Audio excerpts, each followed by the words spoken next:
Fate is not a gift, but a selection, traversing the realm of Pokémon, endowed with a prestigious lineage and a unique system, is merely the initial move in this grand game. When the whispers of the creator resonate in one's ears, and when the mythical entities are tainted by ominous shadows, Tang Li realizes that his journey does not lie within the halls of champions, but before the abyss where stars shatter and laws crumble. This is the echo of an ending, and a fervent odyssey wherein a traveler, with the heart of a mortal, bears the expectations of the creator, wielding bonds as his blade to carve a path to survival in this world. Chapter 1. Tang Li, Jiangdu City. As dawn's light graced the horizon, Tang Li rubbed his sleepy eyes, stretching languidly before descending from his bed to freshen up in the bathroom. Then, making his way downstairs, morning strengthened chicken. Upon noticing that his companion was ready for training, Tang Li quickly donned his shoes and ventured outside with him. After a brief walk, Tang Li and strengthened chicken arrived at a clearing adjacent to the forest, nestled behind the Wanhua Villa community.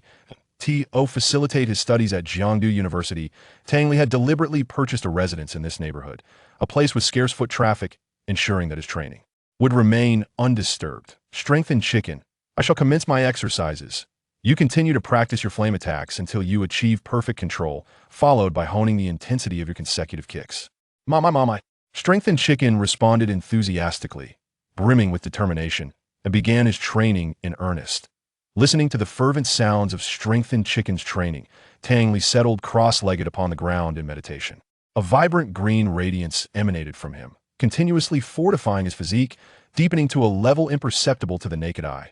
This was the power of eternity, a gift from Tang Li's rebirth, featuring a lottery wheel that offered a daily free draw without any need for recharges. Although its interface was rudimentary, it contained an array of treasures from the Pokémon world. Had he started as an ordinary civilian, the existence of such a lottery would have thrilled him. But as Tang Li, who surpassed even the illustrious template of Daigo, it merely served as an embellishment that in his past life, Tang Li was an orphan, raised by the director of an orphanage. Upon entering society, he toiled tirelessly to earn a living. After a week of relentless overtime, he awoke to find himself in this world. From infancy, he recognized the marvels of this realm, reminiscent of the Pokémon universe, yet devoid of Ash and the familiar character from his previous life's games and animations. Perhaps it was fortune. His parents treated him exceptionally well, and he never had to worry about money or resources. His mother was a renowned fighting-type champion in the Dragon Kingdom, while his father presided over a colossal conglomerate, the Shung Group, its magnitude beyond his own comprehension.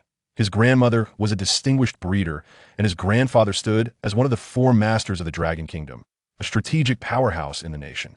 As the eldest son and grandson of this esteemed lineage, Tang Li enjoyed a position of considerable privilege. As the power of eternity surged, the flora surrounding Tang Li thrived with newfound vitality, with a few timid walking grass discreetly nestled nearby. Strengthened chicken, while training, kept a watchful eye on his trainer, ensuring Tang Li remained undisturbed. Sensing strengthened chicken's gaze, Tang Li smiled. During his meditation on the power of eternity, the entire forest became his eyes. Though his abilities had not yet reached such heights, he could perceive within a limited radius, allowing him to meditate in peace. Upon concluding his training, Tang Li observed the shattered rocks and the scorched target nearby. Well done. You've improved remarkably, hitting your targets with such precision, and your consecutive kicks have gained potency. As he spoke, the power of eternity activated, and a flash of green light enveloped strengthened chicken, healing the burns sustained from earlier uncontrolled flames and replenishing his energy significantly. Tang Li rose, stretching his limbs, and affectionately patted strengthened chicken on the head. Let's go. You've worked hard this morning. We'll race back to eat and see who arrives first. With that, he sprinted toward home, only to be swiftly outpaced by a shadow. Humans can never compare to Pokémon. Even with an advantage, he quipped, quickening his pace. The hillside was not far from the villa, and by the time Tang Li returned, strengthened chicken was already seated at the dining table on the first floor. Welcome back, little Tang Li, chirped the chubby doll, clad in an apron, as it approached with a plate. Tang Li acknowledged her with a nod, washed his hands, and began enjoying breakfast, while strengthened chicken relished a specially crafted Pokémon meal prepared by his trainer. After a leisurely breakfast, Chubby Doll began tidying the table. She was Tang Li's mother's Pokémon.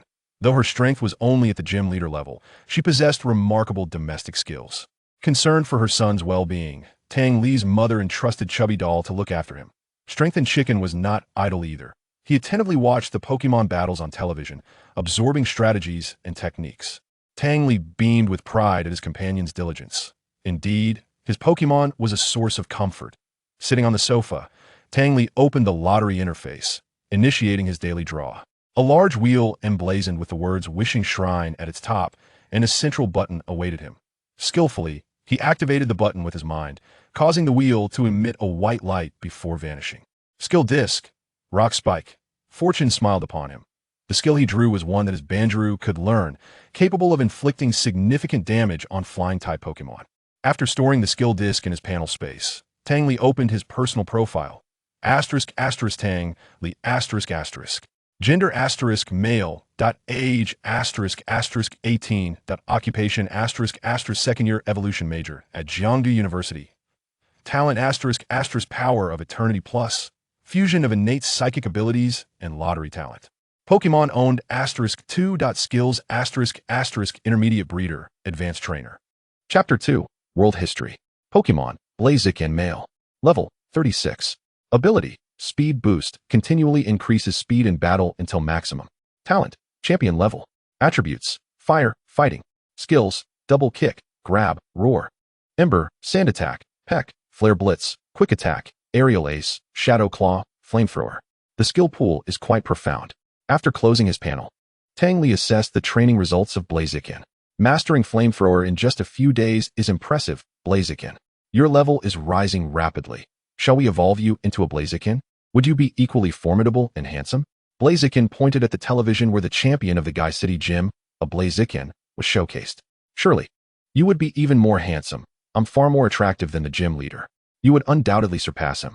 Then I want to evolve. This panel is a feature of the lottery wheel. It allows him to observe his Pokemon's qualifications and data, assisting in understanding their training progress and physical condition. Of course, this panel has limitations. For wild or others Pokemon, it only reveals qualifications and levels.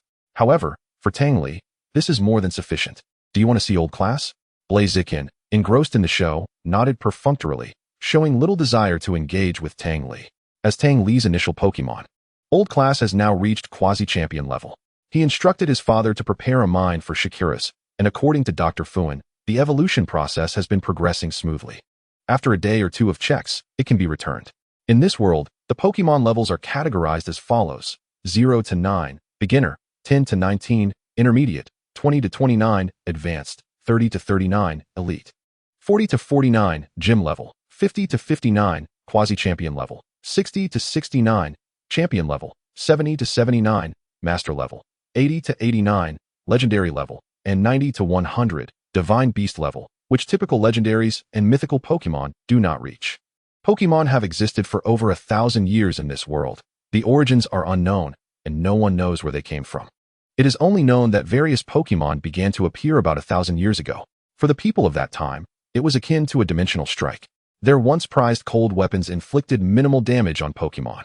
Faced with these formidable creatures, humanity found itself utterly powerless, plunging into despair. In the 1 to 200 years following the emergence of Pokemon, human living space was relentlessly constricted, resulting in a significant population decline. However, in a stroke of fortune, several nations discovered devices within secret realms that allowed them to capture Pokemon, directly altering the dire situation for humanity. Yet, due to the technological limitations of the time, the devices created by scientists could only forcibly capture Pokemon, often requiring methods that harmed the creatures for control. Nevertheless, these nations managed to capture a vast number of Pokemon through these devices, controlling younger Pokemon until they evolved and became powerful, subsequently capturing wild Pokemon. This method significantly bolstered human combat capabilities, drastically altering their survival status, allowing humanity to rise again. The formidable strength of Pokemon became a double-edged sword for humanity. By the time of the Pokemon era, which lasted 300 years, the threat posed by Pokemon had diminished to a mere whisper for humans. Thus, warfare shifted from conflicts with Pokemon to internecine strife among humans, sparking wars of annexation among various kingdoms, resulting in a death toll that reached half of that from the previous 2 centuries within just a few decades. Consequently, a vast number of Pokemon perished. During this tumultuous time, previously unseen yet immensely powerful Pokemon emerged, destroying the very devices that humanity relied upon for control. The Pokémon, long subjected to the torment of these devices, liberated themselves, vanquishing their human controllers and fleeing to the wild. However, some Pokémon grew up within human communities, forging profound bonds with them. Influenced by this connection, several powerful Pokémon signed amicable agreements with the newly established human alliance. Thus, centuries of conflict came to an end, and humans and Pokémon began a peaceful coexistence, uniting to form the Pokémon Alliance and entering a phase of steady development. With the successful research and widespread adoption of Pokeballs, humanity entered an era of rapid advancement. Chapter 3, Jiangdu University. Sandberry. At 8 in the morning, after completing the second day of training, Tang Li casually placed the harvested berries into the storage cabinet. Upon returning in the evening, he could transform these sandberries into energy cubes, perfectly enhancing Blaziken's speed. Today's agenda was quite packed. There was a welcoming event in the morning, and he planned a visit to the breeding house in the afternoon to scout for water-type Pokémon with superior qualifications, intending to nurture a new Pokémon. The weather was splendid, with a gentle breeze and clear skies, occasionally punctuated by trainers riding flying-type Pokémon overhead. Lacking a flying-type Pokémon himself, Tang Li decided to return Blaziken to its Pokeball for convenience on the way, hailing a taxi to Jiangdu University's campus. The Pokeball was a luxury model, custom-made by his family's company, featuring a spacious interior adorned with lavish decorations. Blaziken was particularly fond of it, often sleeping inside. Unlike the previous world, Blue Star expanded several-fold after the advent of Pokémon, and its technological advancements veered in unexpected directions due to the influence of Pokémon.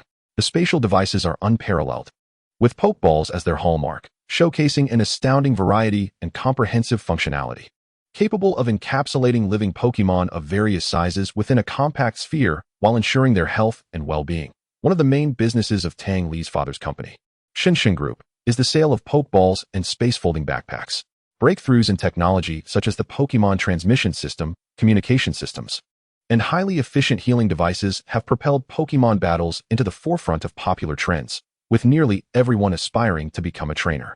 After continuous exploration, the Pokémon Alliance established a series of regulations. 1. Alliance citizens may only obtain their initial Pokémon at the age of 16. 2. Citizens are prohibited from discarding or trafficking Pokémon. 3. Pokémon captured by citizens must be registered at the Pokémon Center. 4.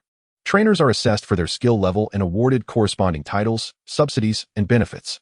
5. Official Pokémon battle competitions are held, given that minors may not possess fully mature minds. The Alliance mandates that education in Pokémon knowledge must be completed prior to the age of 16, at which point they can acquire their initial Pokémon. The entrance examination for Pokémon training consists of both theoretical and battle components, each weighing 150 points for a total of 300 points. Tang Li, with an overwhelming advantage, achieved a perfect score, becoming the top scorer. After careful consideration, he chose to apply to Jiangdu University, opting for the relatively niche department of evolution studies. Much to the astonishment of others, Jiangdu University is one of the premier institutions for Pokémon education in the Dragon Kingdom, boasting a rich history and having produced many outstanding trainers. Tang Li's mother is also an alumna, and with her fervent recommendation and various favorable conditions, he declined offers from both the Imperial Capital University and the Magic City University in favor of Jiangdu University. Arriving at the registration point, Tang Li carried the box he had obtained from the Student Council office, where many second and third-year seniors were energetically preparing with signs and tents. Sister Xia, you arrived so early. I just got here too. You can put the box over there. Thank you for your hard work. It's nothing. Tang Li placed the box behind the table, greeted the others, and then took a seat beside Senior Xia. Xia Qingxi, a third-year student majoring in the battle department, was not only the president of the Student Council but also a key member of the university's team. After enrolling, Tang Li had been invited by the former president, and Nua, to join the Student Council, where he now served as vice president. Receiving the registration form from Xia Qingxi, Tang Li was responsible for the attendance of the new students from the evolution department. With over 20 minutes remaining before the registration time, he engaged in casual conversation with the senior. Xia Qingxi was exceptionally beautiful. Her affluent background and remarkable abilities endowed her with substantial confidence, and her interaction with Tang Li added a touch of grace to her otherwise cool demeanor. Seated next to Xia Qingxi, Tang Li sported short black hair and had a handsome countenance, with delicate features and a pair of bright eyes that sparkled like stars. His well-defined facial contours and the gentle expression between his brows made him appear approachable. The striking combination of Tang Li and Xie drew countless gazes from the new students lining up for registration. The registration process was proceeding smoothly, with Tang Li meticulously assisting the younger students in filling out their information and guiding them on what to write, making the task relatively effortless. The new students were predominantly exceptional individuals, as the admission criteria for Jiangdu University were quite stringent. As the registration continued into the afternoon and the new students gradually arrived, they roamed the campus with their Pokémon, excitement radiating from their faces as they observed the institution they would call home for the next 4 years. This year's freshmen are truly remarkable. Senior, it seems the days ahead will be quite thrilling. Indeed, you must work hard. Don't let the newcomers surpass you. Xie replied with a smile, tucking a strand of hair behind her ear as she continued. Pokémon. Harkron, male. Level, 31. Qualification, near champion level. Pokémon. EV, female. Level, 33. Qualification, gym level. Pokémon. Cursedal, male. Level, 34. Qualification, gym level. It was surprising that someone had chosen a ghost type as their initial Pokémon and had trained it so well. This individual must be quite extraordinary. Is that so? But can anyone truly rival the prowess of young Master Tang? Has your Shakira's already evolved? It would be a pity not to join the school team. Director Zhou keeps urging me to invite you to the team. You should give it some serious consideration. Perhaps not. Having you on the team is more than sufficient. With you, the team would hardly require my presence. Tang Li replied while pulling over his strong chicken, affectionately petting it. The strong chicken had come out to play with the Ninetales when there were fewer people around. Pokémon. Ninetales, male. Level, 59. Qualification, champion. Ninetales was Xie main Pokémon, renowned for its strength. Having once dominated the teams from other schools and helped Jiangdu University defeat both the Imperial Capital University and the Magic City University to clinch the championship in the Collegiate Pokémon Battle League, thus becoming a prominent figure with numerous challengers and admirers. Chapter 4. The Breeding Garden. After tidying up the venue and finishing lunch, Tang Li and his strong chicken headed outside to board the Maybach parked by the roadside. Uncle Li, let us go. Certainly, young master, he replied, driving towards the Jiangdu Breeding Garden, fastening the seatbelt for the strong chicken. The vehicles smoothly traversed the bustling streets, passing through the high-speed ring road, until they reached the outskirts of Jiangdu City, arriving at the Yojia Breeding Garden, the largest breeding facility in the entire Nanshan province. Yojia Breeding Garden was expansive, with a reputation for ensuring the quality of its Pokémon.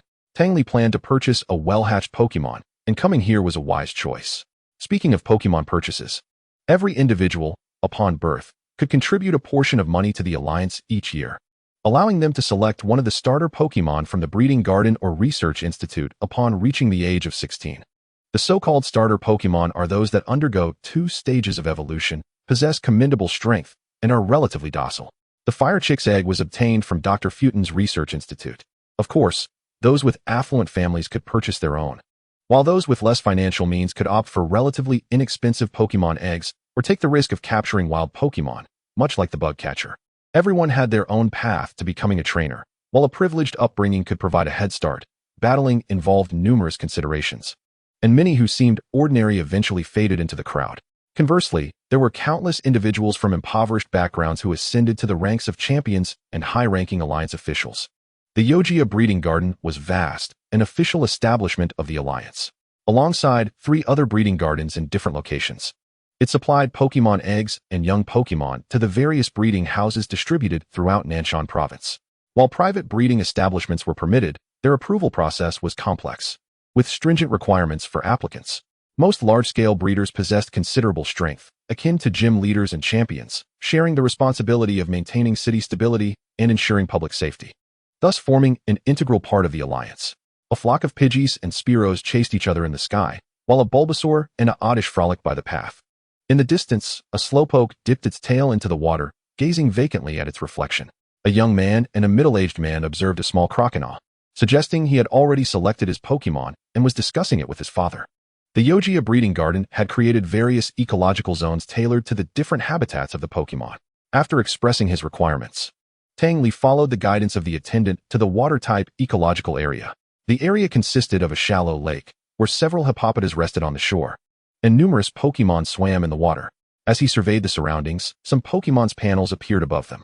The attendant, noticing Tang Li deep in thought, chose not to interrupt him and quietly stood by. A Magikarp evolving into a Gyarados boasts considerable power and can even Mega Evolve, Regrettably, these specimens lacked exceptional qualifications. Not particularly fond of Squirtle, he pondered that choosing this one could also be a viable option. What a pity. The evolution method for Milotic has already been discovered. Otherwise, I could have trained a Phoeba and published a paper on it. Such a shame. While contemplating, a small, slender blue Pokémon leapt out of the water and landed beside Tang Li. Pokémon. Froakie male. Level, 15. Talent, champion level. Type, water. This trip was indeed worthwhile. This Froakie was precisely to my liking. With Mega Swampert, Tyranitar, and Blaziken, they would form an ideal sandstorm team, and its qualifications are remarkable. The Froakie gazed curiously at the handsome young man in front of it, taking small steps forward and calling out, "Gala, are you asking me if there's anything delicious?" The Froakie nodded in surprise, its eyes widening as it couldn't believe Tang Li could accurately understand its words. After all, only after forming a close bond could humans vaguely comprehend what Pokémon meant. Unbeknownst to it, Tang Li possessed the unique ability known as the Power of Eternity. Tang Li crouched down and offered the water-type energy cube he had prepared beforehand from his backpack to the Froakie. Upon catching the enticing aroma, the Froakie's mouth watered instantly.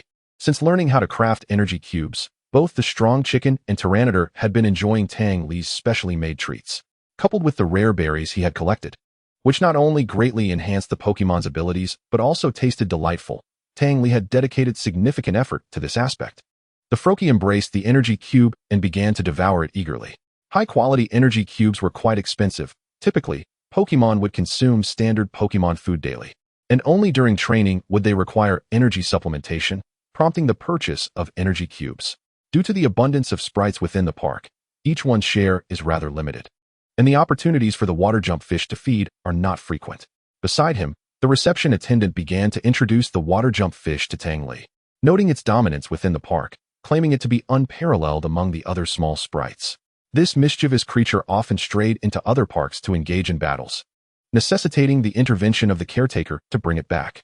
"You truly are remarkable, little one," Tang Li remarked, gently pinching the moving gills of the water jump fish as he listened to the introduction. "Would you like to become my sprite? I will help you grow stronger, and there will be plenty of delectable treats for you. What do you say?" The water jump fish, seeming to contemplate, nodded and leapt into Tang Li's embrace. "It seems the water jump fish has taken quite a liking to you, Mr. Tang. Come with me to the office to complete the registration, and it will officially become your sprite." "Very well, let us proceed," Tang Li replied. "Come along, water jump fish, we shall register you." Holding the water jump fish, he followed the reception attendant toward the office. "Become my sprite, water jump fish," Tang Li said, retrieving an empty luxury ball from his backpack and directing it toward the creature. The water jump fish nudged the ball with its head, transforming into a burst of light as it was drawn inside. After the radiant glow of capture flickered, Tang Li released the water jump fish once more. "Water jump fish acquired. Let us greet your new companion, Strength Chicken." Tang Li then released Strength Chicken as well. My. The two sprites exchanged greetings and began to frolic within the office, while Tang Li observed their joyful play with a contented smile reminiscent of a proud father. The registration process took quite a while, and by the time Tang Li returned to the office, the two sprites were already quite familiar with each other, sharing a delectable tree fruit cake. The water jump fish, being one of the esteemed trio of starters, was indeed expensive, and its remarkable talent further inflated its value, costing him over 10 million alliance coins. Thus, treating it to a small cake was entirely justified. "Let us take a few more glimpses here. If you ever wish to return, I shall bring you back," he assured the water jump fish as they finished the cake and sipped the complimentary tea. With a wistful gaze, the water jump fish bade farewell to the place it had inhabited for several months. "Now, let us return home," Tang Li said, grasping Strength Chicken's hand while cradling the water jump fish in his arms as they made their slow exit from the nursery. Awaiting outside, Uncle Li opened the car door and welcomed Tang Li inside. Once in the vehicle, the water jump fish hopped curiously around, but soon began to yawn. Tang Li decided to return it to its ball for a more peaceful environment. The journey was uneventful, with Strength Chicken and Tang Li watching Pokémon battles on the car's television. Whenever Strength Chicken had a question, he would ask Tang Li, who patiently explained various tactics. The vehicle sped along, the sun gradually sinking below the horizon, its upper half obscured by the mountains. The western sky shimmered with a delicate pink hue, even more tender than that of a doll. As the shadows of the car elongated, the sky transitioned into darker shades. Chapter 5, Training in Progress. Upon arriving at the villa, the almost doll-like creature had been waiting at the door for quite some time. Tang Li released the water jump fish from its ball. Rousing it from slumber as it sleepily nestled in his arms, taking in the sights of its new home. Following Tang Li's direction, Strength Chicken and the almost doll-like creature prepared a rather large bathtub, filling it with just the right amount of water to place in Tang Li's room. Although the water-jump fish could thrive on land, it was far more suitable to rest in water. The finer details could be arranged the following day. As it was growing late, after a sumptuous dinner, the water-jump fish appeared revitalized, with the culinary skills of the almost doll-like creature reaching new heights. Once the table was cleared, Tang Li reclined on the sofa with his 3 sprites, engrossed in a movie about a novice trainer named Feng Yuan and his EV, who forged friendships with powerful Pokémon during their travels in the wild.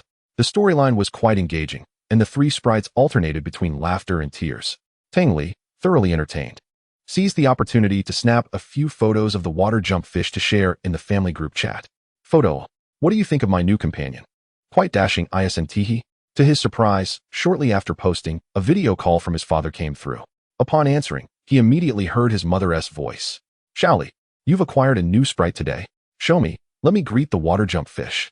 His father leaned in closer to the camera, urging, quickly, let us see it. These are my parents. We are now one family. Come, say hello. Tang Li introduced the water-jump fish as he cradled it in his arms. Gala gala. The water-jump fish exhibited no trace of social anxiety, happily engaging with Tang Li's parents, while he served as a translator. Soon after, Strength Chicken and the almost doll-like creature were summoned, and Strength Chicken, familiar with using a phone, typed messages for Tang Li's parents. Feeling somewhat superfluous, Tang Li excused himself, stepping into an adjacent room. This room was where Tang Li typically crafted energy cubes for his Pokémon. He skillfully retrieved sand scales and various other fruits from the storage cabinet. The energy cube maker, a black box that appeared simple, actually required considerable skill to operate. Following the precise ratios of the recipe, he carefully placed the fruits in order into the machine, meticulously managing the heat and timing. Before long, a series of sandy yellow energy cubes, glowing faintly, appeared before him. Different Pokémon required different energy cubes, and since the household supply of water-type energy cubes was limited, Tang Li intended to prepare additional ones for the water-jump fish. Opening his system backpack, he searched for the necessary fruits to create water-type energy cubes. Most items he had won from lotteries were stored there, particularly fruits. The lottery interface resembled a game he had played in a previous life, filled with numerous items. Tang Li eagerly awaited the day luck would favor him, allowing him to draw a legendary Pokémon, especially since he had started with a Mega Rayquaza in that game, dominating effortlessly. Thus far, he had drawn plenty of good items, but no Pokémon had emerged. After extracting the fruits, he placed them into the energy cube maker. The recipes, proportions, cooking times, and precautions for different energy cubes varied greatly, making the creation of these cubes a true test of a breeder's technical prowess. After placing the finished cubes in the storage cabinet, he had made a substantial quantity, sufficient to last them for quite some time. As Tang Li exited the room, the conversation had concluded, and he took the phone from Strength Chicken. It is getting late. You 3 should rest. Tomorrow, you will commence training. So off to bed with you. After bidding his goodnights, he placed the water-jump fish in the bathtub and sat down at his desk to draft the training plan for the following day. Upon becoming Tang Li's sprite, the water-jump fish's profile had undergone a transformation. Pokémon, water-jump fish, male. Level, 15. Ability, torrent. Permanent trait, herbivore. Talent, king level. Type, water. Skills, tackle, growl, detect. Mud slap, water gun, origin pulse, inherited. Double return, inherited. The water-jump fish was still quite young. The initial focus would be on enhancing its physical capabilities before mastering these skills. As dawn broke the following day, Tang Li brought the 2 little companions to the backyard.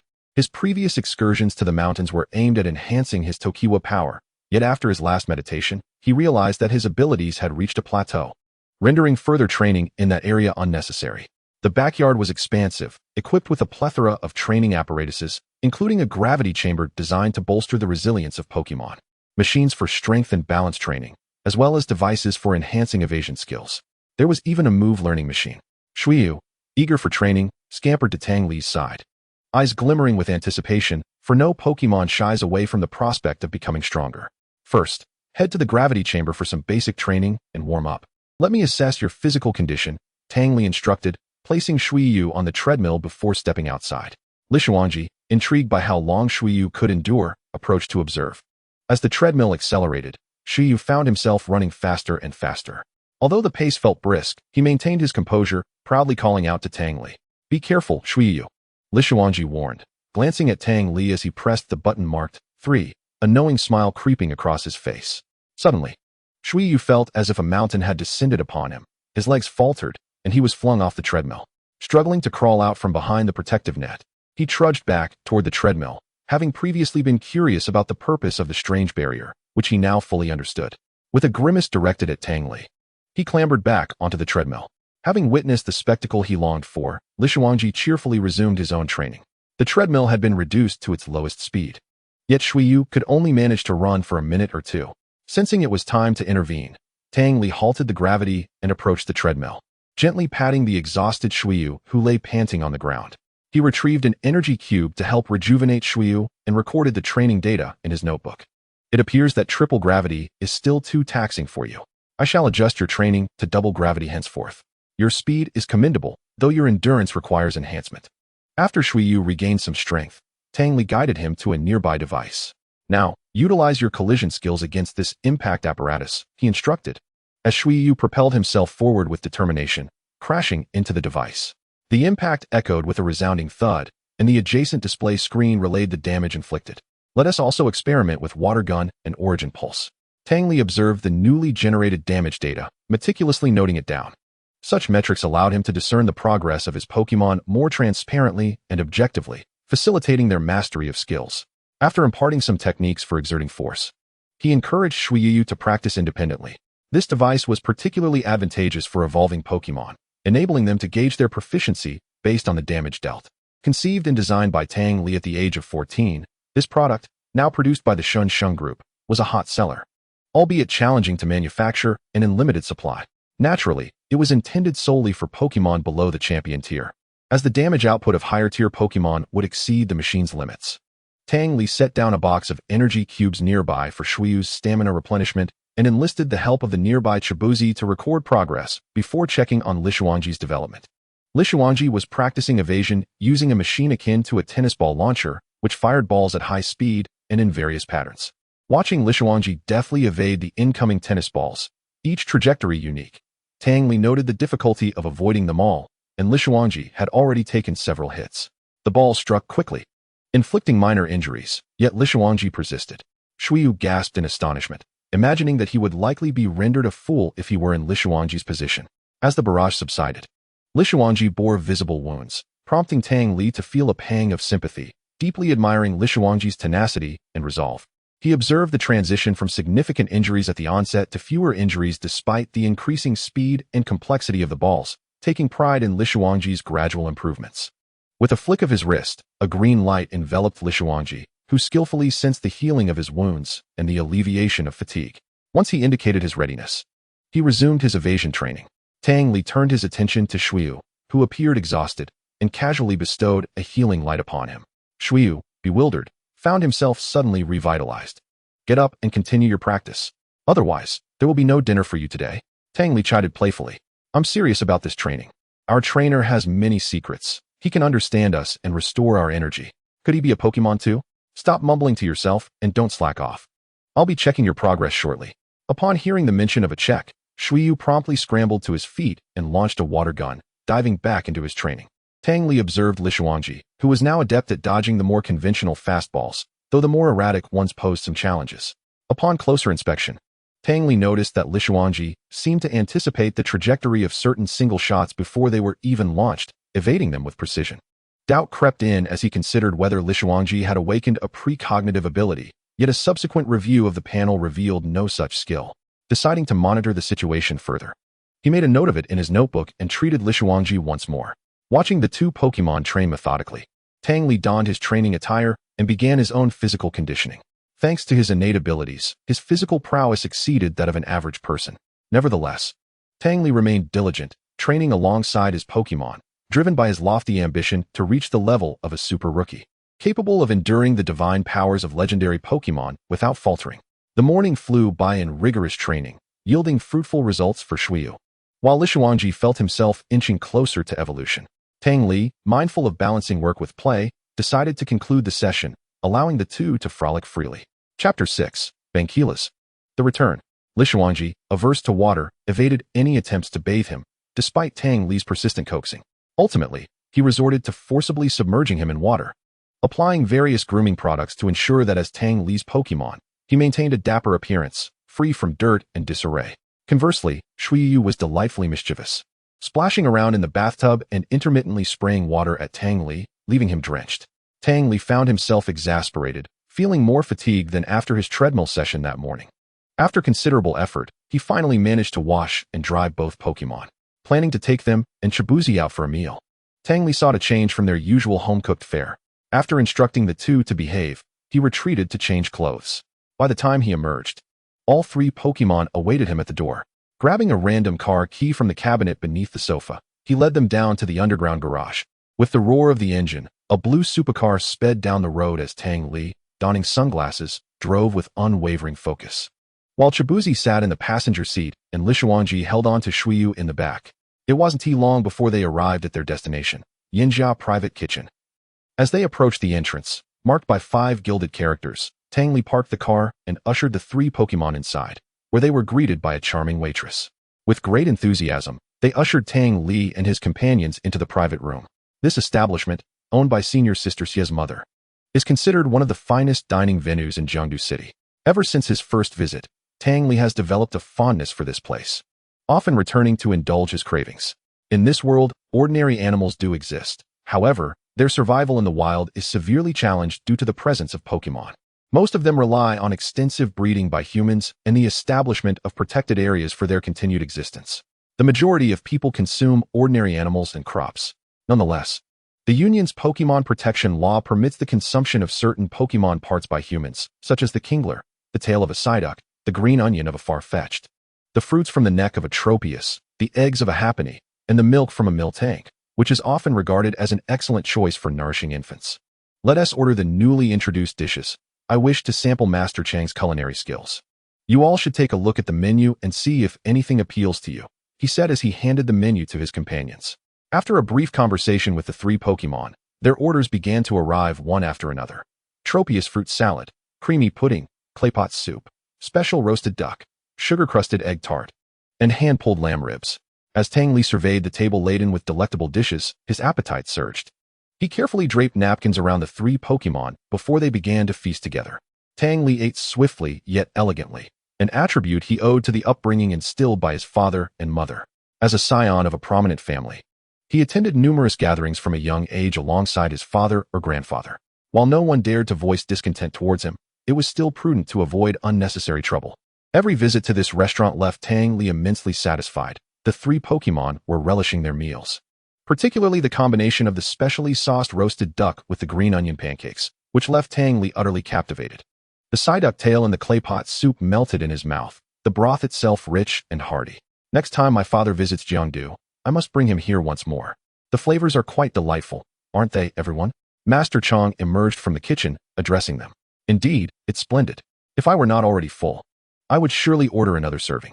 This is among the finest cuisine I have ever tasted, Tang Li replied with a smile upon seeing Master Chang enter. Master Tang, you are too modest. I assure you, your next visit will be even more satisfying, Master Chang said before returning to the kitchen, as the restaurant bustled with activity. After enjoying their meal and allowing some time for digestion, Tang Li led the 3 Pokémon to settle the bill. Senior Sister's establishment certainly generates revenue swiftly. This meal cost me several $100,000. However, it is worth every penny, considering the high-quality ingredients and their meticulous preparation. Shaoli, the data for your Bangilas has been recorded. You may now head to the Pokémon Service Center. I will transmit it to you. On his way back, upon receiving a call from Dr. Fukuda, Tang Li swiftly altered his course towards the Pokémon Service Center. Before long, he arrived. I'm here, Dr. Fukuda. Please proceed with the transfer. After applying for the transmission device with the administrator at the Pokémon Service Center, he dialed Dr. Fukuda's number. As soon as the call concluded, the administrator's computer connected successfully with Dr. Fukuda's research facility, and shortly thereafter, a heavy Pokeball materialized on the console. Tang Li quickly approached, grasping the Pokeball. After expressing his gratitude to the administrator, he made his way outside to a spacious area of the service center. Come forth, old Bangilas. Pressing the button, a flash of red light illuminated the surroundings, and the ground trembled slightly as the evolved Bangilas emerged before him. Its stature had grown immensely. Its body cloaked in a green, armor-like shell, with various spikes protruding from its head, neck, and shoulders, and smaller spikes adorning the tip of its tail. Bangila's shell featured triangular holes on either side of its chest, centrally on its back, and at the knees of its legs, revealing the same colored carapace as that of its pre-evolution, Shaquilas. Seeing Tang Li, Bangila's expressed its excitement.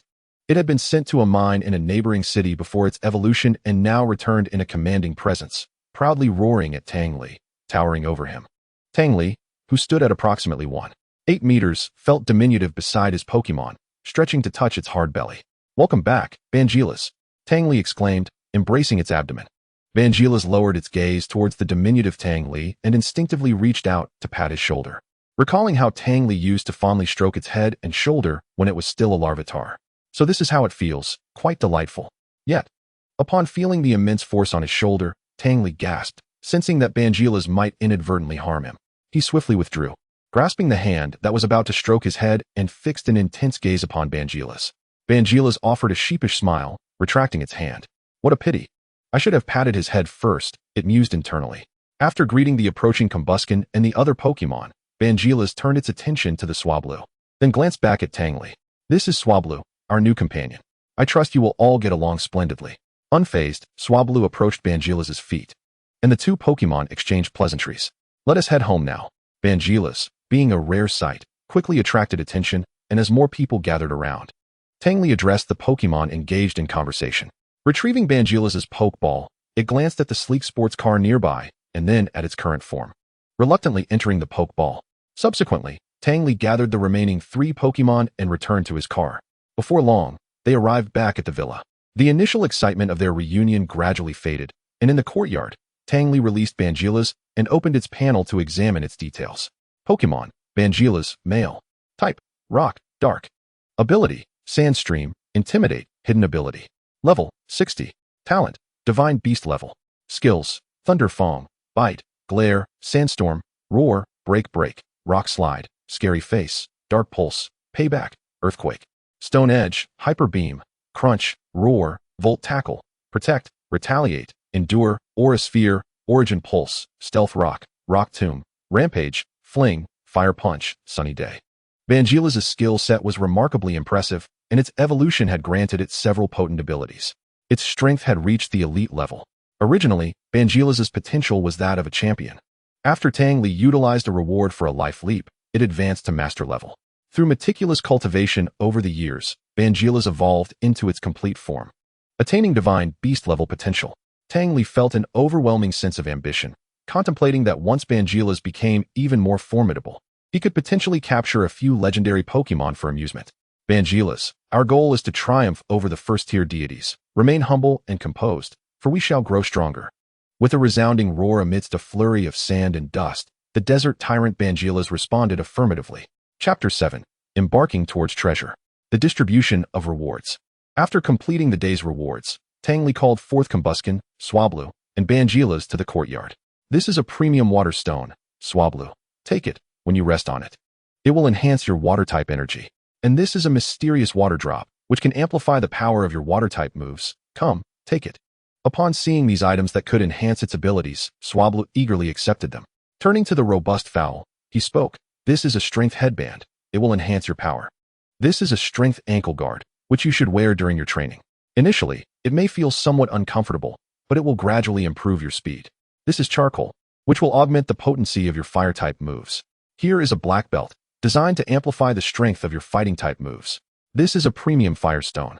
I encourage you to absorb its fire element to deepen your understanding of fire-type techniques, which will benefit your evolution. You should be on the brink of evolving in the coming days, and I am quite eager to see it. Bangiras, this is a hardstone, enhancing the damage of your rock-type moves. This is a black glasses, which boosts the power of dark-type moves. This is a sandstone, aiding you in better utilizing sandstorm. And this is soft sand, which will enhance the efficacy of your ground-type moves." As Tang Li pulled out these precious Pokémon items like beans from a pod, the newly arrived water leap fish was utterly astonished, and even the robust fowl did not anticipate such generosity from their trainer. The distribution event concluded, and although it pained Tang Li to part with some of his long-held treasures, he felt reassured knowing that these gifts would empower his Pokémon to grow stronger. Indeed, Tang Li harbored a profound desire to collect such items, akin to how Daigo from the anime could not resist beautiful stones. After acquiring or purchasing these treasures, he meticulously stored them in the safest of places, crafting a sizable box for their safekeeping, retrieving them only from his system backpack whenever he wished to admire them. Next came the focal point. Tang Li retrieved a map from the house and spread it across the table in the courtyard. Come and take a look at this. What is it? The three Pokémon inquired in unison. A treasure map. A treasure map. The water-leap fish's eyes sparkled upon hearing this, while the robust fowl leaned over the table for a closer inspection. Banjira's, too, appeared intrigued. Indeed, this map will guide us to the treasure. Are you all prepared for this journey? The three Pokémon nodded enthusiastically, brimming with anticipation for the adventure ahead. Our destination is here, the Sunset Lake Desert, Tang Li stated, glancing at the display on his panel. Lottery prize, lost ruins. Product description, ruins hidden within the desert storm await the arrival of treasure seekers. Additionally, a key to unlock them. This was an unexpected find from Tang Li's recent draw, pleasantly surprising him. From the very first day he wielded a sword, he knew he was destined to be a master of the sword path. This feeling enveloped his entire life, as he faced no rivals. During his freshman year, he had commanded Banjira's to defeat his mother's Pokémon, a nearly champion-level Snorlax. Although it nearly drained his constant power, he ultimately triumphed. Surmounting two significant hurdles was effortless in the game, yet in reality, it was a formidable challenge, especially under the guidance of an experienced champion. Few could achieve such prowess at a young age. To maintain the peace of his life, he kept this matter secret from his mother, so very few were privy to it.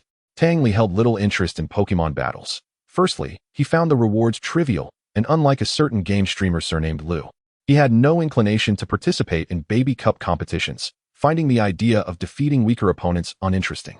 Thus, he opted for the evolution route, seeking to explore ways to strengthen Pokémon and delve into the miraculous gifts of evolution bestowed upon them by the creator. Witnessing the continuous growth of his Pokémon and the deepening of their bonds became Tang Li's greatest reward and purpose in this world. Now, this map inspired Tang Li, revealing that this world harbored many unknown realms worth exploring, countless collectibles to gather, and numerous unique Pokémon and individuals to encounter. As Teacher Lu said, the meeting of lives ultimately fosters precious bonds. Before retiring for the night, Tang Li pondered extensively and then fell into a deep slumber, filled with pleasant dreams. Upon awakening the next morning, he instructed Banjira's to oversee the training of the robust fowl and water-leap fish. As Banjira's had reached a champion level, even ordinary training would create considerable commotion, so Tang Li assigned him to supervise the training of the other Pokémon.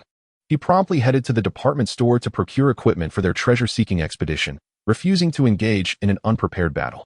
Upon arriving at the department store, he purchased a luxurious automatic tent, a high-powered flashlight, a portable outdoor kitchen, folding chairs, some protective clothing, medicines, sunscreen, and ready-to-eat food. Anything he deemed necessary was acquired. Witnessing Tang Li's extravagance, the merchants even gifted him many items, though they were puzzled by his purchase of nearly several tons of water. After lunch, Tang Li spoke briefly with his father, mother, and grandparents over the phone, informing them of his impending trial for several days. He packed the items he had bought, along with a bulk supply of energy cubes, ample healing sprays, and potions into his system backpack. Riding in Uncle Li's car, they arrived at Jiangdu Airport. Once the plane took off, Banjira's remained in its pokeball, while the robust fowl and water-leap fish gazed out at the clouds.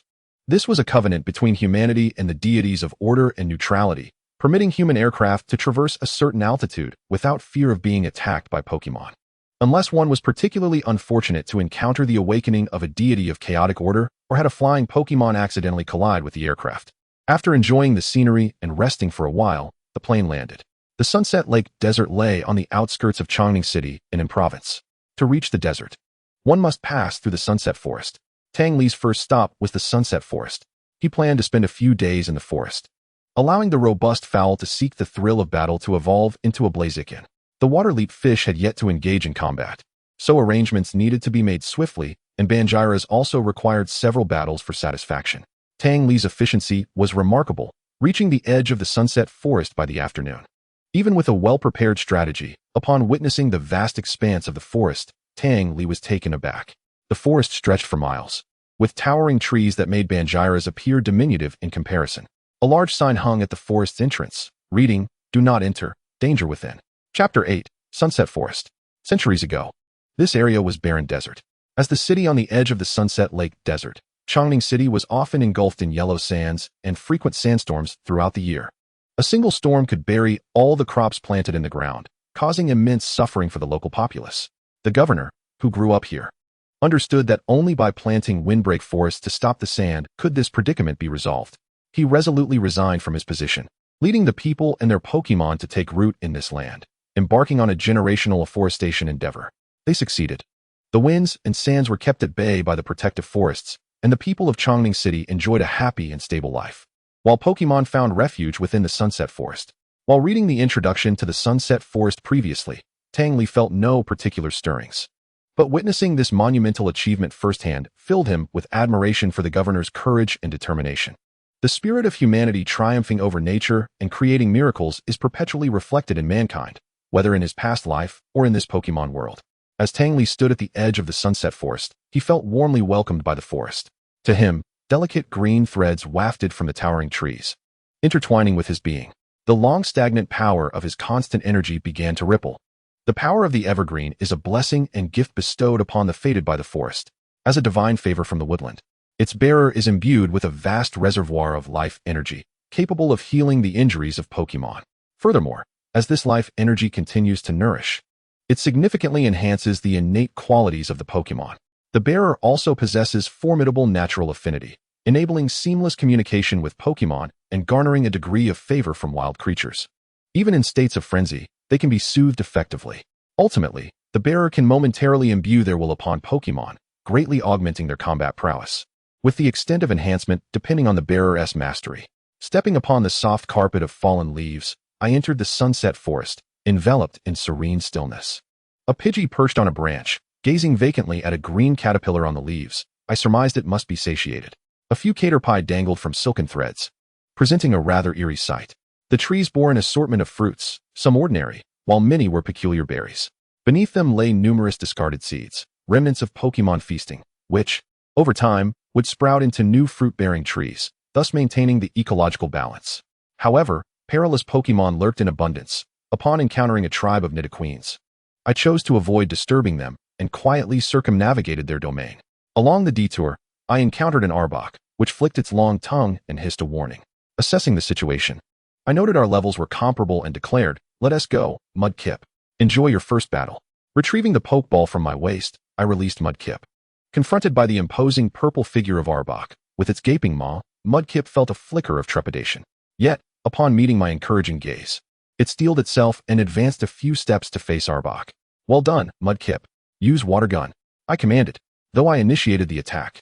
It proved ineffective as Arbok nimbly dodged and swiftly closed the distance, seizing Mudkip in its jaws, evading with skill honed in the gravity chamber. Mudkip leaped aside and retaliated with a mud slap, striking Arbok's face and slightly impairing its speed. "Water Gun," I called, and Mudkip accurately targeted Arbok's abdomen, rendering it incapacitated as it collapsed to the ground. Mudkip emerged victorious, its recent training and the boost from items culminating in a decisive triumph over Arbok. Proudly, Mudkip nestled against me, basking in my praise. I knelt beside Arbok, administering healing spray and placing some Pokémon food nearby. After offering my apologies, I took my leave with Mudkip. After a considerable time, I found myself at the outskirts of the forest, where the Pokémon were relatively weak, an ideal locale for Mudkip to hone its battle skills. Spotting a Butterfree ahead, I inquired, "Shall we engage, Mudkip?" With determination, Mudkip leapt before Butterfree, its eyes glinting with resolve. It had engaged in numerous battles already, emerging victorious despite sustaining minor injuries. After recuperation, it felt emboldened and fearless. "Let us have a match, Butterfree. Win or lose, I shall heal you and provide you with 2 energy cubes," I announced. Butterfree nodded and unleashed confusion upon Mudkip. "Dodge quickly, Mudkip," I urged. Mudkip evaded swiftly but still took a hit. Fortunately, it did not succumb to confusion. Before it could regain its footing, Butterfree lunged forward, executing tackle, sending both Pokémon sprawling. "Beware of Butterfree's Electroweb," I cautioned. Mudkip scrambled back to its feet, fixated on Butterfree. After reading its moves, Mudkip deftly dodged and charged a Water Gun, though its damage output was subpar. Butterfree steadied itself and ascended once more. "Use Ancient Power, let us settle this," I commanded. A flurry of rocks materialized around Mudkip, hurtling toward Butterfree, which, having sustained previous injuries, could not evade and was struck down, losing its ability to battle. Though Mudkip was panting heavily, it had triumphed.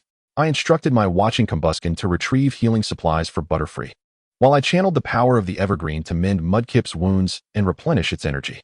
Once Combuskin had tended to Butterfree, I placed 2 energy cubes beside it. Unable to resist, Butterfree took a bite and succumbed to blissful contentment. Thank you, Butterfree. Farewell. With that, I continued my journey alongside my 2 Pokémon. As I ventured deeper into the forest, Mudkip began to struggle, and I decided it was time for it to experience the harsh realities of battle.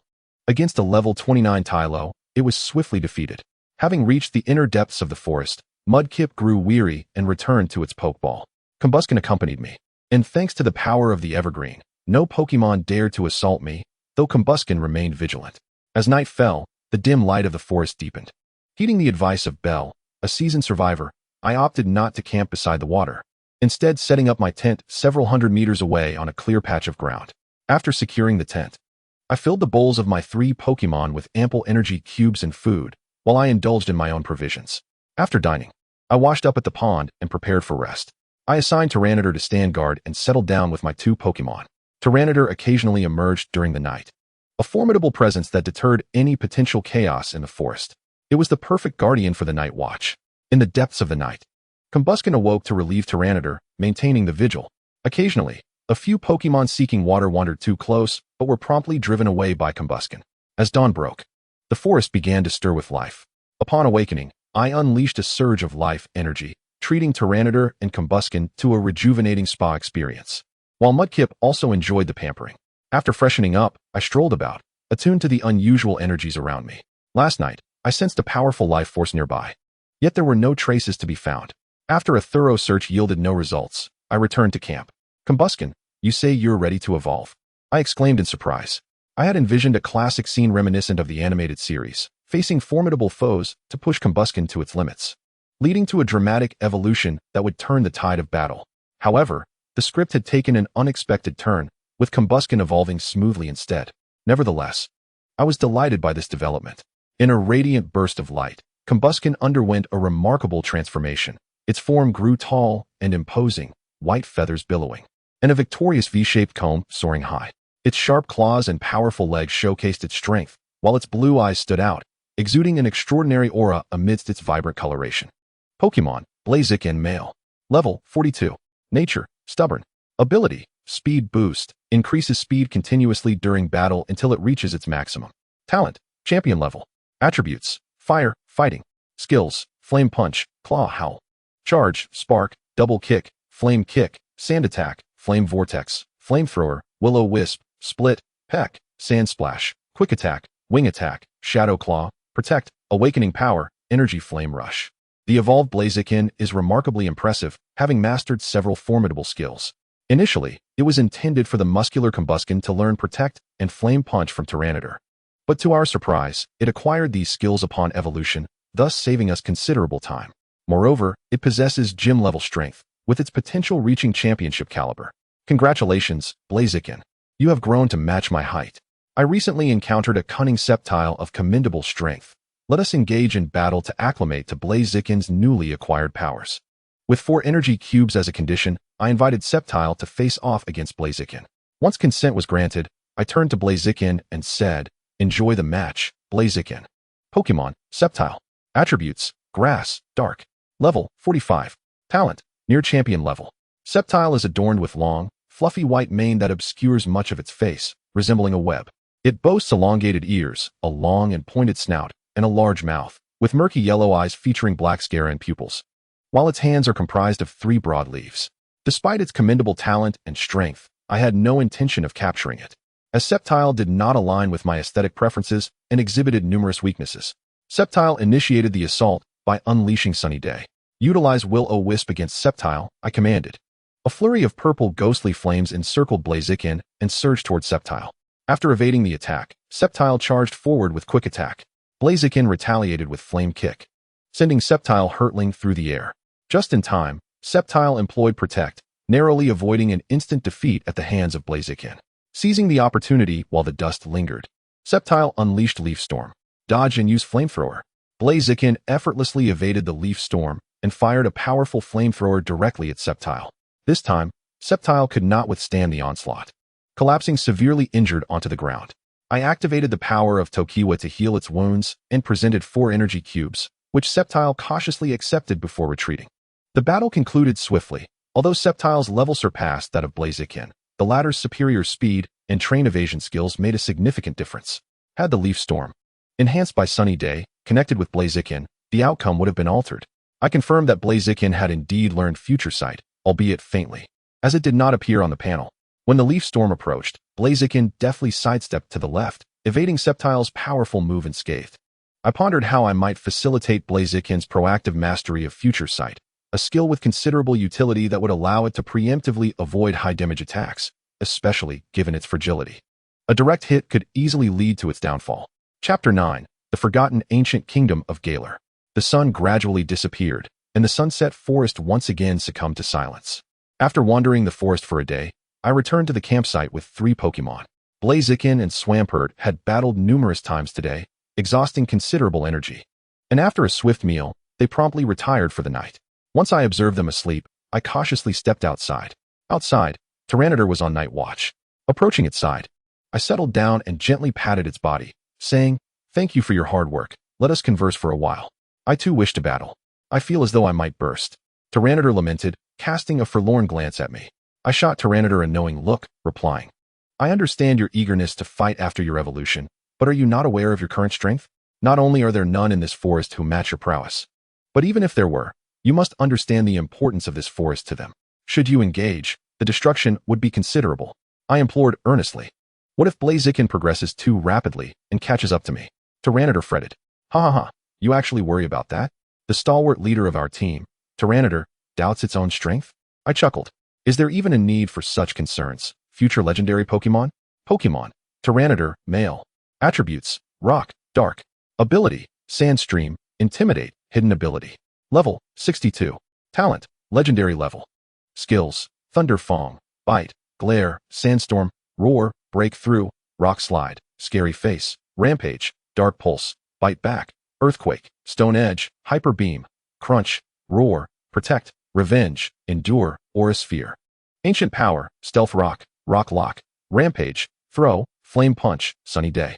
While taking a moment to peruse Tyranitar's stats, I was astonished to discover that this broad-eyed creature had stealthily leveled up twice. "I almost suspect you've been training in secret. How dare you say that?" I felt quite disheartened.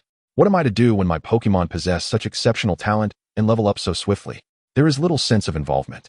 Once a Pokémon reaches champion level, each advancement becomes increasingly challenging, with many Pokémon remaining stagnant at a particular level for years after reaching that stage. During the past 2 days of training in the Sunset Forest, the most formidable opponent encountered was merely a level 57 Noctowl. Ignoring my presence, it merely gazed at Tyranitar for a moment before taking flight. "We shall depart tomorrow morning. At our current pace, we should reach the Sunset Lake Desert by noon. When we arrive, it will be your domain, so ensure our safety. Rest assured, I shall handle it," Tyranitar declared, slapping its armored chest with a resounding thud. "Very well. I shall rely on you then." After conversing with Tyranitar for a while longer, fatigue overtook me, and I returned to the tent to sleep. The following morning, I and my 3 Pokémon awoke early, swiftly packed the tent, and cleaned up the area before setting out. The morning forest was damp, with a faint mist lingering, and the dew on the petals shimmered with iridescent hues in the dawn light. A few Pidgey, preening their feathers, were drawn by a sound from the woods. Turning to investigate, there, they beheld Blaziken weaving through the trees with me on its back. This was my ingenious idea to expedite our journey. Blaziken's current height and physique were perfect for carrying me, allowing for a dual benefit of training its stamina, certainly not an act of laziness on my part. "As you carry me now, once I capture a flying-type Pokémon, I will ensure it takes you on flights," I said, tightening my grip around Blaziken's neck while painting vivid dreams of the future. Ignoring my whimsical musings, Blaziken accelerated through the forest with impressive speed, pausing briefly only to rest before swiftly reaching the northern edge of the Sunset Forest. I and my 3 Pokémon perched upon a fallen, withered tree, observing the surrounding area littered with wind-blown debris. The scene before us starkly contrasted with what we had encountered earlier. Many trees stood severed, and the ground was visibly laden with deep sand. Gazing further northward, a vast expanse of golden desert stretched out, seemingly infinite. This was the Sunset Lake Desert, the second largest in the Dragon Kingdom and the destination of my journey. A gust of hot wind swept by, stirring up clouds of sand. I spat out the grit in my mouth and retrieved the sand protection gear I had prepared from my backpack, equipping myself accordingly. Blaziken and Tang Li donned their sun hats, sunglasses, and wind-resistant face masks. Waterleap Fish, not fond of the sweltering heat, retreated into its pokeball.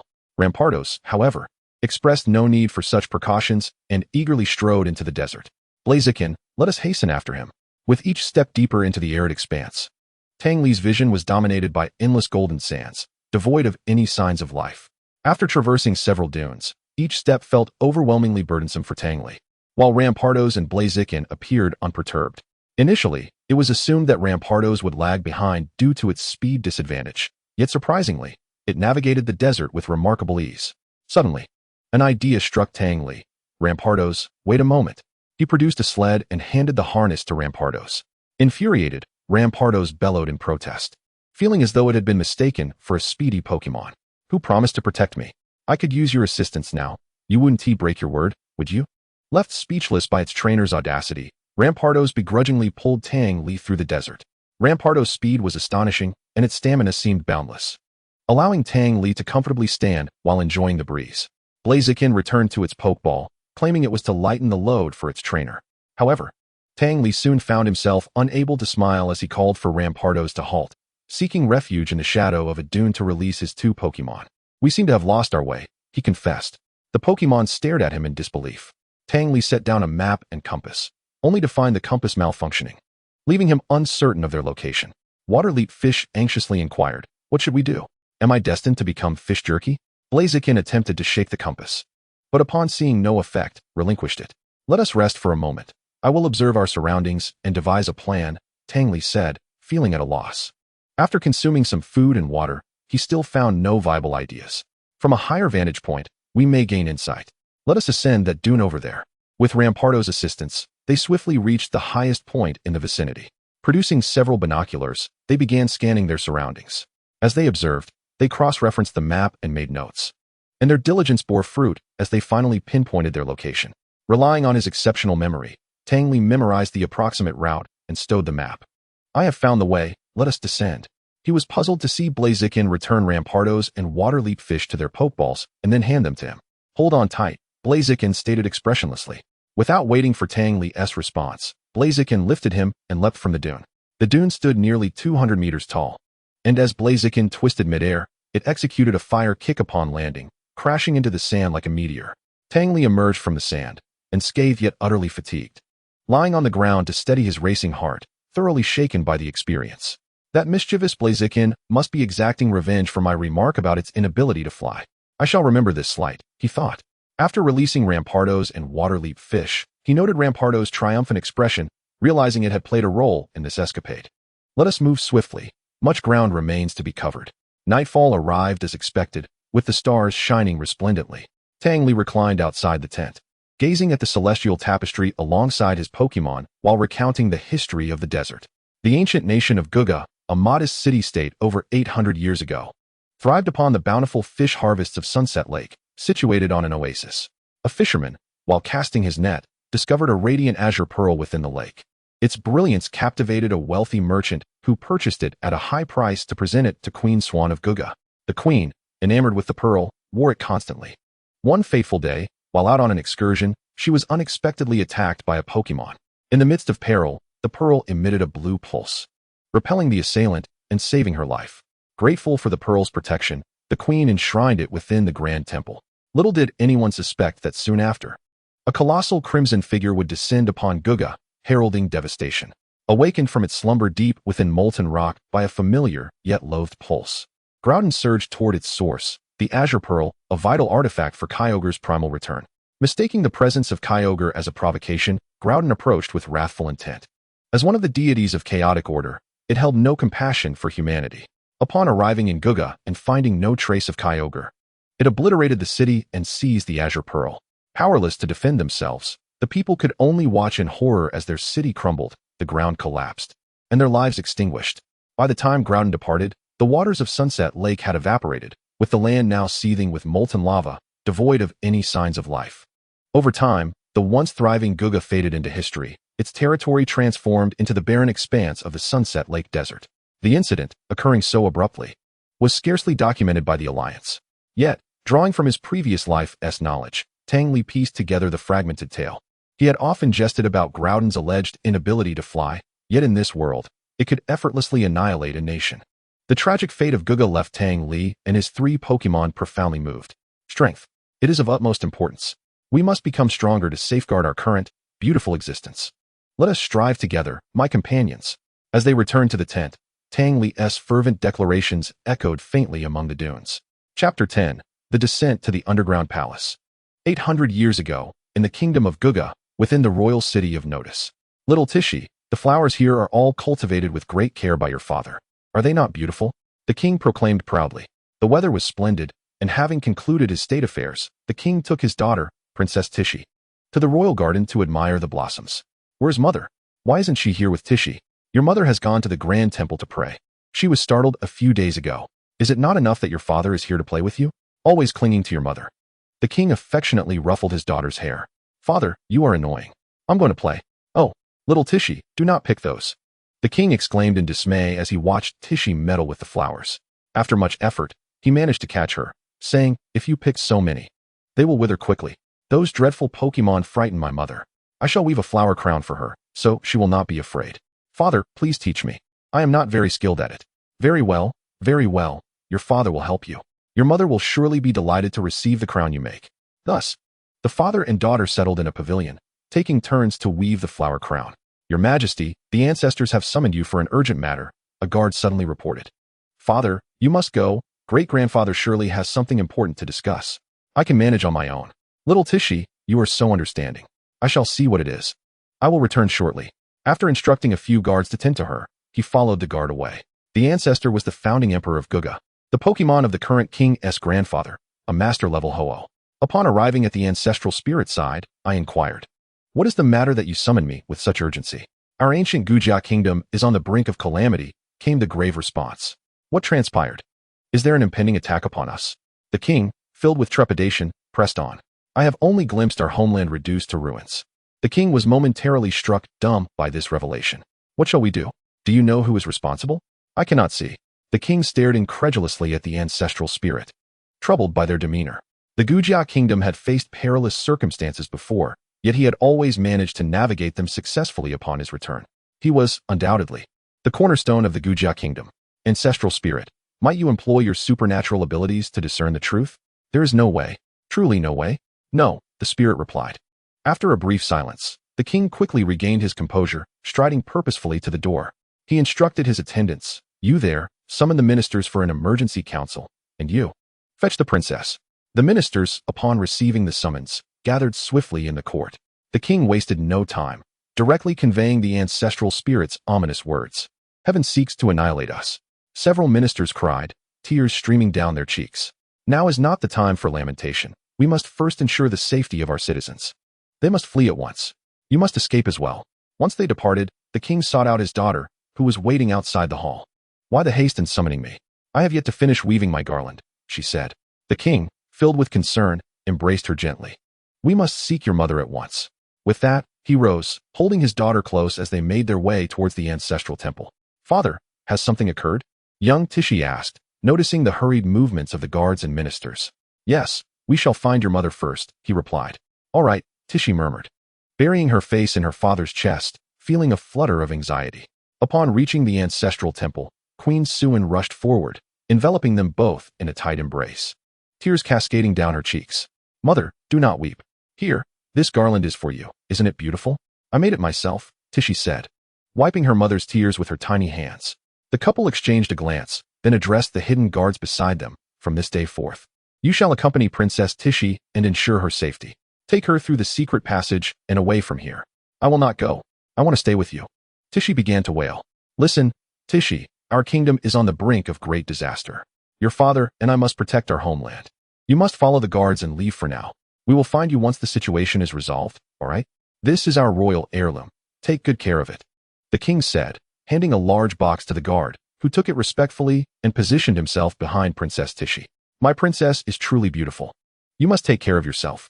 The queen removed the garland from her head and placed it atop Tichy's. Promise you will come to see me once you are done, Tichy said, her tears flowing as she managed to smile. As Tichy descended into the passageway, the couple embraced, their gazes growing resolute. As Tichy traversed the dim corridor, a sudden violent tremor shook the ground. She remained oblivious to the chaos above, fleeing through the collapsing tunnel under the guard's protection. Meanwhile, Tang Li had journeyed day and night, finally penetrating the heart of the desert. Fortunately, with the aid of his system backpack, his supplies were ample. After replenishing his strength with the assistance of the fairies, he began to scour the area for any sign of an entrance. In the Luo Ri Lake Desert, whenever the winds rose, the swirling sands would bury everything in their path, making it a daunting task to find the correct route. Tang Li had been engulfed by sandstorms numerous times, and had it not been for Banquila's vigilant protection, he would have surely succumbed. Compared to the forces of nature, humanity's strength appeared pitifully insignificant. As the sun dipped below the horizon, Tang Li yearned to locate the treasure's entrance before nightfall. He felt utterly exhausted. Devoid of the novelty and vigor he had upon his arrival, life in the desert had been arduous, and he longed to return to his villa for a soothing bath.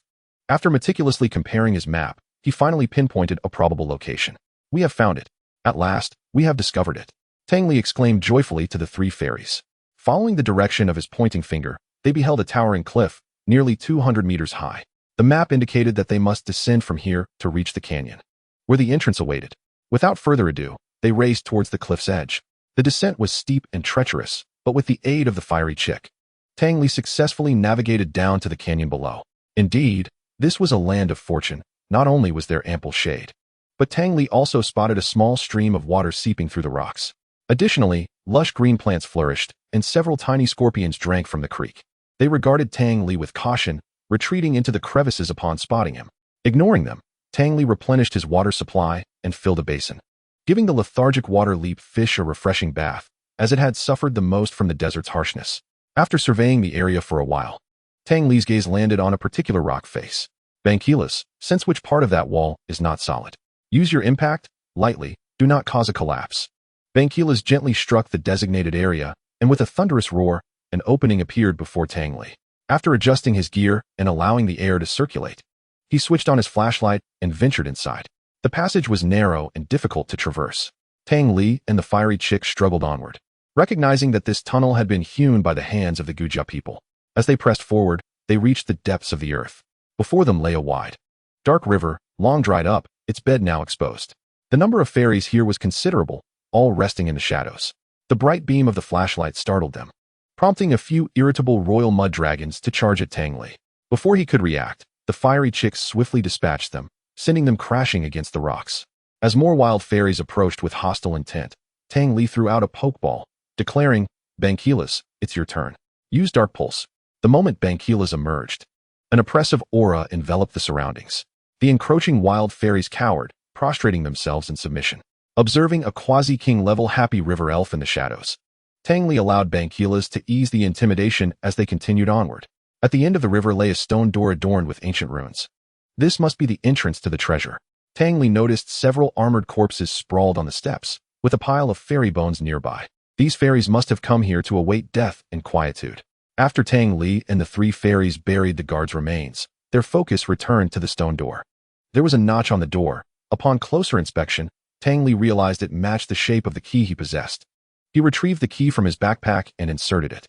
As the key turned, the runes on the door came to life, flowing and weaving into various patterns until a lotus flower design emerged, causing the door to silently swing open. Without hesitation, Tang Li and the three fairies stepped through the threshold. Within the confines of the chamber lay an abundance of skeletal remains, encompassing both those of elves and humans. Unlike the exterior, the bones within were severely damaged, many reduced to shattered fragments by fallen stone pillars.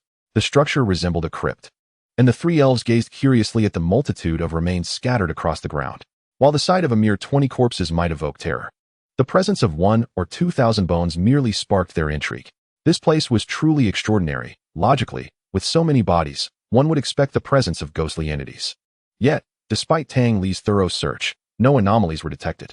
At that moment, the fiery chicken discovered a passageway illuminated by luminous pearls on either side, and upon realizing their nature, Tang Li extracted dozens as keepsakes before proceeding further with the three elves. Chapter 11, A Secret Realm?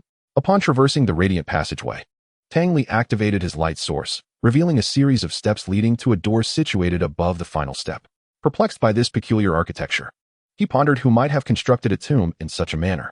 Accompanied by the elves, he ascended the steps, noticing a bolt on the door.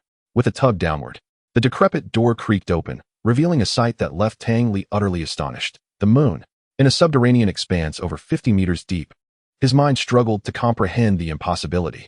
Following the elves through the doorway, he emerged into a vast forest, where the moonlight cascaded like a grand jade plate, draping each tree in a silvery satin sheen that was visually enchanting. The luminous moonlight dispelled the darkness, and Tang Li, along with his 3 elven companions, wandered through this verdant paradise, contemplating the marvels of this hidden realm. This must be a secret domain. It was astonishing to realize that the ancient Gaejian kingdom possessed the means to access such a sanctuary. That ruin must hold significant importance, and I shall study it meticulously once we exit. Indeed, how wondrous. The 3 elves chimed in agreement. Trees were laden with fruit, and the ground was strewn with many that had fallen, rotting away due to neglect. Observing the decaying fruits, Tang Li felt a twinge of regret and instructed the elves to gather some to augment his stockpile. They worked efficiently, soon presenting him with a considerable bounty. After sorting the fruits, Tang Li stored them in his system backpack. "Where did you find these?" he inquired, astonished by the fruits in Bangila's possession. "There is a small garden over there with a few trees. I felt drawn to it and decided to pick some," Bangila's explained as he led Tang Li back along the path they had come. "Here it is." The small garden was lush with blooming flowers, exuding a fragrant aroma. Further ahead lay the area Bangila's had traversed, where several fruit-bearing trees stood.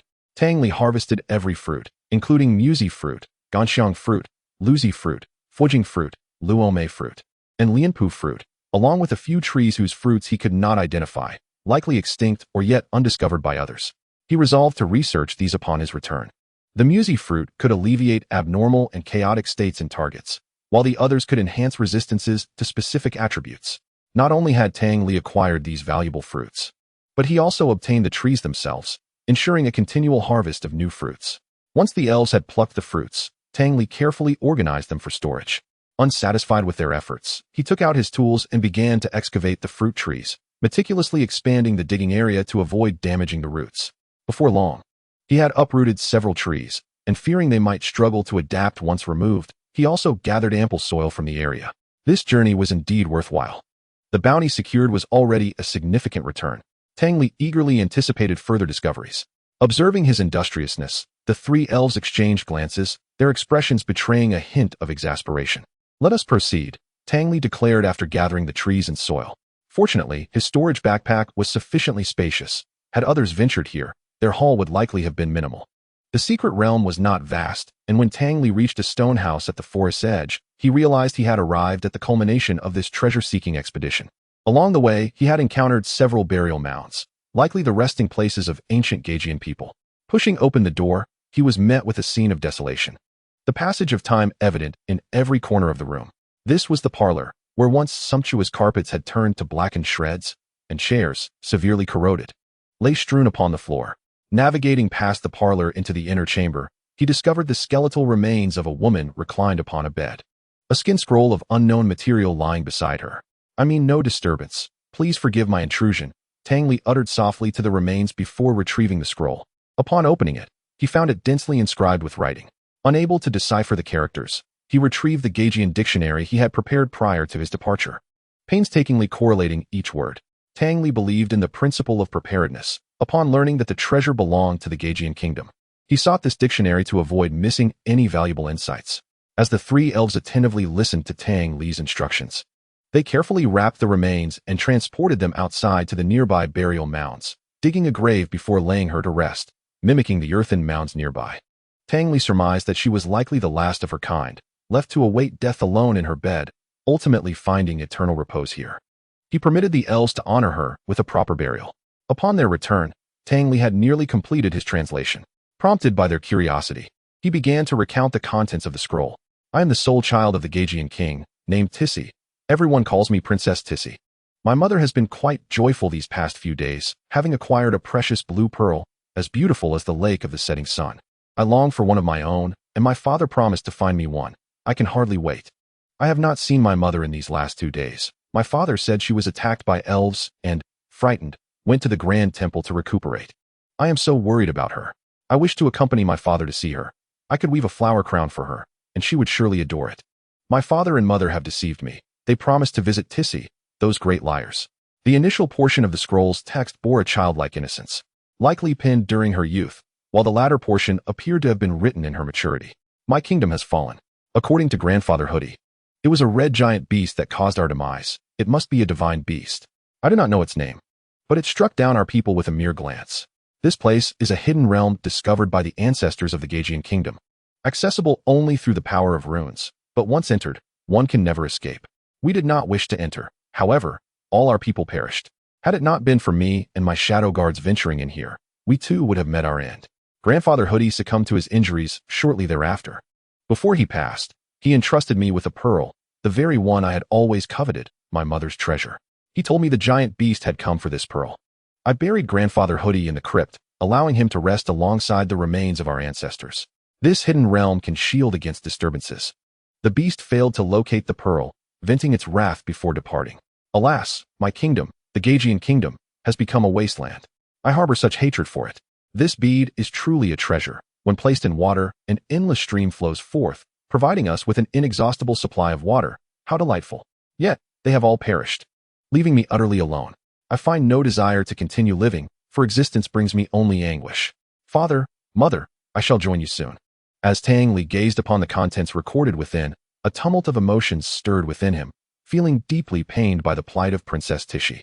Once, she lived a life of such happiness, beloved by her father and mother, cherished by the people of the realm.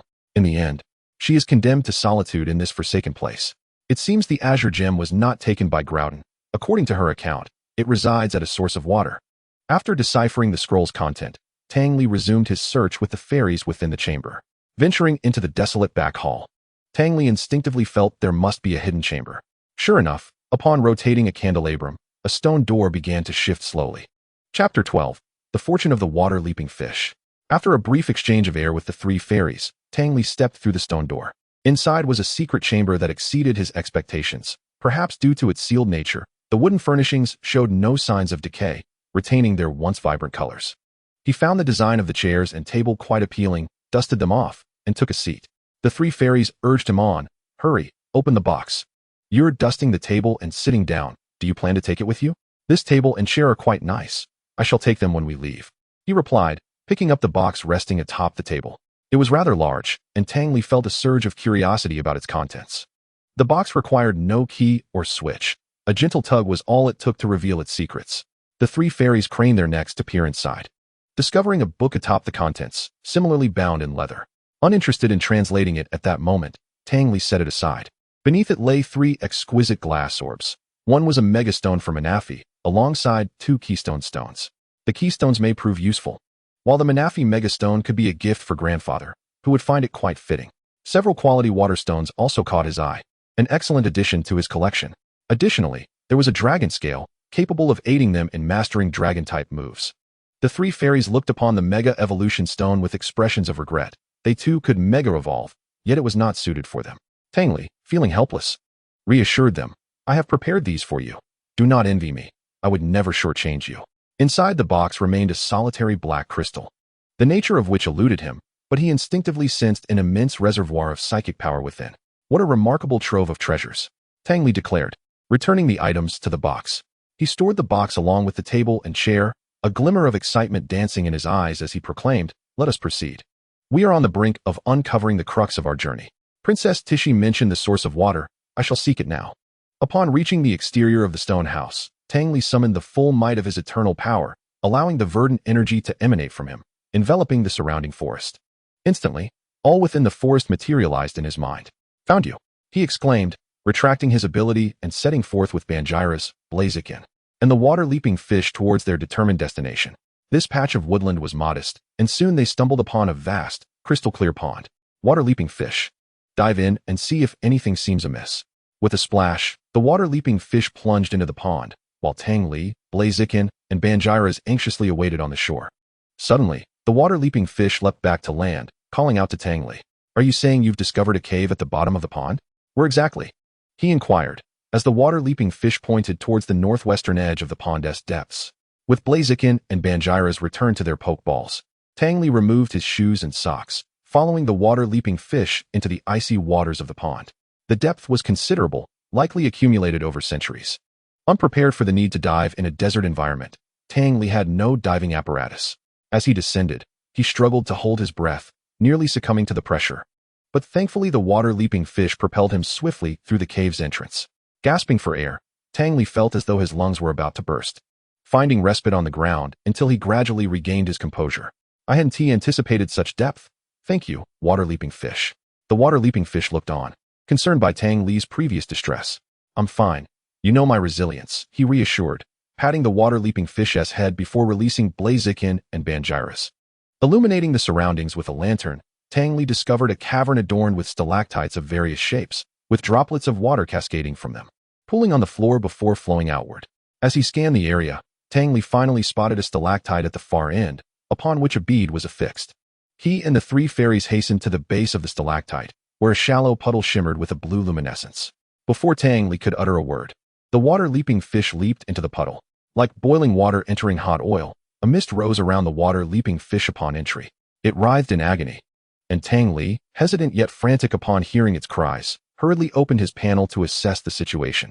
Pokémon, water-leaping fish, male. Level, 18. Ability, torrent. Permanent ability, herbivore.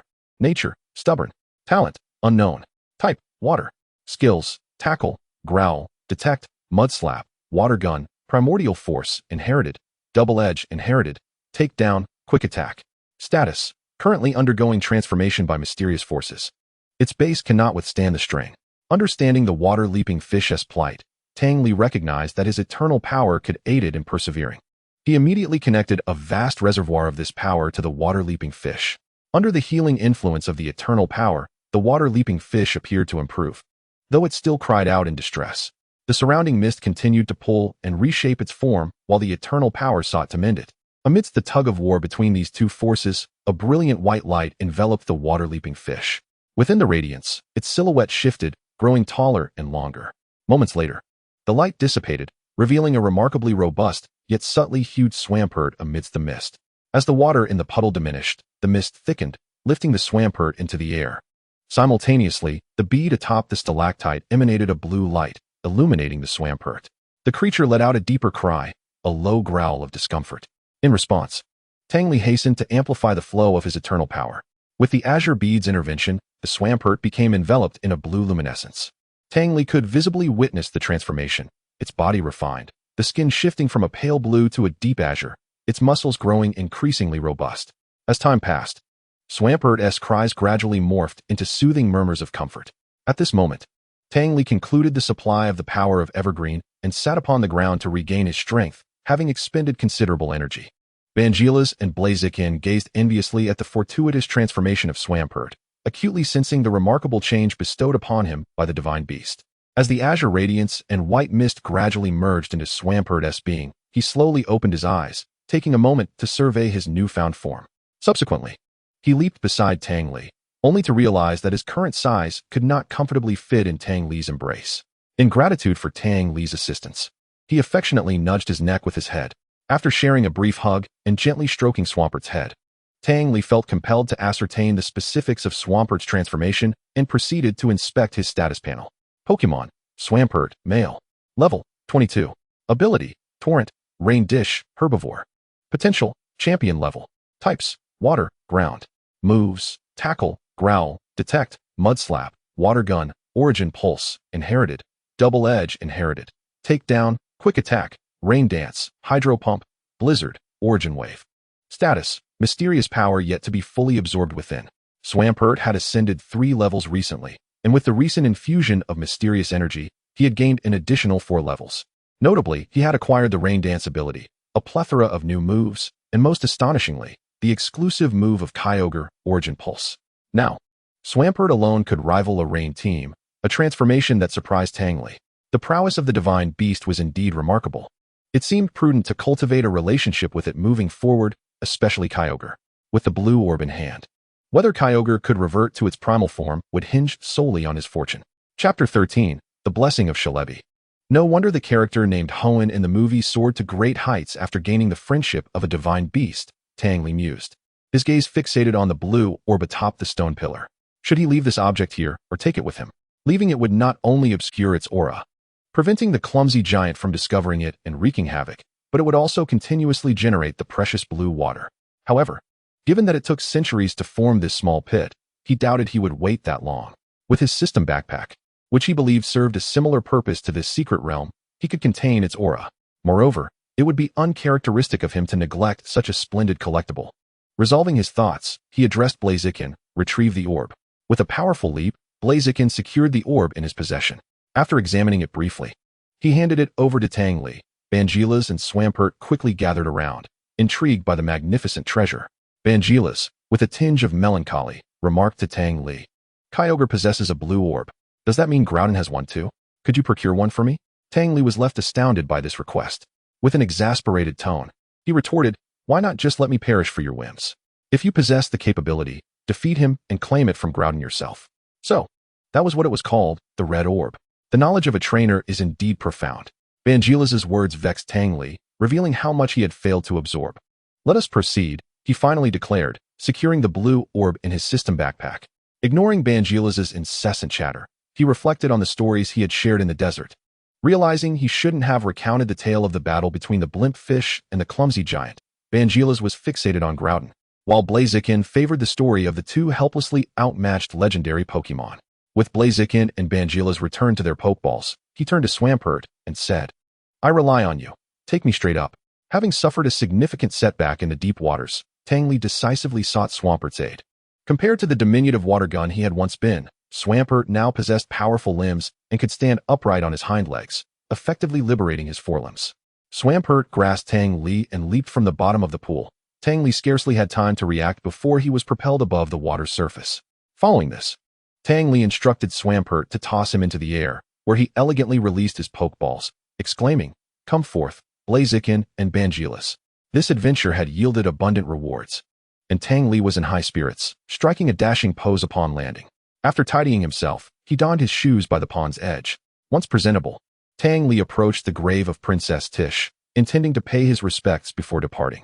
He gathered some flowers by the roadside, weaving them into a modest wreath to lay upon the grave, though his skill was limited, and its shape left much to be desired. "After I leave, I doubt anyone will return here again. I apologize for taking your kingdom's relic. I shall seek a fitting opportunity to teach Groudon a lesson. Our capabilities are limited, and this is all we can do. If you are aware in the afterlife, I hope you can find peace." After paying his tribute, Tang Li retraced his steps, soon arriving at the stone door in the hall. Unlike the runes of the ancient Guja kingdom, the key provided by the system was of a higher caliber, allowing him to secure the entrance to the secret realm. Nevertheless, the rune's ability to forcibly tear open the secret realm was formidable when combined. Tang Li would be able to traverse other secret realms at will. Upon exiting, he took out his camera to capture various images of the runes. Setting up a camera to record the flow of the runes on the stone door, Tang Li pried the key free, and in an instant, the lotus-shaped rune gradually faded, causing the previously visible individual runes on the door to vanish as well, rendering them ineffective. Having completed these tasks, he returned with his 3 Pokémon to the surface, no longer needing to seal the cave, as the stone door had lost its function and now served merely as a decorative feature. Had it not been for his inability to detach it completely, Tang Li would have considered bringing it back. Emerging into the open air, he gazed at the moon hanging in the sky, marveling at the wonders of the secret realm. Existing beyond this world, the moon still managed to cast its light here. In awe, he quickly found a suitable spot to pitch his tent and entered into slumber alongside Blaziken. This warm companion was invaluable during the desert's cold nights, enveloping him in a comforting warmth. The morning desert appeared as though washed clean, the sky a pristine blue without a hint of cloud. The gentle dunes stretched endlessly into the horizon, and the sand beneath seemed to breathe, undulating with a serene and profound beauty that was almost painfully moving. Tang Li and his 3 Pokémon stood on the cliff's edge, appreciating the morning's desert landscape. Despite having witnessed it many times, the beauty remained ever enjoyable, prompting him to pull out his camera for a keepsake before commencing his journey home. In pursuit of the treasure's location, he and his 3 Pokémon had scoured the desert for 7 days, traversing numerous unnecessary paths. For the return trip, Tang Li anticipated a swift journey. After consulting the map and identifying the nearest route, he instructed Bangilas to lead the way through the desert at a rapid pace. Had a flying-type Pokémon been at the helm, their speed would have been even greater. Fortunately, Bangilas could glide swiftly across the sands, otherwise, the progress of this expedition would have been greatly prolonged. He had taken the lead in this treasure hunt. Tang Li traveled during the cooler parts of the day and set out under the starlit night, finally spotting the tallest sand dune he had initially leapt from on the 4th day. "Look, isn't that the dune I jumped down from?" he exclaimed joyfully as he spotted it not far from the desert's edge. "Bangilas, Blaziken, we are almost there." As Tang Li pondered the burden that Bangila's might impose by remaining with him, he decided the next day to traverse the desert accompanied by 3 spirited Pokémon. The Swampert, having evolved to acquire ground-type attributes, was gradually acclimating to the arid climate and thus followed closely behind. Time slipped away quietly as they journeyed, and by the time they reached the edge of the sunset forest, it was already midnight. Tang Li, nearly depleted of energy, laid down to rest beneath a tree, while Blaziken and the others set up a tent. After a brief respite, Tang Li regained his senses. The relentless fatigue from the past several days spent traversing a monotonous sea of sand was overwhelming. The scorching sun and the inexplicable sandstorms had made the journey quite excruciating. Having gazed upon the dreary yellow landscape for so long, the sight of vibrant green foliage now brought him immense joy. His bond with the eternal power within him instinctively connected with the trees around him, as it is only through experiencing death and destruction that one can truly appreciate the value of life. This journey had led to Tang Li's significant maturation. He felt embraced by the forest, and it was only at this moment that his eternal power was formally acknowledged by the woodland. As the verdant energy from the forest coalesced around him, Tang Li found himself enveloped in a cocoon of green. The commotion attracted the 3 Pokémon's attention, who began to observe him closely. Bangila's suddenly sensed an unfamiliar aura and, following it, spotted a green figure. Shalebi, having been drawn to Tang Li's abilities days prior, recognized the life energy he wielded as something entirely novel. Intrigued by the apparent qualitative leap in his abilities, Shalebi descended to take a closer look. Upon realizing he had been discovered, Shalebi leisurely floated over and settled atop Tang Li's cocoon. Bangila's and the others, unaware of Shalebi's true identity as a legendary Pokémon, merely sensed the disparity in their strengths and the gentle aura emanating from him, along with his non-threatening demeanor towards Tang Li. Bangila's curiously inquired, "What is happening to our trainer? When will he emerge?" "He is undergoing a transformation. Once he has received the blessings of this forest, he will awaken," Shalebi replied, glancing at the cocoon beneath him before addressing Bangila's. "Are you his Pokémon?" Shalebi inquired, gazing at the trio with curiosity. Indeed, the 3 Pokémon nodded in affirmation. Shalebi then floated beside Swampert, who had piqued his interest from the outset due to a peculiar aura surrounding him. "You are quite dangerous, little one," Shalebi remarked, a flash of white light illuminating the air as if revealing some hidden truth. A surge of green energy enveloped Swampert, vanishing into its very being. Next, Shalebi approached Blaziken, observing it closely before unleashing a burst of psychic energy towards him, which Blaziken instinctively dodged. "You are impressive," Shalebi noted. "I sense a latent power within you. Allow me to impart a lesson, remember it well."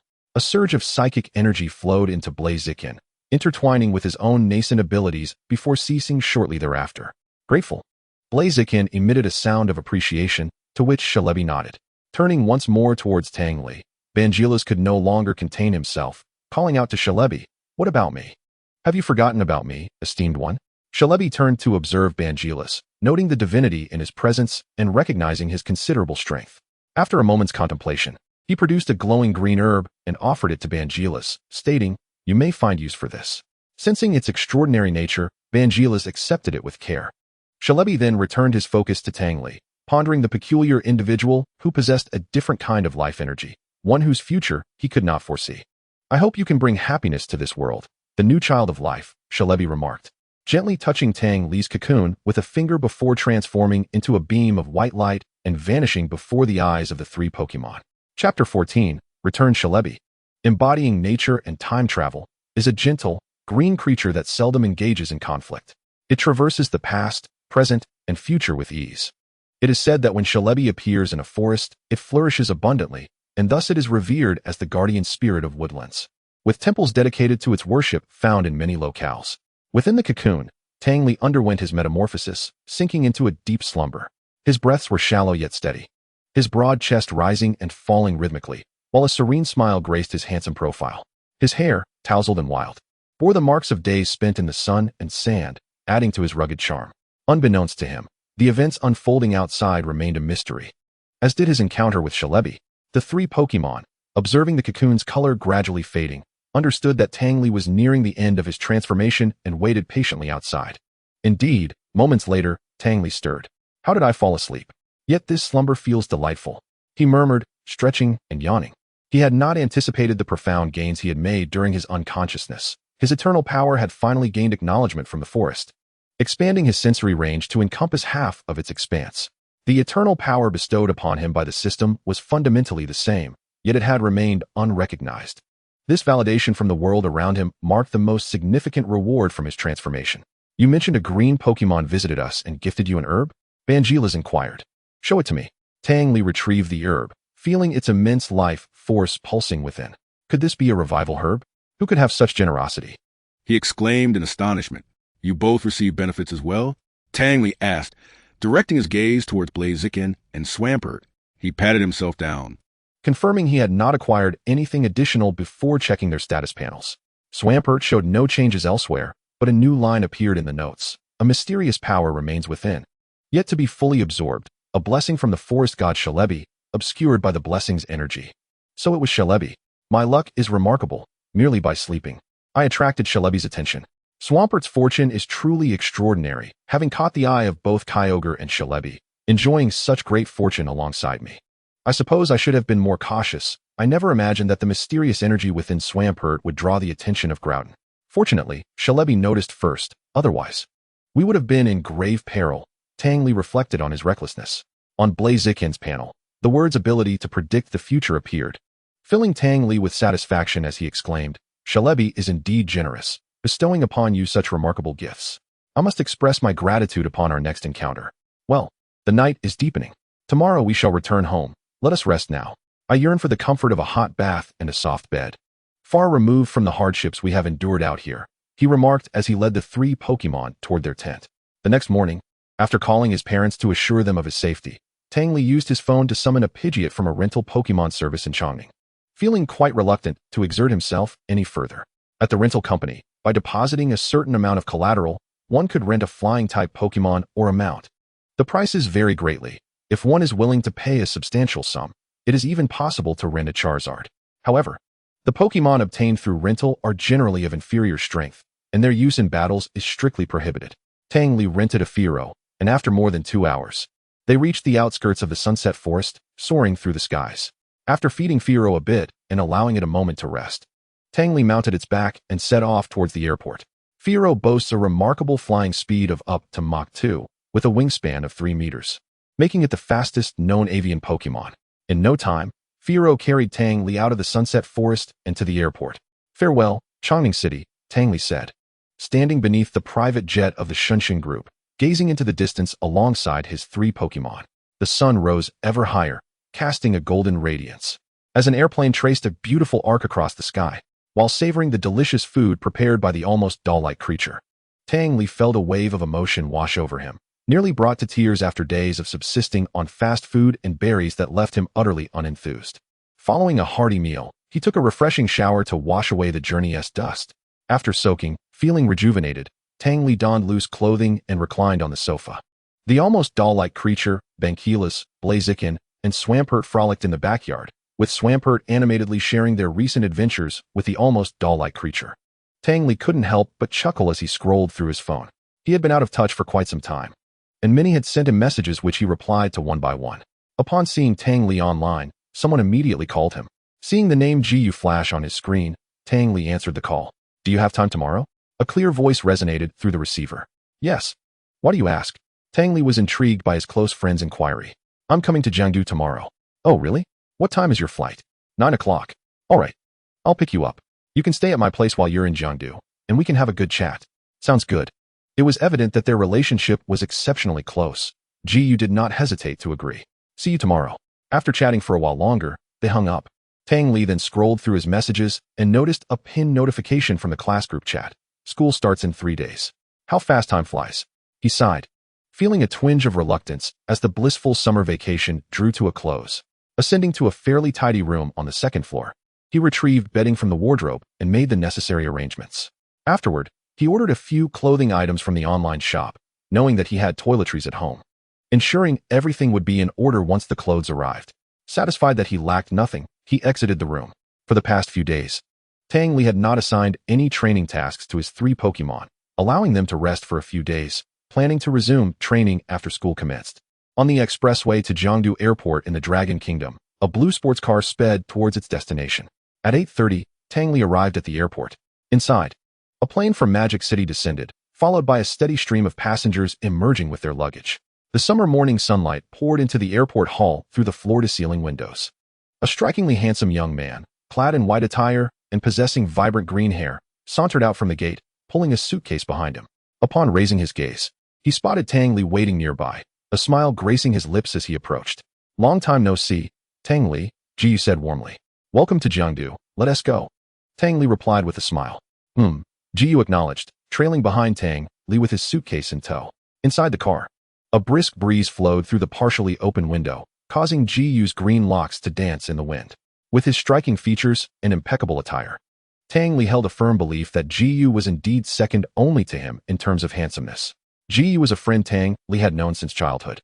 He was the son of the water-type gym leader in Magic City and aspired to become the most exceptional Pokémon coordinator. Their bond had been forged through years of deep friendship. Ji Yu was quite capable in his own right, though perhaps lacking interest in competitive battling, which led him not to join the university's team. Their personalities resonated well together. Pokémon Introduction. Pokémon.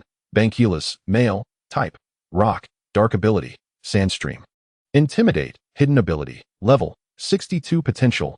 Legendary Moves. Thunder Fong. Bite. Glare. Sandstorm. Roar. Stealth Rock. Rock Slide. Scary Face. Dark Pulse. Revenge. Earthquake. Stone Edge. Hyper Beam. Crunch.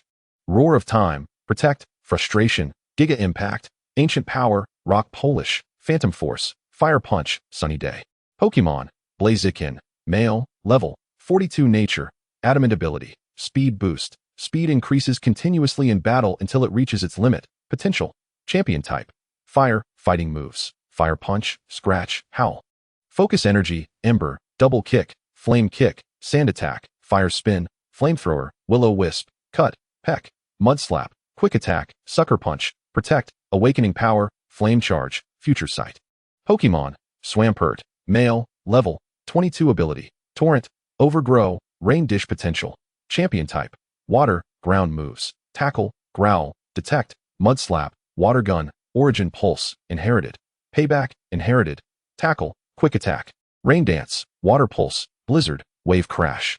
Status. There remains a mysterious power within, yet to be fully absorbed, a blessing from the forest deity, Sheila, with the mysterious energy concealed beneath the blessing. Chapter 15. The Grand Contest? You know Bankilas and Blaziken just recently evolved. Swampert, you should greet Ji Yu. Once they returned to the villa, Tang Li began introducing the household members to Ji Yu. Quack, quack. Swampert rushed over to greet Ji Yu, and Tang Li patted his shoulder, encouraging him to go play with Ji Yu's Milotic, Dugong, and Piplup in the backyard. Blaziken, take care of everyone and bring some snacks too. All right. Ji Yu replied to the almost doll-like creature in the kitchen, fully aware of its nature. It's fine. Just keep it simple. No need for anything too elaborate. That's just how it is. I can't sway it. You'll appreciate its culinary skills later. Tang Li said as he retrieved 2 bottles of drinks from the refrigerator. Let us head to the balcony.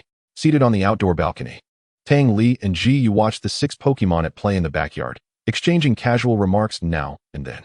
Blaziken is really well trained, and Swampert too. I remember he was just caught less than 20 days ago, and he evolved so quickly. Truly impressive. As a coordinator, Ji Yu could discern the quality of training merely by observing the Pokémon's condition, hence his particular attention to Swampert.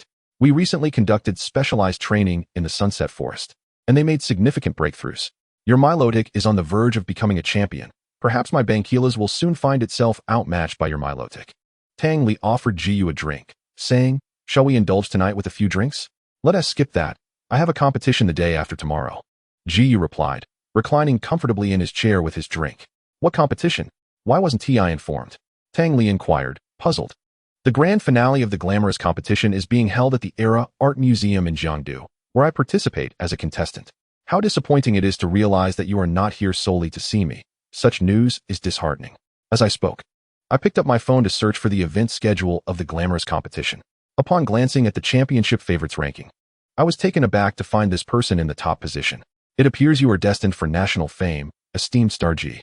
Hearing Tang Li's remarks, Ji Yu elegantly sipped her drink before retrieving her own phone to search for the competition rewards, which she then shared with Tang Li. First place, a Super Evolution Stone and 5 million Alliance coins.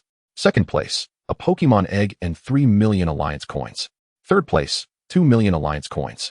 Upon seeing these enticing rewards, Tang Li became restless, The prospect of an evolution stone was simply too alluring. He felt compelled to make a bold attempt. 4 evolution stones and keystone were exceedingly rare. Although he already possessed the evolution stones for Tyranitar, Blaziken, and Swampert, one could never know when they might need them for future Pokémon captures. Noticing Tang Li's palpable interest, Jiyu smirked mischievously and swiped to the end of the screen. The words "all prizes are sponsored by the Shun Shun Group" caught Tang Li's eye. "You must be intentionally trying to make me feel miserable. How devious of you. I can no longer consider you a friend," he lamented heartbreakingly. "Haha, your penchant for collecting remains unchanged. I've brought you a splendid gift this time," she said, retreating momentarily to fetch a box which she presented to Tang Li. He picked up the exquisite box, curiosity bubbling within him. "Go on, open it," Jiyu urged with a smile. As Tang Li opened it, a radiant purple light shimmered under the sunlight, emanating a dazzling and intoxicating brilliance. Captivated, his eyes were drawn to the enchanting stone. "Is this the diamond of the guardian deity of Italy, Diancie?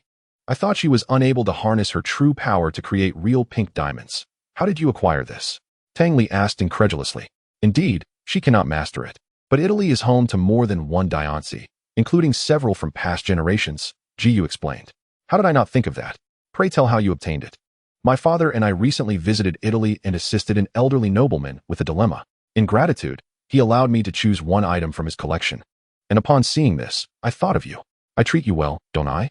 How could I have overlooked this? You truly are my good brother. I can't thank you enough. Tomorrow, during the competition, I shall cheer for you," Tang Li said, admiring the diamond in his hands, touched by her thoughtfulness. After a moment of play, they were interrupted by the distinct calls of a doll. "Let us go dine," Jiyu suggested, and together they descended the stairs. Upon reaching the backyard, they discovered a large table adorned with an array of delectable dishes. After washing their hands, they settled down to enjoy their meal. Jiyu observed Tyranitar seated at a small table nearby, surrounded by a mountain of energy cubes. "Only you could sustain such a diet. Anyone else would surely go bankrupt within days," he remarked. "The energy cubes are all homemade, requiring little expenditure. Your Pokémon are in for a treat." "My culinary skills are rather commendable," Tang Li replied after sipping some soup. "Do eat up, the food will cool." In a delightful atmosphere, they finished their lunch, only for a large game over to flash across the television screen. Tang Li, frustrated, tossed down the controller, exclaiming, "How irritating. I've practiced diligently. Yet I still cannot defeat you. I was so close to dodging that uppercut. My reflexes were sharp. I merely lost focus. This round doesn't count." After their meal, the pair settled onto the sofa to play the Pokémon fighting game. "This game is rather monotonous. Why not take it to the battle arena? Since I'm here, it would be a shame not to have a match," Jiyu suggested, effortlessly defeating the Pokémon controlled by Tang Li once more, a grin on his face. "Just one more round, and then we shall go. I must prove myself. I wasn't fully concentrated before. You best be wary this time." Tang Li's sharp gaze began to awaken. The game concluded swiftly, and with their Pokémon in tow, they stepped outside, strolling toward the battle arena while chatting amiably. Battle arenas, as foundational infrastructure, are widely distributed across various regions of Dragon Country, with Pokémon battles seamlessly woven into the lives of trainers, who often engage in a match during their leisure moments. Not long after, they arrived at the battle arena, which featured 6 fields, one of which was conveniently vacant. "Allow me to show you the true art of battling. It's your turn, Blaziken. And you, Dugong, go forth and claim victory." Tang Li and Jiyu simultaneously released their Pokeballs, declaring their intentions. Chapter 16, Battle with Jiyu. As Milotic is set to compete in the glamorous competition tomorrow, to avoid affecting her preparation, they decided to switch to their second-string Pokémon.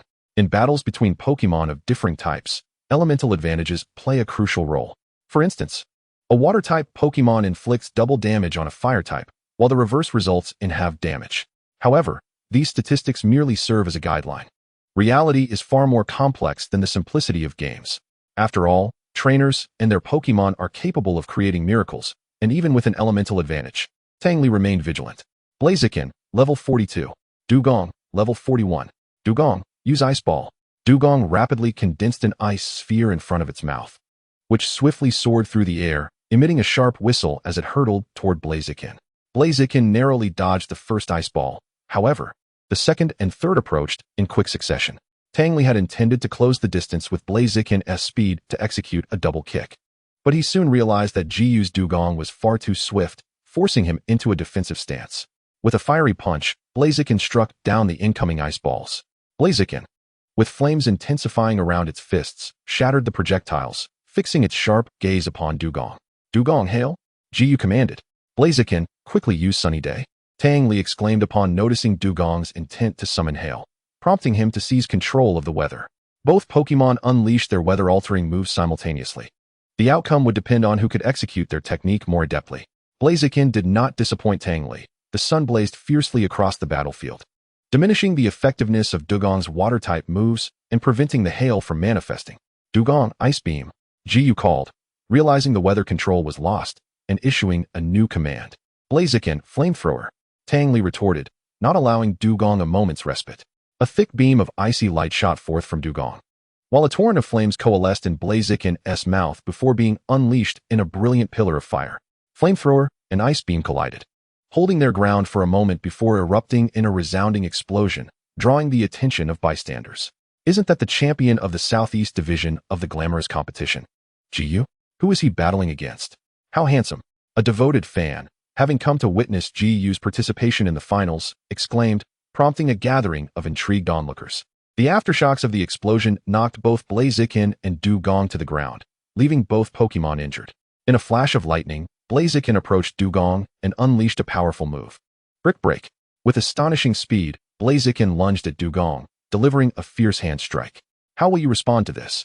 Tang Li inquired with a smile, addressing Jiyu. Blaziken augmented the speed and power of Brick Break with the momentum from its previous move, significantly amplifying the damage potential. Should it connect, this battle would likely reach its conclusion. "Let us unleash our ultimate move, Dugong," Jiyu commanded, tossing her green hair back. Blaziken watched as Dugong curled up into a ball, and simultaneously, a massive wave surged beneath Dugong, instantly forming a curtain of water that enveloped it. To be able to execute Surf with such finesse while multitasking, impressive, indeed, Tang Li remarked, observing Dugong intently. Failing to achieve success with its attack, Blaziken retreated to the left side of the arena, panting as it awaited its trainer's command. Seizing the moment while Dugong maintained its spherical form, Jiyu directed Dugong to launch an ice ball, which had grown significantly larger than the initial attempt. Likely aiming for a decisive blow with Blaziken's stamina waning. "Use Future Sight to evade, then unleash Flame Kick," Jiyu instructed. To her astonishment, Blaziken effortlessly dodged the rapidly approaching ice balls, maneuvering to Dugong's side. The first kick landed squarely on Dugong's abdomen, sending it soaring, followed by a high leap that brought Dugong crashing to the ground. Severely injured, Dugong could not rise again. "Victory for Blaziken," Tang Li proclaimed. "As expected, you emerged victorious. But that Future Sight move is rather overpowered, don't you think?" Jiyu lamented as she returned Dugong to its pokeball. It was then that Tang Li noticed the throng of spectators surrounding the battlefield, quickly recalling Blaziken. "Let us make our exit swiftly," he urged. Since the commencement of the Grand Festival, Jiyu had attracted countless admirers with her stunning looks and the impressive performances of her Milotic. "All right, let us go," she replied. Together, they navigated through the enthusiastic crowd, who clamored for photos and autographs after meeting Jiyu. Only after she mentioned needing to heal her Pokémon did the crowd reluctantly disperse. Thus, Jiyu and Tang Li made their way to the nearby Pokémon Center to tend to Dugong and Blaziken. "You truly are a sensation. Even the medical staff asked for your autograph," Tang Li noted, watching a nurse depart with a pen in hand. Jiyu responded with a hint of exasperation. "I don't know how it happened, but suddenly I'm in the limelight. The number of challengers at my gym has surged. I've been swamped lately. Yet this brings you one step closer to your dreams, which is wonderful," Tang Li commented. "Indeed. However, having defeated me this time, the media will likely take notice. You may find yourself in the spotlight too," Jiyu replied, accepting the pokeballs for Blaziken and Dugong from the nurse. "Then I'll count on your good fortune. Let us head home." Tang Li waved dismissively. "Here, have some of this. I just made fresh berry juice." He emerged from the villa with a water jug. Having collected a bounty of berries from their recent expedition into the secret realm, he had spent the previous evening experimenting with various juice flavors. Blaziken, ever perceptive, retrieved enough cups from the kitchen and placed them on the table. After Tang Li filled each cup, he reclined in a lounge chair, gazing at the stars twinkling in the night sky. Jiyu sat up, savoring the juice with a look of satisfaction. "Please fill my cup to the brim. I'll take some with me to soothe my spirits after losing to you. Fear not, I won't skimp on you. But you must have your Dugong teach my Swampert how to use Surf. I've been coveting that move ever since our battle," Tang Li insisted playfully. Jiyu, hailing from a prestigious water-type gym, possessed extensive knowledge in nurturing water-type Pokémon, particularly her Milotic. which had caused considerable trouble for Tang Li's Tyranitar before he obtained his own abilities. Are you truly attempting to trade my signature move for just a bit of berry juice? Isn't that rather greedy? Surely, I deserve some compensation, Jiyu retorted, setting her cup down and casting Tang Li a sidelong glance. Rest assured, I have prepared a delightful surprise for you that I guarantee you will adore. Now, off you go and get some rest. I look forward to seeing your performance tomorrow, Tang Li said, before returning to his room. Chapter 17. Claiming the championship. Time swiftly passed, and soon it was the following day. The Era Art Museum, located at the heart of Jiangdu City, boasted a futuristic architectural design, primarily constructed of massive steel frames, with a total of 24 truss columns. Today's competition was set to take place here. Upon arriving at the museum, Jiyu had barely stepped out of her sports car when she was immediately surrounded by eager reporters. Mr. Jiyu, do you feel confident in claiming victory? How have you felt during your time in Jiangdu? Mr. Jiyu, your opponent, the champion of the Northwest region, Wu Shiji, has labeled you a mere pretty face. What are your thoughts on that? After fielding a few questions, Jiyu, clad in an exquisitely adorned white robe, was escorted by staff into the inner hall. The Grand Festival was one of the most prestigious competitions in this world, and due to its exceptionally generous rewards, it had garnered widespread attention from the public. As Jiyu entered the venue, Tang Li arrived leisurely at the back entrance of the museum. Representatives from the Shun group were already waiting for him. Young Master Tang, please follow me. Mr. Zhao is inside with Chairman Kong. One of the staff members informed him. Tang Li handed over the car keys to a security guard and followed the staff member into the rear hall. After descending a few steps, they arrived at a conference room, where the attendant opened the door, welcoming Tang Li inside.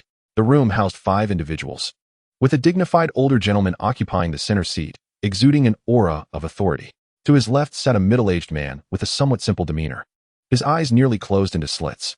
Upon seeing Tang Li enter, the older gentleman beamed and addressed the gathering. What a pleasant surprise. The young man from the Tang family has graced us with his presence. It's been a while since we invited you to participate in the Grand Festival, and you turned us down. This gentleman, named Kong Zhan, was the chairman of the Pokémon League and a close friend of Tang Li's grandfather, treating Tang Li as if he were his own grandson. Hello, Grandpa Kong, Tang Li greeted obediently. Come here, Tang Li, Kong Zhan beckoned him over, introducing him to the others. This is Director Hu Weiman of the Grand Festival Affairs Bureau, and this is Chief Judge Wang Sufang. Lastly, we have Officer Bai Song, who is in charge of security at this venue. Tang Li exchanged pleasantries with everyone, stating, I'm here to enjoy myself. It would be a shame to miss such a significant event. Very well, then go ahead and have your fun. We still have some matters to attend to. Don't forget to come find me after the competition to catch up. It's been ages since we last met, Kong Zhen replied. Of course, Grandpa Kong, Tang Li affirmed as he exited the conference room. Mr. Zhao, having bid farewell to the others inside, followed him out. Zhao Weidong, the head of the Shun Group's Nanshan Province branch, was representing the company at the Grand Festival, as Tang Li's parents were unable to attend due to prior commitments. Young Master Tang, let me take you to the viewing platform. It offers a closer vantage point and a better experience. Upon arriving at the VIP viewing platform, Tang Li observed that many attendees had already taken their seats. After the Shun Group, the event sponsor, handed over the prizes to Bai Song, there was little left for them to do, prompting Tang Li to sit down alongside Zhao Weidong. The time was 8:30, and the grand competition was set to commence promptly at 9. The competition would consist of 2 rounds of scrutiny. The first round required a performance that would vividly showcase the charm and coordination between trainers and their Pokémon, evaluated by judges' scores before advancing to the second round. The second round would involve battles, where competitors would aim to diminish each other's scores through dazzling combat within 5 minutes. Notably, if one side were to succumb first, the match would conclude. However, in most instances, the outcome would still be determined by the remaining scores. This competition featured 18 contestants, the top 3 from various regions, all eagerly vying for the championship title. Tang Li gazed across the competitors section, sensing a palpable tension in the air. It appeared that Jiyu was under significant pressure, as several individuals nearby exuded hostility toward him. However, he pondered why his father would offer such generous rewards, considering that many seasoned champions lacked megastones. It was uncertain what controversies might arise. This is the old man's intention. He aims to inspire the younger generation while simultaneously observing the hidden talents within the Dragon Kingdom. The specifics elude me, but if Tang Xiao wishes to delve deeper, he ought to inquire with the old man, Zhao replied. During this idle period, Tang Li decided to utilize the lottery system. Having accumulated 15 draws since his time in the desert without indulging in any, after executing a 10 draw and 5 single draws. He closed the interface upon realizing that no remarkable prizes had emerged. As the clock struck 9, the competition officially commenced amidst a flourish of music. The venue was bustling with a sea of attendees, creating a vibrant atmosphere. Drones equipped for live broadcasting ascended, capturing the entire arena. "It's Miss Vivian!" exclaimed a young girl beside Tang Li, her excitement palpable. Amidst the jubilant uproar, Miss Vivian made her entrance as the host, riding atop a dove Pokémon. "Ladies and gentlemen, I am Vivian, your host for today's grand finale of the National Gorgeous Contest, where contestants from various regions will vie for supremacy. Let us eagerly anticipate who will claim the championship title." The event was exclusively sponsored by the Shun Shun Group, which proudly presented Pokémon merchandise. Before the competition commenced, she introduced the 3 dignitaries seated at the podium: Chairman Kong Jun of the Pokémon Alliance, Director Hu Weimin of the Alliance's Gorgeous Contest Bureau, and Chief Judge Wang Sufang. "We extend a warm welcome to our esteemed guests," she announced. Stepping forward, Chief Judge Wang Sufang proclaimed, "On behalf of all judges and staff, I pledge to uphold the ethics of competition, adhere to the rules of the contest, enforce strict regulations, and provide trainers with a favorable competitive atmosphere and high-quality service, ensuring the integrity of our decisions. We aim for the successful culmination of this event." The first contestant to take the stage was Ms. Fanjia from the Southwest region. Let us welcome her with a round of applause. As Vivian's voice faded, thunderous applause erupted throughout the venue. A beautiful young girl released her Pokeball, revealing a dazzling Raichu. "Go, Raichu!" Use Charge Beam, followed by Swift. As Raichu entered the fray, sparks of lightning flickered across its body, unleashing a multitude of charge beams into the sky. When the beams descended, star-shaped glimmers surrounded Raichu, showcasing its remarkable agility and control over its abilities. Tang Li watched intently from the viewing platform, noting that while these performances might appear ostentatious and lack lethal force, they were imbued with exceptional technique from which he could glean valuable insights. Out of 10 judges, the highest and lowest scores were discarded, averaging an impressive 85 points for Ms. Fanjia. Following her, several contestants showcased their skills, scoring 80, 79, 84, 78, 79, 81, and 89 points respectively. Next up was the champion from the Northwest region, Wushiji, and Tang Li anticipated his performance with keen interest. Upon hearing Vivian's introduction, he observed Wushiji casting a defiant gaze toward Jiyu. As he released his Pokeball, a magnificent Infernape appeared on stage. Tang Li swiftly assessed its information, a level 59 Pokemon, with the Blaze ability and elite qualifications, sharing the fire and fighting types. He advised his Blaziken to observe closely. "Infernape, use Fire Spin." With the command, a swirling vortex of flames enveloped Infernape, its fiery whirls mesmerizing the audience. "Let us give them an even greater spectacle, Infernape. Use Heatwave," Wushiji directed, as the fiery vortex expanded, filling the arena with flames. Tang Li contemplated how Jiyu would respond to this overwhelming display while gazing at him in the waiting area. After the fiery vortex diminished, Infernape amplified its flames once more, prompting an eruption of applause and cheers from the crowd. The judges, equally impressed by Infernape's performance, awarded a striking 95 points. The following contestants did not fare as well, with the highest score being 93 points. The competition progressed rapidly, soon arriving at Jiyu's turn. As a favored contender in the Gorgeous Contest, numerous Milotic graced the stage, yet Jiyu's Milotic was unparalleled in beauty, gliding gracefully through the mist above the arena. Its elegant swaying mesmerizing all. Jiyu elegantly commanded, "Hydro Vortex, Ice Beam." Instantly, a colossal water vortex soared skyward, halting midair before bursting forth. With droplets suspended in a delicate display, controlled by Milotic's psychic abilities, creating a breathtaking rainbow. The audience gasped in awe at the enchanting sight. Milotic did not linger, and with a burst of white light, the world transformed into an icy realm, freezing the rainbow into a shimmering ice bridge. Amidst the frosty mist, Milotic displayed its skills and charm with abandon. As the illusion light concluded, the venue resembled a fairyland, captivating every spectator in attendance. Not only did the audience erupt into fervent applause, but households across the nation, witnessing the broadcast via drones, were equally entranced by Jiyu's Milotic. Unsurprisingly, Jiyu achieved the highest score of the evening with an astounding 98 points. Tang Li, filled with excitement, rose to his feet to congratulate his friend's triumphant performance. Pokémon, Milotic, female. Type, water. Ability, Marvel Scale. Level, 60. Qualification, champion level. After completing this intricate performance, Milotic reveled in the adulation of the audience and the pride of its trainer, their shared glance igniting a breakthrough that elevated them to the elite level. Upon perceiving the situation, Jiyu swiftly approached Minas, gently caressing its neck before raising both hands to revel in the audience's fervent cheers. Witnessing Minas's level breakthrough, Tang Li realized that the outcome of the competition was now utterly devoid of suspense, prompting him to join director Zhao in the lounge. Young Master Tang, do you believe that young Master Ji will secure the championship? Zhao inquired with curiosity, noticing Tang Li's disinterest in watching Jiyu's second-round battle. With Minas achieving the monarch level, no one understands its combat prowess better than I do. Initially, Wushi Ji's Infernape had little chance of victory. Now, the match is devoid of any uncertainty. If that's the case, then young Master Ji will become the youngest senior coordinator. Coupled with monarch-level strength, his future is boundless. Once he claims victory, I shall report to the group and arrange a benefit for him to celebrate his triumph. Zhao responded, clearly impressed. Agreed.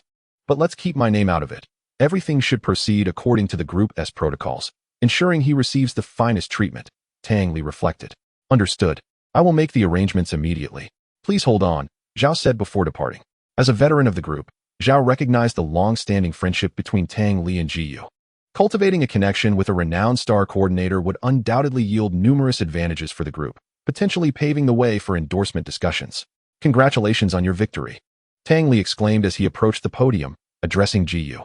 Just 30 minutes prior, Minas had effortlessly advanced through the rounds, ultimately facing Wushi Ji in the finals, where Minas unleashed an array of increasingly dazzling techniques, rendering Infernape powerless. Ji had just glimpsed the prize list, which included a Mega Evolution Stone for Gyarados, an incredibly rare item, one that even Tang Li lacked. It seemed that Ji would soon possess an extraordinarily powerful Mega Gyarados. Securing the championship offered more than just this singular reward. It also conferred the title of Senior Coordinator, which is divided into 5 tiers: Novice, Intermediate, Advanced, Elite, and Master. Additionally, he would receive a ribbon medal, which serves as an entry pass to the grand celebration of the Pokémon Showcase held 3 years hence. Before long, Vivian gracefully leapt from her Pidgeot, her smile radiant as she announced, "Now, let us congratulate contestant Jiyu for winning the National Showcase Championship." Following this, she invited Director Hu to present the trophy to Jiyu. At this moment, the attention of everyone present, as well as viewers watching on television, converged upon Jiyu. He draped the ribbon upon Minas before triumphantly raising the trophy high above his head, triggering an explosion of fireworks that illuminated the stage. The audience erupted in cheers, celebrating the dawn of a champion. Tang Li was also swept up in the resounding applause that echoed throughout the arena, yearning for such elation. As the time for awarding prizes arrived, several elegant hostesses ascended the stage bearing the awards. Jiyu, beaming with joy, accepted the Evolution Stone and the league card, while a girl holding the third-place league card wore a similarly cheerful expression. In stark contrast, Wushi Ji's countenance was dark as she stared at the Pokémon egg in her hands. Chapter 18, the first lesson of the new semester. Here is a gift for you. Star of the season, Tang Li said, tossing a beautifully wrapped small box to Jiyu. Thank you. How did Minas perform? Was it not astonishing? Jiyu inquired, catching the box with ease. Absolutely magnificent. You will participate in the Monarch tournament, won't you? I have already gained a significant lead, Tang Li replied. You must strive to keep up. I have no interest in the showcase. Otherwise, you might take pride in parading about like a peacock in front of me. My Minas is invincible. All right, I must take my leave. The staff is already urging me on. After sharing a moment of joy with Tang Li, Jiyu departed with the staff. Left to his own devices, Tang Li sought out Grandpa Kong, assisting him with various tasks while engaging in conversation. As it had been quite some time since they last met, and there was much to discuss. After concluding their activities, Tang Li escorted Grandpa Kong to his vehicle before returning home. Alone in the villa, Tang Li noted that Jiyu was preoccupied with a series of interviews. As the youngest senior coordinator, with such charisma, he was a topic of great interest. The officials recognized this as a prime opportunity to expand their influence, thus arranging for him an extensive tour. Tang Li placed the newly acquired Dragon Dance Technique disc into the learning machine for his Pokémon to study independently, as mastering this technique would significantly enhance their capabilities. He refrained from establishing other training plans, as Swords Dance had already been prepared for Blaziken, who would learn Dragon Dance before progressing further. Swampert diligently practiced the surf technique based on Jiyu's insights, demonstrating excellent aptitude and quickly mastering the move. Though he still had a long way to go before reaching the level of Dugong, Tang Li prepared the Ice Beam technique to broaden his offensive options.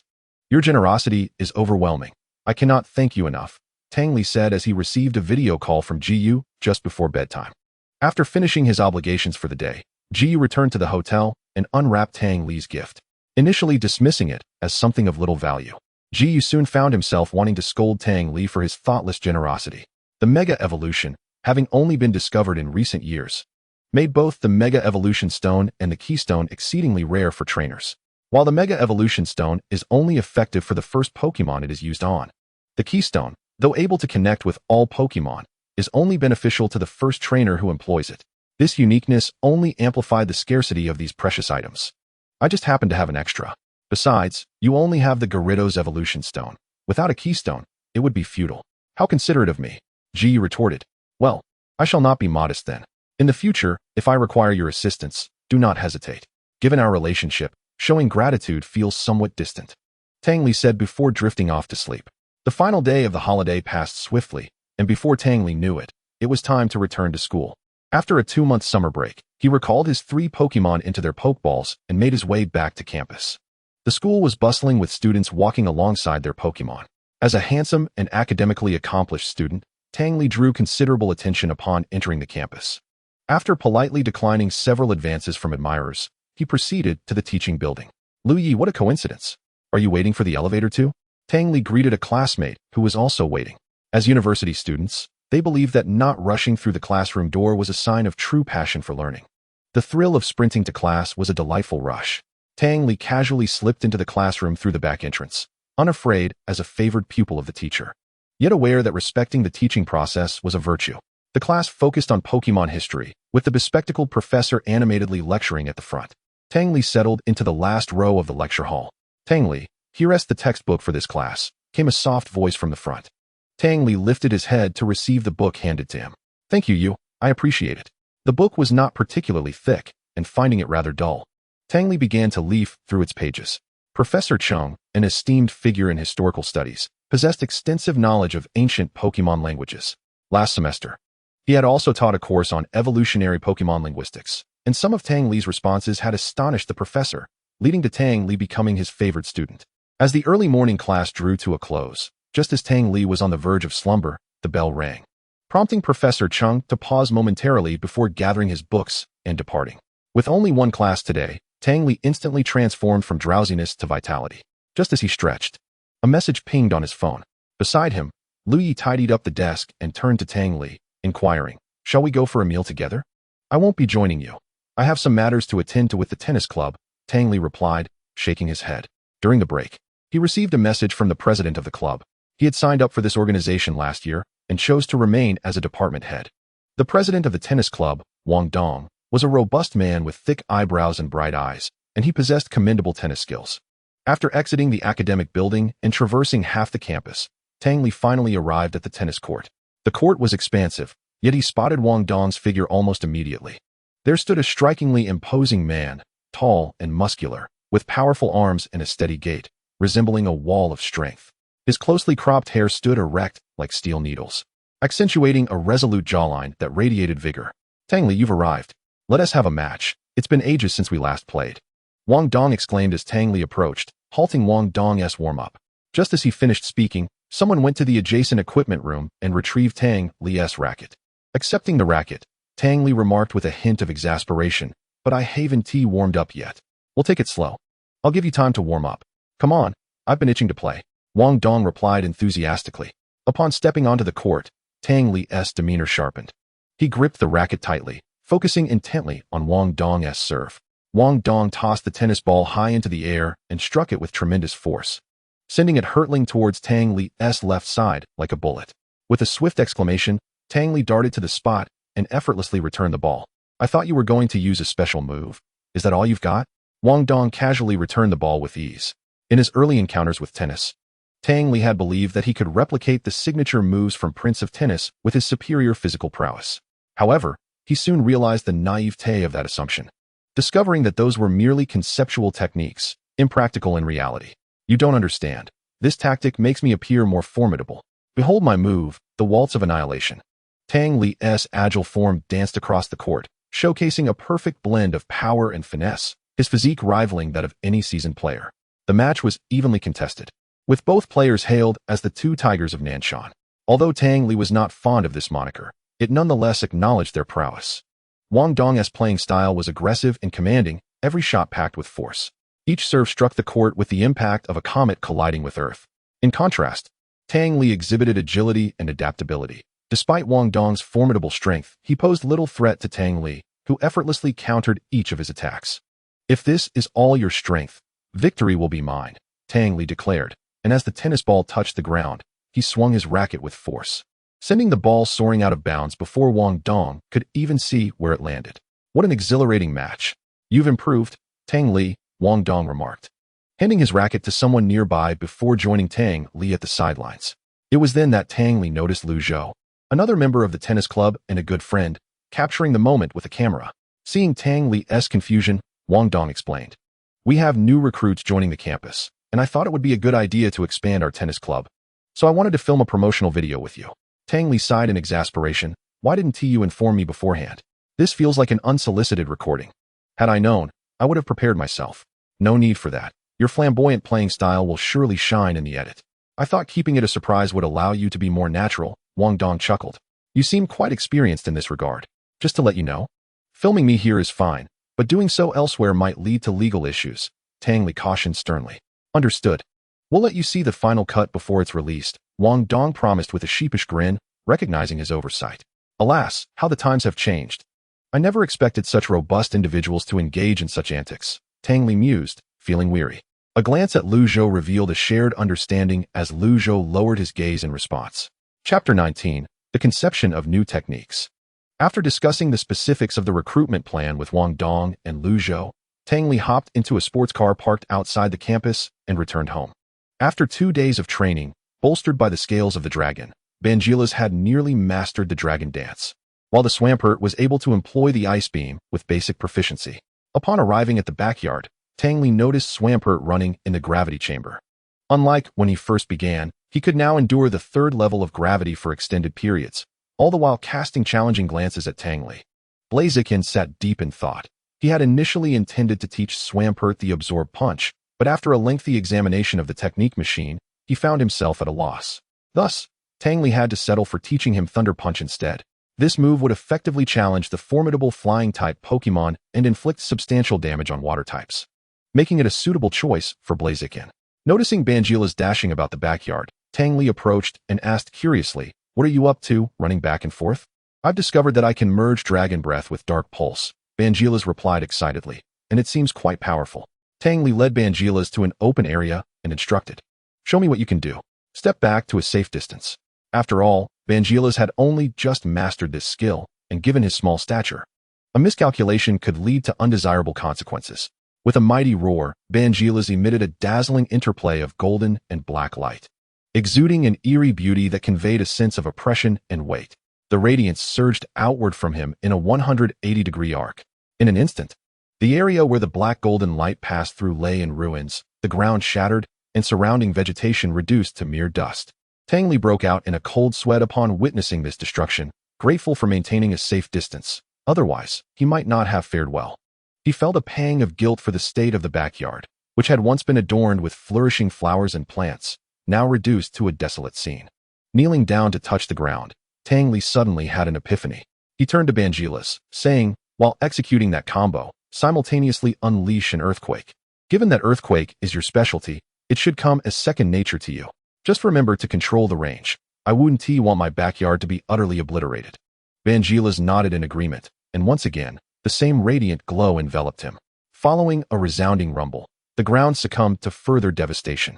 Tang Li crouched down, sifting through the sandy soil, watching it slip through his fingers. After further exploration, the sandy soil proved to be quite deep, with Tang Li's entire arm submerged without encountering any solid ground. Indeed, the effect was as I had anticipated. "Do you recall your ability to glide swiftly across the desert? We can harness this skill to create a sandy arena, enabling you to achieve rapid movement regardless of your location, thus overcoming your speed deficiency." With excitement, Tang Li, having risen from the ground with one hand propped up, eagerly addressed Bangiras. "But what if others use water to drown me? Wouldn't I be trapped in a quagmire?" Bangiras pondered, adding a note of concern. "We shall employ this as a life-saving technique to evade others' ultimate moves. They would certainly not expect a cumbersome Bangiras to possess such remarkable speed," Tang Li noted, mentally recording this issue. For now, focus on mastering this skill. Truly, you are the embodiment of a divine beast. Even the learning of a skill exhibits distinct effects. He continued, furthermore, you should learn surfing techniques from Swampert. Once you reach the level of Empoleon, you will be able to teleport within this sandy terrain. When your control improves further, we can utilize the sand as a defensive shield or even ensnare our opponents with it. As Tang Li spoke, his eyes sparkled with inspiration, envisioning myriad applications of sand-based techniques. This amalgamation of skills was extraordinarily potent. Not only would it significantly enhance Banjira's offensive capabilities, but it also provided a qualitative boost to its speed. Imagine darting in close proximity to unleash a destructive beam before retreating. One moment, Banjira's transforms into an assassin, leaving foes bewildered. Practice here, but refrain from wreaking havoc elsewhere in my courtyard, Tang Li instructed before departing. Noticing that Blaziken and Swampert were engrossed in their training, Tang Li chose not to disturb them and instead approached his desk. He opened the training log to document the latest data on the 3 Pokémon and brainstormed some techniques for synergy, intending to initiate combo training once they had mastered their new moves. After a while of diligent work, Tang Li stood, stretched, and retrieved a can of bicycle from the refrigerator. Taking a refreshing sip, he reclined on the sofa. A single can of soda was just right, as consuming an entire bottle could become tiresome. Come, let us have some fruit, Chajwa, carrying a fruit platter from the kitchen, said to Tang Li. Thank you. Do sit down and enjoy with me. Tang Li urged her to join, offering a forkful of cantaloupe. Chajwa, you should join their training tomorrow. You've been busy caring for us, and it would be easy for your strength to stagnate. Your mother entrusted you to me, and I cannot allow you to fall behind. Upon hearing Tang Li's words, Chajwa hesitated. I enjoy doing household chores, and I'm not particularly fond of fighting. You mustn't think that way. Training can be pursued for reasons beyond combat. Foundational strength training is essential. You wouldn't want to find us in a predicament and be unable to assist, Tang Li continued. All right, I'll join them for practice tomorrow, Chajwa conceded, swayed by his reasoning. I'll draft a training plan for you during this period. Just follow it, he said. After a few more bites of fruit, Chajwa settled down to watch a drama on television. Her interests were few, and dramas were among them. Tang Li held little interest in the show. Having had his fill of fruit, he then approached the energy block maker. He had yet to prepare the juice he promised to Jiu and intended to whip up some energy blocks favored by water-type Pokémon. Milotic and Empoleon maintained a good rapport with Tang Li, particularly Banjira's and Milotic, who shared a fiery friendship, akin to soulmates who had grown up together. Moreover, considering the gym's secret techniques, not to mention that rare pink diamond, Tang Li felt compelled to create a batch of energy blocks for them to savor. He took out some precious berries and began his work. Soon several boxes of water-type energy blocks were neatly arranged before him. Once completed, Tang Li did not pause. Taking advantage of his momentum, he retrieved the berries from the secret realm. These berries could enhance resistance and were treasures worth passing down through generations. On his first day back, he had instructed the head of the plantation to cultivate those berry trees, and according to their recent reports, the recovery was quite promising. Tang Li planned to visit these treasures in a few days. As a mid-level breeder, Tang Li had already acquired the skills of a high-level breeder but had yet to undergo assessment. Before long, an array of energy blocks in various colors adorned the table in his room. He stored the surplus in his backpack, plated some to carry over to his 3 Pokémon, distributing the water resistance blocks to Blaziken, the grass resistance blocks to Swampert, and the fighting resistance blocks to Banjira's. He watched them consume the treats before allowing them to continue their training. Regular consumption of these energy blocks, combined with specific methods, could significantly enhance their resistance. While they may not achieve complete immunity, they could certainly mitigate their vulnerabilities. After confirming Jiu's location via communication, Tang Li placed an order with the Polyper Logistics Company. Once the courier arrived to collect the items, he packed the multitude of supplies he had prepared. Polyper Logistics was a trustworthy service. They offered substantial compensation for any damage or loss, and Tang Li had seldom heard of incidents involving lost shipments. Chapter 20. The Pokémon have been released. After concluding all tasks, Tang Li leisurely reclined on the sofa, scrolling through his phone. After a while, realizing the day was drawing to a close, he called an end to the training session for the 3 Pokémon in the backyard. Their resources were ample, and their exceptional aptitude made each training session rewarding, especially with equipment that allowed them to see their progress clearly, fueling their passion for training. As they grew stronger, the exhilaration of witnessing their improvement sparked an insatiable desire to train further, a virtuous cycle. Observing their diligence, Tang Li felt a twinge of guilt. However, there was little to be done. After his own transformation of abilities, bolstered by the power of the Everstone, his physical attributes had multiplied immensely. It would not be an exaggeration to call him a super rookie. While he was far from being able to wield a divine beast, he could easily withstand typical attacks. With idle time on his hands, Tang Li began contemplating the selection of his next Pokémon. He intended to choose a flying type this time. As for which one, he had yet to decide. His mind was flooded with possibilities, making it challenging to reach a conclusion. He resolved to visit Dragon Valley in a few days to select a dragon-type Pokémon, as most dragon types could fly, and they were not only powerful, but also strikingly handsome. I'm feeling a bit bored. I need to find something to do, lest I succumb to ennui. Perhaps I should pursue a romantic relationship?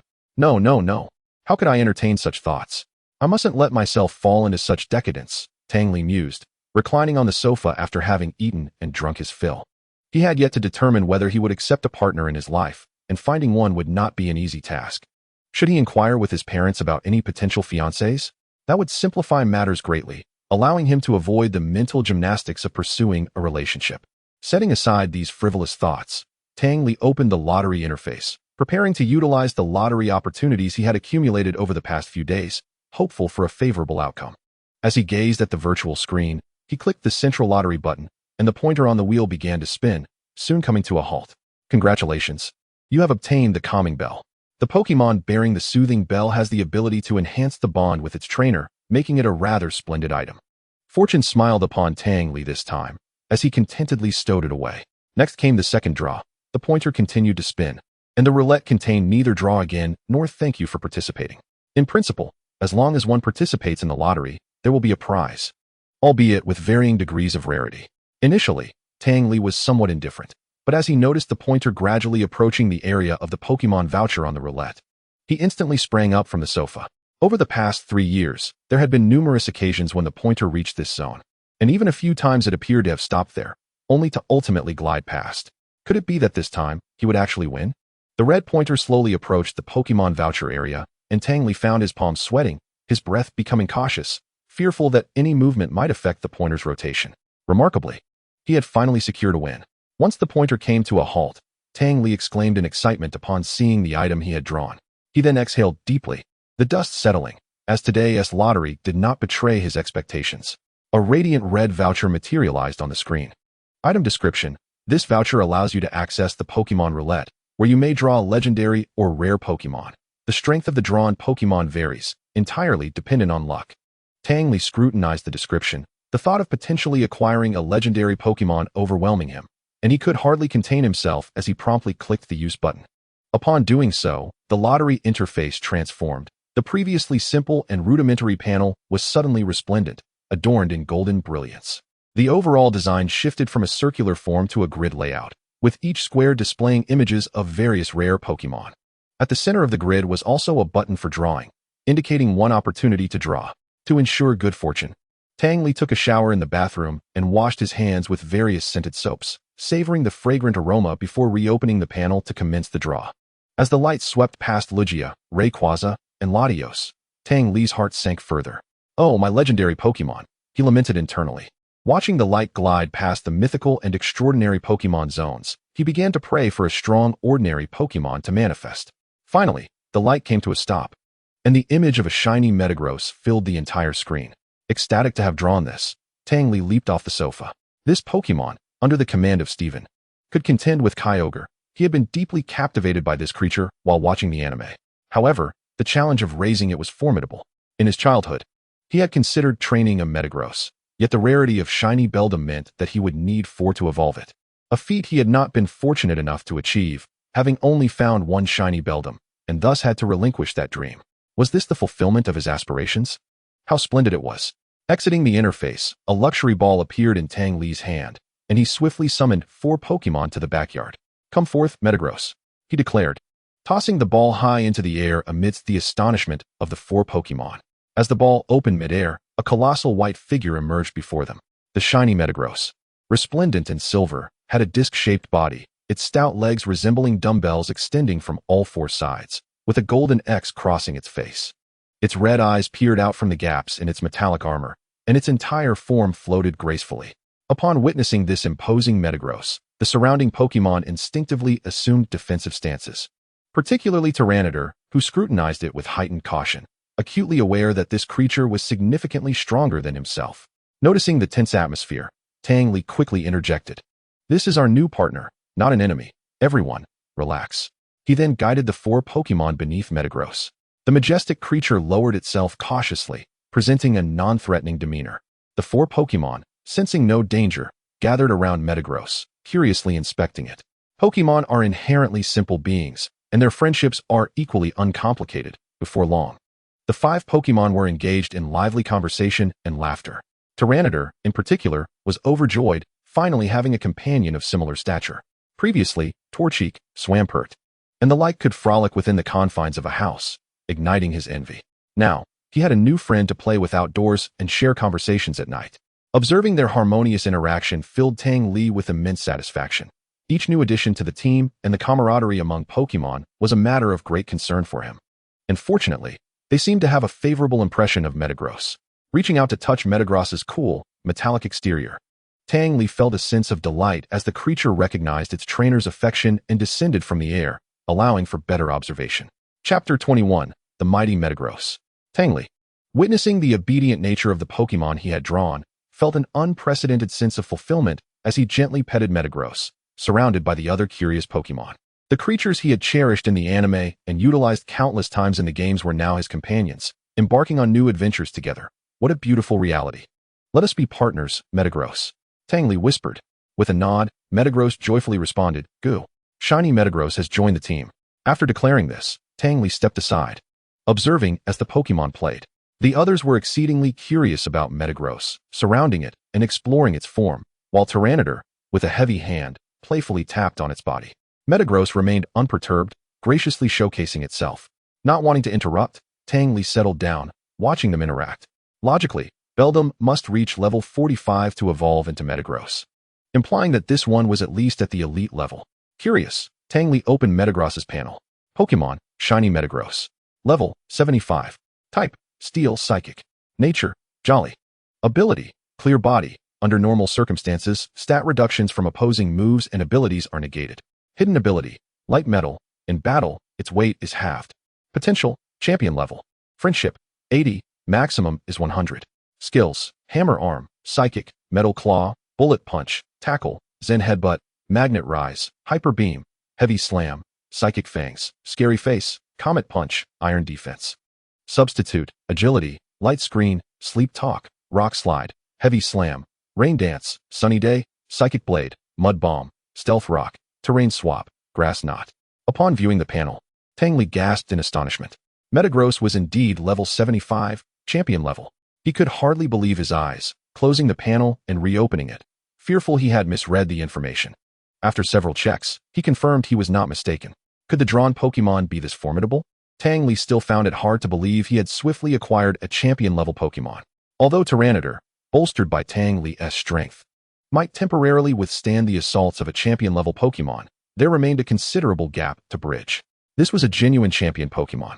Tang Li harbored a desire to inform Banquilas that he had just struck a champion-level powerhouse, curious to witness his reaction in sheer astonishment. Upon scrutinizing the skill pool, he could only marvel at its opulence. It boasted an impressive array of skills, each more fitting than the last, leaving Tang Li with only one sentiment, truly deserving of its champion status. Now, he could impart knowledge to his Blaziken, Banquilas, and Swampert, as the essential skills were all present in Metagross. On-site instruction would undoubtedly prove more effective than any technical machine. As the hour grew late, he prepared a resting place for Metagross, and under Banquila's earnest suggestion, positioned it beside him. After completing his tasks, Tang Li retired for the night. "Junior, would you be interested in learning about our student council?" Tang Li called out to the passing underclassmen while standing before the tent, holding flyers. Earlier that day, he received a call from Senior Xia, urging him to assist Senior Pei in this year's recruitment efforts. She mentioned being in the midst of capturing Pokémon and was temporarily unable to return from Mount Wanglu. The efficiency of the student council was commendable. Tang Li had merely announced the recruitment arrangements in the group chat that morning, and by the time classes concluded, he had already set up the flyers and tent. "Junior, come take a look." A handsome figure distributing flyers across campus caught the attention of many, though few ventured to the tent to fill out their information. "Let us grab a bite.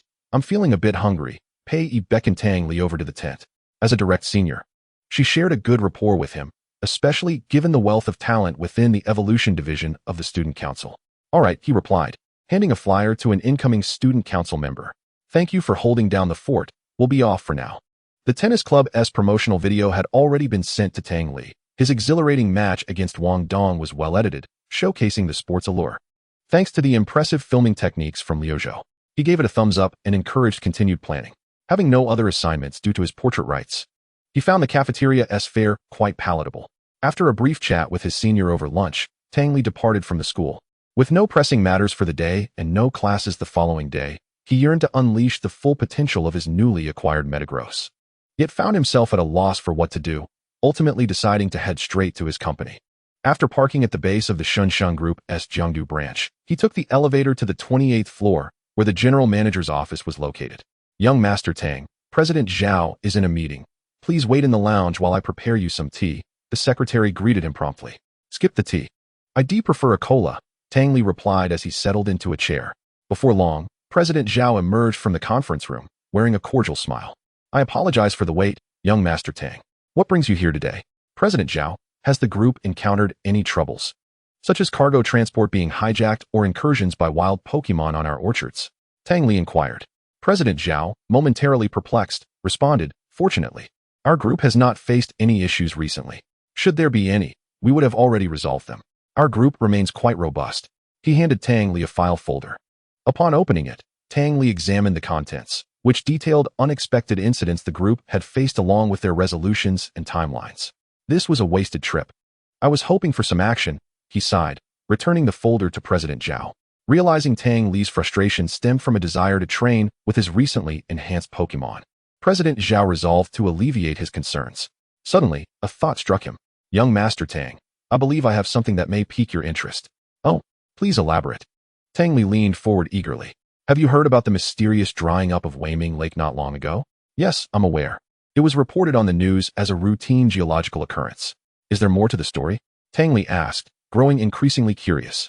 Indeed, while the reports indicate such, I have a relative in the town adjacent to the lake who informed me that before the water receded, they witnessed a meteorite fall into the lake, after which the water vanished. Please, go on, Tang Li urged, intrigued by the mention of a meteorite. People are only aware of part of the story.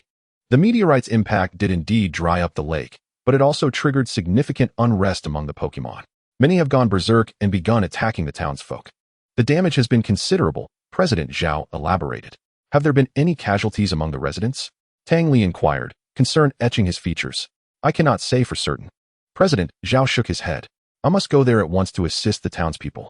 Please send a document to the branch in Bailing City, instructing them to prepare relief supplies. I shall head there directly.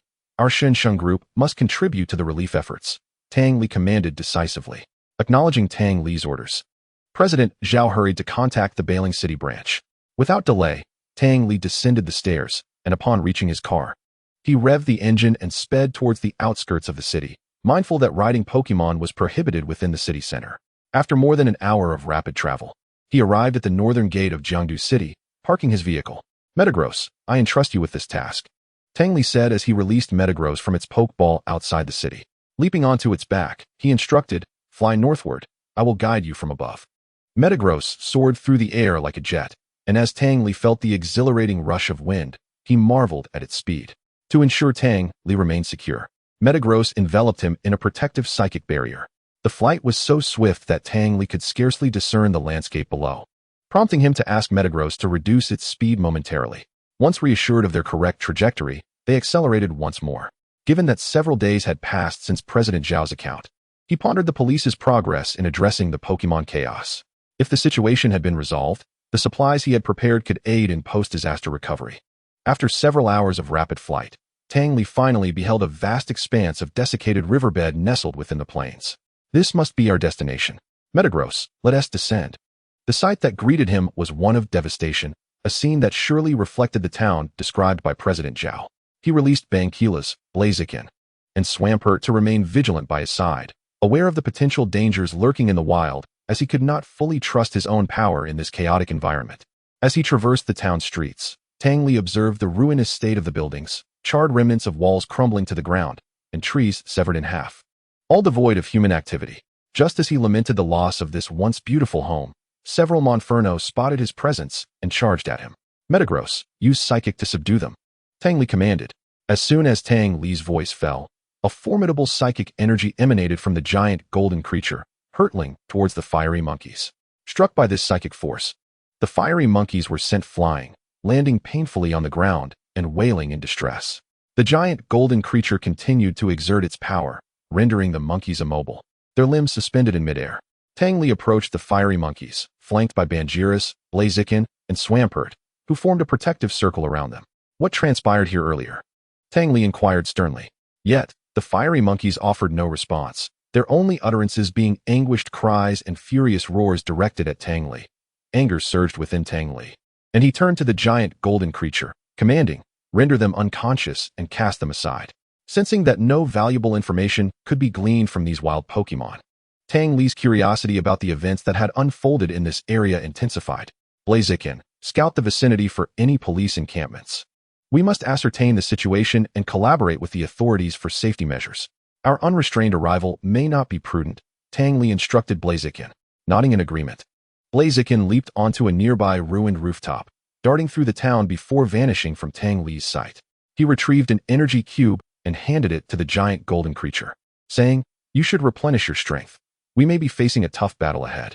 Bangiris, Blaziken, and Swampert had been resting in their Pokeballs and were in good condition, while the giant golden creature, having endured several hours of high-speed flight, was somewhat fatigued. After a brief respite, Blaziken returned, reporting, "You mean to say you traveled for quite a while before spotting any police presence in the Egret Mountains?" Tang Li, slightly puzzled, replied, "Let's go and investigate." Stowing the other two Pokémon back in their Pokeballs, he and Blaziken ascended onto the giant golden creature, who guided them through the skies. As they soared aloft, Blaziken curiously touched the flowing clouds beside them. Tang Li chuckled. "I wasn't misleading you, was I? I promised to take you flying, and here we are." The two Pidgeots, witnessing Tang Li's aerial display, began flapping their wings vigorously, unleashing gusts of wind toward him. "Giant golden creature, shield us," Tang Li commanded. "Blaziken, take them down." Blaziken unleashed a barrage of fiery sparks, each resembling cannonballs, which tore through the tempest and struck the two Pidgeots, sending them plummeting into the forest with a resounding crash, causing an uproar among the trees. Instantly, flocks of Pidgeots erupted from the forest, surging towards Tang Li as if propelled by a fiery cloud. The spectacle was quite intimidating, and Tang Li, standing atop the giant golden creature, wore a grave expression. He had not anticipated that the wild Pokémon here had become so ferocious. Had a slightly weaker individual come along, they would undoubtedly have met a dire fate. He recalled Blaziken into its Pokeball and summoned Swampert, stating coldly, "Swampert, unleash Blizzard and Water Cannon. Giant golden creature, employ Icy Wind, but remember to hold back, do not kill them." Swampert initiated with Water Cannon, a robust stream of water staggering the leading Pidgeots, followed by a tempest of snowflakes propelled by the champion-level Icy Wind, sweeping over the horde of Pidgeots. The weight of their wings grew heavier as frost began to creep from the tips, swiftly engulfing their bodies until they were encased in ice, plummeting to the ground like dumplings. The fall was not from a great height, ensuring no lethal consequences, and the giant golden creature had tempered its strength, likely leaving them frozen for merely a day or so. The commotion attracted the attention of the station police, who approached for assistance, halted by the sight of the icy scene unfolding above. Noticing the arrival of law enforcement, Tang Li instructed the giant golden creature to draw closer. Chapter 23, Delving into the Egret Mountains. "Hello, this area has been cordoned off. May I inquire about your purpose here?" A police officer, bearing two stripes and a star on his shoulder, stepped forward to question Tang Li. "It is indeed sealed off.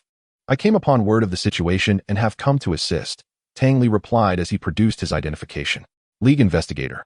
As a direct member of the League, Tang Li enjoyed many privileges. Upon applying for the status of intermediate trainer, various departments had eagerly extended their olive branches to him. After all, the grandson of a master trainer was a figure worthy of attention. Tang Li's exceptional abilities were well recognized throughout the League. Ultimately, he chose this perilous vocation, and upon passing the assessments, he acquired this credential. "Greetings, sir." Upon seeing Tang Li's superior rank, the officer saluted him. Tang Li returned the gesture without delay and followed the officer to a larger tent. After the guard presented his credentials inside, Tang Li was invited into the tent, where he observed several middle-aged men frowning over a map. "Hello, gentlemen. I wish to understand the situation here. Could you provide me with an overview?" Tang Li called out. Noticing that no one acknowledged him, The officer who had just examined Tang Li's credentials approached him, saying, "Tang, it brings us great comfort to have your assistance.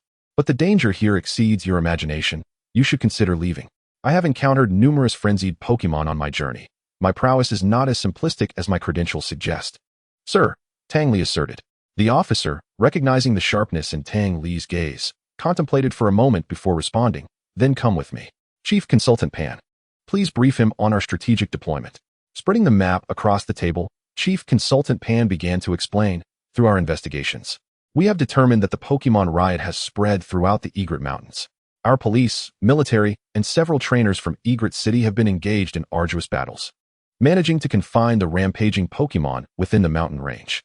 Our warriors and Pokémon have suffered significant casualties, and we are at a critical juncture, needing to prepare for potential breaches by the riotous Pokémon.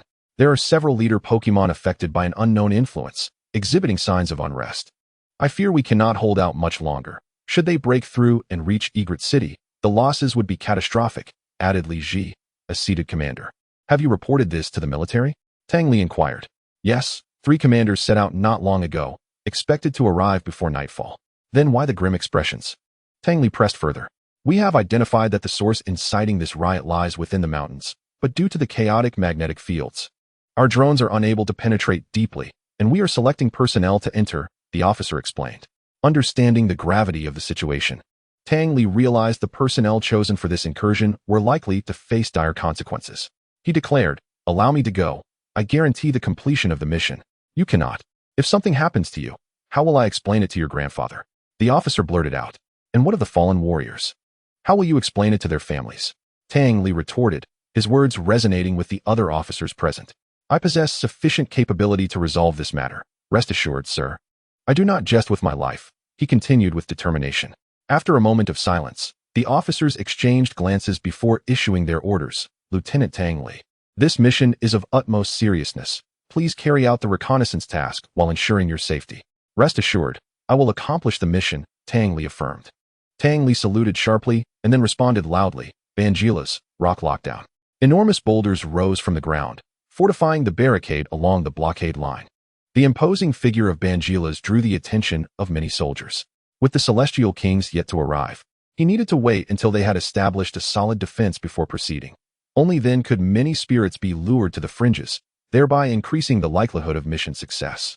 While waiting, Tang Li busied himself by reinforcing the expansive blockade, for each additional layer of security meant greater protection for both the spirits and the soldiers. A few commanders approached him before his departure to impart their counsel, saying, "We will do our utmost to attract the spirits. You must prioritize your own safety." "Understood. I shall take my leave now." Under the cover of night, Tang Li stealthily rode his Metagross into the forest. The White Egret mountain range was vast, and soon the trees concealed Tang Li from sight. Upon entering the forest, Tang Li reached out to touch a colossal tree, thick enough for 3 people to embrace, and activated the power of eternity. As the vibrant green life energy made contact with the giant tree, Tang Li was immediately struck by a surge of vitality intertwined with a savage aura. The tree communicated to him that it was not in a good state. Tang Li began to sense the forest around him, closing his eyes as an entire half of the forest materialized in his mind. He could see numerous spirits engaged in fierce combat, while others surged toward the defensive line. It was not solely that one tree.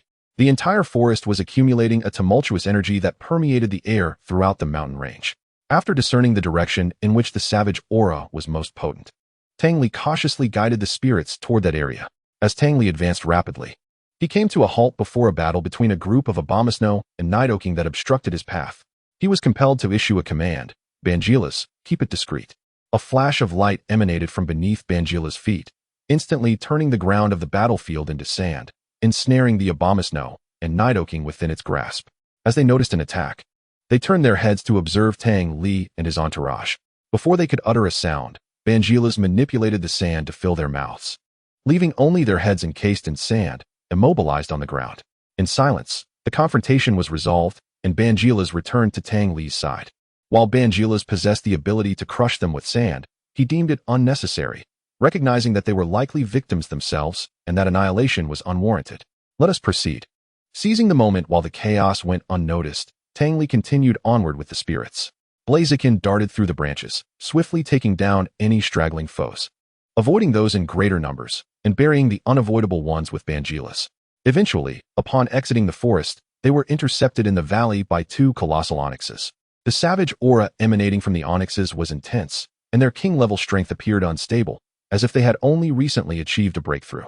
Prepare for battle, Metagross. The two massive onyxes coiled in the center of the valley, seemingly guarding something. As Tang Li ventured deeper, he noted that the spirits grew increasingly powerful, and their inner savagery intensified. The onyxes fixated on the flying Metagross, immediately coiling their bodies and extending their necks to lock onto their adversary. Unlike the previous spirits encountered, these two distinctly retained a degree of consciousness. After exchanging glances, one onyx conjured rocks to hurl at Metagross, which deftly dodged.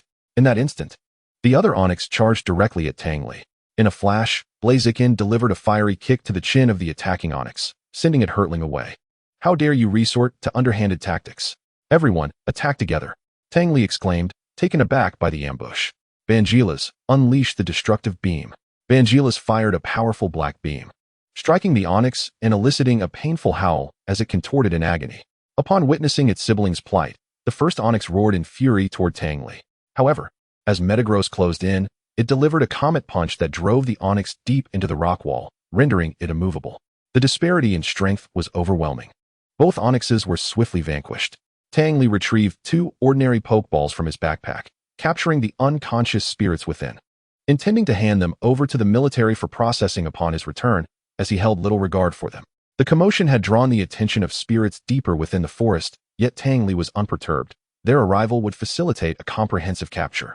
Ascending onto Metagross' back, he instructed it to fly toward the area with the most concentrated energy, effortlessly evading various attacks along the way, until he reached the summit of the White Egret mountain range.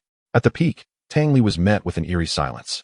The vegetation lay in a state of blackened decay, the oppressive savage aura thickening to near tangibility, compelling him to refrain from releasing his Swampert, fearing it might not withstand the overwhelming pressure. The power of eternity enveloped Tang Li, shielding him from the encroaching death energy. Cautiously surveying his surroundings, he declared, "We must resolve this swiftly, we cannot linger here." Approaching the center of the mountaintop, Tang Li beheld several spirits radiating formidable energy surrounding a black meteorite. It appeared they had brought the meteorite to this location, which posed a significant dilemma. Pokémon, Delphox, level 64. Pokémon, Escavalier, level 62. Pokémon, Excadrill, level 65. Pokémon, Staraptor, level 73. Gazing at the spirit panels before him, Tang Li felt a headache coming on. Had all the king-level spirits from the vicinity converged? And even a champion-level Staraptor? This could spell disaster. Just as Tang Li pondered this, Delphox sensed a surge of life energy and turned its gaze toward him, locking eyes with Tang Li. Prepare for battle. Realizing he had been detected, Tang Li addressed the spirits. Bangilas, you lure Staraptor away and engage it. We will join you once we finish here. Tang Li retrieved the band embedded with Bangila's evolution stone from his backpack and donned the keystone bracelet on his wrist. Bangilas, you can take on 3 foes, right? We're in for a significant showdown. Blaziken, stay close to ensure my safety. The 3 king-level spirits, Delphox, Escavalier, and Excadrill, formed a triangular formation, while Staraptor took flight. Its gaze fixed menacingly on the floating Metagross, sensing a great threat from the metallic creature. After hearing Tang Li's strategy, Metagross immediately executed a terrain swap, using its psychic abilities to ensnare Staraptor, making escape nearly impossible, and the two were whisked away to a nearby forest. Delphox took a step forward, employing psychic powers to address Tang Li's group. Human, this is not a place for your kind. However, since you have intruded, you shall pay with your lives. I am here to save you. You are gravely affected by this meteorite. You must distance yourselves from it immediately, or you will be in mortal danger, Tang Li implored. Observing as Metagross escorted Staraptor away and noting the other spirits filled with an overwhelming aura of death, he raised his voice. How could this possibly harm us? We feel our powers increasing with each passing moment. You must covet our treasures, greedy human. We shall not be deceived. Prepare to die. No sooner had the words left their mouths than they charged at Tang Li. Bangilas, Sandstorm. As Bangilas advanced a short distance forward, a furious roar erupted, summoning a fierce sandstorm that swept across the battlefield. The movements of the fiery red fox were severely hampered by the swirling debris, leaving it with numerous abrasions. Utilize Earthquake, and be cautious of the Digger King's tunneling. Trap him for me, Tang Li instructed. The Digger King and the Dragon King Scorpion remained unaffected. As evidenced by the Digger King's actions, Tang Li noted. As anticipated, the Dragon King Scorpion launched a frontal assault, and Bangilas, undeterred, calmly stomped his feet, causing the ground to tremble. Subsequently, the Digger King's form was forced upward from the earth, appearing severely injured. Bangilas, evade and use protect, Tang Li commanded. While Bangilas focused on the Digger King and the Dragon King Scorpion, the fiery red fox executed a swift teleportation to close the distance, unleashing a fire punch. The speed was overwhelming, and Bangilas could not evade in time, taking a direct hit that forced him back a step. Observing that the damage was not severe, Tang Li continued to direct, seize her with crunch. Realizing her assault had failed, the fiery red fox attempted to retreat but was firmly grasped by Bangilas' claws, which then sank into her, inflicting significant damage. Witnessing their companion's plight, the Digger King and Dragon King Scorpion sprang into action, launching their respective moves to rescue her. A jet of black liquid erupted from the Dragon King Scorpion's tail spike. The great gold beast had just been repelled by the King of the Skies and was in a state of recovery when Bangilas, seizing the opportunity, struck with a mighty punch that sent shockwaves through the forest, snapping trees in half and carving a deep trench into the ground. Following this, several star-shaped beams of light shot forth. Upon Tang Li's reminder, Bangilas released the fiery red fox and hoisted her up, using her as a shield to block the incoming attacks before throwing her forcefully aside. The fiery red fox, overwhelmed by the assault, collapsed to the ground, unable to rise. With one adversary down, Bangilas' fighting spirit intensified. Seizing the moment, Tang Li remarked, "Their levels are peculiar. A Pokémon of the champion tier should not inflict such feeble damage. Should we still attempt Mega Evolution? This is a rare opportunity. I wish to give it a try." Bangilas succinctly replied. Sensing Bangilas' eagerness, Tang Li rolled up the sleeve of his left arm, revealing the keystone at his wrist, its beautiful crystal refracting a mysterious glow. Curving his left arm, he pressed his index and middle fingers against the crystal, proclaiming loudly, "Let despair befall our foes. Bangilas, Mega Evolve."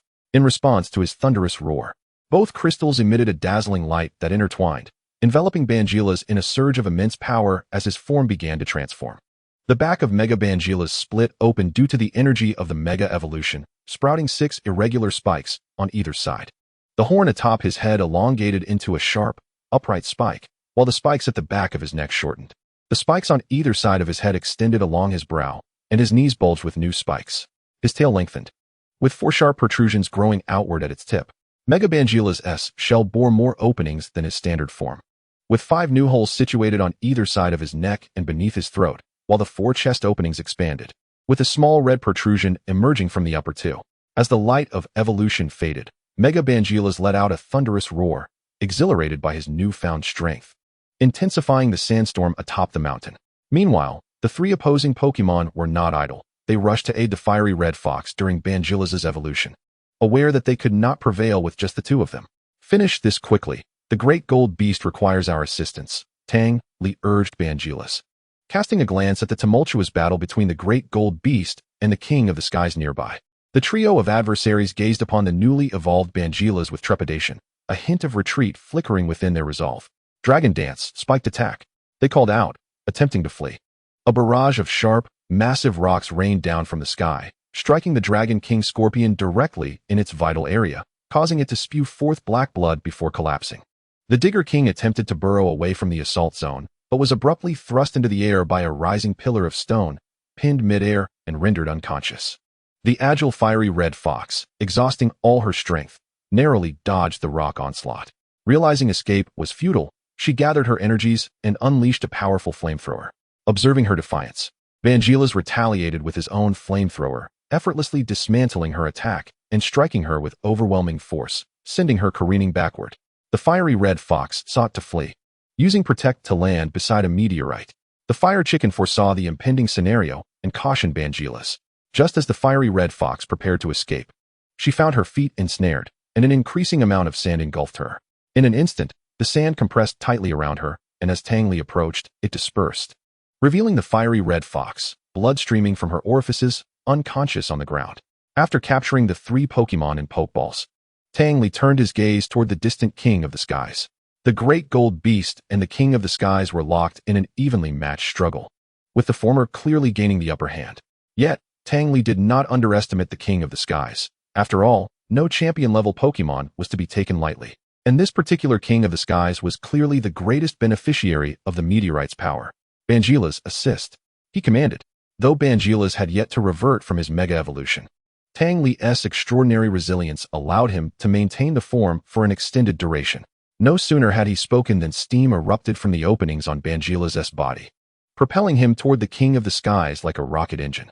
The King of the Skies, just recovering from a blow by the great gold beast and in a state of vulnerability, was struck by Bangila's tremendous punch, plummeting into the forest and shattering trees as he created a deep furrow in the ground. Chapter 25. The Cause of the Uproar. Amidst the repeated defeats, the King of the Skies gradually ignited its true fury, its inner turbulent black energy boiling over and enveloping its entire form, evoking a sense of dread. Witnessing the King of the Skies succumb to the encroaching darkness, Tang Li contemplated halting the battle. After all, reaching the champion level was no small feat, and it would be a great loss for it to perish here. Yet, there was no choice, as the King of the Skies had lost all reason and descended into madness, fervently seeking to eliminate both Bangila's and the great gold beast at any cost.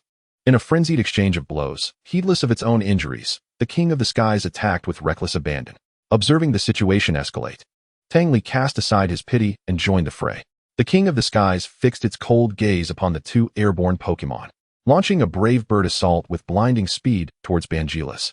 Though devoid of rational thought, its champion-level combat instincts remained intact, prioritizing the elimination of the weaker opponent. With its speed already formidable, the King of the Skies, bolstered by the brave bird assault, unleashed an astonishing offensive. Bangila's was unable to evade and was predictably sent hurtling into the forest, sustaining severe injuries that forced him to revert from his mega-evolution. Return, Bangila's, Tang Li called out as Bangila's struggled to rise and made his way back to his side. Tang Li had not anticipated the ferocity with which the King Yannet would strike, considering that the user of such a technique must bear 1/3 of the damage inflicted upon the target. Although she had succeeded in vanquishing the formidable Tyranitar in a single blow, it was evident that she had sustained significant internal injuries, visibly weakening her. Metagross, deploy Hyper Beam. Aiming precisely, she intends to use Feather Rest. For Tang Li, the prerequisite technique was not particularly challenging. The radiance emanating from Metagross coalesced upon its forehead before it unleashed a powerful blast, propelling the King Yannet into the air just before her descent to the ground. Feather Rest would assist in her recuperation, a scenario Tang Li was keen to avert. Seize this opportunity to strike. Employ Pursuit and Bullet Punch. Metagross closed the distance at an astonishing speed, delivering a punch that struck like a bullet to the abdomen of the King Yannet. The impact elicited a heart-wrenching cry from her, causing Tang Li to wince in sympathetic pain. The King Yannet, now unable to take flight, flapped one wing desperately, while the other, injured and drooping, lay against the ground, stained with droplets of blood. The madness in her gaze had dissipated, replaced by sorrow and a plea for mercy. Tang Li recognized that she had reached the brink of her existence. With the King Yannet no longer posing a threat, Tang Li approached her, flanked by her 3 Pokémon, ready to strike should the Yannet exhibit any signs of hostility. As she neared, the King Yannet bowed her head in submission, and Tang Li pressed her palm against the creature's body, unleashing the power of the evergreen force. A surge of verdant life energy flowed into the King Yannet. Revealing the extent of her injuries, her body was ravaged by dark energy, nearing the point of total depletion. The life energy coursed through her, with the hope of alleviating some of her suffering, before concentrating around her wings, mending the broken appendages. In a short time, her expression eased considerably. Speak. Elucidate the events that have transpired here. The King Yannet cast a sorrowful glance at the hellish devastation surrounding them, and addressed Tang Li, follow me. She ascended towards the meteorite situated atop the mountain. The summit, ravaged by the battle with Tyranitar, lay in ruins. Tang Li stood beside the King Yannet as she recounted. Approximately a month ago, a meteorite fell from the sky, this very one before us. It breached the bottom of Lake Unnamed, causing the water to drain into the underground river, leaving the lake desiccated. As the Lord of the Egrets Mountains, I sensed such a tremendous disturbance and ventured to investigate. Upon witnessing it, I felt a slight surge in my power. You see, as a wild Pokémon, my potential is limited. After reaching the champion level, I had not experienced any growth for many years. In a remarkably brief period, I ascended 3 levels. The exhilaration of such rapid power enhancement was irresistible. Only now do I realize it came at the cost of my life. Such is fate. How could this effect have spread throughout the entire egret forest? It should not have had such far-reaching consequences. All Pokémon have become abnormal. What could be the reason? Tang Li inquired. I was too selfish, the King Yannet lamented. I discovered this issue over a week ago. Its impact on weaker Pokémon was nearly fatal. All Pokémon within a certain radius were affected. and as my greed compelled me to absorb more energy, the radius of deathly energy expanded, ultimately enveloping the entire forest. I lost many of my subordinates, even my offspring, who had only just hatched, succumbed to unconsciousness. This force has thrown the entire forest into chaos. Reflecting on it now, it was truly not worth it. Tang Li regarded the meteorite with caution. The system could not identify its nature, but the dense aura of death led him to speculate it might be a product of the death deity Veltal. The reason for its descent from the heavens remained a mystery.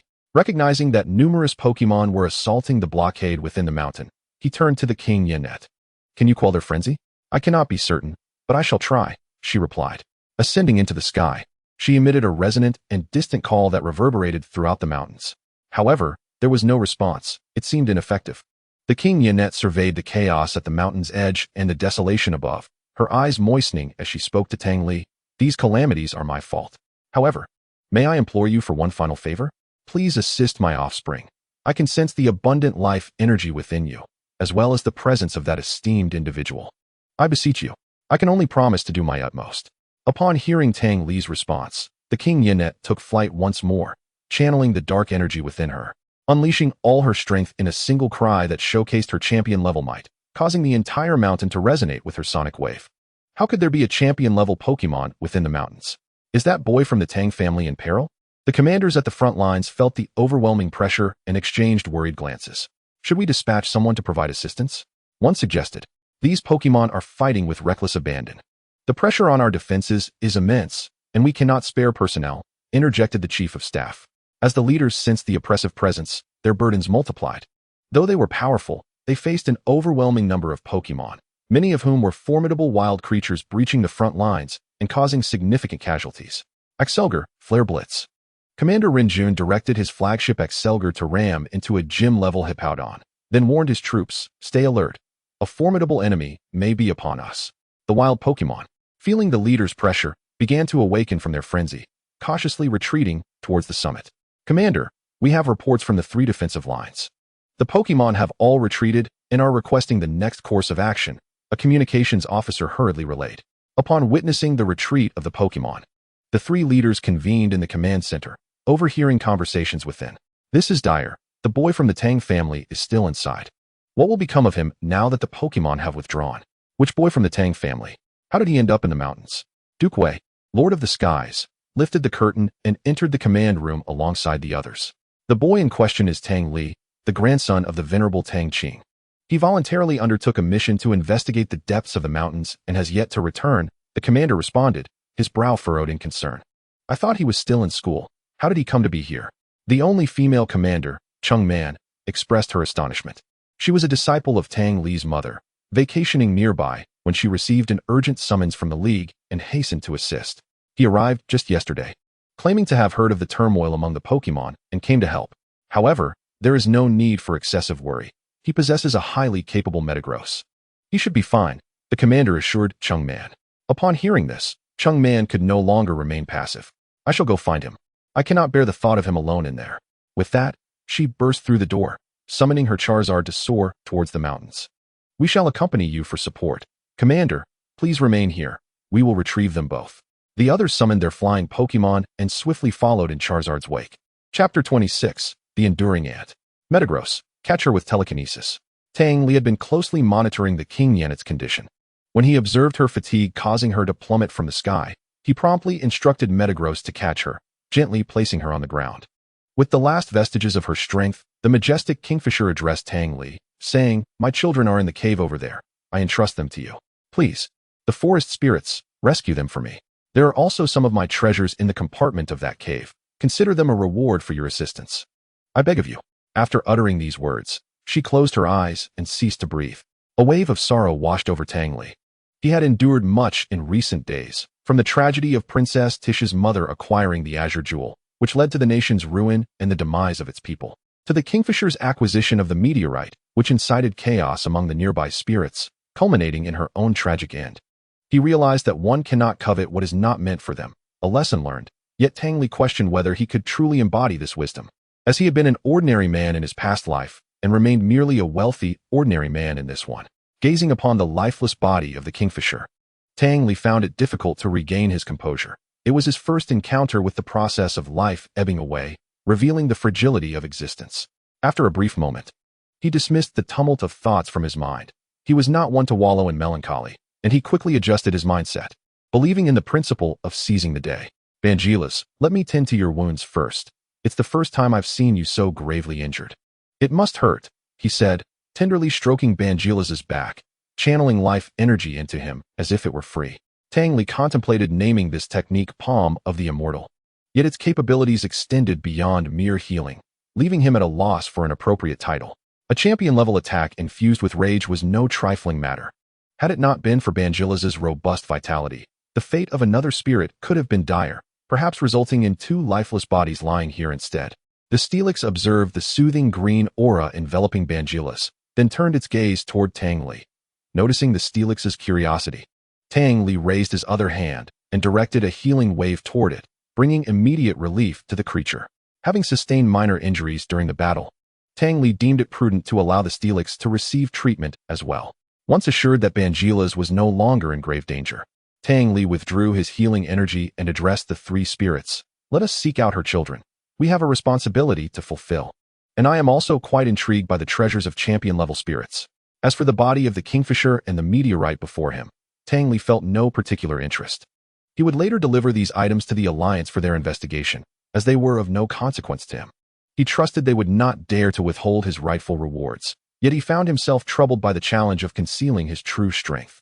Following the direction of the Kingfisher's final gaze, Tang Li and the three spirits ventured forth and soon discovered a cave near the foot of the mountain.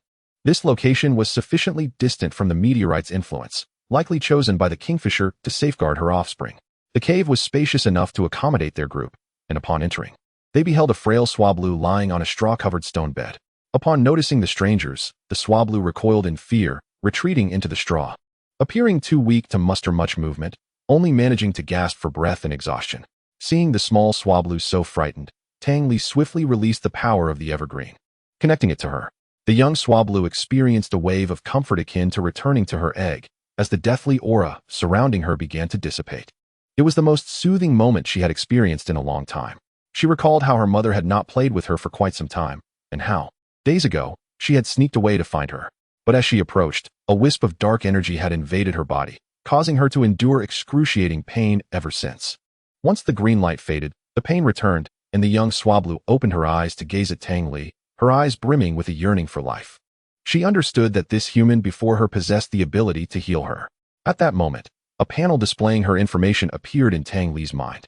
Pokémon, Swablu female. Level, 12, type, normal, flying, aptitude, champion level.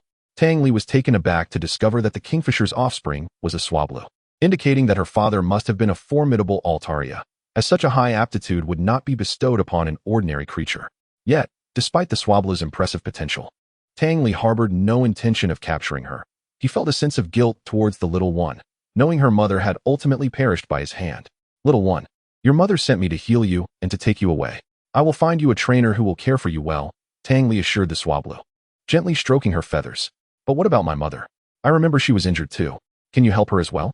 The young Swablu's inquiry struck a chord in Tang Li's heart, and the words your mother has passed away lingered on his lips, yet he could not voice them. I will take you to see her shortly, he replied, suddenly wishing he did not possess the ability to communicate with spirits, as he felt the weight of this sorrowful separation acutely.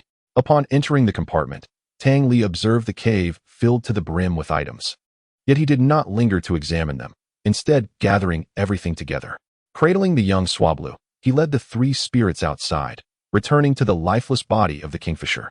Upon seeing her mother-esque body, the young Swablu turned to Tang Li in disbelief, then attempted to rush toward her mother. Fearing that the meteorite and the lingering deathly aura might exacerbate her injuries, Tang Li enveloped her in the power of evergreen. Turning away from the heart-wrenching sight of the grieving Swablu, Tang Li could not bear to watch. After a moment of silence, he realized the Swablu had fainted from sorrow. Reluctantly, he withdrew a pokeball and captured her.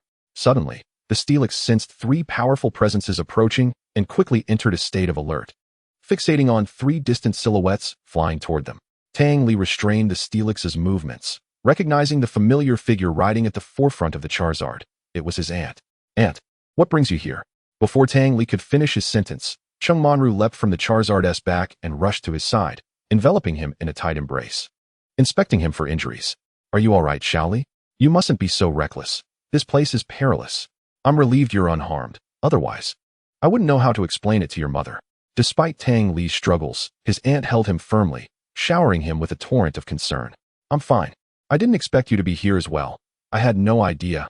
Tang Li managed to extricate himself from Chengmanru's grasp, knowing all too well the discomfort her exuberance brought him. While Tang Li's aunt's sole focus was on him, the two other elite trainers surveyed the aftermath of the battle, taking in the devastation that surrounded them, speculating whether the chaos was connected to the young man before them. Feeling their scrutinizing gazes, Tang Li met the eyes of the two men in their 30s, and Chengmanru began the introductions. This is Champion Du Wei, and this is Champion Rinjun. After exchanging pleasantries with the two champions, Tang Li proceeded to explain the circumstances surrounding the Pokémon uprising and the resulting devastation. Rinjun Tian, the king, gazed upon the desolate environment atop the mountain, surveying the lifeless form of the champion-level King Yindi before him. He was taken aback by Tang Li's prowess.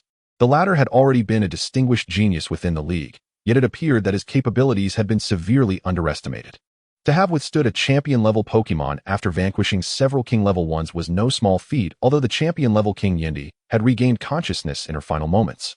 The endeavor was still extraordinarily challenging. This was all that Tang Li had communicated to the two kings. He refrained from disclosing the details of how he had managed to revive the fallen King Yindi, revealing only a fraction of his strength. Otherwise, an 18-year-old champion-level trainer would surely keep them awake at night. Chapter 27. Observations at the refugee camp.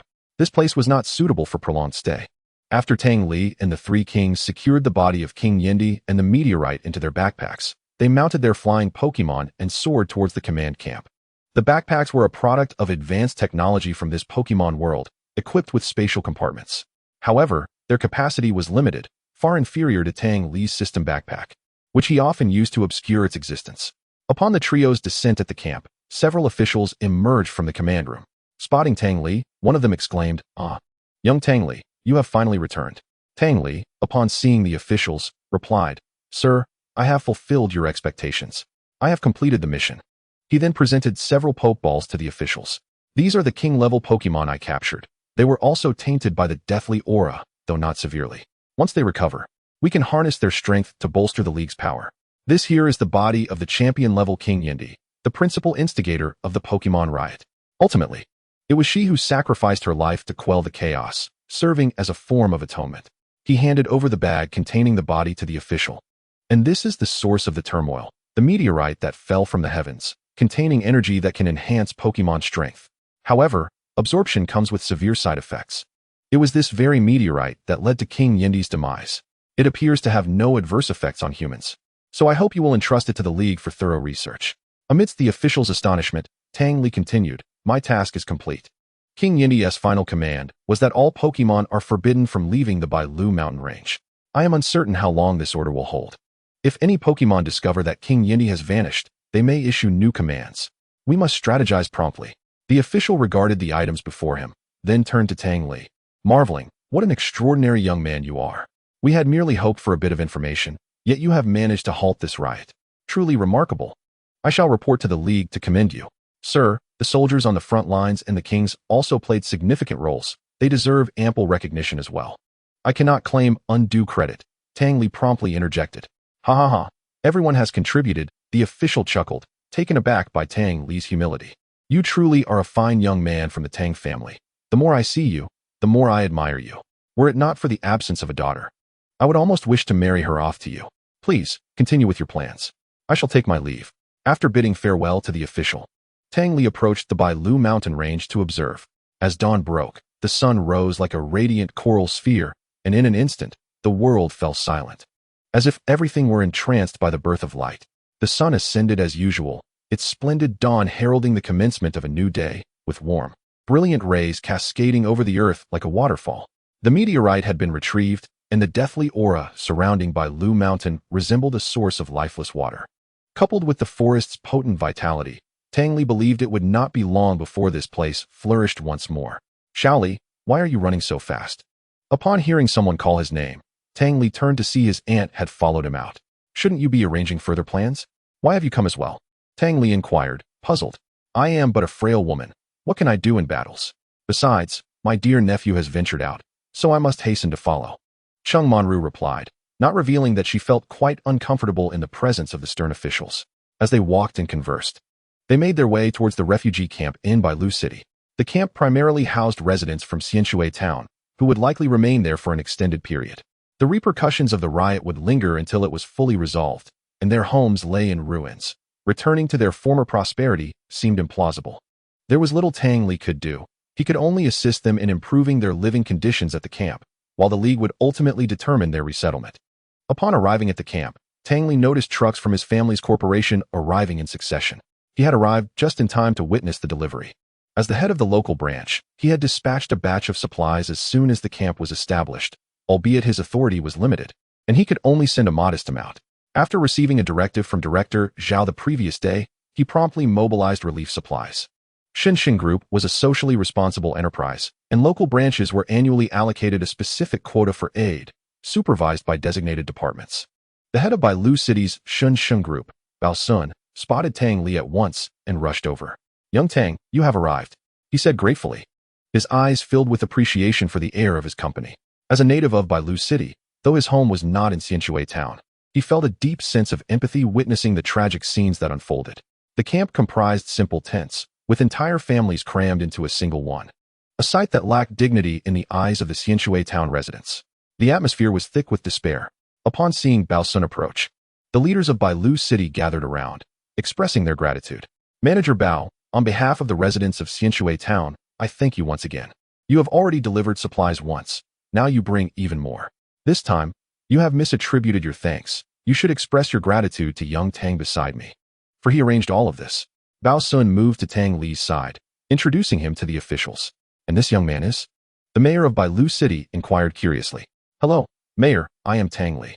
I learned of the difficulties here by chance. When one side is in distress, the others must lend their support. I am simply doing what is necessary, Tang Li responded. Truly commendable. On behalf of these residents, I thank you. Our finances are strained, as we must also rebuild Xianshui Town, which entails considerable expenses. This has resulted in insufficient funds for post-disaster relief, making life in the camp quite arduous. With your supplies, their situation should improve, the mayor remarked, tears of gratitude welling up in his eyes. Since the disaster struck, he had been with the relief team at the camp, and these provisions would indeed enhance the residents' lives. At that moment, Chung Monru stepped forward beside Tang Li, displaying her league credentials as she addressed the mayor. I represent the military branch of Bailu Mountain, and I bring you good news. We have resolved the root cause of the Pokémon riot. After a period of containment and assessment for any dangers, we can commence reconstruction efforts. Is what you say true, Commander Chen? Mayor Lu Zhendong asked, excitement evident in his voice. Indeed, it is true. The officials specifically sent me to inform you, assuring you that everything will improve, Chung Monru replied. Very well. I shall convey this delightful news to the residents immediately, the mayor exclaimed joyfully as he dashed away. Here, not only were there supplies sent by Tang Li, but also numerous donations from individuals and small enterprises. Unlike those who, when faced with adversity, publicly sought help, Bailu City refrained from grandiloquent announcements regarding this calamity. They aspired to endure this hardship through their own resilience. The spirit of self-reliance was deeply ingrained in the essence of Bailu City. Tang Li was confident that even in his absence, the turmoil would be quelled, and life would return to a semblance of normalcy for all. Before long, the shelter erupted in jubilation as the mayor shared the uplifting news of imminent reconstruction. The pent-up emotions of the residents were released as they cried, shouted, laughed, and leaped with joy. A glance exchanged with his aunt revealed her eyes brimming with pride for him, and Tang Li felt a subtle sense of pride swell within him, a rather pleasant sensation. Let us not linger idly. Let us together unload the supplies. Tang Li addressed the surrounding volunteers. Among them were sturdy individuals from Xianshui Town and others who had come specifically from the city to lend a hand. The call of the spirits resonated from all directions as they began to unload the provisions. Let us assist as well, Chung Monru chimed in, and both of them summoned their own spirits to join in the effort. Chapter 28. Returning home in this world, spirits were the primary productive force. And this was indeed verifiable. The vitality of humans paled in comparison to that of the spirits, and after a brief while, Tang Li found himself resting aside. Chung Monru, sipping her drink, remarked while observing Tang Li's four spirits, your spirits are exceptionally well cultivated. Would you consider taking me as your mentor? I could impart to you the ultimate techniques of our martial arts dojo. I could learn from my mother. She is also part of your dojo and even surpasses you in skill, Tang Li replied nonchalantly as he lounged on a chair, swallowing a piece of apple. Who claims she surpasses me? I am far superior. I was the one who triumphed over her, you know, she retorted, her demeanor akin to a lion roused to anger. Reaching for Tang Li's earlobe as if to coerce him into retracting his statement, just as she had in their childhood. Tang Li deftly blocked her hand and maintained distance with the bench. You remain unchanged, but I have matured, he teased, raising an eyebrow in playful provocation. This is no fun. You've grown up and become rather dull, she replied, dismissively waving her hand before leaning closer to him again. However, you cannot learn from your mother. She is forbidden from teaching you due to the dojo's rules. Tang Li, taken aback, questioned, not even her own son can be taught? What sort of nonsensical rule is that? Your mother chose to withdraw from the dojo, which signifies that she cannot pass on the sacred techniques. These martial arts skills are not mere fighting techniques, but rather an advanced application of martial arts, a closely guarded secret of the dojo for centuries, Chung Manru explained, her tone revealing her passion for the subject. Tang Li's interest was piqued. Must I formally become your disciple? Is there no alternative? Chung Manru smirked. There is. But I initially wanted to adopt you as my godson, only to be rebuffed by your mother, who claimed that taking you in would corrupt you. She gritted her teeth as she recounted this. Why is it acceptable for you to have a godson? Tang Li silently mused, recognizing the validity of his mother's concerns. I am the 35th heir of the martial arts dojo. Everything is under my jurisdiction. Let me ponder over it, Tang Li replied cautiously. Aware of the gravity of the decision, feeling compelled to consult his family, Chung Manru, understanding the complexities of familial considerations, shifted the conversation. This time, I have captured you. You must accompany me for a few days of fun. But I have classes, Tang Li protested.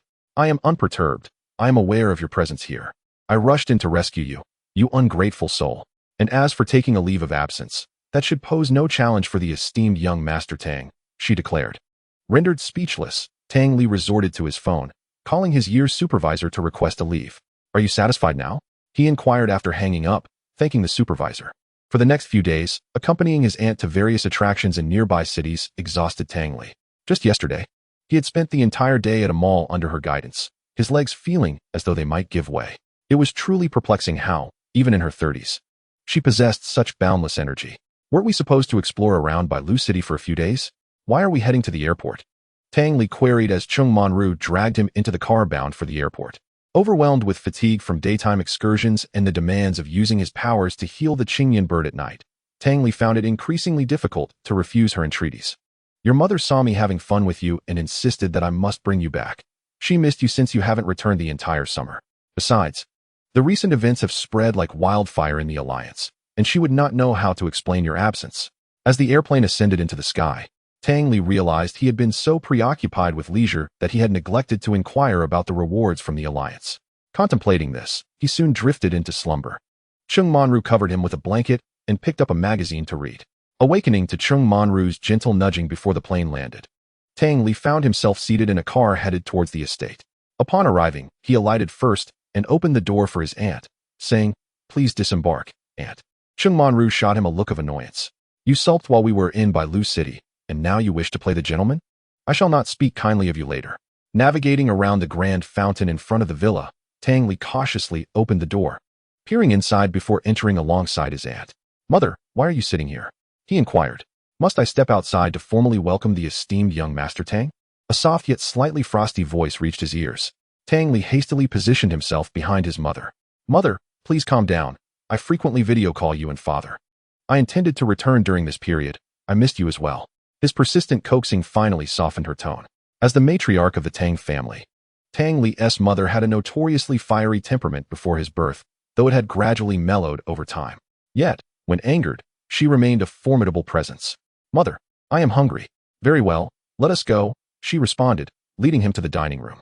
Addressing Chung Manru, who was lounging on the sofa with a silly grin, she declared, your mission is complete. If you won't eat, we shall not retain you.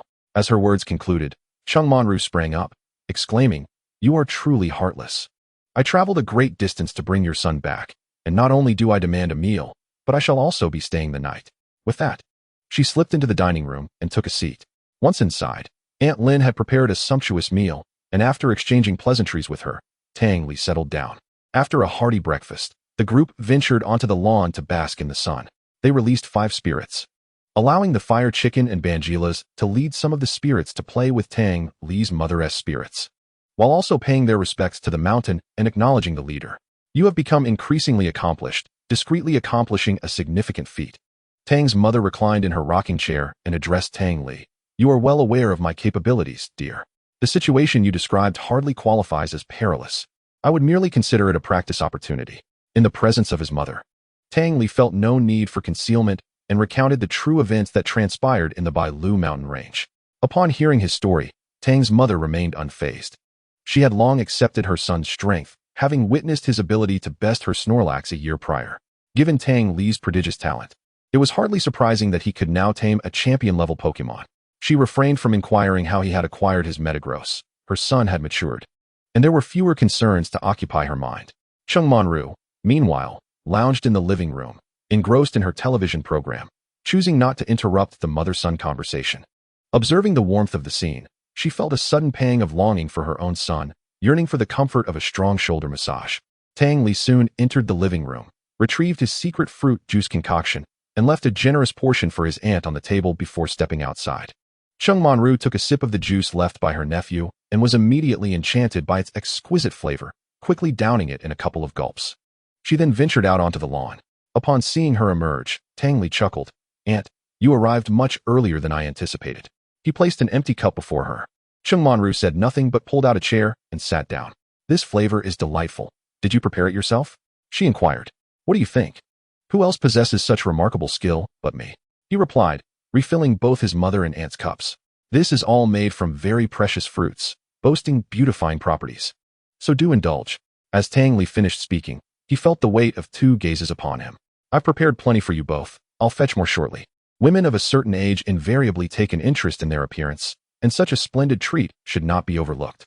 The two women soon engaged in light conversation, while Tang Li found himself with little to do and wandered to the backyard. There, he observed the Swampert and shiny Sylveon frolicking with the Swablu, clearly enjoying their playful antics. It was evident that the Swablu was recovering well. Having experienced the anguish of despair, she recognized the dense aura of sorrow surrounding her mother. In her eyes, her mother's passing was a form of release. Though she comprehended this truth, her youth rendered her unable to fully accept the reality of her mother's departure. In recent days, Tang Li had contemplated a suitable guardian for her, realizing she would soon have a new family. Chapter 29. A warm daily life. Snorlax continued to slumber peacefully, and Tang Li affectionately patted its soft belly, such a familiar sensation. As a child, he had relished the moments spent napping atop it. He retrieved Snorlax's favorite Pokémon food from his backpack and placed it near Snorlax's nose.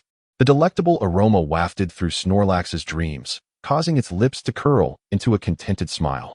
Evading Snorlax's mouth, he mischievously moved the food further away, determined to wake it up. After all, it was a rare occasion for Snorlax to be back, yet it was still deep in slumber. It was possible that when it left, this carefree creature would still be fast asleep. Unwilling to concede defeat, Snorlax began to dreamily pursue Tang Li. The two engaged in a playful chase around the yard. After a considerable time, Snorlax still could not catch up. Seemingly annoyed, it leapt into the air, attempting to crash down upon Tang Li. Goodness! You can't catch me and resort to an avalanche attack? Help! Tang Li exclaimed as he noticed Snorlax's body shimmering with light before it leaped toward him. In the blink of an eye, a blue-black figure, Lucario, appeared by Tang Li's side, unleashing a wave of energy that effortlessly interrupted and sent Snorlax flying. It then swiftly moved to catch the hefty Snorlax and gently set it down on the ground. Lucario, you are simply magnificent, Tang Li shouted in admiration. Lucario glanced at him and commanded, quiet. Tang Li promptly fell silent, turning to see his mother peacefully napping in her recliner, while shiny Sylveon and Gardevoir fanned her gently. Abandoning Snorlax, Tang Li approached Lucario, his mother's absolute ace and initial Pokémon, boasting a formidable level of 79. Lucario was undeniably a powerhouse. Had it not been for the serendipitous acquisition of a champion-level Metagross, Tang Li wondered when he would ever possess such a strong Pokémon. Lucario had once been the idol of his previously robust Torchic, and now, having evolved into Blaziken, its form had become even more admirable. Blaziken was inquiring about something, and Lucario was responding in hushed tones. Once so affectionate in his youth, now Lucario seemed to regard Tang Li with a more restrained demeanor. Perhaps this was an indication of its deeper feelings for him, especially since it had come to his rescue so promptly. Tang Li reassured himself with this thought. In the backyard, the circle of Pokémon appeared to lack enthusiasm for him. The Lantern had joined the playful group of Swampert and Swablu. Tang Li found himself questioning his mother's title of fighting-type champion. What kind of champion only had 2 fighting-type Pokémon? He truly wondered what the league was thinking. Finding little enjoyment in the scene, Tang Li returned to the villa. Upon entering, he was greeted by the sight of a Pokémon egg and an incubation device placed in the living room. How did another egg appear? He pondered, bewildered. He had only been gone for a short while, so how could an egg have materialized? I just went out to fetch it. It's your mother's new Pokémon. She's quite content, peacefully napping, while I had to run errands for her. Honestly, I won't do it again next time. No matter what, his aunt lamented from the couch. Her frustration evident. This must be a heart-scale Pokémon egg. What kind of family just buys such things on a whim? Your father purchased it. He is quite proud of himself, claiming it's a gift for their wedding anniversary. My sister's husband dotes on her, and their son is equally handsome. The thought of her own unresolved romantic life left her feeling a twinge of sadness as she took a cucumber from the kitchen refrigerator to munch on. Recalling her father's consistent behavior, Tang Li pulled out his phone to search for information. Sure enough, the trending topic was as expected. Chairman Tang Yuanshan of the Shun Shun Group acquires a god-tier Pokémon egg at auction for an exorbitant price. Upon clicking, he read the comments below. How many zeros is that? I feel like I can't count anymore. Last year at this time, Chairman Tang also bought many items. Could it be some significant date? Scrolling down, he stumbled upon a comment bearing his name. Chairman Tang's son is undeniably handsome. Ladies, aren't you going to join me? Tang Li felt a surge of joy as he noticed the numerous replies beneath this comment and liked it, feeling quite pleased. If anyone were to claim that Tang Li was wealthy, he would simply respond that they were rather pedestrian in their understanding. However, if one were to compliment his looks, they would earn the friendship of a billionaire. Continuing to scroll, he noticed GU trending as well. Most handsome champion of the glamorous competition, GU. This was undoubtedly a self-promoted trend by GU, and Tang Li disdainfully liked the post before taking a screenshot to send to him. Ding. The moment he sent it, GU replied instantly with a photo of his own, a screenshot of the comment praising Tang Li's handsomeness. Truly a good brother. You understand me well. Tang Li thought to himself with a smile. Tang Li and GU engaged in conversation, a rarity for brothers who seldom exchange messages or make calls. Yet, once they began to chat, the dialogue flowed effortlessly. Tang Li, with a joyful expression as he held his phone, caught the attention of Chung Monru, who nibbled on a cucumber and tiptoed behind him, eavesdropping with curiosity. How boring. You two big boys are having such a good time. I thought you might have a little girlfriend to share with me and your mother, she remarked, waving the cucumber in her hand before sulking back to the sofa to continue watching her show. My mom is only concerned about when you'll find a boyfriend. She is not worried about me. You should hurry up. I don't want to end up taking care of you in your old age, Tang Li quipped unapologetically. Since when did you become like your mother? How annoying. Big boys should be more proactive. Get that set up, Chung Monru retorted, ignoring Tang Li's teasing as she arranged things. Tang Li then put away his phone and began to examine the Pokémon egg beside him. Pokémon egg, heart-scale Pokémon. Talent, king level. This heart-scale Pokémon exhibited impressive potential, indicating that his father had invested considerable effort into its breeding. The higher the quality of the Pokémon offspring, the more exorbitant the price, and they were in high demand. This talent referred to the minimum level a Pokémon could achieve after meticulous nurturing. Of course, if the training was inadequate, it would squander the Pokémon's innate gifts. After placing the egg in an incubator, adding the nutrients in the proper proportions, and putting the entire setup into a designated room, Tang Li emerged. Don't you let your Pokémon out into the backyard to play? Tang Li inquired. I fear they might fight. You know how combative my Pokémon are, especially since they've lost several times and are now just waiting for a chance to retaliate. His aunt replied with a resigned shake of her head. True, Pokémon often reflect their trainer's personality. Stubbornness is the word, Tang Li teased. At that moment, Tang Li's mother entered, having just awoken. After washing her face, she called out to him. Come to the kitchen. It's time to prepare lunch. Tang Li assisted her, chopping vegetables and peeling garlic, while the primary cooking was left to his mother. Though Tang Li had a penchant for food, his culinary skills were limited, whereas his mother was a master in the kitchen, only cooking occasionally when she felt cheerful. I want braised pork, twice-cooked pork, and shrimp, he declared.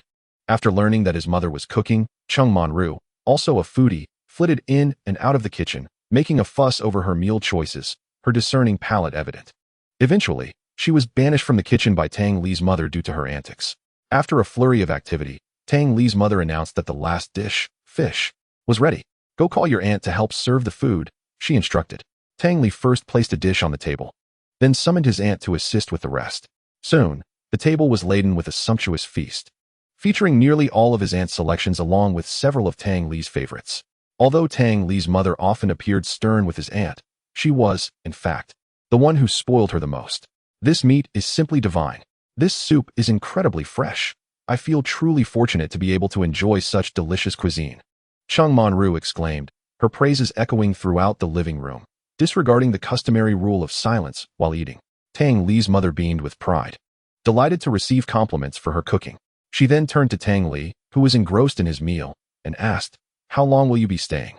Tang Li set down his chopsticks and wiped his mouth, replying, "I'll stay for about a week to spend some quality time with you." "All right. Your father has gone to Kyoto, and your grandparents have also been invited away. I'm left here alone, so your company is welcome. I've started to miss the little doll. She insisted on following you, and now I can't distinguish whose Pokémon she is. When you return, please bring her back for a while," she added. "Got it," Tang Li said as he accepted the ribs his mother had served him with his bowl. Chapter 30, Returning to my alma mater. The urgent alarm on his phone rang, prompting Tang Li to grope under his blanket to silence it. After a leisurely stroll with his companions the previous night, he had returned home and gone straight to bed. Indeed, nothing compares to the comfort of the bed he had slept in for over a decade. He fell asleep as soon as his head hit the pillow, enjoying a dreamless night of restful slumber. After a struggle to rise, he completed his morning routine, donned fresh clothes, and stepped outside. "Good morning, Aunt. Why are you up so early? Have you already adopted the habits of an elderly person?" Tang Li inquired, noticing his aunt lost in thought on the sofa. "I went to bed too early last night, so I woke up a little earlier today. What are you dressed up for?" she replied. "And remember, I am your elder. If you keep making such cheeky remarks, I might just give you a smack." Tang Li tousled his hair and explained, "I ran into our high school principal yesterday. He invited me back for a visit. I thought I'd also check in on Tang Xin. Do you think she'll be surprised to see me? Take me with you. I want to go out too," Chung Monru chimed in. "What for? I'll just get off at the old street." "I knew that was just an excuse. You just want to go out for snacks." "I'll have a few bites when we get there," she replied. "Let us hurry. It'll be crowded soon. You drive, and I'll wait for you at the entrance." After gathering his Pokémon, Tang Li casually took a sports car from the garage, picked up his aunt at the entrance, and set off towards the old street. Once parked at the roadside, they headed to a stall where, being early, there were few customers, allowing the vendor to chat with Tang Li. "Xiaotang, you're here again with your aunt for breakfast. I haven't seen you in a while," Uncle Yang remarked. "Uncle Yang, I just came back from university in Jiangdu yesterday, so I thought I'd stop by this morning," Tang Li responded. "I've been looking forward to your visit. You were just a child the last time you came. Now you've grown so much. Your aunt hasn't changed a bit, still looking so youthful," Uncle Yang continued. "Be careful with those words, Uncle Yang. I might not come back again."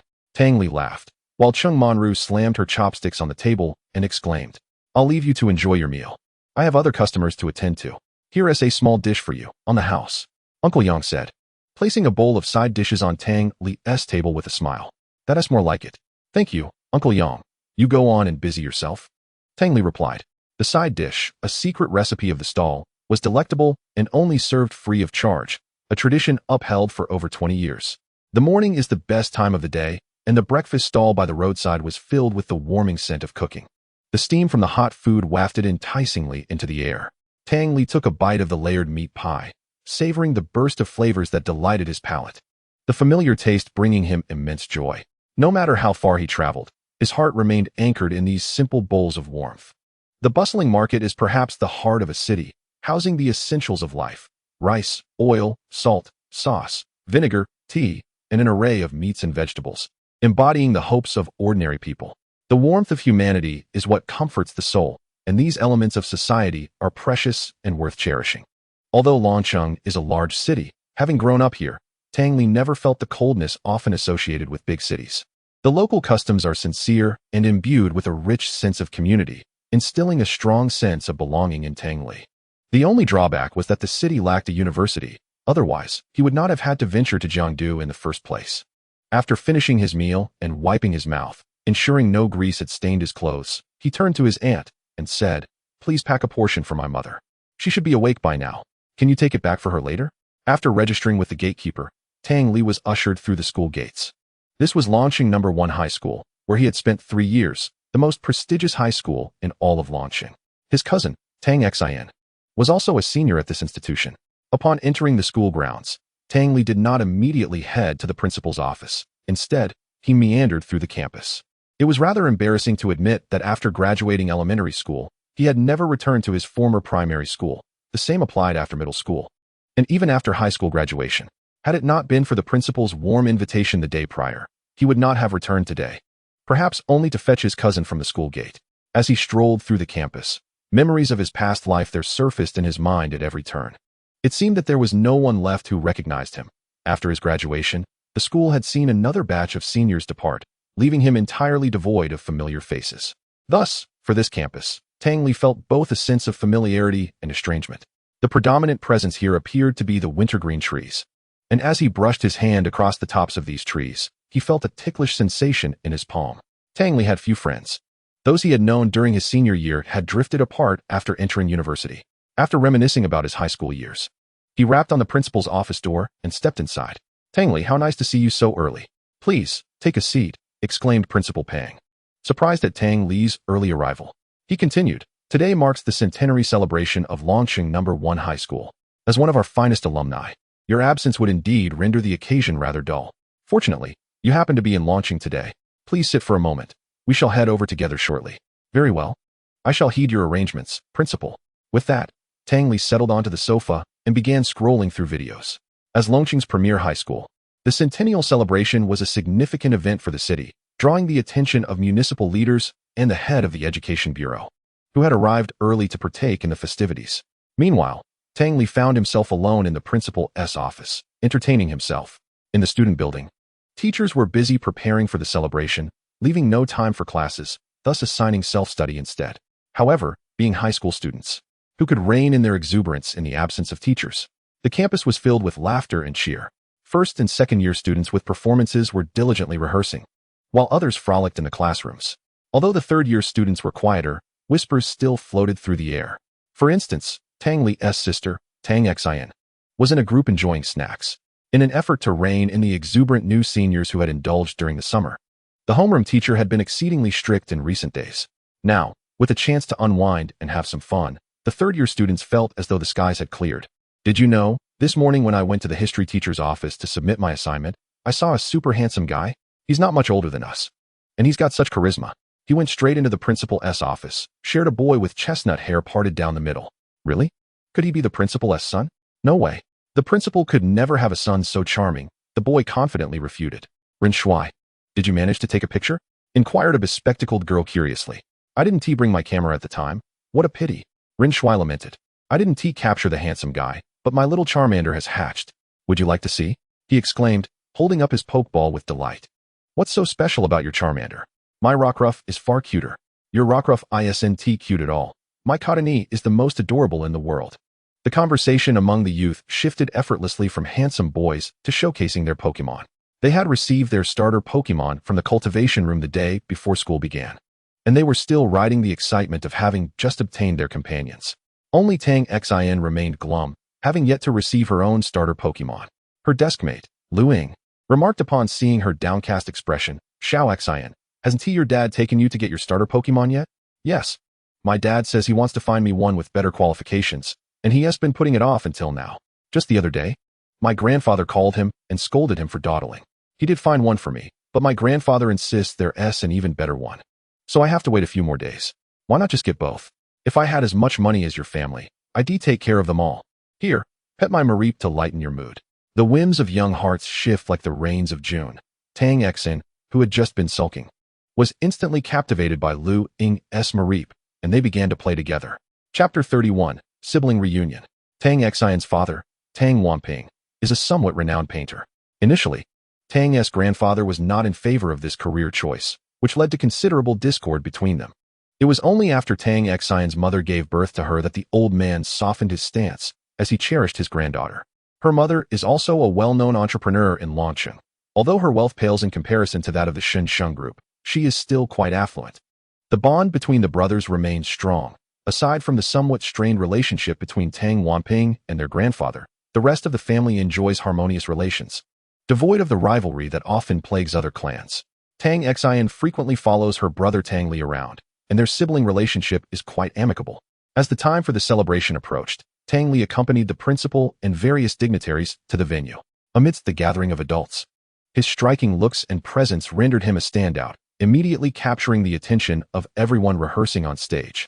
Whispers spread as they speculated about the identity of this young man, who blended seamlessly among the esteemed figures. At 9 o'clock, cheerful music filled the playground as each class lined up in orderly fashion, taking their designated positions as rehearsed.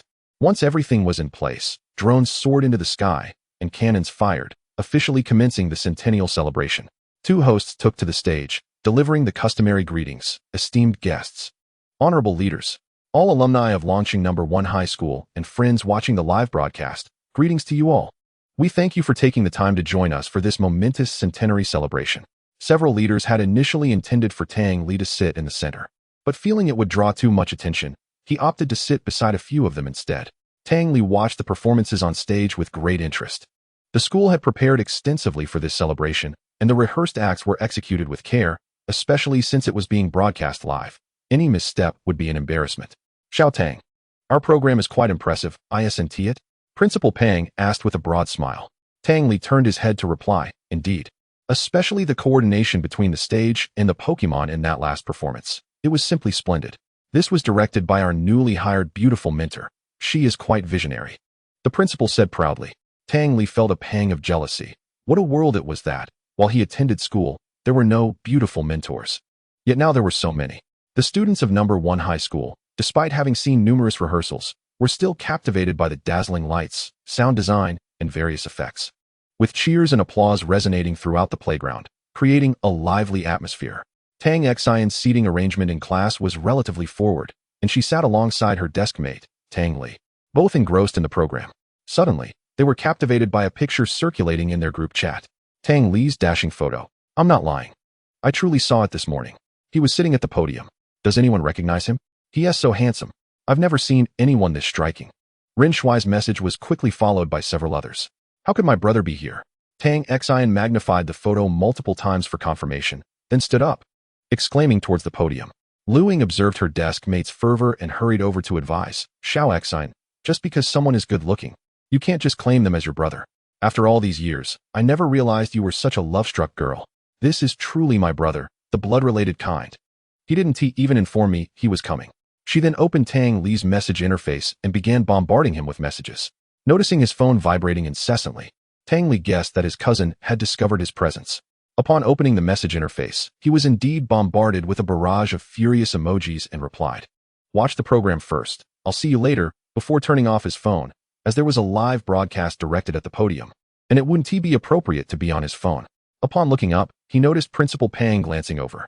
Seeing his curious expression, Tang Li remarked, "My sister just discovered my presence and is questioning why I didn't inform her about being here. Your sister is at our school?" Principal Pang was somewhat surprised. Is it strange for her to attend our institution, being the best high school in launching? Besides, you only learned my identity after the 2nd year. She is in her 3rd year now and should start taking on some responsibilities. Principal Pang was aware of the strict upbringing in the Tang family. He was startled when he first learned of Tang Li's identity, not anticipating such a prominent figure at the school. After Tang Li began to shine in his 3rd year, he consistently excelled, ultimately achieving the top score in the National College Entrance Examination and gaining admission to Jiangdu University. Upon learning that Tang Li's sister was also enrolled, Principal Pang's face lit up with joy. With Tang Li setting such a high standard, his sister would likely not fall short, perhaps even producing another top scorer, a definite achievement for the school, something universally appreciated, including by Principal Pang. "What is your sister's name?" he inquired, intending to keep an eye on her. "Tang Xian. Ah, her. Tang Xian is quite well known in school. I always thought she was just a rich girl, not realizing she had such a profound background. Her academic performance consistently ranks among the top in her year. Whenever she sees me on campus, she sweetly greets me as principal, proving that the Tang family is indeed exceptional." As time passed, the program concluded swiftly, and after Principal Pang delivered his speech, the celebration was declared a resounding success, and the crowd on the playground gradually dispersed. "Principal Pang, I need to take my sister to choose her initial Pokémon, so I'm requesting a leave for her," Tang Li stated after lunch in the school cafeteria. "All right. You can just pick her up later," Principal Pang agreed, cheerfully departing with his emptied bowl. After tidying up the table, Tang Li sent a message to Tang Xian on the 2nd floor of the Shiri cafeteria. Shortly after, a girl rushed over, hugging Tang Li's arm. "Tang Li, didn't classes already start? Why are you here today? I had some matters to attend to and coincidentally came back to see you, Tang Li replied, gently pulling his cousin's arm away before continuing. In public, we shouldn't be so casual. You're a young lady now, so be mindful of your image. I was just too excited. My brother is so handsome. I'm truly proud. Tang Xin released her grip and sat across from him. This was the teacher's cafeteria, and Tang Li and Tang Xin hadn't visited often, so they strolled together around the dining hall. Let us eat quickly. After we finish, I'll take you home. I've already secured your leave, Tang Li said to Tang Xin after she chose her meal. Are you really taking me to choose my Pokémon? Tang Xin paused, her eyes sparkling with anticipation. Tang Li's uncle, Tang Wanping, was exceptionally handsome. Otherwise, a destitute, down-and-out painter would not have captured Tang Xin's mother with such determination. The Tang family lacked unattractive individuals, and thus, Tang Xin blossomed into a stunning beauty. Tang Li gently pushed Tang Xin's delicate face back to her seat, then took out a napkin to wipe his hands before continuing. Indeed, I'll take you back later. The Pokémon I finally obtained is quite special. You're really in for a treat. Tang Li's initial Pokémon was of a king-level quality, while Tang Xin would start with a champion level 1. He was truly a good brother, devoid of any sibling obsession, merely wishing to see his sister happy. Tang Li silently praised himself. Presenting the leave request to the homeroom teacher, he noticed the 5-day break written on it. The teacher, feeling a pang of sympathy, urged Tang Xin, "Isn't this vacation a bit long? Make sure to return promptly once you're done." After the teacher signed, Tang Xin bid farewell to her desk mate and joined Tang Li in the car back to the villa. "Auntie, I'm back," Tang Xin called as she entered the living room of the villa. Tang Li's eccentric uncle frequently ventured out for inspiration, while Tang Xin's mother managed the family business and often had to care for Tang Wanping. Thus, they were often away from Longqing, busy with their own affairs. Although they treated their daughter exceptionally well, their time spent with her was limited. Tang Xin's mother adored her like a biological daughter, and during her parents' business trips, she frequently came to stay, fostering a close bond between the siblings. "Why, if it isn't my little darling." Upon seeing Tang Li return with Tang Xin, Chung Monru rushed over and enveloped Tang Xin in a hug. "Auntie, let go of me. I can't breathe." Tang Xin struggled for a moment before being released. After escaping, she quickly retreated several paces, glancing at her aunt's bosom and then at her own toes, before hiding behind Tang Li. Noticing Tang Xin's furtive glances around, searching for traces of her Pokémon, Tang Li couldn't help but chuckle. "Come with me.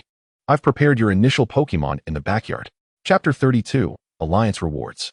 Tang Xin, brimming with eagerness, tugged at Tang Li as they dashed toward the backyard. "What kind of Pokémon is it?" she inquired while running. "You'll find out when you see it. A very adorable little creature," Tang Li replied with a smile. Today, Tang Li had brought all 4 of his Pokémon along, leaving the Qingyan bird at home, while he played with the mosquito swim trainer in the backyard. The 2 Pokémon had been getting along well over the past few days.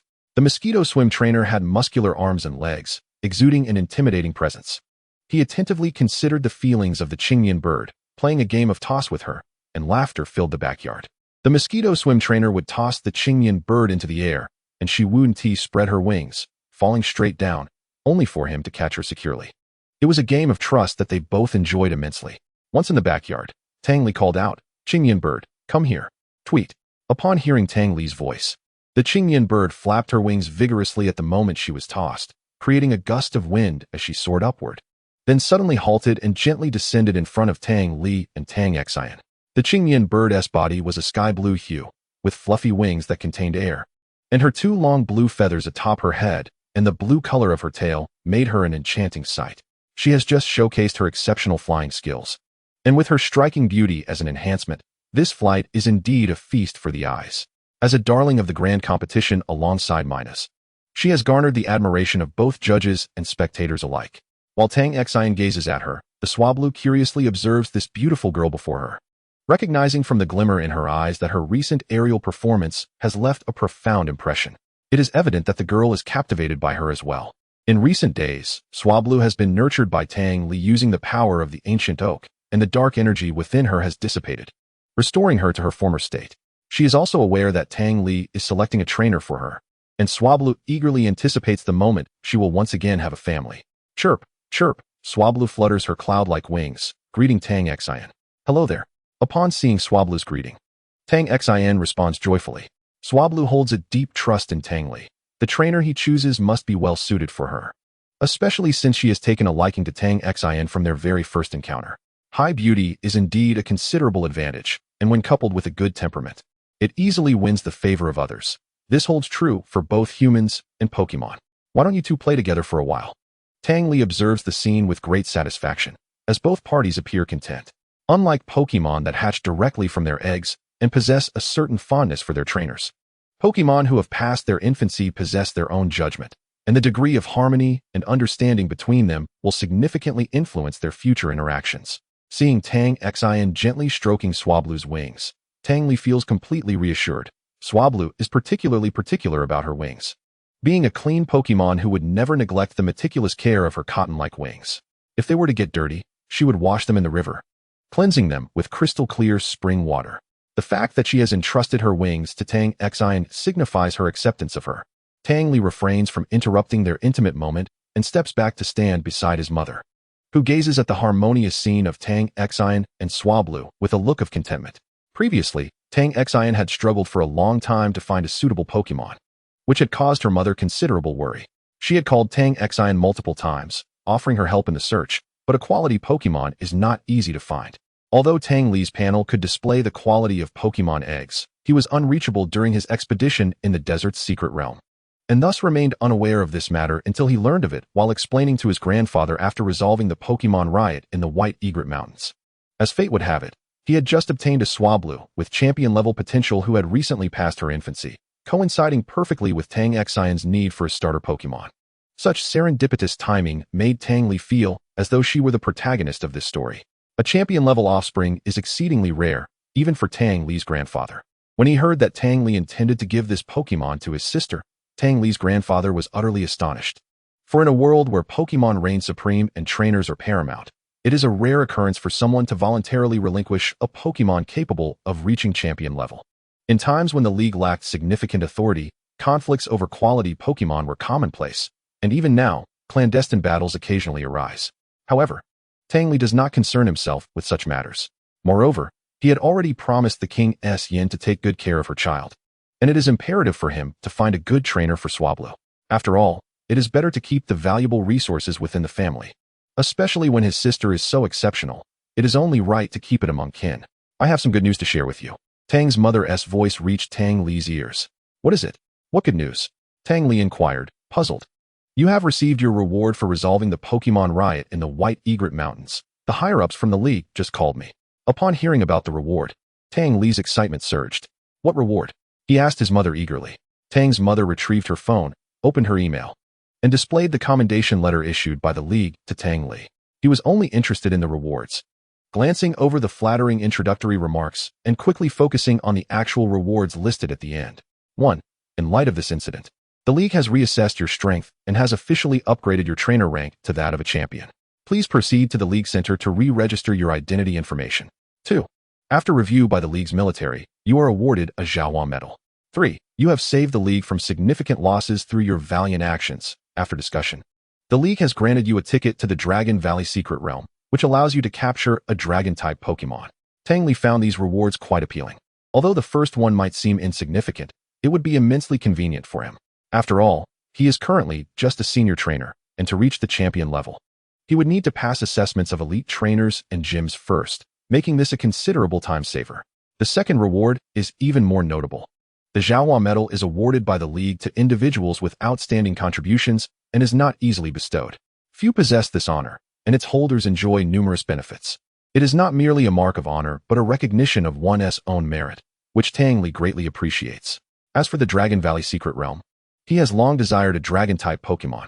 Initially, the Dragon Valley had reached an agreement with the League to protect it from human interference, allowing the League to send a few trainers annually to capture Dragon-type offspring. The Dragon Valley is unlike the outside world. It is exceptionally suited for the growth of Dragon-type Pokémon, making them exceptionally strong.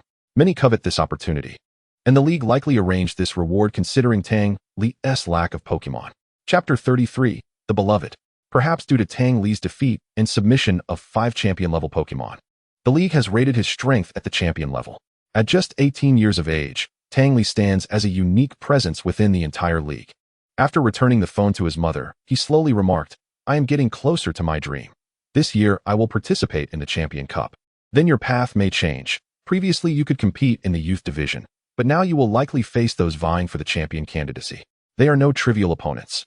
So you must prepare thoroughly, Tang's mother added in response to Tang Li's words. Listening to his mother's advice, Tang Li nodded and replied, yes. I am eager to see how formidable they will be. I will prepare diligently, but I hope they do not disappoint me. This girl is quite fond of Swablu. You have helped her immensely. She has been downcast these past few days due to not having a Pokémon. As her aunt, I feel deeply for her. I initially planned to gift her the shiny lure, but she adamantly refused, Tang's mother remarked, observing the pleasant interaction between Tang Xin and Swablu. She is so considerate. She must know that this was a gift from her father, and she would never accept it no matter what. And her father should have prepared something for Tang Xin in advance. If it weren't for my fortunate encounter with such a splendid Swablu. Who knows how long she would have to wait, Tang Li responded. You know your uncle. He doesn't want to trouble us. If it weren't for your grandfather's inquiry, who knows how long he would have kept my precious daughter waiting. Tang Li remained silent, quietly watching Swablu, reminiscing about the pitiful state in which he first met her. Tormented by dark energy, now she radiates vitality and exuberance, and soon she will have her very own trainer, ensuring that she will no longer be alone. Having finally fulfilled the wishes of the majestic Swana, Tang Li exhaled in relief, allowing himself to inspect the treasures that Swana had collected without guilt. Indeed, Tang Li had not yet opened the items he had gathered from the cave. He planned to take his time tonight to explore them thoroughly, as they might contain some remarkable collectibles, his greatest passion. At that moment, Tang Xin approached with a beaming face, calling out to Tang Li and their mother, come forth. My Swablu. With the toss of a pokeball, Swablu soared into the air. I have captured a Pokémon, Aunt, Tang Xin exclaimed joyfully, cradling Swablu in her arms as she addressed Tang's mother. Little Xin, you are truly impressive. Swablu shall be your partner from now on, so treat her well. And Swablu, I entrust her care to you. She will rely on you henceforth. Swablu and Tang Xin exchanged a glance, and Tang Xin resolutely replied, we will take good care of each other. We have just set a goal to become the strongest Pokémon masters. Listening to his mother and Tang Xion's conversation, Tang Li was transported back to the moment he first captured Tyranitar, feeling the same joy, the same promises, and the same dreams. The meeting between humans and Pokémon is indeed a wondrous affair. However, upon hearing her ambition, Tang Li couldn't help but chuckle. What a grand dream. Yet, you have a long way to go. Can you truly aspire to such a goal? Why, you dare mock me, Tang Li. You're in for it. I shall defeat you and toss you into the stinking ditch. Tang Xin retorted angrily, lunging at Tang Li in response to his teasing. Observing the playful scuffle between the siblings, Tang's mother chose to ignore them and sought out her own sister. Overjoyed with her newly acquired Pokémon, Tang Xin insisted that Tang Li take numerous photos of her with Swablu, which resulted in an avalanche of pictures flooding both the family group chat and her classmates' chat. Tang Li released Tyranitar, Blaziken, Swampert, and Metagross, sharing the delightful news with them. They had been getting along splendidly with Swablu these past few days, eagerly rushing over to congratulate her. As an academic prodigy, Tang Xin recognized these formidable Pokémon and understood their rarity and exceptional training. Nevertheless, she viewed them merely as stepping stones toward her ambition of becoming the most powerful Pokémon master. From a young age, Tang Xin had known her brother was a genius, and seeing his impressive Pokémon did not surprise her. Yet, she confidently addressed Swablu, you must grow strong. In a few years, we will defeat them together. Not overly youthful or brash, Tang Li refrained from mocking Tang Xin this time, and said, I shall await your challenge, but do not expect me to show mercy. Do not come crying to me then. Humph, just you wait. Tang Xin responded with a haughty attitude, standing proudly beside Swablu. After that, she disregarded Tang Li and took Swablu to the backyard for training, eager to familiarize herself with its moves and enhance their teamwork. She planned to compete in the Rookie Cup, hoping to encounter formidable trainers, and she was determined to be fully prepared for the championship. After observing Swablu's move demonstrations, she found herself puzzled. Do normal Pokémon hatchlings possess so many skills? She wondered, prompting her to seek out Tang Li for clarification. What is its potential? She asked, handing Tang Li a can of cola from the refrigerator. Tang Li anticipated her curiosity and began to explain. Your Swablu possesses the rare champion-level potential. You must keep this information confidential, for I fear that some may be tempted to take advantage of it. Ah, champion level. Brother, why are you so good to me? I am deeply touched, Tang Xin exclaimed, well aware of the heights that champion-level Pokémon could reach and their rarity. She was astonished that her brother, possessing such a Pokémon, chose to pass it to her instead of nurturing it himself. We are siblings, after all. With good Pokémon, How could I not prepare something for you? Tang Li replied. Cousins, not siblings, Tang Xian said absent-mindedly. Tang Li felt a pang of frustration. Why did she seem so blissfully naive? He playfully tapped her on the head. Ouch! Tang Xian yelped, clutching her head as she jumped up. Tang Li, realizing he should flee before she ran to their mother in tears, promptly made his escape. After all, retreat is a wise strategy. Tang Xian retracted her earlier sentiment, realizing that her brother was still the same annoying sibling. But she couldn't help but relish the feeling of being cherished. Puffing her cheeks in annoyance, she returned to Swablu's side to continue her training. With such high potential in her Pokémon, she was determined not to let Swablu down and to nurture it diligently. Little Xian, here is the golden card from the Shunshun group, Tang's mother said, handing a card to Tang Li. Aunt, I cannot accept this. It is too valuable. Tang Xian quickly shook her head in protest. Although your mother is wealthy, her business does not pertain to Pokémon, and ultimately, your funds will find their way back to us.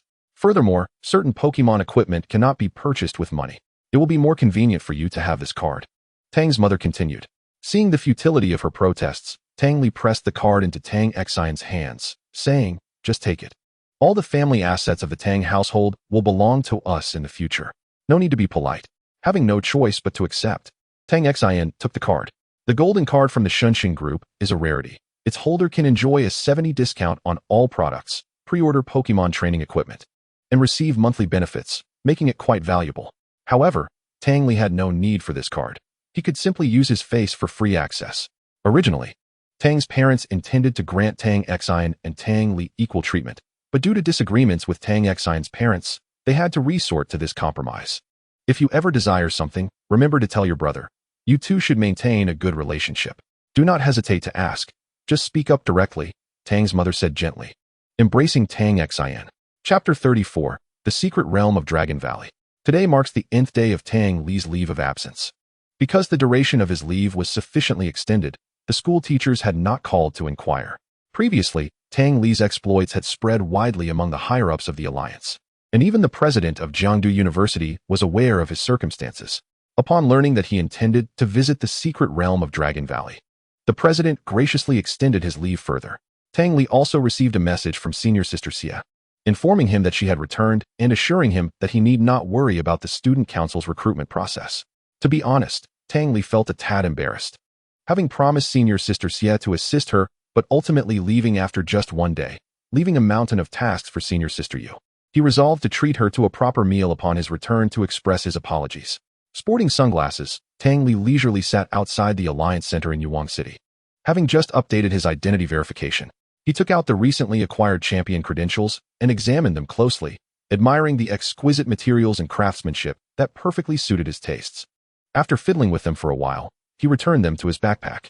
After spending a week at home, cherishing time with his mother, he flew to Yuwang City yesterday. After resting for a night, he arrived at the Alliance Center this morning to upgrade his identity information. Following the submission of his application to enter the secret realm of Dragon Valley, Tang Li awaited a response. The reason lies in the fact that another applicant is scheduled to arrive tomorrow. The military personnel here hope that Tang Li can meet with this other candidate, thereby facilitating the process, as accessing a secret realm can be quite cumbersome. Tang Li acquiesced to the military suggestion, recognizing the convenience it would afford both parties. Moreover, securing this opportunity was no small feat, and he was genuinely curious about who he would encounter the following day. Having not participated in a lottery for quite some time, he decided to indulge in a few draws to elevate his spirits. Upon accessing the lottery interface, he confidently clicked for a tenfold draw. Fortune smiled upon him, as aside from a few lackluster items, he procured several exquisite sprite artifacts. His mood brightened considerably, prompting him to explore the enchanting city of Yuwang. Yuwang is a city steeped in history, its ancient architecture lining the streets serving as a testament to its rich cultural heritage. In such a place, how could one not prepare an itinerary? Tang Li took out his phone and opened a travel application to search for Yuwang. The first recommendation that caught his eye was the Longding Volcano Hot Springs, which boasted an impressive rating of 98. He realized he had never experienced a hot spring bath.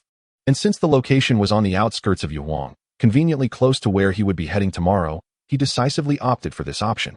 Longding Volcano, situated to the east of Yuwang, is a dormant volcano renowned for its numerous natural hot springs.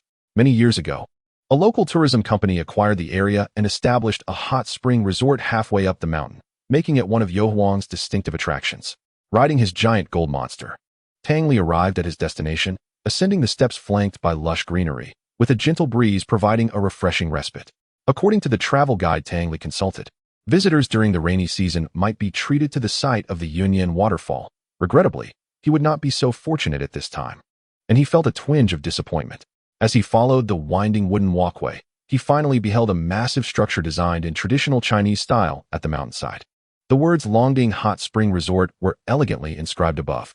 Having pre-purchased his ticket prior to departure, he noted the steep entrance fee, which likely accounted for the sparse number of visitors he encountered along the way.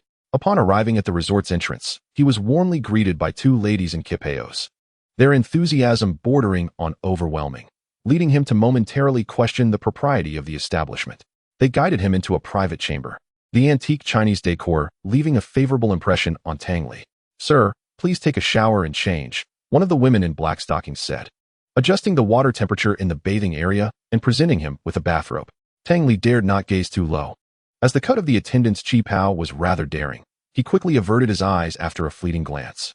With a touch of embarrassment, he rubbed his nose and swiftly accepted the robe, retreating to the bathing area. "Why is your outfit so revealing?"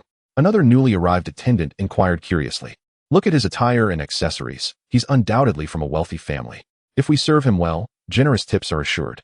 I have ample experience with such affluent gentlemen." "You still have much to learn, so observe closely," the first attendant replied. After rinsing off, Tang Li understood the importance of cleansing before entering the hot springs, ensuring that his skin could effectively absorb the beneficial properties of the mineral waters. Exercising considerable self-control, he emerged from the shower, clad in the bathrobe. With damp hair glistening with droplets, a few strands cascaded onto his smooth forehead. His chiseled features stood out, and the loose-fitting robe accentuated his commendable physique. Noticing the attendant in the high chi-pao approaching him with an almost infatuated gaze, Tang Li found it difficult to endure her unabashed scrutiny. Feeling as though she might devour him whole, "Please step outside. Your presence is distracting me from enjoying the hot spring," he said, his tone unexpectedly icy compared to his earlier charm. The attendant, taken aback, complied with his request, exiting the room. "What should I do next?" Tang Li gently inquired of the other attendant. She appeared perplexed, recalling how her colleague had confidently claimed she would win him over, only to be dismissed. Unfamiliar with such dynamics, she noticed that this handsome man was decidedly different from the others, compelling her to exercise greater caution in her service. She led Tang Li to a hot spring pool situated beside a folding screen, gently assisting him as he entered the warm waters. The temperature of the spring hovered around 43 degrees Celsius, enveloping him in a comforting embrace as he reclined against the pool's edge. Meanwhile, the attendant busied herself by retrieving a facial mask from a nearby cabinet. After delicately applying it to Tang Li's face, her skilled hands ensured a perfect fit before withdrawing. She explained that this was meant to protect his sensitive facial skin. Tang Li appreciated this attentive service. The previous attendant's demeanor had been unsettling, as he had come for relaxation, not to witness someone else reveling in his experience. Sipping fruit tea prepared by the attendant, he luxuriated in the hot spring, relishing the moment. After some time, he was informed it was advisable not to stay too long on his first visit. Once he had washed again and emerged from the bathing area, he noticed that the attendant had changed into more relaxed attire. Curiously, he asked, "What comes next?" She led him into a smaller, more intimate room, designed with a warm ambience. Tang Li scrutinized her closely, speculating about her intentions. "Sir, I will now provide you with a massage. After soaking in the hot spring, your body is more receptive to relaxation," she explained, sensing his hesitation. Realizing the benefit, he acquiesced and lay down on the bed, allowing her to commence the massage. To his surprise, her technique was quite adept, and before long, he succumbed to slumber under her skilled ministrations. Chapter 35. The scenic beauty of Tianqi. When Tang Li awoke an hour later, the attendant approached him, her voice sweet as she inquired, "Sir, if you are feeling hungry, we have prepared a selection of special dishes for you." Realizing he was indeed a bit famished, he followed her to a table brimming with a variety of delectable foods. She served him with chopsticks, sharing the history and unique preparation methods of each dish, making the meal thoroughly enjoyable for Tang Li. Indeed, the steep charges were justified by the quality of service, and he felt that this experience was well worth the expense. The meticulous attention to detail convinced him that this was a place he could frequent. "What about my sprites?" Tang Li inquired after his meal. "They have been placed in a large bathing pool, attended to by specialized caretakers. Rest assured, I will notify you once they are finished," the attendant assured him. "Very well. I shall wait for them here. Do you have accommodations available?" Tang Li asked. We have a scenic hotel located by the Tianxi at the summit, where you can enjoy a panoramic view of Longding Mountain and the breathtaking scenery of the Tianxi. Please reserve a room for me, he requested. Certainly. Please hold on for a moment. After preparing a cup of tea for Tang Li and asking him to wait a moment, she stepped out to book a room for him. Savoring the tea, imbued with fruity aromas, Tang Li found the service provided by this enchanting lady to be quite commendable. He had dismissed another patron, leaving all the tasks to her, who executed them with such attentiveness. As he rummaged through his pockets, he remembered that his phone was in the cabinet. Sensing the absence of surveillance, he retrieved a considerable sum of alliance coins from his system backpack and placed them on the table. Sir, here is your room card, she announced shortly thereafter. Having changed back into the attire he first encountered her in. Consider this a token of appreciation for your excellent service, Tang Li remarked casually as he accepted the card. The beautiful server's eyes widened at the sight of the stack of alliance coins on the table, and she stammered, Sir, is this not too much? It is but a trifling sum. Primarily, you have made me feel quite comfortable, and this is merely a reward for your attentive service, Tang Li continued, not lifting his gaze. Please assist me in bringing my belongings over shortly. Of course, sir, thank you. The server expressed her gratitude hurriedly before retreating with the coins securely concealed. The generous amount given by this handsome gentleman left her pleasantly surprised. It seemed her predecessor's words rang true. He was indeed a man of wealth, casually tossing out sums that could cover her annual salary. Regrettably, her predecessor had failed to seize the opportunity. With her smile growing even sweeter, the server handed Tang Li his phone and other belongings, then proceeded to prepare dessert for his enjoyment. After changing into another outfit in the dressing room, Tang Li emerged and said to the beautiful server, Let us proceed to see my Pokémon.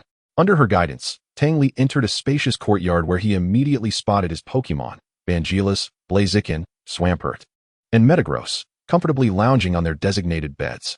An elderly gentleman stood nearby, accompanied by an octillery. Despite his age, the old man appeared robust and lively. Tang Li cast a quick glance at the octillery and instinctively eyed the elder with caution. To his surprise, the octillery was of the king level, indicating that this trainer was no ordinary individual. Upon noticing Tang Li's presence, his Pokémon eagerly rushed over, chattering excitedly about their recent experiences. Observing their exuberance, Tang Li surmised that it was indeed the elder's influence. Thank you, old man. I appreciate your care for my Pokémon. Tang Li expressed his gratitude. Your Pokémon are quite remarkable, young man, the elder replied, stroking his beard. If you praise my Pokémon, it is evident that you possess discerning taste. I find myself increasingly fond of this old man. However, do remain vigilant in this city of Yuang. It is not particularly safe. And you must keep a close watch on your Pokémon to avoid any mishaps, the elder advised earnestly. After imparting his wisdom, the old man departed, leaving Tang Li in a state of confusion. Nevertheless, he recognized the elder's intentions and resolved to be more cautious. Yet, what could possibly occur in Yuang City, especially with military forces stationed nearby? Pondering this enigma, Tang Li decided to set it aside for the moment, as he would soon depart the city after visiting the secret realm the following day. Accompanied by the beautiful server, Tang Li arrived at the Tianxi Hotel, a 6-story establishment seamlessly integrated with the grandeur of the mountaintop lake, a testament to architectural mastery. Ascending directly to the top floor via the elevator, he used his room card to unlock the door to the Fisherman's Song suite. The decor, while not ostentatious, was imbued with meticulous detail. Stepping through the living room onto the balcony, he was greeted by breathtaking vistas of Dragon Peak Mountain, where the sunset cast a shimmering reflection upon the lake, creating a picturesque scene that invigorated the spirit. Please attend to your duties. I will notify you if I require assistance, Tang Li said, reclining on the balcony chair beside the lovely server. The service at the estate was commendably attentive. 2 attendants remained by his side from the moment he entered until his departure, demonstrating a thoughtful approach to hospitality. The hotel felt quite spacious for Tang Li alone, but for Bangelas and Metagross, it seemed rather confined. Concerned about disturbing the residents below, he hesitated to release them. A notification chimed from his phone as he lay upon the bed, prompting him to check it. He discovered a new friend request and clicked to accept. The user bore a Pikachu avatar and was named GZ. Intrigued by this GZ, Tang Li noted that the request had come through a direct search, leaving him puzzled as to how this individual had obtained his contact information. GZ, hello there. Li Z, greetings. Li Z was Tang Li's alias on the communication platform, and after politely responding, he received a swift reply. GZ, I acquired your contact information from the military. I wish to know your whereabouts as I plan to meet you. I anticipate arriving in Yuang City around 9 this evening. Li Z, at the Tianxi Hotel on Dragon Peak. GZ, understood. Li Zi, see you soon. As he observed the message indicating that the other party was typing, Tang Li opened Zizi's moments only to find it devoid of images, revealing a mutual lack of social media presence.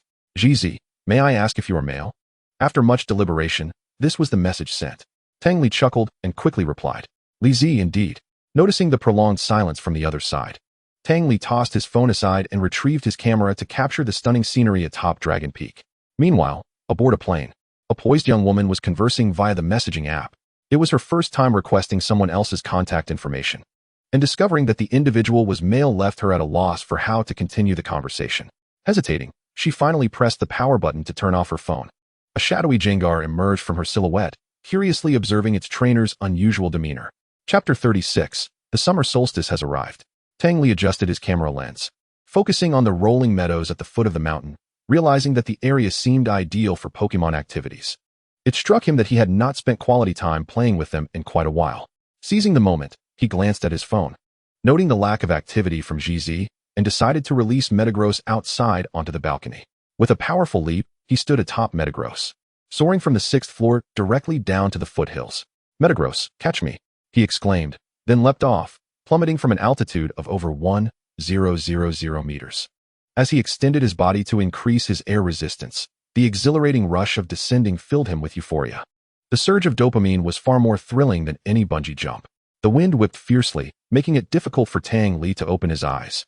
He could only feel the pull of gravity as he descended like a comet.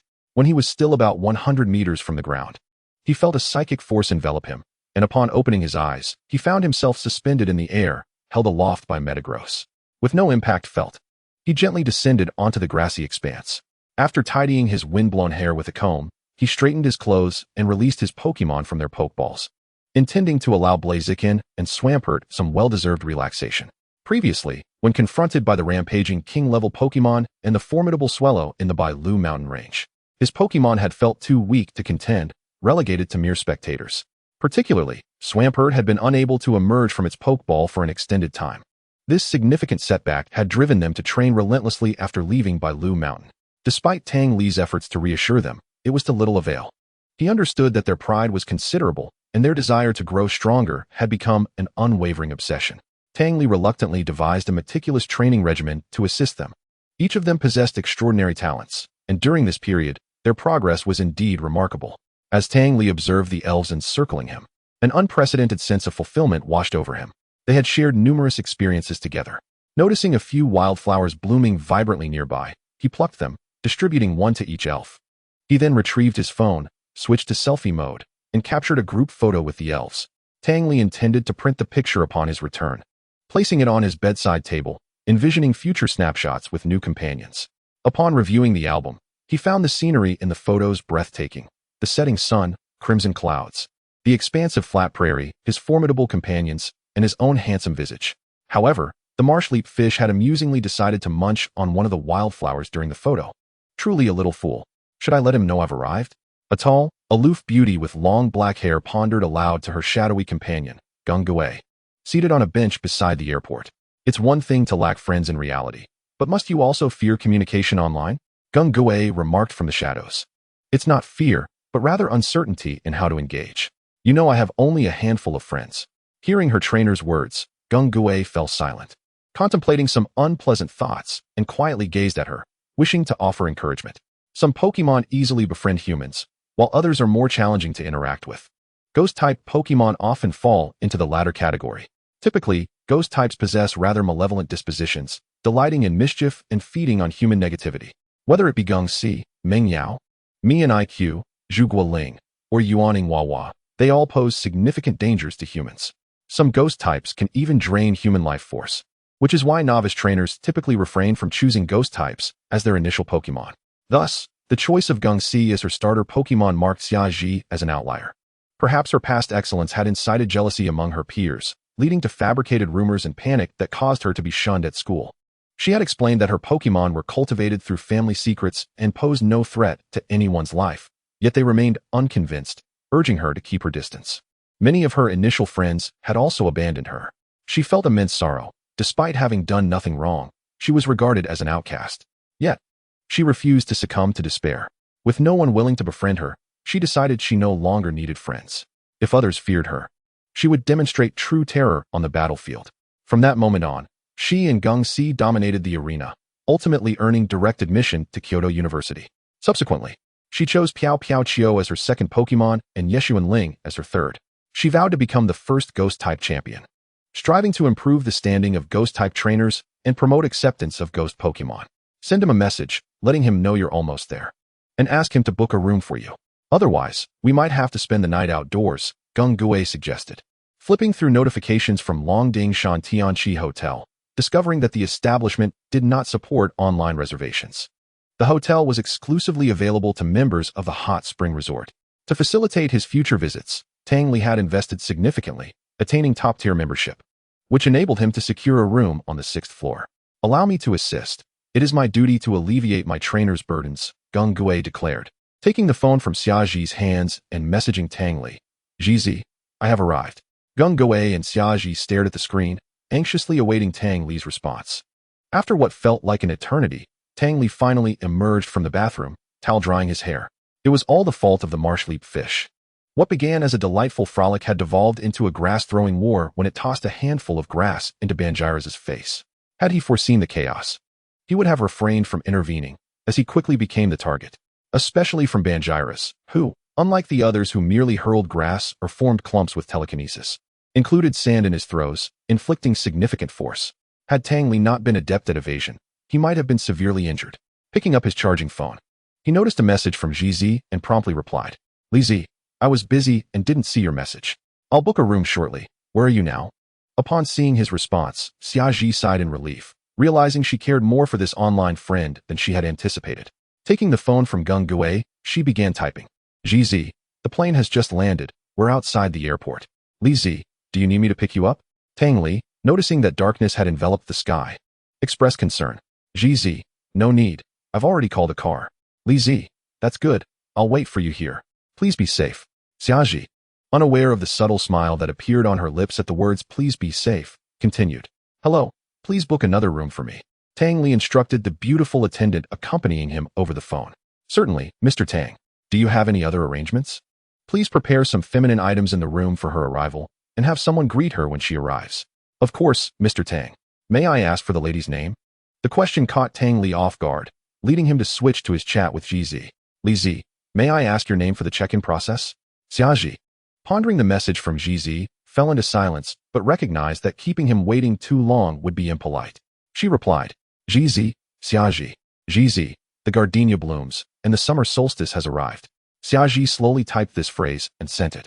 Tang Li pondered the beauty of the name, June solstice. Blooming gardenia, truly an enchanting moniker, which he promptly noted. Li Zi, your name is lovely. I am Tang Li. Xiaji, yours is as well. After exchanging these words, Xiaji leaned back against the rear seat of the taxi. Geng Gui, fearing to startle the driver, remained hidden within Xiaji's shadow. Xiaji mused over the note she had just sent to Tang Li, whispering to herself, Tang Li is such a delightful name. How fortuitous that he shares my favorite treat. The taxi halted before the Tianchi Hotel, where the night view was captivating, the full moon reflected in the pool's water, harmonizing beautifully with the surrounding scenery. As Tang Li admired the view, he awaited Xiaji's arrival beside the hotel. Hello, you must be Xiaji, he greeted. The desolate moonlight fell gently upon the delicate figure clad in a white gown, gliding over her dark tresses and illuminating her pale complexion. Her finely arched brows, though seemingly gentle, were slightly furrowed, imparting an air of stubbornness and aloofness. Only when her tranquil eyes registered Tang Li's voice did they reveal a flicker of change. Hello. Tang Li, Xiaji spoke, her voice resonating like the serene beauty of the night sky, ethereal and enchanting. After exchanging pleasantries, the conversation fell into silence. Their gazes locked, and Tang Li felt a twinge of awkwardness, while a faint blush graced Xiaji's cheeks. Meanwhile, the beautiful attendant stood nearby, though Tang Li felt that, aside from the enchanting figure before him, the term beauty was insufficient to describe anyone else. The attendant interjected, Ms. Xia, Mr. Tang has already reserved a room for you. Would you like to go and take a look now? All right, I suppose I shall take a look, Xiaji replied. Upon hearing her words, the gentleman Tang Li stepped aside, graciously accepted her suitcase from her grasp, and followed her into the elevator. The elevator ascended to the 6th floor, where the reserved room was conveniently positioned directly across from Tang Li's own. After the attendant unlocked the door with the room card, She ushered both Xiaji and Tang Li inside. Xiaji surveyed the room's decor with satisfaction and expressed her gratitude to Tang Li, saying, "Thank you so much. Without your assistance, I might have ended up camping outdoors." Tang Li, feeling it inappropriate for a man and a woman to remain alone together, replied, "No need for thanks. I shall take my leave now. Should you require anything, do call for me. I shall be in the fisherman's song across the hall." After casting a glance at Xiaji's silhouette, he departed. Once Tang Li had been escorted to his room, Xiaji turned to glance at the door marked Busuanzi before closing it behind her. Chapter 37. The initial encounter. After shutting the door, Xiaji reclined on the soft bed, slowly releasing her tightly clenched right hand. She had felt a wave of nervousness since their first meeting. His eyes were so clear, resembling a starry sky, and she, being a person unaccustomed to socializing, found it even more daunting to engage with a stranger. Prior to their meeting, she had envisioned Tang Li's appearance repeatedly, meticulously contemplating what she should say, how she should express herself, and what demeanor to adopt.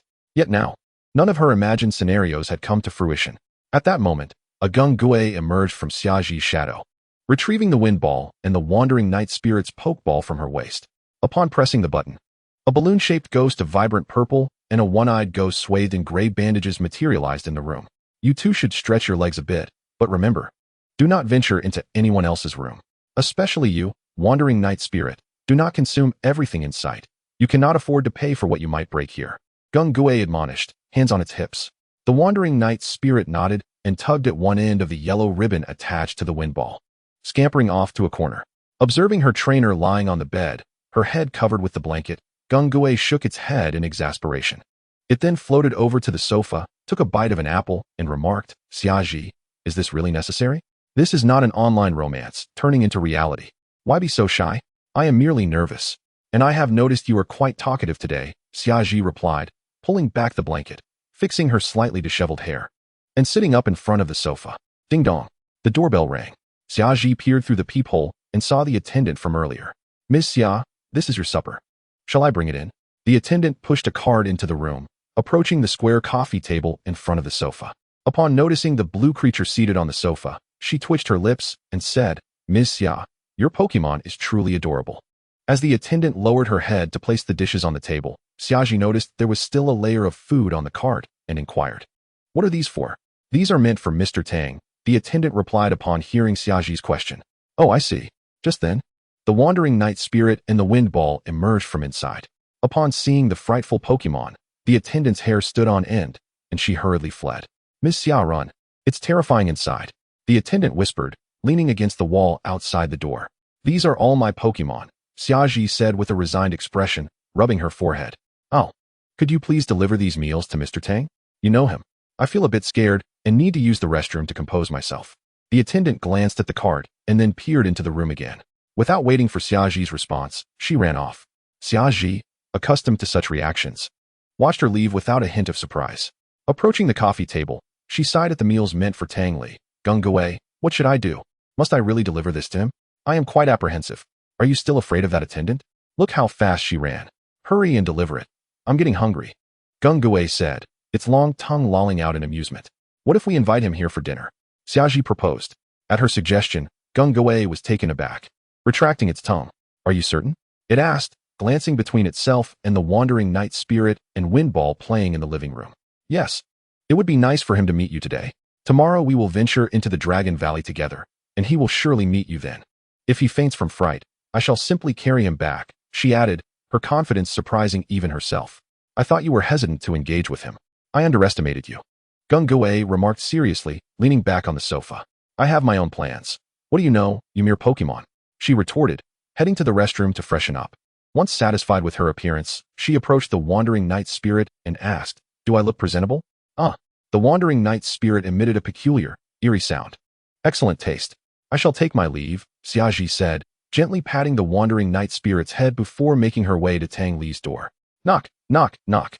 Hearing the knock, Tang Li paused his game and opened the door. Upon seeing Xiaji, he inquired, "What brings you here? Is there something you need? Would you like to join me for dinner?" "Your food is with me," she invited, her tone laced with anticipation, markedly different from her earlier casualness. "Is that appropriate?" he questioned. "You must come. Otherwise, you will go hungry tonight as your meal is in my room," she insisted, observing Tang Li's hesitance. summoning newfound courage. She gently tugged on his sleeve, drawing him out of his room. Once Tang Li had entered her room, Xiaoji promptly closed the door behind them, leaning against it as she quietly observed him. A wave of inexplicable anxiety washed over her. She worried whether Tang Li would be frightened by her Pokémon, while simultaneously harboring a desire for him to accept both her and her companions. Noticing the door was blocked, Tang Li appeared puzzled and began to survey his surroundings. He could distinctly sense several dangerously ominous presences in the room, instinctively placing his hand on his Pokeballs. "Those are my Pokémon. There's no need to be alarmed." Xiaoji quickly interjected, seeing Tang Li readying for a confrontation. "Ah, it's just Gungue," Tang Li acknowledged, spotting the ghost lounging on the sofa. "May I touch it?" he asked Xiaoji. "Aren't you afraid?" Xiaoji replied, astonished that someone could remain unperturbed by ghost-type Pokémon. Tang Li carefully stepped over a stool and sat beside Gungue, feeling its aura. The presence he had sensed earlier in Xiaoji's shadow had indeed belonged to Gungue. As Tang Li's hand made contact with Gungue's back, he felt its icy chill. In turn, Gungue sensed the overwhelming vitality radiating from Tang Li, causing its mouth to water uncontrollably. Observing this scene alongside the small cart of food, Tang Li began to piece together what had transpired. Clearly, the attendant had been frightened away by these ghostly beings, leading to his unexpected invitation for dinner. Crossing his legs and raising an eyebrow, Tang Li smiled at Xiaoji. "Were you blocking the door because you feared I might escape?" Gazing at the blue chubby creature before him, Tang Li felt an irresistible affection. Conventionally, Gungue is a deep purple, yet the one in front of him is blue, suggesting it is a shiny variant. As an esteemed ghost-type Pokémon, renowned for its captivating blend of strength and adorable charm, it has enjoyed immense popularity since the inception of the animated series. The sight of such a rare Pokémon right before Tang Li's eyes ignited a desire to engage with it thoroughly. Though he had never encountered a swirling ball before, he had heard tales of its ability to fly, albeit without the capacity to determine its flight direction, drifting aimlessly with the winds. These were merely theoretical insights, and Tang Li intended to validate them the following day. Moreover, the swirling ball possessed a myriad of intriguing abilities, making it a valuable shield within his team. Noticing Tang Li's excitement rather than fear, Xiaoji felt a beam of light illuminating her world. How wonderful it would have been to have such a companion during her senior year of high school. Perhaps it would have alleviated her loneliness. Chapter 38. The Stone Door Revisited. "Let us dine swiftly. The dishes will lose their allure if they grow cold," Tang Li remarked to Xiaoji, eyeing the sumptuous spread before them. "Indeed, I am rather famished," Xiaoji replied, opting not to sit immediately beside him. Instead, she rummaged through her suitcase for some energy cubes, feeding a few to the wandering night spirit and swirling ball before joining Tang Li. After handing a portion to the Gungue beside Tang Li, she settled down across from him. Having eaten little on the plane and enduring a lengthy journey to the Heavenly Pool Hotel, Xiaoji was now ravenous. As Tang Li savored his meal, he recounted the historical tales and culinary methods behind each dish, drawing upon the server's earlier explanations and his own extensive experience as a food enthusiast. His memory was remarkable, and Xiaoji found his narrative nearly comparable to that of the server. Under Tang Li's delightful descriptions, Xiaoji's appetite flourished, and she relished her meal even more joyfully. Tang Li, not particularly hungry, occasionally moved his chopsticks while primarily observing Xiaoji's eating. His curiosity piqued as he glanced at her petite form, marveling at her capacity to consume such a vast amount of food. Sensing Tang Li's scrutinizing gaze, Xiaoji paused, a blush creeping to her ears. Recognizing his own rudeness, Tang Li felt a twinge of embarrassment, caught red-handed in his covert observation. Should he offer an explanation? He found himself ensnared in a dilemma, the atmosphere thickening with awkwardness. Amid this peculiar tension, the two finished their dinner. After clearing their bowls and utensils, they placed them on the small cart. Following their farewell, Tang Li wheeled the cart to his room, feeling a sense of duty to assist the flustered server by moving it to the fish song area. At that moment, a faint creak signaled the bathroom door opening, and Xiaoji emerged barefoot. After Tang Li's departure, she had indulged in a long bath, surrounded by an array of feminine bathing products that she relished. Her lustrous black hair dripped with water, droplets cascading from the ends, while her stunning visage, now flushed from the bath, appeared alluringly rosy. Below, beads of water trickled down her fair skin, the entirety of her form modestly wrapped in a white towel, which barely concealed her form. Inhaling the fragrant scent enveloping her, Xiaoji sat on the bed, applying luxurious skincare products. She surmised that Tang Li had thoughtfully arranged these items, as none had been present in the hotels she previously frequented, an undeniably considerate gesture. Next, she sat up to apply lotion, her hands gliding from her long, pale legs upward to her arms, neck, and feet. As she tended to herself, the towel shifted, hinting at her graceful figure beneath its remaining coverage. Alas, no males were present. Otherwise, they would have surely been captivated. Once her hair was styled, Xiaoji reclined on the bed, recalling the server's frantic escape and replaying the playful moments shared between Tang Li and Gung Gui in her mind. Extending her delicate arm from beneath the covers, she spread her fingers wide, orange light filtering through the gaps, radiating warmth to her. Picking up her phone from the bedside, she navigated to her chat with Tang Li, her fingers dancing over the keys. Good night. The response appeared, good night. The enigmatic Tang Li intrigued her. Even when she was concealed within his shadow, she sensed he might have detected her presence. His reaction upon seeing her was devoid of surprise. Xiaoji marveled, aware that Gung Gui had reached the elite level, greatly enhancing its stealth capabilities. Over the years, she had been discovered only a few times, often by psychic Pokémon. Yet here, after a brief meeting, Tang Li had unveiled Gung Gui. Yes, I shall remain vigilant, she resolved. Xiaoji, ever since you met him, your spirits have notably lifted. It's been ages since I've seen you so joyful. You laughed several times today. How splendid, Gung Gui observed. As Xiaoji's initial Pokémon, Gung Gui had been her companion through her darkest days, even pleading with her to abandon him for a different starter Pokémon. Fortunately, she had not forsaken him. And through the trials they faced together, the once naive Xiaoji had transformed into a poised, aloof university student, a stark contrast to her former self. It's peculiar. We have only met for one night, and I cannot articulate why, Xiaoji mused, falling silent thereafter. Wandering night spirit, swirling ball, I shall retire now, behave yourselves. She instructed. Gung Gui, keep a watchful eye on them and prevent any troubles, she added playfully. With that, Xiaoji closed her eyes and drifted into slumber. As sunlight streamed through the window, Tang Li gradually awakened. What a delightful rest, he exclaimed, stretching luxuriously. Rising from his bed, he stepped onto the balcony, taking in the enchanting morning vista of Heavenly Pool. A thin veil of mist floated above the lake, enveloping it in a fairy tale ambience, while the sun lazily ascended from the east, gradually unveiling the lake's ethereal beauty. Suddenly, Tang Li felt an urge to share this picturesque scene with someone. He captured a few photos on his phone and then navigated to his chat with Xiaoji. The morning scenery is quite splendid. Photo.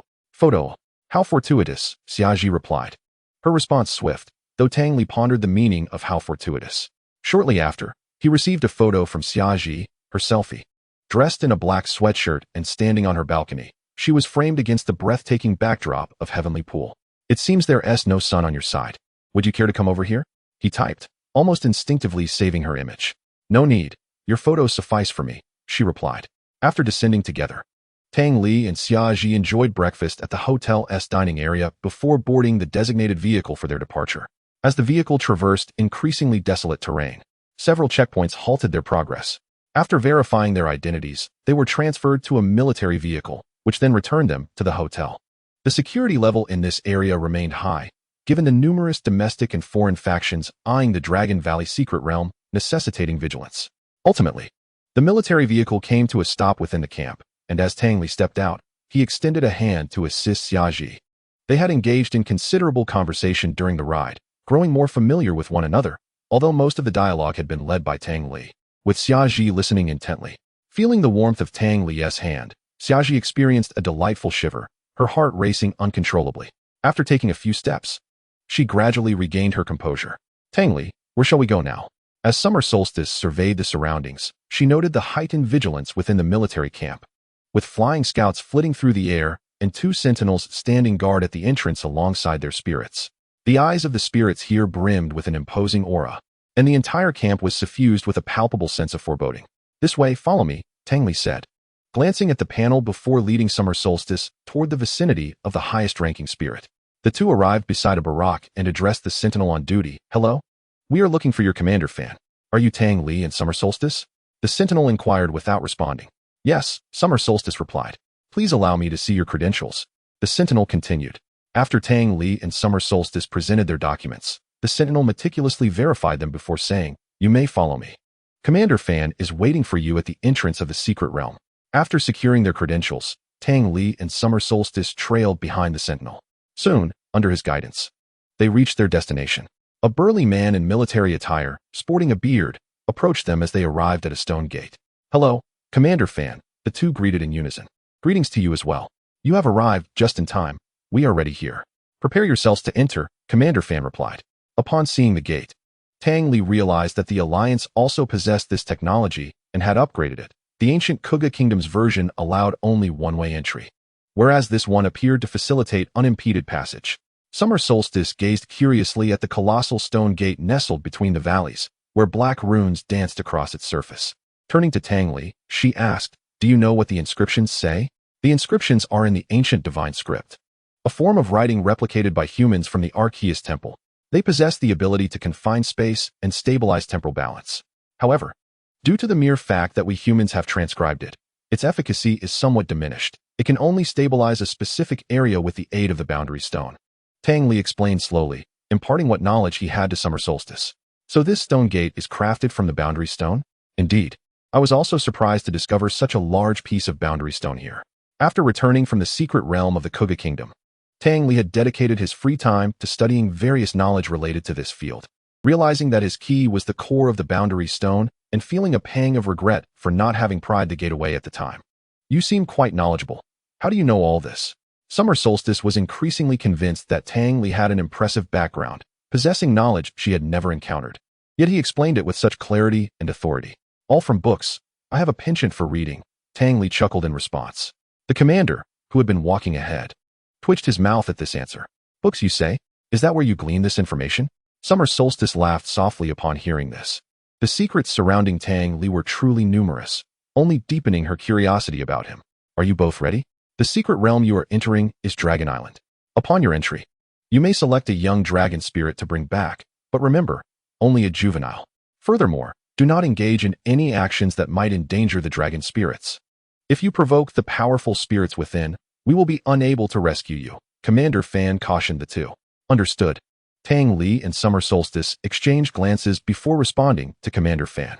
Open the gate, the commander commanded, and the soldiers beside him placed several crystalline devices on the stone gate.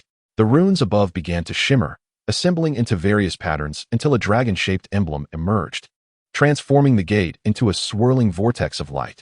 As Tang Li and Summer Solstice stepped into the light, their figures vanished from this world. Chapter 39, Journey to Dragon Island. Upon entering the vortex, Tang Li and Summer Solstice were enveloped by a briny, astringent sensation, and a sudden feeling of plummeting seized them. Be careful, Tang Li, we are in midair, Summer Solstice shouted. A blue figure emerged from within Summer Solstice's shadow, catching her and suspending her in the air. Go save Tang Li, he's falling. Summer Solstice quickly activated her wind ball, grasping the silken cord. Jengar, launch a surprise attack. Hurry, catch up to him. This all transpired in a flash, as Summer Solstice calmly and swiftly directed Jengar to rescue Tang Li. Seeing that Summer Solstice was safe, Tang Li performed a forward roll, executing 2 complete turns and a half twist, straightening his body as he propelled himself forward, adjusting his posture for another 720-degree spin. With his arms tucked tightly against his sides and eyes closed, he tensed his legs, forming a perfect streamlined position in preparation for the plunge. However, instead of feeling his feet slice through the surface of the sea or the icy touch of the water, he experienced a sensation akin to colliding with jelly. And then he was rebounded back. Perplexed, Tang Li opened his eyes and immediately released Metagross, standing atop its massive frame and looking down to discover that Jengar had intercepted him. Jengar hovered below, wincing while clutching its stomach as it watched the suddenly appearing Metagross above. Tang Li pressed down on Metagross and extended his hand to rescue Jengar, realizing that it must have rushed to block him without the chance to unleash its skill. Although Tang Li, as a rookie, had no pressing need for rescue, he couldn't help but feel touched by Jengar's earnest effort. Thank you, Jengar, Tang Li expressed gratefully. You should be thanking Summer Solstice. She sent me to save you. She's still floating above, Jengar replied, one hand on its stomach while the other curiously probed the surface of the colossal metallic creature. Without delay, Tang Li activated his healing technique, placing his palm against Jengar's abdomen. Green life energy surged from his hand, but contrary to Tang Li's expectations of it permeating, the energy instead twisted at the surface and flowed into Jengar's mouth. Observing Jengar's ecstatic demeanor, Tang Li remarked with a hint of exasperation, "If you keep eating, I'll toss you down." He had never encountered such a gluttonous spirit, daring to snatch food from his hands. It's the same effect. Why not indulge me a bit? I won't stop until my stomach stops hurting, Jengar replied, hastily consuming more. Tang Li couldn't help but chuckle at Jengar's audacity, but allowed it to feast a little longer. And once he felt it was sufficient, he gave Jengar a gentle kick away. Looking up at Summer Solstice, who was still suspended above, Jengar explained, "The wind ball can fly, but if the wind picks up, she won't be able to control her direction. We must hurry to rescue Summer Solstice. Otherwise, if a strong wind blows, she'll drift away." Noticing Tang Li looking upward, Summer Solstice instinctively covered her pants with one hand, patting around until she remembered she had changed into pants today. After the false alarm, she began to observe the imposing Metagross beneath Tang Li. Under Tang Li's command, Metagross ascended rapidly, reaching Summer Solstice's side in an instant. Just as Tang Li was about to extend a hand to help her aboard, Jengar intervened. It drifted behind Summer Solstice, grasping her shoulders with its claws, and gently moved her onto Metagross before setting her down softly. Tang Li awkwardly retracted his outstretched hand, watching Jengar's smug expression, as if to say, "If you don't feed me well, I won't let you touch my trainer." "Who cares?" Tang Li muttered, casting a sidelong glance at Jengar, and the unspoken exchange concluded. After safely landing, Xiaji stretched her arms, stood up, and stored the wind ball into her pokeball. Fortunately, the Metagross was quite large, providing ample space for the two of them and the ghostly companion. They found themselves in the boundless seas surrounding Dragon Island. Xiaji produced an ancient map, examining it while she spoke. Tang Li leaned closer, inquiring, "Where did you acquire this map?" Prior to their journey, he had meticulously prepared, gathering supplies and even consulting his father, who had previously visited Dragon Island, yet he had not received a map himself. "It's provided by the Alliance. Intended for us to share one. Yours wasn't issued," she replied. Tang Li mused to himself, pondering the absurdity of such a vast organization being unable to print 2 copies of a map. "We must return it after our excursion. Dragon Island is classified with a high level of confidentiality," Xiaji added. After studying the map, Tang Li commanded the Metagross, proceed at full speed towards the northeast. With a metallic sound echoing in their ears, the Metagross retracted its legs and soared swiftly in that direction, treating its riders as mere feathers. Xiaji and Gengui were astonished by the rapidly passing scenery, feeling no hint of wind. Upon reaching out, Xiaji realized they were enveloped in a psychic barrier. Gengui, observing the Metagross whose strength he could not fathom, fell into contemplation. After flying for a considerable duration, Tang Li instructed the Metagross to descend and rest upon the ocean's surface. They floated there as Xiaji summoned the wind ball, tying it onto the Metagross. Tang Li, glowing with a verdant light, replenished the Metagross's energy while Xiaji leisurely enjoyed the sea breeze, retrieving energy cubes from her backpack, one for Gengui and another for the Metagross. "Look over there, Tang Li," Xiaji exclaimed, standing up to call out to him. Halting the output of his psychic energy, Tang Li followed her gaze. In the distance, a flock of dragonites soared, trailed by a multitude of Dratini. "What are they doing?" he wondered. "Let us have the Metagross investigate." As they drew closer, they discovered a dark area moving in the Cerulean Sea. The Dragonites and Dratini were diving beneath the surface, with some Dragonites catching fish midair and gulping them down before plunging back in. It appears they are hunting. The fish must be mackerel, which are abundant in autumn. Clearly, these dragons have a discerning palate, Tang Li thought, his foodie instincts ignited. However, he refrained from the foolish notion of capturing one for himself, aware that while the Pokémon on Dragon Island generally posed no threat to humans entering the secret realm, seizing their food would be sheer folly. Once they had feasted sufficiently, a lead Dragonite spat out a backpack, into which the caught mackerel were deposited. Observing from the sidelines, Tang Li and Xiaji exchanged glances at their own space backpacks, then at the lead Dragonite, marveling at its wealth. Upon noticing them, the lead Dragonite approached, asking, "Are you heading to Dragon Island?" "Indeed," replied Xiaji, though she did not comprehend its words. Tang Li, however, effortlessly engaged in conversation with the Dragonite. "You've had a rough time being teleported here. Follow me back, and I'll have them carry you. Big Brother Dragon. I'll prepare a feast of grilled mackerel with my special sauce for you once we return," Tang Li offered to the Dragonite leader. "Sounds delightful. I'll be sure to savor it," the Dragonite leader responded. Their rapport blossomed, and at a gesture from the leader, its companions parted to make way.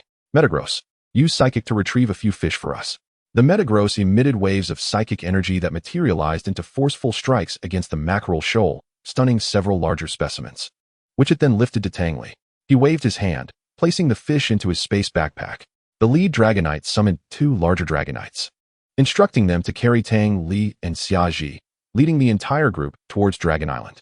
Dragonites are renowned for being the fastest flying Pokémon, and with their assistance, Tang Li and Xiaji finally beheld the shores of Dragon Island. Tang Li, it's so beautiful over there, Xiaoji exclaimed, perhaps due to the change of scenery or the monotony of the ocean having lingered too long. Suddenly seeing the enchanting sights of Dragon Island, she cheered excitedly. Tang Li was taken aback by this vibrant side of Xiaoji, feeling something unfamiliar stir within him, his heart racing at that moment. Indeed, Xiaoji. We arrived at Dragon Island, he replied with a smile. The golden sands along the shore sparkled under the sun, each grain glimmering like a tiny gem. Waves playfully lapped at the beach, chasing one another and crashing against the rocks, filling the air with joyous sounds. Disembarking from the Dragonites and walking along the sandy beach, Tang Li and Xiaoji finally set foot on the legendary Dragon Island. Chapter 40. The Journey to Dragon Island 2. Roar. The lead Dragonite let out a mighty roar, summoning many more Dragonites and Dratini from the nearby forest. The Dragonites released their backpacks, and soon, mackerel rained down upon the beach. They ventured into the open sea solely for the sake of delectable cuisine, even bringing food for the young Dratini. Truly a group of dragons with aspirations for life. Witnessing this somewhat gruesome scene of their raw feast, Xiaoji turned away, feeling a bit squeamish. Tang Li released his Blaziken and Tyranitar, who had remained cooped up in their pokeballs for quite some time and were in need of some relaxation. Catching up with Xiaoji beneath a waterfall, he noticed she was holding something. Shoo! She gestured for silence as she spotted him. Ahead, beneath the waterfall, a Dratini was shaking its body, eyes tightly closed, undergoing the arduous process of shedding its skin. It was crucial not to disturb it, and a Dragonite mother stood nearby, keeping watch. Seeing that Tang Li and Xiaoji were still, she paid them no mind. The shedding Dratini was struggling, having gone through this process 4 times before, making it quite familiar, yet the previous sheds had fortified its scales significantly, rendering this attempt particularly challenging. Both Tang Li and Xiaoji were concerned for the little Dratini, but thankfully, no tragedy befell it. With immense effort, the Dratini completed its final shedding, basking in a blue glow, reveling in its growth and poised to evolve into a Dragonair soon. With their worries dissipating, the Dragonite mother led her Dratini away. Tang Li, like a squirrel, began collecting the shed skins, which seemed to be a designated shedding site, and soon he had gathered quite a number, discarding the inferior ones. He kept only the most pristine. We'll split these evenly, what do you say? Tang Li cheerfully approached Xiaoji. These skins have some value. You can sell them when we return and transfer the money to me, she replied, curiously examining the shed skin. The abundance of dragon-type Pokémon here is truly remarkable. What are your intentions for coming here? Tang Li inquired, curiosity evident in his voice as he sought to understand Xiaoji's thoughts. I still aspire to acquire a ghost-type Pokémon. My ambition is to become a ghost-type master with an entire team of spectral companions. Xiaoji resolutely replied upon hearing Tang Li's inquiry. That sounds quite challenging. Do you have a particular Pokémon in mind? I can ask Dragon Brother about their whereabouts later. I seek a Dragapult. My goal this time is to find a Dragapult to serve as my 4th Pokémon. This aligns closely with Tang Li's speculations, as there are indeed very few known dragon and ghost-type Pokémon. If we exclude the formidable Giratina, the master of the distortion world, it seems this is the only option left. And you? Tang Li asked. I cannot say I am as certain as you. I have been torn between choosing between Salamence and Garchomp, thus I have yet to make a decision. Xiaoji refrained from offering Tang Li any advice. For selecting a Pokémon is a lifelong commitment that must resonate with one's inner self. Otherwise, discarding a Pokémon could lead to minor consequences, but subjecting them to a life of despair would be far more serious. Allow me to introduce my initial Pokémon. This is Banjuras, here is Blaziken, and this is Swampert. You are already acquainted with Metagross, Tang Li remarked, returning to the beach and pointing out Banjuras and the others who were frolicking in play. Xiaoji pointed towards the castle they had constructed on the beach, saying, it seems they are enjoying themselves quite thoroughly, and their castle resembles something quite impressive. Let us join in their merriment. Tang Li felt that they seemed less like individuals on Dragon Island in search of Pokémon and more like tourists at a seaside resort. As he followed her onto the beach, Tang Li retrieved a sun hat from his backpack and handed it to Xiaoji. Here. Wear this to protect yourself from the sun. It can be quite harsh. Thank you, Xiaoji replied politely, donning the hat before kneeling down to play in the sand. Tang Li too crouched down, attempting to build a castle. Why does mine look so inferior compared to yours? Yours is quite ugly, haha. Hearing Xiaoji's laughter, Tang Li glanced at his own crooked structure and contemplated its destruction. Do not move. Xiaoji suddenly pulled out her phone and snapped a quick picture. Haha. It only gets more amusing the more I look at it. Yours is simply too funny, Xiaoji exclaimed, laughing uncontrollably at the sight of the unsightly castle. Jengar. Observing the joyous camaraderie between Tang Li and Xiaoji, felt a surge of frustration. Did we not agree to come here to catch Pokémon? Why does it feel like a honeymoon? They just ventured deep into the forest together, and now they are engaging in childish games. Banjiras noticed Jengar's glaring expression directed at Tang Li and swiftly delivered a playful smack, admonishing, honestly, who dares to show such disrespect toward any trainer? After this, Banjiras offered Jengar a piece of Tang Li's special energy cube. Jengar rubbed the bump on its head and happily accepted the treat. Lunchtime has arrived. Xiaoji observed as Tang Li retrieved a large wooden basin and a substantial barbecue grill from his spatial backpack. She wondered if his backpack was solely filled with cooking utensils. Together with her decidui, she gathered numerous dry branches from the forest and piled them on the beach. Tang Li extracted a mackerel from his bag. These fish were unlike those from his previous life, each measuring at least a meter long. He skillfully gutted the fish with a long knife, removing the entrails, severing the head, and then slicing it in half. The fish halves were placed into the large basin, coated with the sauce he had just prepared, and set aside to marinate for a while. By this time, Xiaoji had already ignited the fire, and Tang Li skewered the fish onto large iron rods, transferring them to the grill above the flames. He cooked one side until perfectly charred, then flipped it over, brushing it lightly with oil until both sides were golden brown and sizzling with juices, adding a squeeze of lemon juice, and finally a layer of barbecue sauce. Given the size of the fish, it tested Tang Li's grilling skills, yet he rose to the occasion, successfully grilling the first mackerel. Be careful, it's hot. Tang Li handed the first grilled mackerel to Xiaoji, who cautiously placed it on a large plate. Taking a bite from the edge, she found it fragrant on the outside and tender within, delicious without any fishy taste. Seeing the contented expression on Xiaoji's face, Tang Li offered the second grilled mackerel to the Dragonite leader, who mimicked Xiaoji's actions and moved to a corner to enjoy the fish. Witnessing everyone relish their meal, Tang Li felt a deep sense of satisfaction. His love for grilled mackerel had begun with a few lines from a song, leading him to apprentice at an authentic barbecue restaurant for several months. His efforts had not been in vain. As he prepared to grill for himself, just as he was about to squeeze lemon juice onto the fish, Xiaoji approached him. Here, have a bite. You should taste it too. Saying this, she brought a piece of freshly torn fish to Tang Li's mouth. For some reason, Tang Li found himself reluctant to consume the piece of fish, as if the latter half of that song was echoing in his ears. What's wrong? Is it not tasty? This is your creation. Has it cooled down too much? Xiaoji queried, a hint of confusion in her voice. It's not too cold. Perhaps you got a fishbone stuck? She reached out to check the fish and continued her inquiries. Looking into Xiaoji's close proximity, Tang Li forced himself to silence the looping melody in his mind. Swallowing the fish meat. It was simply so delicious that I was savoring the flavor. I was not choked by any bones, he replied, begrudgingly justifying himself. Jengar's jealousy flared as he watched his trainer feeding Tang Li, clenching his teeth in frustration. Banjiras, noticing Jengar's hostile demeanor toward its own trainer, swiftly delivered another playful smack. Afterward, Banjiras offered Jengar another energy cube, and Jengar, cradling the bumps on its head, happily indulged once more. Chapter 41. The Journey to Dragon Island 3. Dragon Brother, could you enlighten us about the power dynamics on Dragon Island? Tang Li asked the Dragonite leader after finishing his barbecue. Burp, you've come to the right person. I am quite familiar with this place. The Dragonite leader gulped down the last can of cola, letting out a long, satisfied belch. This territory belongs to our Dragonite clan. This beach, this forest, and the sea area before you are all under our jurisdiction. We Dragonites are the second largest force on Dragon Island. Few dragons dare to provoke us. The Dragonite leader proclaimed proudly, a beaming expression on his face. Indeed, Dragon Brother, your strength is formidable, Tang Li praised, glancing at the Dragonite leader's level 69 status. Absolutely. The Dragonite leader agreed enthusiastically. Xiaoji, observing the lively exchange between the two, interjected, who is the primary force on Dragon Island? The smile on the Dragonite leader's face faded gradually. This person truly lacked awareness.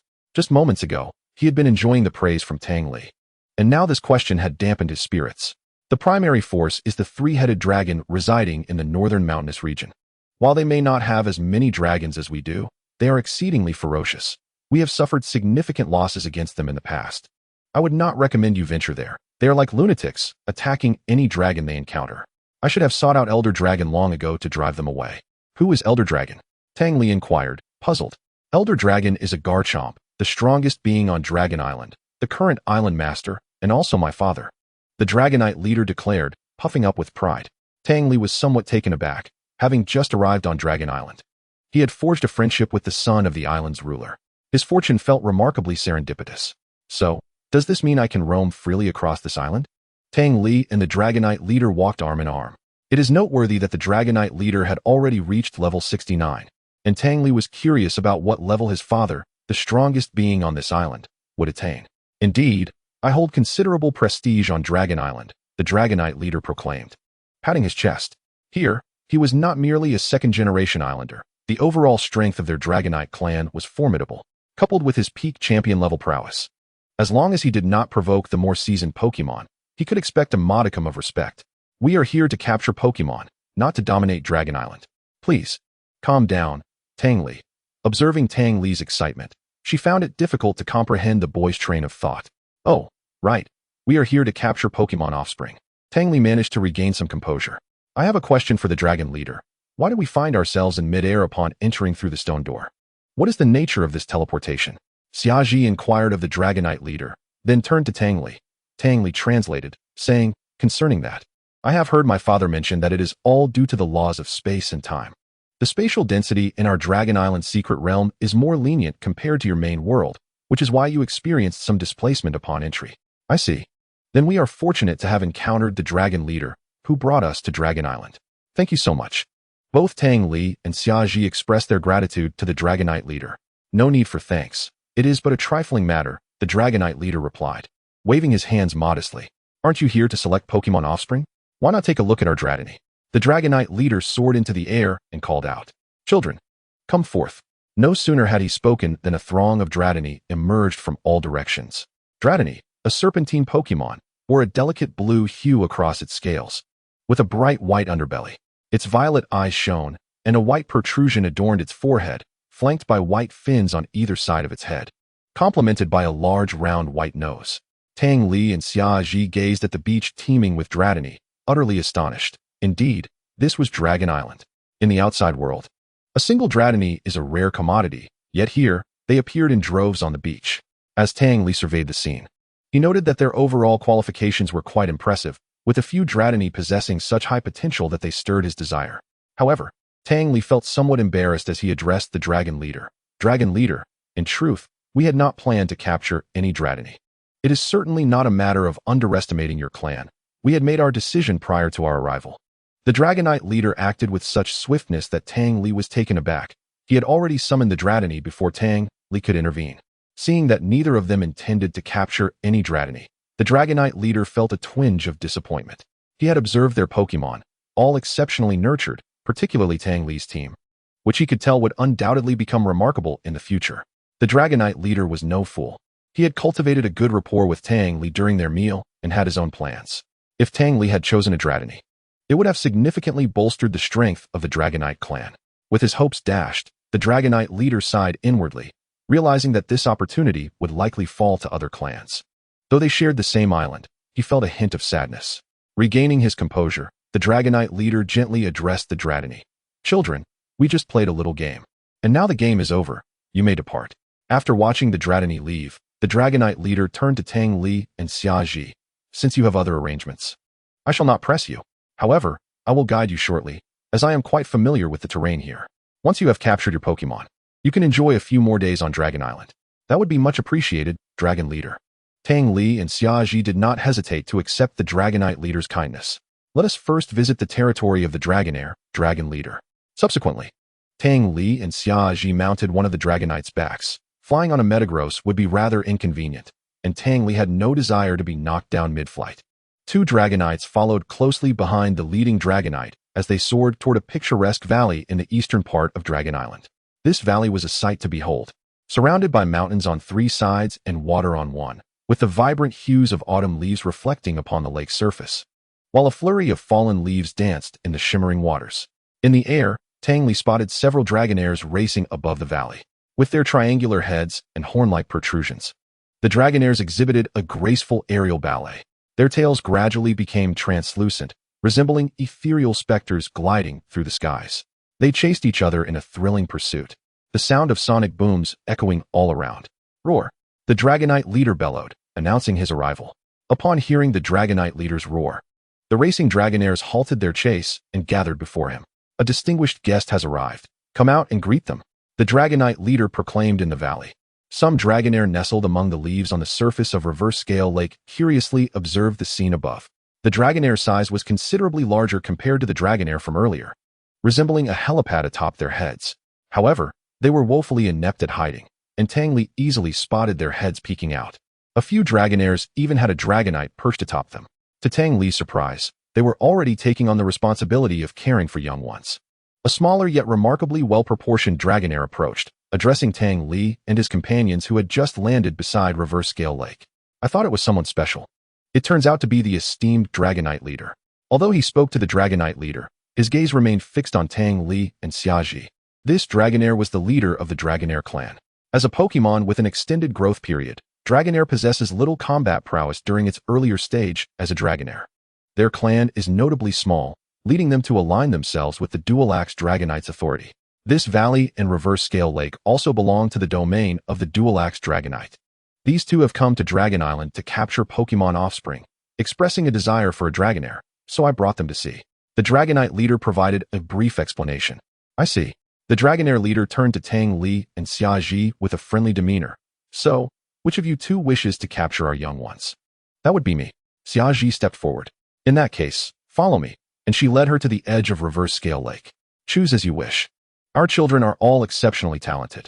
After releasing 4 Dragonair into the water, the Dragonair leader continued speaking to Xiaji. Dragon Island's Pokémon do not oppose allowing humans to take their young, as those Pokémon in the wild, if they lack significant opportunities, will surely not progress as swiftly as those accompanying trainers. Furthermore, the lifespan of Dragon-type Pokémon is exceedingly long. After 200 years, when a trainer's bones have turned to ash, they can still return to reclaim them, thus enhancing the strength of Dragon Island. Tang Li had never revealed his ability to discern the quality of Pokémon eggs, nor would he assist others in selection. He simply observed quietly as Xiaji made her choices. Xiaji possessed her own judgment skills and, after examining several Dragonair, quickly identified a particularly promising one based on her experience. Dragonair leader, I have made my selection. It is this one. As the summer solstice approached, Xiaji gently cradled a spirited Dratini, one of the 4 just released by the dragon leader. Little Dratini, shall I take you to witness the splendor beyond Dragon Island? I promise to treat you well, Xiaji said, holding the little dragon close. Messy, then I shall take that as your agreement, little Dratini. Observing this maternal moment, Tang Li seized his phone to capture the scene. This isn't really considered a candid shot, is it? He mused inwardly. Watching Xiaji frolic with the Dratini, Tang Li approached her and remarked, why don't you stay here and play with the little one for a while? I'll go and capture my own Pokémon with the dragon leader. After a moment's contemplation, Xiaji replied, I'll wait for you here. Please be careful. With Big Brother Dragon around, what could possibly go wrong? However, you might need to stay here alone for the night. We'll likely return by tomorrow morning. So do take care of yourself, Tang Li reassured her. As the sun began its descent, Xiaji set about assembling a tent with Jengar and Drifloon by her side, while Dratini played alongside Drifloon. Yet, Dratini persistently aimed for the yellow cross on Drifloon's body, causing Drifloon to tremble in apprehension. Am I about to be blasted? It whimpered, glancing nervously at the little dragon. Dratini, come here for a moment, Xiaji called out after completing her task. Only after Dratini had left did Drifloon exhale in relief. Would you like to be my Pokémon? Messy, Dratini responded, somewhat perplexed. As if it had already been asked this once before, but it still nodded in affirmation. Xiaji produced a new Pokeball from her waist and presented it before Dratini, saying, this is a Pokeball from our world. You must enter this ball to officially become my Pokémon. Curiously, Dratini touched the button at the center, and in an instant, it was drawn into the Pokeball. The ball shook vigorously before settling into silence. With joy, Xiaji released Dratini, having successfully captured another Pokémon. A full moon hung in the azure sky as Tang Li soared swiftly atop the dragon leader, leaving only a shadow in the forest below. Dragon leader. Is it necessary to circumvent the volcano we just passed? It shows no signs of eruption, he inquired. The dragon leader slowed his pace, responding. My father warned me that a legendary Pokémon dwells within that volcano and forbade me from approaching, fearing I might disturb it. You mean there's a legendary Pokémon in the volcano? Do you know who it is? I'm not entirely sure, only that it is not a dragon-type Pokémon. The dragon leader recollected. Is that something you can divulge to an outsider? Tang Li inquired with curiosity. It's nothing. Our Dragon Island isn't particularly concerned about one legendary Pokémon, nor do we fear the opinions of your world, the dragon leader replied nonchalantly. That's true. Dragon-type Pokémon have incredibly long lifespans. Although the strongest on Dragon Island currently is the father of the dragon leader, who knows what ancient beings might lurk in the shadows. Nevertheless, I wish to ask you, what legendary Pokémon is red-brown in color, resembles a turtle, and has metallic bracelet-like structures on its feet? Didn't your father tell you not to go near the volcano? Tang Li retorted. The dragon leader, feeling somewhat embarrassed, confessed. You know, my one flaw is that I never listen to my father. Haha, you truly are a rebel. Well, I won't tell you. Figure it out yourself. Tang Li teased, urging him to fly faster. The territory of the Aerodactyl lay at the far right of Dragon Island, an area densely populated by powerful Pokémon. The dragon leader dared not traverse it openly at night, opting instead to guide Tang Li along a curved path. After careful consideration, Tang Li abandoned the idea of training a Garchomp. He could always capture one later. For now, he solely desired an Aerodactyl, captivated by the sheer elegance of its wings. Chapter 43. Call for help if you can't win? It appeared that reaching the territory of Aerodactyl would take longer than anticipated. So Tang Li and the dragon leader paused midway to rest for the night, planning to continue their journey at dawn. After igniting a campfire in an open area, Tang Li engaged in conversation with his Pokémon. I never expected the starry sky of Dragon Island to be so beautiful, he exclaimed, seated on the ground. Gazing up in awe, Swampert, it's time for you to prepare for evolution, he encouraged, addressing the Swampert that shared his gaze with the stars. Swampert nodded. Having been the greatest beneficiary of their desert journey, its body continuously transformed by mysterious powers. Coupled with rigorous training over the past days, it had reached level 36. Meanwhile, Torchic had also progressed to level 51, stepping into the early ranks of the quasi-champion stage. Tyranitar had leveled up to 63, while Metagross remained at level 75. As a mid-tier champion, it required higher-level resources for its next advancement, such as acquiring items from legendary Pokémon. Tang Li tossed a life orb to Metagross, who was the only one without an equipped item, feeling somewhat sorry for it. He had arranged for the Shunshin group to search diligently for a Mega Stone for Metagross, eagerly anticipating the moment when Mega Metagross would emerge, allowing the world to witness Tang Li's formidable prowess. The dragon leader had already fallen asleep. Having worked tirelessly for Tang Li and Xiaji today, including a lengthy flight, Tang Li retrieved a blanket from his backpack and draped it over the sleeping dragon leader, who leaned against a rock. With no signal in the secret realm, Tang Li's phone had lost its communication capabilities on Dragon Island. He opened his photo album, flipping through several pictures of Xiaji, wondering if she had already gone to bed. It was only a brief separation, yet he found himself missing her already. Metagross, Torchic, and Swampert had just finished setting up the tent. Tang Li had intended to help, but they had insisted otherwise. Unable to resist their care, he refrained from doing any laborious work. Setting his phone aside, fatigue washed over him, and he crawled into the tent to sleep. Tyranitar instinctively took up guard beside the tent, well accustomed to this role. Noticing the dragon leader sleeping soundly, Tyranitar used the nearby sand and stones to construct a small stone shelter for him, mindful of the strong winds that might lead to a chill during the night. Though the body of a champion-level dragon leader might not require such comforts, Tyranitar was simply bored. With the dawn's arrival, the entire forest began to awaken. The dragon leader rose early, feeling touched by the blanket draped over him. Upon seeing the shelter of stones that protected him, he couldn't help but feel a bit speechless. This makeshift structure was missing only a stone tablet. How strange it was to have spent a night within it.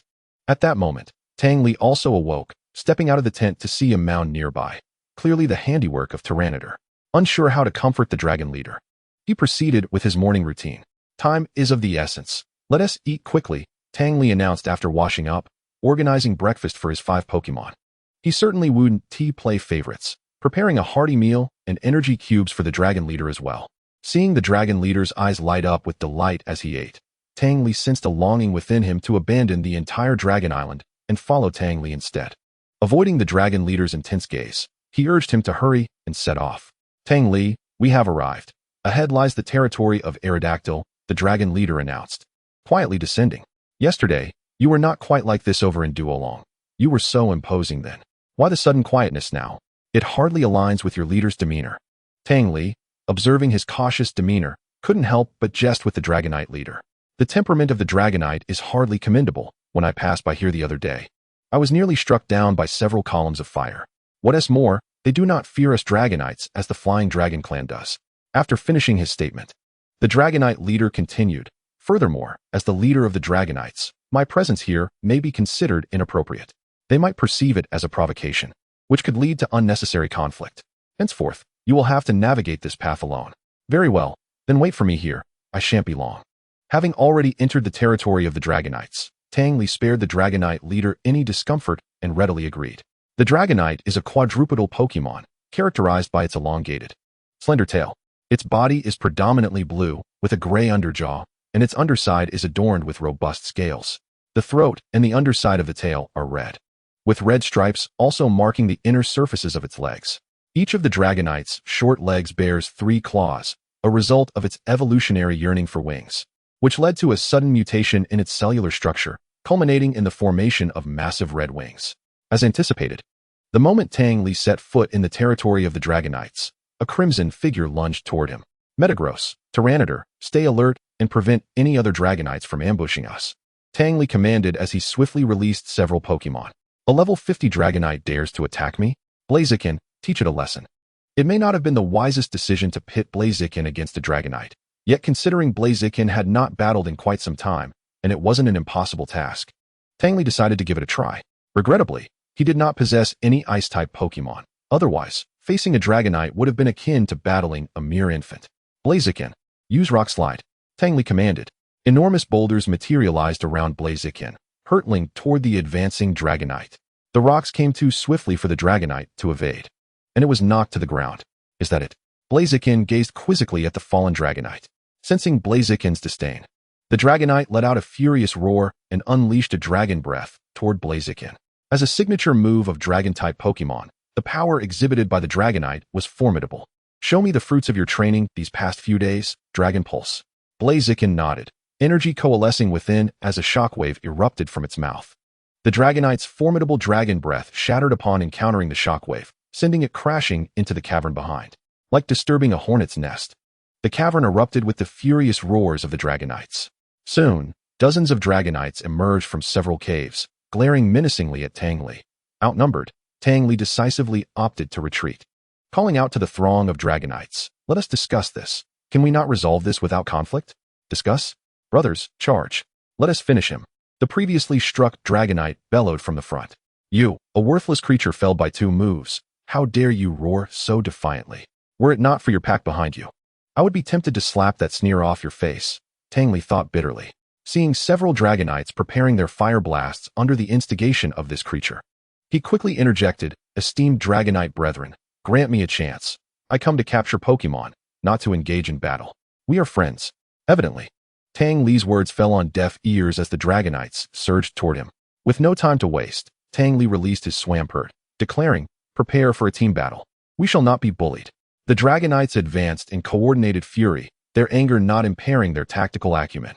Have you witnessed a Dragon Starburst? Now, have you ever seen 30-plus Dragonites executing a Dragon Starburst simultaneously? Have you seen Fire Blast? Then, have you ever witnessed a sky filled with fire blasts? Have you seen Hydro Pump?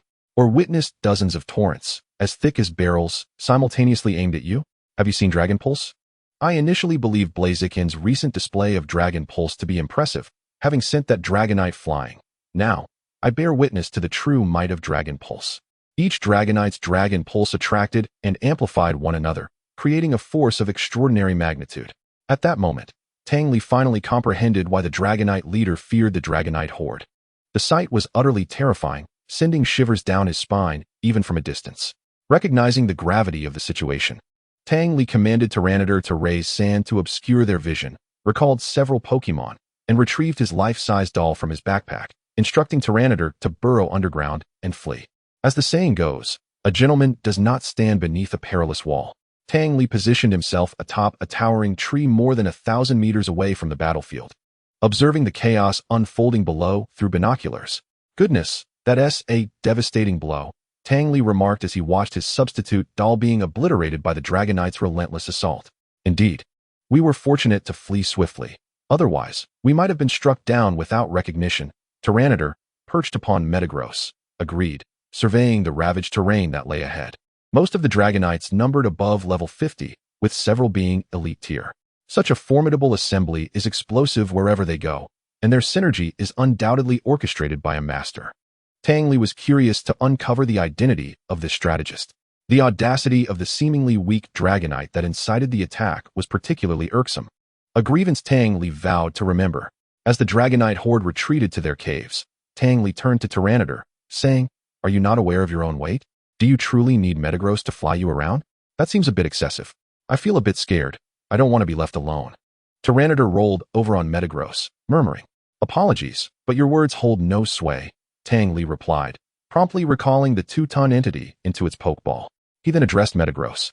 "Thank you for your efforts, Metagross." Tyranitar had previously soared in its mega form, and since then, it had developed a fondness for that sensation. One must never underestimate a ground-type Pokemon's yearning for flight. Tang Li recalled that Tyranitar in its standard form could indeed take to the skies, though he had forgotten the specifics of the skill required. After returning, he would need to diligently research the relevant information. "Let us return to find the Dragonite leader," he said, and they took to the skies on Metagross toward their previously agreed-upon location. Upon returning to the place where they had first landed, Tang Li spotted the Dragonite leader hiding among the treetops and approached cautiously. "Dragon leader, what brings you here?" "Oh." Upon seeing Tang Li, the Dragonite leader was startled and stumbled back, falling from the treetop. With a gentle flap of its short wings, it swiftly maneuvered to Tang Li's side. "You haven't transformed into a ghost? I just saw you obliterated by the Dragonite's dragon breath. It's truly a relief to see you unharmed." The Dragonite leader, with its plump hands, patted Tang Li's arm, visibly relieved. "What shall we do next?" the Dragonite leader inquired. "Let us wait until nightfall." "Nightfall? They must pay the price for their audacity today." Tang Li cast a cold gaze towards the territory of the violent dragons, for he never harbored grudges overnight. The night was thickening, shrouded in dark clouds that obscured the moon. In this moonless, high-wind night, it was a time for bloodshed and arson. Tang Li returned to the site where he had battled the violent dragons that morning. He retrieved a loudspeaker from his backpack, cranked it to maximum volume, and bellowed, "Awake! Don't slumber any longer. The sun has risen. Bankilas, keep watch over those openings. Release a violent dragon from each hole, but seal the rest. Do not let them escape." Tang Li commanded Bankilas. "Metagross and Blaziken, you two coordinate. Once they emerge, do not grant them a moment's respite. Strike them directly. Swampert, I shall lend you my full support. Let this slaughter witness your evolution. Are you ready? Then let us commence without hesitation." Meanwhile, the violent dragons within the cave were roused by the relentless waves of sound. The first violent dragon from the left cave crawled out. Bankila's solidified rocks layered over the remaining openings, rendering the violent dragon's attempts to break through futile. Some, realizing brute force was ineffective, attempted to dig their way out, only to discover the ground had transformed into sand, squeezing them out instead. After a fruitless struggle, they began to roar in fury within the cave. As the emerging violent dragons beheld the familiar human before them, they were taken aback momentarily, only to charge at Tang Li with rage, for the disruptor of their peaceful slumber was unforgivable. "Let us see how fierce you can be this time. Metagross, Blaziken. Give them a proper lesson." Blaziken initiated the encounter by enhancing its abilities with buffs, Swords Dance for increased attack, Charge for critical hits, and Bulk Up to bolster its attack and defense. Upon the first violent dragon's emergence, Blaziken unleashed its long-prepared Dragon Pulse, striking true and causing the dragon to crash to the ground, unconscious. The second and third dragons were swiftly dispatched by Metagross' Ice Punch, each sent away with ease. Truly, they were no match. In no time, the first cave was cleared of its violent dragons. Within the second cave, 2 elite-level violent dragons proved more resilient, taking Metagross some time to subdue. Blaziken, meanwhile, dealt with the weaker ones, sustaining some injuries in the process, leaving them trembling on the ground, devoid of fighting spirit. In the third cave, Bankilas inadvertently unleashed a sandstorm, burying the dragons within the cave. When Bankilas finally released the rocky barrier, Tang Li discovered they had all succumbed to unconsciousness. Bankilas chuckled sheepishly, attributing it to its excessive strength. Finding no trace of his target in the third cave, Tang Li turned his gaze to the last cave. "At last, I have found you." The level 40-something violent dragon within was still bellowing, unaware that its nightmare was about to unfold. "Bankilas, release them. It is time to welcome the true protagonist." As the massive rocks crumbled into dust, a large opening emerged, and the agitated violent dragons, spotting an exit, surged forth. At once, Tang Li spotted the previously encountered violent dragon, cowering at the back of its companions. A most cowardly display. These dragons lacked the bravado of their predecessors. They hovered cautiously in the air, scrutinizing Tang Li and his Pokémon. They had not anticipated this human's return, and it seemed they were the last ones left. They had heard the cries of their fallen comrades and witnessed the neatly arranged line of their companions laid out by Swampert. While emboldened, they were not foolish. They recognized the gravity of their situation. A more powerful violent dragon bravely flew to the forefront and addressed Tang Li. Perhaps we should cease hostilities and embrace friendship instead. Tang Li, perched atop Metagross, rose into the air to confront the dragon. Now we are friends? When I first arrived, did you not declare your intent to eliminate me? Why the sudden change of heart? It was all a misunderstanding. The violent dragon stammered, feeling embarrassed as it had not heard Tang Li's earlier words, instead launching a series of attacks against him. Today, Tang Li finally comprehended why so few had successfully captured Dratini or Dragonair on Dragon Island over the years. The difficulty was indeed beyond the endurance of most. 3 elite-level dragons had emerged. 2 lay unconscious, leaving only the one before Tang Li. Can you take charge now? Tang Li inquired of the dragon before him, fixing it with a penetrating gaze. Yes, the elite-level violent dragon replied meekly. The first violent dragon Tang Li had encountered shivered under his sharp gaze, retreating behind its companions. How about we play a game? Tang Li proposed, diverting his gaze and smiling at the elite-level dragon. A game? What kind of game? The violent dragon asked, perplexed by the sudden shift in topic. I will select one of you to battle me. If they win, I shall spare you. If they lose, you will all heed my commands. Agreed, let it be so. After some contemplation, the elite-level violent dragon found the arrangement acceptable, reasoning that it could avoid personal harm. You there. I found you quite disagreeable for some time. As Tang Li pointed, the other violent dragon scattered, a smile creeping across his face. The chosen violent dragon, feeling trapped, resigned itself to face Tang Li. The elite-level dragon and its companions, realizing they were no longer in control, gathered around to watch the spectacle. I shall not impose unfairly. You may select one from among your ranks to be your opponent. If they defeat any of my Pokémon, I shall let you go, Tang Li generously offered. The moon was high and bright, its silvery light illuminating the frost-laden forest. The violent dragon immediately dismissed Metagross as a contender, deeming the imposing Pokémon too formidable. It also ruled out Blaziken, having been defeated by it in 2 swift moves. Casting a glance at Banquilus, it recognized the horror of its appearance and recalled the impenetrable rocks and sand that had been its doing. Finally, a wicked grin spread across its face as it settled on Swampert, recognizing it as an easy target still in its 2nd evolutionary stage. While it was at its final stage, slaughtering it would be a mere task. This fish will do. I sense it is a worthy opponent, the violent dragon declared, concealing its glee as it pointed at Swampert. Very well, let us begin. Agreed. The remaining conscious violent dragons braced themselves for the showdown. Swampert, level 36. Violent dragon. Level 50. Undaunted by the intimidating presence of the violent dragon, Swampert maintained a calm demeanor, locking its gaze on the foe. So it was intimidation. Swampert unleashed Rock Slide. The resistance of the Dragonite against the 2 moves of the Swampert's own type is exceedingly high, particularly against ground-type attacks. As the rock was hurled towards Dragonite, it effortlessly flapped its wings and evaded the strike with grace. In midair, it then performed a mysterious and powerful dance, executing the Dragon Dance. The Swampert, in response, summoned a torrent of water beneath its feet, rapidly forming a shield that enveloped it, bracing for the impending assault from Dragonite. The technique from Jiu had been mastered by Swampert with remarkable finesse. As anticipated, Dragonite unleashed a terrifying aura before charging at Swampert with its dive attack.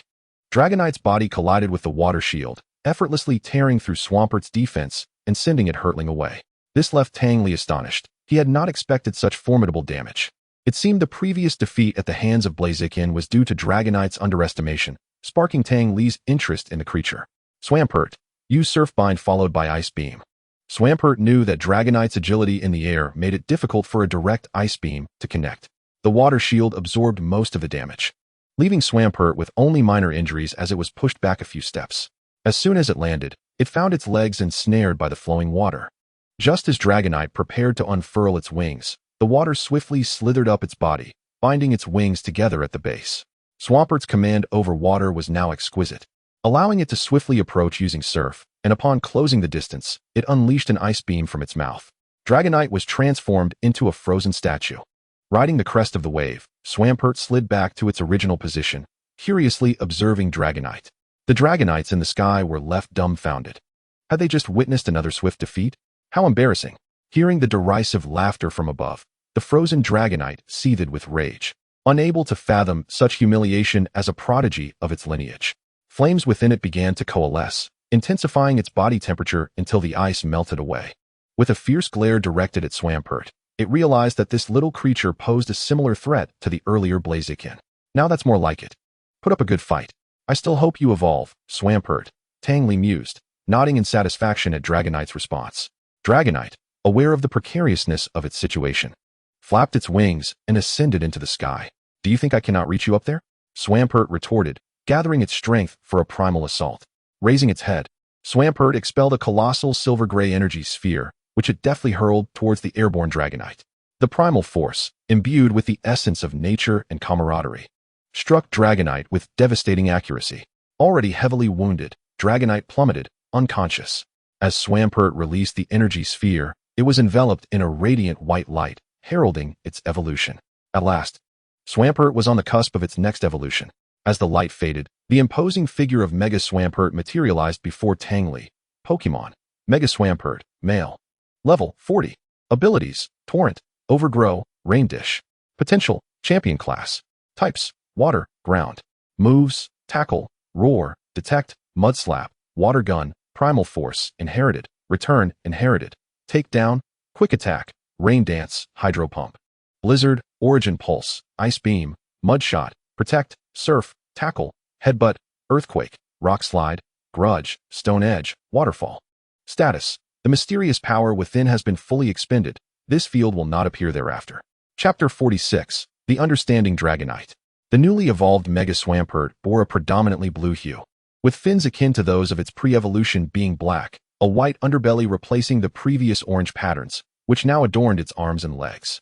Flanking its mouth were orange gill flaps, and its tail fin had grown significantly larger. Observing the quadrupedal Mega Swampert, now standing at a height of 1.5 meters, Tang Li felt a sense of joy as he patted the fins atop its head in celebration of its evolution. He speculated that he must be among the fastest trainers in the world to facilitate Pokémon evolution. Remarkably, in less than a month, Mega Swampert had attained its final evolutionary form. Such a feat would undoubtedly grant a protagonist-like status in other narratives, especially having just triumphed over a formidable quasi-elite Dragonite. All while at level 36, Tang Li wished to enhance it with the power of the Everstone, but was directly refused. The mysterious energies had significantly amplified Swampert's abilities, yet had been depleted during its evolution. Noticing that Mega Swampert retained champion-class potential, Tang Li was pleasantly surprised, having initially expected it to possess the qualities of a legendary Pokémon. Nevertheless, who is to say that an ordinary Pokémon cannot rival the extraordinary? Upon glimpsing the vast reservoir of skills at Mega Swampert's disposal, Tang Li closed the interface with satisfaction. After sharing in the joy of its evolution, Mega Swampert made its way over to Blaziken, likely due to their similar sizes and close companionship. Metagross and Tyranitar remained vigilant behind Tang Li, prepared for a potential ambush should any of the Dragonites regain consciousness or recuperate. Several elite Dragonites, witnessing their comrades' defeat, swiftly descended to assess the situation. While they were intrigued spectators, this young Dragonite was still a valued member of their clan, prompting concern. Upon closer inspection and finding no grave injuries, the elite Dragonite approached Tang Li and declared, "We accept our defeat." Excellent. Now, please summon the other two elite Dragonites and inform them as well, lest they deny their accountability and require further persuasion. Tang Li replied with a smile. Understood, the Dragonite responded, moving towards the two elite Dragonites who had been isolated in a nearby clearing, thanks to Swampert's considerate arrangement. The elite Dragonite unleashed a hydro pump upon the two unconscious Dragonites, rousing them from their stupor. As they soared back into the air, they resumed their furious roars directed at Tang Li. Observing their reckless behavior, Metagross interposed itself before Tang Li. The two Dragonites, recalling the previous encounter, immediately remembered being struck by this metallic creature and instantly became docile, resembling kittens. The three elite Dragonites conferred among themselves in the sky. It was not long before they descended before Tang Li, heads bowed, stating, "You are formidable. We acknowledge your strength. As per our earlier agreement, the Dragonite clan will heed your command." The Dragonite's newfound respect pleased Tang Li, who responded with a smile. "Indeed, we are friends, forged through battle." One of the elite Dragonites found this sentiment familiar but did not dwell on it, replying, "We will first regroup our clan, as they have suffered considerably at your hands. Rest assured, they are not severely injured. I always exercise restraint," Tang Li assured them. "That is good to hear." The three elite Pokémon nodded, feeling reassured. After all, the sight of numerous dragonites sprawled upon the ground was indeed daunting. With the objectives of his nocturnal raid successfully accomplished, Tang Li closed his eyes, reaching out to the forests nearby the mountains. Subsequently, a cascade of verdant light orbs emerged from the forest, ultimately settling upon the bodies of the fierce dragonites. These luminescent spheres melded into their forms, mending their wounds. Some of the dragonites felt an unparalleled sense of relief, stretching their wings, while others succumbed to deeper slumber, even indulging in delightful dreams. Tang Li devoted particular attention to the audacious dragonite. Although it incited his ire, he had no intention of taking its life. Despite being struck repeatedly by fourfold super-effective ice beams and double-effective primal forces, its level advantage mitigated the severity of its injuries, though it was far from comfortable. In the heart of Dragon Island, within a cavern, a colossal three-headed dragon, deep in slumber, suddenly raised one head, its eyes briefly surveying the direction of the dragonite territory. After a moment's contemplation, it closed its eyes once more, sinking back into profound sleep. Let them rest for now.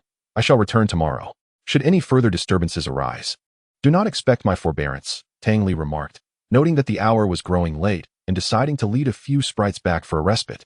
Rest assured, it will not happen again. Absolutely not. The three sovereign dragonites exhaled in relief after escorting the formidable Tang Li from their territory. Upon reaching a point of separation from the leader of the dragonites, a flash of yellow darted towards him. It was none other than the dragonite leader. Brother Tang, your prowess is truly remarkable. You felled over 30 dragonites with ease. I have learned much. Next time they provoke me, I shall employ your technique against them. Tang Li, feeling a slight headache from the incessant chatter of the excited dragonite leader, acknowledged, "It is a true privilege to have you as a brother. Your praise is greatly appreciated." As Tang Li observed the leader's unexpected compliment, he began to engage in earnest conversation. Before dawn on the following day, Tang Li entrusted the dragonite leader with the task of locating Xia Ji within the territory of the double-axe war dragon, needing to inform her of the current situation. As their agreed-upon time had elapsed, and he feared for her anxiety, Tang Li then re-entered the realm of the dragonites. This time, the scene was markedly different. An exuberant spectacle unfolded, reminiscent of a grand celebration, with drums resounding, firecrackers exploding, and banners waving amidst a throng of spectators. The three sovereign dragonites, ever so considerate, had gathered all the dragons to welcome Tang Li, including their affiliated dragon-type sprites. Under the inquisitive gazes of these dragons, Tang Li felt akin to a spectacle on display. Once they had dispersed, he stated, "Let us dispense with pleasantries. I am here to capture some young sprites. Kindly guide me." Under the guidance of the sovereign dragonites, Tang Li arrived in a verdant valley. The environment here was vastly superior to that of the multi-dragon valley. And notably, there were no Sherelden present. Observing Tang Li's puzzled expression, a dragonite explained, "To facilitate your selection, we have assembled all the precious dragons here, while the Sherelden are situated elsewhere." "Ah, I see. Your thoughtfulness is commendable. Let us proceed inside to examine them closely," Tang Li responded with a cheerful demeanor. Chapter 47. The Shining Treasure Dragons. Upon entering the valley, Tang Li discovered a hidden paradise. A gentle stream meandered through the valley, ultimately vanishing into a cavern beyond his line of sight. The banks of the stream were adorned with fragrant floral blooms, presenting a picturesque scene that starkly contrasted with the desolation he had previously witnessed. On the grassy knoll, several treasure dragons frolicked joyously, while others, perched on the cliffs of the valley, playfully banged their heads against the rocks, producing a series of resounding thuds. These treasure dragons paid little heed to the earnest admonitions of their three leaders. Being of youthful age, they listened only intermittently before swiftly casting aside the warnings. The three sovereign dragonites exchanged awkward glances at the scene, bemused by the stark transformation since their departure. Tang Li and his sprites, having previously encountered the dragonite offspring, had developed a degree of tolerance to such antics. In this diminutive valley, there were approximately 50 treasure dragons, who, upon noticing the presence of outsiders, lifted their heads to gaze curiously at Tang Li and his entourage. The treasure dragons sported blue bodies, with exposed teeth, robust skulls, and diminutive arms. Despite their small stature, they were muscular and possessed formidable strength, capable of utilizing their well-trained neck muscles and iron-like heads to deliver powerful headbutts, shattering massive boulders. Furthermore, whenever they spotted other sprites soaring through the air or their elders, they would become envious. From the moment of their birth, they engaged in rigorous training, aspiring to soar through the skies, often leaping from cliffs to practice their flight, a truly industrious breed of sprites. As Tang Li wandered through the valley, The treasure dragons largely ignored him, instead gathering around the formidable Swampert and Tyranitar, with nearly half of them encircling the former. Is this the fish that so soundly defeated our second brother? Such impressive musculature. It is no wonder he was bested so thoroughly. One robust treasure dragon remarked to its companions. Wow, he looks so hefty yet can fly. What a pity little Gray isn't here, otherwise I could watch with him. Another added, referring to a Shirelden. Indeed, I heard from our eldest that the leaders were knocked out by a single punch from him. He must be incredibly powerful. Upon overhearing the chatter of the treasure dragons near the Tyranitar, the three sovereign dragonites approached Tang Li, their expressions tinged with embarrassment as they sheepishly rubbed their noses. Do you think that chicken can fly?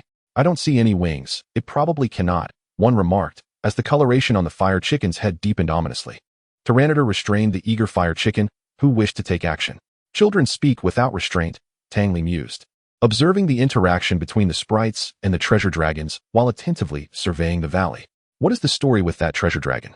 Tang Li inquired, pointing to one with a black belly. The leaders of the dragonites, following his gaze, were taken aback. Were you not instructed to conceal that treasure? How did it end up here? They exchanged sharp glances. I am unaware. I had given explicit orders. It must have slipped away unnoticed, came the defensive reply. What shall we do? We did not expect this formidable entity to spot it. Should we? One suggested, eyes narrowing ominously. But we cannot contend with him. What shall we do? The tone turned more plaintive. Regrettably, Tang Li lacked the ability to read minds. Otherwise, he would have comprehended the silent exchange of glances among the three dragonite leaders. Turning to them, Tang Li queried, what is it? Is it inconvenient for you to speak? Upon meeting his gaze, the three leaders felt a wave of cold sweat and hurriedly insisted, no, no, shaking their heads vigorously, realizing they could not evade the topic. They began to introduce the peculiar treasure dragon to Tang Li. This child differs from the others. Its belly is black, and upon our examination, we confirmed it to be an exceedingly rare shiny Pokémon. As he matured, his innate talents gradually came to light, and we cherished him as if he were a precious gem, having watched him grow. Unlike the wild spirits of Dragon Island, they were acutely aware of the human world's insatiable desire for shiny Pokémon and understood the profound significance of a shiny Pokémon's emergence for their kin. The leaders of the Dragonite were particularly protective of this cherished dragon. Upon learning that Tang Li intended to select a Pokémon, they concealed him in a distant valley.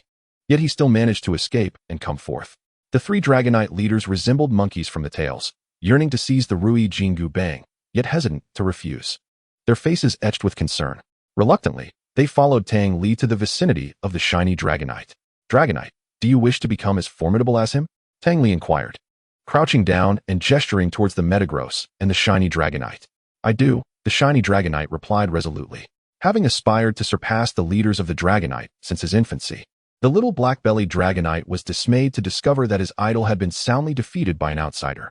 In a bid to escape the watchful eyes of several elder Dragonites, he sneaked away to this valley. Upon seeing Metagross, he realized the meaning of there are dragons beyond dragons. The imposing metallic beast before him bore a pressure akin to that of the ancient ancestors of the Dragonite he had encountered. No wonder the leaders of the Dragonite had been utterly powerless against it. Are you his trainer? The shiny Dragonite inquired, gazing at the human before him. I am indeed his trainer. My purpose here is to acquire the most exceptional Dragonite, and I believe I have found my target, Tang Li affirmed. Is it me? The Dragonite asked, brimming with confidence. Indeed, you are extraordinarily remarkable. You have captured my heart, Tang Li responded. Will you make me as powerful as he is? The shiny Dragonite earnestly asked, pointing at Metagross. Certainly, I can even enhance your abilities beyond his, Tang Li replied with unwavering confidence. Tears welled in the eyes of the three Dragonite leaders as they witnessed this joyous exchange, mourning the fact that the little Dragonite's idol had now shifted to another. When Tang Li sensed that the conversation had reached a satisfactory conclusion, he addressed the shiny Dragonite. Would you like to be my Pokémon? I will help you grow stronger. Take you to behold grander vistas, and showcase your elegance to the world. I am willing, the shiny Dragonite replied. Tang Li then made a fist and gently tapped it against the Dragonite's forehead, sealing their pact. Taking out a Pokeball, and under the watchful eyes of the three Dragonite leaders, he successfully captured the shiny Dragonite. The one by the stone, though a bit frail, exhibits commendable potential. You may have overlooked him earlier. I suggest you nurture him with care, Tang Li advised the leaders. Do not be too sorrowful. I will ensure he visits you when the opportunity arises. As the only two Pokémon of champion-level potential in the vicinity, the other Dragonite appeared neglected and feeble. Tang Li wanted to prevent this gem from gathering dust, So he offered a gentle reminder to the 3 Dragonite leaders. Dragonite, take your time to bid farewell to your elders, family, and friends. In the days to come, you shall accompany me away from Dragon Island. Tang Li said softly to the Dragonite. The Dragonite nodded and went to find them. Chapter 48, Farewell. After bidding farewell to his loved ones, the shiny Dragonite joined Tang Li atop Metagross, soaring towards the territory of the Dragonite leader. Once airborne, Tang Li urged Metagross to fly at full speed, not wishing to keep Xiaoji and the Dragonite leader waiting. As they raced through the skies, with the roaring sound of sonic booms surrounding them, the shiny Dragonite was filled with excitement, propping his arms against the psychic barrier and curiously peering out. Pokémon, Shiny Dragonite, Male. Level, 29. Type, Dragon. Nature, Cheerful. Ability, Thick Fat. Hidden ability, Overconfidence. Potential, Champion level. Skills, Rage, Bite, Iron Head, Glare, Charge Beam, Spark, Dragon Breath, Bite Down, Dragon Dive, Inherited, Dragon Dance, Inherited. Seated atop Metagross, Tang Li examined the shiny Dragonite's status. To his surprise, the Dragonite possessed the hidden ability of Overconfidence, which could become quite formidable post-evolution. If it defeated an opponent, its confidence would soar, thereby enhancing its attack. In future battles, it would be responsible for claiming victories, and by the end, who could possibly withstand the Dragonite's onslaught? Though Dragon Island was vast, under Metagross's relentless flight, Tang Li soon glimpsed the coastline of the Dragonite leader's territory. Metagross, let us descend, Tang Li instructed, gently patting the shiny Dragonite's head as he spoke to Metagross. On the beach, the other Pokémon played while Xiaoji and the Dragonite leader observed. While the Dragonite leader's words were lost on her, it did not hinder her from speaking freely. She had only learned about it from the notes Tang Li had brought back. Dragonite leader, do you think they will return soon? Xiaoji asked, chuckling at the sight of the castle she and Tang Li had constructed together, finding it rather unsightly. Taking a photo of the castle with her phone, she also captured the beautiful scenery of Dragon Island. If all went well, they should be able to leave today, though she felt a twinge of reluctance. Not knowing when they might meet again, Xiaoji gazed at the distant waves, which surged and swelled, forming towering crests that burst forth into frothy white spray at their peaks. How beautiful! She marveled at the sight before her. Suddenly, a whistling sound echoed from above, and upon looking up, she recognized the familiar figures, waving her hand in greeting. Let us land on the beach, Metagross. Once they had touched down, Tang Li jumped off with the shiny Dragonite. Thank you for your hard work. You can rest now, he said, returning Metagross to its Pokeball and releasing his other Pokémon. It's been a while, Tang Li remarked, looking at Xiaoji. After uttering that single sentence, he found himself at a loss for words, scratching his head awkwardly. You made me wait for so long, Xiaoji said, observing Tang Li's flustered demeanor. I apologize for not returning as promised, he replied. No need to apologize. Come, let us enjoy the view of the ocean together as a form of compensation, she suggested. All right, Tang Li said, moving to stand beside Xiaoji, facing the sea. Do you remember our first entry into Dragon Island? Xiaoji asked. I do. It was quite perilous, he replied. I will forever remember everything about this journey to Dragon Island, and I will remember you, Tang Li. Are we friends now? Xiaoji suddenly turned to him with a question. The warmth in her beautiful eyes nearly overwhelmed Tang Li, and a subtle flush appeared on her otherwise cool face. Of course, we are friends. After all, you saved my life. As long as I live, I will never forget you, Tang Li answered earnestly. Then you must take good care of yourself, she said bashfully, lowering her head as she spoke. The awkward tension between them dissipated, replaced by an unexplainable connection. Sensing Xiaoji's melancholic mood, Tang Li proactively suggested, let us take a photo together. Upon hearing this proposal, Xiaoji's interest was piqued. She handed her phone to Tang Li, saying, please use my phone to take it. Taking the phone from Xiaoji, Tang Li's finger inadvertently brushed against her skin, akin to touching a piece of exquisite jade, momentarily leaving him in a daze. Everything was unspoken. Flame Chicken, come here and help us take a photo, Tang Li said, his cheeks flushing as he quickly took the phone and addressed Flame Chicken. Click, click. Flame Chicken captured numerous shots from various angles of the two. Once finished, Tang Li followed Flame Chicken as they departed. Brother Long, please take us to Sherman later. It's time for us to return, Tang Li said as he approached the dragon leader to bid farewell. I find it hard to part with you, the dragon leader responded sadly.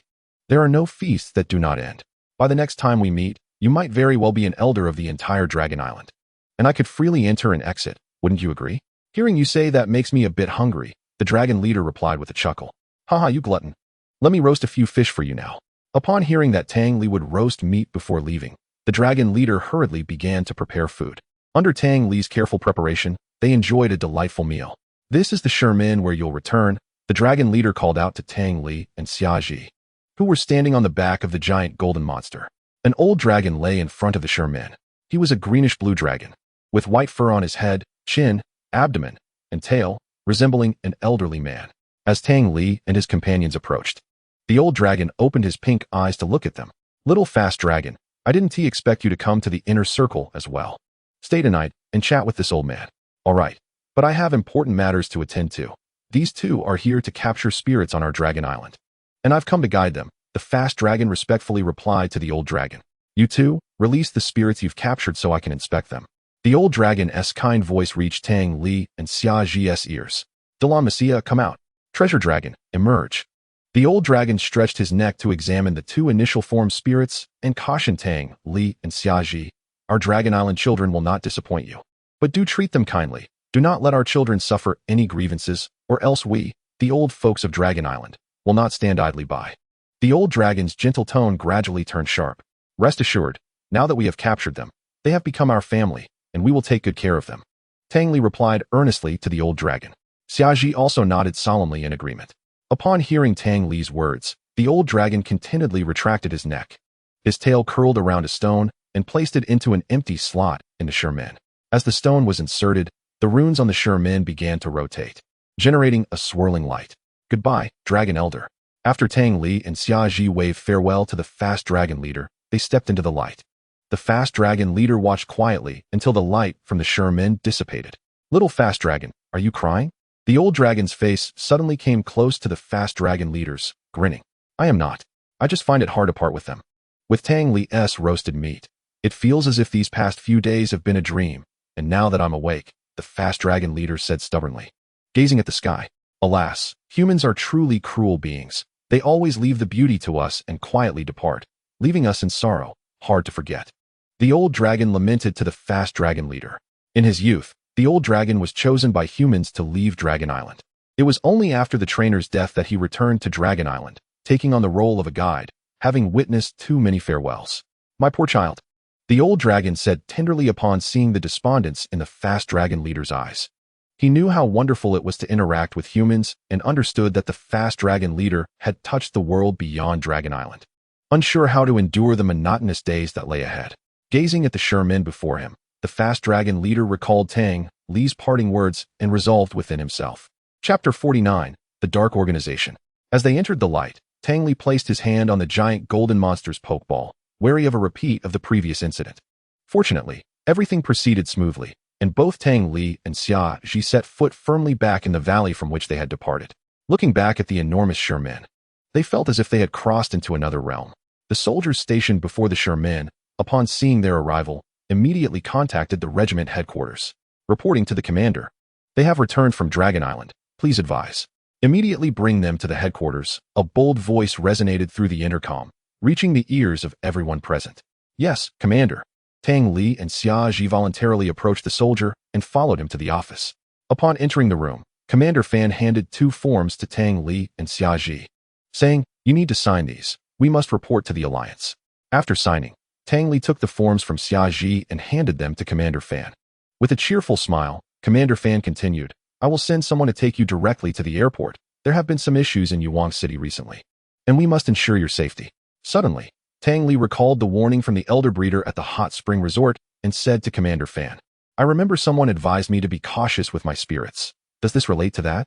Indeed, a new force has emerged in Yuang City in recent years.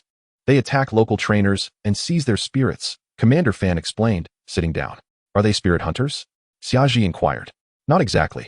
The federal police have been tracking them, but they vanish without a trace after each crime. We have monitored the black market for a long time, and no unusual spirits have surfaced. This seems beyond your jurisdiction." "How do you know so much?" Tang Li asked, puzzled. "We were initially unaware, but recently, a trainer who obtained spirits from Dragon Island was attacked on his way to the airport, and his spirits were stolen. The military has since intervened in this case." Commander Fan elaborated. Noticing that Tang Li and Xiaji still had questions, Commander Fan addressed Xiaji. "Miss Xiaji, would you mind stepping out for a moment?" Hearing Commander Fan's request, Xiaji glanced at Tang Li, hesitated, then nodded and exited the office. Once Xia Ji had distanced herself, Commander Fan stood up, saluted Tang Li, and said, Major Tang, we have received directives from the military headquarters to collaborate with the police to eradicate this organization in Yuhuang City, appointing you as the overall commander of this operation. Here is your official appointment document. Tang Li also stood and returned the salute. Previously a captain, he had been promoted recently. Commander Fan had not thought highly of Tang Li, treating him courteously merely as part of his duty. However, upon learning of Tang Li's contributions to the alliance and recognizing his strength, his opinion of Tang Li had changed, especially the last words of the old commander. You wouldn't want to spend your entire life here on Dragon Island, would you? This is a splendid opportunity. These words lingered in Commander Fan's mind, leaving him in a state of unease. Tang Li took the appointment letter and read it meticulously. After confirming its contents, he addressed Commander Fan. Colonel Fan, I have unexpectedly received this assignment, and I am not well acquainted with the situation in Yuhuang City. I will have to rely heavily on your expertise for this mission. Rest assured, I will perform my supporting duties diligently, Commander Fan replied gravely. So, does that mean both Xia Ji and I are now in peril? Tang Li inquired. Indeed. We suspect that individuals are already observing you outside the military camp, Commander Fan replied, pouring a glass of water for Tang Li. What is the background of these individuals? Do we have any leads? According to the information from the police department, we have yet to ascertain any details about them. All we know is that they were dressed in standard black trench coats during their operations. Tang Li was perplexed by Commander Fan's words. Such rampant activity, and to remain undetected in Yuhuang City for so long. I surmise they must have been here for some time, only recently becoming more active. Since we lack leads, let us create some. Please summon Xia Ji, Tang Li suggested after a moment of contemplation. Commander Fan re-entered with Xia Ji. Tang Li addressed her. The situation has changed. I need to expedite your transfer to the airport. And what about you? Has something happened? Xia Ji remarked, sensing the unusual atmosphere upon her entrance. An organization has set its sights on the spirit we recently acquired, and they are likely to ambush us on our way to the airport. You must brace yourself mentally. However, we will ensure your safety. Once you reach the airport, you will be secure, Tang Li continued. What about you? Xia Ji asked, puzzled. I will need to remain here for a while longer. There are matters that require my attention. I can stay and assist. My abilities are quite formidable, Xia Ji stated, glancing between Commander Fan and Tang Li. Starting to piece things together. Commander Fan interjected promptly. At this moment, we do not require external assistance. This is an internal covert operation. We appreciate your goodwill. Indeed, we are not lacking in combat strength. You may rest assured and return to school. I will escort you to the airport, Tang Li affirmed. Xia Ji had much to express, but could only manage a reluctant all right. Tang Li, please ensure your safety. Let us stay in touch. Do not rush to bid farewell. I still need to take you to the airport. We can converse a bit more in the car. Commander Fan, please prepare a vehicle for us and dispatch some personnel to escort us. Such bait would be more convincing, Tang Li instructed. Understood, I will make the arrangements immediately. Commander Fan replied before stepping out to organize things. Now, only Tang Li and Xia Ji remained in the office. Tang Li placed the glass of water that Commander Fan had poured for him in front of Xia Ji. First, have some water, we will set off shortly. All right, Xia Ji responded, carefully lifting the cup with both hands. It's a bit hot. Drink slowly, Tang Li cautioned. Noticing Xia Ji's distracted demeanor, he continued conversing with her. Chapter 50, Successful Capture. Master, Shelling reports that the Alliance has dispatched an investigator to conduct a sweep of Yuhuang City. Do we know when he will arrive? According to Shelling, the investigator's identity and arrival time are classified. He is currently unaware. We will receive updates as soon as they are available. A strong dragon cannot suppress a local snake. He will not pose any threat to us. If he knows what's good for him, let him return alive. If not, he will remain here forever. Do not concern yourselves with him. Keep your eyes on those two heading to Dragon Island. Any news? The elder, leaning on a tightly gripped cane, turned to inquire. According to reports from the brothers in the military camp, they have just returned from Dragon Island and should be emerging shortly, replied a middle-aged man resembling a steward, bowing slightly. Tell Zhu Ling to act swiftly. The previous operation likely alerted the military, and they will be on guard. Fanning Xiong stationed, there is not to be trifled with. Yes, I will remind them at once. After speaking, the steward-like man exited. The elegantly dressed elder, leaning on his cane, gazed at the Ouroboros sculpture on the wall, lost in thought. Zhu Ling, the elder brother has informed me that they have set off, and everything is secure. They are accompanied by approximately one squad of defense forces. And Fanning Xiong is not with them. Good. Prepare the brothers. They will pass through here in half an hour. Is the trap set? Everything is ready. The two appeared to foresee their imminent success, their eyes alight with excitement. Meanwhile, Tang Li and Xiaji were riding in a military vehicle as it exited the military camp, followed by a group of soldiers mounted on flying spirits, maintaining aerial vigilance. Contrary to Tang Li's expectations, Xiaji did not seem particularly anxious. Instead, she appeared quite enthusiastic. "What are you doing?" Xiaji inquired, noticing Tang Li extending his glowing palm out the window. "Are you familiar with superpowers?" Tang Li asked, attuning to the surrounding environment. "Yes," she replied, closing her eyes as a dark aura emanated from her body. "Is this ghostly power?" Tang Li was taken aback to discover that Xiaji possessed such an ability as well, gazing at her in astonishment. Nodding at Tang Li's surprise, Xiaji explained, "No wonder my initial spirit chose the ghost type. It's no surprise that Gung Gui evolved to the king level so swiftly." After a brief conversation, Xiaji noticed Tang Li suddenly adopt a serious expression and asked, "What's wrong?" "Approximately 10 individuals ahead, along with numerous spirits. I also sense traps in the ground." "You must be cautious," Tang Li explained. Casting a glance at the soldiers following them, he opted not to issue a warning, uncertain if there were any moles among them. If word leaked, today's operation would be rendered meaningless. Xiaji released Gung Gui, while Tang Li summoned his Blaziken. The vehicle leisurely traversed the road. Had it not been for the current predicament, Tang Li would have directly ridden his Metagross to the airport instead of swaying in this vehicle. He harbored considerable resentment towards these rats. "Zhuling, they've arrived. Prepare yourselves and retrieve our belongings." A middle-aged man in a black trench coat commanded to the ivory pig beside him. Tang Li refrained from alerting the driver. The military vehicle drove straight into the ambush set by the group. The tires were punctured by ground spikes, and in an instant, a throng of individuals emerged from the nearby underbrush, hurling pokeballs.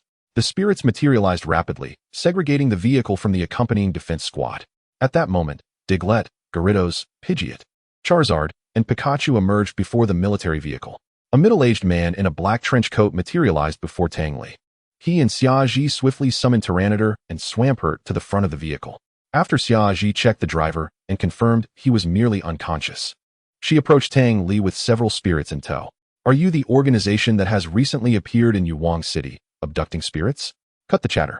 Quickly surrender the spirits you possess, or we will leave you with only one chance to survive." Zhu Ling growled menacingly. "With such a grand display, I am quite curious how you manage to conceal your movements. Your words are excessive. Ivory Pig, you join as well." Before he could utter a few more phrases, the middle-aged man before Tang Li commanded the attack to commence. "Giant gold monster, keep an eye on him. Do not let him escape." With that, he tossed the Pokeball into the air. The Pokemon in front of him were all above level 50. A caliber that posed no fear to Tang Li. His only concern was their potential escape. "Blaziken, subdue him for me, and Banjiras, restrain those other Pokemon." The battle erupted in a flash. Blaziken charged directly at Ivory Pig, engaging it in a fierce struggle. Jengar emerged from the shadow of the middle-aged man, launching a hypnosis followed by Lick, having concealed itself in the vehicle earlier, seizing the opportunity to incapacitate him. You sneak attack." Before the middle-aged man could finish his exclamation, he collapsed to the ground. Tang Li gazed at the ethereal figure beside him, trembling slightly. Indeed, those who wield ghost-type Pokemon often harbored murky intentions. Upon witnessing their trainer being subdued by Jengar, the other Pokemon panicked. Seizing the moment, Banjiras unleashed a hyper beam. Toppling them all, Tang Li threw a capture ball, ensnaring the defeated Pokemon and bringing them under his control. The capture ball functioned analogously to handcuffs, a device designed to manage Pokemon, standard equipment for Alliance investigators. After Jengar delivered a few more licks to the unconscious middle-aged man, Tang Li approached him to check for any concealed weapons. Donning gloves and a mask, he pried open the man's mouth, inspecting for hidden poisons or other threats. He needed to ensure the safety of this individual. Only by prying open his mouth could he uncover the malignancy hidden within this city. Tang Li suspected that members of the organization might even be entrenched within the upper echelons of this locale. He contemplated whether to escort him to the police station or to find a secluded place for interrogation. A plump figure suddenly flashed through Tang Li's mind, prompting him to exclaim, "Yuan Fong, what do you think?" He could model his investigation methods after those of the esteemed Digo, maintaining anonymity while probing, only to reveal himself at the crucial moment to ensnare the target. Once the plan solidified, Tang Li swiftly took action. "Giant gold monster, clear that battlefield over there and alleviate their pressure." Following his command, the giant gold monster soared towards the fray. Having captured this substantial prize, it was time to reel in the smaller fry. Tang Li's spirits soared at the prospect of a bountiful haul. Chapter 51. The Enemy in the Shadows. Fu Bo. Procure a villa for me in Yuwang City, ensuring a high degree of confidentiality. I require it this evening. Understood, young master. After concluding the call, Tang Li bound the unconscious middle-aged man with ropes. At that moment, the giant gold monster completed its cleanup duties, and the head of security approached him. A trusted aide to Captain Fan, as indicated by the captain himself. Take these individuals to the police station for thorough questioning. I will be taking this one with me. Yes. The sergeant did not pose any further inquiries and promptly escorted the others away following Tang Li's orders. This arrangement was quite agreeable to Tang Li, sparing him the need for extensive dialogue. I owe you one, Xiaji. I will commend you to the alliance, Tang Li remarked with a smile. I'm just glad to be of assistance. It was Jingar's merit, after all. Without my intervention, he wouldn't have stood a chance, Xiaji replied with a grin. Pleased to have aided Tang Li. Has anyone ever told you that you look delightful when you smile? Tang Li suddenly interjected. No, Xiaji responded, slightly embarrassed. Lowering her head, Tang Li was unsure why he had blurted that out. Perhaps her smile truly was captivating. Setting aside such distractions, he refocused on the pressing matter at hand. With their vehicle malfunctioning, he and Xiaji climbed onto the back of the giant gold monster, heading towards the airport. Please be cautious, Tang Li, Xiaji implored, reluctant to part ways. I will. Do visit me when you have the chance. I've already shared my address with you. And you are always welcome. Fu Bo, 319 Yunding Villa District, Dongsha District, Yuwang City. Young master, I have arranged for a few individuals to meet you there. Feel free to direct any requests to them. All right. Thank you for your assistance, Fu Bo. It's no trouble at all to assist the young master, came the kindly voice in Tang Li's ears. After seeing Xiaji off onto the plane, Tang Li rode atop the giant gold monster to the outskirts of Yuwang City and dialed the number Fu Bo had provided.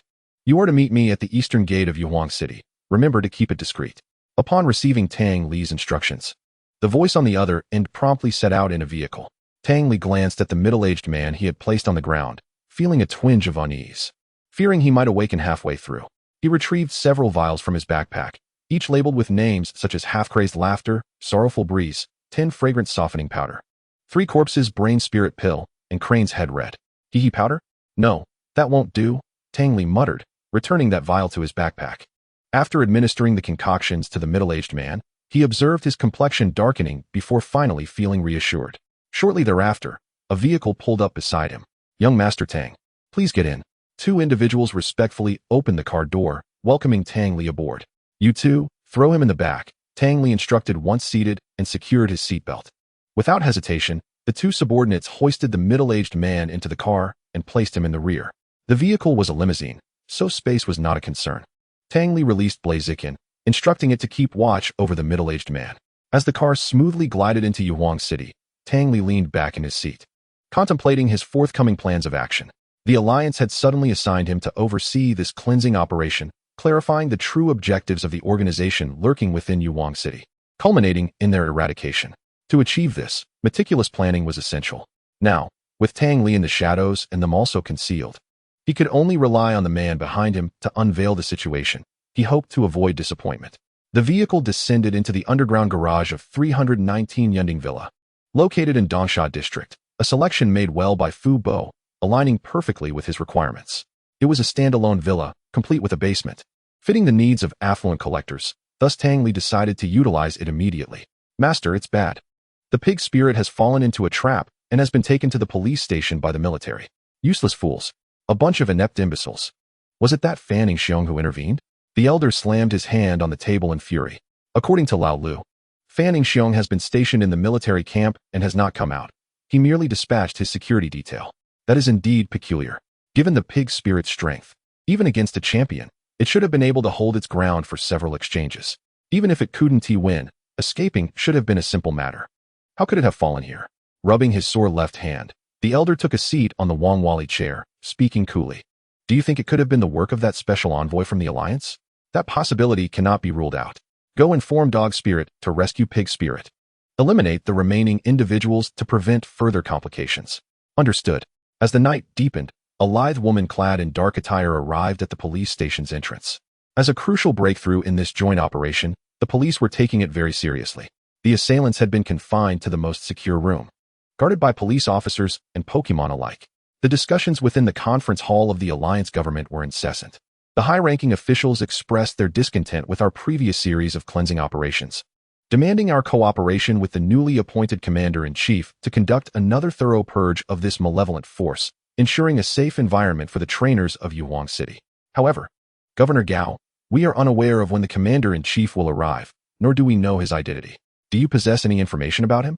Governor Gao cast a meaningful glance at the inquiring mayor's son and replied, to safeguard the commander's security, the Alliance has classified all his information as top secret, and I am not fully informed either. Governor, we have some good news, announced the director of the Public Security Bureau, Qi Yajun. Pray tell. This afternoon, under the deployment of Commander Fan Ingxiong from the Station Dragon Army, a group attempting to seize Pokémon offspring was apprehended on the road to the airport on Long Island. Preliminary investigations indicate they are the very organization lurking in the shadows, Director Qi reported. That is splendid news. We have finally captured members of this organization. Until now, we have known nothing about them, and I was at a loss as to how to report to the commander-in-chief. Governor Gao's face brightened upon hearing this news. The military has already transported these individuals to the primary detention facility of the police station, where I have arranged for a substantial police presence to oversee them. Additionally, I have enlisted top interrogation experts to extract information from them. We shall surely pry open their lips, Director Qi continued. I did not anticipate Commander Fan would take such decisive action. We must express our gratitude to him. Otherwise, we here would find ourselves utterly humiliated, Governor Gao remarked, surveying everyone in the conference room. Then I shall entrust the interrogation to you, Director Qi. Once we receive intelligence, we must follow the leads to unearth this force. Rest assured, Governor, Qi Yajun replied earnestly. Chapter 52. Silencing Witnesses as Night Fell. A woman of exquisite form clad in dark attire approached the rear entrance of the police station. Observing the heavily fortified interior, Mouse Spirit realized infiltration was implausible and retreated to her concealed vehicle. I have just scouted the area. It is effectively sealed off. I cannot gain entry. And I noticed an elite-level Zygarde stationed there, who nearly detected my presence. Mouse Spirit communicated over the phone. An electronically altered voice on the other end responded. If infiltration is unfeasible, we shall adopt an alternative approach.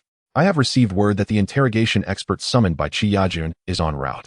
You know what to do next. Understood, Snake Spirit. Await my good news, Mouse Spirit concluded, hanging up.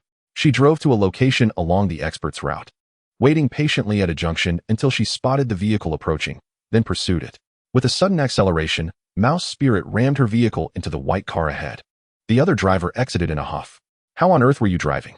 You nearly totaled my car, exclaimed a man wearing black glasses. My apologies. I mistook the gas pedal for the brake. How much should I compensate you? Mouse Spirit said, feigning panic in a flirtatious tone. Realizing the alluring woman who had collided with him, the man's demeanor softened. Just remember to drive carefully next time. Not everyone is as forgiving as I am. You've smashed my bumper, and I'll need a new one. 3,000 Alliance coins seems reasonable, doesn't it?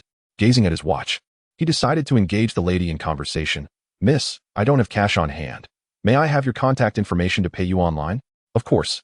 Let me just scan you, she replied, her sultry voice making it difficult for him to resist as he bent down to present his phone. In a swift motion, Mouse Spirit grabbed his tie, pulling him off balance and into her embrace. Taken aback by this unexpected intimacy, the man found himself resting his head against her chest. Observing his blissful expression, Mouse Spirit grimaced and wrapped her arms around his neck. A sharp crack echoed in the night. The man succumbed to his fate in the warmth of her embrace, and Mouse Spirit quickly silenced the poke ball at his waist, dragging his lifeless body into the passenger seat of her vehicle. Disgusted by his unseeing face, she removed his clothing, binding her chest tightly and donning his attire. From the steering wheel, she retrieved a device resembling a voice recorder, extracting a button from the back and affixing it to her throat with flesh-colored tape. Testing the voice, she practiced, "How on earth were you driving? You nearly totaled my car." Satisfied with the sound, Mouse Spirit exited the vehicle, pressing the button on her waist. A ditto materialized in her hand. Observing the man in the passenger seat, it began to morph, creeping onto her face. A damaged white car sped down the road, halting in front of the police station. Expert Joe, your interrogation skills are unparalleled throughout the province. This time, we must ensure they speak. The success of this operation hinges on you. Director Qi welcomed the man in black glasses. Rest assured, Director, no one can conceal their secrets from me, Expert Joe declared confidently. As Director Qi escorted Expert Joe through the facility, The latter was increasingly impressed by the strategic deployment of police forces, truly befitting the reputation of the formidable Director Chi of Hanbei Province. Had he attempted to storm in alone, he would surely have met with disaster. A faint smirk appeared on Expert Joe's lips as they entered the holding area. Upon entering, he was taken aback. Where is Pig Spirit? Why do I not see him? Regaining his composure, he addressed Director Chi. Are all the captured individuals present? Yes, these are the ones who attempted to attack the trainers today. They are all here. Director Chi affirmed. Mouse Spirit's mind raced as she contemplated her next move. Forgetting caution, she resolved to eliminate these individuals. Director Chi, my apologies. I must use the restroom. Given the stringent security protocols at the police station, including full body scans and the requirement to surrender Pokeballs, Mouse Spirit had not brought her weapon. In the men's restroom, she retrieved her weapon and returned to the interrogation room. Foster father, I did not find Pig Spirit inside. I have neutralized the others, she reported. What? Where is Pig Spirit? I do not care what methods you employ. I give you 2 days to uncover his whereabouts. A sudden silence followed as the old man abruptly ended the call. Mouse Spirit sat at a cafe's entrance, staring blankly at the disconnected phone. Meanwhile, Tang Li reclined leisurely at a dining table, observing Pig Spirit bound to an iron chair before him. The latter's jaw had been dislocated, and he glared furiously at Tang Li, who was savoring a delicious breakfast. Having gone 2 days without food, Pig Spirit's limbs were tightly restrained by steel chains. He had no idea what drugs had been administered to him, leaving him devoid of the strength to bite his tongue and end his suffering. After numerous futile attempts to escape, he had abandoned all hope of fleeing. His stomach growled audibly. Each day he was fed something as unpalatable as slop. The aroma of Tang Li's meal made him salivate uncontrollably, drooling down his chin. This man before him was undoubtedly a devil, yet he wished for his continued presence. For when this man departed, the lights would be extinguished, plunging him into an abyss of darkness, an unending void he had never feared so greatly before. The Pig Spirit then proactively inquired, I shall ask once more, who exactly are you, and what is the purpose of confining me here? Do not leave. Tang Li, with an expression as stoic as stone, devoured the last chicken leg before extinguishing the lights and departing the basement, leaving the Pig Spirit in a state of utter despair. Ascending to the surface, Tang Li perused the day's news and came across a report detailing the discovery of the corpse of the renowned provincial forensic expert, Zhou Weiman, at the intersection of Zhongnan Road, with the assailant's whereabouts still unknown. It was reported that this case was related to the deaths of 17 suspects in the police department.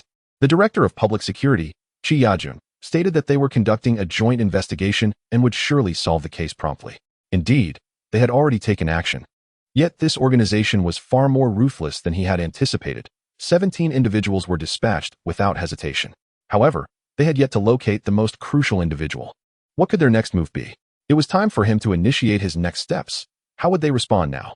Chapter 53. I confess entirely. The following morning, Tang Li once again breakfasted in the basement, where his subordinates, ever thoughtful, brought him a variety of dishes. Yet, the Pig Spirit, seated before Tang Li, found himself in a state of silent suffering, carefully suppressing his own saliva. He had been eagerly anticipating Tang Li to pose a question, but his hope remained unfulfilled. All he desired was a change of clean trousers as a reward, but this scoundrel wouldn't even grant him a change of clothes. His resolve had been utterly consumed over the past few days. He was on the verge of surrendering without any coercive interrogation, and he felt he was betraying the nurturing of his adoptive father over the past 30 years. After finishing his meal, Tang Li did not depart immediately but sat at the table, resting his hands upon it and gazing intently at the Pig Spirit. Having stayed up late gaming the previous night, he yawned slightly. I confess entirely. Upon seeing Tang Li yawn, the Pig Spirit seemed to grasp a lifeline, summoning all his strength to shout these words. However, his voice was too feeble for Tang Li to hear, who merely stretched and exited the basement. The fire chicken followed closely behind, and upon noticing that Tang Li had forgotten to turn off the lights, it kindly assisted him by extinguishing them.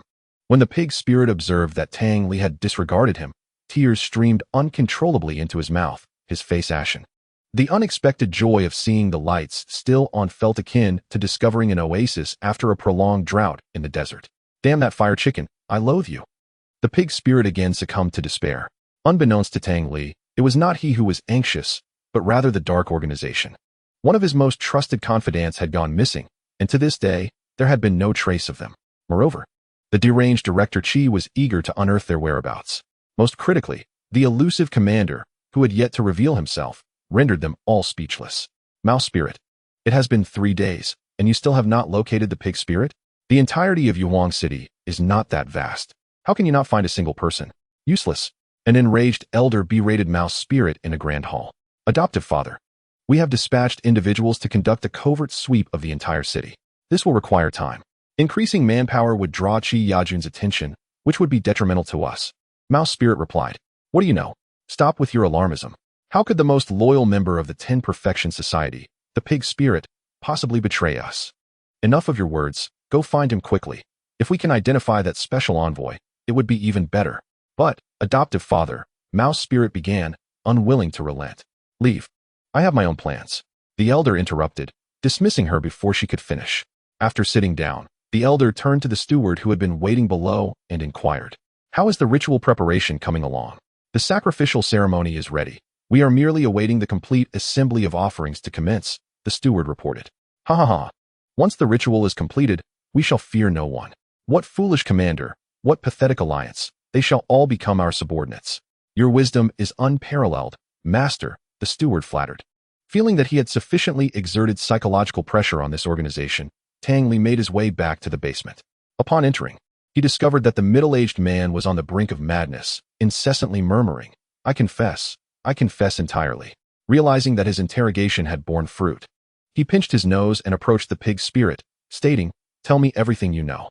The pig spirit, mechanically responding, said, our organization is called the 10 Perfection Society. There are 12 core members, and I rank 12th, codename Pig Spirit. What is the purpose behind your theft of others' Pokémon? Tang Li inquired. Our master stated that once a certain number of Pokémon are gathered, a blood sacrifice will be conducted to open the portal to the spirit realm. With this ritual, he can seize control of a Pokémon of champion level or higher, and at that moment, the entirety of Hanbei province will be under our dominion. After we sacrifice the entire province, we shall possess the power to overthrow the Alliance's rule. Upon hearing such a mad scheme, Tang Li felt a chill run down his spine, realizing the vast conspiracy of the 10 Perfection Society. He pressed on, where have the captured Pokémon been stored?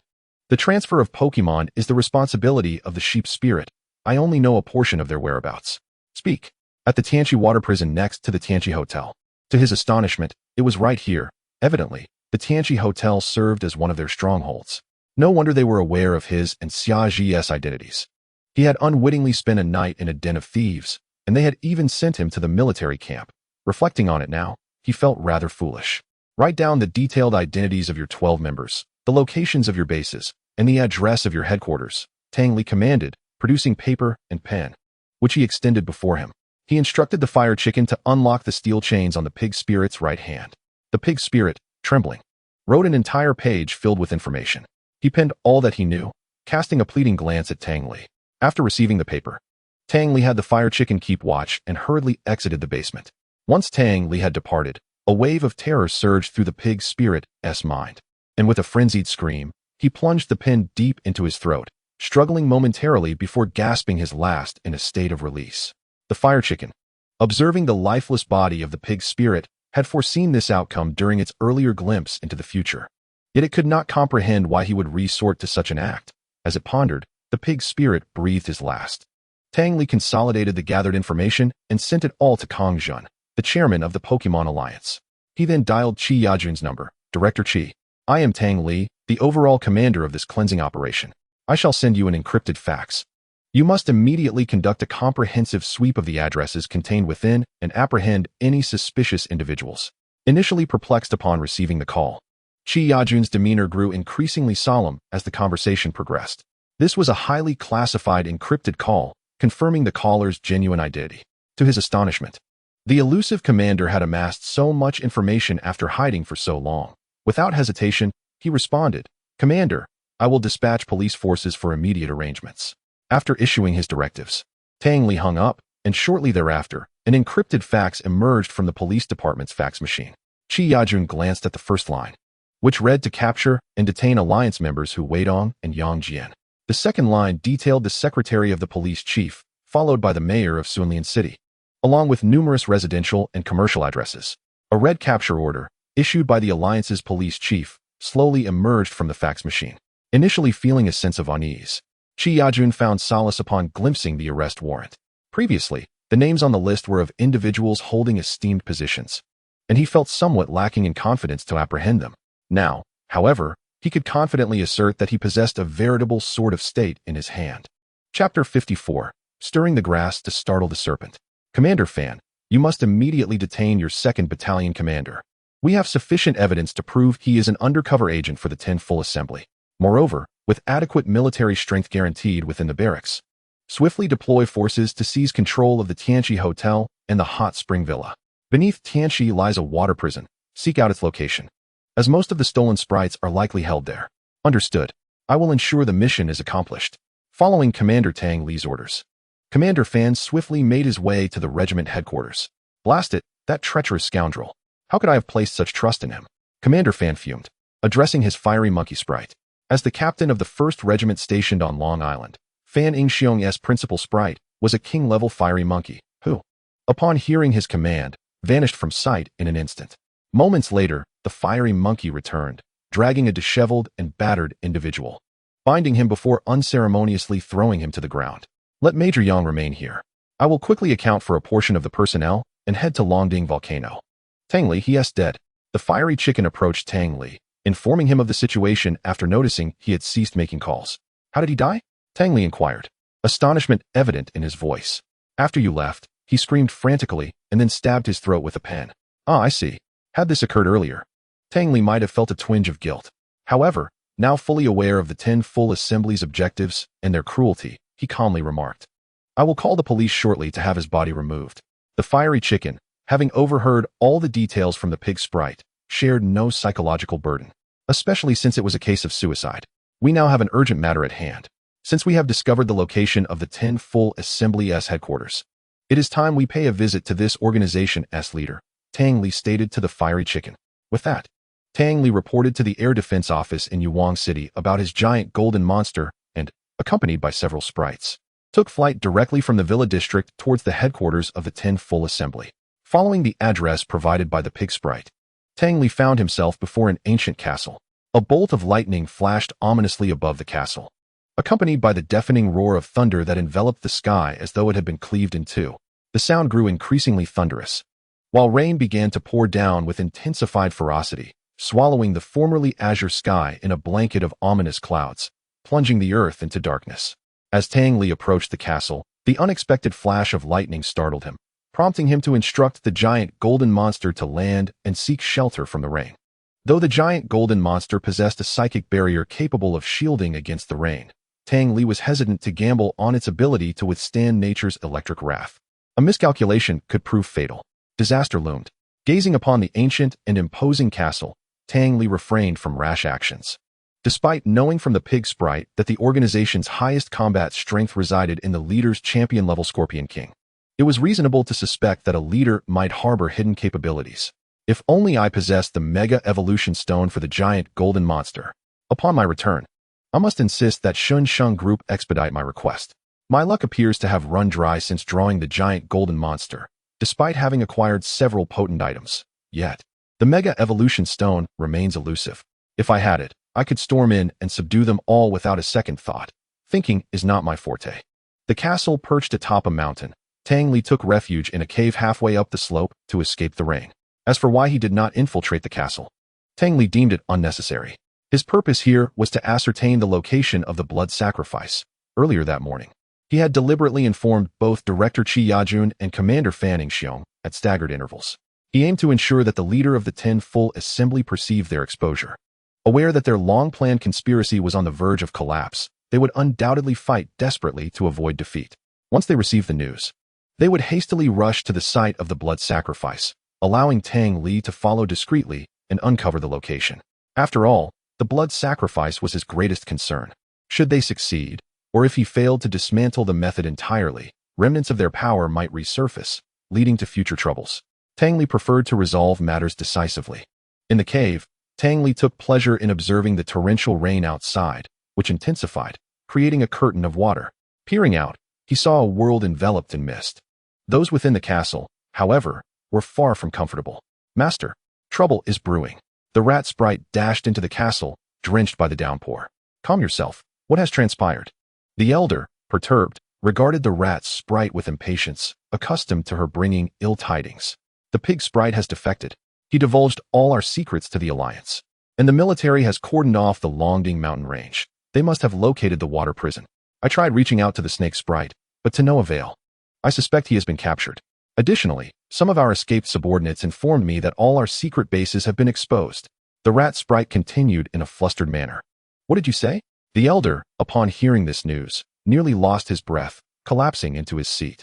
Impossible. I have groomed the pig sprite as my successor. He would never betray me. The steward hastily approached the elder, placing a hand upon his chest in support.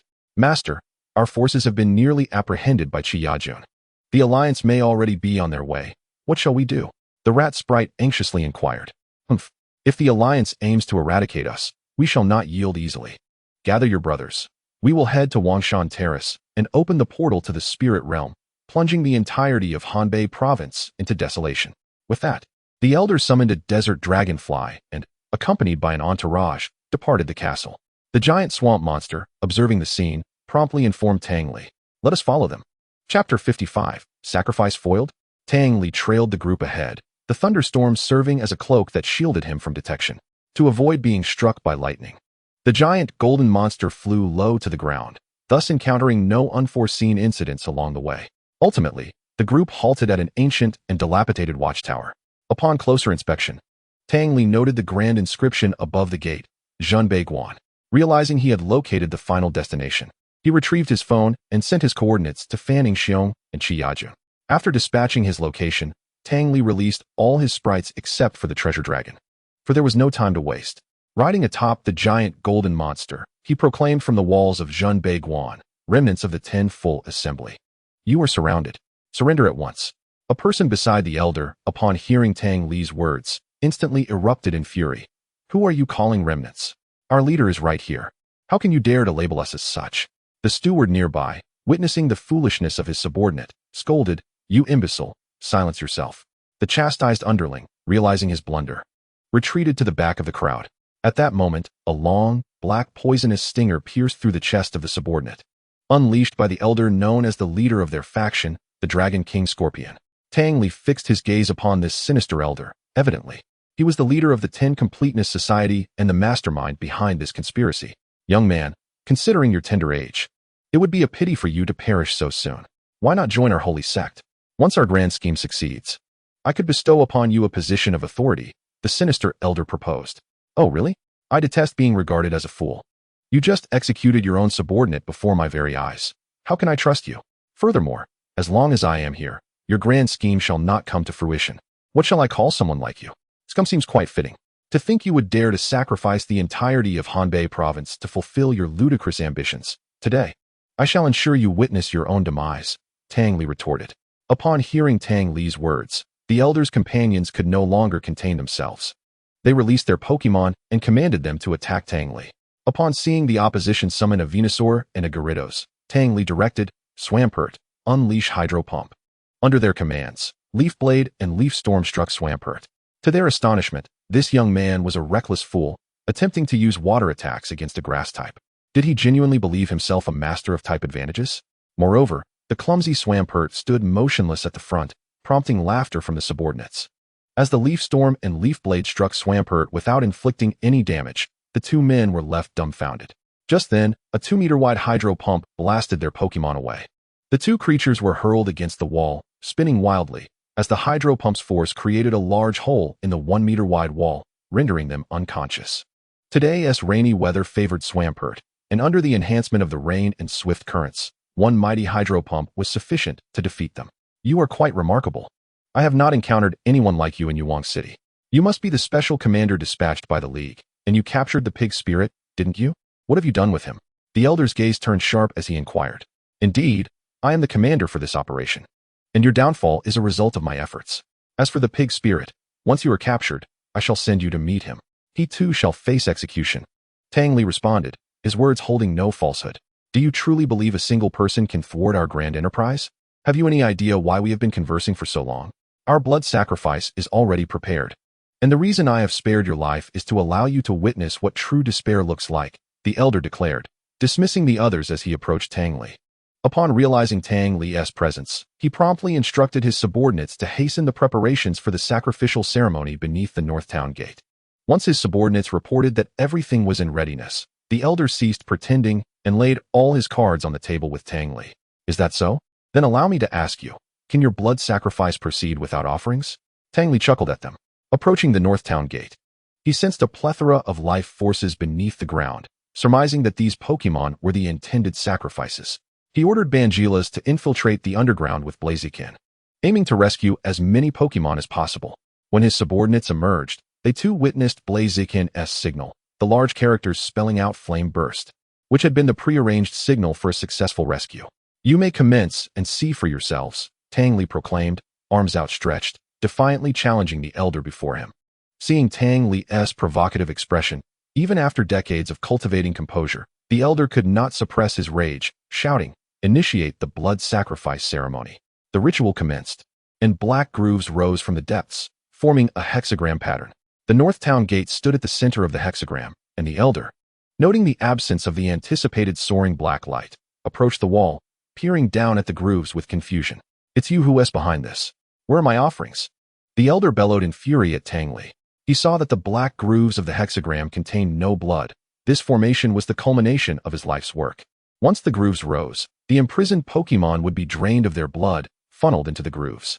With the Pokémon having been rescued by Bangilas and Blaziken, the formation naturally could not achieve the expected results. "You have gone too far. Quang Ti and I, will not rest until I see you dead." Witnessing his lifelong ambitions crumble at the hands of this individual just as they were about to be realized filled him with a desire to obliterate Tang Li. Tang Li, observing the elder's frenzied state, grew increasingly solemn. He sensed a dangerous aura emanating from this elder. "Quang Ti and I, release all the Pokémon and have them eliminate him." The cold command left Quang Tianya's lips as he unleashed his own Pokémon. Pokémon, Sizer. Level 64. Pokémon, Flygon. Level 67. Pokémon, Weezing. Level 65. Pokémon, Rhydon. Level 64. Pokémon, Sceptile. Level 71. Tang Li surveyed the formidable array of elite Pokémon before him, feeling undaunted. Overall, he still held the advantage. While Sceptile was a champion-level Pokémon, he had Metagross on his side. The odds of survival were still uncertain. Bangilas, Blaziken, Swampert, and Metagross, give it your all. Do not allow him to underestimate our strength. Tang Li shouted with conviction. Chapter 56, A Desperate Struggle. Tang Li was now in a state of full combat readiness. While the elder had been stalling for time, he too had been buying time. The Pokémon had been successfully rescued, but he had also thoroughly enraged this group. Now, it was a matter of whether Chi Yajun and Fanning Xiong would arrive in time.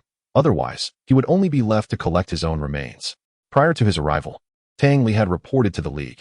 Had their blood sacrifice not been initiated so suddenly, he would not have found himself fighting alone. Blaziken, observing the powerful auras before them, recalled the moment when he witnessed the pig spirit perish. It was the first time he had seen a human die. If he and Tang Li fell into the hands of these individuals, their fate would surely mirror that of the pig spirit. No, it would likely be worse. These people harbored a deep-seated hatred for both him and Tang Li. He could accept his own demise, but the thought of Tang Li meeting the same fate as the pig spirit was unbearable. Tang Li sensed the complex emotions swirling within Blaziken, mistakenly interpreting them as fear. He approached and gently patted Blaziken's back. "Fear not. We are in this together," Tang Li reassured his companion. Bangilas and the 5 elite Pokémon struggled to contend with their opponents. Swampert and Flygon were engaged in battle, but the disparity in levels led to their retreat. Meanwhile, Metagross, despite gaining the upper hand against the champion-level Dragon King Scorpion and Sceptile, was still unable to break free from their entanglement. Blaziken closed his eyes, listening to the anguished roars of Swampert and the labored breaths of Bangilas. In this perilous moment, the self-trained Pokémon trainer remains primarily concerned for his own safety. As vivid memories of past adventures with his companions flash through his mind, suddenly, Tang Li observes a radiant white light of evolution enveloping his Blaziken once more. Bathed in this luminous glow, the Blaziken undergoes a transformative change. When the light dissipates, the Super Blaziken stands before Tang Li, its golden feathers erect and its 2 horns merging into one. The feathers' patterns shift from yellow to a fiery black, and 4 long blue flame ribbons emerge from its arms. This is a self-initiated evolution. Tang Li realizes he has not utilized a Mega Evolution Stone, prompting him to swiftly check Blaziken's status panel. Pokémon: Super Blaziken, Bond Evolution. Level: 70. Types: Fire, Fighting. Ability: Speed Boost. Skills: Fire Punch, Claw, Roar, Charge, Ember, Triple Kick, Flame Kick, Sand Attack, Fire Spin, Flamethrower, Will-O-Wisp, Split, Peck, Mud Slap, Quick Attack. Brave Bird, Shadow Claw, Protect, Wake Up Slap, Energy Ball, Future Sight, Rock Wrecker, Thunder Punch, Thunder Foam, Swords Dance, Sky Uppercut, Power Up Punch, Burning Kick, Ice Beam, Shadow Clone. Shadow Sneak, Aura Sphere. The abundance of skills overwhelms Tang Li, particularly given the notable achievement of level 70, which propels him directly to the champion tier through Bond Evolution. At this moment, the tide of battle shifts in Tang Li's favor. As he unexpectedly revels in the privileges of a protagonist, Blaziken has truly blossomed. He must conclude the battle swiftly, for Blaziken cannot maintain this state for long. Standing atop the city wall, the ground beneath Blaziken's feet crumbles under its formidable presence. Bankala. Let us evolve as well. After repelling the 5 opposing Pokémon, Bankala transforms into Super Bankala amidst a flash of white light. Fortunately, Blaziken's evolution is self-initiated. Sparing Bankala from the burden of evolution, each Pokémon can only support one Mega Evolution at a time, and Tang Li is no exception. Kong Tianai glances angrily at his stunned subordinates, berating, "You useless fools. If you had attacked together earlier, he wouldn't have had the chance to let that chicken evolve. Truly a bunch of inept failures. Get in there. Do you think only you can evolve? Underestimating me is a grave error." Kong Tianai produces a pocket watch embedded with a Mega Evolution Stone and commands Lizard King, "Old friend, let the youth experience your wrath. Mega Evolve." Such a battle is beyond the capabilities of Shuling and his companions, but with the Master's orders, they can only brace themselves to continue. Super Bankala is now more than capable of overpowering the elite-level Pokémon it faces. Had it not been for the accursed rain, Bankala would have already triumphed over them. The situation swiftly turns. Without Tang Li's direct command, they rely on the specialized training and tactical explanations he provided earlier, directing themselves in battle. The power of the Tokiwa flows through Tang Li, connecting to Swampert, gradually healing its wounds and elevating its level to 55. Now facing the previously dominant Dragonfly, Swampert is filled with fury. Utilizing rage, upon hearing Tang Li's command, Swampert pounds the ground with its arms, venting its wrath upon Dragonfly. See through it and unleash Ice Beam. Tang Li quickly instructs upon noticing Dragonfly preparing to use Dragon Dance. Dragonfly's speed is daunting. Increasing Swampert's accuracy is imperative. In the air, Dragonfly dances vigorously, whipping the rain into a magnificent spray. Ice Beam erupts from Swampert's mouth, freezing the raindrops it touches into crystalline shards that tumble down onto the city wall. Unable to evade, Dragonfly is struck squarely in the abdomen by the Ice Beam, encased in ice alongside the swirling spray, crashing down beside the Elder. Swampert rushes to assist Super Bankala, feeling somewhat constrained in this downpour. Complying with Tang Li's command, Swampert heads towards Bankala. Although the Pokémon of Shuling's group are not particularly formidable, being primarily gym level, their sheer numbers pose a challenge. Approximately 40 Pokémon stand before Super Blaziken, all belonging to the disciples of the 10 Full Society. Blaziken Swords Dance. Tang Li commands, allowing Blaziken to bolster its state. The blue flames surrounding Blaziken remain undiminished in the rain, instead consuming the raindrops as fuel, growing ever more intense. Flare Blitz. The blue flames engulf Blaziken as it charges towards the throng of Pokémon, causing the city wall to tremble under its force, the cobblestones shattering like plowed furrows. A few agile Pokémon manage to evade Blaziken's onslaught, while the remainder are sent sprawling, either knocked dozens of meters away or rendered unconscious. Before the aftereffects of Flare Blitz can take hold, the power of Tokiwa connects to Blaziken. Sky Uppercut. Press the advantage. Super Blaziken leaps high, delivering a flurry of punches to the airborne Pokémon, sending them crashing to the ground. This can only be described as a massacre. The 40-odd Pokémon stand no chance against Super Blaziken. The already dilapidated city wall crumbles further under the relentless assault. Witnessing their Pokémon's effortless defeat, Shuling and several others cower behind Kong Tianai. Blaziken, your current opponent is the Scorpius King. Take him down. The baby dragon cheers for Blaziken. Having been released by Tang Li prior to the battle, standing guard beside him and effectively inheriting Blaziken's previous role. Meanwhile, Jia Jun and Fanning Xiong are en route. Today, Baby Dragon is witnessing a spectacle. The tide has turned dramatically since Blaziken's Mega Evolution, and the battle has become exhilarating, with Bankala, Swampert, and Blaziken showcasing their powers to the fullest. With Swampert's assistance, Super Bankala swiftly defeats the 5 elite-level Pokémon, reclaiming the city wall. Now, only the Scorpius King and Super Lizard King remain in defiance while the rest lie unconscious on the ground. Kong Tianai, it is not too late to surrender. Yield now. Tang Li declares as he approaches his Pokémon. Ha ha ha, do you think I would ever surrender? Dream on. Kong Tianai retorts with a sinister smile. Super Lizard King, unleash your grass terrain with all your might. Hearing Kong Tianai's command, Super Lizard King activates the terrain move, instantly covering the entire city wall with lush green grass that continues to expand outward. Taking advantage of the grass terrain, Tang Li restores his Tokiwa power within this area. His stamina grows, and his perceptive abilities are continually enhanced. Since you are so confident, then remain here forever as a sacrifice. Super Lizard King, unleash ultimate drain. Once a vibrant expanse of verdant grassland, it has now been transformed into a battlefield of despair following the Supreme Lizard King's use of the ultimate absorption. All vitality within this meadow has been siphoned away by this malevolent force. Tang Li felt the life force within him swiftly diminishing, and he witnessed the agony etched upon the faces of his Pokémon, Bangelis, Blaziken, and Swampert. In a hurried response, he withdrew them into their Pokeballs. Metagross, too, sensed the draining of its life energy and realized that even in midair, it would be affected by this absorption. It swiftly teleported to Tang Li's side, using its psychic powers to envelop him and propel them both out of the grassland. Upon emerging, Tang Li glared furiously at the Supreme Lizard King and Kong Tianai, who seemed intent on bringing them both to ruin. Observing the chaos within the arena, Tang Li quickly discerned that the situation was not as he had initially feared.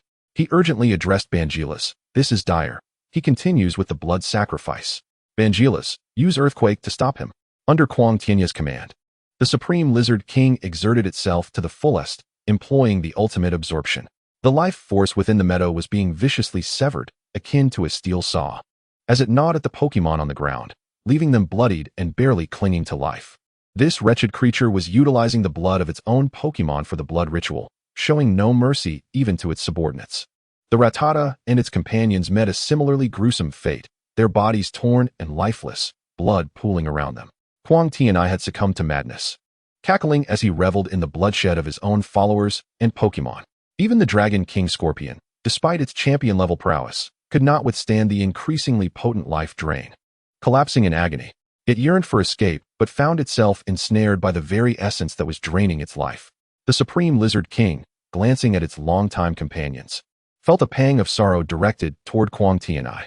Yet, it was met with a chilling command. Use Leaf Blade and eliminate the Dragon King Scorpion. The blood of a champion-level Pokémon will surely suffice to initiate this blood ritual. Act quickly. Tang Li and his Pokémon watched in horror as the Supreme Lizard King's Leaf Blade struck down the Dragon King Scorpion. Indeed, the site was a long-prepared blood sacrifice ground for the 10 Full Society, and Bangelis' Earthquake had little effect here. Furthermore, they were too distant from the North Town city walls for any attacks to reach Kong Tianai. At this moment, Chi Yajun and Fanning Xiong were still en route. Tang Li could only helplessly witness as all the blood on the ground was absorbed into the formation, igniting the hexagram array, which began to glow ominously, casting a black light that pierced the heavens. All our efforts are in vain. I never anticipated that he would stop at nothing for the blood ritual, even sacrificing his own Pokémon. Truly deranged. What shall we do now? Blaziken and Bangelis, having reverted from their mega evolution states, approached Tang Li with concern. As the black light intensified, it coalesced into a circular form in the sky, gradually manifesting as a portal. This was the ultimate goal of the 10 Full Society, the Spirit Realm Gate. Kong Tianai was elated upon witnessing its emergence. He had devoted his life to this endeavor, and the 10 Full Society had secretly established the blood sacrifice apparatus here for years. After years of preparation, they had begun capturing quality offerings in Yuwang City. Although he believed he had concealed their plans well, the Alliance had discovered the scheme and dispatched Tang Li for investigation. Tang Li's efficiency had swiftly led to their downfall. The portal appeared smaller than he had anticipated, yet this was of little importance. He was on the verge of obtaining a Pokémon of champion caliber. Who in the entire Alliance could thwart him now? Kong Tianai's ambitions soared to new heights as he gazed at the Spirit Realm Gate. Tang Li, however, lowered his head in despair, realizing that he had ultimately failed to prevent their sinister plot from succeeding. At that moment, a shadowy figure emerged from the Spirit Realm Gate, causing Kong Tianai's eyes to glimmer with excitement. He hastily produced a black orb from his pocket, which immediately emanated a dark glow, establishing a connection between him and the ghostly Pokémon. With the orb's aid, Quang Tianai felt he had seized control over the formidable spirit before him. Indeed, his years of scheming had not been in vain. Ha ha ha, who can stand in my way now? He laughed maniacally into the air. At last, Qi Yajun and Fanning Xiong arrived. Commander Tang, what is the situation here? They inquired hurriedly as they joined him. I ultimately failed to stop him. He has successfully summoned the Spirit Realm Gate, right before us, yet we cannot even approach him, Tang Li responded with frustration. What shall we do? Qi Yajun gazed apprehensively at the formidable spirit before the gate.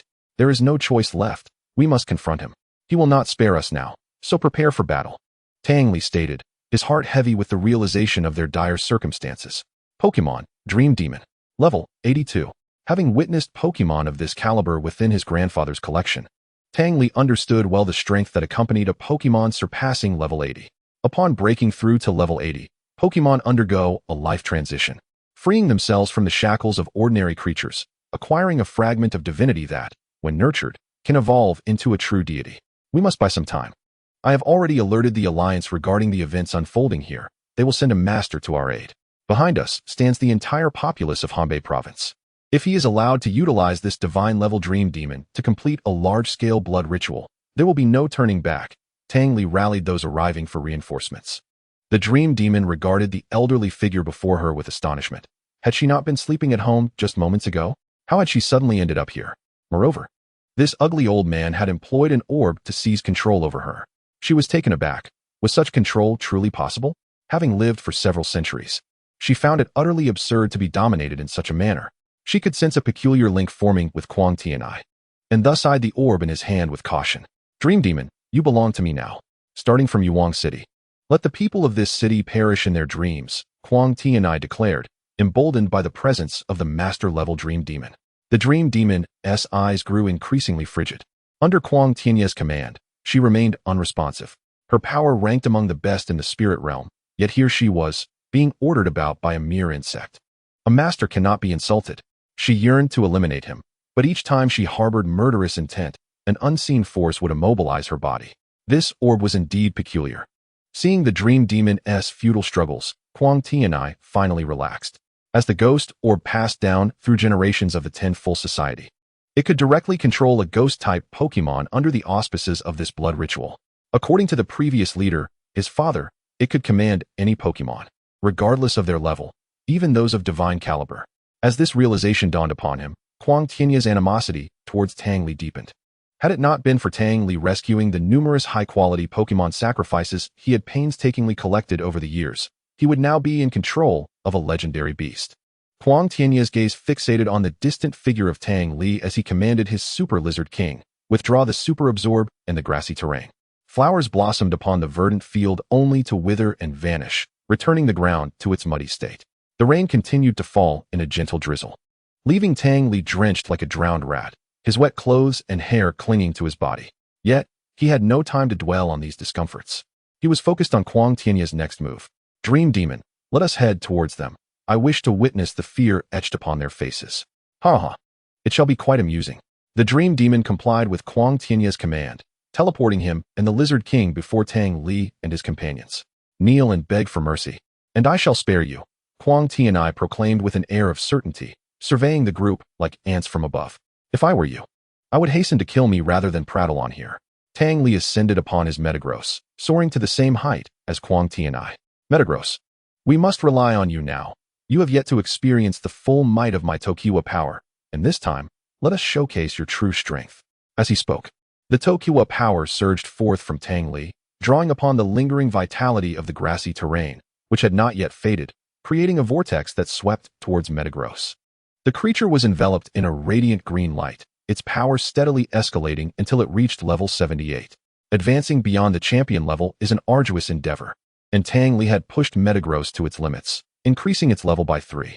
The unprecedented outpouring of Tokiwa power caused his body to heat up, his clothes and hair drying out, while he gasped for breath, beads of sweat cascading down his forehead and dampening his hair once more. The Dream Demon, witnessing the vibrant life energy surrounding Tang Li and Metagross, could not suppress her drool. It had been years since she had savored such rich vitality.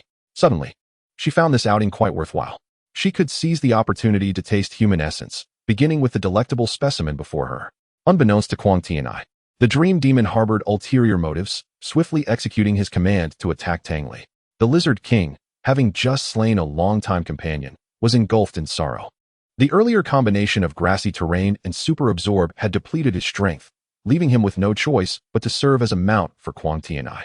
The dream demon, fueled by desire, lunged towards Metagross. Upon reaching the master level, her techniques bore the weight of the heavens, achieving a qualitative breakthrough in energy manipulation. Thus, even a Metagross at level 78 could not evade the onslaught of the dream demon's shadow ball, which struck with devastating force, sending both it and Tang Li crashing to the ground. Metagross was instantly incapacitated, unable to evade the dream demon's assault. In a deep pit, battered and bruised, Metagross struggled to rise, repeatedly ascending and crashing down until, with great effort, it emerged from the pit and managed to bring Tang Li close to the vicinity of Bangila's and the others before succumbing to unconsciousness. Tang Li, shielded by Metagross, sustained no serious injuries, though he felt a daze from the impact. Metagross, please don't be harmed," Tang Li cried out, patting his throbbing head. Instinctively, he sought to use Tokiwa power to heal Metagross, only to feel a sharp tearing sensation in his meridians. He had already overexerted himself with Tokiwa power, and his body could no longer sustain its use. He had no choice but to return Metagross to its Pokeball to prevent further deterioration of its injuries. Searching through his system backpack for a means to turn the tide, he regrettably found nothing. Was this truly where his journey would end? A sense of unwillingness washed over him. Tang Li closed his eyes, preparing to embrace the arrival of death. Chapter 59. The Blazing Chicken on the Brink of Death. Within the central building of the Kyoto Pokemon Alliance, Master Xia, where is he now? Chairman Kong Jun inquired anxiously in the conference room. Chairman Kong, please remain calm. Master Xia is en route. He will certainly resolve the situation in Yuwang City, a colleague reassured. I am not concerned about that. My worry lies with that young lad. Tang Li, if anything were to happen to him, how would we face old Tang? Chairman Kong expressed his concern. A heavy silence fell over the conference room as Chairman Kong gazed at his phone, reflecting on the distressing photos and plea for help Tang Li had sent just 20 minutes prior, hoping he could hold on until Master Xia arrived. Master Xia was the closest master to Yuwang City, yet even with the speed of his master-level Charizard, it would take at least half an hour to reach the location. I hope he can endure for another 10 minutes. Reinforcements will arrive shortly. Meanwhile, Tang Li's situation grew increasingly dire. Quang Tianai, witnessing the near demise of Tang Li's Metagross, laughed unabashedly in the air. Young man, why do you no longer possess the bravado you had at the start? Why have you closed your eyes? Do you truly believe you can match me in strength? I intend to send you and your Pokemon to the afterlife. Dream Demon, finish him off. Upon receiving the command, the Dream Demon began to conjure a shadow ball, aiming it at Tang Li. At that moment, the Blazing Chicken cast a silent glance at Tang Li before leaping high into the air. The light of evolution enveloped the Blazing Chicken, returning it to its bonded state.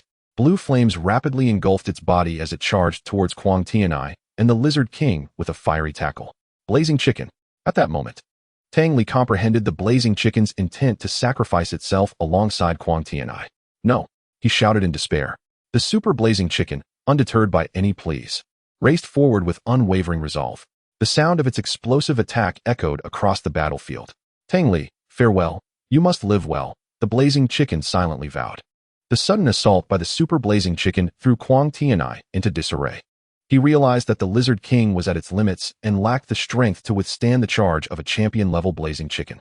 Dream Demon, save me, he shouted desperately. The Dream Demon, witnessing Quang Tianai's peril, felt a surge of urgency. This insufferable old man could not perish. If he did, she would lose her justification for harming these humans, and, consequently, the opportunity to taste human essence would slip away. Reluctantly, she redirected the shadow ball meant for Tang Li towards the Super Blazing Chicken. A basketball-sized shadow ball, imbued with the power of nature, swiftly approached the Blazing Chicken, multiplying in the air to fully encircle its path of attack. Tang Li watched in trepidation. It was this very technique that had felled Metagross. The Super Blazing Chicken sensed multiple imminent threats approaching from behind, and its blue-flamed body emanated a white glow once more. This is the omniscient foresight of the future. The Super Flame Chicken gracefully traversed the airborne raindrops, adjusting its form. In the astonishment of the Dream Demon and Quang Tianai, it deftly evaded the shadow ball that loomed behind. Maintaining its momentum, it approached Quang Tianai with alarming swiftness, who instantly felt the chilling threat of death. Observing the super flame chicken now mere inches away, Quang Tianai clutched the neck of the Lizard King with all his might, using him as a shield before leaping away in haste. Still in disbelief, the Lizard King was struck fatally by the super flame chicken. In turn, the super flame chicken suffered an unprecedented recoil, spewing blood as it exited its binding state, propelled upwards by inertia before plummeting from the sky like a ruptured sack. Truly a band of lunatics. But to kill me, you still have a ways to go, Quang Tianai proclaimed proudly after landing safely under the Dream Demon's telekinetic influence, utterly unconcerned with the burden of his slain spirit. Witnessing the fate of the flame chicken hanging in the balance, Bansheelas hurriedly transformed the ground below into sand to cushion its impending fall. The giant marsh monster initiated a rain summoning, droplets converging upon the flame chicken to form a massive water sphere enveloping it. Unable to contain his fury at the peril faced by his closest friend, the giant marsh monster's aura of Kyogre began to seep forth, only to be instantly overshadowed by the presence of Shirabi. Even so, the rain poured down in torrents across the battlefield. This was the oppressive aura of divine beasts. Two such creatures, each emanating increasingly potent pressure. Who exactly was the individual standing before him? The Dream Demon, pinned to the ground by this overwhelming force, felt a surge of panic within her thoughts. The pressure was swift to arrive and quick to dissipate, yet she no longer dared to harbor thoughts against Tang Li. Having sensed a lethal threat, once she floated cautiously back to her feet, she scrutinized Tang Li and the several spirits by his side. This aura surpassed even that of the Lord of the Spirit Realm, a force she could not afford to provoke. Observing the Dream Demon's sudden shift to a state of trepidation, Quang Tianai angrily commanded, "Kill him now. What are you waiting for?" The Dream Demon fixed a cold glare upon him, startling him into silence, rendering the scene into a standoff. Seeing the figures beside Tang Li poised for action, the Dream Demon unleashed a malevolent energy, the dark waves stunning Qi Yajun and Fan Yingxiong's spirits, causing the reinforcements to collapse under the strain. Shielded by the dual defenses of the massive water sphere and the sand, the flame chicken remained unharmed from further injury. However, the repercussions of its earlier recoil had left it in a critical state. Rushing to the side of the flame chicken, Tang Li cradled it in his arms, disregarding his own pain as he forcefully channeled life energy into the creature. "Dream Demon, I know not what fears you harbor, but do you truly believe that by sparing him, he would show you mercy? You are complicit in the death of his spirit." Quang Tianai reminded her as he observed her allowing Tang Li to heal the flame chicken. Noticing a flicker of change in the Dream Demon's expression, he continued, "Only by silencing him here can you assist me in realizing my grand design, leading you to ascend to the divine beast level. At that point, who would we need to fear?" The Dream Demon had anticipated the situation would escalate to this point. Her demeanor turned cold as she conjured another shadow ball, infusing it with energy until it matched her size, prepared to erase all traces of this encounter. Chapter 60, The Rescue. "Flame Chicken, you must not come to harm." Tang Li grimaced, unable to control his facial expressions due to the pain, feeling his veins numb. Yet he gritted his teeth and persisted in delivering life energy to the flame chicken. The giant marsh monster, sensing an influx of life force within itself, rejoiced as it realized it had just mastered the life droplet. Tang Li and the flame chicken were saved. Under the healing influence of the life droplet, Tang Li's expression eased, and the flame chicken's breathing stabilized, its life seemingly secured.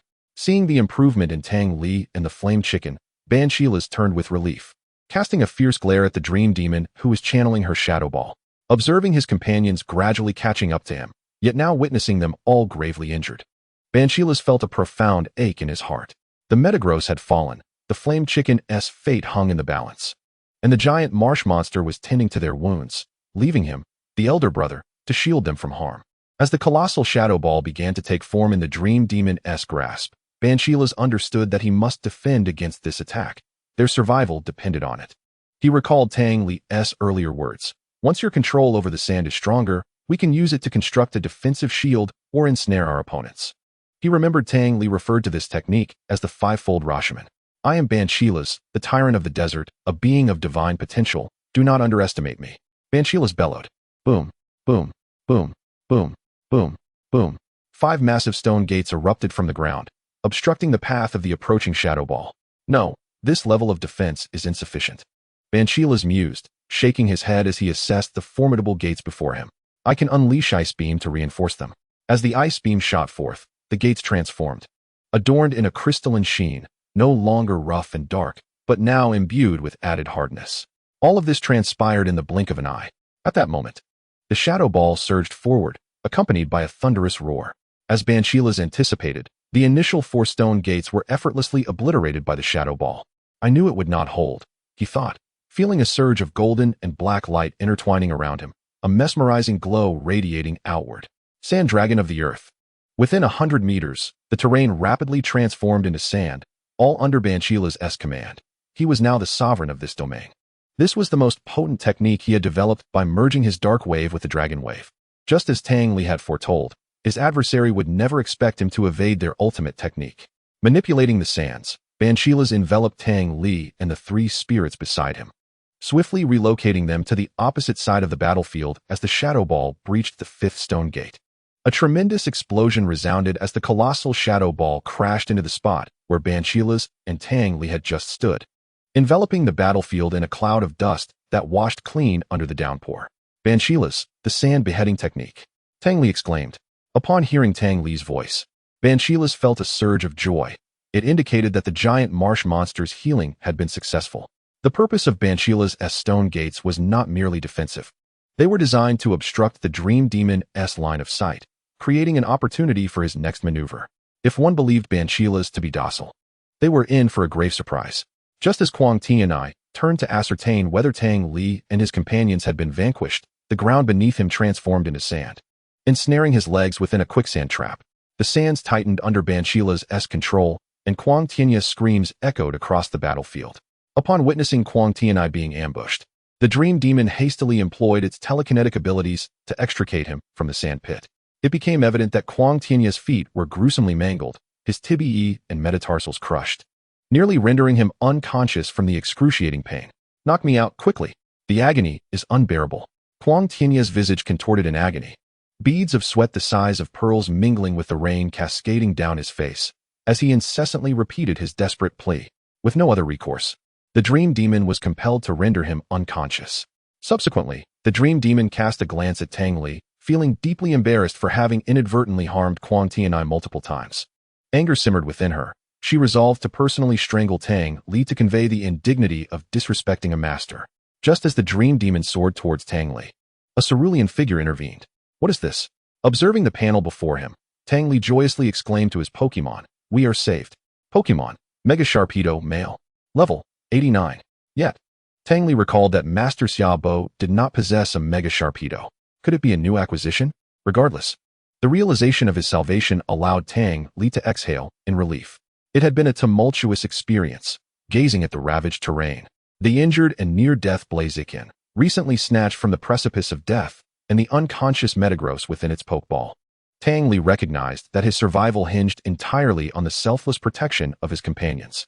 Unable to endure the physical torment any longer, he collapsed onto the ground, extending his arms and splaying his fingers. The gentle rain trickled through his fingertips, cascading onto his face as he reveled in the joy of having survived this harrowing ordeal. Suddenly, he perceived the absence of rain. Had it ceased? With a puzzled gaze, he opened his eyes. The Dragonite leader? How could I possibly see him? Am I dreaming? Yet, the pain coursing through his body assured him this was no illusion. Dragonite leader, what brings you here? Tang Li inquired, propping himself up in confusion. I came with my father. I never anticipated encountering you here. It's truly a pleasure to see you again, the Dragonite leader replied, increasingly elated, flapping his small wings and fluttering around Tang Li. As it turned out, the formidable elder of Dragon Island was none other than Mega Sharpedo, the father of the Dragonite leader. When you arrived, did you happen to see an elderly man riding a Charizard? Tang Li questioned, perplexed by the absence of Master Xiaobo, who should have arrived by now given his speed. The Dragonite leader pointed towards the distant Spirit World gate, saying, "We encountered him on our way here. My father asked him to close the Spirit World gate while he came to rescue you. You couldn't have just arrived, could you?" Tang Li asked the Dragonite leader, noting the well-prepared arrangements Master Xiaobo had made. "We arrived just as the Gyarados was healing you. I intended to rush to your aid immediately, but my father restrained me, wishing to observe how you would handle this crisis. We remained above, waiting." The Dragonite leader recounted with a playful grin. "Why would your father want to see how I dealt with this crisis?" Tang Li questioned, bewildered. Shouldn't the priority have been to rescue him? Had it not been for the cunning of Tyranitar, he and his Pokémon would have been reduced to ashes. Well, this goes back many days. The Dragonite leader began, watching the battle between Mega Sharpedo and the Dream Demon while narrating to Tang Li. Beside the Heart Lake within Dragon Island's inner sanctum, the Dragonite leader approached his father, declaring, "Father, I intend to resign as the Dragonite leader and seek counsel with the Elder Dragon." Looking at the child who had long caused him distress, Mega Sharpedo admonished, "Do you comprehend the implications of what you are saying? You are aware of Dragon Island's rules. Once an adult Dragon-type Pokémon leaves the island, they can never return." The Dragonite leader lowered his gaze, replying, "I understand." "Then how dare you utter such words to me?" Mega Sharpedo's anger flared, his voice booming. "Do not think I am unaware. Just days ago, you were with that human trainer, causing unrest in the territory of the Salamence. They came to me with complaints. That's impossible. I was merely hiding. Salamence shouldn't have been able to spot me." The Dragonite leader exclaimed, "I knew you were involved. Now you have confirmed it." Mega Sharpedo scoffed at his foolish son. "Father, you deceived me. This is too much."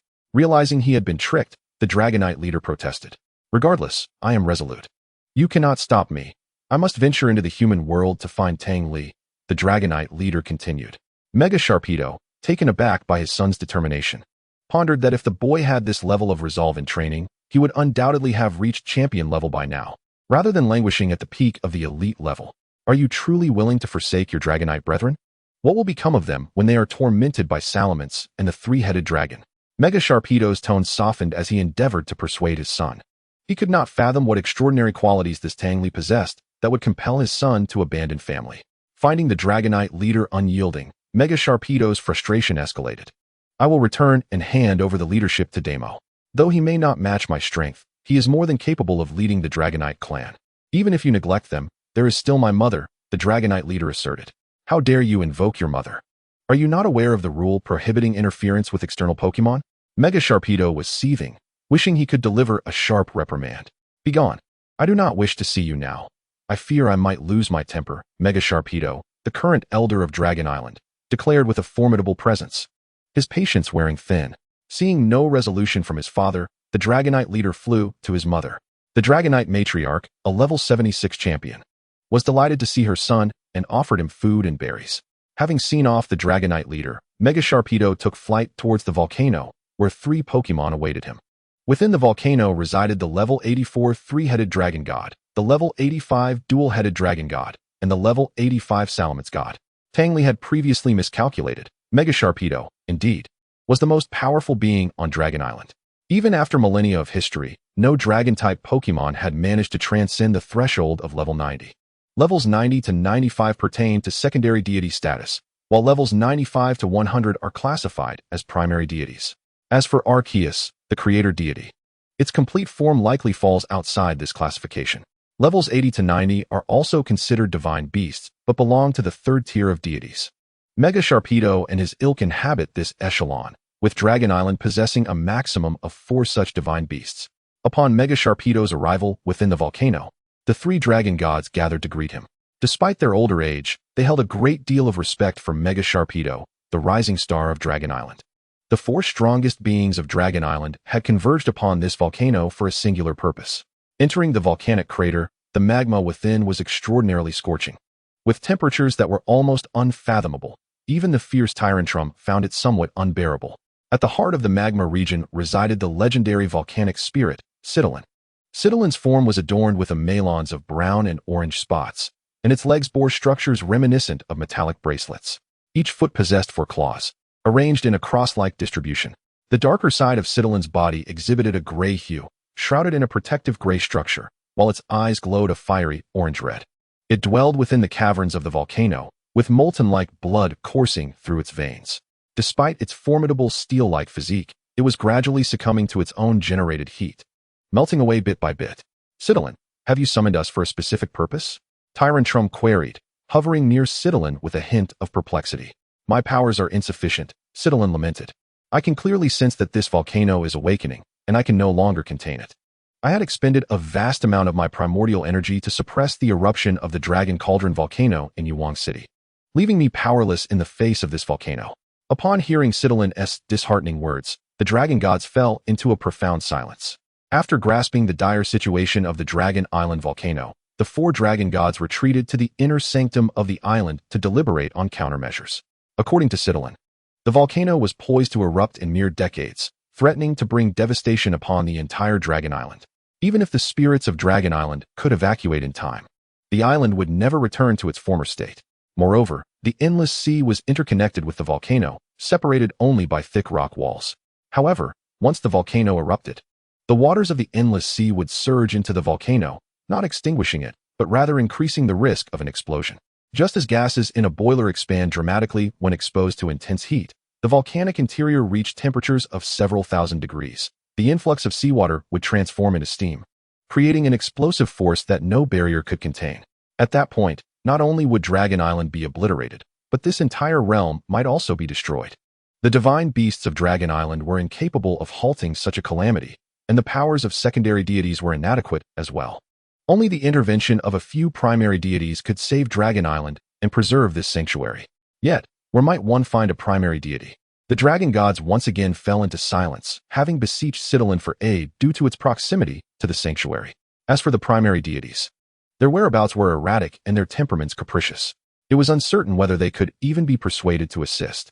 The atmosphere grew tense with silence until suddenly, one head of the three-headed dragon god remarked thoughtfully, "A few days ago, while I was resting, I inexplicably sensed the presence of a primary deity within Dragon Island."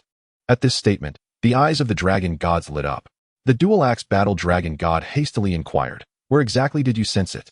The other dragon gods turned their gazes toward the three-headed dragon god as well.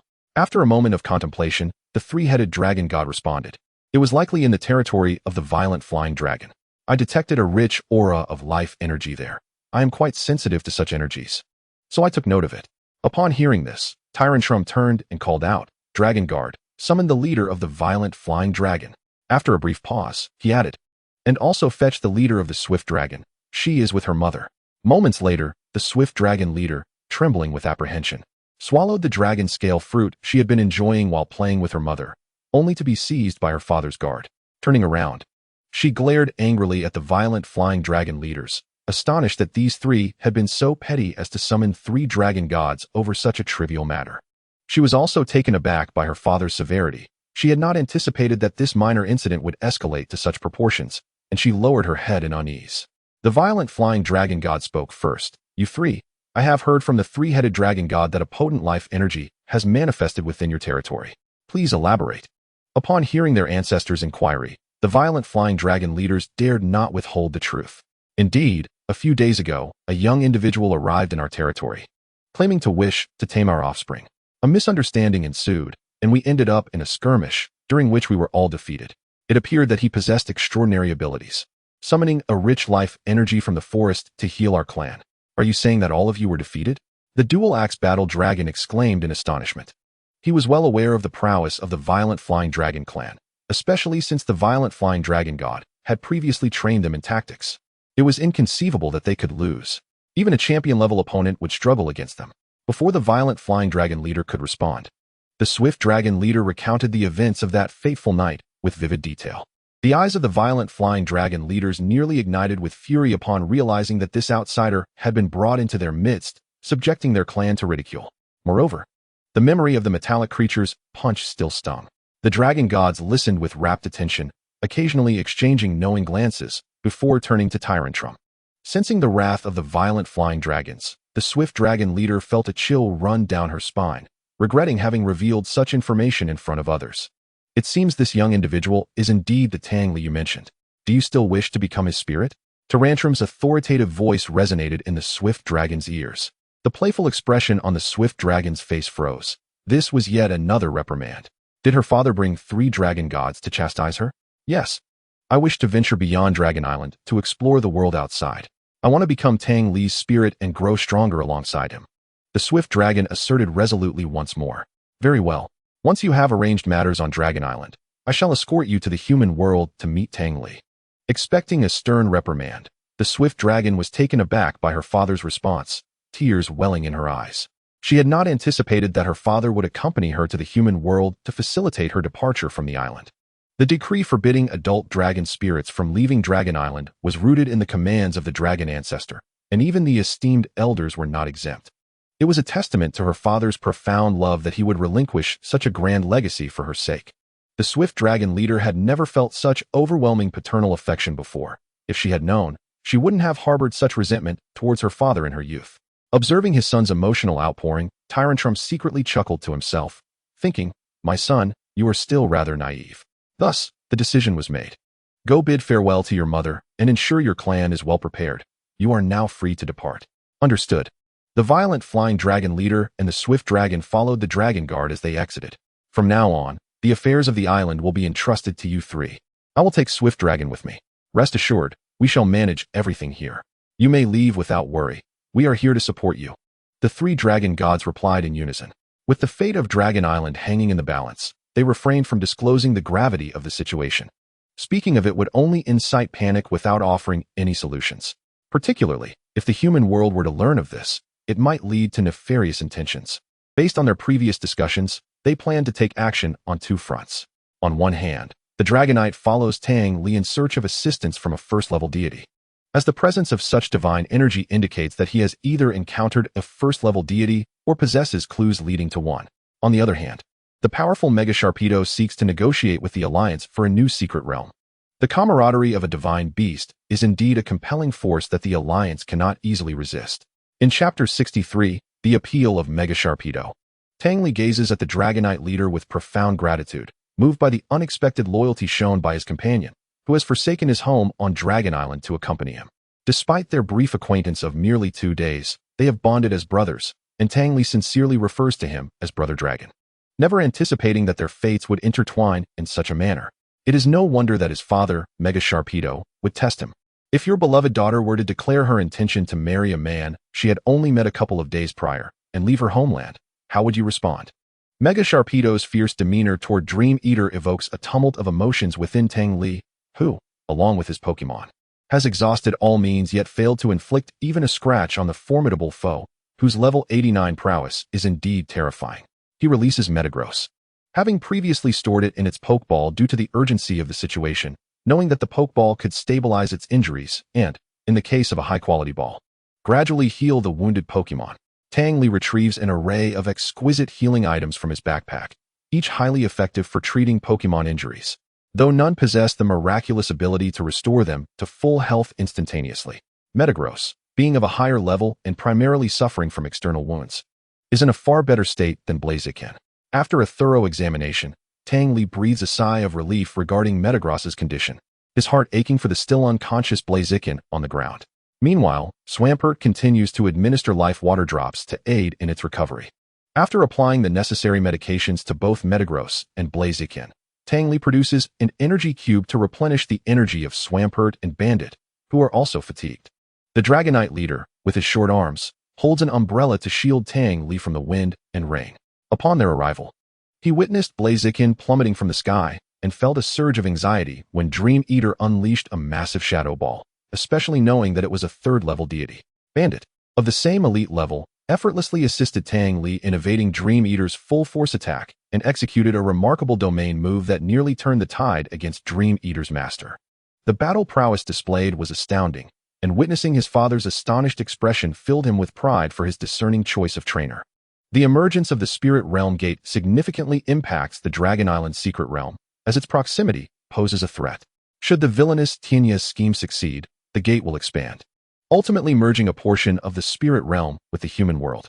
If two secret realms were to materialize simultaneously and were relatively close, they would inevitably clash, with the larger realm potentially consuming the smaller one. Such a scenario is not one Mega Sharpedo wishes to witness, for Dragon Island cannot withstand such a setback at this moment. Upon sensing the opening of the Spirit Realm Gate within Dragon Island, Mega Sharpedo quickly brought the still farewelling Dragonite into the human world.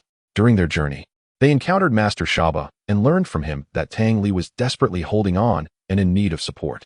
Thus, they entrusted Shaba with the task of addressing the Spirit Realm Gate while they focused on assisting Tang Li, to which Shaba readily agreed.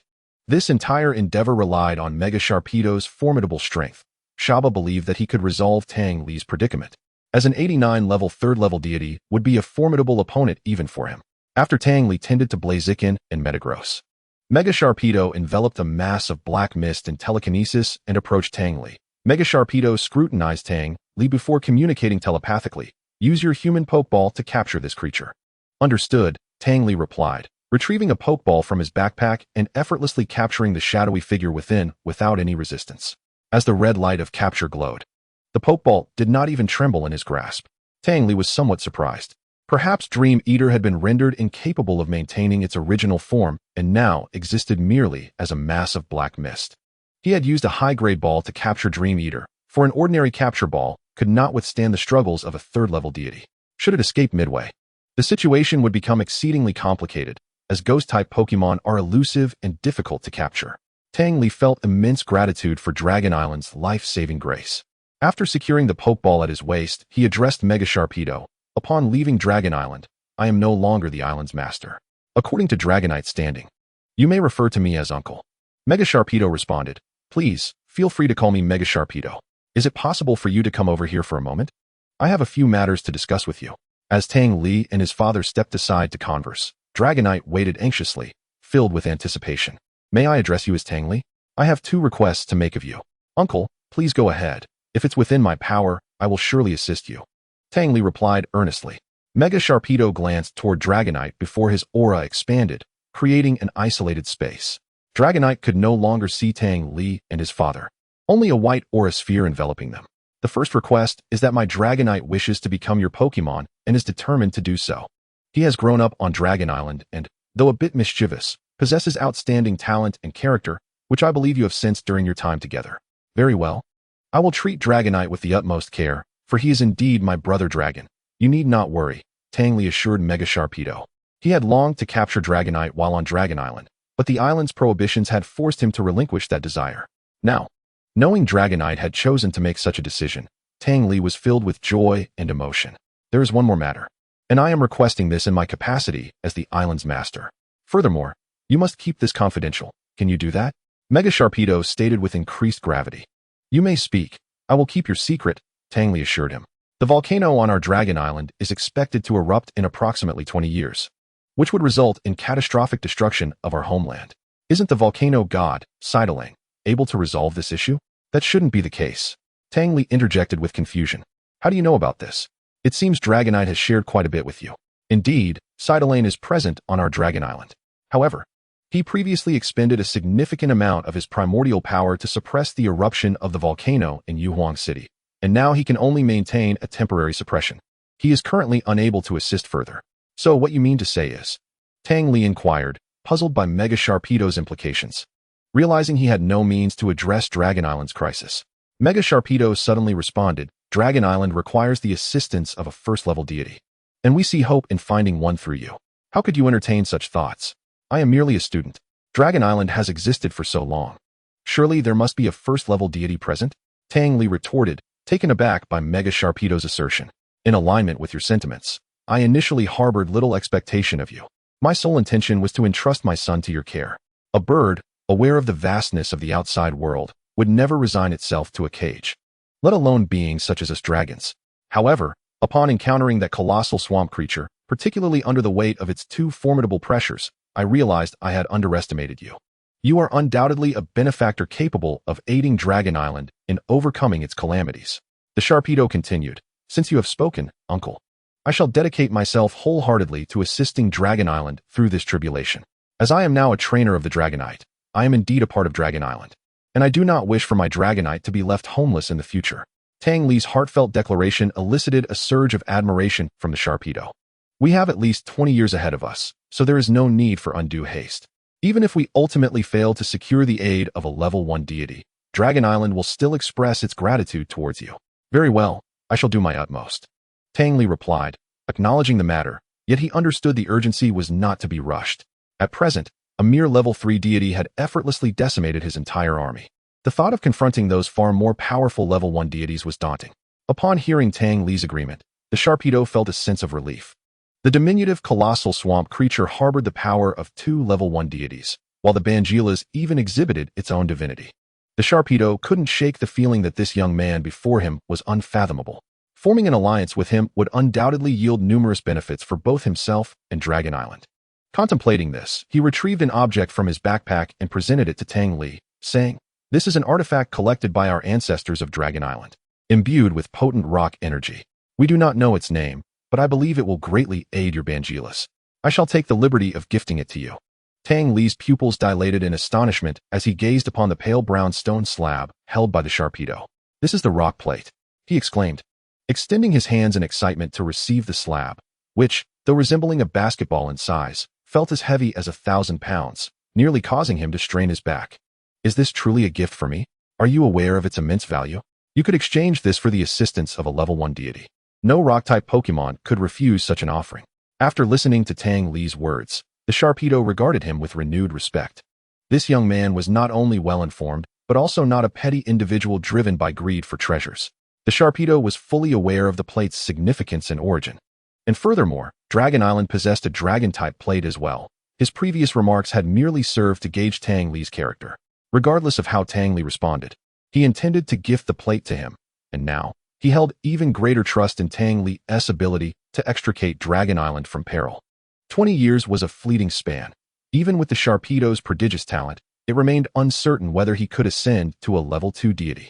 Observing the relatively youthful age of Tang Li's Pokémon, which already possessed such formidable strength, it was conceivable that in 20 years, even without the aid of a level 1 deity, he could suppress that volcano with his own power. The rock plate was one of the legendary Arceus's 18 plates, capable of accelerating the training speed of rock-type Pokémon and increasing the potency of rock-type moves, while prolonged use could enhance a Pokémon's innate qualities. "Since I have gifted you this, you shall keep it. Its enhancement potential is limited even for level 1 deities, who have long since ceased to covet such items," the Sharpedo remarked with a smile. Noting that the Sharpedo had no intention of reclaiming the plate, Tang Li understood this was a boon for assisting Dragon Island. Truly, Dragon Island was deserving of its millennia-old reputation as a formidable power, possessing treasures of such caliber and generously bestowing them upon him. Meanwhile, Vangelis observed his younger siblings experiencing various fortuitous encounters and felt a pang of envy, particularly as their strengths surged dramatically, leaving him quite anxious. "Then I shall not be polite and will accept it, rest assured," Tang Li said, stowing the plate in his backpack. "I intend to visit the Alliance. Could you assist me in establishing connections with the current leadership? The acquaintances I once knew are likely no longer with us." "Certainly, I will make the necessary arrangements," the Sharpedo assured Tang Li before retracting the aura barrier and accompanying him back to the Dragonite's side. The Dragonite was engaged in animated conversation with Vangelis, and from a distance, Tang Li could hear the lavish praises being directed towards Vangelis. He wondered if Vangelis might blush at the compliments. "Dragonite, your father has already spoken with me. From this point forward, you shall accompany me." "Yes, yes," the Dragonite responded eagerly, joyfully soaring several loops in the air before landing beside Tang Li. Tang Li retrieved a luxurious yellow Pokeball from his waist and captured the Dragonite within. After a flash of red light, he opened the Pokeball again, releasing it once more. "Dragonite, I get it. I have gained another companion. How wonderful." With this journey to Dragon Island, he had acquired 2 quasi-divine dragon-type Pokémon, both of which were dragon and flying types. He was eager to see how they would dominate the skies. As he recalled the Blaziken and Metagross into their Pokeballs, their conditions had improved, and once their tasks were completed, Tang Li planned to take them to the Pokemon Center for treatment. He then turned his gaze toward Xiaobo, who stood before the Spirit World Gate, his demeanor unchanged since their last meeting, still brimming with vitality. The Spirit World Gate was on the verge of collapse under the assault of several Pokemon surrounding it, and the 6-pointed star formation sustaining it was deteriorating rapidly. With a resounding crash, the Spirit World Gate ultimately succumbed, collapsing into itself and vanishing before Xiaobo and Tang Li's eyes. Upon witnessing the resolution of the Spirit World Gate, Xiaobo approached Tang Li, riding his Charizard. "Young Tang, it has been years since our last encounter. You have grown quite tall," Xiaobo remarked, stroking his beard as he stood before Tang Li. "Indeed, it has been a long time since I last saw you. Thank you for flying all this way to rescue me. I have caused you trouble," Tang Li replied respectfully. "Not at all.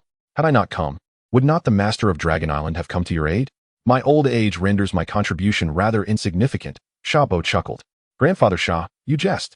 Let us return to Yuhuang City. The rain is relentless, and it is not advisable to linger in it." "Indeed, let us depart," Xiaobo agreed. Glancing at the individuals sprawled on the ground and instructing his Shinado, "Awaken them. We must not let them catch a chill." Chapter 65. The 10 Full Society's Demise. Fan Yingxiong and Qi Yajun, along with the police reinforcements, had succumbed to the malevolent waves of the Dream Demon for quite some time. Shinado teleported to their side and utilized a howl attack. The adorable sounds reached their ears, prompting them to clutch their heads and sit up. After Shinedo departed, a frostless took her place, continuing to use psychic to shield Sha Bo from the rain. The situation here has been resolved by Master Sha and the Master of Dragon Island. You may return to Yuwang City. Thank you for your assistance. Tang Li addressed them as they regained their senses. I truly apologize. We were of no help at all, Qi Yajun and Fanning Xiong said, following Tang Li with a hint of embarrassment. You are mistaken. Let us first acknowledge Captain Fan. Were it not for your assistance, I would never have captured the core member, the pig spirit, nor would I have uncovered the vast conspiracy of the 10 Full Society. Director Qi, without your support, I would have been unable to initiate the cleansing campaign in Hanbei Province. Moreover, if it weren't for your apprehension of those remnants of power, they would undoubtedly have risen again, posing an endless threat. Rest assured, I shall duly commend both of you to the Alliance. Allow me to introduce this esteemed individual, Master Xia of the Alliance, to you. Tang Li led them to Master Xia's side. Greetings, Master Xia. It is indeed a stroke of fortune to meet the Pillar of Longhua. Had it not been for your intervention, we might well have lost our lives. We are eternally grateful for your life-saving grace. Qi Yajun and Fanning Xiong, having heard of Master Xia, listened intently as Qi Yajun lavished praise upon him. At this moment, Huang Ti and I had regained consciousness. The dream demon, in an effort to rescue him, had severed his entire lower leg and extracted some life energy to stitch up his wounds. Though he had lost his legs, he had survived. Tang Li had not forgotten about this individual and, upon seeing him awake, gathered everyone around him. Master Xia. This man lying on the ground is none other than the mastermind behind the Spirit Gate incident, the leader of the 10 Full Society, Huang Ti and I. Young Tang, as the commander of this cleansing operation, I am obliged to heed your orders. You may handle matters as you see fit. The fierce-looking Bangilas averted its gaze, seemingly indifferent to the proceedings. Very well then, Fanning Xiong, please lead your warriors to escort the elves I rescued back to the police station in Yuwang City. Director Qi, you are well acquainted with the city, so I entrust you with the task of notifying the trainers who have lost their elves to come forth and reclaim them. Agreed. We shall take our leave now. Commander Tang, Master Xia, we shall meet again at the police station. After exchanging pleasantries, the two departed. Master Xia. He possesses a secret treasure, likely the legendary ghost orb. Please see to its delivery to the Alliance. Master Xia cast a glance at Shinedo, who, understanding the unspoken command, used her psychic abilities to lift Huang Ti and I and retrieve the ghost orb from his possession. After cleansing it with rainwater, she enveloped it with psychic energy and floated it before Master Xia. Shinedo remained vigilant, prepared for any unforeseen incidents. Master Xia produced a box to contain the orb, admitting his limited understanding of such artifacts, stating it would suffice to hand it over to the Alliance later. Huang Ti and I glared at Tang Li, his eyes nearly bulging with fury at being treated with such disdain. Tang Li, however, harbored no mercy for one who nearly took his life. Had it not been for his curiosity regarding the knowledge within Huang Tianya's mind, he would have long since met his end. Nevertheless, Tang Li hesitated. Should this knowledge of blood rituals fall into the hands of malevolent individuals within the Alliance and be wielded through their power, it would spell true disaster for human society. As he gazed at Tang Li, whose eyes were gradually filled with murderous intent, Master Xia smiled, recognizing the decisiveness inherited from old Tang. Truly a promising prospect. How could a beautiful maiden take a life? Master Xia refrained from ordering Shinedo to act, merely observing with a smile. Bangilas, ensure his passing is quiet. Tang Li turned to Bangilas, affirming his authority as the commander of this operation, where every decision, including Huang Tianya's fate, lay with him. The victors determined the outcome. Had Huang Ti and I succeeded, his life would have rested in the latter's hands, yet he had squandered his chance. The ground beneath Huang Ti and I instantaneously turned to sand, encasing him as blood seeped forth, marking his demise upon this desolate expanse. A torrent of flames erupted, disregarding the rain, engulfing his body until he was reduced to ashes, vanishing without a trace beneath the cleansing rain. It was indeed Master Xia, a seasoned veteran, who left no evidence of his deeds. The flames of Bangilas were as relentless as those of a blaziken, showing no fear of the rain. Upon returning, he resolved to study this phenomenon diligently. Within the Alliance Hall of Yuwang City, Director Qi Yajun was delivering a report to the governor of Hanbei Province. As the chief authority of Hanbei, it was imperative for him to be apprised of the specifics of this operation. He had not anticipated that the commander would so swiftly eradicate the organization. Upon receiving the list of undercover agents in Hanbei Province from Councillor Kongzhen, he had promptly contacted Qi Yajun. Following Tang Li's deductions, it appeared that the pig spirit was likely the successor groomed by Huang Ti and I, possibly even having presided over matters for a time, which explained the extensive knowledge. Upon learning of the 10 full societies scheme, the governor felt a chill run down his spine. He understood that should the 10 full societies succeed, all citizens of Handong province would face annihilation, potentially leading to the most catastrophic calamity for humanity since the establishment of the Federation. This was no longer merely a matter of preserving his position. It concerned the safety of billions of lives in Hanbei province, prompting him to fully cooperate with Tang Li. Upon hearing that Master Xia had quelled the disaster and that he and the commander would be arriving the following day, he felt a sense of relief wash over him. Tang Li entrusted several elves to the care of the medical staff, requesting their treatment. Their medical expertise was exceptional, and the majority of the elves were expected to recover fully. The medical staff were an integral part of the alliance, operating under a unified medical leadership to provide healing services for all trainers and their elves. Tang Li indulged in a rejuvenating hot bath. He bore no external injuries, and his handsome visage remained unscathed. However, the excessive strain on his internal meridians had drained the power of Tokiwa, indicating that he would be unable to utilize it for some time. Reclining in the bathtub, Tang Li leaned against the edge, responding to messages. His family had learned of his recent actions, and he felt it necessary to reassure them of his safety. Chapter 66. Worries from Afar. As Tang Li soaked, he suddenly recalled the Longding hot spring resort, pondering how deeply it might be entangled with the 10 full society and whether it would face closure. He had recently deposited a substantial amount of money there. He hoped it would not go to waste. Although the money mattered little, the comfort of the hot springs was truly unparalleled. Having just hung up on a call from his father, Tang Li noted the family group chat had received updates on his safety. Still uneasy, he called again to inquire about his well-being. He candidly relayed his physical condition, which put his father's mind at ease. Upon learning that several of Tang Li's elves had sustained severe injuries and were undergoing treatment, he requested Tang Li to send a video once they had recovered. In this world, once captured, elves were regarded as family by their trainers. Tang Li's parents were acutely aware that any harm to the elves would weigh heavily on their son's heart. Thus, they not only expressed concern for Tang Li, but also for his elves. As the call ended with the familiar beeping sound, Tang Li leaned back against the side of the tub, staring at the ceiling, lost in thought. This experience had indeed been perilous. Despite his meticulous planning, he had underestimated Quang Tianya's madness in slaughtering his elves and all his subordinates, using their blood to replenish the sacrificial ritual and perpetuate its continuation. He had truly underestimated these individuals. He had nearly failed to return. Fortunately, he had promptly notified Master Xia and was grateful for his elves' valiant efforts to buy him time, ultimately preserving his life. Ding! A notification chimed, snapping Tang Li back to reality. He glanced at his phone, which he had placed aside. Xiaji, I hear your cleansing operation in Yuhuang City was a resounding success. How are you faring? I trust you weren't too badly injured? Since returning from Dragon Island, Xiaji had entrusted her father with monitoring the situation in Yuhuang City. As soon as her father gathered some information, he relayed it to her.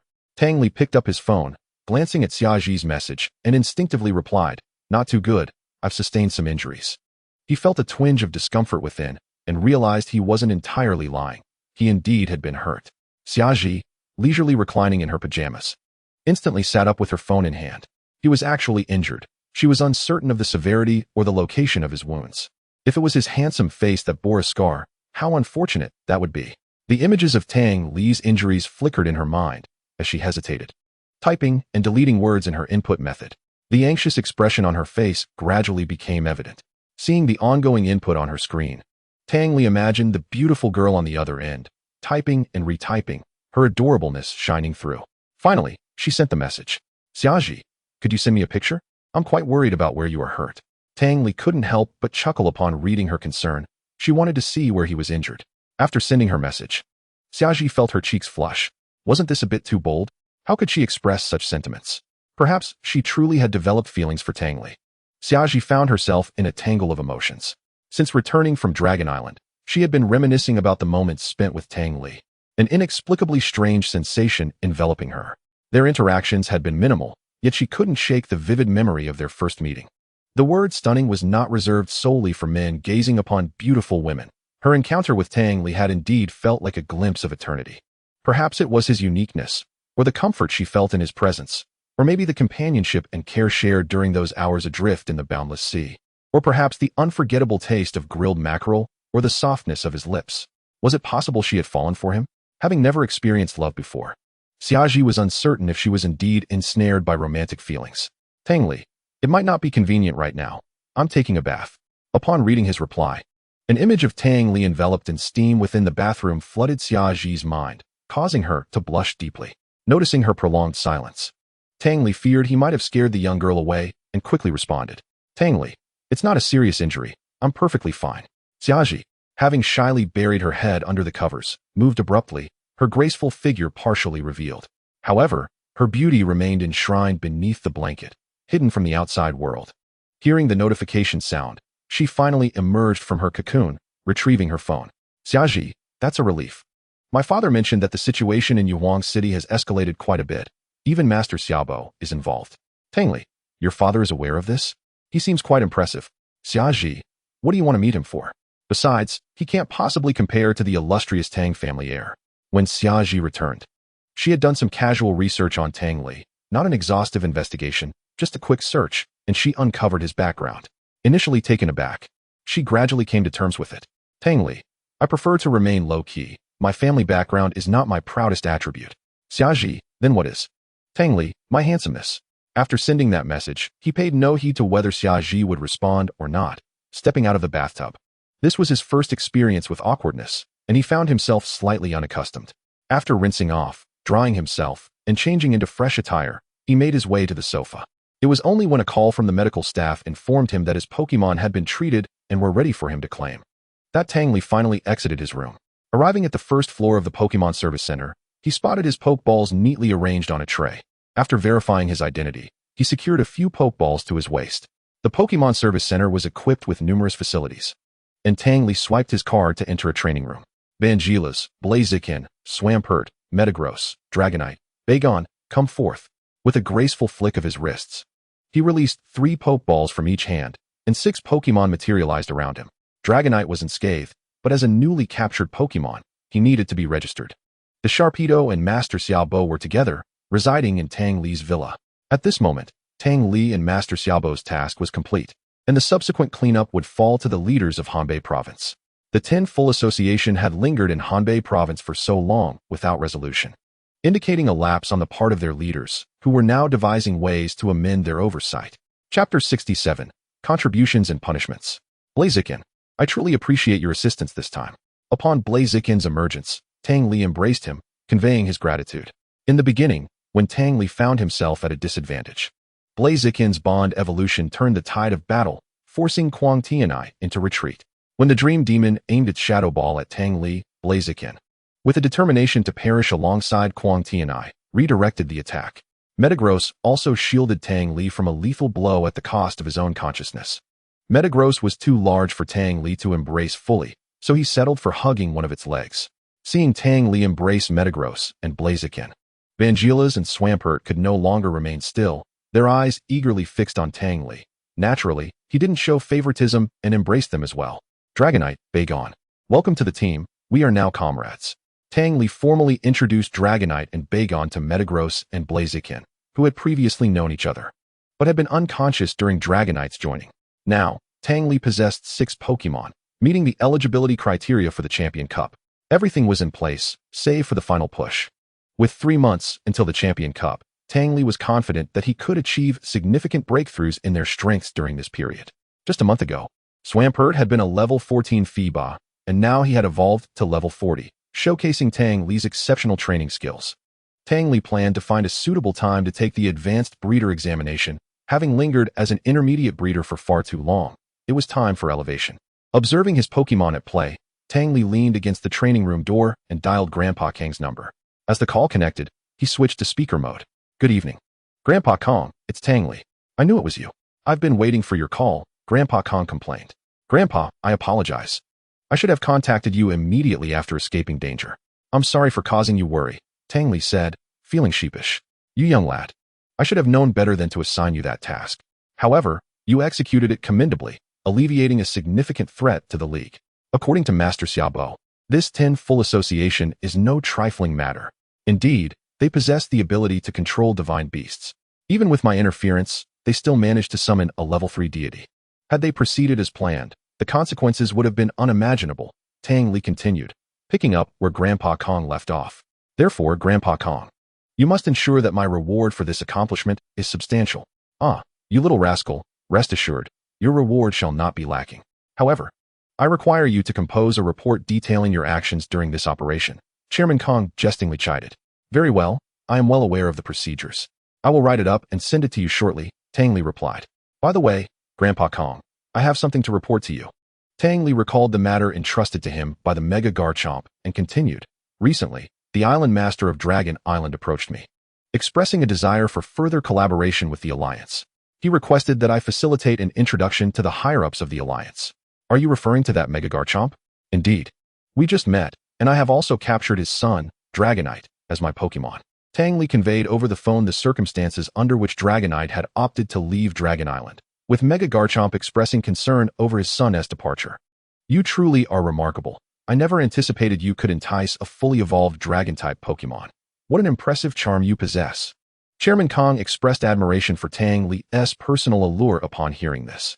On his recent journey to Dragon Island, Tang Li had managed to acquire 3 Dragon-type Pokémon, each more extraordinary than the last. Nevertheless, amidst the astonishment, the news Tang Li delivered was of immense significance to the Alliance. Dragon Island was poised for a deeper collaboration, particularly with the imminent joining of a formidable level 3 deity, which would greatly enhance the Alliance's strength. Chairman Kong regarded Tang Li's report with utmost seriousness, promptly summoning his secretary to prepare for the reception of Mega Garchomp. After disconnecting the call with Tang Li, Chairman Kong immersed himself in work. Meanwhile, Tang Li sat at his desk, fingers flying across the keyboard of his laptop as he transcribed the entire process of the cleanup operation and compiled a list of those who had contributed to its success. An hour later, stretching his back, Tang Li finally completed the task. After sending the report to Grandpa Kang's office email, he relaxed his arms and settled onto his bed. Just before sleep, he opened the chat interface with Xiaji, noting her last message. Xiaji, go to sleep, good night. Tang Li smiled as he replied, good night. As the night deepened, he fell into a deep slumber, devoid of dreams. To the sound of an alarm, Tang Li gradually opened his eyes. This was the alarm he had set the previous night, for today he was to meet with the leaders of Hanbei Province, and he needed to rendezvous early with Xiaobo and Mega Garchomp. After completing his morning routine, he selected a more formal outfit and departed with several Pokémon. Upon arriving at the Alliance Hall, he met Xiaobo and led him to the conference room. Inside, the prominent leaders of Hanbei Province awaited with palpable tension. They were already aware of Tang Li's identity, and with Master Xiaobo present, the atmosphere was charged with gravity. As the chief commander, Tang Li assumed a role akin to that of an imperial envoy in ancient times, wielding considerable autonomy and authority to act. Particularly, given their previous blunders that had posed a significant threat to the people of Hanbei Province and inflicted substantial losses on the Alliance, they were apprehensive about the forthcoming consequences. With the opening of the conference room door, Tang Li entered alongside Xiaobo, dozens of eyes fixated on them, making Tang Li feel quite uneasy. After Xiaobo took his seat at the front, he commenced reading the Alliance's notification. The police department of Hanbei Province would verify the individuals apprehended during the cleanup operation and impose the death penalty for crimes against humanity. The undercover high-ranking officials lurking in Hanbei would subsequently be brought to Kyoto for trial under Xiaobo's supervision. Commendations would be issued to the officials who played a role in the cleanup operation. After delivering this information, Xiaobo exited the conference room. Hearing that the Alliance headquarters would not delve further into the matter, the assembled leaders collectively exhaled in relief, and the atmosphere in the room gradually lightened. Chapter 68. Return to Jiangdu. You must ensure the proper care of the Pokémon rescued from the cleanup operation, and subsequently notify the trainers of any missing Pokémon to come here for identification. As for the dark operations of the 10 Full Committee, inspectors will arrive to conduct examinations and confiscations. I hope none of you entertain any nefarious thoughts regarding this matter. I have said all I needed to say. The next meeting will be presided over by Governor Gao. Governor Gao then took the reins of the meeting, outlining the subsequent tasks for Hanbei Province. Tang Li listened attentively until the conclusion of the meeting, after which he departed alongside the others. Xiaobo awaited outside, and, upon seeing Tang Li, remarked, "Young Tang, I shall now escort these individuals back to Kyoto for trial. Do remember to visit this old man. Rest assured, Grandpa Xia, I will certainly come to see you." Tang Li assured as he accompanied Xiaobo to the aircraft designated for transporting the undercover members of the 10 Full Committee. Mega Garchomp also traveled alongside Xiaobo to Kyoto, and under Tang Li's leadership, the Alliance had adequately prepared for Mega Garchomp's reception. After bidding farewell to Xiaobo and Mega Garchomp, Tang Li saw them board the aircraft. Only one guard was assigned to oversee the undercover individuals. The 10 full committee had been thoroughly apprehended. Even if there were any remnants, they could not possibly rescue anyone from the grasp of a master. As he watched the plane ascend towards Kyoto, Tang Li returned to the Alliance Hall. Commander Tang, someone insists on coming to express their gratitude towards you. Director Qi whispered to Tang Li. With the cleanup operation concluded, Director Qi dared not underestimate Tang Li's influence, even as his term was nearing its end. He continued to address him respectfully. Director Qi, who is it that wishes to thank me? Tang Li inquired with curiosity. It is rather unfortunate for him. Having acquired a dragon-type Pokémon from Dragon Island, he was robbed by the 10 full committee just after leaving the military. Now that you have recovered his Pokémon, he insists on thanking you in person. He is currently waiting in the reception room, Director Qi explained. Ah, it's him. Tang Li recalled hearing about this individual during his time in Fan Ningxiong's military camp, surprised to encounter him here. Curiosity piqued. He allowed Director Qi to lead him to the reception room. Why, it's you, exclaimed a young man sitting within, who had been gazing towards the door. Tang Li, failing to recognize him, asked with confusion, do we know each other? I am a freshman from Jiangdu University. I saw you at the reception desk previously. The young man replied excitedly. Tang Li strained to recall the encounter, but could not place the face. Just as the atmosphere began to grow awkward, he noticed the EV beside the young man. The Pokemon's impressive potential sparked a memory of the boy's details. Your name is Du Jie, if I'm not mistaken? Tang Li tentatively ventured. Yes, that is correct. I can't believe you remembered my name, Senior. Du Jie replied, astonished.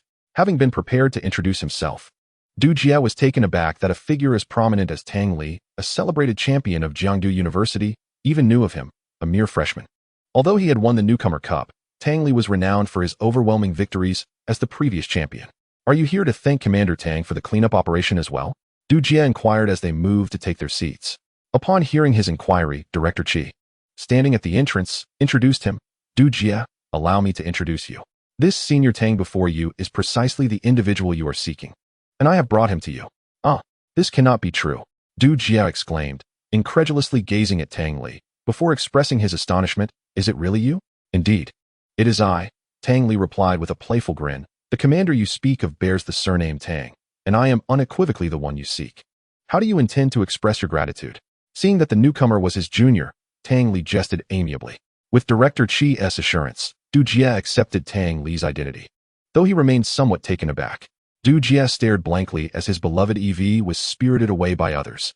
Rather than waiting for news from the police in Jiangdu, he had been discreetly investigating the gang of thieves, yet had regrettably found no leads. Tang Li cradled Du Jie's EV in his arms.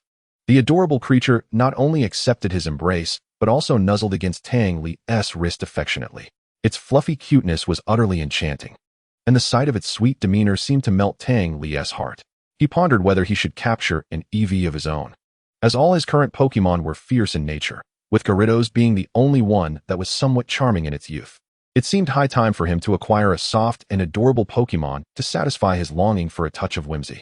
What Dragon-type Pokémon did you capture on Dragon Island? Tang Li inquired while gently stroking Eevee's ears. I captured a Slugma, Du Jie replied. How fortunate you are. If it evolves into a Slugma, it will be remarkably powerful, Tang Li remarked, impressed by Du Jie's choice of Pokémon, each cuter than the last. The Pokémon from Dragon Island were known for their exceptional qualities, and it appeared that Du Jie would soon distinguish himself with these two Pokémon, making him worthy of attention. Have you considered what you would like Eevee to evolve into? As their rapport deepened, Tang Li asked. Du Jie admitted he had yet to contemplate this matter and turned to Tang Li for suggestions. I haven't decided yet. Do you have any recommendations? If you have the time, you might attend the evolution class as an auditor. The instructor will compare various evolutionary forms, which will help you make a more informed decision. Tang Li advised. Knowing Du Jie was a student of the battle department, he suggested that a more comprehensive understanding of Pokémon evolution would aid him in his training journey. As their conversation flourished, Du Jie received a call from a nurse, after which his expression turned somber. The health report for Slugma has come back. She was traumatized after being captured. The nurse informed me that Slugma requires psychological support to overcome this shadow. Rest assured, Slugma will be fine. Once you return to school, you can seek help from Professor Bai, a renowned psychologist in our country, Tang Li reassured him. Upon hearing Tang Li's words, Du Jie felt a sense of relief and said, Then I will head back to school immediately. Would you like to join me, Senior? Chapter 69, The Commencement of Campus Life. After Du Jie extended the invitation, Tang Li thought that returning alone would be rather dull, so he welcomed the company. After bidding farewell to Director Qi, the two made their way to the airport. Now, with two flying Pokémon at his disposal, Metagross and Dragonite, Tang Li reflected on how he had once longed for a flying mount, a thought that brought a wistful smile to his face. Once his Dragonite evolved into Dragonite, he would have yet another flying companion. The abundance of choices for a flying mount was already causing him a bit of a headache. Having received permission to fly in the urban area of Yuhuang City, Tang Li summoned Metagross. Come on, Dujie, let us take my Metagross. It will be quicker this way. Metagross's back was spacious enough for two men, providing a comfortable ride for both.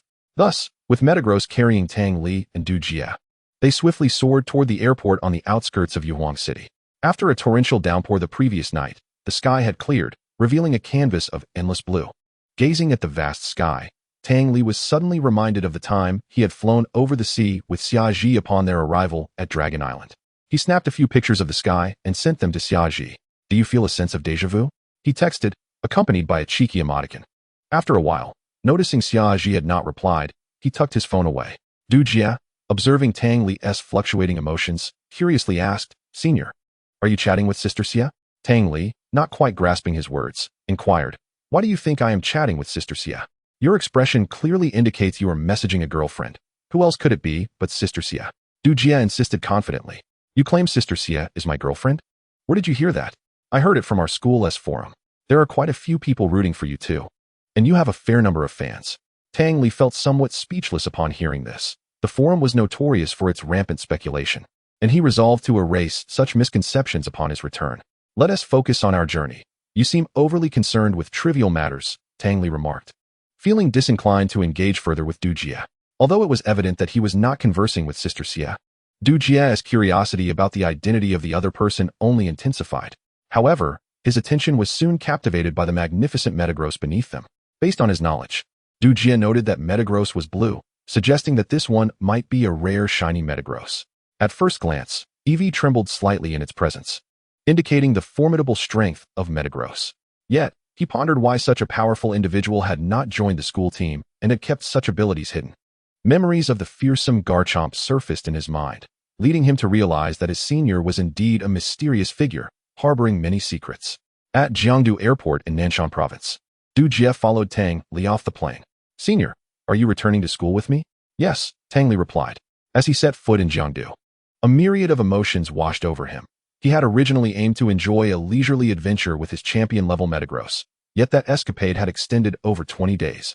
Filled with countless experiences, this journey had proven to be a treasure trove of memories, each moment replaying vividly in his mind. Upon parting ways at the school entrance, Tang Li made his way directly to the principal's office, as the principal had requested him to visit upon his return. Knocking on the door, he announced, Report. Come in. Came the principal's voice from within. As Tang Li entered, he found the principal, bespectacled, engrossed in writing. Good afternoon, principal. I'm back to report for duty, Tang Li said cheerfully. Upon seeing Tang Li's return, the principal beamed, setting down his pen and exclaiming, Our great hero has returned. Welcome back. The principal had learned of Tang Li's exploits in Yuhuang City from the League officials the previous day, praising him as a true child of the Tang family, whose actions only seemed to grow bolder with each endeavor. You flatter me, principal. I'm merely a sophomore. I rushed back as soon as I could. Not daring to delay, Tang Li replied modestly. Haha, who would have thought that you were still a student? The principal chuckled. Since you're back, I have some tasks for you. Teacher Tong Yao has taken maternity leave, and I would like you to temporarily assume her responsibilities. Teacher Tong Yao is one of the captains of the university's team. Principal, isn't employing child labor illegal? You are already 18.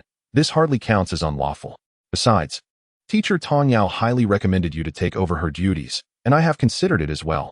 You are quite suitable for the role. It seems rather inappropriate for a student to replace a teacher. Principal, Tang Li expressed his confusion. Teacher Tong Yao primarily handles the selection process for freshmen joining the team. You possess the necessary qualifications, and Teacher Fong has no objections. He also recommends you highly. You hold a certain influence within the school, and coupled with your abilities, I believe you can select a promising group of seed players for our team. Didn't you mention preparing for the King's Cup? Participating in the school competition will help you accumulate experience. Your only prior formal competition was the Newcomer Cup, and having more experience is certainly advantageous. May I make a request? Tang Li, upon hearing the principal's persuasion, agreed. There's no way around you. So go ahead and make your request. If it's not too excessive, I shall grant it, the principal said readily, knowing Tang Li's character. I can participate in the school competition, but I will not compete as a formal team member. Being a substitute would suffice, allowing me to familiarize myself with the venue without too much pressure. All right. You shall join as a substitute. I will add you to the substitute list for the team. Seeing Tang Li making a significant concession, the principal happily finalized the arrangement. You may get back to your tasks. I shall take my leave now. Goodbye, principal. Very well, you may go. After exiting the principal's office, Tang Li felt elated as he settled in the pavilion, where he received a message from Xiaji. Xiaji, I was just in class, so I didn't check my phone. Xiaji, the sky in Yuang City after the rain is truly a pristine blue, resembling the ocean. It's absolutely beautiful. Tang Li, indeed. It is truly stunning.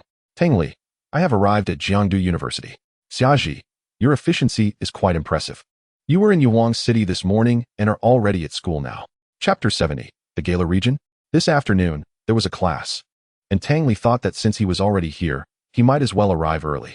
The teacher had already arrived and was standing at the podium. Upon seeing him enter, she remarked, Tang Li, your leave has been rather lengthy. The teacher speaking was Feng Yun, Tang Li's evolutionary biology instructor. She possessed a striking appearance. Tall and graceful, with long, dark hair that gently curled at her shoulders, emanating a subtle fragrance. Teacher Feng was renowned at Jiangdu University not only for her excellent teaching, but also for her amiable rapport with students. Unfortunately, she had married early, leaving many students feeling regretful. Well, I was delayed by some matters outside, Tang Li replied as he passed by the podium. Please take your seat. Class is about to begin. Of course, teacher. This lesson could be deemed a specialized course in evolutionary studies. As teacher Feng opened the PPT, she announced, today we will discuss an alternative evolutionary method for Slowpoke.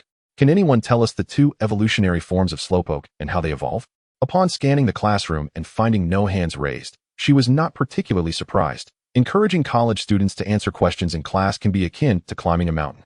Remaining calm, she continued, since no one is eager to respond, I shall call on someone. With that, she pulled out the student roster. Lu Yi, please provide an answer. This question was quite simple, and Lu Yi, called upon, was not flustered. He had studied this content previously and confidently stated, Slowpoke can evolve into two forms, Slowbro and Slowking. They must be bitten by a Shelder to evolve. A bite on the tail results in Slowbro, while a bite on the head evolves it into Slowking. However, Slowking is exceptionally rare. There is a legend within the Slowpoke community that only those chosen by the crown can evolve into Slowking.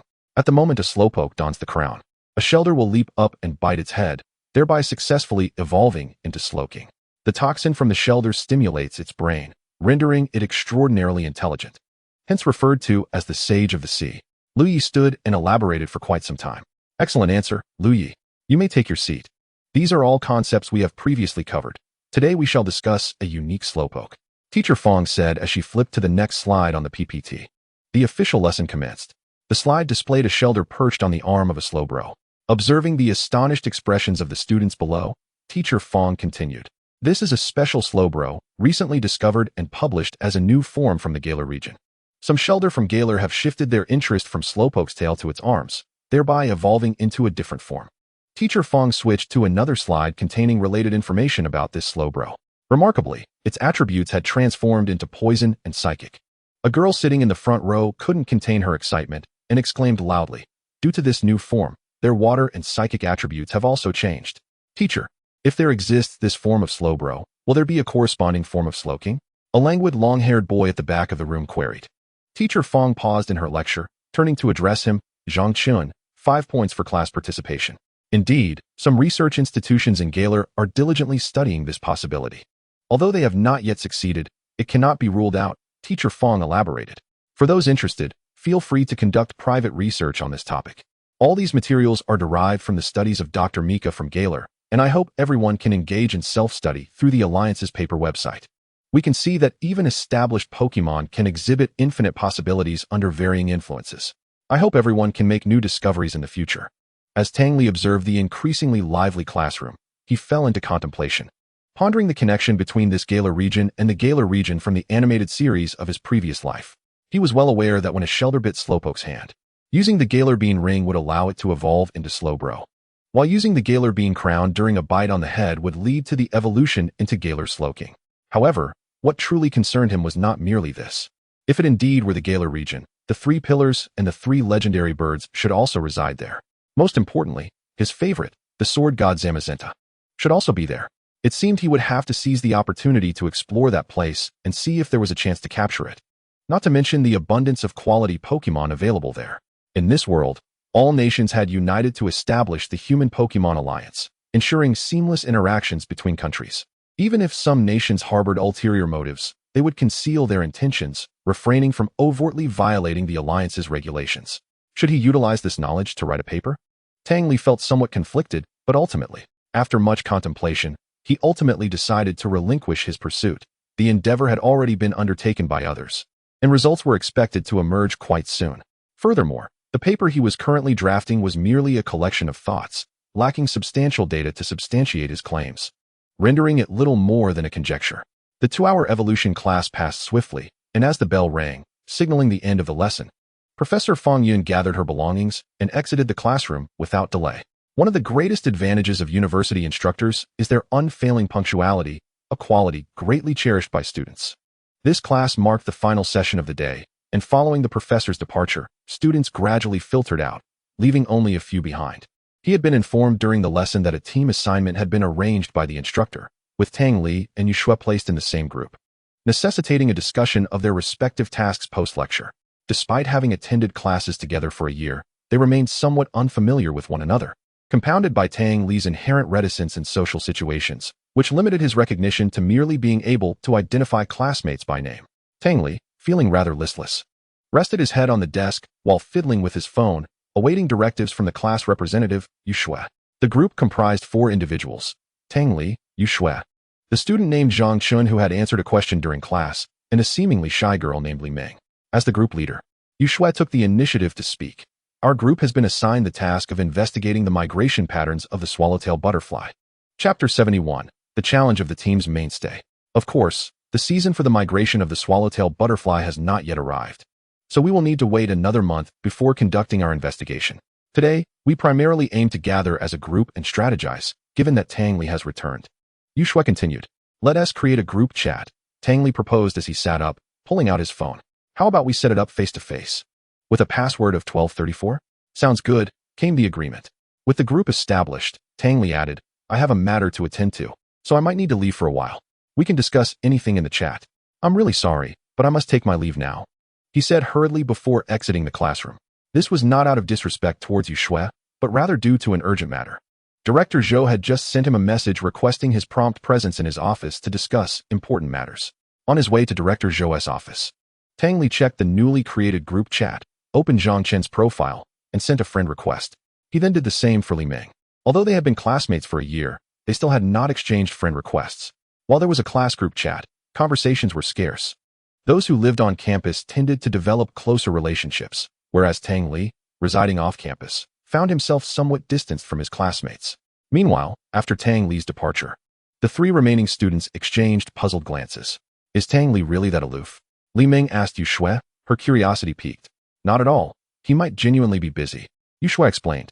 I just saw him receive a message from Director Zhou of the school team. Zhang Chen interjected, having noticed the chat icon on Tang Li's phone. Oh, that makes sense. But if he is heading to the school team, could it mean he is joining? That is quite a sensational revelation. Li Ming's gossip instincts immediately kicked in. Suddenly, a notification sound emanated from Li Ming's phone. She picked it up and exclaimed in surprise. Tang Li actually took the initiative to add me. I must flaunt this to my roommate. Zhang Chun, whose phone was on silent, guessed correctly that he too would receive a friend request from Tang Li. Sure enough, the notification appeared in his new friends section. Tang Li was quite well known on campus, not solely for his academic prowess and good looks, but as the world of Pokémon transitioned into the information age, his true identity could not remain concealed, which made him quite popular among his peers. However, they were about to discover the depth of Tang Li's capabilities. The door to Director Zhou's office was ajar, and after knocking lightly, Tang Li entered without hesitation. Upon seeing Tang Li, Director Zhou expressed his delight, saying, At last, we have summoned you, our esteemed talent. Come, let us proceed to observe the school team. Tang Li followed Director Zhou toward the training grounds, which were well-equipped and expansive. This was the exclusive training area for the school team, a place he had not visited in over a year. Director Zhou gathered all the team members and introduced. Allow me to present Tang Li. You should all be familiar with him. Teacher Tong Yao is on maternity leave, and for the next 2 months, you will not see her. Tang Li will be stepping in to fulfill her responsibilities. The gathered students looked at Tang Li in astonishment. They were aware of Teacher Tong's impending maternity leave and expected a new instructor, yet they had not anticipated that a sophomore would take her place. It was widely recognized that Teacher Tong's role was crucial, as she was responsible for leading the team and selecting new members. The prospect of a sophomore stepping into such significant shoes left them somewhat incredulous. Director Zhou, while he may have a good reputation at the school, if his abilities do not command our respect, we cannot simply follow his lead, a red-haired student jeered. They were aware of Tang Li's affiliation with the evolution department, and questioned what prowess a student from that discipline could possess. Although they had heard whispers of him being the champion of the Newcomer Cup, they were skeptical about his future capabilities. Tang Li, it seems they do not hold you in high regard. Would you care to demonstrate your prowess? Director Zhou, reveling in the unfolding drama, smiled at Tang Li. If you do not respect me, then to whom must I prove myself in order to earn your admiration? Tang Li stepped forward, addressing the crowd before him. At that moment, senior sister Xia arrived late, having just been notified by Director Zhou. Despite her rush, she arrived just in time to witness the unfolding scene. Her anticipation mirrored in the expressions of both herself and Director Zhou. If you seek a challenge, I shall reluctantly engage you in battle, Lu Kai, one of the mainstays of the team, declared, searching for a villainous retort to bolster his bravado. As his words echoed, the atmosphere erupted in excitement, cheers and encouragement ringing out. I shall serve as the referee. A cool, clear voice interrupted, drawing Tang Li's attention to senior sister Xia's presence. Hello, senior sister Xia. It has been quite a while, Tang Li greeted. Hello, Tang Shuedi. It has indeed been a long time, she replied, exchanging pleasantries before they proceeded to the battlefield. Tang Li took his position on the left, while Lu Kai stood on the right. To ensure I don't bully you, I want to use my main team, Lu Kai remarked, considering that he was in his 4th year and not everyone possessed the extraordinary talent of senior sister Xia. Senior, I appreciate your kindness, but I insist you use your main team. I am prepared, Tang Li responded confidently. Very well, then you must be cautious. Go, Greninja. With the toss of a Pokeball, a Greninja emerged proudly onto the battlefield. Pokémon, Greninja, male. Type, water, dark. Level, 51. Ability, torrent. To comprehend that Jiangdu University ranks among the top 3 institutions in the Dragon Kingdom is to acknowledge that those who gain admission are indeed exceptionally formidable. It is no small feat to surpass numerous competitors and secure a position as a principal member of the school team. Upon witnessing the formidable Greninja before him, Tang Li felt a slight headache. Naturally, he could not deploy his Garchomp, Tyranitar, or Dragonite, as that would be excessively unfair. Thus, he had to select from among his other Pokémon. After a moment of contemplation, he reached for the Pokeball containing Blaziken and declared, Blaziken, it is you who shall take the stage. Greninja was also one of Tang Li's cherished Pokémon, and its bond form had captivated countless fans in his previous life, Tang Li included. The matchup between Blaziken and Greninja promised to be a captivating spectacle. Chapter 72, Blaziken vs. Greninja. Blaziken and Greninja stood at the same level, with their types countering each other, eliminating any advantage one might have over the other. As Blaziken entered the arena, the atmosphere grew increasingly tense. Greninja regarded the fiery Pokémon with caution, sensing a formidable presence emanating from it. The battle commenced, with senior sister Xia announcing the start.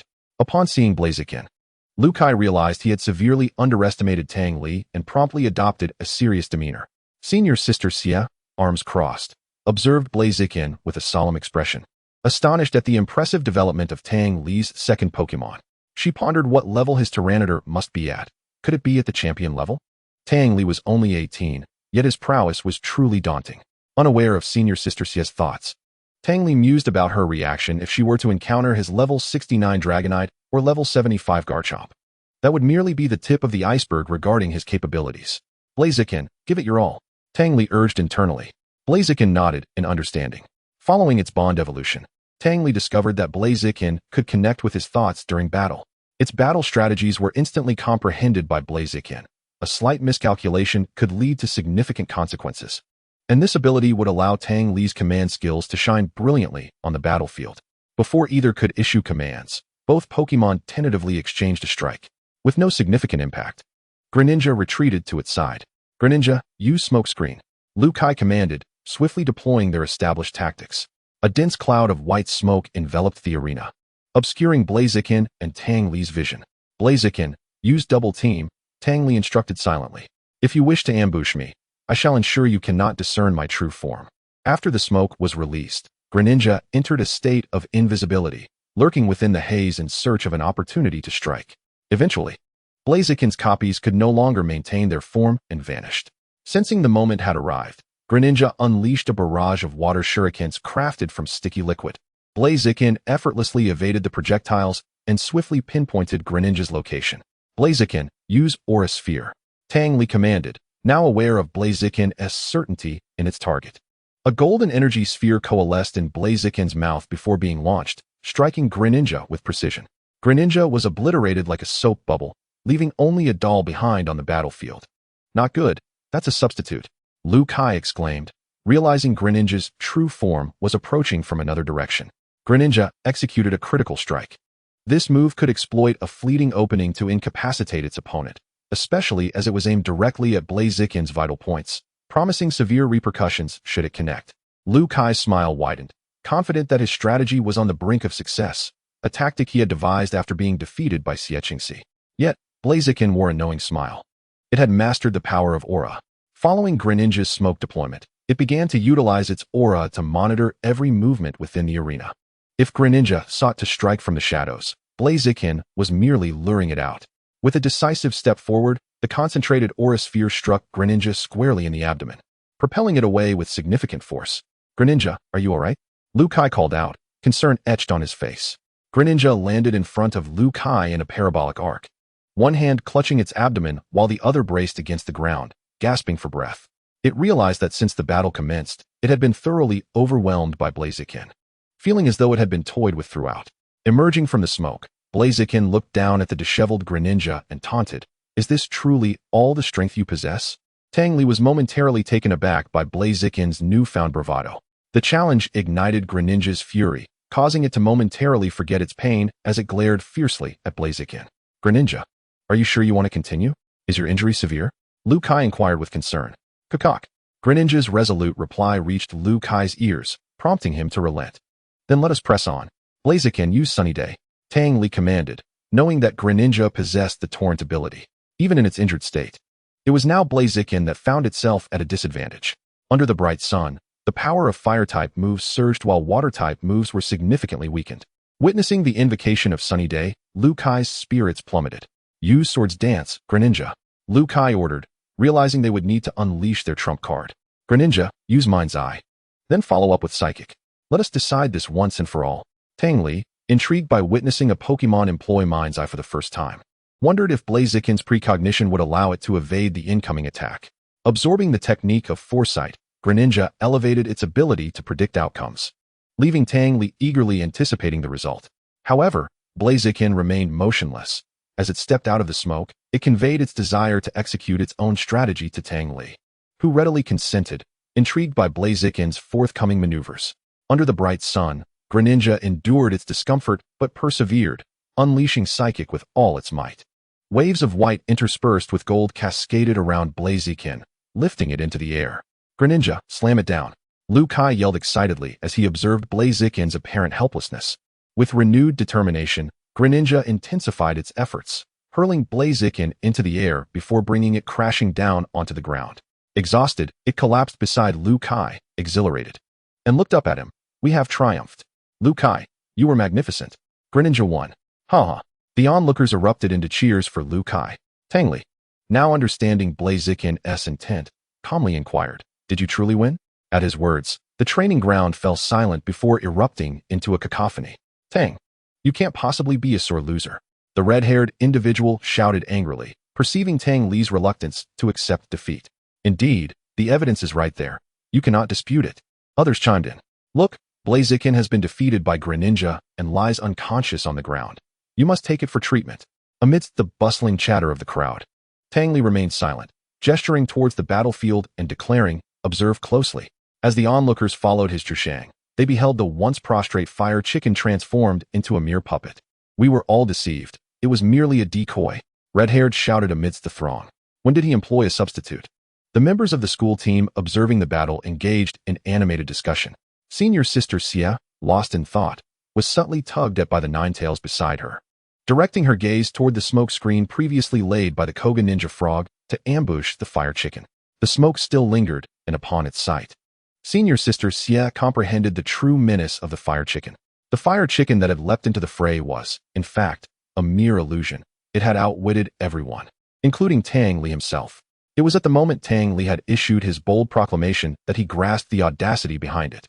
The fire chicken had provoked the Koga ninja frog, diverting all its focus to the decoy, leaving the true form hidden within the smoke unobserved.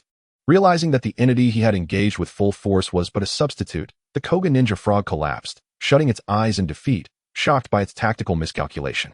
It had attempted a sneak attack, only to be effortlessly discerned, resulting in its grievous injury. Subsequently, the opponent had appropriated its strategy and executed it with finesse, effortlessly depleting its stamina and securing victory. Come forth, fire chicken.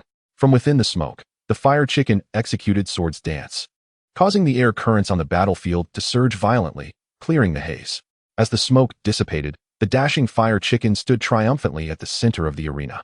Observing the poised fire chicken and the fallen Koga ninja frog, senior sister Xie proclaimed, "In this match, Tang Li emerges victorious." Witnessing his Pokemon's defeat, Liu Kai recalled the Koga ninja frog into its Pokeball and addressed Tang Li. "Since you have bested me, we shall yield to you. I extend a warm welcome to your accession on behalf of all."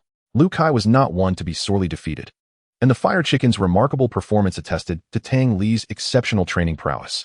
It became evident that many had underestimated this heir of the evolutionary divine group. He meticulously noted Tang Li's strategy, considering its potential utility in future encounters. The adept use of the decoy technique by the fire chicken was commendable. As the team leader, he would seize the opportunity to have the Koga ninja frog learn from both the fire chicken and Tang Li. Unbeknownst to Tang Li, Liu Kai's mind raced with thoughts in those fleeting seconds. Otherwise, he would have surely offered him a thumbs up, exclaiming, "You are truly impressive, having forged this acquaintance through battle. Now that you recognize Tang Li's capabilities, it is imperative that you all cooperate harmoniously, striving to secure commendable results for our university in the collegiate tournament. Ensuring the championship remains with Jiangdu University." Director Zhou interjected into the gathering. "Furthermore, based on the intelligence I have gathered, other institutions are fervently determined to thwart our bid for a third consecutive title, so vigilance is paramount." Director Zhou continued to advise. "Rest assured, Director Zhou, we shall retain the championship at Jiangdu University. Indeed, we will secure the championship for Jiangdu University." The chorus of voices rose in unison following Xie Qingxi's response. Upon hearing the resounding cheers, Tang Li exchanged a glance with senior sister Xie and joined in the exuberant clamor. In an instant, the training grounds were enveloped in jubilant shouts. "Tang Li, I never anticipated you would join our school team. This is splendid." After bidding farewell to senior sister Xie and the team members, Xie Qingxi suddenly remarked to Tang Li, "Indeed, I too did not foresee my swift induction into the team. However, senior sister, you ought to refer to me as the team leader." Tang Li halted, gazing at the osmanthus tree by the roadside with a smile. The osmanthus trees, adorned with twinkling buds, exuded an enchanting fragrance that invigorated Tang Li's spirit. The entire campus was suffused with this delightful aroma, and as he strolled, he found himself craving osmanthus cake, his inner gourmand awakening. "Senior sister, does your family's restaurant offer any pastries? You must be yearning for osmanthus cake. I can see it in your eyes." Xie Qingxi discerned that Tang Li was enticed by the floral scent, fully aware of his tendencies. Each time Chef Chong introduced a new dish, she would invariably spot him in the restaurant. "I believe our establishment might have a new pastry, but whether it is osmanthus cake, I cannot say for certain." Oh, the pair made their way to the parking lot at the school entrance. "I say, young Master Tang, why are you following me instead of seeking your vehicle?" Xie Qingxi inquired, bemused by Tang Li's persistent presence. "Where is your car?" "My car is at the company and home. I left in such haste the other day that I did not park at school." "Then why accompany me in my car?" Tang Li replied. "Besides, Xie Qingxi, I intend to return with you, enjoy a meal at your home, and deliver some funds." With that, he opened the car door and settled inside. As Tang Li admired the exquisite decor and luxurious seats, he couldn't help but reflect that it was all purchased with his own money. A roaring engine erupted from behind as the vibrant red convertible sped out of the parking lot. Upon merging onto the highway, Tang Li, seated in the passenger seat, donned a pair of sunglasses. Senior sister Xie was undoubtedly an experienced driver. Her control was impeccable, executing several drifts along the way, exuding an air of elegance. Particularly paired with her flowing dress, evoking an image of beauty and grace. Tang Li instinctively compared Xie Qingxi to Xia Ji, ultimately concluding that both were exceptionally lovely. Eventually, the sports car halted at the entrance of the Yin family private restaurant, where the security personnel, upon recognizing the vehicle of the owner's daughter, hurried over to greet them, only to discover a handsome young man emerging from the passenger seat. Is this the boyfriend of the owner's daughter? They exchanged puzzled glances as they watched the pair walk into the restaurant with smiles. Tang Li and Xie Qingxi entered a private room, where Tang Li settled into a chair and perused the menu, inquiring, "Senior sister, what would you like to eat? Today's meal is on me. Let us order a full course. It's time for you to contribute. I can't afford it. Your family's restaurant prices are exorbitant. Is that the restaurant's fault? You always order so much whenever you visit. It's no wonder it's costly." Tang Li retorted, "I must treat my Pokémon to a feast as well. It wouldn't be right for me to indulge alone. Good food is meant to be shared. You have quite the excuse. The last clay pot soup suited you perfectly, and the roasted duck was simply exquisite. You must try it. Not to mention our star attraction today, osmanthus cake, osmanthus honey glutinous rice balls, and osmanthus milk pudding. All look delightful. Let us order them." Noticing Xie Qingxi's silence, Tang Li proceeded to place those orders, subsequently handing the menu to the server. Chapter 74, Meeting Xie's Mother. In a matter of moments, the server entered, bringing forth an array of dishes. "Please enjoy your meal." The server courteously addressed Tang Li and Xie Qingxi as the dishes were laid out. "Thank you." After expressing gratitude, Tang Li could no longer restrain himself and swiftly reached for the osmanthus cake before him. Upon tasting it, the osmanthus cake delivered a sweet, yet not cloying flavor. With a soft, refreshing texture, it exuded a rich aroma of osmanthus, accompanied by a gentle fragrance that invigorated the senses. As he savored the delicacy, the sweet and fragrant flavor of the osmanthus cake gradually spread through Tang Li's mouth, instilling an indescribable sense of happiness within him. The taste was not overpowering. Rather, it glided gently down his throat, leaving a subtle, lingering sweetness that made him yearn for more. Witnessing Tang Li succumb to the enchantment of her family's osmanthus cake, Xie Qingxi smiled contentedly before taking a piece for herself. "You must try this clay pot soup. It is truly exquisite." Rising to his feet, Tang Li scooped a small bowl of soup for Xie, presenting it to her with a sense of care. "Given your high praise, I must indulge," she replied, accepting the small bowl and taking a sip. Despite this being her family's restaurant, Xie Qingxi seldom dined here. Special ingredients, like the tail of the dazed beast, were allocated sparingly by the Alliance, often prioritized for customers. Although her mother occasionally reserved some for her, her opportunities to indulge in such treats within this private room were limited. The primary allure, however, was the presence of a handsome young man inviting her to lunch and thoughtfully serving her. It was not solely the boys who were captivated by beauty. The same enchantment held true for girls in the presence of charming young men, and Xie Qingxi was no exception. As she savored the delicious soup, she pondered why it tasted even better today. After several more sips, she set down her spoon, propping her chin up with her hands and gazing at Tang Li with fluttering eyes. Just then, a knock echoed through the room, prompting both to direct their attention toward the door. "Please come in," Tang Li said, puzzled.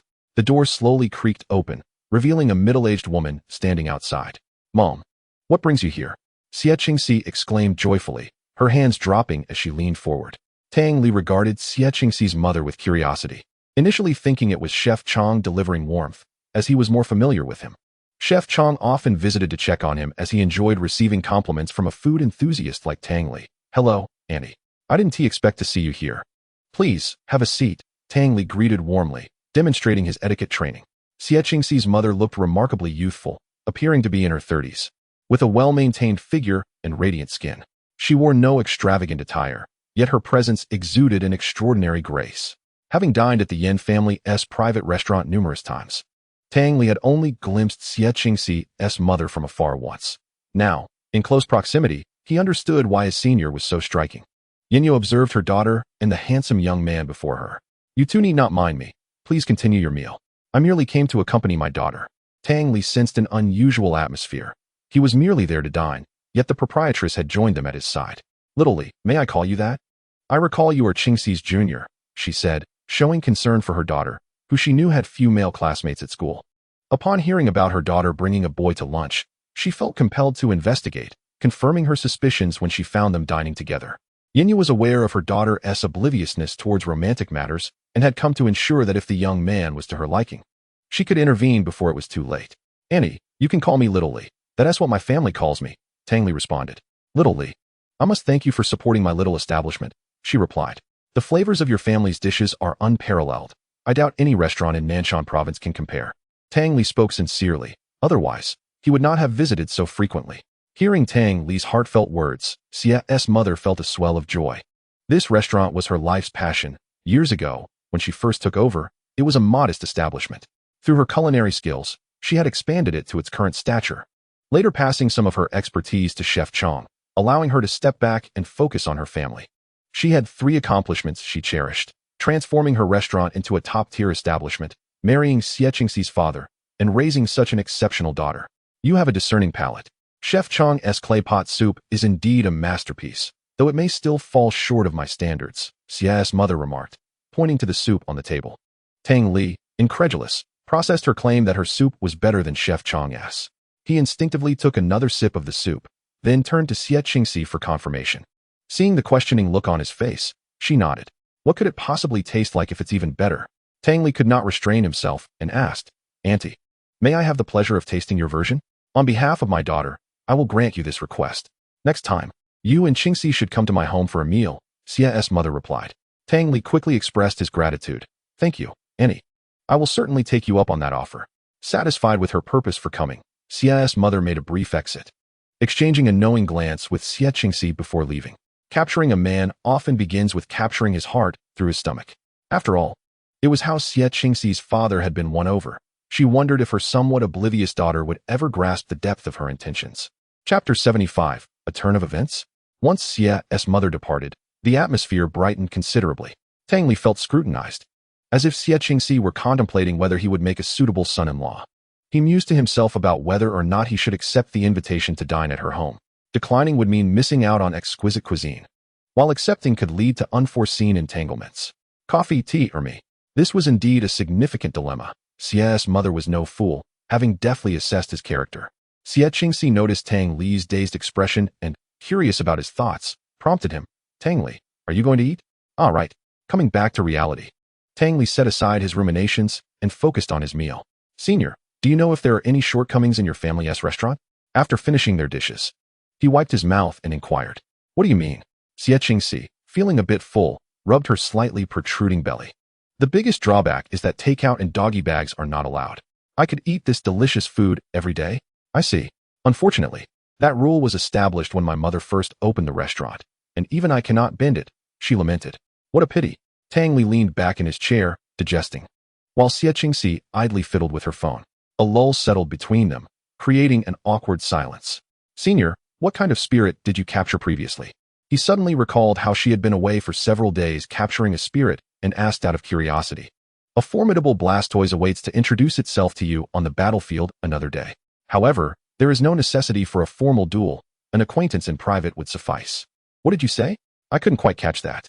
I said, all right. Senior sister, your assertiveness is truly remarkable. Your enthusiasm for battles is palpable. Yet, were it not for such traits, you wouldn't embody the senior I have come to know. After taking a well-deserved rest, Tang Li hailed a taxi and departed, while Sister Xie made her way to visit her mother. My dear daughter, how does it feel to dine with a handsome young man? Alas, if only I had known sooner, I would have arranged a candlelit dinner for you both. What a romantic setting that would have been. Mom, why do you say that? We are merely friends. Upon hearing this, Xie's mother could no longer contain herself and approached Xie Qingxi, saying, Then let me ask you, why don't you dine with those boys from your school team? It is the first time I've seen you so close to a boy. Xie Qingxi stammered, at a loss for how to respond. Tell me, do you know of anyone else at school who is close to Tang Li? After pondering for a moment, Xie shook her head.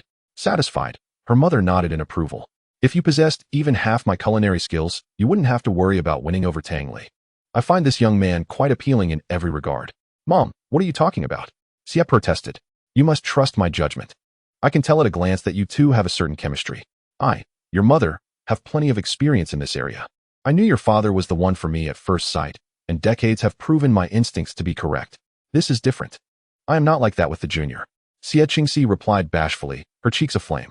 Observing her daughter's shy demeanor, Xie's mother laughed and said, In that case, I shall refrain from further commentary.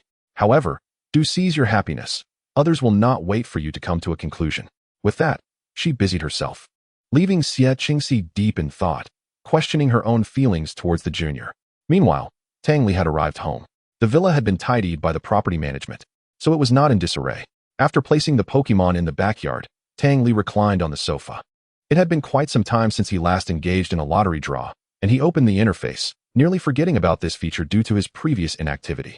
After several spins of the wheel, he was disappointed to find that the results were all subpar. It seemed there was little hope of acquiring the Mega Evolution Stone for his Metagross through this lottery system. Tang Li picked up his phone and dialed his father's number. After a few rings, a youthful voice answered. "Hello, young master. I am the chairman's secretary, Jean. The chairman is currently in discussions with military leaders regarding a collaboration, and his phone is with me. I will inform him to return your call shortly." "Ah, I see. Allow me to speak directly. Please relay this message to him." "Of course, young master, go ahead. Please ask him to keep an eye out for any Mega Evolution Stones for Metagross, and let me know if he finds any." "Understood. Is there anything else, young master?" "Nothing else, thank you. Goodbye." "Goodbye, young master." After ending the call, Tang Li made his way to the backyard, where his Pokémon had returned to his mother's side. Thus, the house was left with just him and his Pokémon. Tang Li approached the Dragonite in the backyard. Stroking its head, it was adapting well, happily playing with a few other Pokémon. Dragonite flitted about in the air, surveying its future residents. Tang Li gathered them together and commanded, "Metagross, secure this area." "Understood." With that, a wave of psychic energy enveloped the entire backyard. Once it was completely sealed off, Tang Li retrieved a rock plate from his spatial backpack. As soon as he produced it, Tyranitar was irresistibly drawn to the potent essence of rock energy emanating from the plate, lunging towards him. Tyranitar halted just in time before Tang Li, startling him. "Is it really necessary to be this excited? I brought it out specifically for you," Tang Li remarked with a hint of exasperation. Tyranitar nodded, though it was oblivious to Tang Li's words, utterly captivated by the rock plate before it. Tang Li had experienced a similar awe upon first encountering the plate. Recognizing its immense value, seeing Tyranitar on the verge of drooling, Tang Li decided to hand over the rock plate. Upon receiving it, Tyranitar suddenly felt a surge of energy erupting from the plate and coursing into its being. To avoid harming its trainer, Tyranitar's feet transformed into sand, swiftly carrying it away from Tang Li to a corner of the backyard. Tyranitar was soon enveloped in layers of rock, and a massive gray rock egg materialized before Tang Li. "What is this?" he mused, surprised by the unexpected development. As several of his Pokémon gathered around the giant egg to observe, uncertain whether this would benefit or hinder Tyranitar, Tang Li opened the status panel to investigate. Chapter 76. How wonderful it is to have you. Pokémon. Tyranitar, male. Type, rock, dark. Ability, Sandstream, Intimidate, hidden ability. Level, unknown. Talent, unknown. Moves, Thunder Fong, Bite, Glare. Sandstorm, Roar, Break, Rock Slide, Scary Face, Dark Pulse, Payback, Earthquake, Stone Edge, Hyper Beam, Crunch, Roar of Time, Protect, Rage, Endure, Aura Sphere, Ancient Power, Stealth Rock.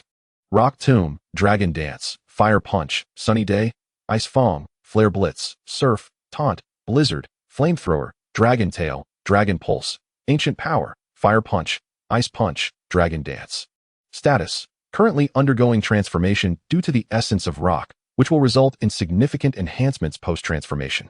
Upon seeing this status update, Tang Li felt reassured and subsequently dismissed the panel. However, he couldn't help but wonder what the unknown talent and level entailed. Could there be ranks above that of legendary Pokémon? Tang Li found himself perplexed as his Pokémon curiously encircled the massive rock egg. The source of rock energy continuously flowed from the plate into Tyranitar, akin to a second evolution. Its body expanded considerably, and its armor became increasingly formidable. Exuding an intimidating aura, Tyranitar seemed to regress to the state of an egg, with its primal essence being refined by the plate, gradually solidifying and developing golden patterns upon its form. Unaware of these changes, Tyranitar slumbered peacefully, a content expression gracing its face. Metagross, lower the barrier. Just encapsulate this rock egg. Tang Li called the curious Pokémon aside and fed them energy cubes, noting that he still lacked dragon-type energy cubes, which he would prepare for them the following day. As he handed a universal energy cube to Dragonite, he smiled as he watched it relish the treat. This time, he was truly grateful to Dragonite, for not only had it and its father saved him, but more importantly, its father had bestowed upon him such a magnificent gift. With nothing to offer, the Celestial King joined the team, bringing along his own dowry. Tang Li gently patted the head of his Dragonite, then proceeded to examine its panel, taking advantage of the moment to assess this prodigy from Dragon Island in order to determine the future direction of its training. Pokémon, Dragonite, Male. Type, Flying Dragon. Ability, Inner Focus. Hidden ability, Multiscale. Level, 69. Potential, Legendary. Skills, Wing Attack, Hurricane, Fire Punch, Thunder Punch, Roost, Bind, Leer, Thunder Wave, Twister, Dragon Rage, Body Slam, Agility. Dragon Tail, Waterfall, Dive, Dragon Dance, Outrage, Hyper Beam, Dragon Claw, Roar, Sunny Day, Ice Beam, Blizzard, Light Screen, Protect, Rain Dance, Thunder, Volt Tackle, Shadow Clone, Flamethrower, Sandstorm, Rage. Sleep, Quick Attack, Ice Punch, Meteor Shower, Ice Wind. To discover that Dragonite possessed legendary potential was akin to striking gold, a future divine beast had, against all odds, been drawn from Dragon Island by his own charisma. This was indeed a matter of great pride for Tang Li. His spirit soared, for his team now boasted yet another Pokémon of divine caliber. Although Dragonite was considerably vulnerable to fairy and ice types, he, as a talented trainer, believed that their formidable partnership would render them invincible. After they finished their meal, Tang Li began to tidy the dining table, aided by his Blaziken. Meanwhile, Swampert frolicked with Bagon, reveling in the fact that he was no longer the smallest member of the team. He had a little brother to nurture now. Dragonite and Metagross curiously explored the vicinity of Tyranitar, enjoying their playful antics. Blaziken, I had no idea your shadow clone technique was so exceptional. I almost overlooked your strategy today. You truly are growing stronger, Tang Li remarked. Blaziken remained silent, yet the smile on his face spoke volumes about his delightful mood. Come sit for a while, Blaziken, Tang Li invited, pulling out a chair to join him. After handing Blaziken a fruit beverage, he continued, I never imagined we would experience so much together. Indeed, it was perilous. We nearly faced total annihilation. However, I will always protect you, standing resolutely in front of you, Blaziken declared, clinking cups with Tang Li with unwavering conviction. Tang Li's eyes glistened with moisture as he reminisced about Blaziken's previous selfless defense. Gazing at the goblet in his hand, he said, I sincerely wish for your survival.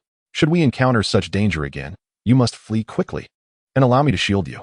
Blaziken smiled knowingly in response, silently vowing, how could I ever abandon you, my trainer, my companion, my family?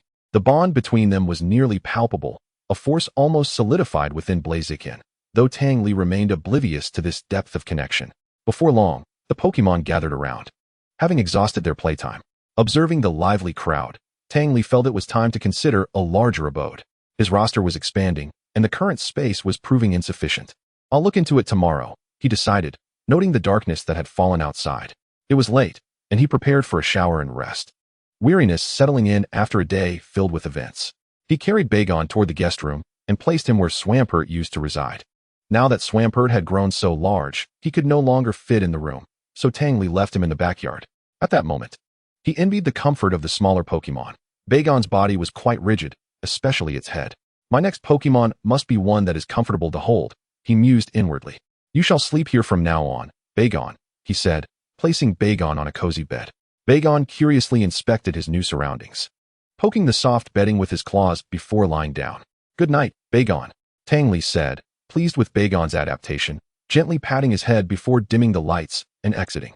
Upon returning to his own room, Tang Li found Dragonite sprawled atop the patio umbrella. Thankfully, the umbrella was of excellent quality, though Dragonite's rebellious nature was evident. Good night, Dragonite, he greeted as he approached the windowsill. Metagross stood vigil next to Tyranitar, ensuring no unforeseen incidents occurred. The feeling of returning home was delightful. Tang Li tucked himself under the covers, and soon he fell into a deep slumber. Chapter 77, The Gift of a Divine Beast. Tang Li's return was fortuitous. The following day was Saturday, and he awoke naturally. Groggily, he stepped out of his room. The giant egg belonging to Tyranitar remained still, standing resolutely in the backyard. Though its color appeared darker than the previous day, the Pokémon had risen far earlier than Tang Li, each absorbed in their own training, creating an atmosphere of lively commotion in the backyard. Swampert had taken Bagon into the gravity chamber for training. It seemed that after a previous setback with Tang Li, he had grown fond of this place. Bagon, meanwhile, was running on the treadmill within the first level of gravity, performing remarkably well. Unlike when Water Leaper had first arrived, he no longer struggled. He maintained his pace on the treadmill for an extended period, his stamina seemingly inexhaustible. Seeing this, Swampert felt a twinge of disappointment, but refrained from increasing the gravity level. The second level would pose a risk of injury to Bagon. Blaziken, do you know the limits of bond power? Tang Li inquired as he approached Blaziken, who was meditating. What is it? Blaziken opened his eyes, questioning. Bond power, at its core, is the strength of the spirit, so bond power represents the limits of the heart. How can I reach that limit? Blaziken, sensing a chance to enhance his abilities, was eager to know. He did not wish to be outshone as his companions grew stronger. You are indeed teachable. Have you heard the tale of a certain EV? Tang Li began. Wait, I misspoke. Have you heard of the emotion deity, Amalga? According to legend, the Pokémon that shaped the material world also created the legendary Pokémon of the lakes that shaped the spiritual realm. The lake's legendary Pokémon hatched from an egg and once flew about, imparting wisdom that enriched human life, imparting emotions of joy and sorrow, and instilling the will to accomplish good deeds. Now, they slumber at the lake's bottom, maintaining the balance of the world. The deity of knowledge, Uxie, possesses the ability to erase the memories of those who meet its gaze. The deity of emotion, Amalga, can eliminate all feelings from beings that come into contact with it. And the deity of will, Azelf, can paralyze those who harm it. What does all this have to do with bond power? Blaziken pondered, bewildered. The inner strength of a person is boundless, and Pokémon are no exception. You must master your emotions and transform them into your own power. But according to what you said, isn't that something only divine beasts can achieve? Indeed, when you harness this aspect of power, you shall ascend to the ranks of divine beasts. Really? Blaziken's eyes brightened with hope. Absolutely, Tang Li affirmed with conviction. What should I do then? Blaziken, utterly captivated by Tang Li's vision, inquired curiously. Do you remember the move you mastered after your bond evolution, the move payback? It is the key to unlocking your potential. A key? Indeed, the act of repaying kindness can stir the emotional power within you. It serves as a keystone, facilitating the evolution of your bond's form once more. The prospect of transcending into another evolution after achieving a super evolution is nothing short of astonishing. The Blaziken widened its eyes in disbelief, grappling with the magnitude of what it had just heard. Having already transcended 2 major realms following its super evolution, it pondered the heights it might reach should it evolve yet again. Do you recall the color of your flames after your bond evolution? Blue, what of it? That signifies the manifestation of your heart's power, which has now intertwined with your flames. The power of aura is also a manifestation of the mind. Your body harbors a plethora of emotional energies, and you must master these forces to perfection. The powers of bond, heart, and aura, each demanding utmost mastery. Yet I firmly believe you, Blaziken, can accomplish this. Tang Li couldn't help but marvel at the extraordinary prowess of Blaziken, whose remarkable achievements were astounding for one with such ordinary Pokémon potential. Yes, I can surely achieve it, Blaziken declared with unwavering resolve. I possess a method to aid your training. Do you remember your ability to create a double? I do, Blaziken nodded affirmatively. Show me your double technique. No sooner had Tang Li uttered the words than a duplicate Blaziken materialized beside the original. Tang Li examined it, finding its touch nearly indistinguishable from the real one, and nodded in satisfaction. Create 2 more doubles. Observing the trio of Blaziken doubles before him, Tang Li was convinced that this plan was indeed feasible. Now, direct this one to cultivate the power of bond, this one for the power of heart, and this one for the power of aura, Tang Li instructed, pointing at the 3 Pokémon. I will do my utmost, Blaziken replied, somewhat perplexed by Tang Li's intentions. Can doubles truly train? As an energy entity, a double can assist the original in withstanding certain attacks, should one's control over the double reach a certain level. Allowing it to train would enable the original to harness the accrued power through their connection, thereby tripling the progress. The greatest challenge lies in managing multiple tasks concurrently. Yet the illustrious Arceus has bestowed an excellent training method. You and these 3 Blaziken shall engage in these games, Tang Li said, handing each Blaziken a gaming console. Your mission is to complete these games, but I have one stipulation. You must play all 4 simultaneously. If one hero falls, you must restart. Blaziken, bewildered, accepted the console and began playing alongside the others. From the outset, Blaziken felt an overwhelming pressure. This was no mere game for Pokémon. Controlling a single hero posed little challenge, but managing 4 felt immensely burdensome. By noon, it had yet to conquer the first level. Tang Li observed several times, chuckling at the dismal fate of Blaziken each time it perished. Come, have some energy cubes, he suggested. These energy cubes, crafted from mysterious fruits by Tang Li, would replenish the mental stamina of the Pokémon, compensating for Blaziken's cognitive fatigue from the morning. After consuming the cubes, Blaziken felt its foggy mind rejuvenated, realizing it now needed a brief nap. This path is fraught with difficulties. Should Blaziken succeed, Tang Li believed he could be deemed a legendary breeder. He was in the process of creating a deity, transcending from an ordinary Pokémon without relying on the resources and gifts of divine beasts. Chapter 78, Breeder Assessment. The roar of sports cars echoed past as Tang Li soon arrived at the edifice of the Breeder-S Guild. Given Tang Li's adeptness in crafting advanced energy cubes, passing the advanced breeder examination was a foregone conclusion. The imposing structure radiated the opulence of the Breeder-S Guild, although it appeared sparsely populated within. Approaching the front desk, he stated, "Hello, I am here to undertake the advanced breeder assessment. I had applied previously. Please present your identification," the attendant requested. Tang Li handed over his intermediate breeder certificate along with his identification card. Upon glancing at his ID and noting that he was merely 18, the attendant stared in astonishment at the handsome youth before her. After years of service in this establishment, she had rarely encountered an 18-year-old intermediate breeder. And here was this striking young man seeking to apply for the advanced breeder assessment, exuding confidence. While contemplating this, she busily printed the necessary forms. "Greetings, Mr. Tang. Here is your admission ticket. The next trainer assessment will commence in half an hour. Please wait a moment," she informed him. Tang Li learned that currently, there were nearly 100,000 junior breeders in Longhua, with the number of intermediate breeders significantly reduced to about 10,000, and advanced breeders being even rarer, with only over 100 in existence. Upon hearing the attendant's announcement, Tang Li submitted his phone, as cheating during the assessment was a grave offense. The evaluation comprised both written and practical components. Tang Li first entered a room resembling a classroom, where the number of individuals was few and their ages varied widely. Upon seeing such a young lad enter, some were taken aback, assuming he had mistakenly entered the wrong room, until he settled in, leading them to realize he must be a prodigy, given that all present were intermediate breeders. The examiner distributed the test papers. As Tang Li glanced at the exam, he found it exceptionally challenging. No wonder there were so few advanced breeders. 1. A Pokémon used an electric-type move, yet the opponent sustained no damage. The reason is: A. The opponent was short-circuited. B. Static shielding. C. The vector sum of the electric charge field was 0. D. The opponent had ground attributes and was insulated. 2. 3 identical Pokémon, A, B, and C, were affected by fire whirl, electromagnetic waves, and toxic fumes, respectively. The activity of most enzymes within them would: A. Increase. B. Decrease. C. First increase, then decrease. D. First decrease, then increase. 3. The self-detonation skill of Explode is immensely powerful. If the principle behind this skill is a reaction of simple inorganic substances, the most likely reaction would be: A. X potassium, B. Perfluoric acid, C. Hydrogen plus oxygen, D. Hydrogen plus fluorine.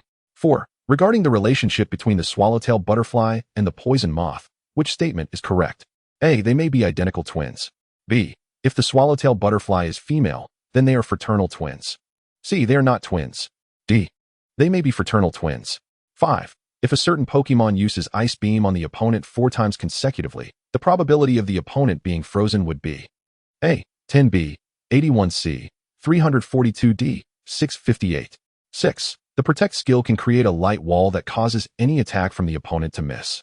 The most likely principle behind this is: A. All light hitting the wall is reflected, preventing the opponent from seeing the target. B.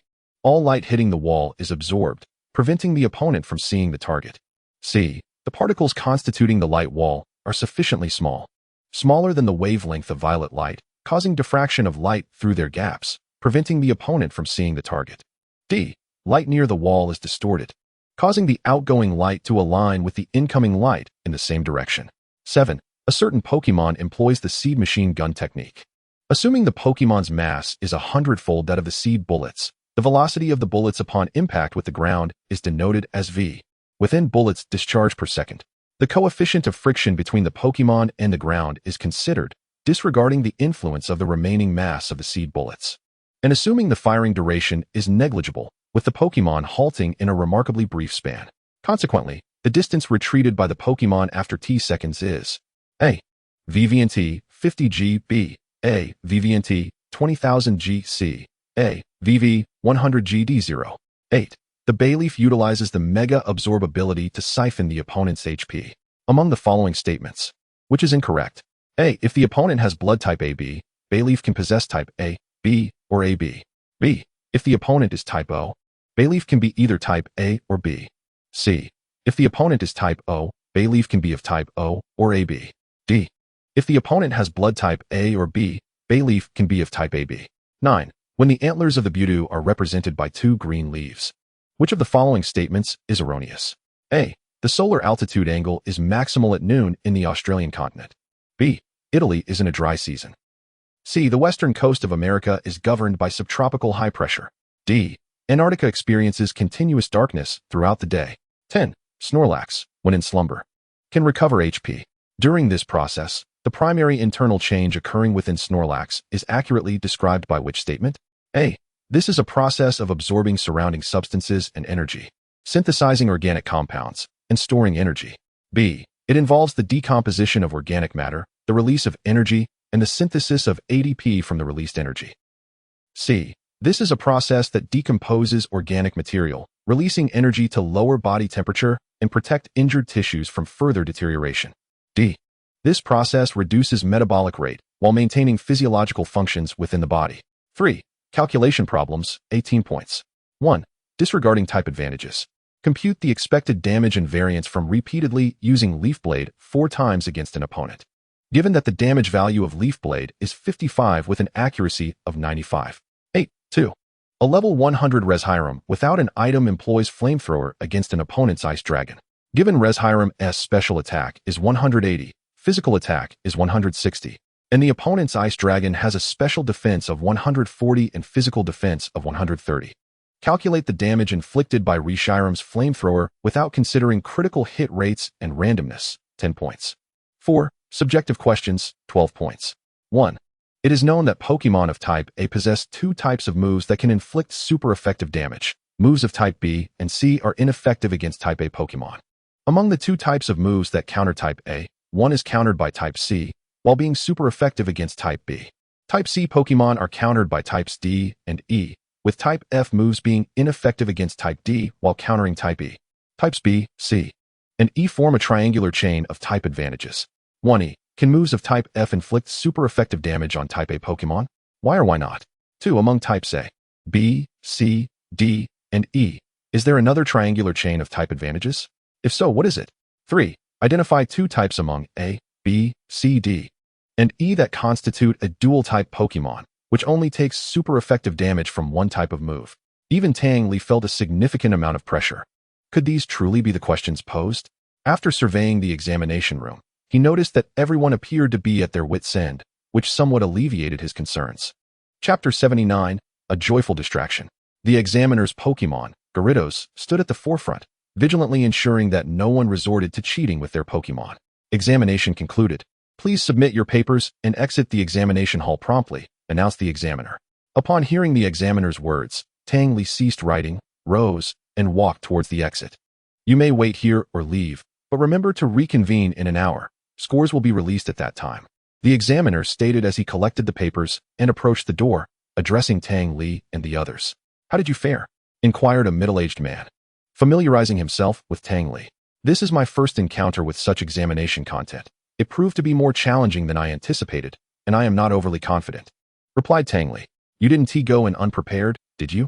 The middle-aged man expressed astonishment at Tang Li's response. Yes, why? Then you're bound to fail. Mark my words, the man asserted confidently. Why do you say that? Tang Li asked, perplexed. Although the questions were somewhat difficult, surely passing was achievable. I was sitting right behind you. I saw you make numerous mistakes, the man replied, instilling unease in Tang Li. Such stringent surveillance. And he dared to scrutinize his paper and compare answers. Impressive indeed. Noting Tang Li's silence, the middle-aged man ceased further conversation, casting glances at him in hopes of detecting despair in his expression. To ensure the quality of trainers, the Pokémon League instituted a written assessment prior to practical evaluations. The written exam is graded out of 100, with a minimum passing score of 60 required to proceed to the subsequent formal evaluation. Disregarding the surrounding atmosphere, Tang Li approached the dessert shop adjacent to the Pokémon Breeder Guild, intent on indulging in some cake. Today, he was aware of his purpose. He could not remain cooped up at home and sought to occupy himself. Even if he did not pass this assessment, it mattered little. He could always wait for the next opportunity, viewing the registration fee as a minor loss. "Welcome home, master." Upon entering the dessert shop, Tang Li was greeted by a melodious voice. Before him stood a maid, elegantly clad in white stockings at the counter. Upon stepping back to read the shop's sign, he noticed it bore the words "Maid Cafe," albeit in smaller font. With newfound determination, he strode forward, realizing he had indeed arrived at the right place. "Master, how may I assist you?" The maid inquired gently as she approached Tang Li. Having never experienced such a scene, Tang Li found himself momentarily at a loss for words. Sensing his awkwardness, the maid offered, "Allow me to escort you to a table. There is a menu from which you can make your selections." "Very well. Please lead the way." Following the maid, Tang Li arrived at a low table, where he sat cross-legged. The table was surrounded by screens, providing a high degree of privacy, which inevitably stirred his imagination. Ordering was quite convenient. He scanned a code to place his order. The preparation of the desserts required some time. Yet the maid's attentive presence alleviated the tedium. In both past and present, this was Tang Li's inaugural visit to a maid cafe. Surrounding decorations featured maid costumes, though none included stockings, likely to deter any unscrupulous patrons. Alternatively, it was possible that the stockings had already been pilfered. With a chime, a cat girl carefully approached, balancing a tray.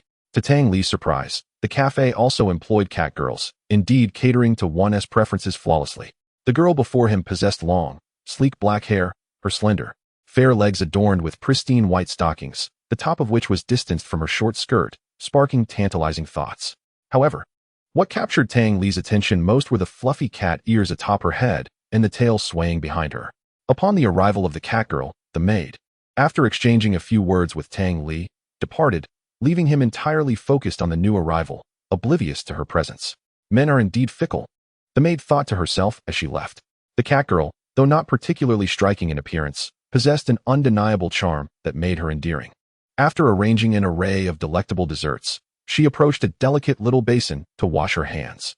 She rinsed them thoroughly under running water twice, followed by a wash with soap, and concluded with another rinse before drying them meticulously.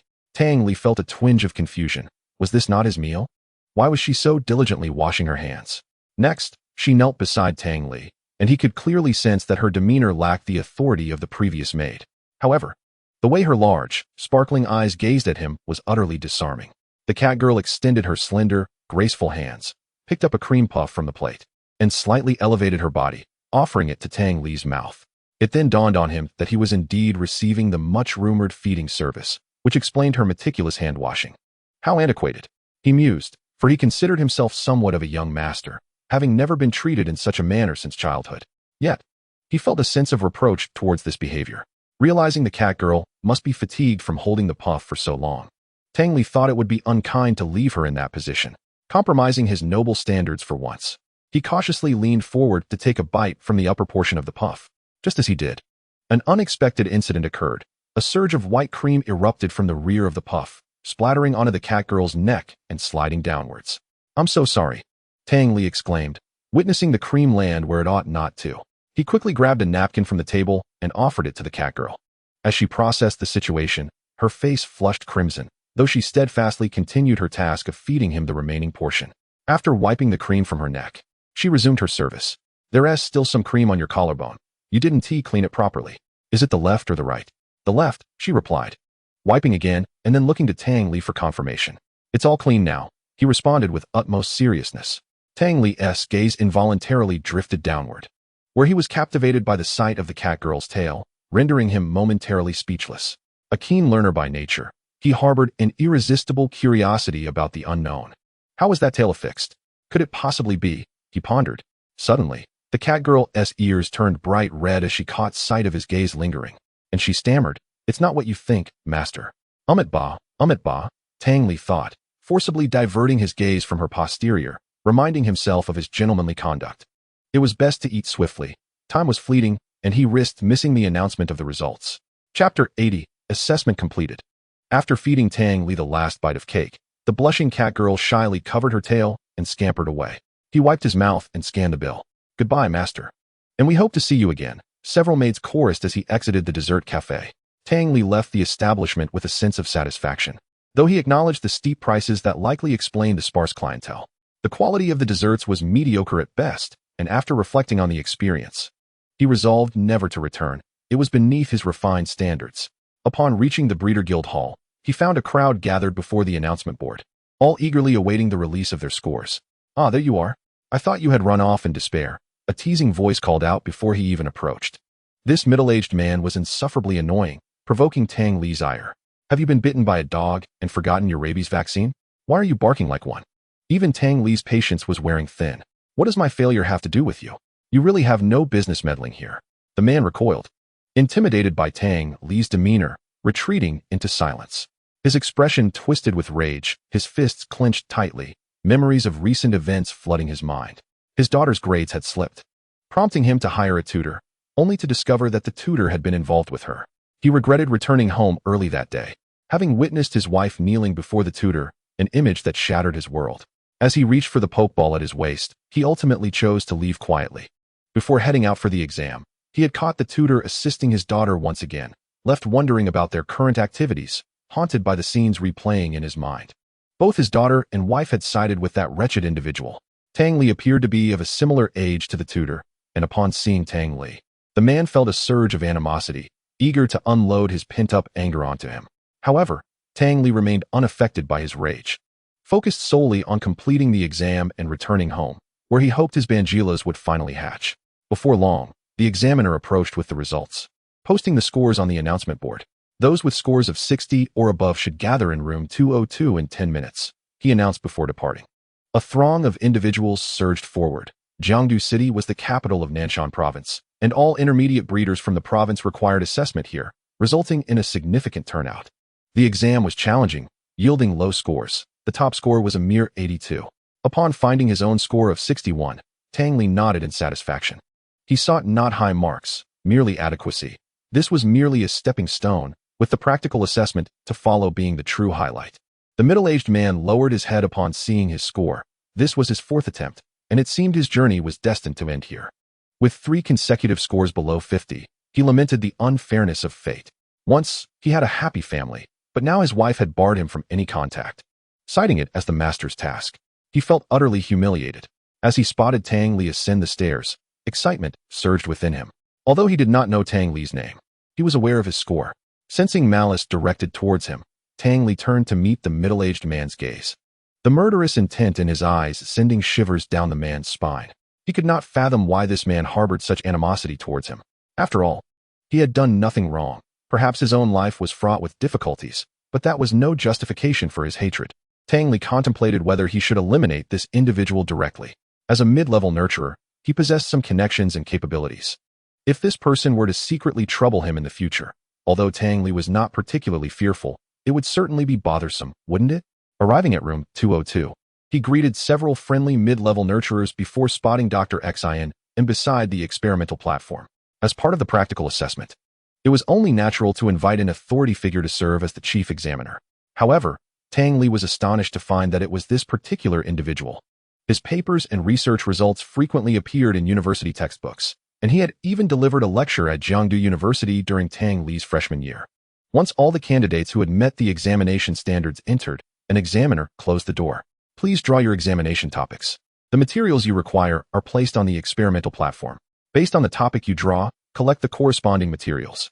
The duration of this assessment is 3 hours." Tang Li drew the task of crafting a high-level nutritional potion, which required exceptional nurturing abilities and posed considerable difficulty. Nevertheless, he was confident that it would not be a problem for him. Some candidates, after drawing their topics, were elated, while others appeared despondent, as they had not adequately prepared. Tang Li, having drawn a later number, collected his materials and retreated to the back of the room to commence his work. There were 2 sets of materials, meaning he had a second opportunity after the first attempt. The high-level nutritional potion could swiftly restore a Pokémon's stamina, was highly valuable, and was greatly favored by Pokémon trainers. The materials he received included Lanza fruit, lantern fruit, and some auxiliary berries. While the berries, aside from Lanza, were relatively inexpensive, their low cost did not imply that combining them would yield the restorative effects of a high-level nutritional potion. It required meticulous concoction by a nurturer. After extracting juice from each berry, Tang Li placed them in a centrifuge to prepare for extracting the nutrients, marking the first step in potion preparation. Dr. Qian, observing Tang Li's adept techniques as he moved around, nodded in approval before stepping aside. Subsequently, he filled test tubes with the extracted nutrients and employed refrigeration techniques to crystallize them. Mixing these differently colored crystals in precise proportions was crucial, as varying ratios would produce different effects. The more suitable the ratio, the better the restorative outcome. Thus testing the nurturer's operational skills, where a slight error could lead to significant consequences. The 3 hours passed quietly amidst the busyness, and Tang Li wiped the sweat from his brow with a tissue. The subsequent processes were also incredibly demanding, yet he managed without making any mistakes. Gazing at the 3 test tubes filled with purple liquid on the table, Tang Li released a sigh of relief and seated himself in a chair. Noticing that those around him were still engrossed in their tasks, he quietly waited until they completed their work before submitting his final product. Holding his high-level nurturer certificate, Tang Li felt no surprise. The efficacy of his high-level nutritional potion was exceptional, earning him the recognition of all the evaluators. To his astonishment, only he and another girl passed the assessment to achieve a rank promotion. It seemed the elimination rate was quite high. Upon exiting, Tang Li did not encounter that bothersome middle-aged man, and in good spirits, he drove homeward. Chapter 81. Why is it always me who gets hurt? Upon returning home, Tang Li discovered that the giant rock egg of his Bangilas had undergone a transformation. The color of the egg had notably lightened compared to the previous day, and the cracks on its surface had widened. If all went as expected, he should witness the emergence of his Bangilas before evening. Sitting in the courtyard, he watched as his baby dragon played with the giant marsh monster. The giant marsh monster summoned rock fragments, which the baby dragon then smashed with its head, both enjoying their play immensely. How should he nurture the baby dragon? It had already reached level 29 upon leaving Dragon Island, and it was on the verge of evolving into a shell dragon. He needed to prepare in advance. Feeling quite bored at home, he wandered about and thought about how long it had been since he played games, so he spent the afternoon playing in the living room. He reminisced about the days when he had his plush doll. Back then, everything was brought to him, and he had it easy. After preparing dinner, he set a plate of lamb chops on the table. He took pictures of his champion medal and high-level nurturer certificate, then sent them to GU. Photo, Tang Li, how about it? Brother is just that formidable. Tang Li, I aced it all. He then took a few more photos of the lamb chops paired with red wine and sent them to GU. A quick response came back. GUV, standing atop a Gyarados. GU also snapped a selfie and sent it to Tang Li. Tang Li was taken aback by how swiftly GU had captured the Gyarados. Unwilling to be outdone, he went to the windowsill, called over his fast dragon, snapped a photo, and sent it to GU. Tang Li, my fast dragon can fly. Can yours? GU, my Gyarados can mega evolve and fly. He then sent a smirking emoji. Tang Li immediately realized he had been mocked. His fast dragon could not mega evolve, and both the Megastone and Keystone of the Gyarados could be considered his.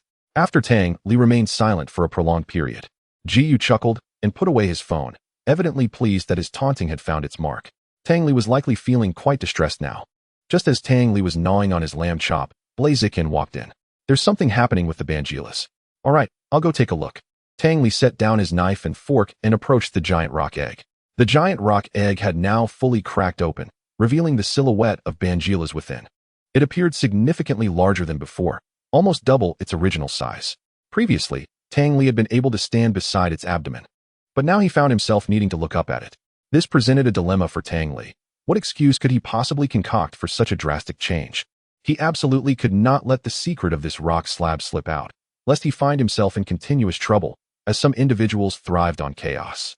With a resounding boom, the shell of the giant rock egg, under Bangilas's control, returned to the ground, transforming the previously uneven courtyard into a flat surface in an instant. Bangilas's coloration shifted from green to a light gray, adorned with golden patterns, exuding an aura of sheer magnificence. This transformation struck a chord with Tang Li's aesthetic sensibilities. It was simply stunning. Bangilas opened its eyes, roaring triumphantly at the sky upon witnessing its transformation, then turned to gaze at Tang Li with an expression of pride. It sensed that it had undergone a significant enhancement. Despite its increased size, its control over its body had improved remarkably. Not only had it achieved a qualitative breakthrough in mastering rock-type skills, but it also felt that its inherent divinity had been greatly awakened, promising to yield much greater results in training and accelerating its advancement significantly. Tang Li opened Bangilas's panel, and the previously unknown sections were now revealed. However, the term Divine Beast still appeared under its innate talent. Its level had also risen by 3, now reaching level 66. It could be said that the energy accumulated by Bangilas and the giant marsh monster was already substantial, and now, with the enhancement from Divine Beast level nurturing materials, its progress could be described as meteoric. Bangilas, use the rock wall skill for me to see. Tang Li took several steps back, maintaining a considerable distance from Banjila's before issuing the command. Banjila surveyed the yard and then glanced at Tang Li, a feeling of distrust flooding his heart. However, he felt powerless, having learned from numerous past experiences. Without delay, under Banjila's exertion, a colossal rock wall materialized in Tang Li's backyard, effectively separating them. Logically, as Banjila's rock attribute grew stronger, the water attribute's advantages over him should also increase. Metagross, test the hardness of the rock wall, Tang Li commanded. Upon hearing this, Metagross floated over to the wall and struck it with half of his strength. With a resounding boom, the wall trembled but showed no signs of damage. Hammerarm, Tang Li instructed upon witnessing this. Metagross unleashed all his might, delivering a powerful and weighty steel fist against the thick rock wall, which held momentarily before shattering into fragments. The wall's resistance had evidently improved significantly, as it withstood a full-force strike from a mid-level champion Metagross for a brief period. Dragonite, use Water Tail on Banjila's. Upon hearing Tang Li's command, Dragonite was taken aback, questioning the appropriateness of attacking Banjila's, his initial Pokémon, so soon after joining the team. Dragonite, don't hold back. Banjila's understood Tang Li's intent. He was testing whether his resistance to water-type moves had changed. After hearing Banjila's words, Dragonite ceased his hesitation, summoning a torrent of water at the tip of his tail, which rapidly expanded like a crashing wave towards Banjila's. Instinctively, Banjila's attempted to teleport by gathering sand beneath his feet, but ultimately restrained himself, bracing his body to absorb the impact of Dragonite's water tail. The full force of Dragonite at level 69 struck Banjila's, causing him to stagger back a few steps, grimacing in pain, yet he endured the blow. Observing that Banjila's had not been instantly defeated, Tang Li dismissed the possibility of a quadruple vulnerability. He initially intended to use the power of eternity to assess Banjila's current injuries and accurately gauge his resistance. However, upon raising his hand, he realized that no green luminescence emanated from it, suddenly recalling that he seemed unable to utilize psychic abilities during this period. Embarrassed, he scratched his head and said to Banjila's, "The weather is pleasant today. I'm feeling a bit tired, so I'll take a nap." With that, he dashed away. Am I being disregarded? Banjila's shook his head at the unreliable trainer, lamenting that humanity was not worth his pain. At that moment, his heart ached alongside his body. Witnessing this, Swampert summoned droplets of healing water to tend to Banjila's wounds, simultaneously gathering the water stains left by Watertail and casting them out of the yard. Chapter 82. A Phone Conversation. The verdant healing droplets arrived at the spot where Banjila's had been struck, mending his injuries. Tang Li emerged from his room with a healing potion in hand. Blaziken, apply the medicine to Banjila's. Afterward, he returned to the living room, where he received a call from Director Zhou. Tang Li, the preliminary selection list for the school team has been released. I've sent it to your email. You need to get started on your work promptly. Understood, Director Zhou. I'll check it now. All right, I have some matters to attend to, so I'll hang up. Goodbye, Director Zhou. After ending the call, Tang Li sat down at his computer and opened the newly received files in his email. He noted a considerable number of applicants, scrolling for quite some time without reaching the end. The University Pokémon League, as a significant part of the Pokémon competition, was taken extraordinarily seriously by the League's Ministry of Education, resulting in exceptionally generous rewards. Not only did the team receive accolades, but an MVP would also be selected from within, a coveted goal for all. Securing this award would not only yield numerous rewards from the League, but also grant significant benefits from the school, placing one in the sights of influential figures, thereby providing a potential advantage in future endeavors. Most importantly, it was an opportunity to fight for the honor of one's school, a thrilling prospect. While Tang Li was engrossed in the list, at a student dormitory of Kyoto University, Xiaji reclined on the sofa and dialed the team manager. Hello, Teacher Chio. This is Xiaji. I wish to join the school team. Teacher Chio was momentarily taken aback, wondering if she had received the wrong call. Is Teacher Chio there? After confirming, Chio Hongyun realized it was indeed Xiaji on the line. Previously, she had sought Xiaji regarding the school team multiple times, only to be rebuffed each time. She never expected Xiaji would proactively express her desire to join now. This was tremendous news. The Kyoto University team had consistently finished as runners-up for several years. Perhaps this year presented a chance for a turnaround. Participation in the team was entirely voluntary, and after several refusals, Chio Hongyun had nearly given up hope. Having witnessed Xiaji's formidable Jengar, it seemed this time was indeed ripe for a breakthrough. Haha. After hanging up on Xiaji, Chio Hongyun let out a laugh in her bedroom, quickly inputting Xiaji's information, fearing she might change her mind. Xiaji sat on the sofa, staring at the content on her phone, lost in thought. This year's University Pokémon League will be held in Jiangdu. Today, she and Tang Li conversed. It seemed there was little to discuss, their previous interactions having been limited to a few exchanges each day. She was uncertain how to engage in conversation with others, wanting to share certain things with him, but fearing he might find her bothersome. Perhaps I should meet him again. He mentioned that if I went to Jiangdu, he would host me well. He surely wouldn't deceive me. Xiaji hugged her legs, mumbling to herself. To her surprise, Du Wei had also signed up for the school team. As Tang Li scanned the list, he suddenly recognized a familiar face. He had already added Du Wei as contact information on the way back, seeking assistance from the professor on the very day he returned. The professor's counseling skills were exceptional, and just last night, he had informed Tang Li that NINI Bao had been successfully treated. However, how to conduct the selection process remained a conundrum for Tang Li, who was still in a muddle, uncertain of the most suitable approach. Perhaps he should consult a senior. Discussing it with her. After all, she was the captain of the school team and would undoubtedly possess more knowledge than he, the hastily appointed temporary leader. Tang Li slapped his thigh, resolving to do just that, though he realized it was likely too late to disturb her that night. He would wait until tomorrow. The following noon. Senior, SOS. After a while, Tang Li finally saw a response from Senior Xie. Xie Qingxi, speak quickly if you have something to say. On the other end of the line, Senior Xie was doing the splits on the sofa, watching Pokémon battles on television. Xiemu approached with a platter of fruit beside her. Make sure to eat more fruit. Don't just drink iced cola every day. It's not good for your health. With that, she took away the half bottle of cola that remained. Join me in hosting the school team selection competition. You have more experience, Tang Li suggested. Not interested, not in the mood, Xie Qingxi replied. Why? Tang Li inquired, puzzled. My mother just threw away my iced cola. I feel miserable and want to cry. Tang Li couldn't help but chuckle at this reason, surprised by how much the senior cherished her iced cola. An image of her disappointed expression after losing the drink flashed through his mind, prompting a smile. Tang Li, how could you mock me? This is truly excessive.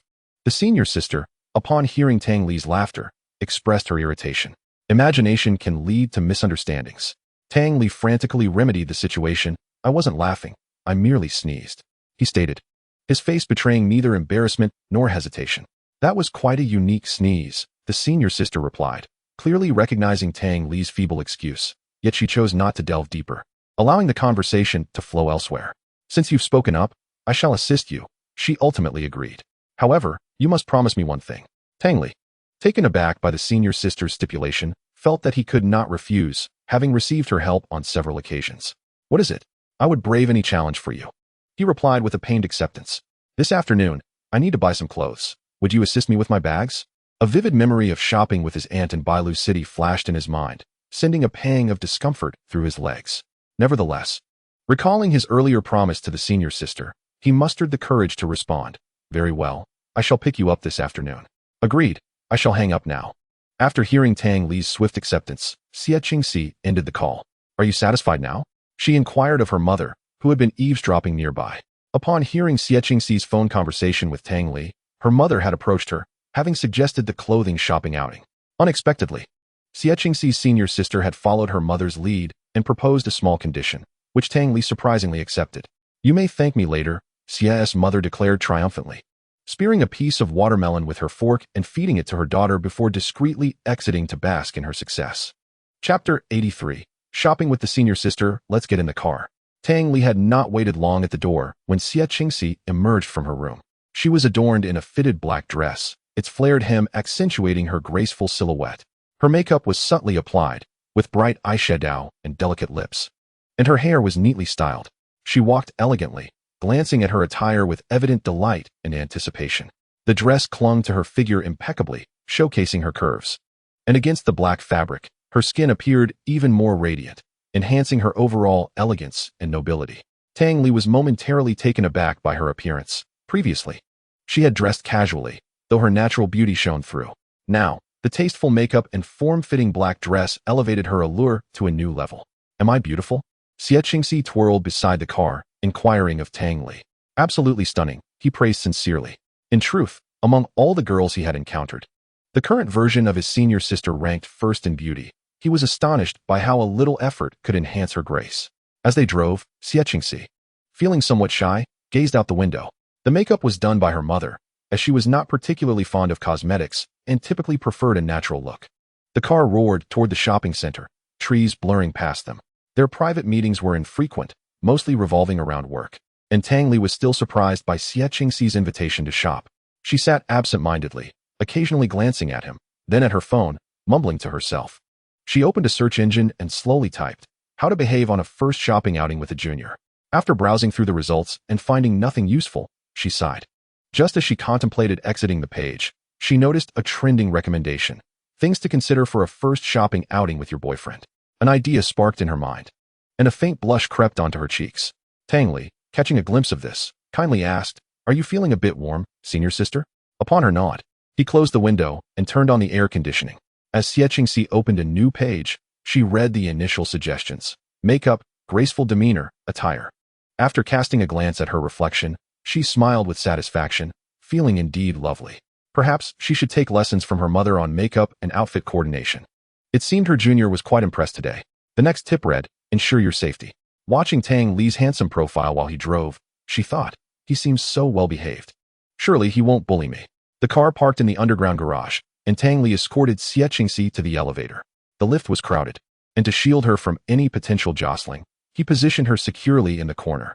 Upon exiting on the first floor, they were immediately enveloped by the bustling crowd and vibrant atmosphere of the mall. "Let us head straight to the clothing section," she suggested. Agreed. Arriving at the high-end section, they noticed a significant decrease in foot traffic. Xie Qingxi ultimately chose a store that boasted a simplistic yet elegant design and led Tang Li inside. The experience was markedly different from her outings with her aunt, and to his surprise, Tang Li found himself relishing the moment. The senior sister took a moment to survey the store from outside before deciding on her destination. With a clear objective, they were no longer trying on clothes aimlessly. The shop had a unique decor, and upon entering, they were greeted by a refreshing fragrance that was immensely inviting. The staff consisted of several graceful women clad in traditional kipayos, yet Tang Li felt they could not compare to the beauty of Xie Qingxi beside him. "Welcome to the Royal Garment Pavilion. How may we assist you?" One of the staff approached them, her face beaming with warmth. "I am here to purchase a few dresses," Xie Qingxi replied, and upon hearing this, the staff recognized her as the main customer and guided her to the dress section. "Choose what you like." "I will wait over there," Tang Li said, noticing a comfortable-looking waiting area and heading that way. Xie Qingxi felt a bit at a loss. Having him wait there seemed no different than him not accompanying her. However, recalling the second tip she had discovered, "Exude grace," she gently urged, "Come over and help me choose. I would appreciate your advice." With no alternative, Tang Li followed her and the staff as they browsed. Xie Qingxi suited solid-colored dresses remarkably well, and Tang Li pointed out a blue long dress, recommending it to her. Seeing her show interest, he took the dress and placed it in her arms. "Try this on." Xie Qingxi glanced at the dress in her hands and entered the fitting room. Moments later, she emerged, and Tang Li, who had been engrossed in his phone, looked up at the sound of her voice, momentarily stunned. "Do I look good?" she asked, covering the end of the zipper with her hand as she turned to him. With her left hand behind her back, the pose accentuated her alluring figure, revealing her remarkable assets from Tang Li's vantage point. "It complements your complexion beautifully. You look wonderful." He averted his gaze, sheepishly rubbing his nose. "Could you do me a favor?" she murmured. "What is it?" Tang Li, not fully comprehending her request, leaned in closer to listen. "Could you please help me with my zipper? I can't quite reach it." Tang Li glanced at the nearby shop assistant, then playfully shot a look at his senior sister before stepping behind her to assist in pulling up the zipper. One of Tang Li's most commendable traits was his respect for women. He exhibited impeccable, gentlemanly behavior, focusing solely on the task at hand without any unnecessary gestures. Standing by his own integrity, Tang Li and Xie Qingxi strolled through the other levels of the mall, having already purchased their garments, with Tang Li carrying a multitude of bags. Among them were 3 dresses for his senior sister, along with a pair of outrageously high heels. When Xie Qingxi tried them on, it felt as if she were stepping directly on Tang Li's heart. Striding gracefully in those towering heels, she commanded Tang Li's admiration. With the added elevation, Xie Qingxi's height was now comparable to his, and Tang Li felt an increasing sense of pressure. "Shall we catch a movie?" Xie Qingxi asked, glancing towards the cinema in the distance before turning back to Tang Li. Chapter 84, Joyful Times. Tang Li looked towards the cinema, realizing he had scarcely visited it, and thus agreed, "There's still time, we can watch a film. Please wait a moment while I drop these items at the storage area. You can browse for any films that catch your fancy." With that, he made his way to the counter. Xie Qingxi found herself torn between the enticing movie posters displayed before her. deliberating whether to watch a tale of teamwork culminating in a championship in a Pokémon battle or a story of a foreign prince valiantly confronting 3 malevolent dragons to rescue a princess. She remained indecisive until Tang Li arrived at the display, still weighing her options. To her surprise, Tang Li expressed astonishment at the existence of such cliched plots, yet ultimately chose the film featuring the princess. Having entered this wondrous world of Pokémon, his interest in fantasy had diminished significantly. Moreover, he and Xiechingxi were destined to embark on their own journey to victory, making the virtual narrative seem less compelling. After all, could any plot be more absurd than a hero battling a flower monster? They were equally astonished to discover the cinema was quite full. With 2 buckets of popcorn in hand, Tang Li led the way while Xiechingxi followed closely behind. After her mother's words from earlier resonated in her mind, Xiechingxi felt an unexpected sense of femininity in the presence of her junior. Unlike before, when she was more carefree around Tang Li, she now found herself acting with a newfound caution.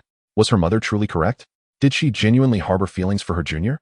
Lost in thought, she clutched the back of Tang Li's shirt as they navigated the darkened theater. Though her heels allowed her to walk with ease, the circumstances were different now.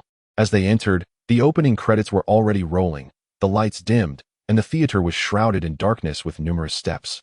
After her initial misstep, Tang Li noticed her struggle, not due to his meticulous observation, but because Xiechingxi stumbled and fell against his back. Seeing her innocent wide eyes, Tang Li instinctively reached out to support her arm. For a man who had spent nearly 40 years as an untouched bachelor, the sensation of holding a girl's hand sent a flutter through his heart. He had not anticipated that a girl's hand would feel so soft and smooth. Each held a bucket of popcorn, engrossed in the ludicrous plot unfolding on the screen, allowing them to forget the initial awkwardness.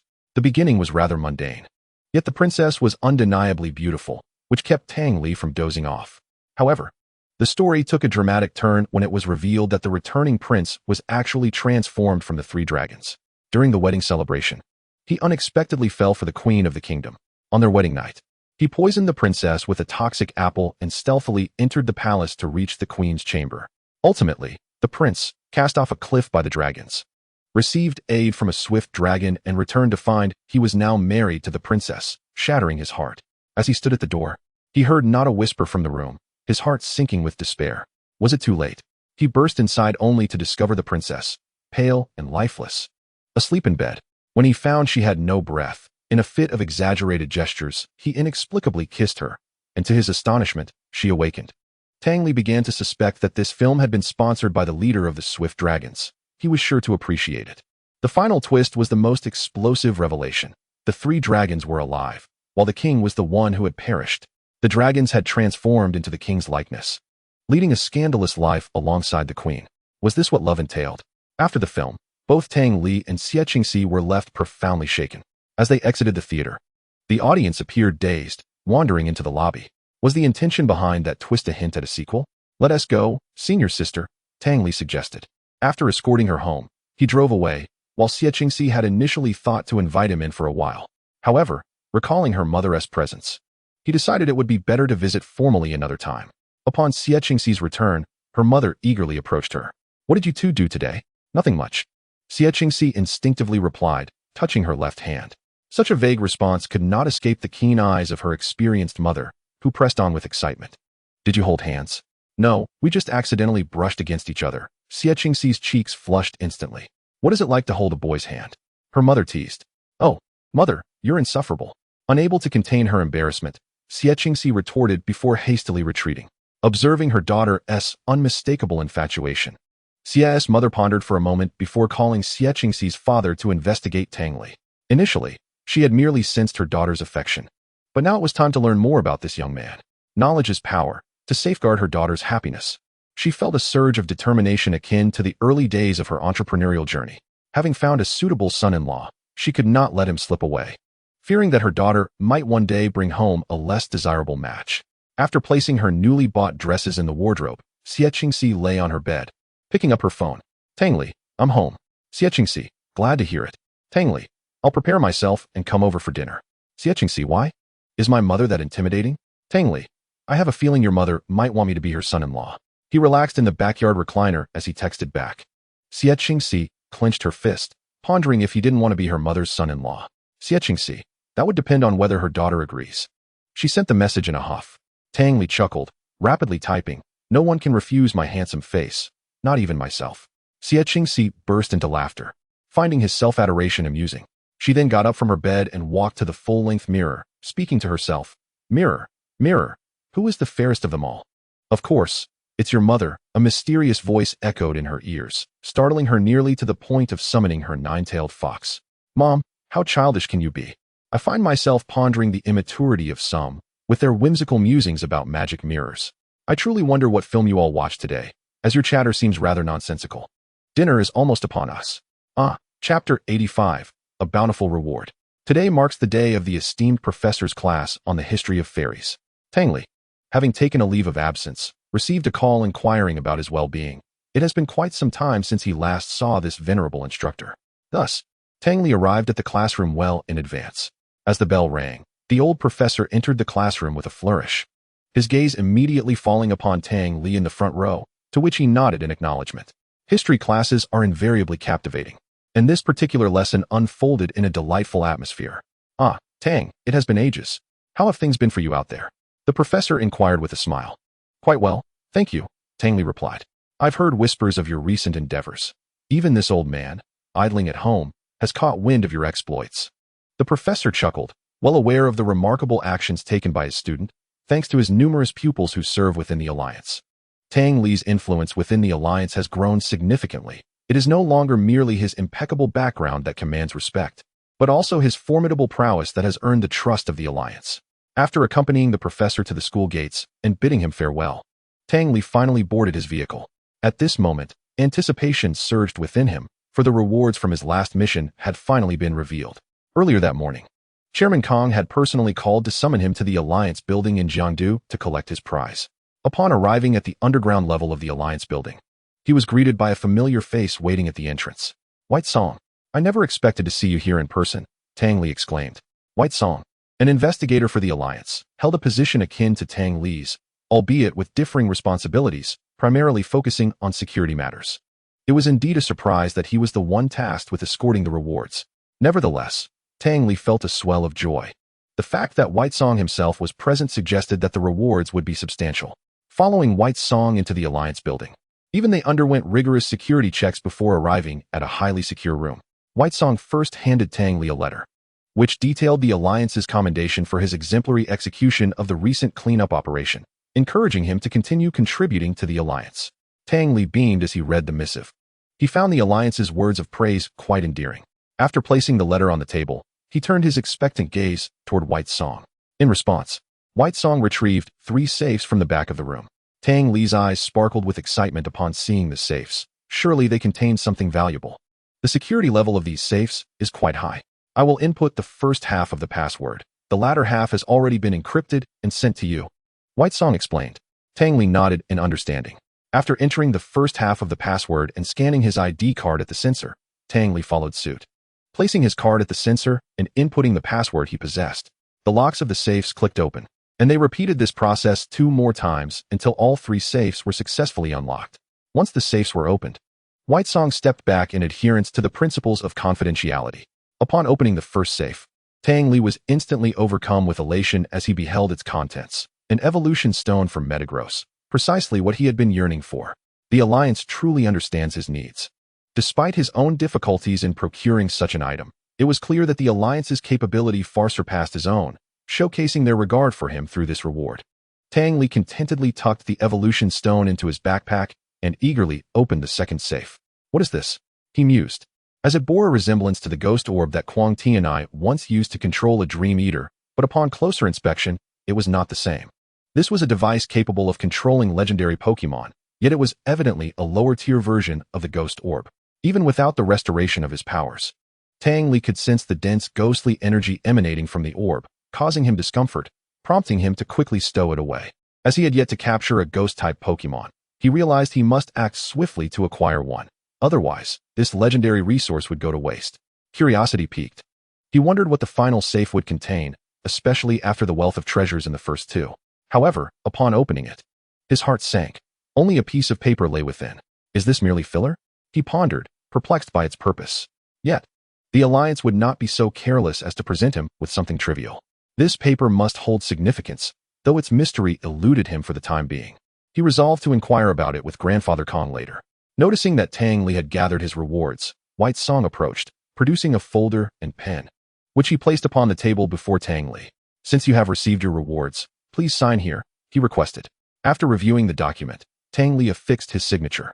"Now that my escort duties are complete, I shall take my leave. I look forward to our next encounter." After exchanging a brief embrace, White Song exited the room. Once downstairs, Tang Li received a call from Grandfather Kong. "How did it go, my boy? Did the Alliance's reward meet your expectations, young Master Tang?" "Grandfather Kong, you jest. I hardly consider myself a young master," Tang Li replied with a chuckle. "However, I am curious about that piece of paper. What is its significance?" "Haha. I anticipated your question. The Alliance itself is uncertain of its purpose, but its material is remarkably unique. Several legendary Pokémon could not destroy it. You possess great fortune, and I firmly believe that in your hands, this paper will reveal its true potential." With this revelation, Tang Li began to understand the paper's uniqueness. Yet the search for its purpose still lay ahead. He was not fond of intellectual pursuits. "The Council of Elders has deliberated on promoting your military rank further, but given your recent elevation, it may not be prudent to do so. Rest assured, I comprehend these matters. Besides, I do not particularly care for such titles." "Very well. Then, I shall let you attend to your affairs. Farewell for now." "Goodbye, Grandfather Kong." With that, Tang Li entered his vehicle and set off towards another residential area. As Pokémon continued to grow in size, his previous villa had become somewhat cramped. Moreover, training at home had become increasingly inconvenient, as the prowess of his Pokémon often resulted in considerable commotion. Chapter 86, A Major Discovery. Tang Li found himself in a quandary, uncertain of where to reside for optimal convenience. He parked in an open area and began searching for suitable housing on his phone. After a prolonged search yielded no results, he decided to abandon the effort and instead contact a real estate agent to procure a new villa. After all, it wouldn't cost him much. He dialed the agent's number. "Good day, Master Tang. How may I assist you today?" The agent inquired, recognizing Tang Li's identity and financial standing. "I am in need of a larger villa. Please keep an eye out for me and notify me if any suitable options arise." "Of course. Do you have any specific requirements for the villa?" "Discretion is of the utmost importance." "Understood. I will inform you immediately should anything come up." After hanging up the call with the agent, Tang Li sat in his car, contemplating the tasks he needed to accomplish today. He felt a sense of monotony lately, idling away his days without purpose. It seemed he was more suited for adventures, seeking new landscapes in the wilderness. Moreover, his recent enhancements had primarily occurred outdoors, and he had to assist the divine beast in resolving the volcanic issues of Dragon Island. How could he confine himself within the school walls? There was also the matter of the school team selection. He could hardly leave it entirely to the senior sister. Could he? Perhaps it was best not to overthink it and simply return home. He imagined how delighted Metagross would be if he knew about the Mega Evolution Stone he had obtained. With a swift drive, Tang Li arrived home. "Metagross, look what I have brought you," he exclaimed as he entered. Not only Metagross, but all his Pokémon gathered around him. Feeling a bit awkward at the sight, he hesitated to confess that he had only brought a gift for Metagross, fearing it would sadden the others. He was not one to show favoritism, so he rummaged through his system backpack for hidden treasures and reluctantly placed each one on the table. "Dragonite, this is for you," he said, presenting a speed scarf that would enhance his speed by 50, an excellent upgrade for the already swift Dragonite. "Dratini, this is for you." Dratini was on the verge of evolution, and the exquisite Dragon Fong was perfect for him. Though the Fong might not appear particularly impressive, it was imbued with potent Dragon-type energy, sufficient for Dratini to evolve into Dragonair. Dratini joyfully accepted the box containing the Fong, as his dream of soaring through the skies drew closer. After securing his gift, Dratini excitedly dashed toward a pile of rocks that had been custom designed for him by Tyranitar. Tang Li then turned his gaze to Blaziken. "This is a life gem, which will enhance your understanding of life energy and improve your mastery of the substitute move, allowing us to bring our previously conceived techniques to fruition more swiftly." Blaziken nodded solemnly as he accepted the life gem. "Swampert, this is for you." Tang Li handed him a power band that would ensure he wasn't easily defeated, emphasizing the importance of his protective role as their healer. He draped the band around Swampert's body. Now, only Metagross remained without a gift, gazing longingly at Tang Li. The timing of the Mega Evolution Stone was unfortunate. Had he received it before facing Quang Tianai in Yuang City, he could have avoided being swiftly defeated by him. "Metagross, I have obtained your Mega Evolution Stone." Upon hearing this, Metagross floated with excitement. Tang Li, not wanting to keep him in suspense, promptly retrieved the Mega Evolution Stone from his spatial backpack and handed it to him. Satisfied, Metagross gazed at the small round stone before carefully stowing it away. Tang Li noticed Swampert looking enviously at Metagross and patted his head, pulling out Swampert's own Mega Evolution Stone from his backpack. Previously, since only one Pokémon could Mega Evolve at a time, Tang Li had always chosen the higher-level Tyranitar, leaving Swampert's stone unused. However, seeing Swampert's eager expression, he decided this time to grant him the opportunity. Seated at the table, Tang Li took out a book and a piece of paper. The book was a royal secret he had acquired from the ancient ruins of the Gua Kingdom, while the paper was the magical parchment recently awarded to him by the League.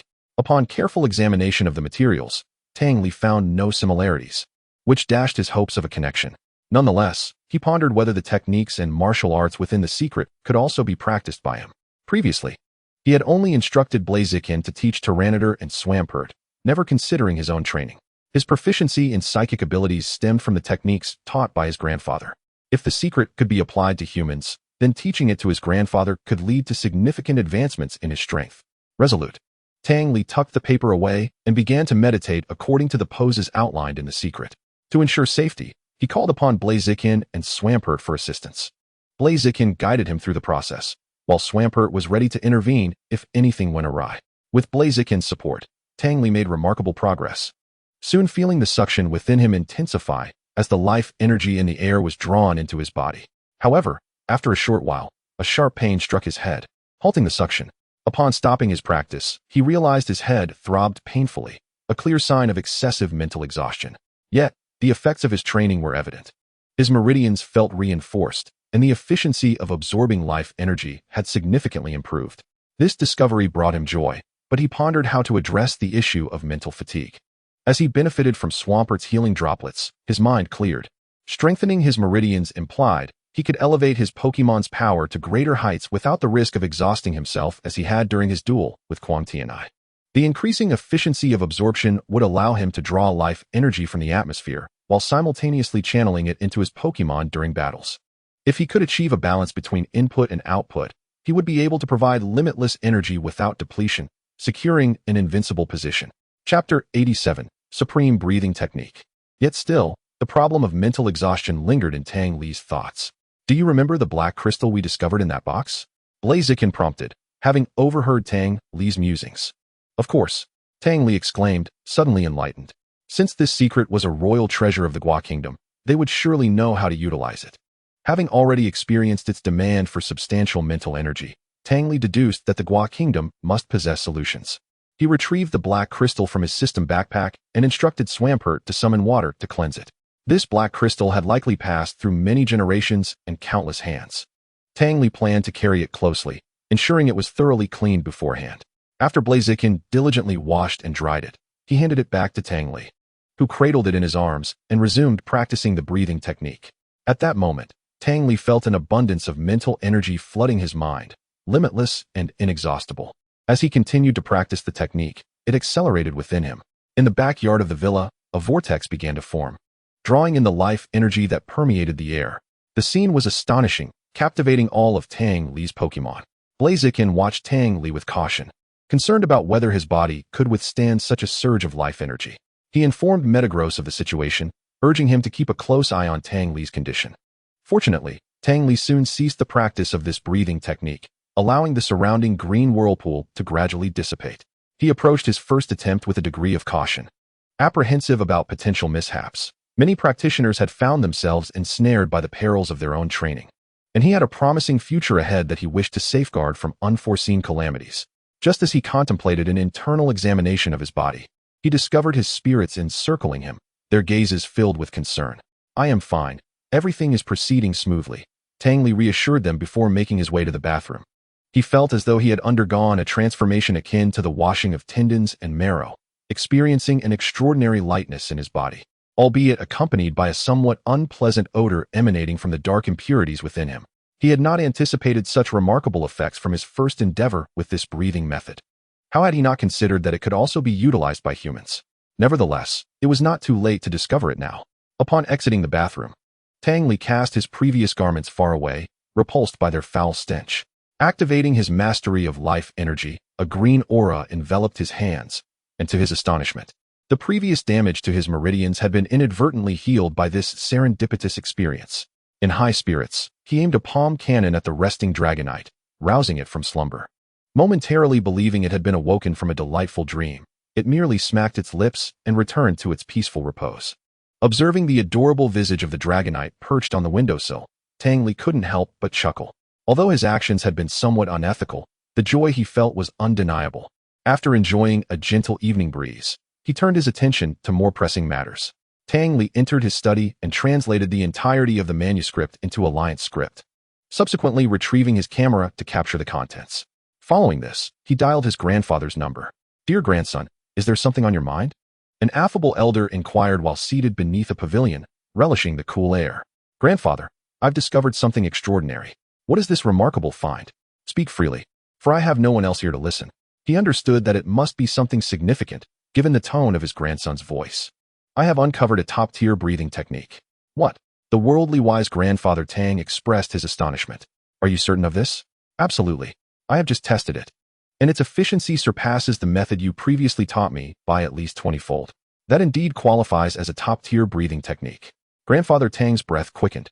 The foundation of a family of elite breathing masters rested upon such techniques. My earlier method could only be deemed passable. The Tang family had been lacking in these profound legacies, and I never expected my dear grandson to have completed this discovery. I found it in a prior ruin, where I also acquired the evolution stone from Milotic. I recall you mentioning that it was within the ruins of a place called Guga. Indeed. Tang Li had previously explained the details of that ruin to his grandfather, sharing this information wisely with those deserving of it. "I will fax this to you shortly. Please receive it." "Very well. I had no idea I would benefit from my grandson's fortune." "You truly are a child of great destiny." Grandfather Tang chuckled heartily. "What brings such joy to your laughter?" A lively, elderly woman with silver hair emerged from the kitchen, holding a teapot. "I was just chatting with my dear grandson. He has promised me a delightful gift." Grandfather Tang then handed the phone to Grandmother Tang. "Good evening, Grandma." Tang Li greeted sweetly. "We are not well. It has been ages since you last visited us.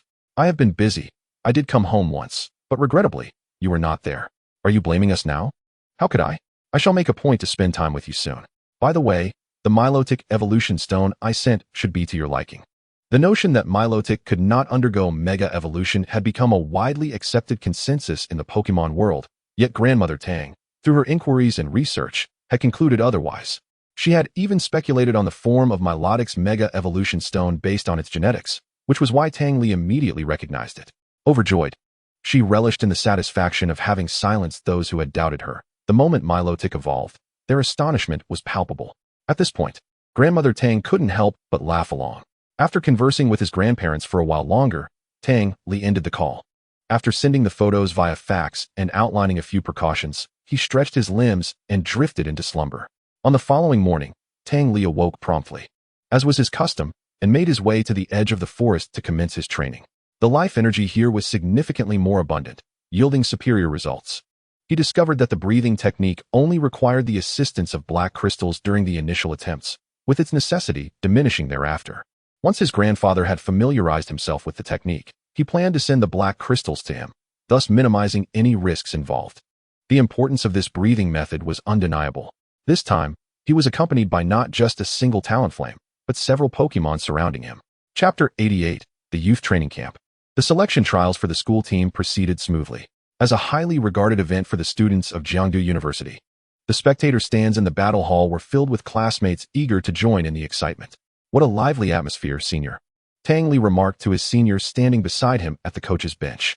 This selection was exclusively for first-year students, aimed at identifying potential candidates to supplement the school team. The university would provide resources to help these promising individuals accelerate their growth.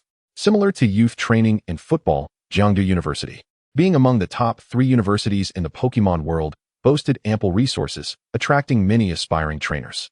For affluent families, the benefits that followed selection into the youth training program were numerous, while for those from less fortunate backgrounds, it represented a life-altering opportunity. However, the challenge was formidable. The school was acutely aware of this, which is why each cohort was granted a quota for internal recommendations. The team leader could nominate one underperforming challenger based on their performance, and the school would review the nomination for approval, allowing entry into the training camp. The competition was fiercely intense, and the senior beside Tang Li, Xie, had previously secured first place in the selection trials, earning Tang Li's utmost respect for her prowess. Standing next to him, Xia sported a serious expression, devoid of the playful demeanor she exhibited during leisure, leaving Tang Li somewhat perplexed. The stark contrast was disconcerting, akin to being addressed as sweetheart one moment and Madame Bull the next, or having grown accustomed to extravagant feasts only to be served coarse grains. It left Tang Li feeling unsettled. "Stop staring at me," Xia admonished, tossing her hair back and casting a sidelong glance at Tang Li, who awkwardly redirected his gaze to the battlefield. On the battlefield, Charmeleon faced a formidable opponent, its keen eyes fixed intently on the adversary, radiating a fierce determination and resolve. Haxorus tail swayed rhythmically in the air, its body subtly shifting with emotion, as if poised for action. The surrounding audience erupted in cheers, rallying behind Charmeleon. Sensing the fervor and support from the crowd, Charmeleon felt an additional surge of strength. It understood that its battle was not solely for its own sake, but also for the trainers standing behind it. "Go for it, Charmeleon," a bespectacled young man addressed his fire dinosaur. As the match commenced, Harklong swiftly unleashed its offensive. It struck at its opponent with its tail, driving it into the corner of the arena. The adversary did not relent, retaliating with its sharp claws in an attempt to breach Harklong's defenses. However, Harklong offered no opportunity. It deftly evaded the assault and launched a counterattack. The intensity of the match escalated, with the audience becoming increasingly enthralled. Harklong's tail relentlessly assaulted its foe, while the opponent continued to strike back. Ultimately, Harklong, through its remarkable prowess and unwavering resolve, triumphed over the fire dinosaur, advancing to the next round. Following Harklong's victory, the crowd erupted into enthusiastic applause and cheers. "Such impressive strength. Do you think she might emerge as the champion?" The newcomers seemed to be growing stronger by the day. Xiaqing pondered aloud to Tang Li. "It is worth noting that this is Jiangdu University, where perhaps half of the nation's elite talents have gathered, competing against individuals who are either prodigies or possess extraordinarily distinguished backgrounds, thus naturally exhibiting greater strength." The senior sister, upon hearing Tang Li's words, nodded in agreement and smiled as she inquired, "And what about you?" "I am invincible," Tang Li replied. Xiaqing, observing Tang Li's strong presence at that moment, found herself taken aback by his aura. "We must head to report to Director Zhou," Tang Li said breezily. The stark contrast in their personalities left Xiaqing somewhat perplexed. He now appeared as a modest gentleman, yet moments ago he had exuded an air of dominance. Truly, he was deserving of her admiration. Xiaqing was not one to dwell on confusion. After a day of shopping with Tang Li, she finally comprehended her feelings. She had indeed developed an affection for the junior. Confident in her allure, she borrowed Tang Li's words to describe herself. No one could refuse her, not even herself. The first step was to ascertain whether there were any potential rivals. "Director Zhou, Group A has completed their assessments for today, with you two keeping an eye on me." "I feel at ease," Director Zhou remarked, seated comfortably as he surveyed the impressive duo of Tang Li and Xiaqing. It was undeniable that their presence together was quite pleasing to the eye. After a moment of contemplation, Director Zhou opened his drawer and retrieved an item. "I have a task for you both." "What is it, Director?" "The school team requires a promotional video, and you two have quite appealing images," Director Zhou stated. Glancing at them, Tang Li did not respond immediately. Only after Xiaqing nodded in agreement did he consent. "Then we shall take care of it." Upon exiting the office, Director Zhou handed the equipment room's key to Tang Li, saying, "Do your best, lad. I can only assist you this far." He then looked at Tang Li with pride. Confused by the cryptic encouragement, Tang Li left the office with the key in hand. What does "do your best" even mean? It's still early. Shall we take a stroll on the playground? Xiaqing invited Tang Li. "Let us go."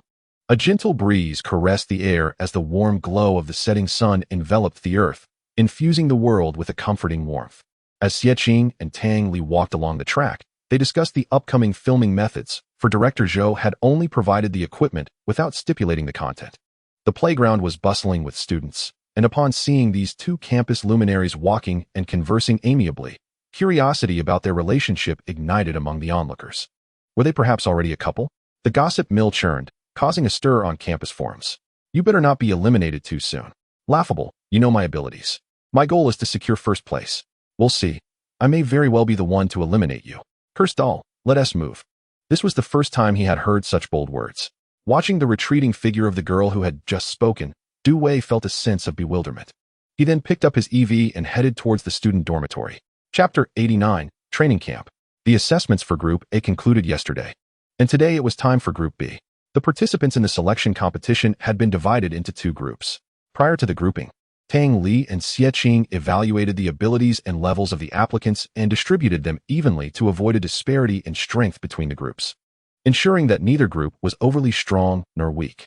It was a considerable undertaking, and as it was Tang Li's first time managing such a task, he was determined to execute it diligently, lest he impede others' futures.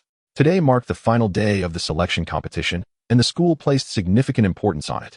With the vice principal present at the venue, Tang Li had little interaction with the vice principal and was not particularly familiar with him, only knowing that he oversaw the first-year students. Seated to the left of the vice principal were Tang Li and Xie Qing, while director Zhou occupied the right.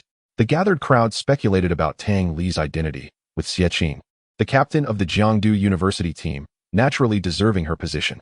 Director Zhou managed the university's student competitions, but Tang Li's role remained unclear. Could Tang Li be a sponsor for this training camp? Yu Shui whispered to her close friend. That seems unlikely. Our school's training camp has never accepted sponsorship. Her friend replied. True, but Tang Li and Senior Xie look so well-matched sitting together. Indeed, I heard they took a walk together at dusk yesterday. So romantic. Hearing the surrounding girls chattering, Yu Shui's gaze dimmed as she observed Tang Li. How could I possibly compete with Senior Xie? Perhaps only someone as breathtaking as the senior could be worthy of Tang Li. Yu Shui felt her unbegun romance crushed, clutching her pained heart as she watched the matches unfold below. The final contest had arrived, pitting the two strongest contenders of Group B against each other. The girl, named Xia Tian, had a starting Pokémon that was a cursed doll. Upon seeing her, Tang Li was reminded of an old acquaintance. It seemed that since his return, they had not been in contact, despite his earlier promise of owing her a life. Regrettably, their reunion was far too brief, and Tang Li had since experienced many events. Though he once felt a flicker of emotion, it now seemed to have dissipated like the wind, leaving him uncertain if they would ever meet again in this lifetime. Xie Qing sat beside Tang Li, her keen observation not failing to notice the complexity in his expression. She sensed there was a story behind it. Following Tang Li's gaze, she beheld the girl beside the cursed doll. Perhaps she would investigate later. Knowing oneself and one's opponent is essential for victory.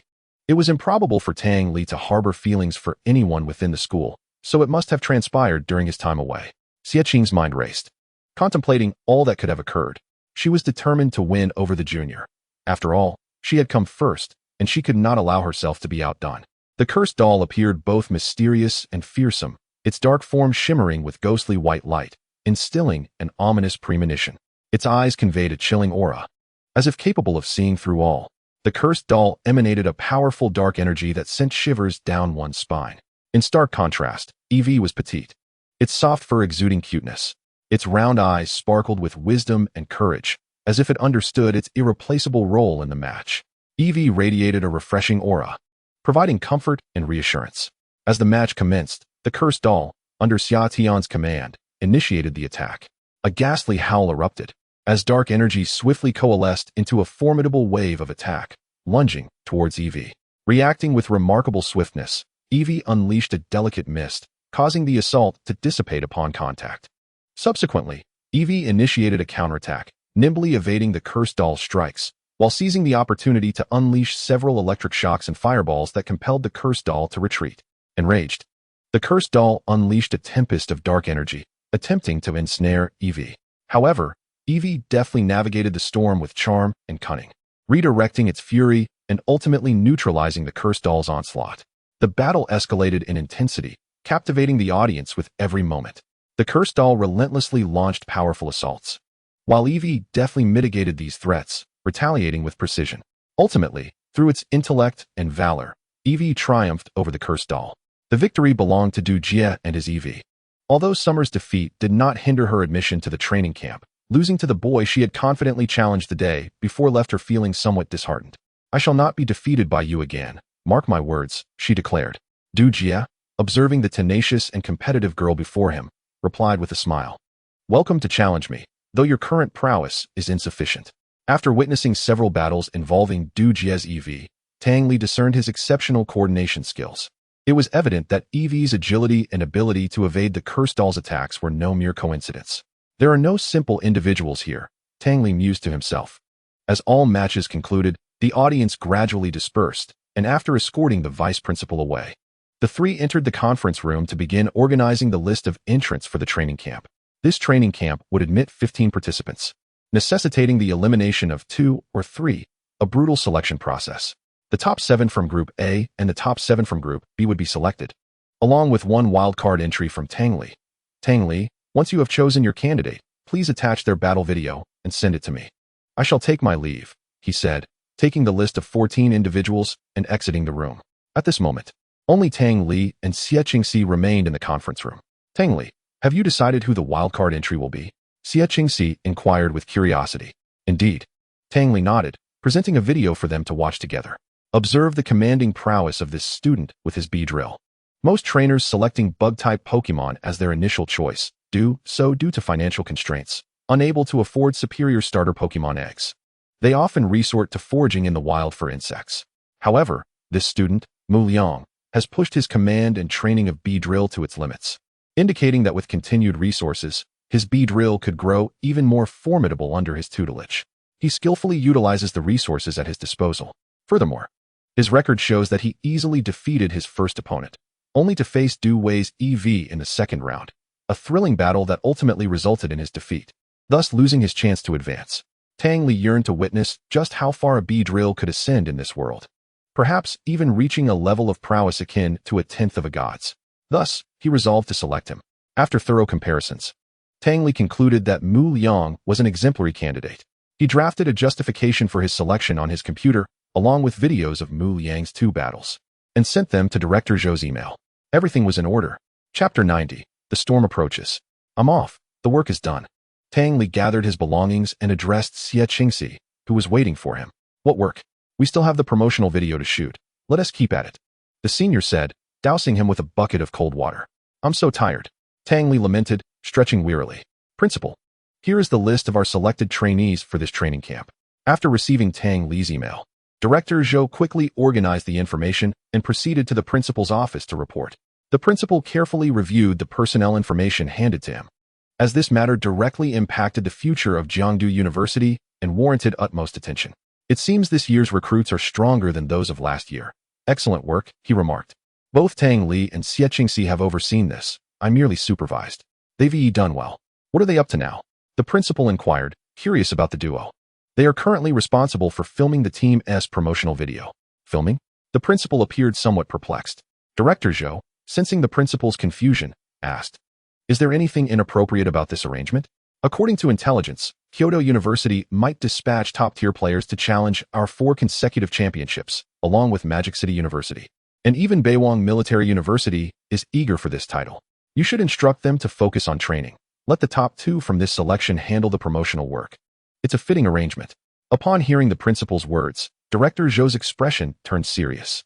Rest assured, I will immediately relay the instructions to ensure all team members undergo intensive training to achieve significant progress before the campus competition.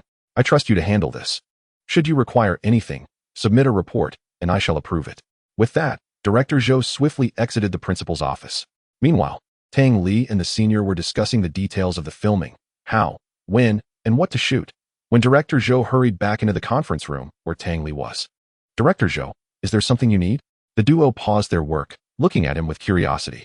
Director Zhou pulled out a chair and sat down, taking a moment to catch his breath before slowly relaying the principal's recent message. What? Xie Qingxi was the first to react. Unable to contain her surprise at the mention of top-tier players in university competitions. Such figures had never graced the arenas in previous years, and her own main Pokémon, Ninetales, remained stuck at level 59. It seemed Jiangdu University was in for a perilous challenge, and upon hearing this news, Xie Qingxi's expression turned grave. Teacher, why did you call me here? Jiyu arrived at the principal's office at Magic City University, finding the director and principal awaiting his presence. Jiyu, we have a matter to discuss with you. Jiyu was puzzled. He had just returned from a national tour when summoned by the faculty. What is it, principal? Would you be interested in participating in this year's University Student League? The principal inquired with a warm smile. Principal, you know I have no interest in such competitions. We are aware of your capabilities, but this year is different. According to our information, Kyoto University will have top-tier players competing. Does Kyoto University have such figures? If Magic City University is aware of this, then Jiangdu University certainly is as well. As far as he knew, Even Jiangdu University's notorious female powerhouse had yet to reach that level. It seemed Tang Li would likely be sent out. This was becoming intriguing. Principal, I am willing to contend for our honor at Magic City University, though I cannot guarantee victory. However, I shall exert my utmost effort. Dear classmate Jiyu, with your words, we can rest assured. Rest assured that our school will do its utmost to assist you. As they left the school, Tang Li walked shoulder to shoulder with Xie Qingxi. The osmanthus trees, once in full bloom along the roadside, now showed signs of decline, lacking their former intoxicating fragrance. Senior, please don't worry any longer. I am here for you, Tang Li said, stepping in front of Xie Qingxi. She halted, gazing earnestly into his eyes, and asked, Could you tell me what level your Banchilas has reached? Meeting her gaze, Tang Li replied candidly, It's at the king level. The king level is just fine. The king level is just fine, Xie Qingxi murmured to herself. Her ultimate goal had always been to secure the championship for Jiangdu University, a commitment she made upon becoming the captain of the school team, tirelessly striving toward this ambition, which had earned her the fearsome reputation of a female tyrant in battles. Let us go? Her cold voice reached Tang Li's ears. Where to? I plan to conduct a special training session with all team members. We must be in our best form for the upcoming battles in a month. Although Tang Li was present, Xie Qingxi harbored her own pride. The king level was a significant hurdle, and her nine-tails had been stuck at the peak of the quasi-king level for quite some time. The gap between the king and quasi-king levels was substantial, and she wished to see if this training could elevate her nine-tails. Is there any way I can assist you? Tang Li, aware of Xie Qingxi's fierce determination, proactively inquired. Please help me refine the other team members. This year's situation appears quite severe, and they must remain vigilant. Tang Li was acutely aware of his position as a marginal member of the team, despite having won the approval of everyone through his strength. He could not participate in every match, necessitating reliance on his teammates in battle. The rules of the University Pokémon League dictated that 7 participants would compete, with 2 teams engaging in a series of 7 matches. The first to win 4 declared the victor. Most importantly, once the match order was submitted, it could not be altered, and the sequence would be kept highly confidential by the league, leaving no one aware of the opponents they would face. Xie Qingxi envisioned herself encountering a king-level competitor from Kyoto University in the arena, being swept aside by their overwhelming power, a scenario she could not bear to accept. There was only one way to avoid this fate. She had to elevate her strength further. Xie Qingxi's gaze sharpened, and Tang Li found himself captivated by her charm. Truly deserving of her title as the female tyrant of Jiangdu University and as my indomitable senior. Chapter 91. The Strength of the Main Character's Pokémon. After careful selection by Tang Li and the senior, they ultimately chose the Moonview mountain range as the training site. This mountain range lay within a vast plain. Looking up from its base, one could see the mountains rise and fall, undulating like a long, serpentine dragon. Atop the mountains was a lush forest, resembling a green ribbon encircling the entire range. The base of the mountains was covered in vibrant green grass, dotted with a variety of wildflowers, bursting with color and fragrance, occasionally graced by the flutter of a butterfly among the blossoms. In the distance, one could see small streams and rivers, winding like delicate jade ribbons around the mountains, infusing the entire area with vitality and energy. The environment here is truly splendid. Xie Qingxi marveled at the scenery beneath her feet, feeling a sense of serenity wash over her, alleviating much of her tension. We have arrived. Everyone, prepare for descent. Under Xie Qingxi's guidance, the entire Jiangdu University team arrived at the foot of the Moonview Mountain, adjacent to the city. After informing the school about the training, she received enthusiastic support from the principal and director Zhou. A total of 12 individuals participated in the training, all official members of the team, with the final roster for the competition to be determined through internal battles prior to the event. Observing Tang Li's dazzling gilded Tyrannosaurus, Xie Qingxi increasingly felt the depth of his capabilities. This Pokémon was undoubtedly far more formidable than his Banchilas, as evidenced by the unintentional aura of power he exuded. Am I truly worthy of such a person? For the first time, self-doubt crept into Xie Qingxi's mind. Yet she understood that this was not the moment for such worries. Once they landed, she returned her B-drill to its pokeball. After the team members touched down, they gathered around Xie Qingxi, awaiting her next command. They held her in high regard, not only for her battle prowess, but also for her leadership, which inspired their confidence. I understand that everyone is feeling quite anxious at the moment, so I specifically requested off-campus training and selected such a picturesque location for you all. Noticing the puzzled expressions on their faces, Xie Qingxi continued, to begin the special training, I want to clarify that other schools have king-level competitors. And we do as well. Her words stirred excitement among the team, transforming their previously anxious expressions into smiles. You are all acquainted with this king-level heavyweight. It is none other than our team leader, Tang Li. As her words settled, all eyes were fixed intently on Tang Li, who felt a bit bashful under their gaze and instinctively stepped back behind Xie. The purpose of this training is to allow our Pokémon to battle against king-level Pokémon, familiarizing themselves with their prowess and gaining invaluable experience. Sensing the heightened anticipation, Tang Li stepped forward. I will dedicate myself to supporting all of you, but be prepared. The upcoming training will be quite demanding. Pokémon, Banchilas, male. Type, Rock, Dark. Ability, Sandstream, Intimidate, Hidden ability. Level, 66. Potential, Legendary. Skills, Thunder Fong, Bite, Glare, Sandstorm, Roar, Gradual Collapse, Rock Slide, Horrifying Face, Rampage, Dark Pulse, Revenge, Earthquake, Stone Edge. Hyper Beam, Crunch, Roar, Thunderbolt, Protect, Rage, Endure, Aura Sphere, Origin Pulse, Stealth Rock, Rock Block, Fury Swipes, Throw, Fire Punch, Sunny Day, Ice Fong, Flame Fong, Surf, Taunt, Blizzard. Flamethrower, Wing Attack, Rest, Fury Swipes, Dragon Tail, Dragon Pulse, Origin Pulse, Stealth Rock, Fire Punch, Ice Punch, Dragon Dance. Pokémon, Dragonite, male. Type, Flying Dragon. Ability, Inner Focus. Hidden ability, Multiscale. Level, 69.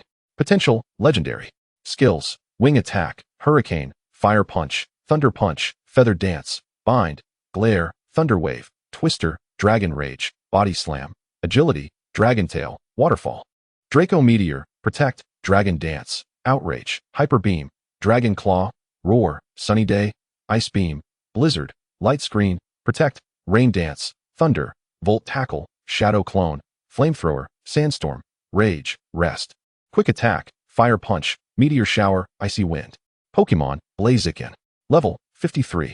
Type, Fire, Fighting. Ability, Speed Boost. Potential, Champion.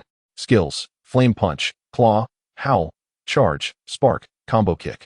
Flame Kick, Sandstorm Kick, Flame Vortex, Jet Flame, Will-O-Wisp, Split, Peck, Sand Splash, Flash, Return, Shadow Claw, Protect, Awakening Power, Charged Flame Attack, Future Sight, Rock Lock, Thunder Punch.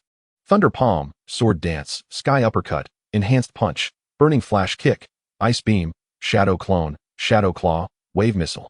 Pokémon, Shiny Bagon male. Level, 29. Type, Dragon. Nature, Cheerful. Ability, Rock Head. Hidden ability, Reckless. Aptitude, Champion level. Skills, Rage, Bite, Iron Head, Glare, Charge, Spark, Dragon Breath, Bite Down, Dragon Dive, Inherited, Dragon Dance, Inherited. Pokémon, Swampert, male. Level, 45. Abilities, Torrent, Overgrow, Rain Dish. Aptitude, Champion level. Type, Water, Ground. Skills, Tackle, Roar, Detect, Mudslap, Water Gun, Ancient Power, Inherited, Revenge, Inherited, Takedown. Quick Attack, Rain Dance, Hydro Pump, Blizzard, Origin Pulse, Ice Beam, Mud Bomb. Protect, Surf, Tackle, Head Smash, Earthquake, Rock Slide. Payback, Stone Edge, Waterfall. Pokémon, Shiny Metagross. Level, 76. Type, Steel Psychic. Nature, Cheerful. Ability, Clear Body. Generally, ability ranks are not reduced by opposing moves and abilities. Hidden ability, Light Metal. In battle, weight is halved. Aptitude, Champion level. Affection, 90. Max level is 100. Skills, Hammer Arm, Psychic, Metal Claw, Bullet Punch, Tackle, Zen Headbutt, Magnet Rise, Hyper Beam, Takedown, Psychic, Scary Face. Meteor Mash, Iron Defense, Substitute, Agility, Beam Burst, Ice Punch, Thunder Punch, Reflect, Rest, Rock Slide, Heavy Slam, Protect, Icy Wind, Rain Dance, Sunny Day, Psycho Cut, Mud Bomb. Hang in there, Stealth Rock, Terrain Swap, Grass Knot.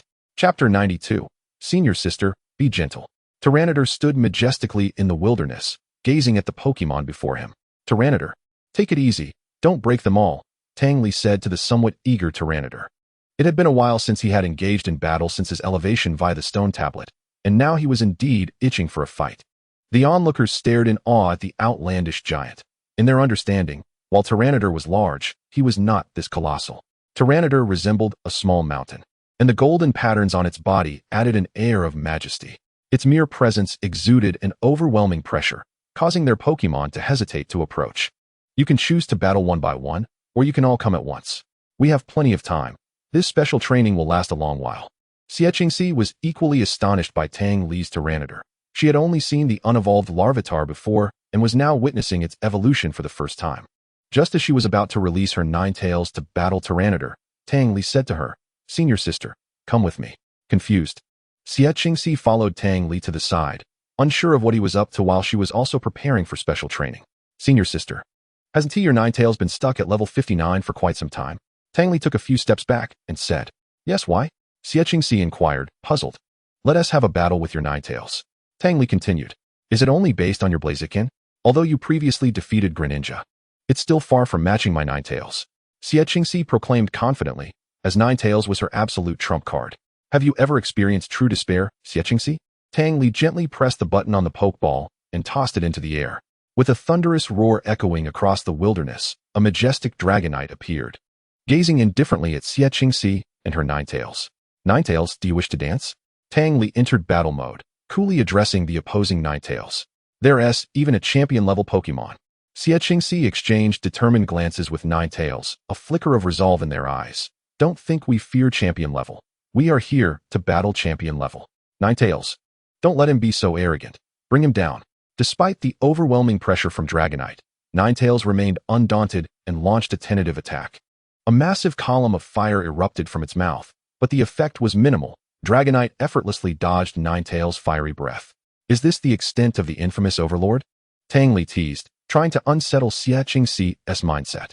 Ninetales, having achieved no success, looked towards its trainer. Xiaqingxi remained unfazed by Tang Li's taunts, analyzing the opponent's strength. The speed of this Dragonite was astonishing, and she needed to devise a plan to bring it down. Otherwise, they would remain at a disadvantage. Ninetales, sunny day. Following Tang Li's instructions, Dragonite observed as Ninetales set up the sunny day field. The scorching air made Tang Li feel uncomfortable, and Blaziken leaped out of its Pokeball, using its aura powers to shield Tang Li. Dragonite, use Heat Wave. Dragonite also possessed Fire-type skills, capable of leveraging the sunny day field to attack Ninetales. A barrage of fiery waves surged towards Ninetales, who dodged clumsily when Dragonite's attack ceased. Despite Ninetales' higher resistance to Fire-type moves, it was still left battered and bruised, its beautiful fur singed. "How will you respond now, my senior sister?" Tang Li was curious about her next move, as Dragonite's strength was overwhelming, almost toying with Ninetales, and he seemed to be enjoying himself. This Dragonite was definitely formidable. It had made quick work of Ninetales, leaving her in a dire situation. Ninetales, Will-O-Wisp. With her command, 9 large purple flames appeared on Ninetales' tail. Dragonite curiously watched the beautiful flames, easily evading them. "You fell for it. Ninetales, bind it with a web." The purple flames rapidly spread out, one after another, ultimately forming a tight net that ensnared Dragonite. The purple Will-O-Wisp not only trapped Dragonite, but also swiftly engulfed its body, burning its skin. In pain, Dragonite inadvertently fell from the sky. Seeing this tactic effective, Xiaqingxi swiftly seized the opportunity, saying, "Ninetales, use confusion, then Ice Fang." "Dragonite, stop pretending. That is not the effect I want." Before Ninetales could execute any move, Dragonite effortlessly tore through the fire net and appeared close to Ninetales, delivering a powerful dragon tail that sent Ninetales flying, injuring it severely. "Ninetales, are you alright?" Xiaqingxi was about to rush over to help Ninetales heal when she noticed 2 green lights emanating from Tang Li, one connecting to Dragonite and the other to Ninetales. Under the nurturing energy of life, Ninetales quickly regained its vitality and stood up, joining Xiaqingxi's side. Is the disparity between the elite and the legendary truly this vast? Xiaqingxi knelt down, gently caressing the somewhat disheartened Ninetales. Ever since they stepped onto the battlefield, both human and beast had experienced a string of triumphs. Even in the face of setbacks, the cost borne by their opponents was significant. This was their first encounter with such a sense of frustration, particularly when facing her junior. A feeling of helplessness exacerbated by the fact that he was showing off before her. While despair eluded her, the urge to strike him was palpable. "Senior, you are still far from being on my level." At that moment, Tang Li's words echoed in Xiaqingxi's ears, and she could no longer contain herself. If she couldn't defeat your Pokémon, could she not take you on instead? "Ah, senior, please let go. It's going to break." Tang Li whimpered, his cries resonating across the vast plain. Xiaqingxi, taken aback by his loud protests, felt a bit flustered. She was quite conscious of her image and retracted her hand. Tang Li, clutching his ear, He anticipated that his senior would resort to such tactics. Was this a hereditary skill among girls? With a fierce glare at Ninetales, he vowed to reclaim his honor. If he dared not strike his senior, he could certainly take it out on you. As the Blaziken watched Xie bully Tang Li, it was entertained by the spectacle. When Dragonite attempted to intervene, it was stopped. This was merely a playful spat between young lovers, and his keen eyes had seen through it all. Chapter 93, The Progress of Ninetales. Dragonite, unleash the Dragonstar Cluster. Are you serious? Upon hearing Tang Li's command, Xie was taken aback. She wondered if the legendary level Dragonite's Dragonstar Cluster would be something Ninetales could withstand. Basketball-sized meteors descended upon the field like a torrential downpour, this being the smallest Dragonstar cluster that Dragonite could muster. It must be noted that such small meteors required considerable control. Ninetales utilized Iron Tail to deflect the meteors one after another. However, with so many and the immense force of the Dragonstar cluster, it was not long before it was battered and bruised. When the smoke cleared, only Ninetales lay on the ground, while Dragonite hovered in the air, gazing down at its sorry state with an air of mockery. An unending stream of life energy surged into Ninetales' body, mending its wounds and soothing its spirit. Yet, Ninetales was far from thrilled by this treatment. It had already been healed 7 times, implying it had been knocked down by the Dragonite above 7 times. It had grown somewhat numb to the experience, while the Dragonite seemed to grow more exhilarated with every strike, showing no signs of fatigue. With a despondent gaze, Ninetales looked at its trainer, conveying a sense of grievance. Xie, upon witnessing this, also felt a pang of pity. However, she observed that Ninetales was growing stronger with each battle, each time enduring longer than the last. She began to understand Tang Li's intentions. Moreover, with Tang Li's power of eternity, every time it restored Ninetales, both physically and mentally, she felt a sense of anticipation for this devilish training, wondering what transformation Ninetales would undergo once it was all over.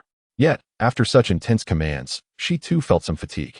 Seeing her junior exhaust his psychic powers for her sake, without complaining, made her feel somewhat guilty. Tang Li also noticed the signs of fatigue in his senior and pondered whether to use his palm cannon or palm healing. Professional explanation: palm cannon. This technique allows one to project the power of eternity like Iron Man, with life energy healing the target upon impact. Palm healing. This technique focuses the power of eternity in the palm, healing the target upon contact. Note: both methods yield the same healing effect. After a brief contemplation, Tang Li approached his senior, feeling quite fatigued himself. The palm cannon was somewhat inaccurate, and he didn't want to waste his power of eternity. Once at her side, he spoke with conviction. Senior, after this final training session, you can rest for the day. All right, I understand, Xie replied. But you don't seem to be in great shape. Tang Li continued. Are you suggesting we take a break? She asked, puzzled. Absolutely not. Ninetales is in peak condition. We cannot halt now.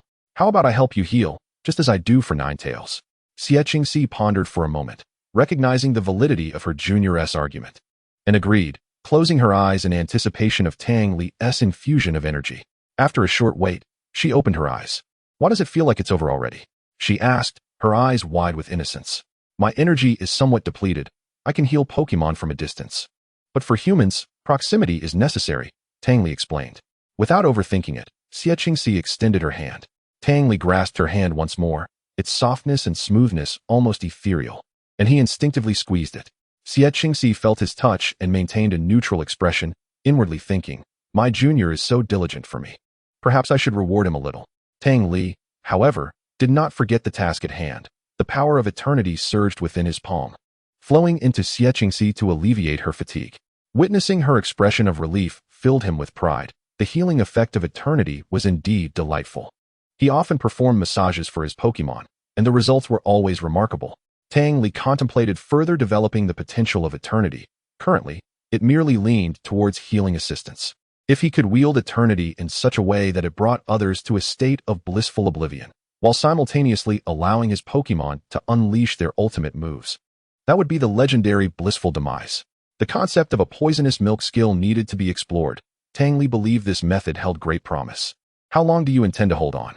Xie, noticing Tang Li's dazed expression, reminded him with a hint of shyness. If I said I was just contemplating other matters, would you believe me?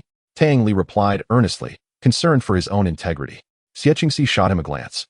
withdrawing her left hand from his grip and leaving him with nothing but her silhouette. Tang Li felt a wave of despair wash over him, as if he had returned to June, with snowflakes drifting down from the sky. Holding a precious gem, why would he contemplate skills? Wasn't he his senior's hand enticing enough? Was he truly becoming like Lu Xiaohui?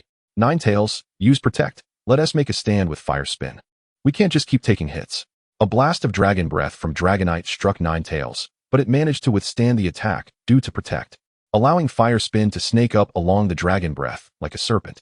Under the bright sun, the power of Fire Spin was greatly enhanced, striking directly at Dragonite's head. Even so, Fire Spin failed to breach Dragonite's defenses, though it was still pushed back. After the skirmish, Ninetails returned to its Pokeball to rest. Its spirit having been taught for so long, it quickly succumbed to slumber. Tang Li and his seniors stood by the riverside, gazing at the surrounding beauty. Butterflies flitting past them.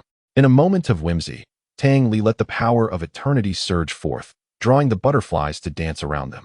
As Xie Qingxi beheld this enchanting scene, her heart raced. Her junior was truly romantic, stirring feelings within her. Meanwhile, the Blaziken, using its substitute to help Tang Li set up a tent, witnessed this picturesque tableau and took out its phone to capture the moment. I did quite well with this shot, it mused, admiring the handsome boy and beautiful girl framed against the stunning landscape, nodding in satisfaction. Lu Kai and the Frokia from Koga stared in astonishment at the multitude of Talonflame surrounding them. Wasn't this a tad excessive? Employing a substitute to perform the task of setting up a tent while the original indulged in gaming? This world was becoming increasingly incomprehensible to him. Tang Li, feeling a twinge of hunger, turned to Xie Qingxi and inquired, Senior, do you think there are any kinglers in this river? Who knows? Let us try fishing, she replied, summoning her recently captured Venusaur. Venusaur, use your vines to help me catch a kingler. Tang Li looked on with anticipation at the senior and her Venusaur, reminiscing about how he had never tasted the broth made from kingler since childhood. Perhaps today, he could finally remedy that regret. Chapter 94, Idle. Venusaur wove its vines into a net and began to dredge the river, causing the crystal-clear waters to quickly turn murky. The two watched with curiosity from the riverbank as Venusaur worked. It's quite strange. Aren't kinglers supposed to be everywhere? Why haven't we caught one yet? Tang Li remarked, boredom creeping into his voice. How am I to know? Let us not waste any more time here, Xie Qingxi replied, feeling a hint of resignation as they failed to catch anything. It seemed that today would not reward them with a culinary delight. The Talonflame was remarkably efficient. By the time Tang Li and Xie Qingxi returned empty-handed, it had already assembled the tent for both of them. Thank you for your hard work, Talonflame. Xie Qingxi, satisfied with the tent set up next to Tang Li's, patted the Talonflame on the shoulder. The relationship between Jiuwei and Talonflame was exceptionally good. Even when Talonflame was still a fletchling, it often sought out Jiuwei to play. Xie Qingxi noticed that Talonflame had grown taller than herself, evoking a bittersweet sense of nostalgia. Come and eat, Tang Li called, placing the food he had prepared earlier on the table, addressing his senior who was beside Talonflame. Meanwhile, the Banquilas were still engaged in battle. Unlike Tang Li and his senior, they lacked the support of Tang Li's formidable strength after sustaining injuries. They required time to recuperate before resuming combat, thus their efficiency was hindered. On the Banquila's side, the Swampert was healing and restoring them, while the Bagon hovered nearby, eager to join in. Since being captured, it had yet to experience battle and watched its older brother having such fun, feeling a pang of envy. After finishing the meals for himself and his senior, Tang Li began preparing energy cubes for the Pokémon. Their exertion had been considerable today, necessitating a proper recovery. The moonlit mountains presented a scene of mystical grandeur. Under the moonlight, the silhouettes of the mountains became vividly clear, with peaks and valleys standing in stark contrast. The mountains were draped in a silver sheen, as if cloaked in gossamer. When a gentle breeze swept over the peaks, the entire range seemed to breathe, exuding an air of mystery. At that moment, Tang Li and Xie Qingxi finally understood why this mountain range was called the Moonview Mountains, bathed in moonlight. It appeared like an enchanted realm. Brother Kai, do you think that kid is getting close to our captain? Lu Kai and the blonde-haired youth munched on chicken legs while glancing toward Tang Li. Perhaps. We've never seen Senior Xie so close to another boy, Lu Kai said, finishing his last bite before reaching for another chicken leg. Talonflame distanced itself from them, pondering why they would choose to eat chicken legs, feeling a twinge of discomfort in its own legs. Junior, do people like you have no worries from childhood? Tang Li and Xie Qingxi exchanged heartfelt confessions after a long time. Well, it's understandable. Your father is the richest man in the Dragon Kingdom, so having that worry is quite normal, Xie Qingxi nodded in agreement. But you needn't feel inferior, senior. I never judge my friends based on their wealth. As none can compare to mine, Tang Li quoted a saying from his previous life. That's quite a pretentious statement. Yet, aside from you, it seems no one in the Dragon Kingdom is qualified to say such a thing. Xie Qingxi was taken aback by his words, but found them oddly fitting. Senior, may I ask if your family has arranged a marriage for you? Upon hearing this, Xie Qingxi's heart skipped a beat. Could it be that her romantic prospects had already been predetermined by her family before she had even begun to pursue them? Our family isn't even a true family. My mother says I should decide my own marriage. Xie Qingxi felt a bit lost, hoping the situation wasn't as she feared. What about you? My family hasn't mentioned anything like that. I'm more curious about how other families operate. Xie Qingxi let out a sigh of relief. Indeed, love was a battlefield. And the one who falls in love first often ends up suffering greatly. She was now treading cautiously, unlike her earlier self who had been so carefree. I wonder when this blockhead will understand my feelings and when I'll be able to embrace my beloved. I won't keep you any longer. I'm heading to bed. Good night. The more Xie Qingxi pondered, the more agitated and wrong she felt. Sleepiness overtook her, and with Tang Li's support, she stood up and returned to her tent. Good night. Tang Li, too, was exhausted and followed her into the tent. This tent was one he had purchased during his expedition to the ancient kingdom of Gujiao and had kept it ever since, stowing it away in his backpack. Before long, Tang Li fell into a deep slumber. Tonight, it was Swampert's turn to keep watch. According to Banquilas, he had grown up and was now capable of taking on some responsibilities. Thus, Talonflame honorably retired from this duty and was now frolicking with Jiawei. Though he had matured considerably, in the presence of his longtime friend, he couldn't help but showcase his strength. Jiawei, understanding his trainer's intentions, indulged Talonflame's desire to share and offered him feedback. How could Jiawei not be aware of her trainer's feelings? Having been with her the longest, she could easily discern the complex emotions Xie Qingxi held for Tang Li. Talonflame enjoyed a solid relationship with her once he became familiar with a few other Pokémon. The chances of her success as a trainer would significantly increase. Tang Li was quite fond of Talonflame and accepted him as a partner in his journey. During this rigorous training, he had set 2 goals for himself. The first was to break through to the champion level, having remained at this level for far too long. He did not wish to be easily defeated on the battlefield by others who had surpassed him. The second goal was to build strong relationships with Tang Li's Pokémon. With an insider, this should be relatively simple. He felt a great responsibility on his shoulders, realizing that a trainer's love heavily relied on him, truly living up to his worth. All of this was unbeknownst to Tang Li, as the breathing technique autonomously activated once he fell asleep, drawing in the abundant life energy from the air to replenish his reserves of strength.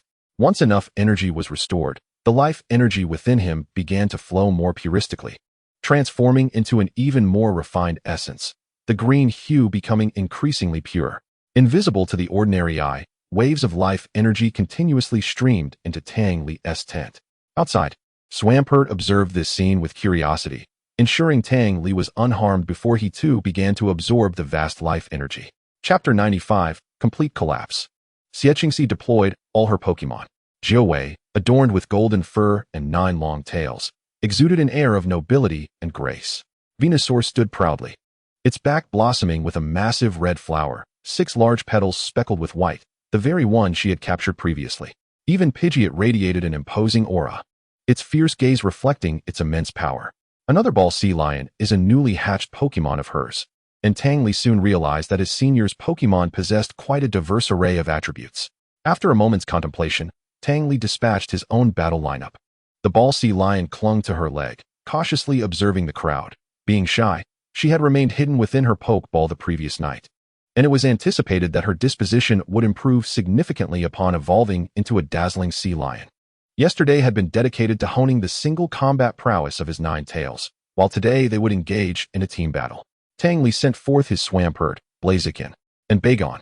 Bagon had approached Tang Li last night, wearing a pitiful expression that tugged at Tang Li's heartstrings, prompting him to include Bagon in today's skirmish. The other members of the school team gathered nearby, eager to observe and seize the opportunity to learn battle strategies. Junior, don't blame me for bullying you if I emerge victorious, declared Xie Qingxi, emboldened after having been soundly defeated the previous day and now seeing a chance to win. The surrounding onlookers rallied to cheer for Xie, as if Tang Li were the antagonist in this scenario. Tang Li felt a pang of injustice, but remained silent. The levels of the Pokémon were as follows. Ninetales at level 59, Venusaur at level 58, and Fearow at level 56. Blaziken stood at level 53. Swampert at level 45, and Bagon at level 29. Observing the confidence radiating from his senior, Tang Li couldn't help but smile slyly. Senior, I wonder if you've ever heard of psychic powers. The power of the earth, bestowed upon me. As far as she knew, psychic abilities typically had singular functions. And Xiaqingxi was taken aback to discover that the healing ability she had employed yesterday could yield such remarkable effects. Witnessing the three Pokemon's levels surge to match her own, Xiaqingxi found her worldview once again shattered. These past few days had been among the most bewildering of her life. She had learned that other school teams possessed championship-level Pokemon, and her junior had informed her that he too had a championship-level Pokemon. Just as she had begun to accept this revelation, she learned that he had too. Having barely processed this, she was now confronted with the astonishing amplification effect of Tang Li's psychic abilities. Her junior was indeed well concealed, and she was curious about what other surprises he might hold. Nevertheless, she would not be intimidated. The battle was imminent. Ninetales initiated the fight with Sunny Day, showcasing the results of yesterday's intensive training. Blaziken, caught off guard, failed to secure control of the sunlight, placing them at a disadvantage right from the outset. Venusaur took the initiative against Swampert, while Ninetales faced her friend Blaziken, and Bagon prepared to launch an aerial assault on Fearow. Blaziken wasted no time, unleashing a flamethrower in a fierce contest of fire skills against Ninetales. Venusaur used Leaf Blade. Swampert's 4x weakness to grass-type moves was well known in the Pokemon realm. Even elevating him to level 58 with psychic powers would be futile. Deliver a decisive blow. Swampert exhibited no resistance whatsoever and was struck directly by the Leaf Blade. Yes, Xiaqingxi shouted in excitement as Venusaur achieved a decisive hit. As the smoke cleared, Swampert emerged slowly from the haze, leaving everyone in disbelief. How is this possible? Not only Xiaqingxi, but also the spectators were astounded, murmuring amongst themselves. Senior, you should exercise caution, Tang Li remarked with a grin. Swampert, use Earthquake. Venusaur, get out of the way. Xiaqingxi commanded, employing her tactical skills. The ground trembled as a rock surged upward, striking Ninetales squarely in the abdomen. Ninetales was severely injured, gasping for breath as she clutched her stomach, caught off guard by Tang Li's cunning strategy targeting her. Senior, isn't it a bit premature to be angry? Fearow, aware of Ninetales' previous plight, teased as he cast a sidelong glance at Bagon. Bagon felt particularly distressed. Despite his best efforts, he couldn't land a hit on the agile Fearow and looked to Tang Li for assistance. Swampert, lend Bagon a hand, Tang Li instructed calmly. At this point, Ninetales had already been knocked down by Swampert, and Blaziken, having relaxed, faced Venusaur, pushing him back relentlessly. Observing that both fronts were faltering, Xiaqingxi focused her attention on Fearow, hoping to turn the tide with its assistance. Swampert, let Bagon handle his own affairs. Hearing Tang Li's reminder, Swampert nodded and swiftly executed Surf, propelling Bagon into the air. Swampert's immense strength, particularly after being enhanced to its peak, allowed him to launch Bagon like a cannonball, creating a sonic boom in the air. Fearow, having been vigilant regarding Swampert's actions, was caught off guard by this unexpected move. Fearow quickly used Quick Attack. In a moment of crisis, Fearow awkwardly dodged Bagon's aerial onslaught, only to find Bagon had prepared a Dragon Breath, leaving no time for evasion. Fearow was struck directly by the Dragon Breath from the level 56 Bagon and fell unconscious, plummeting from the sky. As Fearow descended, a gentle rain began to fall, but it was confined to the area surrounding Bagon and Fearow. The rain intensified, forming a slide that gently cushioned Bagon's descent from the heights. This was, of course, the handiwork of Swampert. Bagon's sturdy physique ensured that he would remain unscathed even at supersonic speeds, and his headbutt would become a formidable weapon against all Pokemon. Swampert could have launched Bagon even faster, but being mindful that this was merely a training match and concerned about the potential for serious injury to Fearow, he entrusted the decision to Bagon. Bagon did not disappoint, swiftly eliminating Fearow. Xiaqingxi watched in dismay as her Pokemon were vanquished by Tang Li with ease. Realizing the true extent of the gap between them, not only in terms of Pokemon training, but also in tactical execution, the onlookers fell silent.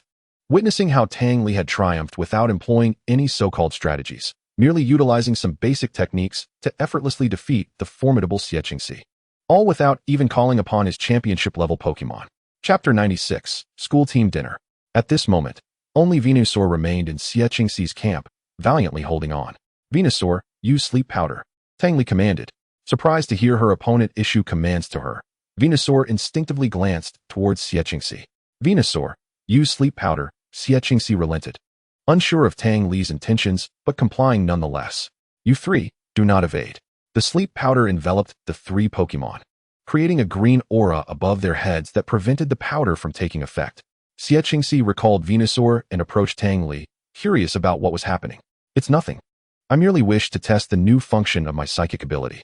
Recognizing that continuing the battle was futile, Xiaqingxi acknowledged her thorough defeat and recalled Venusaur once more. She then unleashed her power of the earth to heal Ninetales and Fiero. Tang Li approached Xiaqingxi, squatting down to lift the ball sea lion, who had been clinging to her leg. Tang Li felt that his power of eternal life had, unbeknownst to him, grown stronger.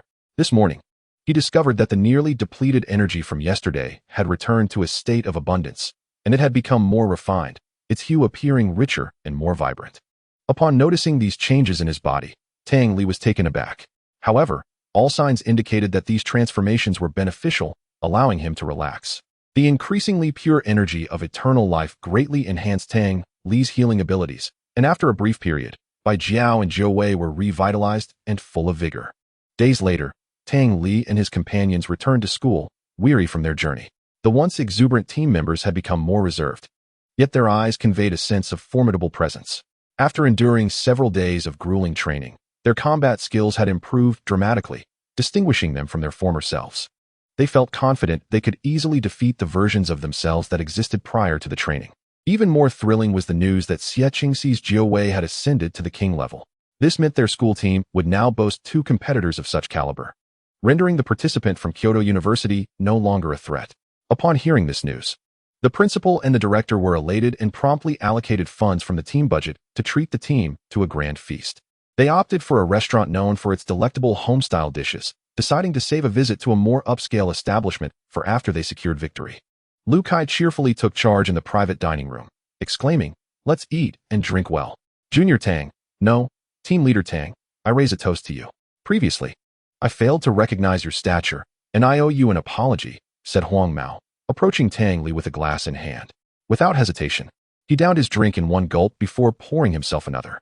Seeing Huang Mao's sincerity, Tang Li clinked glasses with him and drank heartily. He bore no grudges, understanding that Huang Mao had not acted with malice, merely responding to human nature. Had it not been for Huang Mao's antics, he might not have established his authority so swiftly. While not overly concerned with titles, he detested complications. Huang Mao, pleased that Tang Li accepted his apology, reflected on his previous misconceptions about Tang Li, believing he had only gained entry to the school team due to his family's wealth. However, after witnessing Tang Li's selfless contributions and guidance during their grueling training, he was thoroughly impressed. Tang Li had provided unwavering logistical support, tirelessly using his extraordinary abilities to treat injured Pokémon and explaining various tactics until everyone could apply them with agility. This meal was funded by the school, and Tang Li relished every bite, feeling it was well-deserved after his hard work. "Let us raise a glass as well. Tang Li, I want to express my gratitude," Xiaqingxi said, lifting her drink toward him. Upon hearing her voice, Tang Li turned to clink glasses with her. "Senior, you've had quite a bit to drink," he remarked, noticing the nearly empty bottle beside her, indicating she had indulged considerably. "Celebration calls for a little excess," Xiaqingxi slurred slightly, leaning on Tang Li's arm to maintain her balance. "You mustn't drink any more," he cautioned, gently prying the glass from her hand. She leaned into him, seeking support. Her curious hand brushed against his abdomen, discovering his well-defined muscles. Tang Li was uncertain whether her intoxication was genuine or feigned, but he knew he had to leave this situation. He could not predict what this inebriated woman might do next. "Everyone is having a good time, but I should escort Senior Xia home," Tang Li announced to the others in the private room. However, the surrounding boisterous men were too engrossed in their revelry to notice. Supporting Xiaqingxi, he guided her out of the private room without any interruptions, swiftly reaching the main street.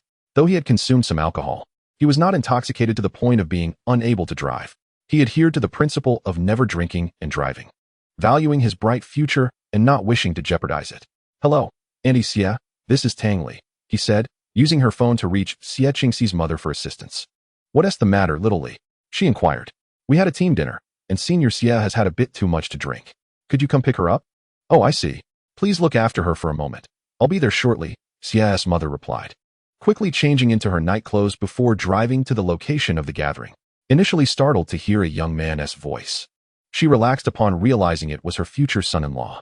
"Auntie, I didn't expect you to arrive so quickly," Tang Li remarked as Xia's mother stepped out of the car and noticed her daughter peacefully resting against Tang Li's shoulder. "My daughter is so carefree." With a little liquid courage, she could have flirted with her junior, yet here she is, sleeping so soundly, Xia's mother mused silently. While en route, she had envisioned various scenarios, thinking of how stunning her daughter was, and perhaps under the influence, she might have made a bold move on Tang Li. Who could have predicted that this would be the scene she encountered? Although slightly disappointed, she regarded Tang Li with newfound respect. There were no signs of disarray in her daughter's attire, indicating that Tang Li was indeed well-mannered and had not engaged in any inappropriate behavior. Chapter 97. Moving to a new residence, Xia's mother took her daughter from Tang Li, realizing that supporting her was somewhat taxing. So she asked Tang Li to help her into the car. Xia Qingxi was in a deep slumber, and Tang Li could tell from her serene expression that she was undoubtedly dreaming sweetly. "Little Li, you should join us in the car. I'll need your assistance later." "I can't manage her alone," Xia's mother implored. Tang Li nodded, settling into the back seat beside Xia Qingxi, who was quiet and compliant, resting peacefully against him. Xia's mother drove steadily, and before long, they arrived at their home. "Little Li, thank you for your help," she said. "It's no trouble. Senior often takes good care of me," he replied as he gently laid her on her bed. Initially planning to support her, he was instructed by Xia's mother to carry her directly, which puzzled him. She explained that this way, contact with her private areas would be minimized. Though unsure of the validity of this reasoning, he felt it was a bit improper for Xia Qingxi to cling to his neck. At that moment, Xia Qingxi stirred slightly, causing Tang Li to feel a bit awkward in front of Xia's mother. However, he said nothing, merely exchanging a knowing glance with her. "Let us drink some water," he suggested, feeling parched after his own drinking. After thanking Xia's mother, he took a large gulp. Sensing the faint scent of alcohol on him, Xia's mother said, "Little Li, you've had some drink and might feel unwell. Let me take you home." "No need. My home is nearby. I'll stroll back shortly." "You should continue to watch over Senior," he assured her. "All right, just be careful on your way home," she replied. "Goodbye, Auntie." Under the silvery glow of the moonlight, Tang Li treaded the path home, gradually coming to a profound realization. Did his senior sister harbor feelings for him? Unlike fleeting illusions, he distinctly sensed her repressed, yet fervent affection. For the first time, he found himself lost in contemplation. If it were indeed his senior sister, the days ahead seemed promising. At the very least, his future children would never know hunger. As he pondered, his thoughts began to wander, prompting him to chastise himself lightly before hastening towards the direction of his new home. In a fortunate turn of events, among the several villas the agent had found for him, one was conveniently located near his senior sister's residence and perfectly met his expectations. Thus, he decisively made the purchase. Upon arriving at his new neighborhood, there were no cliched scenarios. The security guard respectfully escorted Tang Li to the entrance of the villa. Stepping inside, he was greeted by the grandeur of the luxurious foyer, with its lofty ceilings, exquisitely adorned floors, and spectacular crystal chandeliers, as though he had entered a beautiful dream. The living room of the villa was spacious and bright, adorned with renowned paintings on the walls, lavish carpets underfoot, and opulent decorations that imparted a sense of homely warmth. The master bedroom featured a soft, comfortable bed, and the spacious, tidy wardrobe was filled with designer clothing from around the globe. The villa also boasted a fantastical swimming pool, with a relaxation area furnished with luxurious loungers and casual sofas, aligning perfectly with Tang Li's aesthetic preferences. The room had already been cleaned by a housekeeping service arranged by the agent, allowing Tang Li to move in seamlessly. Managing such a vast villa alone seemed daunting. Tang Li contemplated seeking assistance from his grandmother, hoping she might arrange for some sprites to inhabit the villa and enliven its atmosphere. The villa's area was 10 times larger than his previous residence, offering ample space for his sprites to train, requiring only that he reinforce the ground with his bangilas. After surveying his future abode, he released several of his sprites. Many of their training tools remained at the former villa, indicating that he would need to make another trip soon. Once released, the sprites curiously explored their new home. The Dragonite, upon seeing the expansive pool, eagerly dragged the Swampert into the water, reminiscent of their playful childhood forms. The Metagross ascended to the villa's highest point, where the view was splendid, making it an ideal dwelling place. However, considering the potential for thunderstorms, it ultimately decided against this choice, recognizing that its metallic form might attract lightning. Meanwhile, Bangilas joyfully plowed the ground, reveling in the ample space to frolic. Bangilas, keep it down a bit, Tang Li called out, opening the window to address his sprite. Upon hearing Tang Li's reminder, Bangilas slowed its pace, though its enthusiasm remained unquenched, prompting it to seek out Metagross for companionship. Having consumed a fair amount of alcohol earlier and feeling slightly disoriented from the cold wind, Tang Li managed to take a shower before preparing food for the sprites, entrusting it to his Blaziken, and subsequently retiring for the night. The Blaziken's clone efficiently delivered energy cubes and drinks to Bangilas and the others before entering Tang Li's room to tuck him in, then settled onto the sofa to indulge in some gaming. Meanwhile, at Xie Qingxi's home, once she had fallen into a deep slumber, a figure stealthily entered her room to assist her in changing out of her clothes. After her mother helped her into her pajamas, she exited the room. After completing her tasks, Xie's mother returned to bed and called her husband. "Darling, you're still awake at this hour?" "Yes. I have some pressing matters to attend to lately.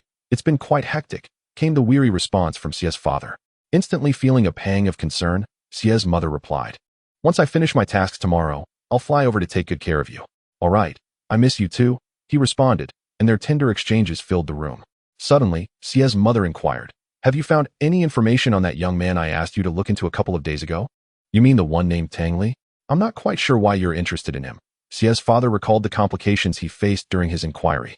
The system had informed him of insufficient permissions, forcing him to resort to more rudimentary methods of gathering information, asking others directly. Tang Li is the heir of the Shun Sheng group. His mother is a national champion in martial arts, and his grandfather is one of the four masters, belonging to one of the most prestigious families in the Dragon Kingdom. "This is all the information I was able to obtain. His details remain classified, and I have yet to gain access to them," he explained. At that moment, he noticed Xie's mother in a state of contemplation and asked, "Xiaoya, what troubles you?" Chapter 98. Ambitions. Moving into a new residence typically calls for a celebratory meal with friends, yet Tang Li realized with a sigh that he had no friends to invite. After reflecting briefly on his perceived failures in life, he reached out to the relevant department at the Shin Sheng Group, requesting assistance in installing sprite training equipment. He decided to leave the items from his previous villa there, as the logistics of moving them back and forth seemed cumbersome. The Blaziken's clone proved invaluable, capable of handling cleaning duties and delivering meals to the other sprites. Training Blaziken in the substitute technique had undoubtedly been a wise decision.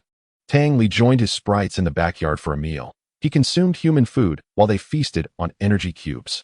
The machine for creating energy cubes had yet to be transported, and given the extensive consumption during the rigorous training sessions, his supplies were running low. It appeared he would be quite busy in the days to come. "Bangilas, please reinforce this area for training," Tang Li instructed, surveying the absurdly vast backyard. He had purchased this property primarily for its expansive grounds, intended for his long-term stay in Jiangdu. He anticipated acquiring more sprites in the future and had no desire to keep relocating. Gazing at the enormity of the house, a sense of melancholy washed over him. Tang Li was a paradoxical individual. He feared loneliness, yet relished solitude. Perhaps it was time to find a mistress for this home. His upbringing in 2 lifetimes prevented him from toying with the affections of other women or deceiving them. Otherwise, given his circumstances in this life, he could have easily indulged in a life of nightly revelry surrounded by beautiful women. What he yearned for was a love that would endure a lifetime. From meeting to understanding to cherishing one another, the very thought was romantic. Yet, it seemed he had already encountered her. At that moment, the image of his senior sister's peaceful slumber filled his mind. He wondered if she was awake. Yet, it seemed inappropriate for him to concern himself with her well-being, as her mother would surely care for her. Tang Li realized he needed to plan for his own life.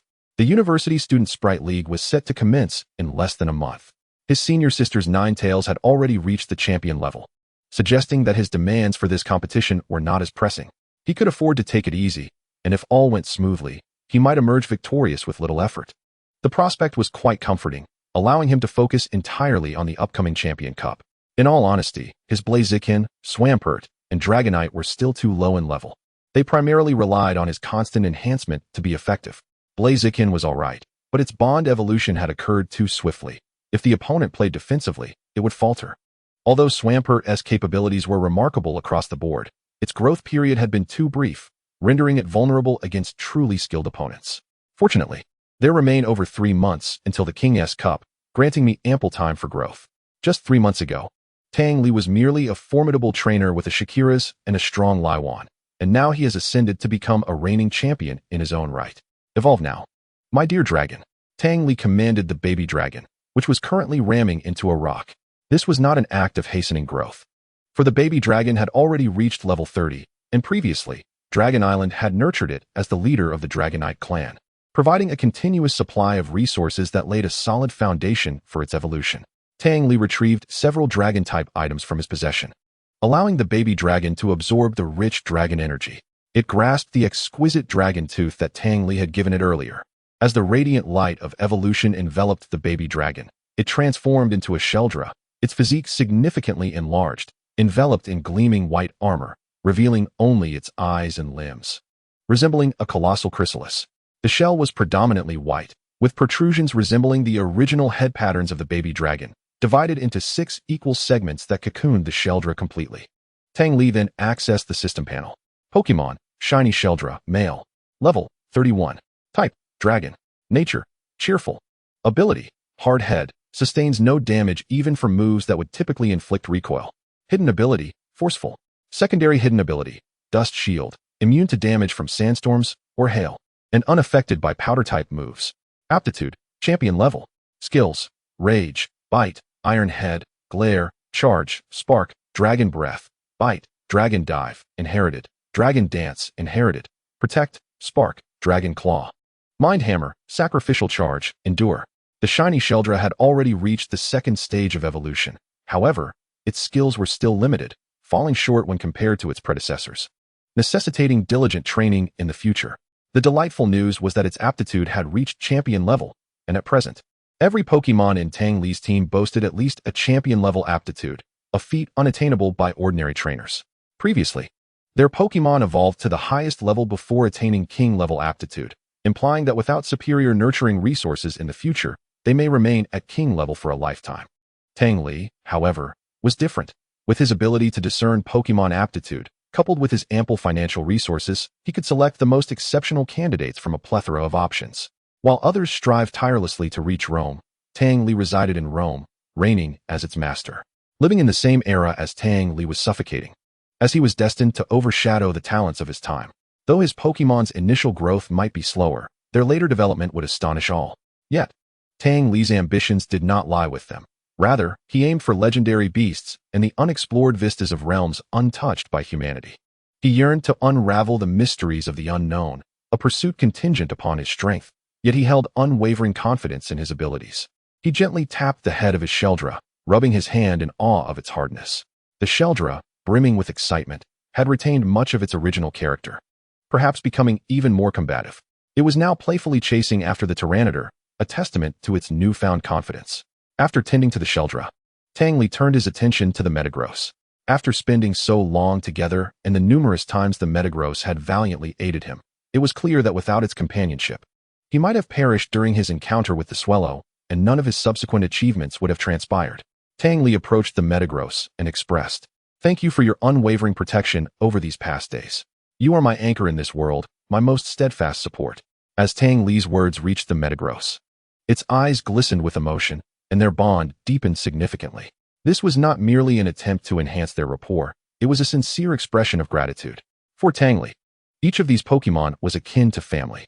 The Metagross, often silently sacrificing itself, always positioned itself at the forefront during danger, yet faded into the background when calm prevailed. Possessing a substantial form, yet a minimal presence. After spending a moment in quietude with the Metagross, Tang Li stood still, allowing unspoken sentiments to linger in the air.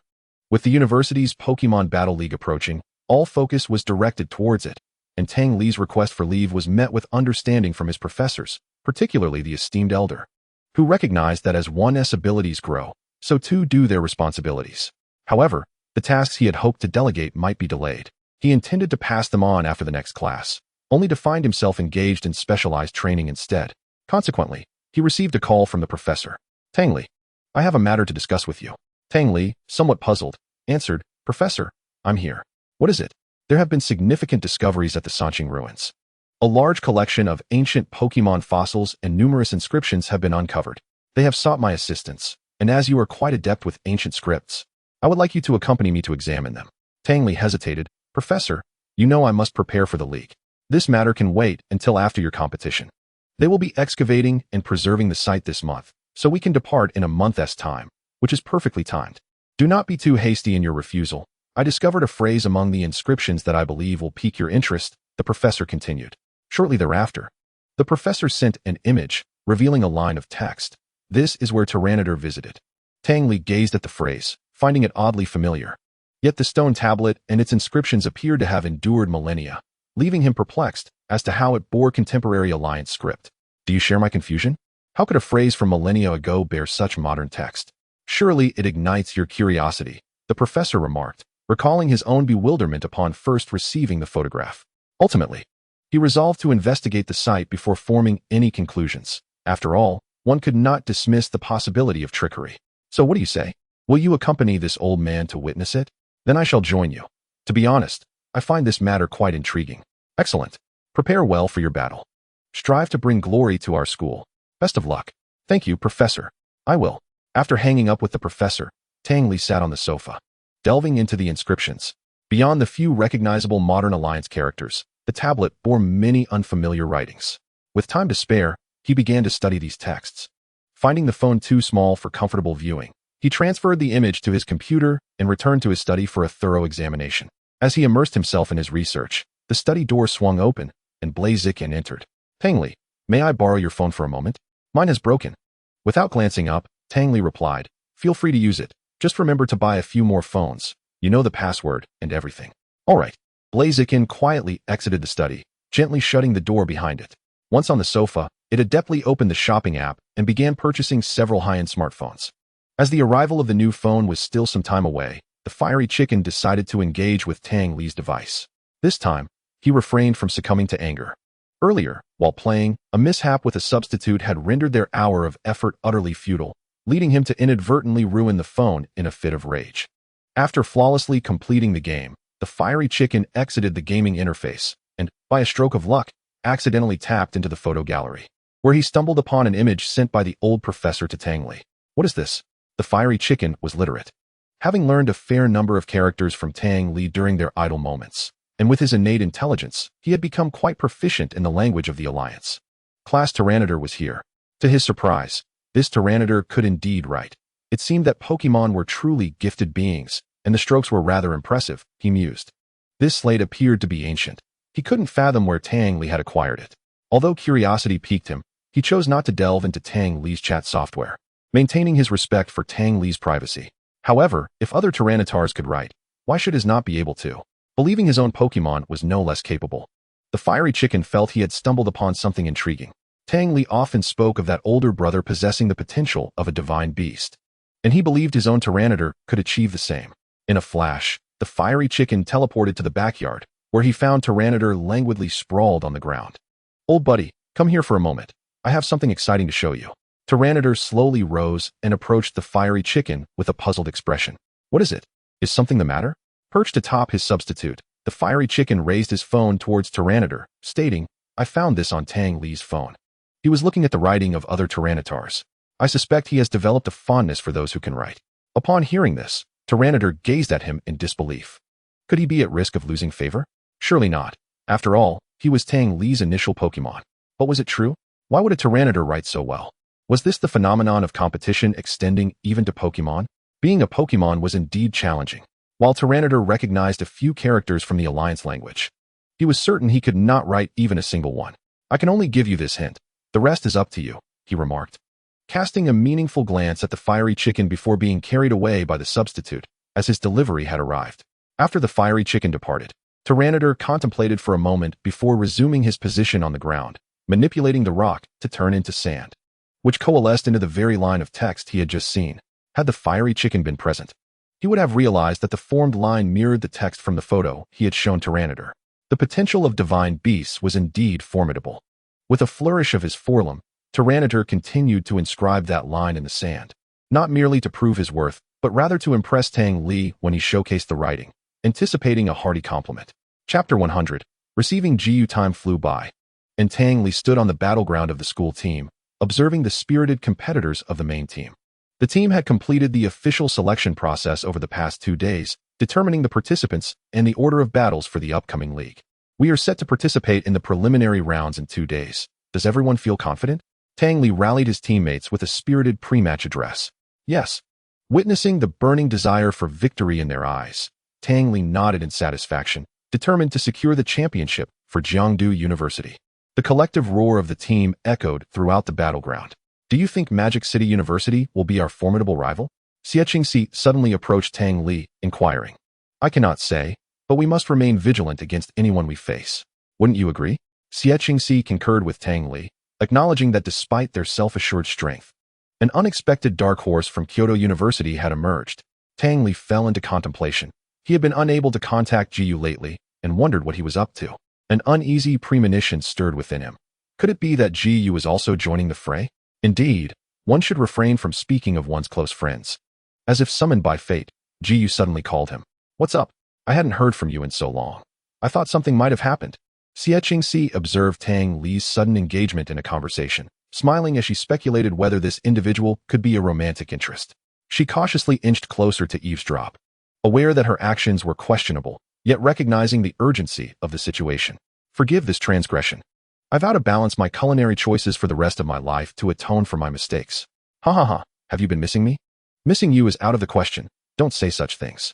Xie's ears perked up at the mention of missing, her teeth nearly grinding in frustration. She had not expected Tang Li to be such a scoundrel. After all, just days ago, he had embraced her, and during this period, he had not once mentioned that incident, as if it had never occurred. You say you're arriving at Jiangdu Airport soon? What brings you here at this hour? You're not planning to join the University Battle League, are you? Tang Li, initially skeptical, now had his doubts confirmed by the call. Why are you participating in such a competition? I thought you were supposed to coordinate trainers. I truly cannot comprehend your intentions. Is that a challenge to my abilities? I've decided to utterly annihilate your Jiangdu University team. Your words have provoked me. Jiyu's elegant tone resonated through the phone, casual yet underscored by the weight of his undeniable strength. You may find yourself disappointed. I am also part of the school team. So you might want to hope we don't cross paths too soon. Beware, or I might just make you cry. Tang Li retorted with equal bravado. How childish. I should be arriving shortly. You best hurry to fetch me. At that moment, Jiangdu Airport buzzed with activity, planes resting on the tarmac. As Jiyu disembarked with his team members, he quickly noticed flags from various schools. The flag of Kyoto University stood out prominently, raised high as if to ensure no one could miss their presence. The personnel from Magic City University held a palpable disdain for them, likely stemming from their long-standing position as perennial third-place contenders, as Kyoto University often regarded them with a sense of superiority. Jiyu could sense their arrogance from a distance, an air of pride that seemed unwarranted. Jiyu sought out the team leader, who felt a jolt of surprise upon seeing the renowned figure approaching him. As a celebrated coordinating trainer, Jiyu was a household name, known for his exceptional skills, yet only a select few were aware of the terrifying prowess he possessed.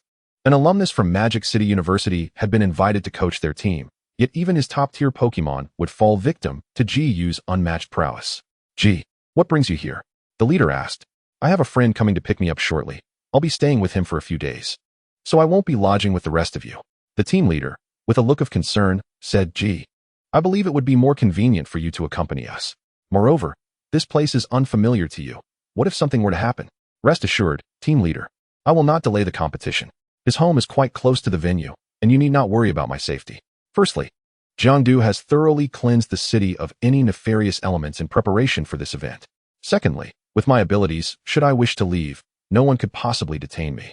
Hearing this, the team leader was rendered speechless. Truly, those with strength possess a certain arrogance. Experiencing a futile attempt at persuasion, the leader could only advise. Just remember to safeguard your privacy.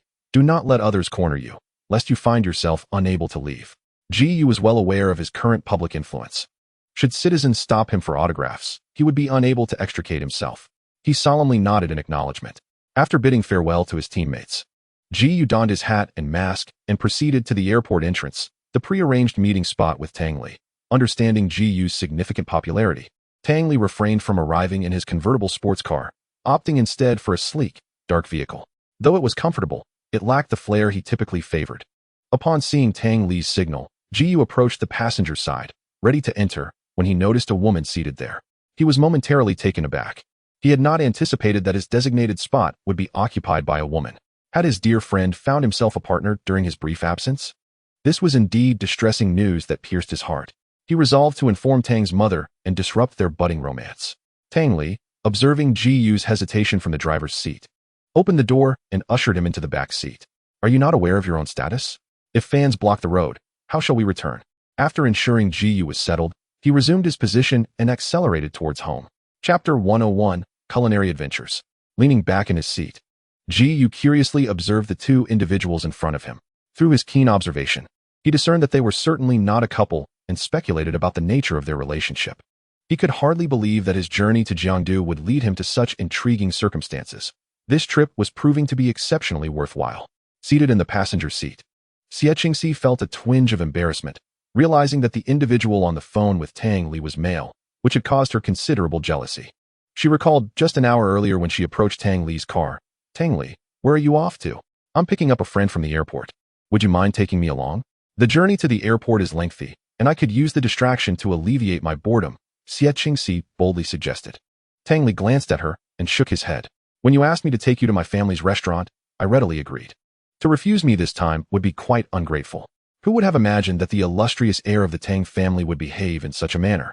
Reluctantly, Tang Li acquiesced and allowed his senior to accompany him to the airport. During the drive, he came to a profound realization.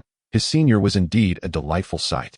The vehicle eventually came to a halt in Tang Li's underground garage, where Ji Yu and Xie Qingxi marveled at the grandeur of his new abode, exclaiming in awe at the size of the villa.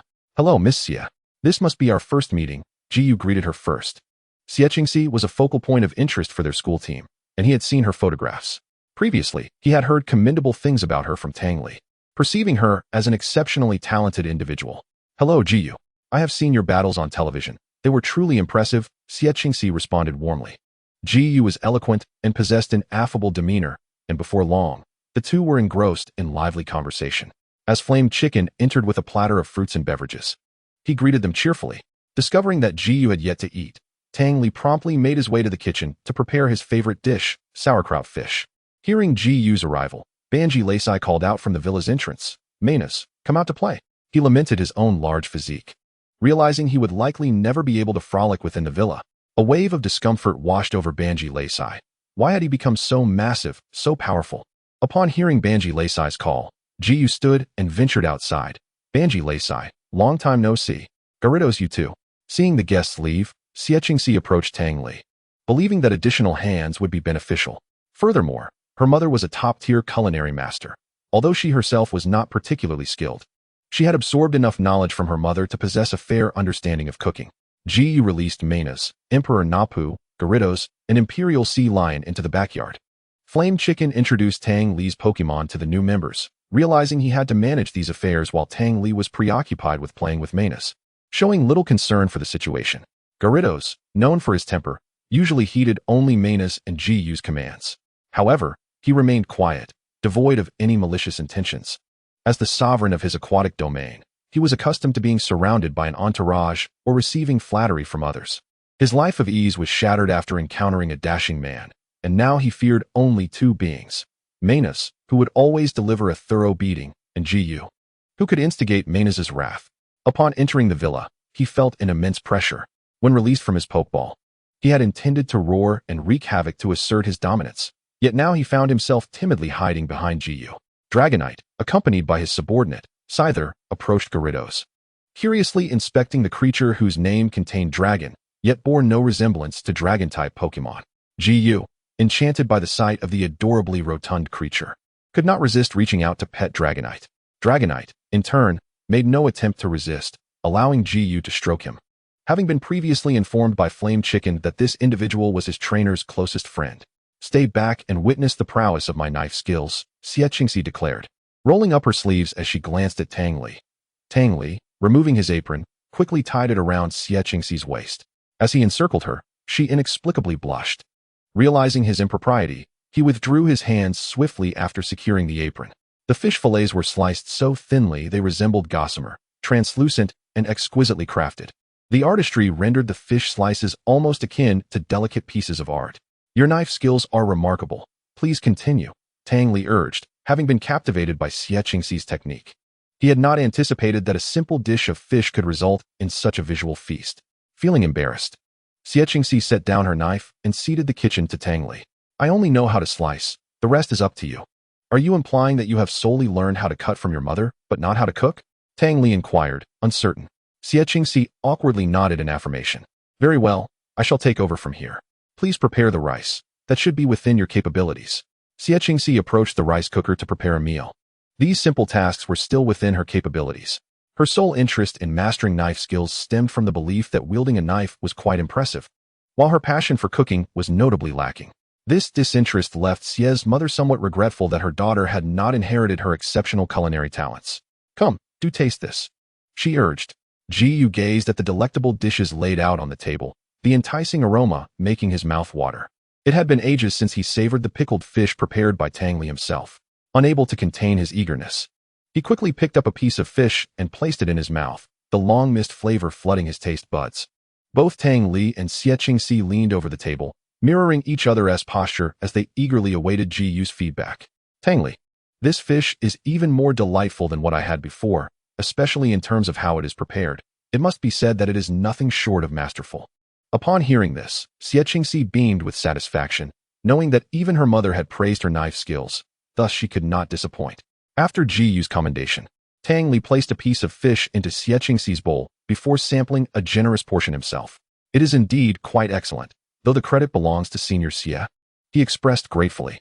Let us raise our juice in honor of Senior Xie's contribution that has allowed us to enjoy this exquisite dish. Cheers. Xie Qingxi joyfully relished the fish Tang Li had served her, her spirits lifted, feeling that her visit had not been in vain. She had successfully gathered wildflowers, met Tang Li's friends, visited his home, and developed a closer connection, all marked as achievements. After bidding farewell to Xie Qingxi, Tang Li approached Ji Yu. I must maintain my composure. Having a girl around can be quite exhausting. Do carry on with your gentlemanly facade, Ji the star, Ji Yu teased. Why did you bother coming all the way to Jiangdu? I still have to entertain you, Tang Li complained. If I hadn't come to Jiangdu, I would have never known you had such a stunning beauty by your side. I didn't notice her during my last visit, Ji Yu remarked, lounging on the sofa with a hint of gossip in his tone. I have plenty of free time this trip. Where do you intend to take me for fun? With the league competition approaching, you're still thinking of leisure?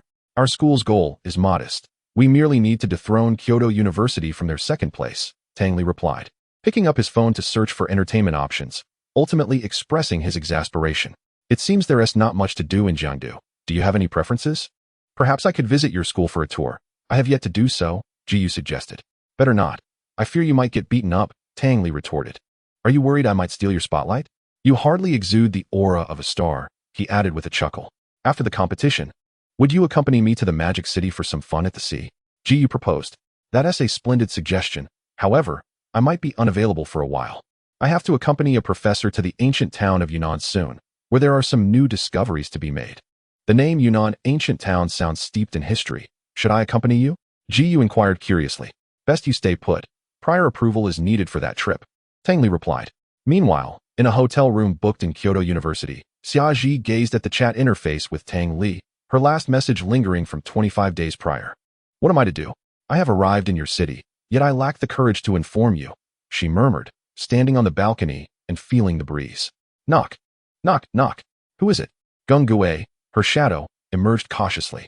Upon peering through the peephole and realizing it was her senior, Xia Ji opened the door. Xia?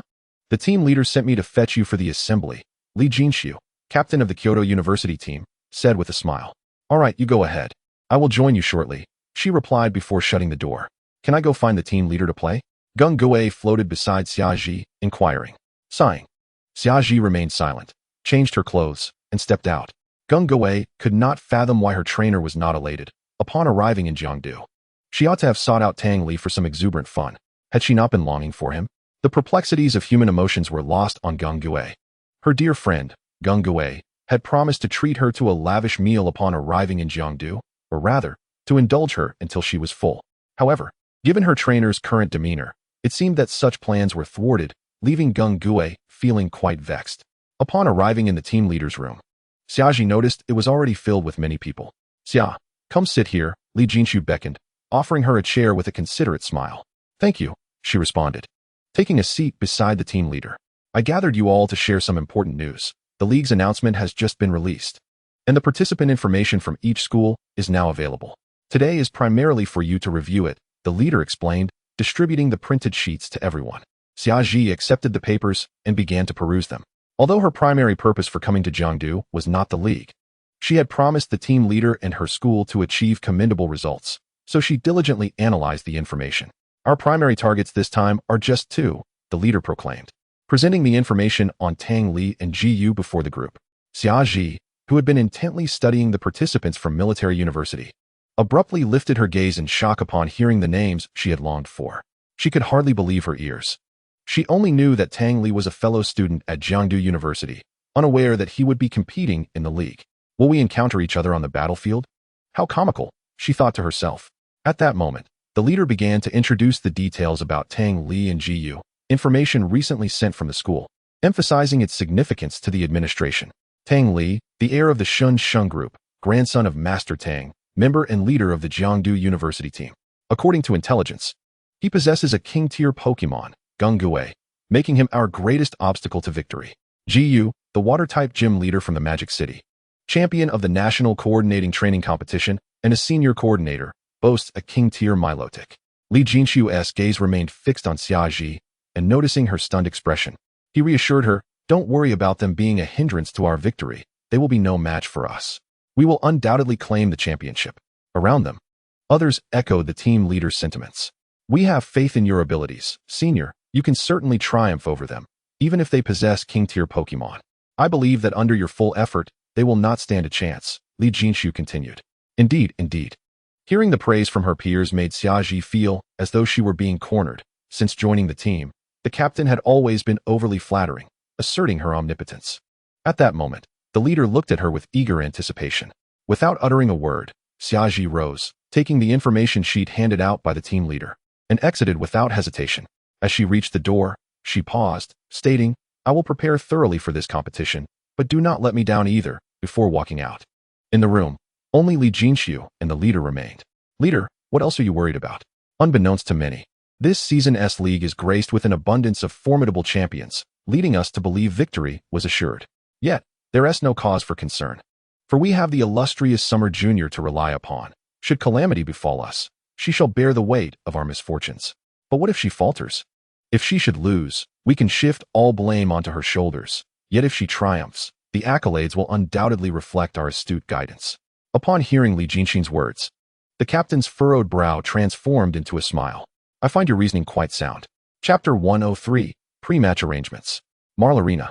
This grand venue serves as the battleground for the University Pokémon Battle Championship.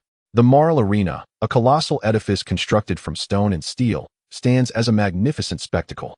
The arena is divided into two sections. At its center lies a vast circular field, encircled by tiers of seating. In the midst of this arena stands a towering spire adorned with numerous Pokémon statues, each representing different species, adding an air of mystery and grandeur to the entire arena. Surrounding the circular field are corridors where trainers and their Pokémon can prepare prior to the match. The stands are filled with enthusiastic spectators from various regions, their presence contributing to the vibrant atmosphere. The seating capacity is immense, accommodating thousands of fans eager to witness the competition. These spectators fervently support and encourage the trainers, cheering them on during the battles. Tang Li leads the participants from Jiangdu University as they gradually enter through the main entrance. Their entry order was determined by the previous ranking, and upon reaching the center of the Marl Arena, the thousands of onlookers erupted into cheers. A colossal electronic screen loomed above the spire, allowing Tang Li to clearly see his own reflection. Lu Kai raised the Jiangdu University flag, and the surrounding cheers crescendoed. Time was of the essence, as the second-ranked Kyoto University team was next to enter, receiving a similar warm welcome from the crowd. However, Tang Li was taken aback upon spotting a familiar figure from Kyoto University, Xia Ji, a visage that had gradually faded from his memory. Following Tang Li's gaze, Xie Qingxi also recognized Xia Ji. Tang Li was momentarily stunned, but soon comprehended that given Xia Ji's formidable prowess, everything fell into place. She must be the renowned champion representing Kyoto University. Soon after, the team from Moda University gracefully made their entrance, causing the atmosphere to erupt with excitement as banners were waved in jubilation. Upon closer inspection, Tang Li noticed the name Ji emblazoned upon one of the banners. Truly, a superstar, her fans had followed her here, attesting to her considerable fame. Ji, donned in stylish attire, confidently led the Moda University team to the center stage. Xia Ji's gaze occasionally flickered towards Tang Li, though she appeared somewhat evasive. Tang Li felt a twinge of confusion among all these familiar faces. He suddenly regretted participating in this event. His senior had become even stronger. Surely, she could handle it alone. Before he could dwell on his thoughts, all the university teams had assembled, and announcements were made for the captains to draw lots for their matchups and battle arenas. The drawing of matchups involved each captain selecting numbers from a lottery machine. Those who drew matching numbers would be paired against each other, following the determination of opponents. The captains would then select the battle arena from a range of options: psychic, electric, grass, mist, and normal fields. The drawing process was divided into two phases, the first being a binary choice. If a captain drew a yes, they would have the privilege of selecting the venue for their first match. The selection tools were designed to be entirely fair, adhering to the league's stringent regulations to prevent any underhanded dealings. This approach aimed to enhance the objectivity of the University Pokémon Battle Championship, as the chosen arena would confer significant advantages, introducing greater variability into the matches. However, this left the unfortunate opposing captains at the mercy of luck, as those who lost their selection rights would visibly struggle to maintain their composure upon seeing the opposing team choose a venue that favored them. Thus, this segment was what both the live audience and viewers at home eagerly anticipated. The large screen displayed footage of dozens of captains engaged in the selection process, while those waiting anxiously observed, some school representatives holding their breath. As the results were announced, the tension among the Modu University team eased. Their opponents were neither Kyoto University nor Jeongdu University, allowing them to navigate the preliminaries with relative ease. Had they drawn a more formidable opponent, they could have faced elimination. Conversely, Jeonwi University was disheartened, as they were matched against Kyoto University in their first round, a daunting challenge, especially given the intelligence of a champion contender in the opposing ranks. Each school fielded 7 contestants, competing in a best-of-7 format. The first team to win 4 matches would claim victory. The presence of champions significantly increased the likelihood of success. The captain of Jeonwi University grew solemn, yet he recalled that they had but one champion among their ranks, and thus, there remained a glimmer of hope. Their institution had never shied away from adversity. They would simply have to strive harder. Xie Qingxi exuded an air of nonchalance, having drawn a relatively weak opponent, suggesting a smooth passage through the preliminaries, which allowed her to approach the arena selection without pressure. Meanwhile, the captain of Jeonwi University hoped fervently for a stroke of good fortune in securing the chance to select the battlefield, which would help mitigate the gap with Kyoto University. They were keen to avoid an early exit. Upon realizing they would not face those two universities, Tang Li felt a wave of relief. He was not yet ready to confront them and felt it would be rather unseemly to eliminate them so early. Xie Qingxi was granted the opportunity to choose the arena, and being well acquainted with each team's capabilities, she opted for the psychic field that would enhance her Ninetales abilities. The psychic arena boosts the power of psychic-type moves by 30% and protects against priority moves from opponents. The benefits of these arenas apply solely to the selected team, alleviating concerns over inadvertently empowering their rivals. After finalizing her choice, Xie Qingxi returned to her team, joining Tang Li and the others as they awaited the opening ceremony of the competition. Our match against Nanao University is scheduled for 2:30 p.m. at the 4Q Arena. Tang Li, as the captain, it is your responsibility to arrange the order of participants. Here are their details and Pokémon information. Once you have organized the sequence, please present the list to me, Xie Qingxi instructed Tang Li. Understood, I will prepare it and deliver it to you shortly, Tang Li replied, taking note of the extensive documentation. He couldn't help but admire Xie Qingxi's diligence. Her meticulous research was commendable, leaving him feeling somewhat inadequate in comparison. Even for the weaker teams, she had conducted her investigations to mitigate any unforeseen factors. By the way, what time is Kyoto University's match today? Tang Li called out to the departing senior. At 6:00 p.m., in the 7F arena, she swiftly replied, seemingly anticipating his inquiry. Thank you, he expressed. You're welcome, she replied. Xie Qingxi raised an eyebrow and cast a glance at Tang Li before turning away and departing. Dogman. Chapter 104. The Competition 1. Let us swiftly conclude this battle. Tang Li handed the lineup to Xie Qingxi, and together they strode toward the referee's stand. Greetings to you all.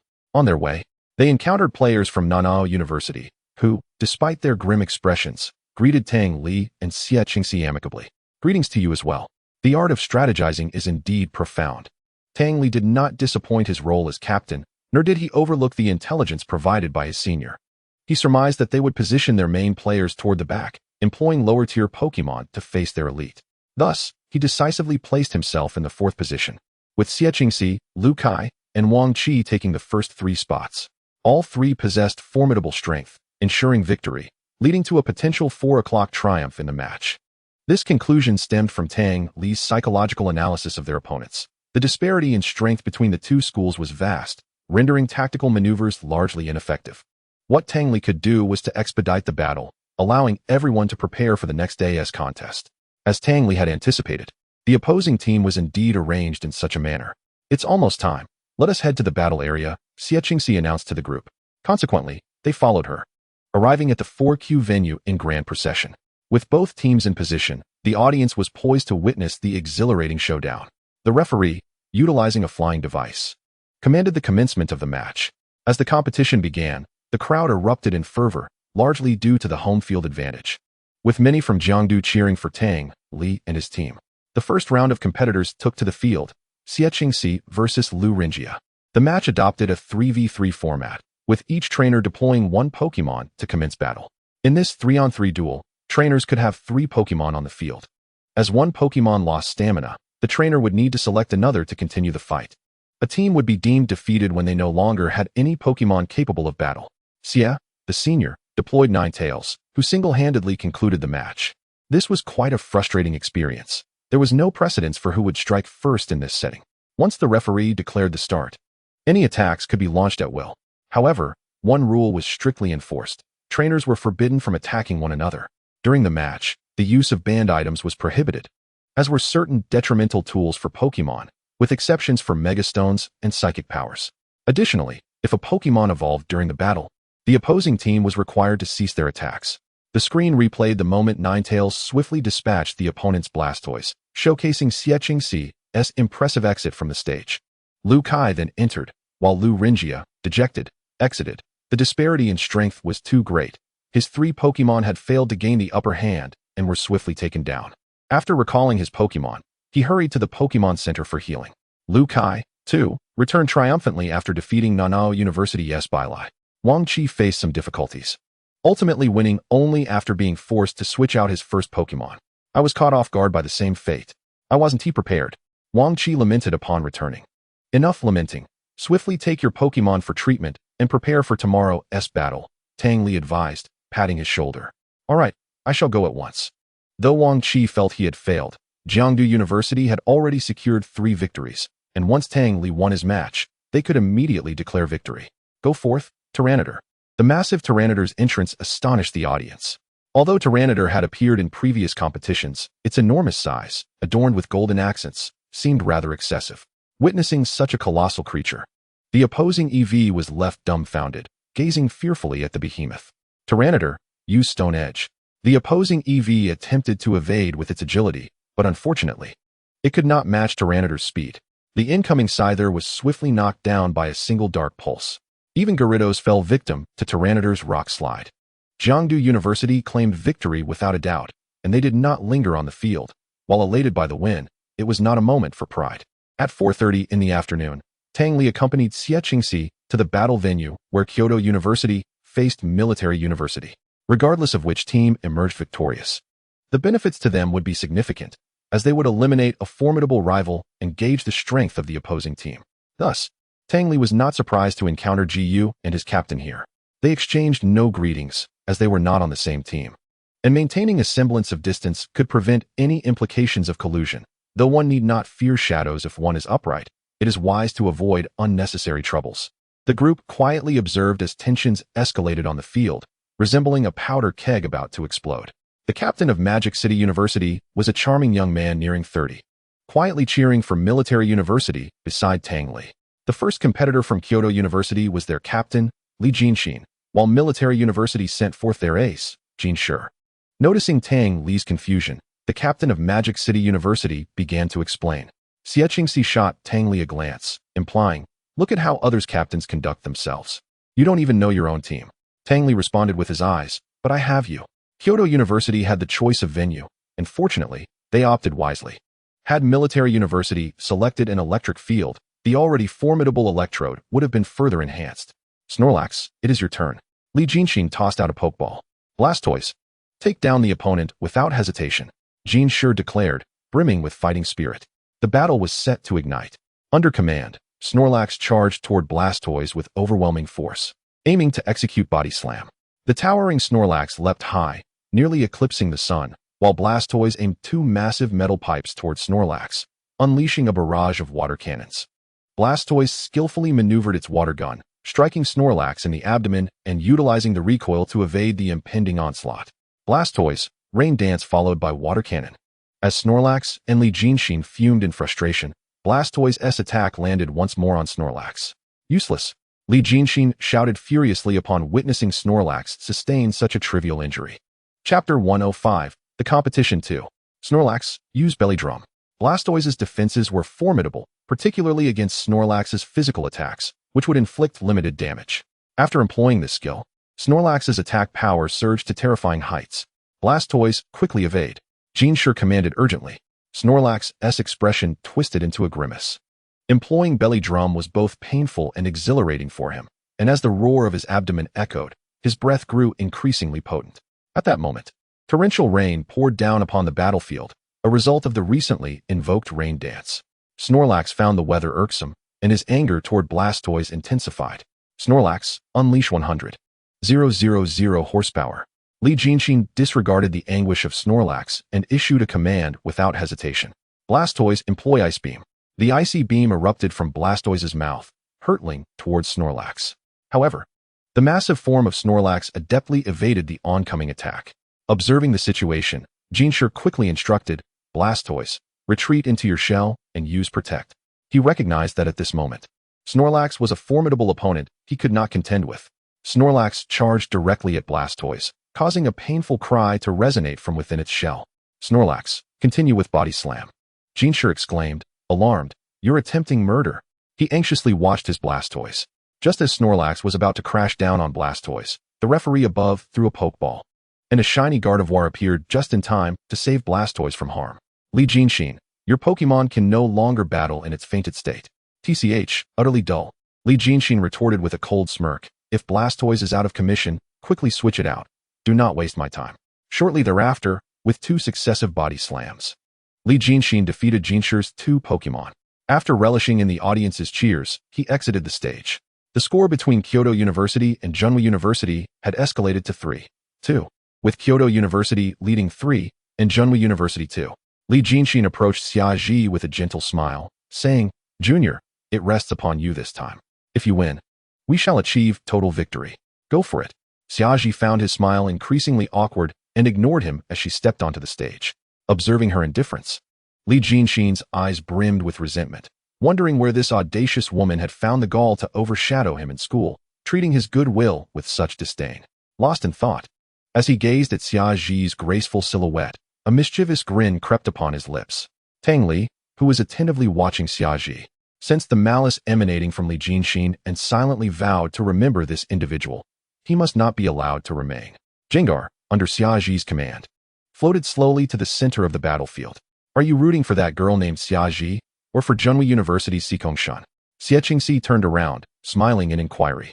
We should leave. It is time to prepare for the battle against Kyoto University, Tang Li replied without answering the question, leaving behind a single statement. Xiechingxi investigated Xiaji's background, discovering that her fourth Pokémon hailed from Dragon Island, and she was well aware of Tang Li's previous purpose in Yuang City. There was undoubtedly a story between them, and as a clever woman, she would never reveal this matter, thereby placing herself in a precarious situation. She understood Tang Li's character and recognized that there was no confirmed relationship between them. Otherwise, he would have maintained distance from her, let alone the previous flirtations.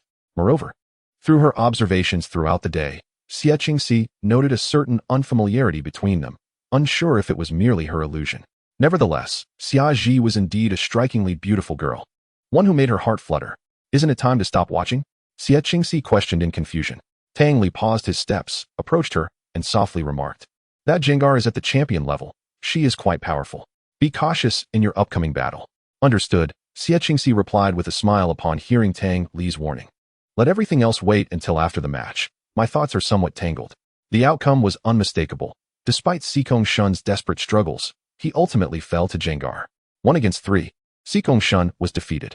The score between Kyoto University and Junhui University now stood at 4-2, with Kyoto University advancing to the top 18.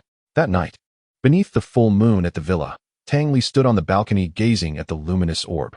Tomorrow marked the round of 18-9, with the matchups already determined. Jiangdu University versus Kyoto University.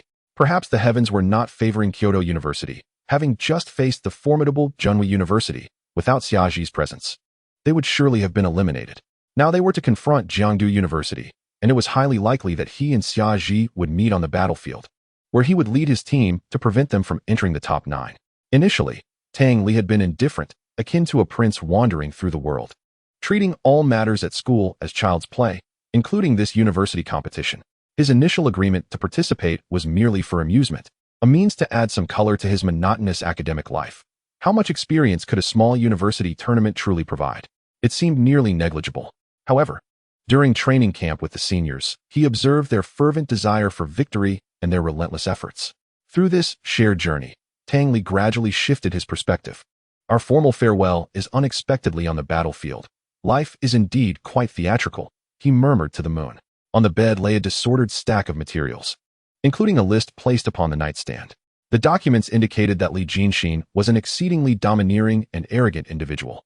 Tang Li surmised that he likely dictated the team's decisions, including that of the captain. His own identity and strength were perfectly aligned with the goal of gaining notoriety. Just imagine the headlines if a top-tier heir were to be defeated by him. Based on the information and observations from that day, Tang Li concluded that the opposition would undoubtedly target him as their opponent. However, he pondered where he would rank in their strategy.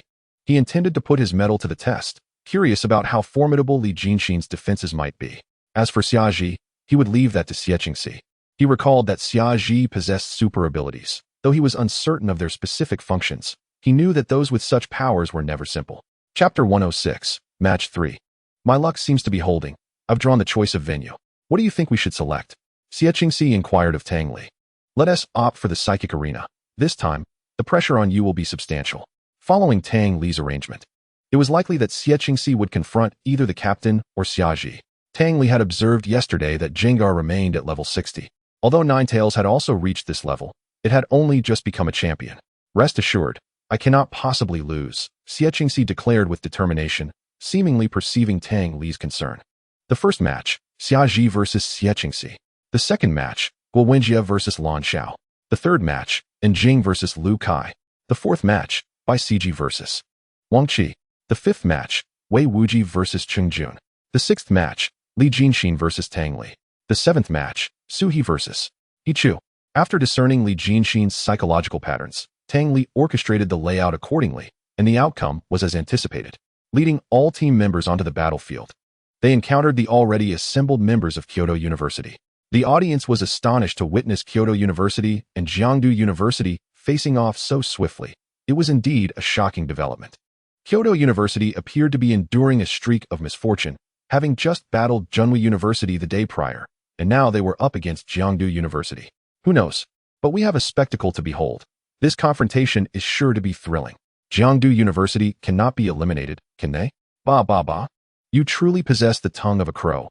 How could Jiangdu University possibly lose? If there were to be a defeat, it would inevitably be Kyoto University that falters. The captain of Jiangdu University has astonishingly taken the lead. Enough chatter, let us focus on the match. Xiechingxi ascended the battle stage.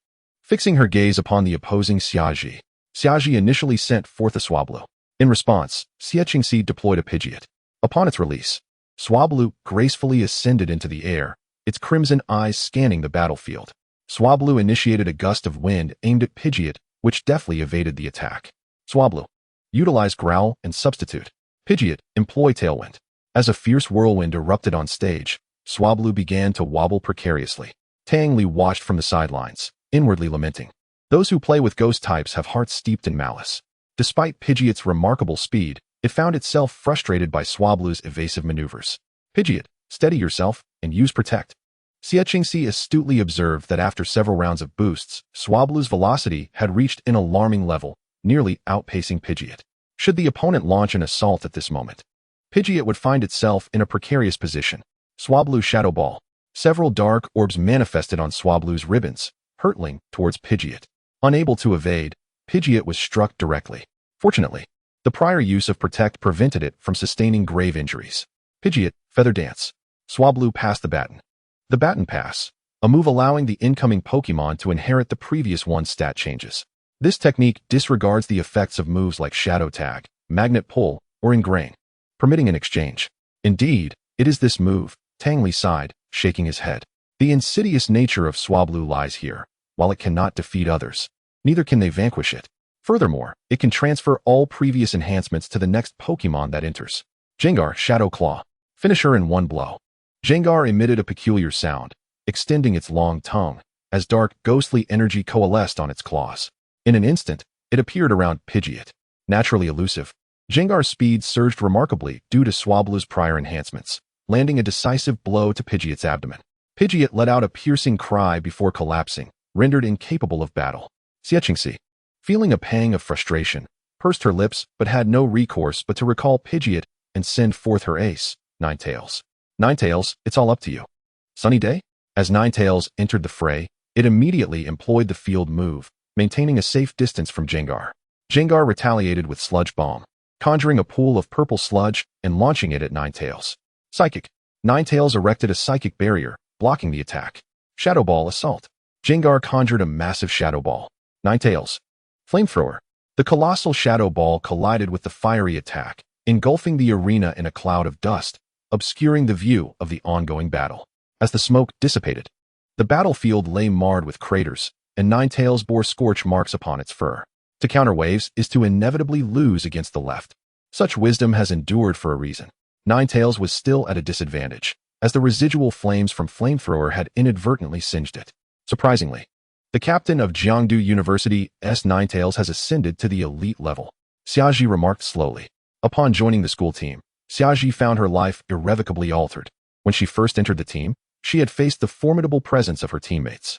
Jengar had effortlessly defeated them, yet respect was not earned. Instead, they ostracized her. At that moment, Li Jinxing appeared, beaming with sunlight, inviting her to become a core member of the team, while fiercely reprimanding the other members. However, he underestimated Xiaji. Each time he approached, she sensed his hidden malice, leading her to largely ignore him since joining. Her purpose for entering the team was to reach Jiangdu, not to serve as someone else's subordinate. What surprised her most was the revelation that she was to face Tang Li. Such a sentiment was peculiar, akin to her arduous journey to Jiangdu only to find herself at odds with a friend. Yet, it was merely a match. From what she understood, Tang Li's friend, Jiyu, was also participating, and they might encounter one another. It was unforeseen to face Jiangdu University so soon. At this moment, she was resolute in her desire to win this round, for should they lose, their journey in the tournament would cease at the top 18, meaning they would have to leave Jiangdu and return to Kyoto University. This was utterly unacceptable to her. She had barely arrived, accomplished nothing, and had yet to share a meal with Tang Li. Even if Tang Li were to lose the match, he would remain in Jiangdu. Xiechingxi, you must lose this round, Xiaji silently vowed, clenching her fists. Chapter 107. What do you think of this writing? Before traversing into the Pokémon world, I had never fathomed the sheer wonder of this realm. In this world, people utilize Pokémon as substitutes for automobiles and motorcycles, or engage them in combat. Pokémon have become an indispensable part of human life. Upon my arrival in this world, I was assigned the role of a Pokémon trainer. My mission was to capture various Pokémon and battle against other trainers. Although I felt immense anxiety initially, I gradually acclimated to this new environment over time. In this world, Pokémon boast an array of attributes, such as electric, fire, water, grass, rock, and more. Each trainer selects a set of Pokémon that suits them best, and then embarks on a journey of training. I swiftly realized that training Pokémon is no simple feat. Each Pokémon possesses its own personality and preferences. Some become easily irate, while others thrive on human interaction. Trainers must establish connections through interaction and then employ food and games as training methods. Before my journey into the Pokémon realm, I had never envisioned myself as a trainer. Despite having watched countless Pokémon animations and played numerous games, I lacked a complete understanding of the true nature and rules of this world. Standing before the gateway to the Pokémon realm, my heart brimmed with excitement and trepidation. I traversed into this world through a mysterious portal, finding myself amidst an unfamiliar forest. Surrounding me were various extraordinary Pokémon creatures, all greeting me in their unique ways. Some approached, communicating with me in their language, while others showcased their special abilities, such as wielding magic or manipulating the environment with plants. In this world, Pokémon are tangible beings, coexisting alongside humanity. Every Pokémon possesses its own unique form and attributes, with some even capable of mastering special skills beyond human comprehension. Fueled by an insatiable curiosity to explore this enchanting world, I resolved to become a trainer and embark upon my adventure. Throughout my journey of training Pokémon, I encountered numerous challenges. At times, I confronted formidable Pokémon. Yet I remained undeterred. I tirelessly trained my Pokémon until they grew stronger and more exceptional. In this realm, I also met many other trainers, each exhibiting their own distinctive styles and techniques. Engaging in battles with them, I acquired a wealth of knowledge about Pokémon. Ultimately, I cherished a delightful period in this world, learning the art of training Pokémon and competing against fellow trainers. This world unveiled to me the infinite possibilities of life and the wonders of Pokémon. Before my transition to the Pokémon world, I had never envisioned myself as a trainer, nor could I have anticipated the myriad fascinating experiences awaiting me. Yet, all of this unfolded before my very eyes. Chapter 1. Arrival in the Pokémon World. Upon my arrival in the Pokémon world, I found myself immersed in an entirely different realm, brimming with an array of peculiar creatures, among which I was particularly captivated by the adorable Pokémon. In this world, trainers are indispensable, responsible for nurturing Pokémon and guiding them into battle. I resolved to become a trainer and commence my Pokémon journey. I ventured to the local Pokémon Center, seeking guidance on how to become a trainer. They informed me that I needed to select a Pokémon and complete certain tasks. Chapter 2. Choosing a Pokémon. At the Pokémon Center, I beheld a diverse assortment of Pokémon, each possessing distinct attributes and abilities. I decided to choose a water-type Pokémon, drawn to its charm. I selected a Tadbulb. While it may not be the mightiest, I adored its appearance and demeanor. Chapter 3. The quest begins. The inaugural task of becoming a trainer was to capture a Pokémon residing nearby. Accompanied by my Tadbulb, I journeyed to a nearby river, embarking on my hunting expedition. After considerable effort, I successfully captured a Wingull. Although it was not a water-type Pokémon, it proved to be quite formidable, and I was enamored by its appearance and call. Chapter 4. Confrontation with a trainer. Upon completing my task, I encountered a young trainer who proudly showcased his cultivated Pokémon. It was a robust Pokémon, yet I felt no fear. I shared the tales of my Tadbulb and Wingull, quickly capturing his interest. He challenged me to a duel, which I perceived as an excellent opportunity to test my abilities. Chapter 5. Overcoming challenges. As the duel commenced, I felt a twinge of nervousness, but I soon found my rhythm. My Tadbulb and Wingull exhibited remarkable bravery, engaging in an intense battle with the opponent. Ultimately, I triumphed over the challenge, winning the duel. A sense of pride and exhilaration washed over me, affirming my strength and capabilities. Chapter 6. Exploring the world. With my new status as a trainer, I embarked on an adventurous journey. Accompanied by my Tadbulb and Wingull, I explored the entirety of the Pokémon world, encountering numerous trainers and Pokémon. Each locale presented its own unique culture and customs, enriching my understanding of this vibrant world. Chapter 7. Encountering a rival. During my explorations, I encountered a trainer named Xiaoming, who possessed an exceptionally powerful Pokémon. In our duel, I realized his Pokémon was formidable, surpassing any I had previously encountered. Though fear gripped me, I understood the necessity of facing him with courage. My Tadbulb and Wingull fought valiantly, yet we ultimately succumbed to his Pokémon. Chapter 8. Persistent endeavors. This duel illuminated the need for me to dedicate myself to further learning and training in order to become a stronger trainer. I returned home and commenced rigorous training. Together with my Tadbulb and Wingull, I practiced, acquiring new tactics and techniques. I also trained alongside other trainers, constantly striving for improvement. Chapter 9. A second challenge. After an extensive period of training, I resolved to challenge Xiaoming once more. This time, I recognized the necessity of possessing a more formidable Pokémon to secure victory. I visited the Pokémon Center and chose a water-type Pokémon, the Frillish. It was significantly stronger than my Tadbulb and possessed remarkable intelligence. Chapter 10. Conquering the opponent. In our second duel, my Frillish demonstrated exceptional prowess, showcasing both intelligence and valor. We successfully overcame Xiaoming and his Pokémon, a testament to my strength and dedication. I felt immense pride and excitement, affirming my capabilities. In conclusion, I resolved to continue my explorations, seeking out more Pokémon and challenges. I journeyed alongside my Tadbulb, Wingull, and Frillish, continuously learning and evolving. I understood that becoming a powerful trainer necessitated relentless effort and perseverance, yet I was willing to embrace this challenge. Chapter 107. Tournament 4. Jengar, Shadow Sneak and Shadow Punch. Ninetales, we must not be underestimated. Employ Trick. Upon hearing Xiechingxi's command, Ninetales' tails shimmered with a metallic hue, followed by swirling flames that elegantly enveloped them. After enduring rigorous training, Ninetales was adept at countering such rapid assaults, effectively thwarting Jengar's numerous close-range ambushes. Its Ninetales struck like iron whips, producing a cacophony of sound, while Jengar, persistently attempting to close in, was rebuffed by Ninetales. As Jengar struggled under the relentless barrage, it cast a glance at Xiaji. Close combat was futile, a switch to ranged attacks was necessary. Jengar, hypnosis.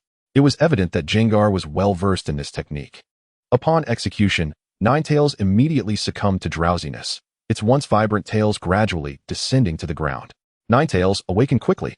Caught off guard, Ninetales fell prey to Jengar's tactic, prompting a frantic call from Xiechingxi.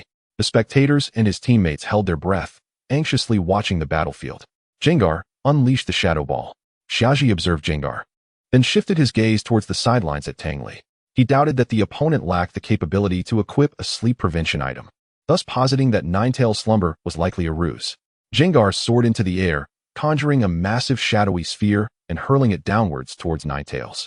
Witnessing this, Tang Li recalled the formidable Mismagius, known for its equally colossal shadows. Xiaji, with a playful smirk, regarded Xiechingxi, regardless of her intentions. He was determined not to grant her satisfaction. Ninetales, employ mystical shield and guard. Initially aiming to outmaneuver her, he soon realized that his opponent had not fallen for the ploy, inadvertently granting them an opportunity to charge their ultimate move. At this moment, she found herself genuinely at a disadvantage, uncertain if Ninetales could withstand Jengar's impending assault. Xiechingxi's heart raced in her throat. The enormous shadow ball hurtled towards Ninetales. Layers of barriers materializing above its head, its body shimmering with light. As the barriers made contact with the shadow ball, they emitted a creaking sound, but ultimately, they succumbed within moments, shattering as the attack crashed down upon Ninetales. The battlefield lay in ruins, and Ninetales was ensnared within the earth, its anguished cries reverberating throughout the arena. As the swirling dust dissipated, Ninetales lay defeated, stripped of its fighting spirit.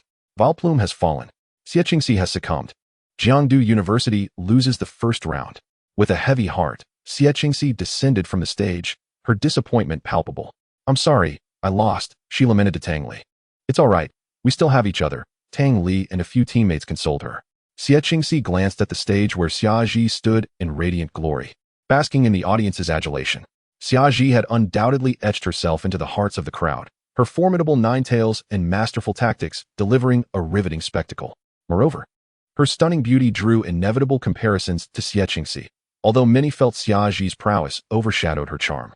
In the subsequent battles, Jiangdu University faced a score of 2 wins and 2 losses, trailing with a total of 2-3. Yet, it was now Tang Li's turn to take the stage. "Tang Li, it's your time to shine."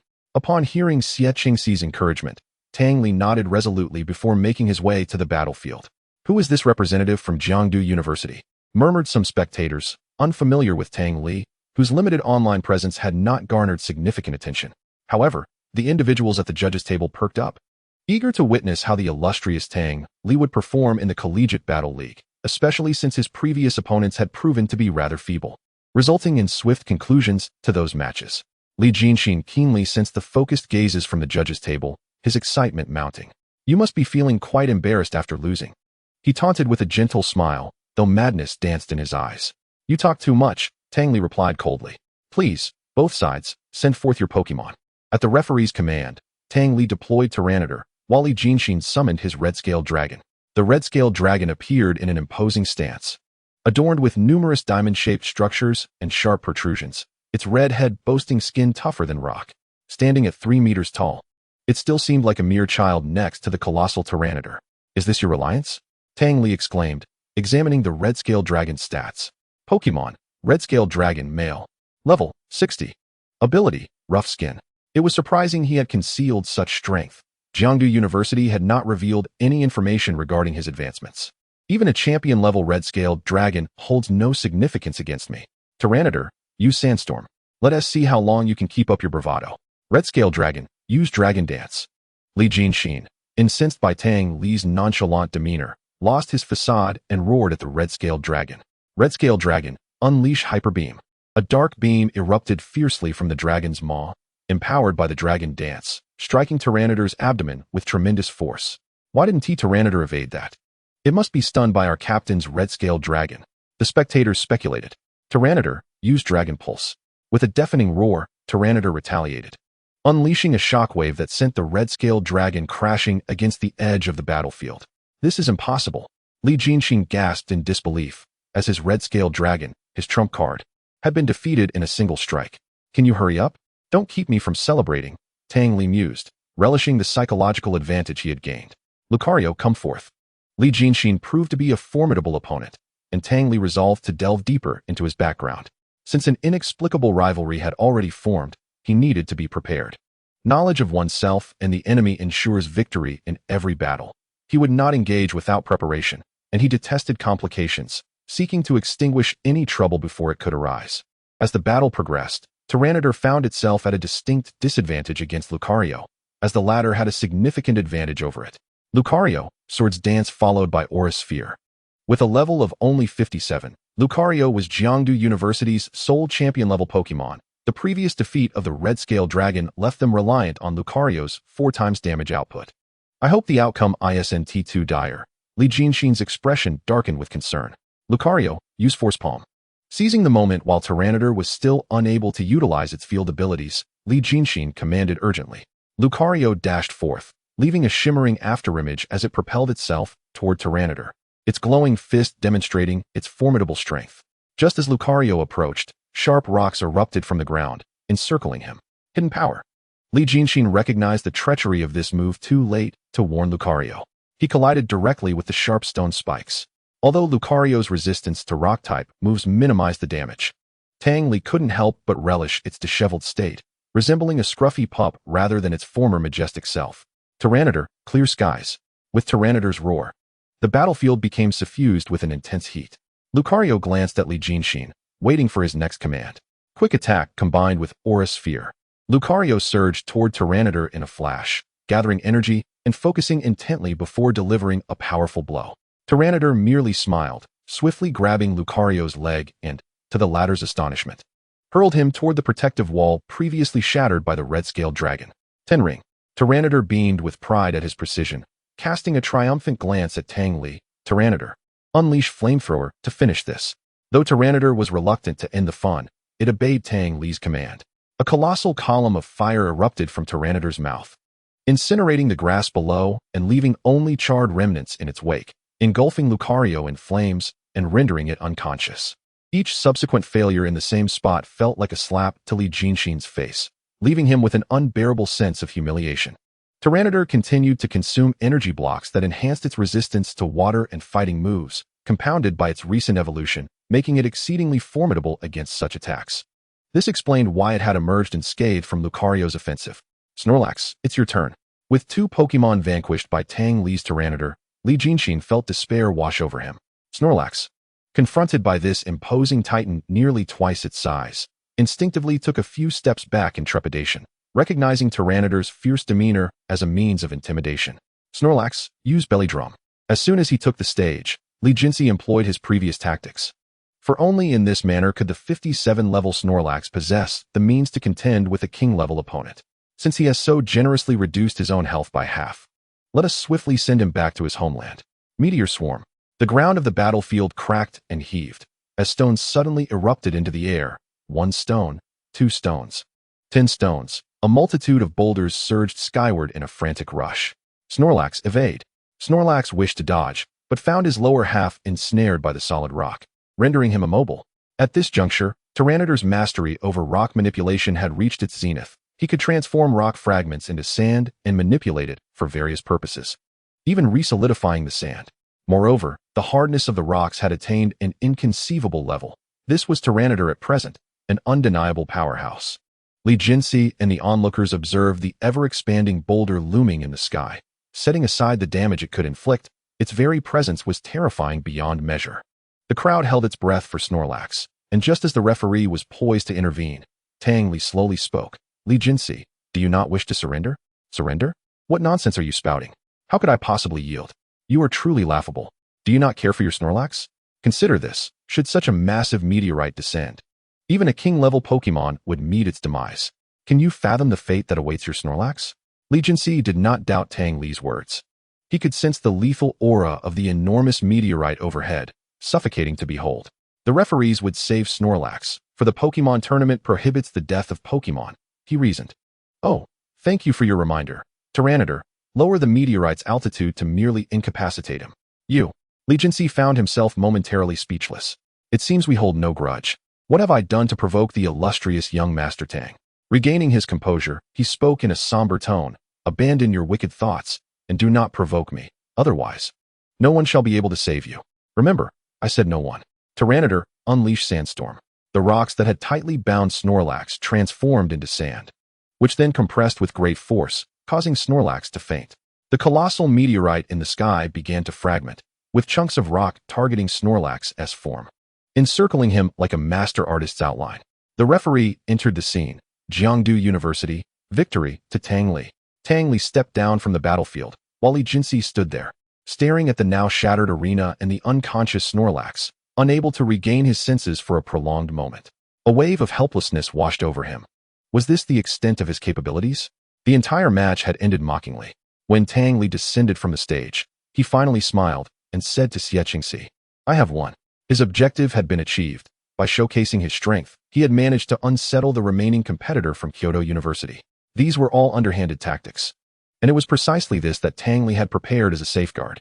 The other competitor was now primed for their final round, ready to unleash their full potential. As expected, Li Jinsi found himself devoid of any inclination to offer advice or support to his teammates. He struggled to accept his defeat after stepping down. With Su He's last Nidoking falling, Jiangdu University could be said to have emerged victorious, albeit narrowly, with merely a 1-point advantage over Kyoto University. What a nail-biting experience. But we still triumphed. Indeed, Tang Li languidly reclined on the sofa in the lounge. Captain, someone is looking for you. Lu Kai called out from the doorway of the lounge. One moment, I shall be right there. Chapter 109, a long-awaited battle. Upon exiting, Tang Li found it was Xiaji. Upon seeing him, she led Tang Li to a secluded spot. It's been a while, Tang Li.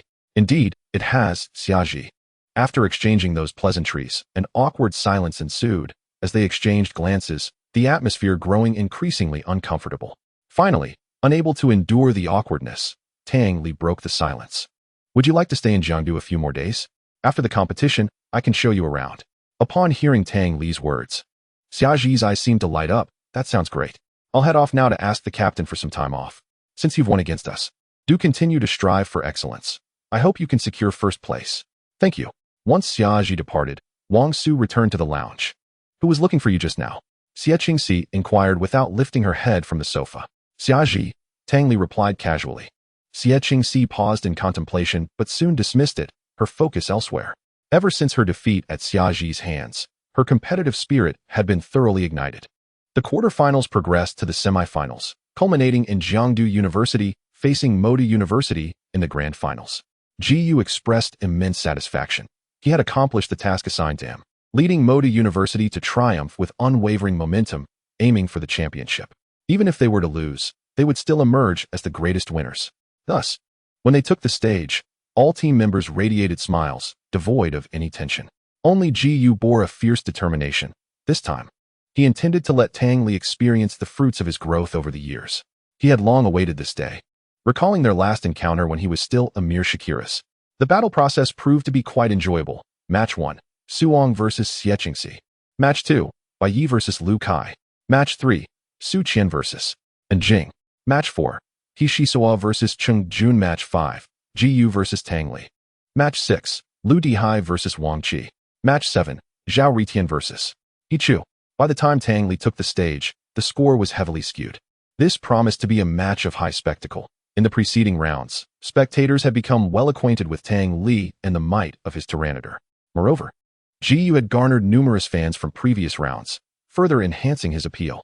Now, with the national finals viewership soaring, all eyes were fixated on the duel between the two of them. Allow me to introduce you to my newly captured partner, Gyarados, Unleash. As the Pokeball was thrown, what emerged was a creature that resembled a dragon, adorned with blue and white scales on its back, a white lower body, 3 upward-pointing azure horns atop its head, and a grand, imposing dorsal fin, roaring fiercely into the heavens. Gyarados, summon rain. It initiated the weather skill right off the bat. Tyranitar despised rain. Upon witnessing the torrential downpour, it let out a furious roar, startling the onlookers. Tyranitar was slightly affected by Gyarados' intimidation, which proved troublesome. Concurrently, due to the heavy rain, Tyranidar's control over sand was significantly diminished. Indeed, Gu was clever. He had imposed limitations upon himself right from the start, Tang Li mused, finding it intriguing. Tyranitar. We cannot be underestimated. Use Dragon Dance. The massive Tyranitar began to sway, absorbing the surrounding water and drawing it closer. Gu was well aware of Gyarados' training. Its special attack was comparatively weak, while the Tyranitar before him boasted an intimidating defense. During the fierce battle between Banquilas and the red-faced dragon, he discerned a crucial aspect. Their sole reliance now rested on the formidable physical prowess of Gyarados. Engaging in close combat with Banquilas was indeed the key to triumph in this encounter. Gyarados unleashed a torrent of moves: waterfall, bounce, dragon dance, and a fierce tail whip. The coordination exhibited by the champion was unparalleled. While others typically amalgamated a maximum of 3 techniques, he executed 4 in swift succession. Furthermore, under the augmentation of the rain, these skills compounded, elevating Gyarados' offensive onslaught to a terrifying zenith. Naturally, Tang Li did not merely spectate as Gyarados showcased its repertoire. He promptly began directing Banquilas as well. Banquilas unleashed a long-dormant technique, the five-fold gate of hell. Thunderous roars echoed as 5 colossal stone gates erupted from the ground. No mere dream demon could withstand this. Banquilas adeptly employed this maneuver, and unlike previous iterations, the hardness of these stones was incomparable. They were now the enhanced version of the five-fold gate of hell. As Gyarados charged towards Banquilas, it crashed through the first gate and collided solidly with the second. Despite the resounding impact, the gate remained steadfast, exhibiting no signs of damage. Gu observed the canine visage on the stone gate, his lips twitching involuntarily at the sheer audacity of the taunt. The shattered stone gates, under Banquilas' command, swiftly encircled Gyarados, trapping it within a rocky prison. Imprisoned within layers of stone, Gyarados struggled futilely, and with each futile movement, the rocks constricted tighter, soon inflicting pain upon it. Gu, witnessing the agony of Gyarados through the crevices, instinctively reached for his keystone, only to withdraw his hand. He understood that Banquilas possessed one too, and prolonging this battle held no purpose. Milotic, go forth. Upon the appearance of Milotic, Banquilas relinquished Gyarados and restored the battlefield to its original state, a feat of ease for him. The audience erupted into cheers at the sight of Milotic. No one had been able to compel him to deploy a second Pokémon in prior battles. The excitement was palpable as they beheld the star Pokémon, Milotic. Milotic, use Hydro Pump. Following Gu's command, Milotic twirled gracefully, sweeping away the concealed rocks surrounding it. Tang Li, realizing his ambush had been discerned, sheepishly rubbed his nose, acknowledging the familiarity of his friend with his tactics. Banquilas, sunny day? This time, it was imperative to seize control of the weather. Should Milotic initiate rain dance first, Banquilas would find itself at a disadvantage. Time was of the essence. Upon hearing the command, Milotic immediately unleashed its rain dance. A tempestuous sandstorm engulfed the battlefield, and with Banquilas' sandstream ability enhancing its effects, Milotic could not wrest control from Banquilas, remaining vigilant of its next move. Milotic, use Dragon Dance. Gu, sensing the lack of advantage, quickly issued commands. Milotic's form danced across the battlefield, captivating the audience with its enchanting movements, drawing forth their applause. In stark contrast to the fearsome Banquilas, the allure of Milotic had everyone holding their breath in anticipation. Hearing the crowd's cheers for Gu, Tang Li couldn't help but chuckle. He felt as though he were playing the role of the villain. Gu, your progress is commendable, but before me, you must yield. Banquilas, rock slide. Banquilas, gazing at the airborne Milotic, smirked, thinking, do you believe I cannot reach you in the air? Silently, a fissure formed beneath Milotic, and a colossal rock pillar surged forth, striking her abdomen and sending her hurtling away. Tang Li felt elated at the successful execution of the modified cliff strike. If Banquilas could further master some molten abilities, it might rival the exclusive techniques of the giants. Gu, concerned for Milotic who had been knocked down by the sneak attack, called out, Milotic, are you alright? Milotic shook her head, her expression turning fierce as she glared at the seemingly innocent Banquilas, recognizing the mischief akin to that of its trainer. With a swift twist, she soared into the air, a flash of white light illuminating her as she utilized Recover, reinstating her to pristine condition. Hydro Pump, Hyper Beam. A torrent of water coalesced before Milotic, forming a formidable column that surged towards Banquilas, her anger evident in the sheer magnitude of the attack. Observing the fierce onslaught, Banquilas wasted no time, unleashing a dark energy from its mouth to collide directly with the water column. Milotic, avoid the brunt of the hyper beam. You keenly noticed the residual energy left in Bankilas's attack and quickly alerted Milotic. As anticipated, the hyper beam cleaved through the water column, barreling towards Milotic. Thankfully, she was prepared, leaping aside just in time. Bankilas, however, had no intention of allowing her to escape. As the hyper beam arced upward, it suddenly lashed out like a whip at Milotic. The protective barrier of the battlefield crumbled like paper, sending chills down the spines of the onlookers. Contemplating the devastating impact it could have on either Pokémon or human, Milotic adeptly maneuvered, evading the hyper beam while preparing to close the distance to Bankilas. Waterfall. Water tail. Milotic was not to be compared with the previous Gyarados. Her execution of Waterfall had clearly ascended to a higher echelon. While Gyarados appeared formidable, its control was markedly less refined.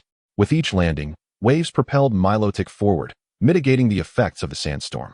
As she deftly avoided the hyper beam for the third time, a colossal wave formed beneath her, launching her directly towards Bankilas. After several build-ups, her water tail was primed for assault, and she arrived in a perfect attacking stance. Bankilas. Thunderbolt.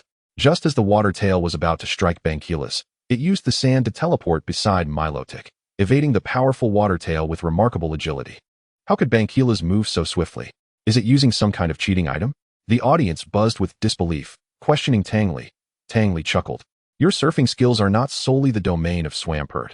Bankilas has made significant strides in this area as well. Ji was perplexed not only by Bankilas's speed, but also by how it had evaded the repercussions of the hyper beam.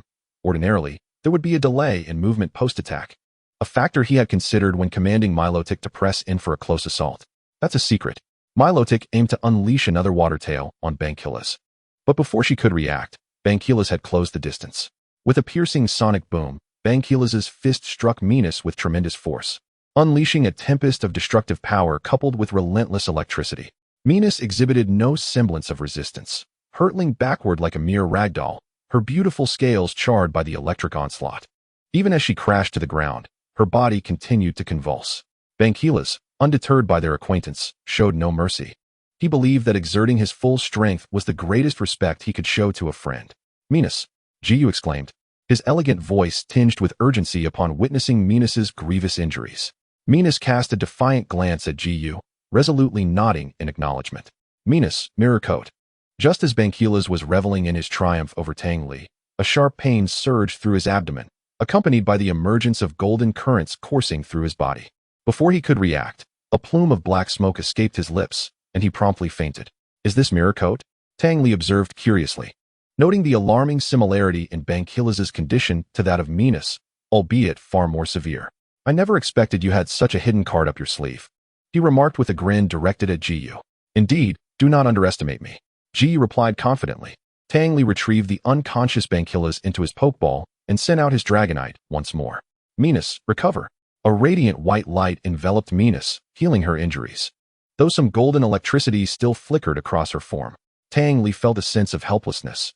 He had thoroughly dominated Minas only to witness her resurgence at the last moment. How frustrating, he lamented. Dragonite, unleash your fury upon her. Only then may my heart find solace. Dragonite roared, its triumphant cry resonating throughout the arena. The audience gazed upon Tang Li with increasing awe as this formidable Pokémon continued to astound. Minas' mastery of Ice-type moves rivaled that of her Water-type techniques. After all, her signature strategies during her Coordination Championship had revolved around the intricate extensions of Ice-type moves. Tang Li, determined not to falter again, steeled himself for the battle ahead. Dragonite. Sunny Day? He commanded, once more imposing restrictions upon Minas. As is well known, Sunny Day diminishes the power of Water-type moves by half, while augmenting Fire-type moves by 1 and preventing freezing effects. Dragonite soared high and seized control of the weather, surveying Minas as she regained her strength. Minas, renew. Following Jiu's command, Minas coiled her body, the white light swirling around her as it healed her paralysis and burns. Meanwhile, Dragonite was not idle. Dragon Dance. It performed, its hefty form gracefully twisting in the air, stirring up whirlwinds across the battlefield. Aqua Jet combined with Thunder Punch. Minas. Mystical Shield. Minas, sensing the overwhelming force descending from above, adopted a more serious demeanor.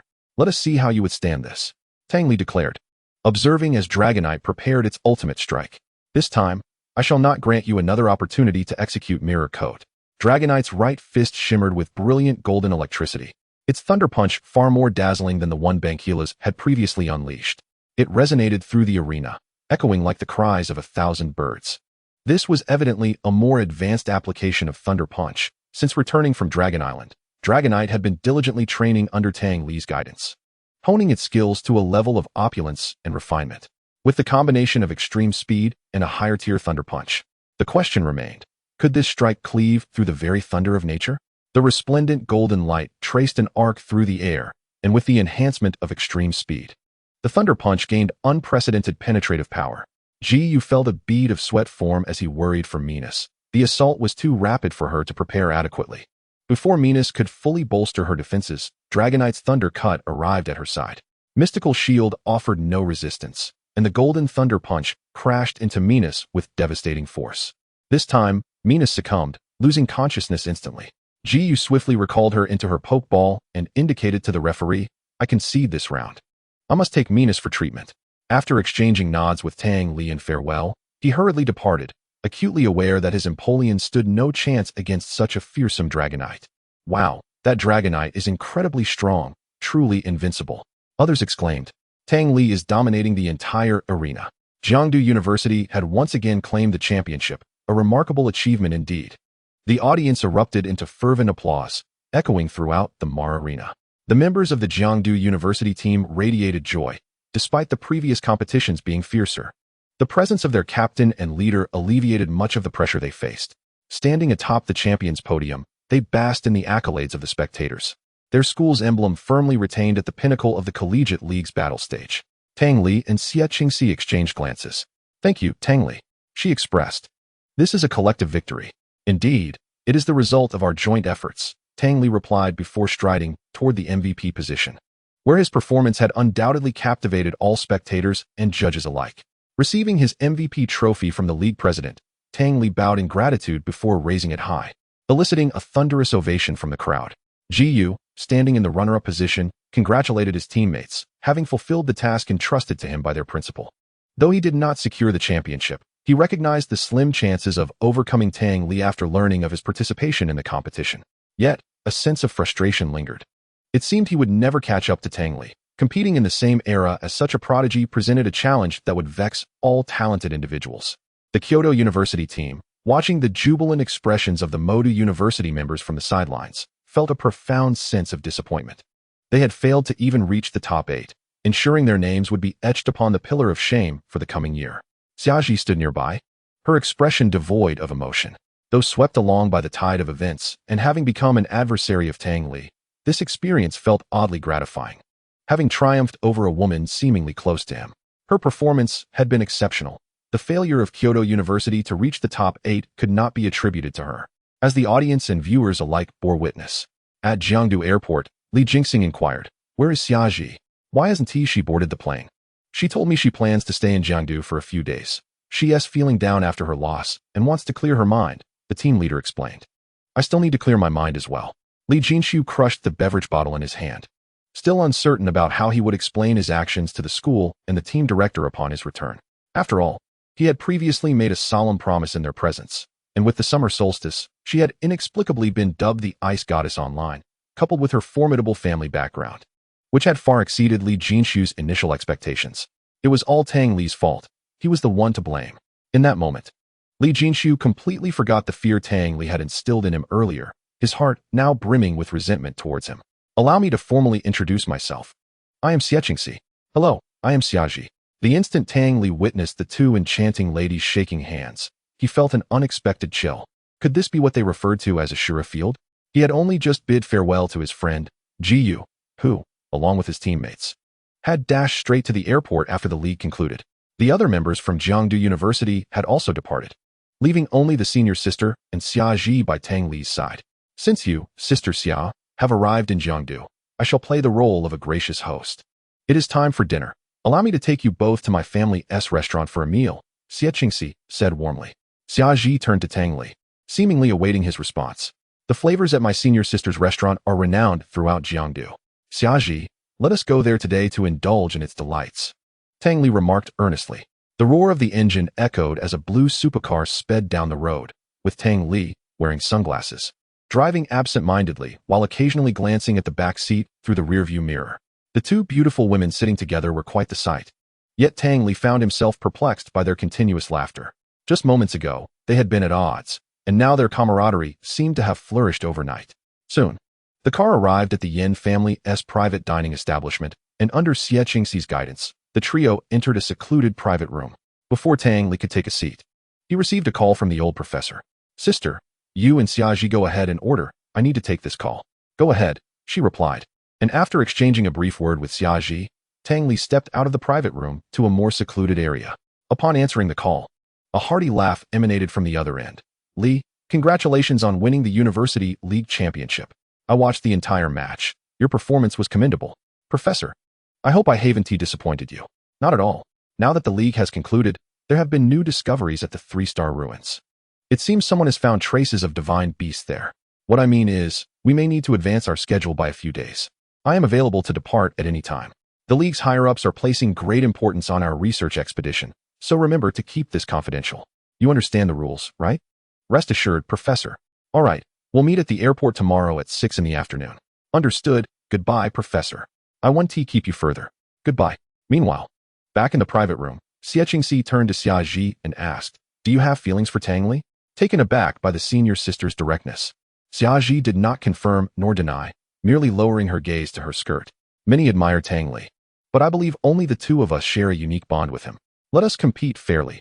Whoever wins Tang Li's heart shall prevail based on merit." Xiaji regarded the spirited Xie Qingxi with a newfound determination. Her resolve ignited. "I accept your challenge, but I must say, I value your friendship." They extended their hands and shook in agreement. Upon Tang Li's return to the private room, he found the two already seated and enjoying their meal with great enthusiasm. He was utterly bewildered by the nature of female friendships. It was strange how the apparent rivalry had transformed into such a harmonious atmosphere. Tang Li found himself conspicuously overlooked. "Xiaji, you must try this sea cucumber soup. It's renowned for its beauty-enhancing properties and is excellent for the skin. And this lamb chop is quite rare. You must indulge." Xie Qingxi enthusiastically served Xiaji, perhaps feeling a touch of awkwardness, as the two tacitly ignored Tang Li, not wanting to be left out. Tang Li also grabbed a sizable piece of lamb chop and began to enjoy it. The dish was certainly not made from true merino lamb, but rather from a high-quality breed of ordinary sheep known as Mianli sheep, which not only produced superior wool, but also had meat that closely resembled that of merino lamb. Under Chef Chang's expertise, it had become even more delectable. Just as humans would not dare consume feces, yet created stinky tofu that bore a similar scent, they had also enhanced various ordinary species qualities. For instance, the Donghua breeding group had recently introduced a new breed of cattle standing 3 meters tall, dubbed Highland species. Tang Li's father had even attended their product launch, and Tang Li had heard his father gossiping that they would soon unveil the latest breed. Xiaji experienced this exquisite delicacy for the first time. And upon tasting the duck wrap prepared by Xie Qingxi, her eyes sparkled with delight, revealing a satisfied smile. Indeed, no one could resist gourmet food, especially when it was offered by a beautiful lady. Even the most beautiful could not resist.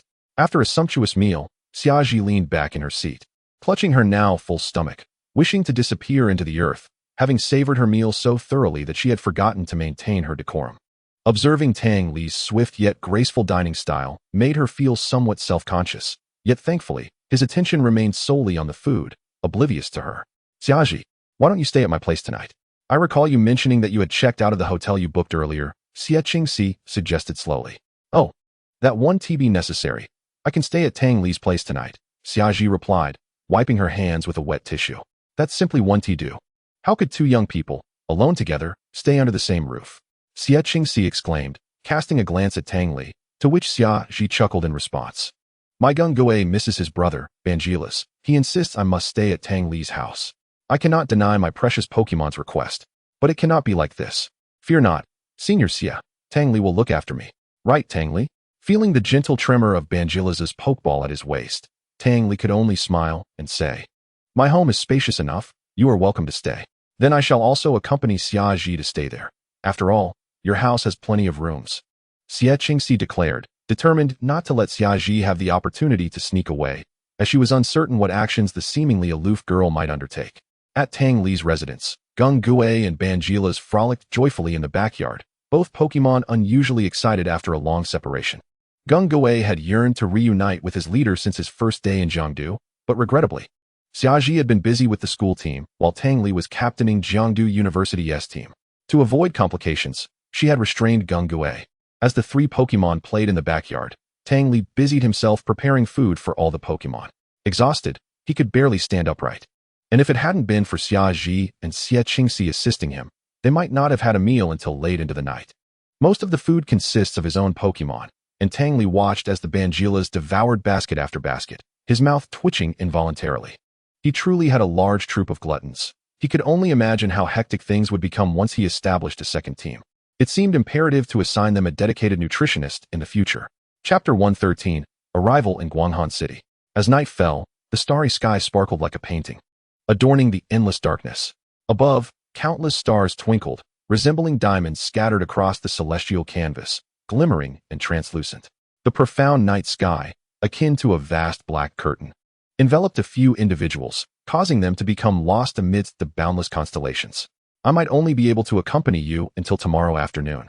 Tang Li's words shattered the tranquility of the moment. What is going on? Xiaoji inquired, perplexed. The professor and I need to travel out of town. The specifics must remain confidential. All right, just be sure to stay safe. Rest assured, I will take good care of Sister Xiaoji, Xie Qingxi assured, having heard about Tang Li's plans beforehand. However, noticing Xiaoji's evident sadness, she sighed and continued, you two carry on with your conversation. I'm a bit tired and will head upstairs to rest. With that, Xie Qingxi rose and returned to the room she had previously prepared.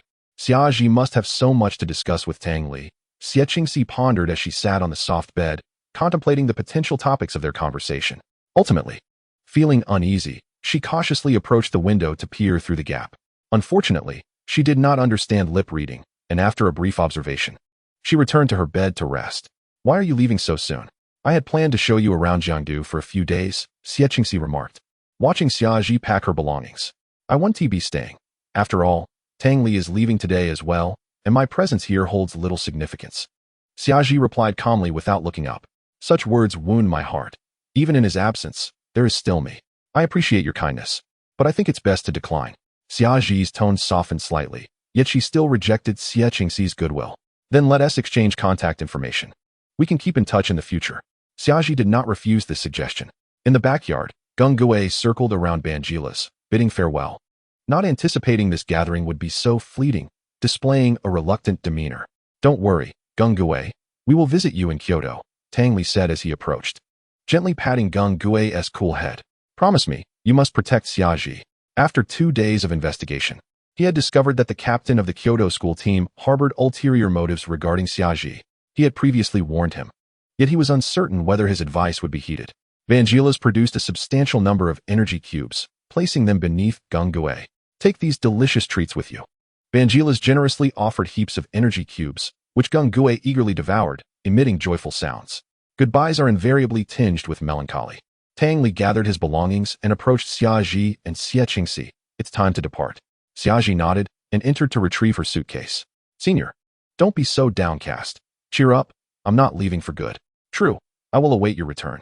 Tang Li watched the airplane heading towards Kyoto ascend until it vanished into the clouds, then returned to the waiting area. Upon entering, he noticed a group of people observing him with curiosity. Xiaoli, come over here. I would like to introduce you. The old professor's robust voice reached Tang Li's ears, instantly alleviating the awkward atmosphere. The professor pointed at Tang Li. This is Tang Li, my prized student. You may have seen him frequently in the news recently. He has considerable expertise in ancient scripts. This is Jiang Tao, a former student, who now works with the archaeological team. He is leading the project at the Sank Singdui ancient script site. This is his deputy, Lin Lin Lin. After greeting each of them, Tang Li took over the professor's luggage, and together they boarded the plane. Their destination was Guanghan City.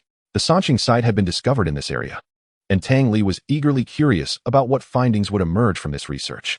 His mission within the archaeological team encompassed 2 objectives: to serve effectively as the old professor's assistant and to ensure the safety of the group, thereby facilitating a successful research endeavor. The plane soared over Liangzhou province, with Guanghan City nestled in the northwest region. Gazing out the window, Tang Li beheld the city as if it were a meticulously crafted painting, revealing a chessboard-like layout with wide streets intersecting to form a neat network. Shade-giving trees lined the streets, resembling green lines that divided the city into distinct zones. Within this orderly grid, buildings were judiciously distributed, featuring ancient temples and historical relics alongside modern skyscrapers and commercial establishments. Tang Li had previously learned that Guanghan City was abundant in unearthed relics. However, this was the first time detailed ancient scripts had been discovered, prompting the League to attach significant importance to the findings. The plane landed smoothly at Guanghan Airport. After a flight exceeding 2 hours, Tang Li and his companions finally arrived at their destination. Everyone appeared eager, particularly the old professor, who, if not for Tang Li's restraint, would have rushed directly to the ancient site. "Professor, I'll take everyone to the hotel first to settle the luggage. We can head over afterward." The professor glanced at the 2 large cases he was carrying, nodding in agreement. "Very well, let us get settled." As 2 military vehicles came to a halt, 2 soldiers loaded everyone's luggage into the vehicles, transporting them to a nearby guest house. "Commander, our military district has received orders from higher command to assist in your work, ensuring the blockade of the Sanqing area and providing protection for the archaeological team. You must be Captain Song Hui." Tang Li addressed the sturdy man before him. "Indeed," Song Hui replied with a resonant tone, and Tang Li felt a surge of admiration for him. This soldier had been specially assigned by the League to facilitate Tang Li's work, prompting him to express his gratitude warmly. "Captain Song, I truly appreciate your efforts in coming such a long distance to receive us and arranging such a comfortable place for us to rest. These are my duties, please." "No need for formalities," Song Hui replied, showing no sign of underestimating Tang Li due to his youth. The military respects strength, especially that of a young hero who has made significant contributions to the country and its people. Tang Li's achievements, though only partially known to Song Hui, were sufficient to earn his respect. He felt honored to meet such a young hero. Chapter 114, Insights from the Museum. Once settled, the group quickly immersed themselves in their work. The accommodations arranged by Captain Song were conveniently located beside the archaeological site, providing ease for Tang Li and his companions. Additionally, soldiers stationed nearby offered a primary layer of security. Walking through the ruins alongside the old professor, Tang Li found the site nestled at the foot of a mountain, quietly lying there as if recounting a long-lost story. Stepping into the ruins felt like a journey back in time, transporting them 1,000 years into the past. The surface of the stones within the ruins is adorned with a verdant layer of moss, damp and slick, marking the very locale where ancient inscriptions were previously discovered. Logically speaking, the mere presence of archaic script should not have surprised the Alliance. However, the Alliance's upper echelons were compelled to consider the possibility of divine beasts lurking nearby, particularly due to the millennia-old traces found within the Alliance's writings. Such phenomena, surpassing human comprehension, could only be elucidated through the actions of these mythical creatures, which is precisely why the Alliance summoned Tang Li to this site. The edifices within the ruins lie in a state of utter disrepair, yet vestiges of their former grandeur remain discernible. The crumbling stone columns cast elongated shadows under the sunlight, revealing intricate carvings and motifs that have not entirely succumbed to the ravages of time. These creations are believed to be the handiwork of the people from the ancient Gula kingdom. The esteemed professor, addressing the assembled group, commenced his exposition. He had been diligently deciphering the texts and, through his efforts, had finally unraveled the origins of the ruins. According to the historical records of the Alliance, this mountainous region was once the territory of the Gula kingdom, and it is presumed to have served as a site for their sacred rituals. The specifics of what they worshipped remain unknown, and thus the search for answers must continue within this temple.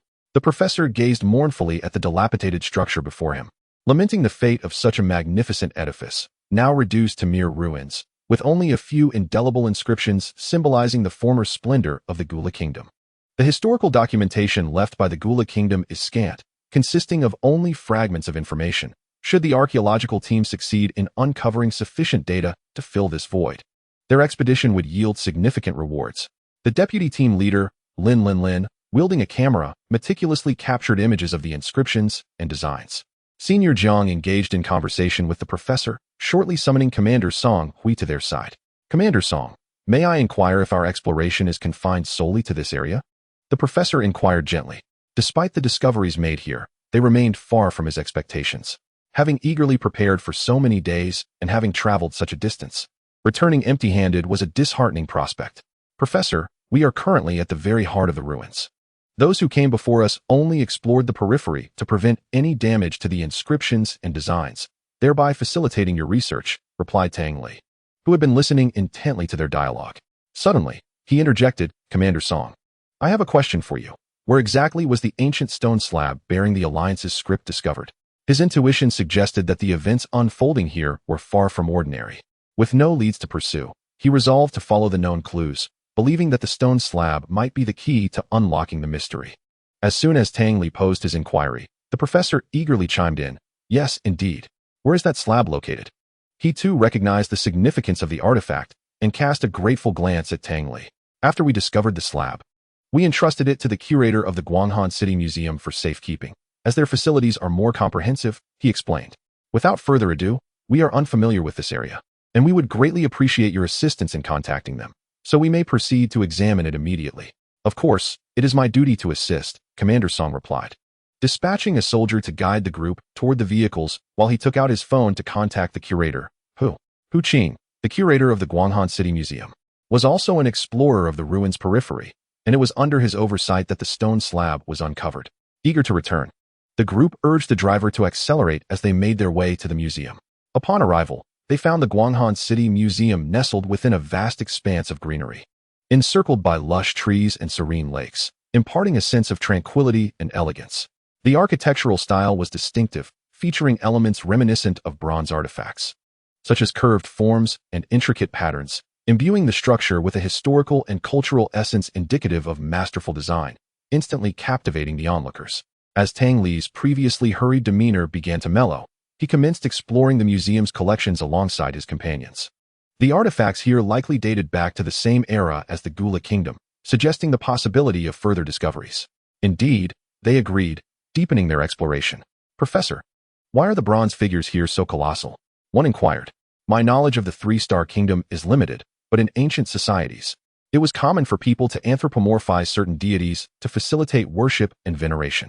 These towering bronze figures likely symbolize the divine, their imposing stature reflecting the power and significance of the gods.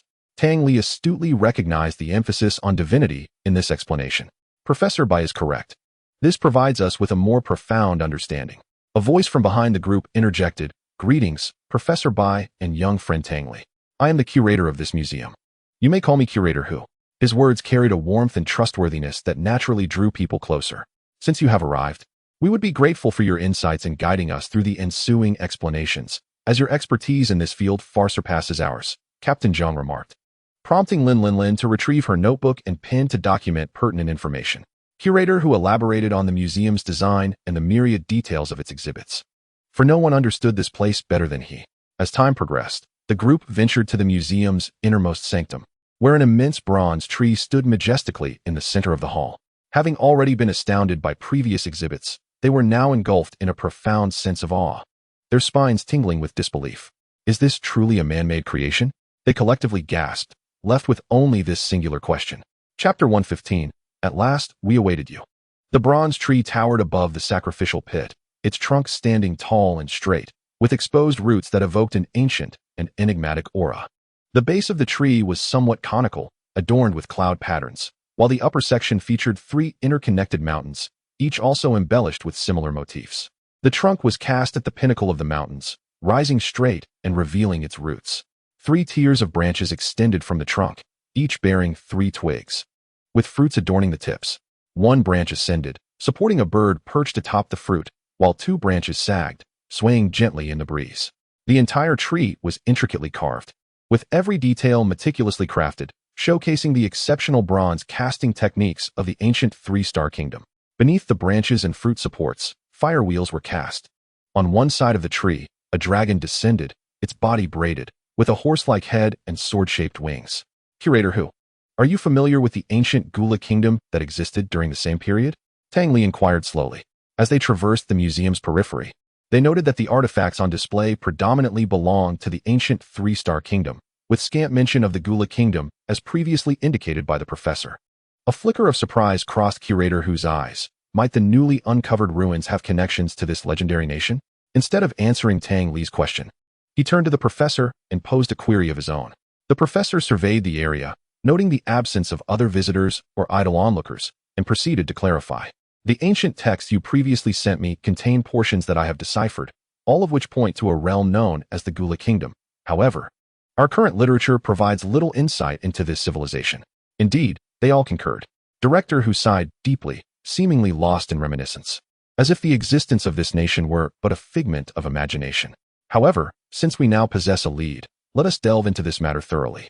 He had some understanding of the ancient nation of Gula, thus he petitioned the Alliance to retain the ancient stone tablet inscribed with Alliance characters at this museum.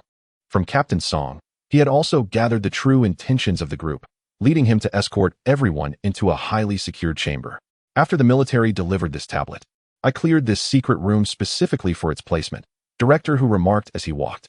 Tang Li followed closely behind Director Hu and the old professor, entering the fortified space alongside the others.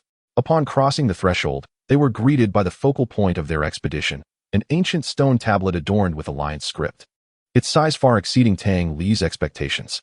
Despite having seen detailed reports prior, the sight of it left him somewhat astonished. He had not anticipated it to be so grand. This artifact not only appears monumental, but its weight is beyond estimation. We had to enlist the assistance of a formidable heavyweight to manage its transportation, Director Hu elucidated.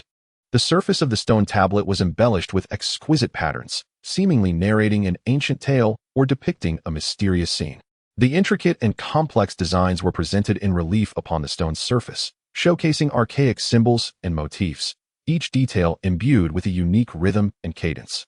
Some of the patterns appeared to form the likeness of enigmatic creatures. The group donned masks and gloves, taking necessary precautions as they approached the tablet to examine it closely. The entire slab bore no signs of processing, appearing utterly natural. A crude inscription reading Basquila's visited here marred one end, standing out in stark contrast. This led the group to lament the desecration of such a beautiful object, particularly Director Hu and the old professor, who wished to chastise the perpetrator severely. Accompanying the colossal tablet were several stone artifacts, each boasting significant aesthetic value, pleasing to the eye. These vessels were crafted from stone, their illustrations suggesting a ceremonial purpose, aligning with the previously discovered remnants of a sacrificial temple. Lin Linlin and Jiang Tao were examining the adjacent array of items, expressing their astonishment. Why do you think? During the same era and in neighboring nations, the items they chose to create differ so vastly? The kingdom of Sanqing opted for bronze, while this ancient Gula nation favored stone tools. As we know, the evolution of human civilization transitioned from the Stone Age to the Iron Age, ultimately entering the Elven Age. The Liangzhou province is a basin, encircled by towering mountains, historically isolated from the Qin territories, making transportation exceedingly difficult. This could very well explain their technological lag, the old professor added. The group nodded in agreement, as this seemed to be the sole plausible explanation. Professor, come quickly, there's something here. Tang Li's excited voice reached everyone's ears. Look at these patterns. Following Tang Li's gaze and pointing finger, vivid murals began to emerge before their eyes. What stands atop is unfamiliar to me. A throng of individuals knelt upon the ground, worshipping an elven figure perched upon a high platform. Its essence still palpable even after a millennium. The elven figure was enshrouded in gray rock, its body reminiscent of a stout tree trunk, etched deeply with rugged lines. Its eyes sparkled like small pebbles, radiating a mechanical glimmer. Its arms extended like roots from its torso, each finger resembling a hardened stone tipped with sharp claws. On its back rested a pair of massive rocky wings, embedded with red gemstones that glimmered mysteriously. As the group stood perplexed, Tang Li immediately recognized the figure's identity. The rock god Pillar, a legendary creature known as the deity of the earth, possessing the ability to command the very ground beneath us. Upon this realization, all of Tang Li's previous uncertainties dissolved. Just as he was about to explain to the others, he noticed the rock god Pillar in the mural seemingly gaining consciousness. Its gaze fixed intently upon him. At last, you have arrived. With that, the immense stone tablet erupted in blinding white light, a vortex of luminescence manifesting upon its surface, expanding rapidly. The individuals within the room felt as if they were ensnared by the confines of space, immobile, their pokeballs unresponsive. The vortex grew larger, enveloping them entirely. Chapter 116. The journey to a new world. In the instant the luminous ring surrounded them, they sensed a dislocation in time and space. Upon opening his eyes, Tang Li found himself no longer within the museum. Has the rock god Pillar transported me to another world? He pondered.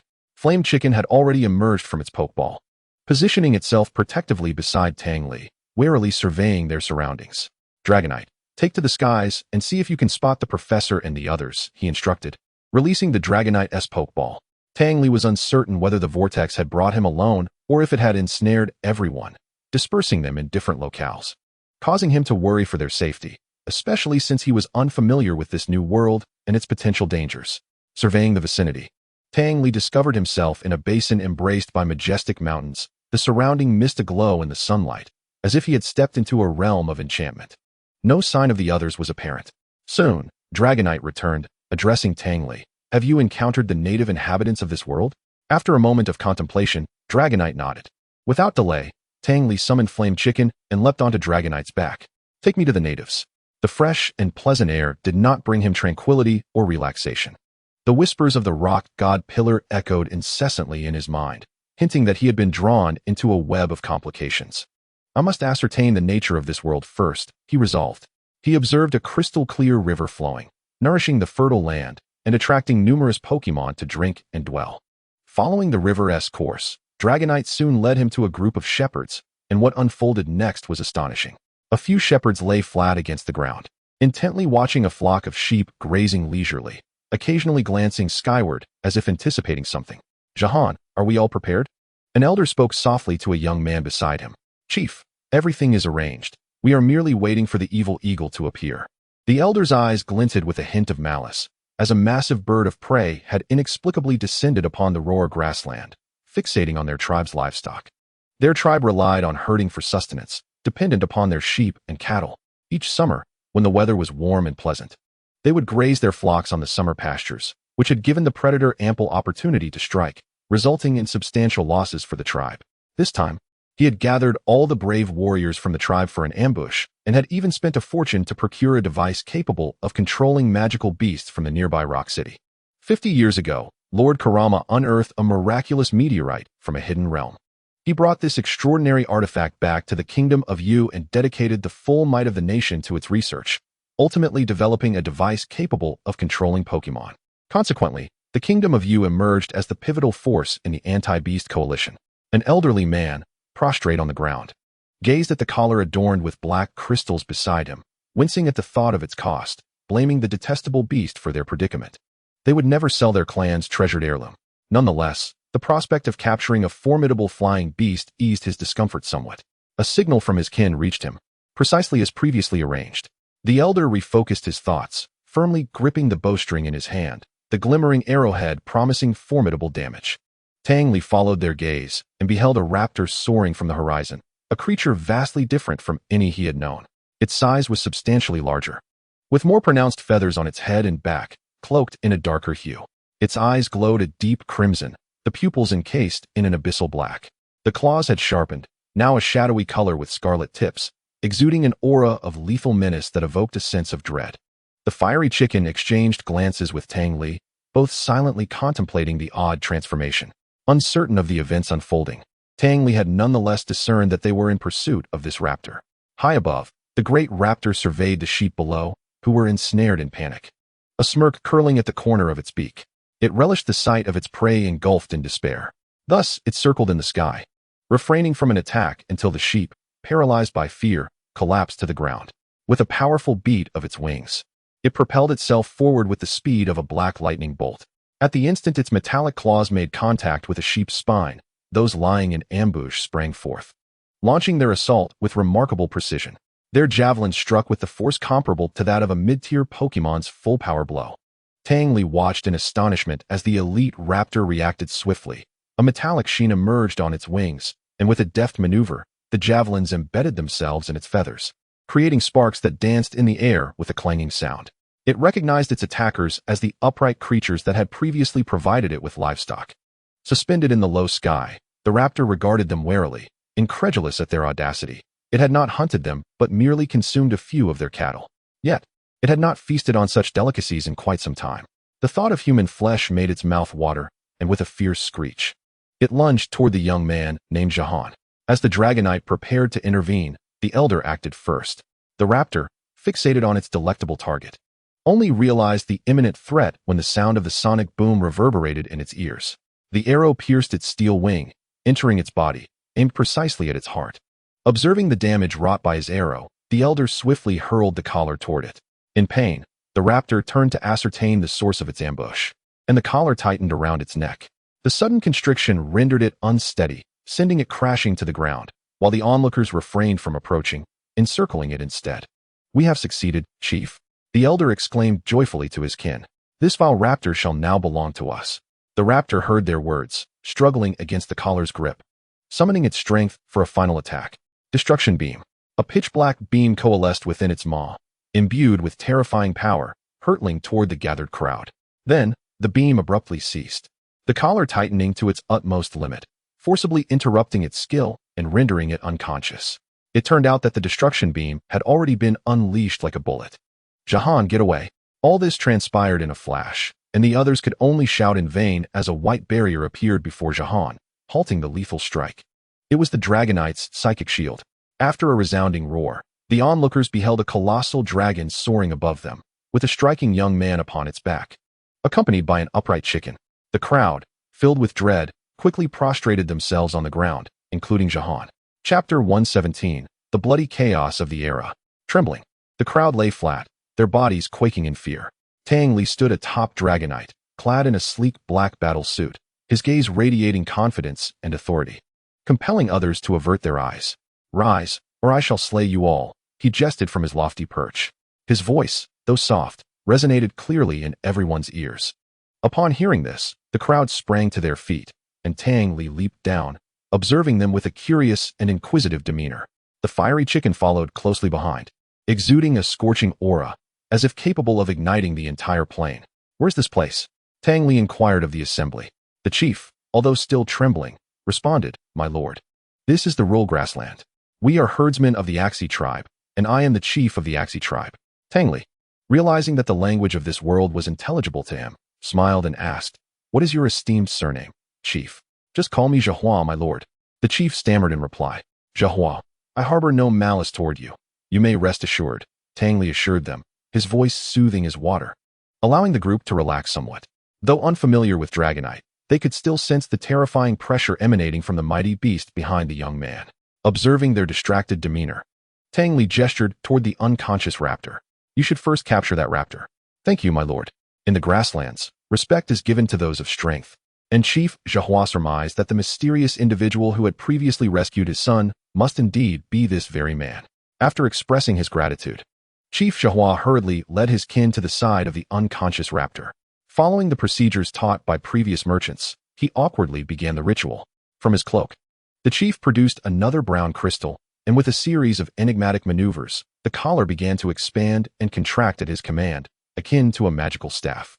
As the suffocating sensation around its neck dissipated, the raptor gradually regained consciousness, flapping its wings, and in an instant, vanished from their sight.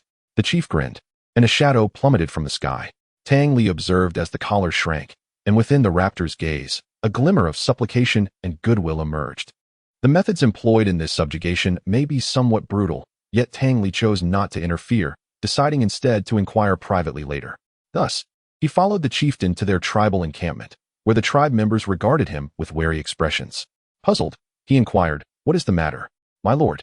You may not be aware, but the Axi tribe has not permitted outsiders for 3 years. You are the first. Your sudden appearance is bound to elicit an overreaction from the people," Chieftain Jahua replied, his voice trembling slightly before he added with a nervous smile, "Furthermore, you are accompanied by a wild beast, one that remains unclaimed. It is no wonder my kin are frightened. I shall speak to them at once. Please wait here." As he spoke, he cast another glance at Tang Li and the fiery chicken trailing behind him, then at the pokeball containing the fast dragon at his waist. Naturally, Tang Li would not dismiss the fiery chicken. It was his trusty guardian. Although this place appeared innocuous, he could not afford to gamble with his safety. He would not risk his life merely to test the simplicity of local customs. Before long, the chieftain returned, hurrying towards him. "My lord, please follow me. I shall take you to a place to rest." With that, Chieftain Jahua led the way, and the onlookers who had been keeping their distance quickly fell into step behind Tang Li. As they traversed through the village, they arrived at the center, where a grand bonfire flickered, illuminating everything around it. The villagers were gathered around the fire, and upon seeing Tang Li and his entourage approach, they paused their activities in astonishment, their eyes fixed on him. "Fear not, everyone. This gentleman has come to visit our tribe," Chieftain Jahua announced from a raised spot, addressing the crowd. At his words, the villagers relaxed and resumed their tasks. Some began to retrieve food from their homes in preparation for dinner, while others, following the chieftain's instructions, began arranging accommodations for Tang Li. Observing this, Tang Li's impression of the tribe improved considerably. "My lord, this is the finest room in our tribe. I hope it meets your satisfaction," Chieftain Zhihua said as he guided Tang Li to his semicircular dwelling. The structure was made of grass and wooden planks.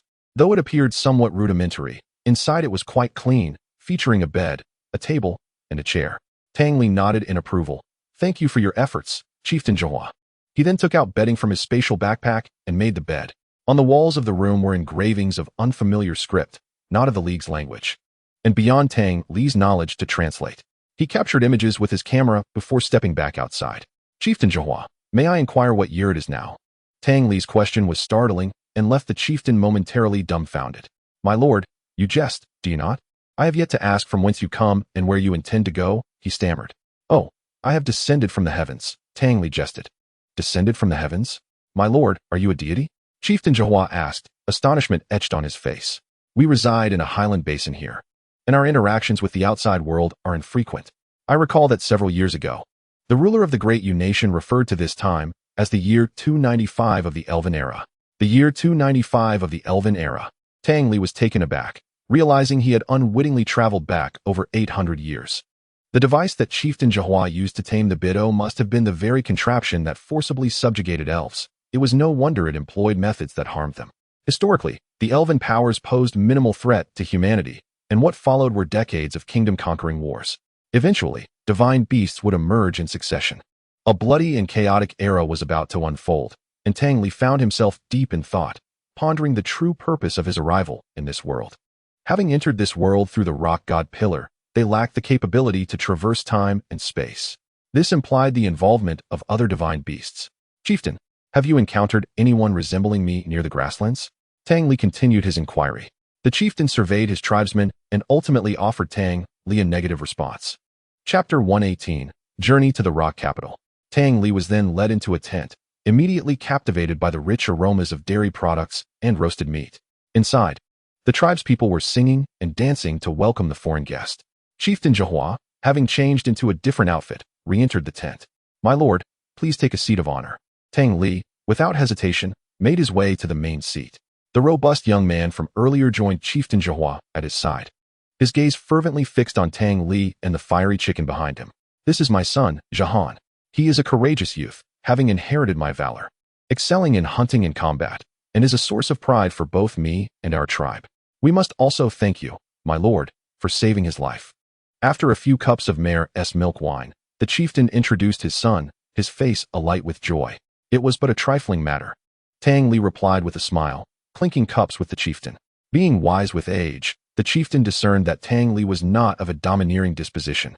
Thus the atmosphere within the tent grew even more cordial. Amidst the exchange of toasts, Tang Li inquired, "Chieftain, to which nation do you belong?" "Our tribe belongs to the Stone Kingdom." "The Stone Kingdom?"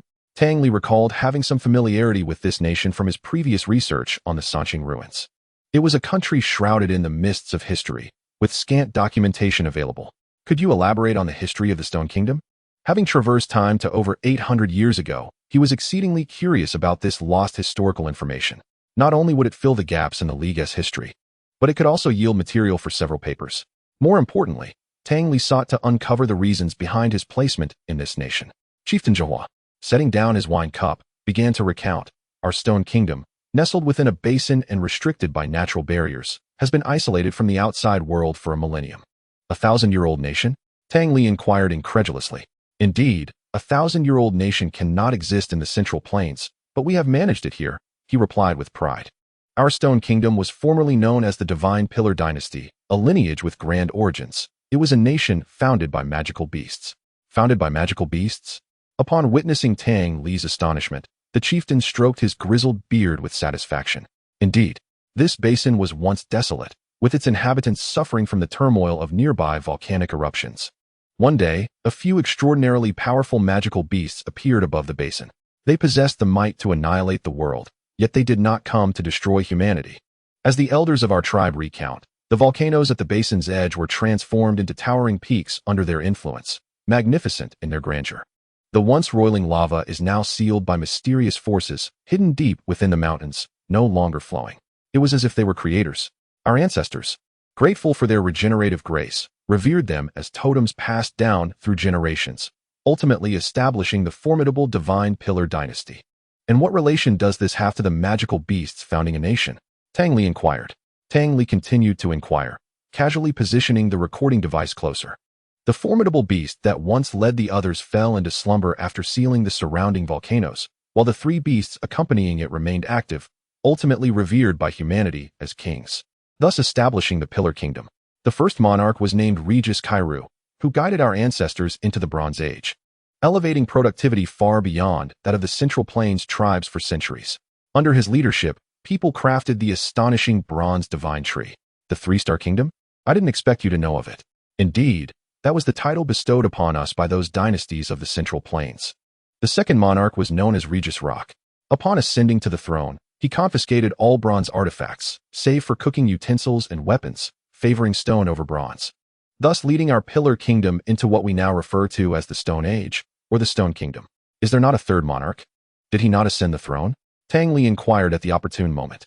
That individual was named Regis Ace, who constructed a temple atop the Snow Treasure Peak and has never descended, eternally guarding the slumbering beast. It seems that the external dynasties have had little communication with you.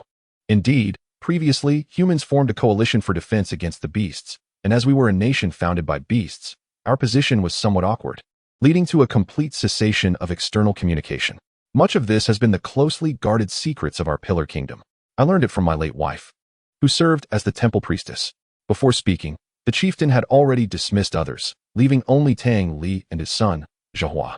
My son has long aspired to be a beast warrior, yet this captured giant bird is quite untamed. I would like to ask you to take it to his mother in Yindu. She will surely possess information you desire. That is certainly feasible. After a moment's contemplation, Tang Li readily acquiesced. Having nearly finished dinner and the tales, he bid farewell to the chieftain and returned to his quarters to rest. After absorbing so much information, he needed time to reflect. This Pillar Kingdom is profoundly connected to the three pillars. Could the temple built by the Ice Pillar be the remnants of an ancient site? Though they are merely second-tier deities, the power of the Holy Pillar King cannot be underestimated. How could such a vast kingdom leave no trace in later records? As if it had never existed? Yet this must be the very reason for his arrival in this world. And as these thoughts swirled, Tang Li gradually succumbed to slumber. The fiery bird remained vigilantly by his side, while the others, too large to be convenient, and the armored dragon, too weak, could only watch over him. For them, forcibly thrust into another world, nothing was more crucial than Tang Li's safety. At dawn, the sky bore a faint fishbelly white, the sunlight piercing through the mist and illuminating the boundless Roar grassland. Sir, may I ask what the name of that giant dragon is? Jahan stood by a lake with Tang Li, observing the playful dragonite in the water, curiosity gleaming in his eyes. That is Dragonite, the fastest creature among all beasts. What a splendid name. I can only hope to tame such a powerful beast someday, the 17-year-old Jahan exclaimed, eyes wide with ambition. With a sudden smile, Tang Li responded, allow me to gift you something. Chapter 119, The Royal City of Fengdu. Upon hearing the words of the esteemed figure before him, Jahan froze for a moment, then promptly knelt, gazing up at Tang Li with an expression of uncontainable joy. To Jahan, Tang Li had become a deity, and even the smallest token from him seemed a treasure beyond imagination. Tang Li withdrew his gaze from Jahan and began to ponder what gift he might bestow. He did not mind resembling the character Dr. Oda from a game, gifting Jahan a starter Pokémon and a Pokeball to play with, yet he hesitated, fearing such an act might alter the course of history. He also had no intention of helping Jahan capture the Dragonite. He wished to witness firsthand how this era captured beasts without the aid of Pokeballs, wondering whether the spectacle would be sufficiently bloody and violent. Caught in a dilemma, Tang Li pondered further before speaking slowly. This object is called a sharp beak, an item that enhances the damage of flying-type moves. Once your mother helps you capture this giant bird, you may use it. Excuse me, sir, what does flying-type move mean? Upon hearing Tang Li's words, Jahan recognized the object as undoubtedly valuable, yet his curiosity was piqued by the term Tang Li had used. This was knowledge he had never encountered, and his mother had never imparted such wisdom. He keenly sensed that this knowledge was key to his true strength, prompting him to bow even lower in a fervent plea for Tang Li's explanation. Tang Li had not anticipated Jahan would pose such a question.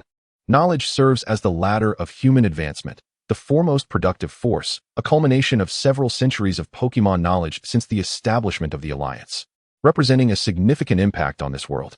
The boy's perceptiveness indicated considerable wisdom. Surely, even without encountering himself, his future would be boundless. Thankfully, he was not an adversary. Otherwise, this child would be a danger that could not be overlooked. Tang Li knew he could neither answer this question, nor should he. He felt an instinctual aversion to the notion that answering Jahan could lead to dire consequences. I cannot and will not answer that question. If you are interested in this field, you may research it yourself in the future. With that, he continued, now, let us resume our journey. Tang Li crouched down and placed the sharp beak before Jahan, followed by a gentle pat on his shoulder. The Dragonite leader, frolicking in the lake, seemingly heard Tang Li's voice, dove into the unnamed lake, then swiftly emerged, shaking off the water and letting out a low roar before returning to Tang Li's side. Tang Li leaped onto the back of the Metagross, with the fiery bird following suit. Jahan picked up the sharp beak Tang Li had placed before him, brushed off the dried grass and leaves, and was soon enveloped in a radiant white light as he mounted the back of the Dragonite leader. Compared to his departure from the tribe, he was now significantly bolder, relishing the thrill of conquering the skies. His gaze fell upon the cowering giant bird, curled up in fear, envisioning a future where, once he had subdued it, he too could soar freely through the heavens.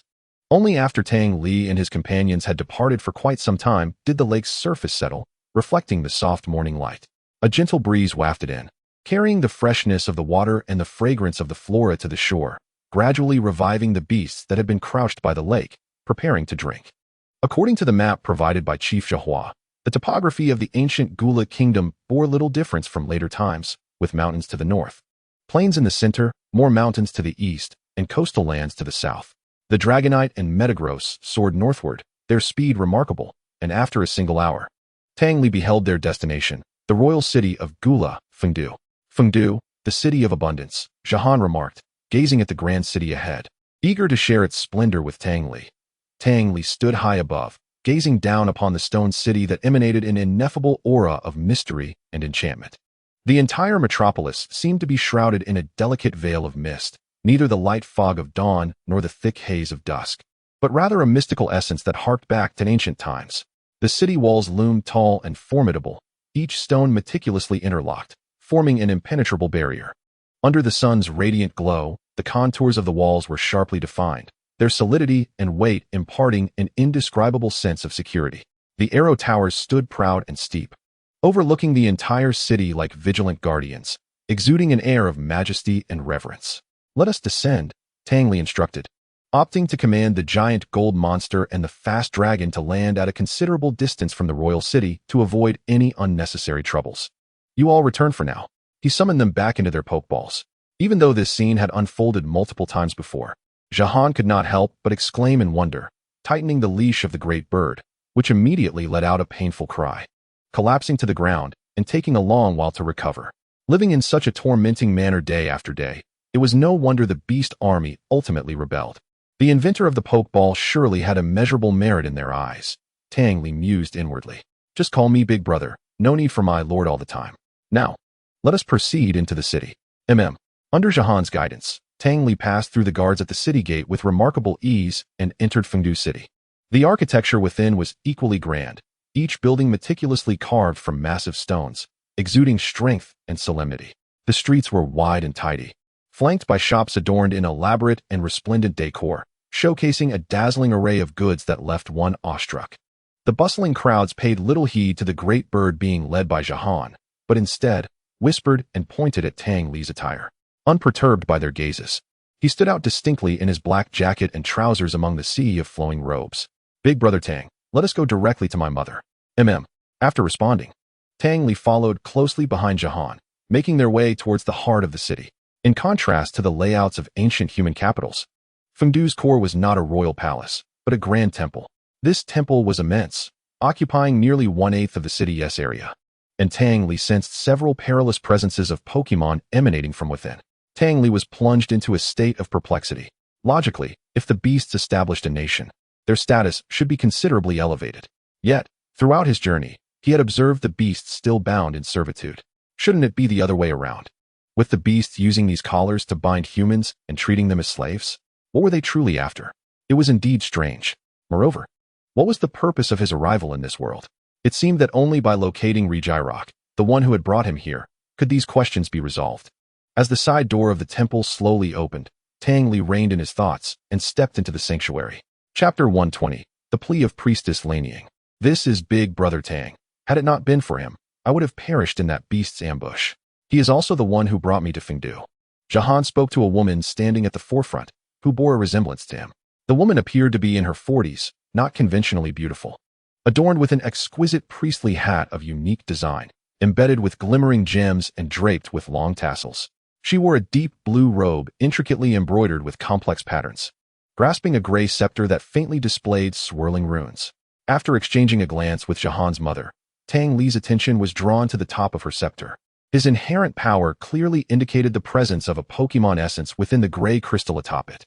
Tang Li surmised that this must be the Pokeball of this era, and it appeared that Jahan's mother held considerable status here. You are unscathed, I trust? She inquired with concern. Rest assured, I am fine, Jahan replied, thumping his chest with a confident sound. After scanning her son with a scrutinizing gaze, Lanying finally relaxed. She then turned to Tang Li, bowing respectfully, and with a smile, said, I am grateful to this young man for saving my child. Since he has brought you here, please stay for a few days. You may simply call me Tang Li. I hope to impose upon you for these few days. Given that Tang Li was only slightly older than Jahan, and Lanying was of a similar age to his own mother, he felt pleasantly surprised by her courteousness and responded politely. As they walked together, Tang Li pondered Lanying's identity. Her tone of address suggested a familiarity with the temple, as if it were her own home.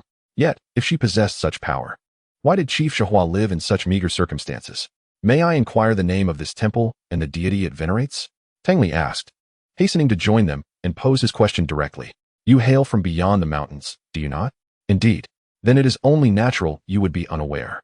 This is the grandest temple of the country of Gula, dedicated to our magnificent and sacred rock pillar god, and I am its priestess, Lanying, she answered earnestly. Do you have any further questions?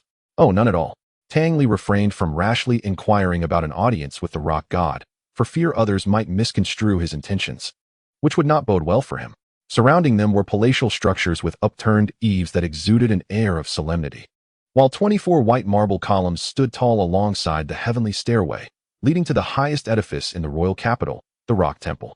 There, he discerned the source of the mist he had observed from above, as tendrils of gray vapor billowed forth, enveloping the skies over Fengdu. After meandering through the area, they soon halted before a guest chamber. You have traveled far. Please take a moment to rest here. I will send someone to fetch you when it is time for dinner. Should you require anything, feel free to summon for me, Lanying instructed. Very well. After arranging for Tang Li's accommodations, Priestess Lanying departed with Jahan, as the two had much to discuss after their long separation. The chamber was permeated with a subtle scent of sandalwood, instilling a sense of tranquility and ease in Tang Li, who casually chose a seat. He couldn't help but wonder about the professor and the others, pondering whether they had encountered any dangers. If something were to happen, it would be troublesome. He must find them more swiftly. As he relaxed, his concerns drifted towards the exploration team that had come with him. At that moment, the Pokeball at his waist flickered. The Blaziken leapt forth from within. Have you sensed anything amiss? Tang Li inquired. The Blaziken began surveying the layout of the guest chamber before settling opposite Tang Li. No, I merely wanted to get some fresh air. His psychic abilities had reached a modest proficiency, allowing him to intuitively control the opening and closing of his Pokeball through their bond. Stay here and do not wander off. We wouldn't want anyone mistaking you for a stray and placing a collar around your neck, Tang Li cautioned, pouring a cup of tea for him. Understood, the Blaziken replied. Tang Li did not wait long. Before he had finished his tea, a servant dispatched by Priest Lan Ying arrived to escort him. Lunch has been prepared. Please follow me to dine. The violet-clad attendant continued to introduce as she led Tang Li. This is the side hall of the Rock Lord Temple, where Priest Lan Ying and young Master Zhou await you. After respectfully ushering Tang Li inside, she stood by outside the hall.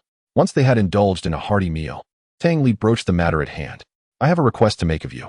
I came here with several companions, but we inadvertently got separated, and I hope you can assist me in locating them. After much deliberation, Tang Li sought Priest Lan Ying's help. Recognizing that he was at a disadvantage in this unfamiliar territory, the likelihood of finding his companions on his own seemed as distant as an unreachable future. I understand. Priest Lan Ying replied reassuringly. As long as they are within the borders of Gula, I can help you find them and bring them to you. After a brief pause, her tone shifted. However, I also have a matter to discuss with you. Please speak candidly, Tang Li urged. If it is within my capabilities, I will certainly not refuse. I have a favor to ask of you, Tang Li. If you assist me, I would be immensely grateful. Of course, should you choose to decline. I shall still do my utmost to help you find your companions. During this exchange, Jahan, who had been silently listening, lowered his head. Sensing the tension in his mother's demeanor, it was evident to Tang Li that this was a straightforward transaction, though he preferred not to owe anyone a debt of gratitude. What is it that you require? I am here to listen, he offered, not immediately acquiescing but rather eager to understand her request. The high priestess of the temple oversees all affairs of Gula, while the high priest Qin executes the will of the Rock Lord, ruling over the people of Gula. What is your relationship with High Priest Qin? Tang Li inquired. She is my mentor, Lanning responded. However, I have a predicament. My teacher has gone missing. To prevent any undue disturbance from certain individuals, I have delayed them under the pretense that my teacher is contemplating divine omens. But this cover cannot last much longer. The Rock Goddess Festival is approaching, and she must preside over the ceremony. My subordinates and I cannot search for her ourselves. As an outsider, your actions would not arouse suspicion, which is why I must implore you. Lanning gazed earnestly at Tang Li, who appeared deep in thought, patiently awaiting his response. I will accept this task, but you must agree to 3 conditions, Tang Li said slowly. Agreed, Lanning replied without hesitation, her decisiveness evident. My conditions are not overly burdensome. First, provide me with a set of equipment to subdue magical beasts, including crystals akin to those on your staff. That is simple. I shall have someone deliver it to you shortly, she affirmed. Secondly, I wish to learn the true history of Gula, particularly concerning the divine beasts. The accounts that have been passed down through generations, not the common knowledge available to the public. Lanning's brow furrowed, revealing some distress. All our history is inscribed upon the 3 sacred pillars, which is a forbidden area of Gula. Only the high priest may enter. I cannot take you there, but I can relay some information. Very well. As for the 3rd condition, I require some time alone in the main hall, Tang Li continued. You wish to enter the main hall? Lan Ying exclaimed, her surprise mingling with suspicion regarding Tang Li's true identity and intentions. She wondered if he might be a spy from another nation seeking to harm Gula. Her thoughts raced as her grip on her staff tightened, ready to summon her magical beast to eliminate him if necessary. After all, he had learned of the high priestess's disappearance from her own lips, and should that information leak, chaos would surely ensue, jeopardizing her standing. Rest assured, I harbor no ulterior motives. I merely seek to verify certain matters. If you remain apprehensive, you may accompany me. Tang Li offered, sensing her unease and making a concession. Please understand my sensitivity, Tang Li. The main hall is of utmost importance to us. The Holy King delivers divine oracles through the bronze divine tree, which serves as the sole conduit for communion with him, Lanning patiently explained, concealing her wariness. Now that matters had progressed this far, she had no alternative but to proceed cautiously. I see now. I may have been a bit presumptuous, Tang Li acknowledged, realizing that the bronze divine tree was indeed present, providing a means to communicate with the rock pillar. Even if Lanning declined his request, he was determined to sneak a glance inside. I will make arrangements and aim to accompany you to the main hall tonight, so you can set out by tomorrow. I hope I can trust you to help bring my teacher back, she stated before rising, striking the ground with her staff, and swiftly exiting the side hall. Do not worry, Tang Li assured her as he watched her depart. At that moment, only Tang Li and Jahan remained in the side hall. Your mother spoke to me without reservation, and it seems she entrusted me with these tasks on your recommendation, Tang Li remarked. Indeed, Jahan confirmed. My mother has been under considerable strain lately. The elders have been pressing her for power in the temple since the high priestess has been absent for so long. She recently sent word to my father, asking for my assistance. This indicates that the royal capital is quite perilous, Tang Li noted. In the eye of such a political storm, failure could only lead to ruin. My father and I, as well as my mother, cannot remain uninvolved. I cannot leave my mother to face this alone. I have grown and must share her burdens, Jahan spoke in a low voice. Indeed, Tang Li agreed, resonating with Jahan's sentiments. Despite the significant influence of the Tang family, there were always enemies lurking in the shadows, waiting for an opportunity to strike. Once the chance arose, they would surely strip the Tang family of everything. Fortunately, we have encountered Brother Tang. With your assistance, we shall undoubtedly weather this storm. Jahan expressed his gratitude. It is merely a transaction. We each have our needs. Tang Li waved dismissively, shifting his chair and standing to head towards the hall's exit. When you tame the great bird, be sure to call for me. I wish to witness it firsthand. Certainly. As night fell, the moonlight bathed the temple in a silvery glow, illuminating its crystalline structure. 2 figures walked leisurely, arriving at the entrance of the main hall, where imposing stone doors creaked open with a resonant grinding sound, releasing an ancient aura that seemed to have been sealed for millennia. Priest Loning, will such a commotion truly go unnoticed? Tang Li inquired, taken aback by the noise and growing concerned. Rest assured, I have instructed that only one person be present to honor the Holy King tonight, so we shall not be disturbed. Loning replied as she led Tang Li into the main hall. Upon their entrance, the bronze lamps adorning the walls ignited spontaneously, illuminating the hall as if it were daylight. The first sight to greet Tang Li was the bronze divine tree he had previously observed in the museum. However, unlike the weathered version he had seen before, this tree remained untouched by the ravages of time, its golden and green hues intertwining, presenting a more breathtaking spectacle than the verdigris he had encountered later. The branches of the divine tree extend gracefully from its trunk, presenting an elegant and unhurried posture. Adorned with exquisite bronze leaves, these delicate and ethereal foliage seem to sway gently in the breeze. At the apex of the divine tree stands a majestic bronze bird, its wings unfurled, feathers lush and intricate. The bird's piercing eyes radiate an intelligence, as if capable of perceiving all truths. As the bronze candlelight flickered to life, Priest Laneying attentively observed Tang Li beside her. Initially, she anticipated he would succumb to the temple's breathtaking artistry. However, he merely expressed a fleeting surprise before his demeanor returned to normalcy. After surveying the surroundings, Tang Li's gaze fixated on the ceiling directly above the top of the bronze tree. The intricate patterns and motifs mirrored those of the stone wall within the museum, the very catalyst that had thrust him through the fabric of time. This was the entirety of the main hall, where we commune with the Holy King through the bronze divine tree. Each year, the high priest receives his divine oracles here, which are then used to orchestrate the affairs of the kingdom of Gula for the coming year. Yet, 3 years ago, we lost all contact with the Holy King. We became forsaken children, abandoned by him. Soon, the triennial rock god festival will arrive, and my mentor will journey to the land of eternal ice in search of the Holy King, lamented Priest Laneying. Could it be that we can no longer reach the rock god pillar from here?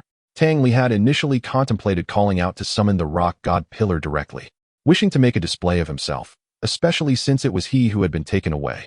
Yet, none could have foreseen the failure of this connection. Chapter 122, Journey to the Crowned Snowfield. Upon reflection, however, he remembered that even centuries later, Regirock had been able to reach him through this very stone wall. Thus, it could not be broken. Rather, it must be in a state of closure. In that case, he resolved to knock upon the door. With a thought, Tang Li summoned the power of eternity that resided within him. A vibrant surge of life emanated from him, radiating outwards like ripples upon water, suffusing the entire hall with a rich verdant hue. In an instant, Priest Laneying was nearly overwhelmed by his audacious act, and she immediately knelt, fervently muttering prayers for the Holy King's forgiveness. As the power of eternity made contact with the stone wall, the seemingly impenetrable surface responded as if caressed by a gentle spring breeze, undergoing a subtle transformation. The patterns upon the wall appeared to come alive, flowing and glimmering with a soft light, as if in response to Tang Li's call.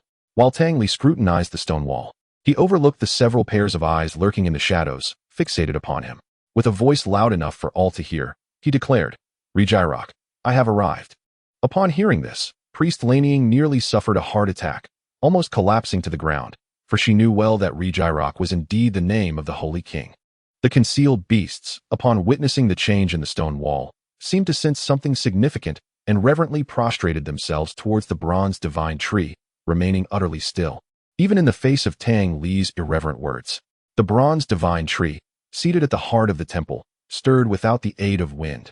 As if imbued with life, Tang Li's power of eternity was drawn towards it. Priest Laneying found herself utterly astonished by this sudden occurrence, a spectacle she had never witnessed in decades, all stemming from the presence of this young man beside her. Under the influence of Tang Li's power of eternity, a resplendent sunbird spread its wings atop the gracefully extending branches, while 9 branches bore abundant fruit, and serpentine dragons coiled down from the tree, transforming into robust roots. In that moment, Tang Li could distinctly perceive that each leaf upon the bronze divine tree bore unique patterns, continuously inhaling and exhaling, as if they were breathing. He began to question whether this bronze divine tree had once been a living entity. The power of eternity within him surged like a wildfire igniting a dry field, continually flowing into the trunk of the bronze tree, coursing along its patterns until it vanished within a budding flower. Fortunately, the scenario he most feared did not unfold. The bud absorbed only a modicum of the power of eternity before ceasing its intake, allowing him to evade a fate of exhaustion. Thump, thump, thump. In the stillness, a faint heartbeat suddenly echoed. Initially, the sound was so subtle it was nearly imperceptible, akin to the distant whisper of the wind or the gentle rustling of leaves at night. Yet, as time elapsed, the heartbeat grew increasingly distinct, each pulse resonating like a drum being struck in the dark. The fiery chicken sensed Tang Li's tension and autonomously emerged from its pokeball, its eyes fixed on the source of the heartbeat, standing guard protectively beside him. The bud began to tremble, as if responding to an enigmatic force calling it forth, and soon radiated a brighter glow, interspersed with golden flames that ignited. As the flames danced, the bud unfurled, each petal seemingly ignited by the golden fire, blossoming into a more brilliant radiance. The entire bud transformed into a blazing sphere of golden flames, illuminating the entirety of the main hall. This golden fire quivered, as if it had discovered something, and upon breaking free from the bud's constraints, it slowly approached Tang Li. In an instant, the fiery chicken leapt high, conjuring several decoys to block the path of the golden flames. The flames, sensing the obstruction, halted midair, their flickering becoming subdued. "It's fine, let it come closer," Tang Li gently interjected, halting the fiery chicken's actions. Though uncertain of the entity's nature, he speculated it posed no threat to him. The fiery chicken complied, glancing at Tang Li before its decoys vanished, and its true form swiftly returned to his side. He realized that during his previous use of the foresight technique, he had seen nothing at all, thus adopting a more cautious stance in anticipation of whatever might transpire next. The golden flames seemed to possess a degree of sentience, recognizing their wariness and refraining from approaching too closely, instead circling around them, their flickers more animated than ever. At that moment, Priest Laneying was on the verge of losing her composure, helplessly glancing around the temple. However, upon noticing that the guardian beasts of the Holy King remained motionless, she felt even more at a loss regarding how to address Tang Li or confront the extraordinary events unfolding that night, which far surpassed her understanding. The system, too, displayed unknowns, leaving Tang Li uncertain of the entity's true nature, yet he sensed the waves of heat emanating from it, prompting him to abandon any desire to touch it. Thus, it floated beside Tang Li like a spirit from a certain four-letter game, occasionally appearing weary and resting atop the fiery chicken's head. "Priest, the ground is quite cold. You should rise quickly," Tang Li remarked, finally assisting the collapsed Priest Laneying to her feet upon realizing the temple was utterly still. "Priest Laneying, I have the honor of meeting the divine envoy," she said, as she extricated herself from his support and performed a deep bow towards Tang Li. "What are you doing?" Tang Li inquired, perplexed. "Everything that has transpired within the temple tonight can only indicate that you are the divine envoy sent by the Holy King. There is no other possibility," she responded. "It does seem that way," Tang Li conceded. Tang Li pondered upon her line of reasoning and concluded that there was indeed only one plausible explanation. He had indeed been brought here by Rijerok. What advantages did being a divine envoy entail? He found himself wondering if there were any beautiful nuns in Gula who had devoted themselves to the deities. Casting aside these distracting thoughts, he turned to Priest Lan Ing with a serious expression. "I recall you asking me to seek out your teacher. Do you have any leads on him? Or at the very least, the location of his last disappearance?" "My teacher vanished in the land of extreme ice," she replied. "He mentioned that he was heading to the Snow Peak Temple in search of 2 holy kings. After entering the land of extreme ice, I lost all contact with him." "How long has he been missing?" Tang Li inquired. "It has been 6 months since he disappeared," she answered. Upon hearing this, Tang Li couldn't suppress a click of his tongue. The Northern Crown snowfield was perilous, and she had not ventured to search for him during such a lengthy period. He even harbored some doubts that Priest Lan Ing might secretly hope her teacher would not return. However, he anticipated that despite her teacher's prolonged absence, she had not managed to stabilize the political landscape nor establish her own authority. The mounting pressure had driven her to seek assistance, even if it meant relying on him. Perhaps this was intricately tied to the complete disappearance of Gula, Tang Li speculated, employing his knowledge of Machiavellian principles as he contemplated his next course of action. "Then I shall venture to the Crown Snowfield and assist you in your search for your teacher," he declared with a smile. Coincidentally, he had intended to visit the Snow Peak Temple to investigate whether the ice pillar resided there, as it might possess knowledge of the rock pillar's whereabouts. Meeting the Holy Pillar King again would certainly make the journey worthwhile. Chapter 123, Searching for a Needle in a Haystack. For the sake of High Priest Kuwan's safety, Tang Li wasted no time upon returning from the main hall and promptly summoned his Gyarados to soar away from Fengdu City. By dawn, He had arrived at the edge of the snowfield. Silence enveloped the surroundings, punctuated only by the occasional sound of cracking ice, akin to nature's whispers. He surveyed the pristine landscape before him, a world seemingly cloaked in immaculate snow. Tang Li released his Pokémon, who gathered around him, sharing in the breathtaking panorama of the undulating snowfield in the distance. From forests to deserts, oceans to islands, and now to this vast expanse of grassland. He recalled their first journey together when his Gyarados was still a Magikarp and his Blaziken had yet to evolve. Now, as they prepared to traverse this desolate snowfield, Tang Li reflected on their shared experiences and felt a wave of gratitude wash over him. I am grateful to have you by my side. Without you, I might never have chosen to enter such treacherous lands, let alone witness such breathtaking scenery. Taking in the sight of his companions, who were curiously gazing ahead, a whimsical idea struck him. How about we take a group photo? He retrieved his camera from his backpack and handed it to his Blaziken. Banquilas positioned himself on the far right of the photo, gently resting his claws on Tang Li's shoulder, while Blaziken leaned slightly, its golden flames perfectly still atop its head. Gyarados nestled closely beside Tang Li in the center, while Gyarados stood to the left, sheltering all his companions except Banquilas within his formidable steel arms. The Shelmet perched atop his head, and Dragonite, partially obscured behind Tang Li, wore a cheerful grin despite being largely hidden. Before the boundless snowfield, Blaziken's substitute pressed the shutter. Click! The crisp sound resonated, capturing the first photograph of Tang Li and his companions against the unending white backdrop. Sunlight filtered through the sparse clouds, casting a radiant glow upon the ice field, illuminating the colossal icebergs in crystalline splendor. These towering behemoths stood majestically, some piercing the sky like swords, while others resembled gentle, rolling snow-capped mountains. Indeed, having flying-type Pokémon was a true comfort. Tang Li lounged atop his Gyarados, donning sunglasses as he leisurely observed the surroundings. Due to the desolate nature of the snowfield, life was almost non-existent, and his evergreen power was rendered ineffective here. He could only rely on his own vision to search for High Priest Ku Wan's traces. The desert differed greatly from the ice field. He was unaware of the potential for ice fissures or cracks beneath the surface, which extinguished any thoughts of searching on foot. However, what surprised him most was the golden flame that had accompanied him in the temple, now resembling a small sun in the icy expanse, radiating warmth and dispelling the frigid air around him. Tang Li wondered if this was the arrangement of the rock pillar. If not, it could only indicate that he had been blessed with extraordinary fortune. His curiosity towards this little entity only deepened. Time appeared to stand still in this frozen realm. Gyarados occasionally glided along the flawlessly smooth ice surface, then ascended rugged ice peaks, showcasing the entirety of the ice field before Tang Li. At this moment, he could see clouds in the distance, thick and ominous, rapidly coalescing.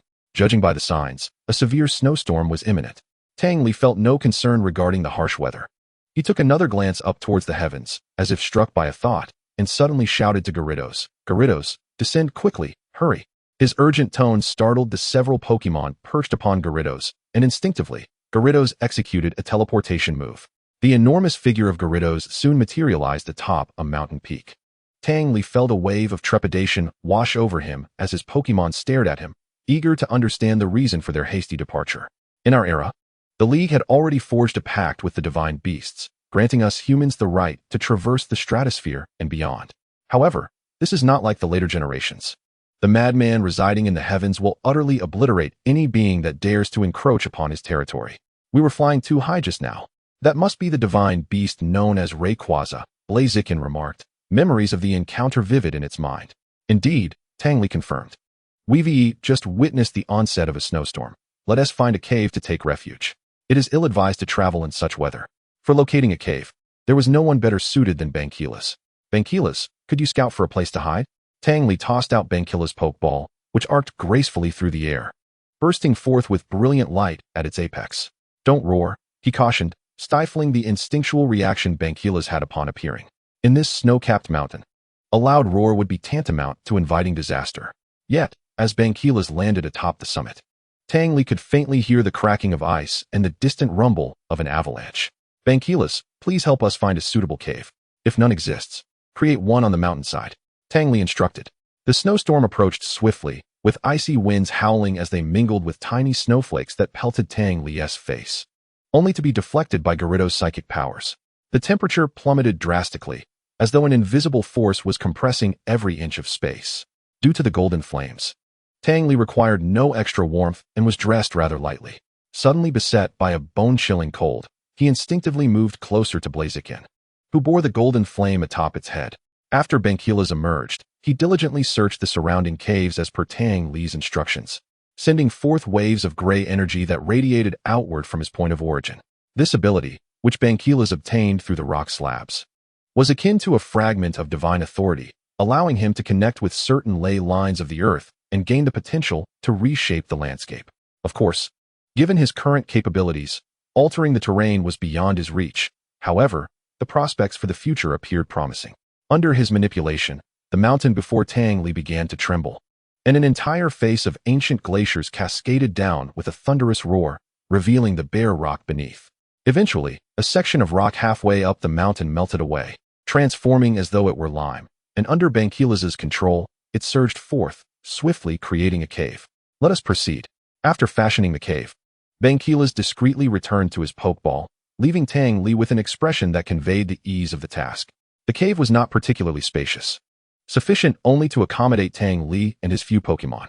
To ensure more room, the Metagross retreated into its Pokeball after consuming an energy cube. Tang Li retrieved the camping equipment he had prepared earlier from his backpack and began to prepare food for his other Pokémon. Observing the Kabutops, Swampert, and Blaziken as they feasted on their energy cubes, Tang Li reflected on the missteps of today's search in the snowfield. In this vast expanse of ice, locating a single person was akin to searching for a grain of sand in an endless ocean. The difficulty was unimaginable. Perhaps it was time to alter our approach. We could no longer afford to search haphazardly, swinging aimlessly like a hammer and a mallet, as that would only squander our energy and that of our Pokémon. I must devise a meticulous plan. Chapter 124, The Ineffective Pokeball. The golden flames illuminated the cave, casting it in a brightness akin to daylight. Tang Li, donning a blindfold, lay upon his sleeping mat and drifted into slumber. Outside, the wind grew increasingly fierce as a rare snowstorm ravaged the crown snowfield. The howling winds, swirling with blinding snow, resembled an invisible giant hand tearing apart the very fabric of the world. The ice field was transformed into a scene reminiscent of an apocalypse. Beasts scurried in the wild, their silhouettes flickering in the storm. Each creature appeared exceedingly terrified, emitting sharp cries filled with dread and unease. The snowstorm raged like an enraged behemoth, wreaking havoc across the ice field. The piercing wind howled mournfully, akin to the wails of death, sweeping across the entire expanse. The blizzard, like a merciless silver blade, ruthlessly sliced through every inch of land, shrouding the world in an endless chill and darkness. Yet, all of this failed to disturb Tang Li. He comfortably turned over, dreaming of his Swampert single-handedly defeating a Rayquaza. Several snow maidens were swept into the air, their screams echoing amidst the storm. They struggled to stabilize themselves, yet the relentless tempest repeatedly hurled them skyward. The frost bear darted through the snow, attempting to escape this perilous terrain. However, the power of the storm rendered their movements exceedingly arduous. They were forced to lower their heads and squint, trudging forward with great difficulty. Unbeknownst to them, they had wandered into the territory of the Blizzard King. A massive Blizzard King emerged from the depths of its cavern, surveying the surroundings with a regal gaze and emitting a low growl that served as a warning to the frost bears. Heeding the warning, the frost bears, battered by the cold wind, crawled away and changed direction to continue their flight. Clearly, they stood no chance against this overlord. Faced with the choice between seeking refuge or facing demise, they opted to flee. The first rays of morning sunlight pierced through the clouds, enveloping the world in a gentle golden hue. Tang Li awoke and made his way towards the cave entrance. The passage was approximately 10 meters long, intentionally left by Banquila's to minimize any disturbances from the outside. After the Kabutops shattered some ice at the cave's mouth, Tang Li summoned his Metagross, instructing it to lead the group back to the previous snow peak. The snowfield had returned to its initial tranquility and purity, as if the events of the previous night had never transpired. The heavy snow had concealed all traces upon the ice field. If Priest Kawan were still alive, she would undoubtedly have sought refuge in a safe location, influenced by yesterday's snowstorm. Since she had come to the crown snowfield, it was likely that the snow god temple was also her destination. Perhaps she had already arrived there, receiving teachings from the rock god pillar. This meant that all Tang Li needed to do was to head in the direction of the snow god temple and search in places where he could evade the blizzard. Perhaps he would find her. I wonder if Priest Lanning has managed to locate the professor and the others. Perhaps by the time we return, He will already be waiting for us there. Have no worries, reassured Blaziken. Tang Li produced the sheepskin map given to him by Priest Laning. It outlined the general route to the Snow God Temple. After comparing it, Tang Li realized he was still in the southern part of the crown snowfield, with a considerable distance remaining to his destination. As he traversed a valley, Tang Li sensed several faint life forces nearby. Metagross. Let us enter from that side of the valley. The ice ghost leader sensed a powerful presence encroaching upon its territory, and, glancing at the snow child and snow maidens nestled in the stalactite cave, quickly led the other members of its clan to the surface. They had initially intended to drive the intruders away, but before they could act, they were crushed to the ground by an overwhelming pressure. Tang Li leaped down from Metagross. The ice ghost was a round Pokémon comprised of a black stone core, adorned with two large conical black horns on either side of its head. Its skin encased in ice. As the ice receded, the underlying black stone skin was revealed. The sight of so many snow children and ice ghosts standing before Tang Li was undeniably magnificent. Which one of you is the leader? Tang Li inquired with a smile, observing the pairs of blue eyes gazing at him in terror. Upon receiving an answer, Tang Li's gaze fixed upon the left front. Pokémon, Ice Ghost. Level, 50. Qualification, near champion level. Remarks. The capturing rules for Pokémon in this realm are not yet perfected. Pokeballs are ineffective. Expecting to assess the qualifications of these Pokémon, Tang Li was taken aback by the information displayed on the panel. He turned his attention to the trembling Ice Ghost leader. In perfect synchronicity, Blaziken launched a fiery kick towards the Ice Ghost before Tang Li could issue any commands. With a thunderous crash, the Ice Ghost's body collided against the mountainside, cracks appearing on its black armor. Unbeknownst to anyone, Blaziken had reached level 54. Possessing the strength of a near champion thanks to Tang Li's abundant resources, the power of that kick was truly formidable. The Ice Ghost was left severely weakened.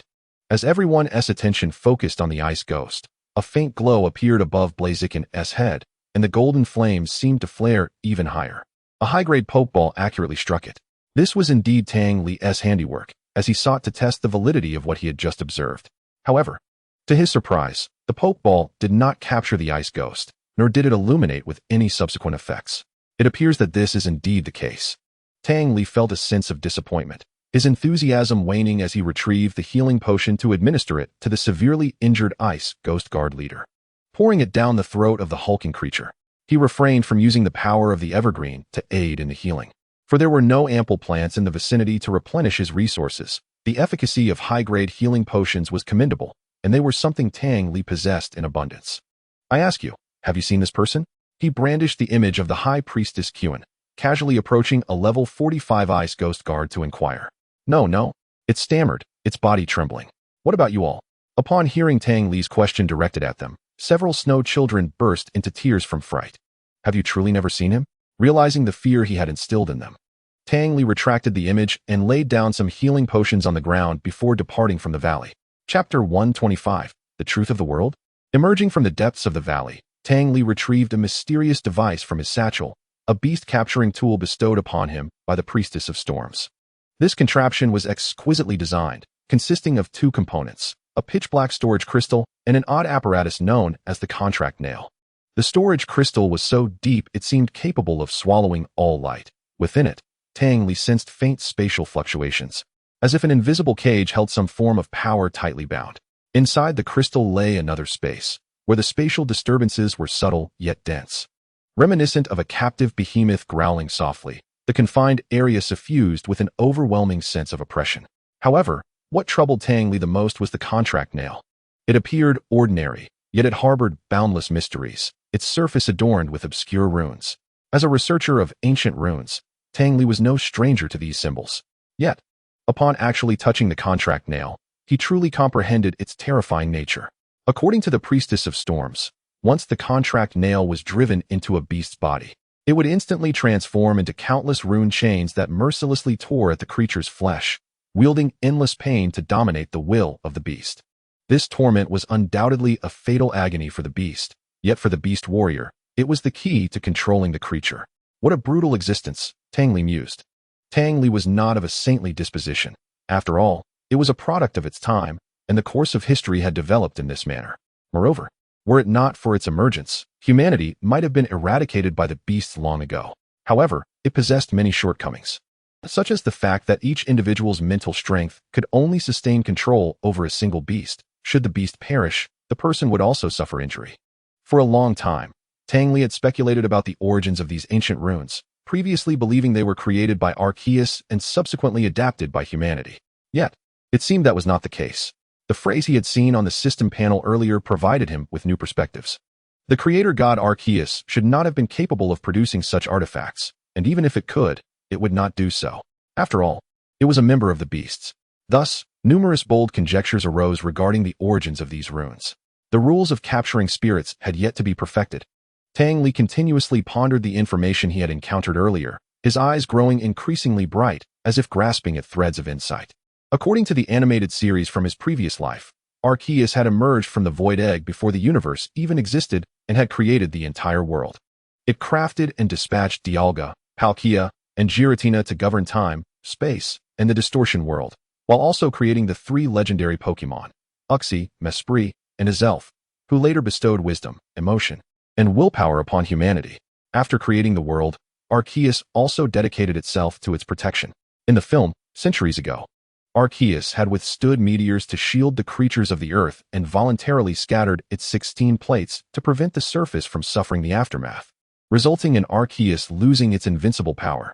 Consequently, Arceus lost its 16 plates and was saved by humanity. In gratitude for their assistance, Arceus, upon reclaiming the plates, combined 5 of them into the life gem, lending it to humanity to transform barren lands into fertile ground. However, when humanity refused to return the gem, Arceus was betrayed, wounded, and fell into a long slumber, vowing to take revenge on humanity upon awakening. It was only when Ash and his companions traveled back in time to rescue Arceus that its wrath was quelled. From these established narratives, it was evident to Tang Li that Arceus, known as the creator god, had indeed fashioned the entire world. It was born with 16 elemental plates capable of creating all that exists, and these elements were fundamentally the cornerstones of the world. But what if the world developed its own consciousness? As this thought emerged in Tang Li's mind, he was taken aback, yet it solidified increasingly within his consciousness. He began to replay history through the lens of his hypothesis. The world consciousness clashed with Arceus. Initially weak, the world consciousness afforded humanity little foothold. As it grew stronger, it came to produce runes that aided humanity in controlling the beasts, thus providing a turning point in the survival crisis of humanity. Later, the legendary beasts appeared, destroying the beast slavery devices, plunging humanity into another crisis, until a new batch of legendary beasts signed contracts with humanity. It seemed that both parties reached a mutual compromise, taking a step back, leading to a more benign method of capturing spirits, establishing the rules for spirit capture. Thus, peace reigned, and spirits coexisted harmoniously with humanity. Tang Li inhaled sharply, feeling as though he had uncovered the truth of the world. Was his crossing into this realm also a product of the world's consciousness? What role would he assume in this future? He had arrived in this timeline due to the rock pillar, a truly taxing predicament.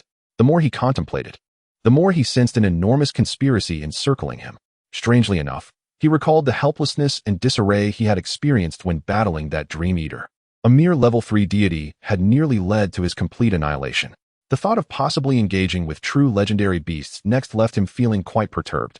He certainly did not possess the extraordinary abilities of his predecessors. This time, he would have to borrow a second-string Pokémon from his grandfather for protection. Tang Li still lacked definitive trump cards. The system had proven rather unhelpful, yielding only trivial items in recent days, and relying on it for legendary beasts seemed unreliable. The tremor of the Pokeball at his waist jolted Tang Li from his reverie. Metagross was currently soaring above an icy lake alongside him. Tang Li returned to the present and looked down to see the Pokeball of Dragonite. He was not particularly fond of the frigid weather of the tundra, which was why Dragonite had not been outside. Tang Li was unaware of its current predicament. Pressing the button on the Pokeball, Dragonite instantly materialized before him, a surge of vibrant energy coursing through its being. We should step back. Dragonite is about to break through. Tang Li swiftly instructed Metagross. The aura emanating from Dragonite continued to escalate, akin to a volcano on the verge of erupting. With a gentle flap of its small wings, a tremendous storm erupted, swirling the surrounding snow into a tempest.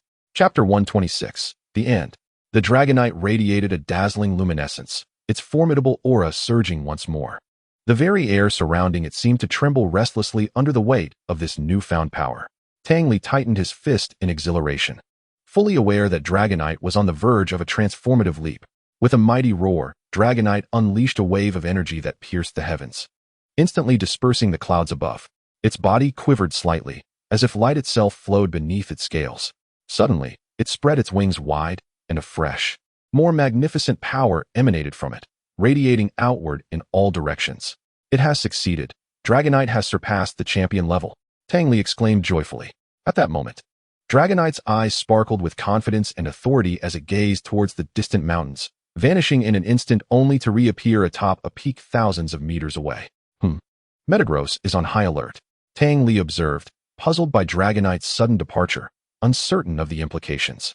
He instinctively pressed his hand against the Pokeball, wary of any impending danger. Could Dragonite's breakthrough have attracted something formidable?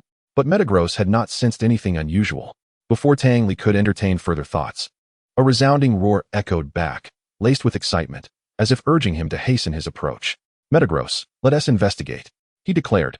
In an instant, the space around them shifted, and he and Blaziken found themselves beside Dragonite. The creature now appeared significantly larger, exuding an intangible yet palpable sense of dominance. Standing upon the mountaintop, it resembled the sovereign of this realm. Tang Li felt an awe-inspiring respect in the presence of Dragonite's almost tangible authority, reminiscent of his first encounter with Garchomp. This child was increasingly akin to its father. As Tang Li approached, Dragonite's demeanor shifted, lowering itself affectionately to his side. I should know the way to the Snow Peak Temple, it remarked. Tang Li's eyes brightened at this revelation. Are you certain? He inquired. Indeed. Dragonite nodded affirmatively. Having just transcended to the champion level, Dragonite perceived a monumental shift in the world around it. Although fortified against ice damage through Tang Li's diligent nurturing, it still harbored a deep-seated aversion to the cold. It could distinctly sense the pervasive, loathsome aura of ice-type Pokémon permeating the crown snowfield, its intensity fluctuating with distance. Astute as ever, Dragonite quickly pinpointed the source of the frigid presence, eager to depart from the crown snowfield. Let us set forth, Tang Li suggested, allowing Metagross to rest while he and Blaziken hopped onto Dragonite's back. With a powerful flap of its wings, Dragonite soared swiftly towards the direction of the Snow Peak Temple. The winds howled around them, but Dragonite maintained its speed, undeterred. As the chilling aura intensified, Tang Li realized they were nearing their destination. Carrying Tang Li and Blaziken ever closer to the Snow Peak Temple, the temperature plummeted sharply, and snowflakes began to fall in thick flurries. In the distance, a majestic snow-capped mountain came into view, the location of the Snow Peak Temple.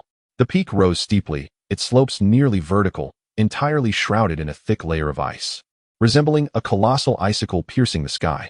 Occasionally, chunks of ice would cascade down with thunderous roars, as if the mountain were issuing a warning to intruders. Struggling against the biting cold winds, Dragonite labored to maintain its flight, frost gradually accumulating on its wings. At last, it descended at the foot of the snow mountain. Tang Li and Blaziken dismounted, gazing up in awe at the towering ice mountain before them. Thank you for your hard work, Dragonite, Tang Li said, affectionately patting its belly, which felt icy to the touch. Dragonite shook its small wings and hopped, shaking off the accumulated frost. Sensing Tang Li's concern, it smiled broadly, then cautiously surveyed the surroundings. The environment was quite uncomfortable for Dragonite, yet out of concern for Tang Li's safety, it refrained from retreating into its Pokeball. After all, it was currently Tang Li's second most powerful combatant, and it did not wish for any mishap to befall him in this unknown territory. Blaziken, recognizing Dragonite's discomfort, detached a tuft of golden flame from its head, the flame seemingly reluctant to part ways, swirling around Blaziken's wrist. Without hesitation, Blaziken tossed it to Dragonite. The moment Dragonite made contact with the golden flame, it was enveloped in a wave of warmth, its eyes widening in delight. It relished this newfound warmth.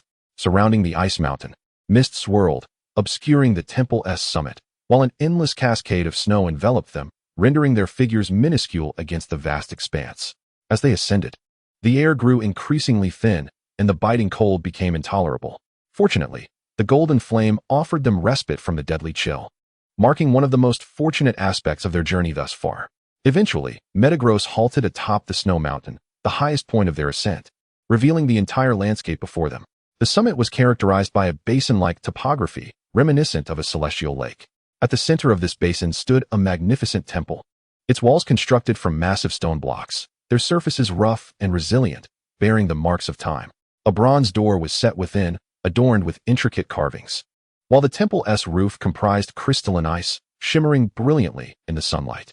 Let us take a moment to recuperate. We are uncertain of what challenges lie ahead. Tang Li addressed his companions. Banquilas, Blaziken, Metagross, Dragonite, Swampert, and Crustle gathered around him, their sizes increasing as they formed a wider circle. The Pokémon responded eagerly, their eyes filled with curiosity towards the nearby temple, their pent-up anticipation palpable. Let us enter, Tang Li declared as his group leaped from the mountain's edge. The temple loomed majestically in the center of the basin, surrounded by lush snow cedars and pine forests. Sunlight filtered through the leaves, casting dappled shadows that cloaked the ancient structure in an aura of mystery and vitality. As they stepped into the plaza, the limestone ground gleamed warmly under the sun, harmonizing beautifully with the temple's immaculate marble walls. This plaza is enormous, Blaziken marveled. Indeed, it is, Banquilas echoed, turning to Tang Li with a tone tinged with whimsical longing. If only our home were this spacious. Our new house is quite large, is it not? Tang Li retorted, slightly exasperated. Not the same, Banquilas insisted stubbornly, shaking its head as if to emphasize that their new home lacked excitement and was prone to damage.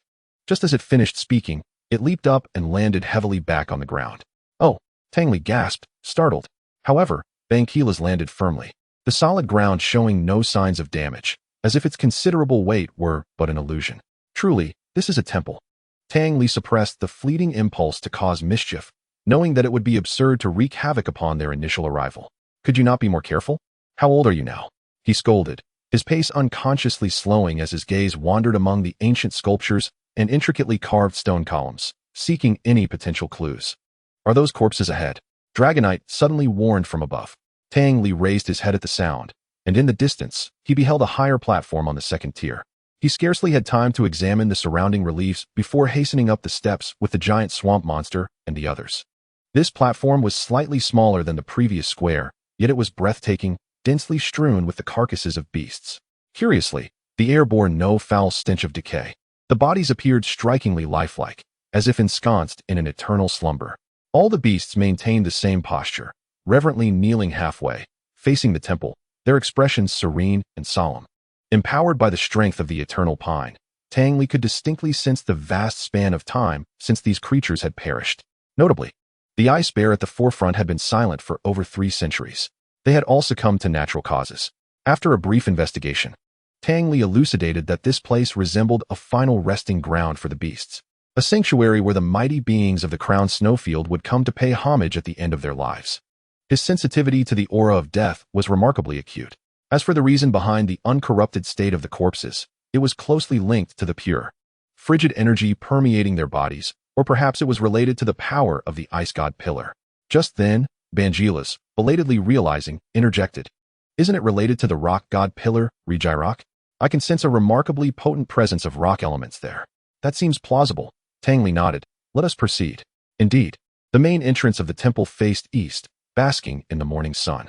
Sunlight flowed over the intricately carved reliefs and stone columns, where the elaborate patterns of the eaves and the grooves of the column shafts complemented one another, forming a solemn rhythm. At last, Tang Li stood before the towering 10-meter-high gates. The ancient runes upon the door glimmered with a faint blue light. Just as he was about to reach out to touch them, a figure stepped in front. I shall take the lead. The fire chicken stood firmly before the door. In this unfamiliar territory, fraught with strangeness, it asserted its role. With both hands pressed against the cold stone door, the fire chicken took a deep breath and exerted force. The temple door remained immobile.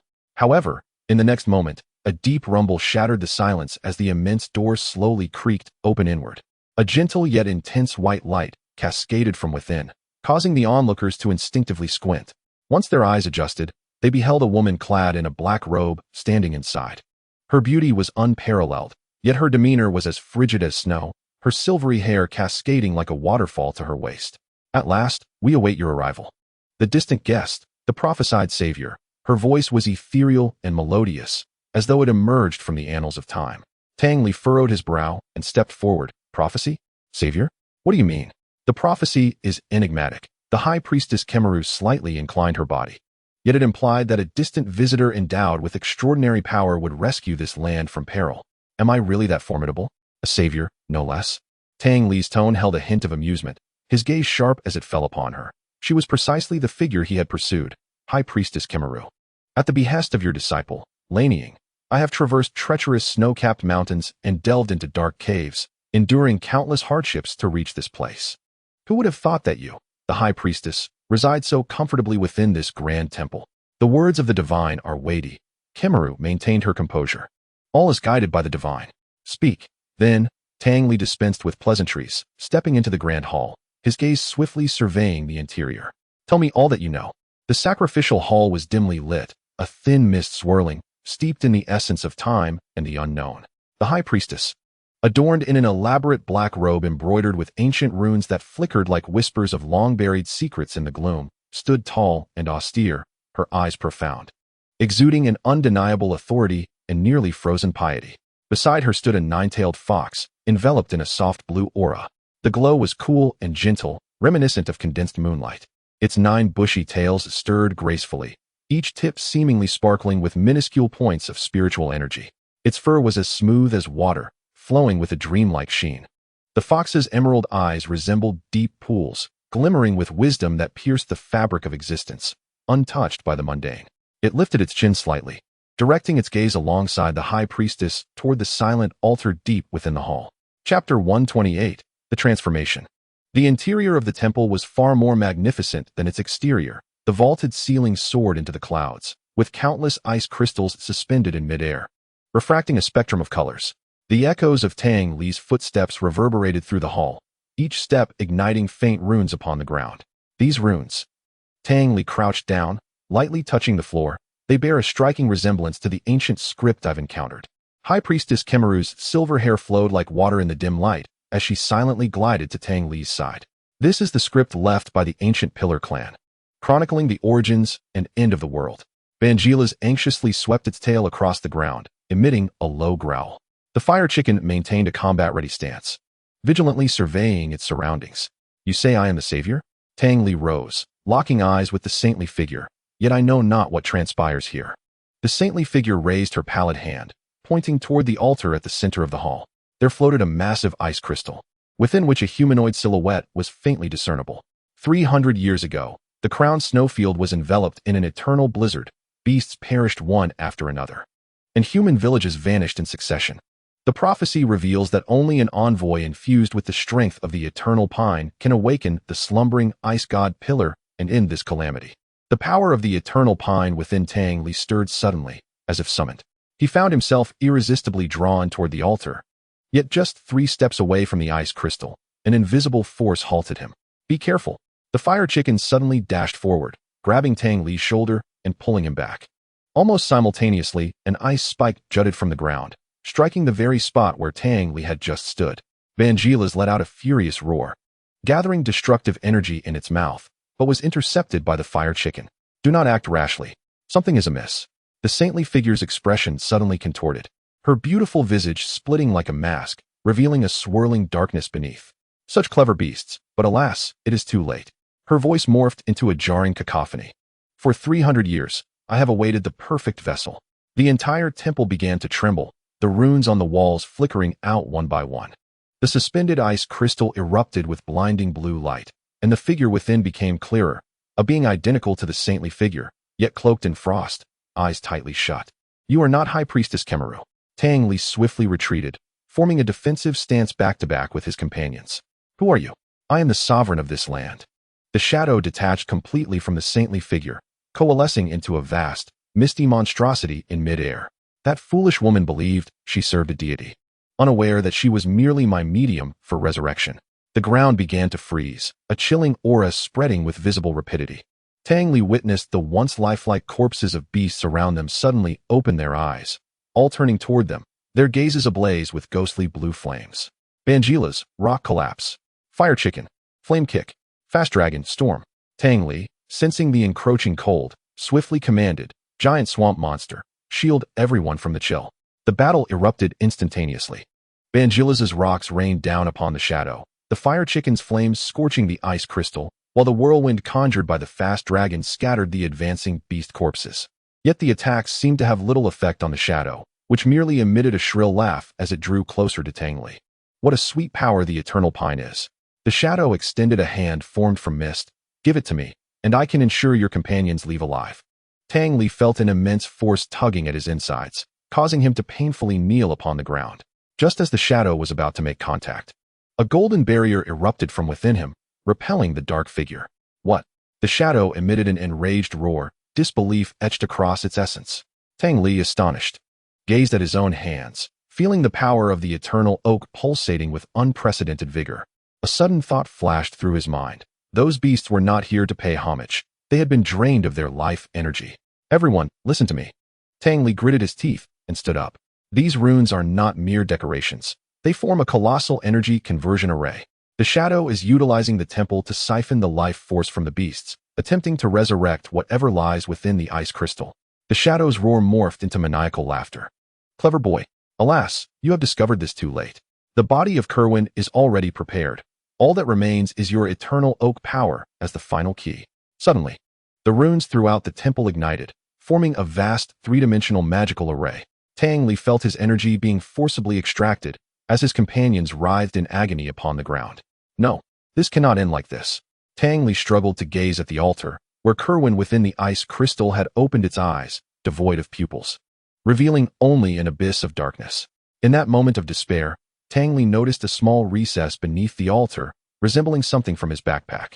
Summoning his last reserves of strength, he retrieved the priest's emblem that Lan Ying had bestowed upon him and hurled it towards the recess. The fiery bird, in telepathic sync with Tang Li, leaped into the air, seizing the emblem and pressing it directly into the recess. The entire temple fell silent for a heartbeat. Then, the ground began to tremble violently as the marble wall behind the altar slowly parted, revealing a colossal ice-blue figure. The ice god Regice had awakened. "No!" The shadow screamed in a shrill wail. "This is impossible." Regice's 7 eyes sequentially flared to life, and pure ice energy surged like a tidal wave through the temple. The shadow twisted and dissipated amidst the radiance, while the bodies of the controlled beasts peacefully closed their eyes and returned to slumber. Kerwin in the ice crystal sighed, its form dissolving into a myriad of light particles. The true high priest Kerwin collapsed, his silver hair swiftly darkening, and his visage aging considerably. The temple returned to tranquility, save for Regice standing vigil beside the altar, its gaze resting upon Tang Li. "At last, we meet," its mechanical voice reverberated throughout the vast temple. Tang Li, utterly exhausted, sank to the ground, watching as his companions gradually rose to encircle him. Tyranitar gently nudged him with its large head, while Dragonite kept a wary eye on Regice. "So, is this the end?" Tang Li inquired. Regice's form fully awakened, its 7 crystalline eyes radiating a prism of light. The ice crystals throughout the temple began to resonate, emitting an ethereal echo. However, unexpectedly, Regice no longer acknowledged Tang Li, instead turning towards the depths of the temple, issuing a series of urgent mechanical sounds. "What is it summoning?" Tang Li retreated a few steps, shielding the weakened Kerwin. Chapter 129, The Reason for the Journey. The ground suddenly quaked violently, more intensely than ever before. The earth at the center of the temple split open, and a golden beam of light shot skyward. Within the beam, a colossal figure composed of an unknown material began to rise, its silver-gray torso adorned with 7 colorful gemstones, and 6 pillar-like arms arranged in a circular formation. "Regigigas." Tang Li's voice trembled in shock. The legendary titan of the columns. How could it possibly appear? Civilization Pollution Index exceeded. The voice of Regigigas resonated like the roar of 1,000 supercomputers. The 6 pillar-like arms unfurled abruptly, forming a vast judgment scale above the temple. The left tray manifested evidence of humanity's persecution of Pokémon, burning forests, imprisoned cages, energy-extracting devices, and more. Before Tang Li could utter another word, his eternal oak power surged uncontrollably, his right hand rising involuntarily. Green energy flowed from his palm, coalescing into countless light points upon the right tray of the scale. Each point a fragment of memory, bandaging the wounds of an injured Mareep at the age of 10. The joy of receiving a young Bagon egg. Everyday adventures and companionship with the fiery bird. Nearly exhausting himself with the power of light to heal a Swampert. Distributing energy cubes to wild Pokémon during his travels. The shared pain and glory with the fiery bird when it was wounded. Unity with his companions in battling the Dark Star. The bond of friendship with Dragonite, promising to save Dragon Island. The judgment scale swayed violently, yet could not find equilibrium. Contradictory sample detected. The 7-colored gemstones of Regigigas suddenly detached from its body, spiraling into a DNA-like chain in midair. Each segment of the chain reflected the bond index between Tang Li and various Pokémon, with the brightest being the data of their collective struggle against the Dark Star organization. Thus it is, Tang Li realized suddenly, you are assessing the feasibility of coexistence between humans and Pokémon. The judgment scale shook violently, yet remained unbalanced. Tang Li felt a sense of foreboding wash over him. So this is what a savior looks like. Using the bonds formed with Pokémon to determine whether to refresh the world, leaving behind an Eden solely for Pokémon. Sweat trickled down his brow as he anxiously observed the judgment scale in the sky. Did it succeed?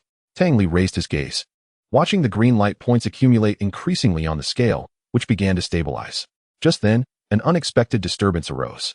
The shadow that had been dispelled by the Ice Column King reformed with a sharp cry, revealing its true form, a Zapdos, albeit still shrouded in darkness. Upon its arrival, it began to violently assault the judgment scale. This is a deception. Stop it, Metagross. Meteor Mash. The resounding crash of heavy metal echoed within the icy cavern as Metagross's massive cross-shaped body landed with a thunderous impact. Its 4 sturdy metallic arms firmly supporting its frame. Its cold, blue compound eyes flickered with a calculating glint, its steel form appearing even more indomitable in the reflection of the ice crystals. It swiftly adjusted its center of gravity, emitting a low metallic hum as it locked onto the airborne ice-blue bird. Zapdos sensed the immense threat from below, letting out a warning cry. Instinctively, it recognized the lethal intent aimed at its icy feathers. Metagross, Meteor Mash. Tang Li commanded, his voice resonating clearly within the vast ice cavern. This was the most direct and devastating strike. Metagross propelled itself skyward with explosive force, its massive form exhibiting a surprising burst of power. Its right forelimb clenched into a fist, steel energy surging forth as if compressing the fragments of the entire starry sky into its punch. That fist transformed into a silver-white comet, tearing through the frigid air with an indomitable will and a terrifying pressure of 4 times the effectiveness, aimed directly at Zapdos. In that split second, as the comet's destructive brilliance was about to engulf Zapdos, the bird's black eyes flared with an innate pride that had not dimmed, instead igniting a remarkable will to survive in the face of despair. With a sharp and urgent cry, it did not attempt to confront the attack head-on, but rather maximized its speed and agility as a flying-type Pokémon. At the very moment the comet punch was unleashed, the majestic wings of the Articuno suddenly dipped sharply downward, its entire form seeming to lose all weight, transforming into a fleeting azure specter racing close to the ground. The furious steel energy of the comet punch whistled past, barely grazing the ornate feathers atop its head. Ignoring the Metagross, Articuno abruptly folded its wings, propelled by the winds, resembling a celestial icy comet plummeting from the heavens, hurtling at an unprecedented speed towards the golden core of the Sacred Pillar King. A thunderous cacophony erupted as the golden core of the Sacred Pillar King suddenly split open, revealing an inner ice-blue secondary core. This was the sealed consciousness of Regice. Tang Li's power of eternity resonated with it, instantly uncovering the buried truth. The shadow was the overseer of the Sacred Pillar King's judgment protocol. Due to the escalating tensions between humanity and the magical beasts, which posed a grave danger to the world, the judgment protocol was enacted, effectively a plan for human eradication. Yet, 10 years prior, it was Regice's unauthorized intervention that prevented the Sacred Pillar King from directly initiating the world-ending protocol. The cost of this interference was its imprisonment within the host body. The primary procedure involved judging a human closely bonded with Pokémon on the scales of judgment, limited by the constraints of this era, where the relationship between humans and magical beasts was akin to fire and water. Regice spent many years searching for a suitable candidate. It was not until 3 years ago that it encountered a wayward soul, the Shalebi who had chanced upon Tang Li deep within the forest. Shalebi recommended Tang Li to Regice, foreshadowing that he was the destined savior. Chapter 130. Do not underestimate our bonds. The crystalline dome of the temple trembled under the aftershocks of the bird's dive, fragments of ice cascading down like diamond dust. The golden beam piercing through heaven and earth flickered violently, mirroring the obscured fate of humanity at this moment. The Sacred Pillar King was not awakening. Rather, it was the final judgment protocol forcibly activated due to the alarming levels of civilization pollution. Humanity's oppression and exploitation of magical beasts had crossed the red line of annihilation. 10 years ago, when the protocol was on the verge of initiating purification, it was Regice, functioning as the environmental monitoring and ecological assessment module within the Sacred Pillar King system that interrupted the process at the cost of its own core logic paradox. It believed that a complete extermination was excessively brutal. Perhaps an alternative existed.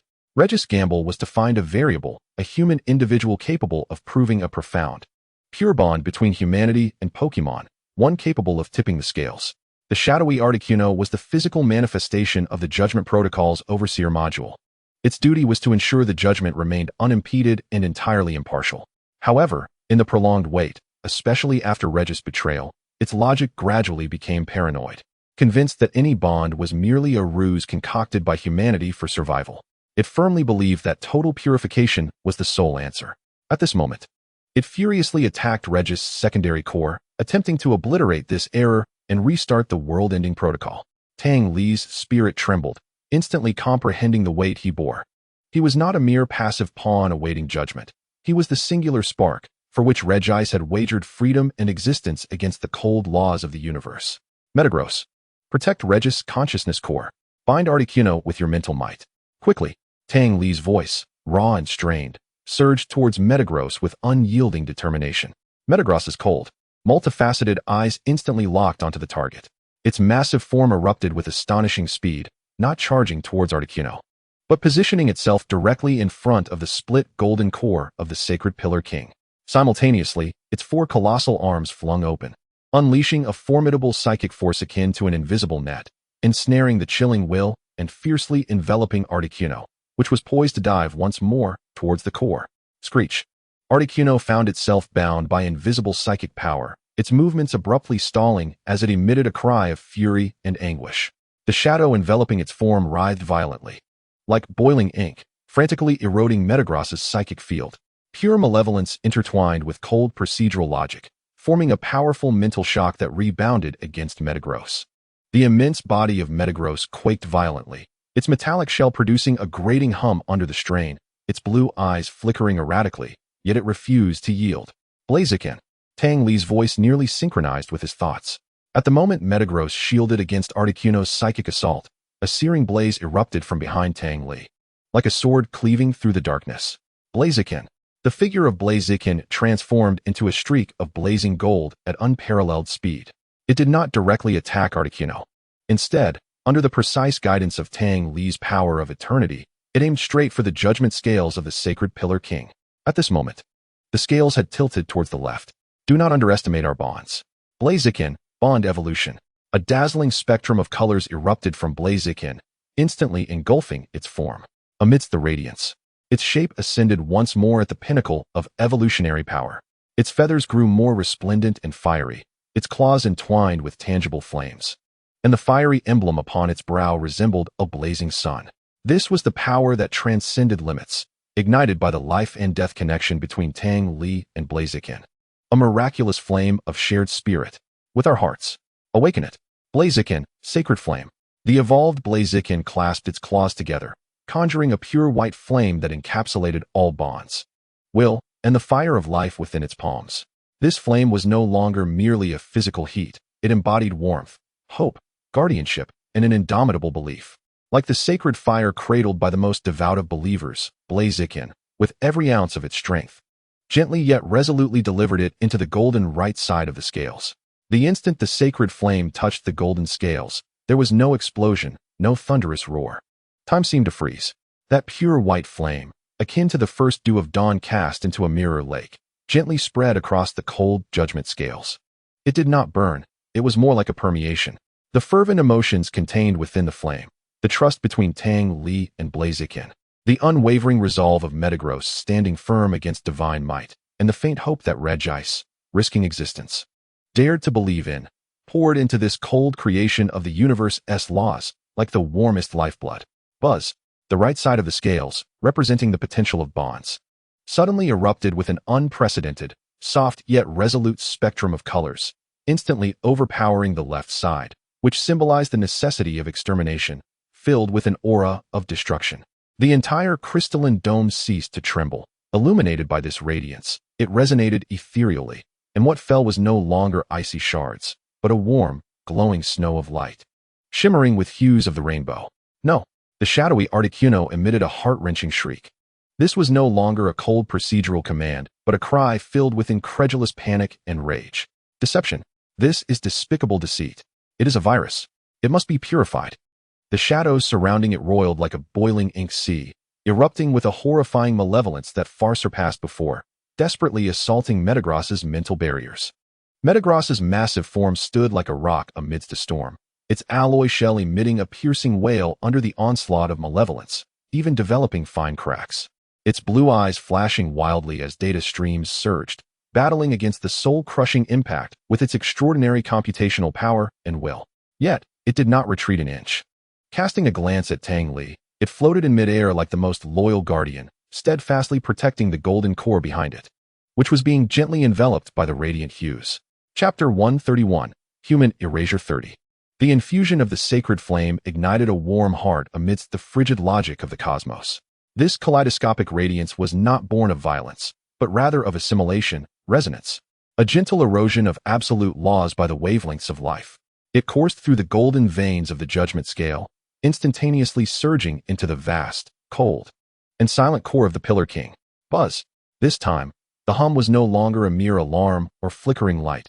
It resonated throughout the temple, emanating from the very essence of the Pillar King, as if awakened from an ancient slumber, filled with astonishment and tremors.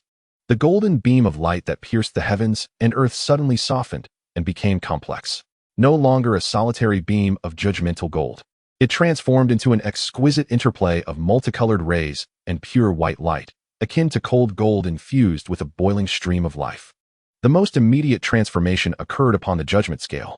The left tray, representing the necessity of extermination, bore a dark golden orb so heavy it seemed capable of crushing all beneath it. Under the impact of the multicolored radiance, it began to melt violently. Like solid ice under the scorching sun, the dark golden glow rapidly dimming and retracting, its weight on the scale swiftly being stripped away. Conversely, on the right tray, symbolizing the potential for bonds, the multicolored light spread like a wildfire, rapidly expanding and solidifying. It no longer represented mere possibility. It had morphed into a definitive proof of existence, a tangible force potent enough to shake cold logic to its core. Within the core of the Pillar King, countless streams of cold data, emblematic of cosmic laws and logical chains, were being aggressively disrupted, interrupted, and enveloped by the warm and powerful torrent of multicolored light. The final command sequence of the human eradication plan, a colossal, intricate, and ruthlessly cold 100 execution code, was now confronting an unprecedented storm of logic. Error. Core logic conflict. Unresolvable high-dimensional emotional data stream detected. Fundamental premise that humans and Pokémon cannot establish pure bonds has been falsified. Forced purification directives are being interfered with by an uncontrollable force. Reevaluation, reevaluation, reevaluation. The glaring red alert data streams cascaded through the core vision of the Pillar King like a waterfall, rapidly tainted by the kaleidoscopic light, ultimately being forcibly overwritten and rewritten. That immense screen deep within the core, once displaying the painfully clear execution rate of the human eradication plan, 100, now began to flicker, twist, and wildly dance. 100, 99, 95, 90. The descent in numbers was astonishingly swift, each fluctuation accompanied by the ear-piercing metallic grind of gears forcibly jamming and the explosive tumult of chaotic energy emanating from the depths of the Pillar King's core. No. Stop. This is contamination. It is the most advanced logic virus. It must be eradicated. It must be purified. The shadow of the Articuno had completely lost its composure. It could not bear the thought that the absolute justice it had upheld for countless eons was being overturned, abandoning its mental onslaught on the Metagross. The swirling shadows collapsed inward in a self-destructive implosion, coalescing into a singular point of profound darkness, radiating destructive waves. It was prepared to go all in, to directly assault the core of the Pillar King, which was undergoing such a tumultuous transformation. Even if it meant mutual destruction, it sought to halt this erroneous proliferation. Not a chance. Tang Li's heart was intricately linked with that of the Metagross. At the very moment the Articuno gathered its strength, the Metagross, its body riddled with cracks, unleashed a final surge of transcendent mental power. Meta, no longer an intangible net, but rather 4 blades of spirit, honed to perfection, radiating an indomitable will in a deep azure hue. The Metagross forsook all defenses, channeling its entire computational strength and will into this sacrificial strike. The psychic blades disregarded the malevolent energy field surrounding the Articuno, striking precisely and forcefully at the impending dark core and its tendrils reaching towards the core of the Pillar King. Screech! A wretched, distorted cry reverberated through the heavens as the shadow was brutally severed, torn apart. The concentrated dark core was interrupted, and the uncontrollable energy erupted within the Articuno, causing it to tumble like a kite with its string cut, colliding against the ice wall, the shadow dissipating to reveal its dim and agonized ice-blue form beneath. At that very moment, deep within the core of the Pillar King, the wildly fluctuating numbers suddenly froze. Human eradication plan, 30. On the cold screen. The blinding 100 had vanished, replaced by a new, complexly meaningful digit, 30.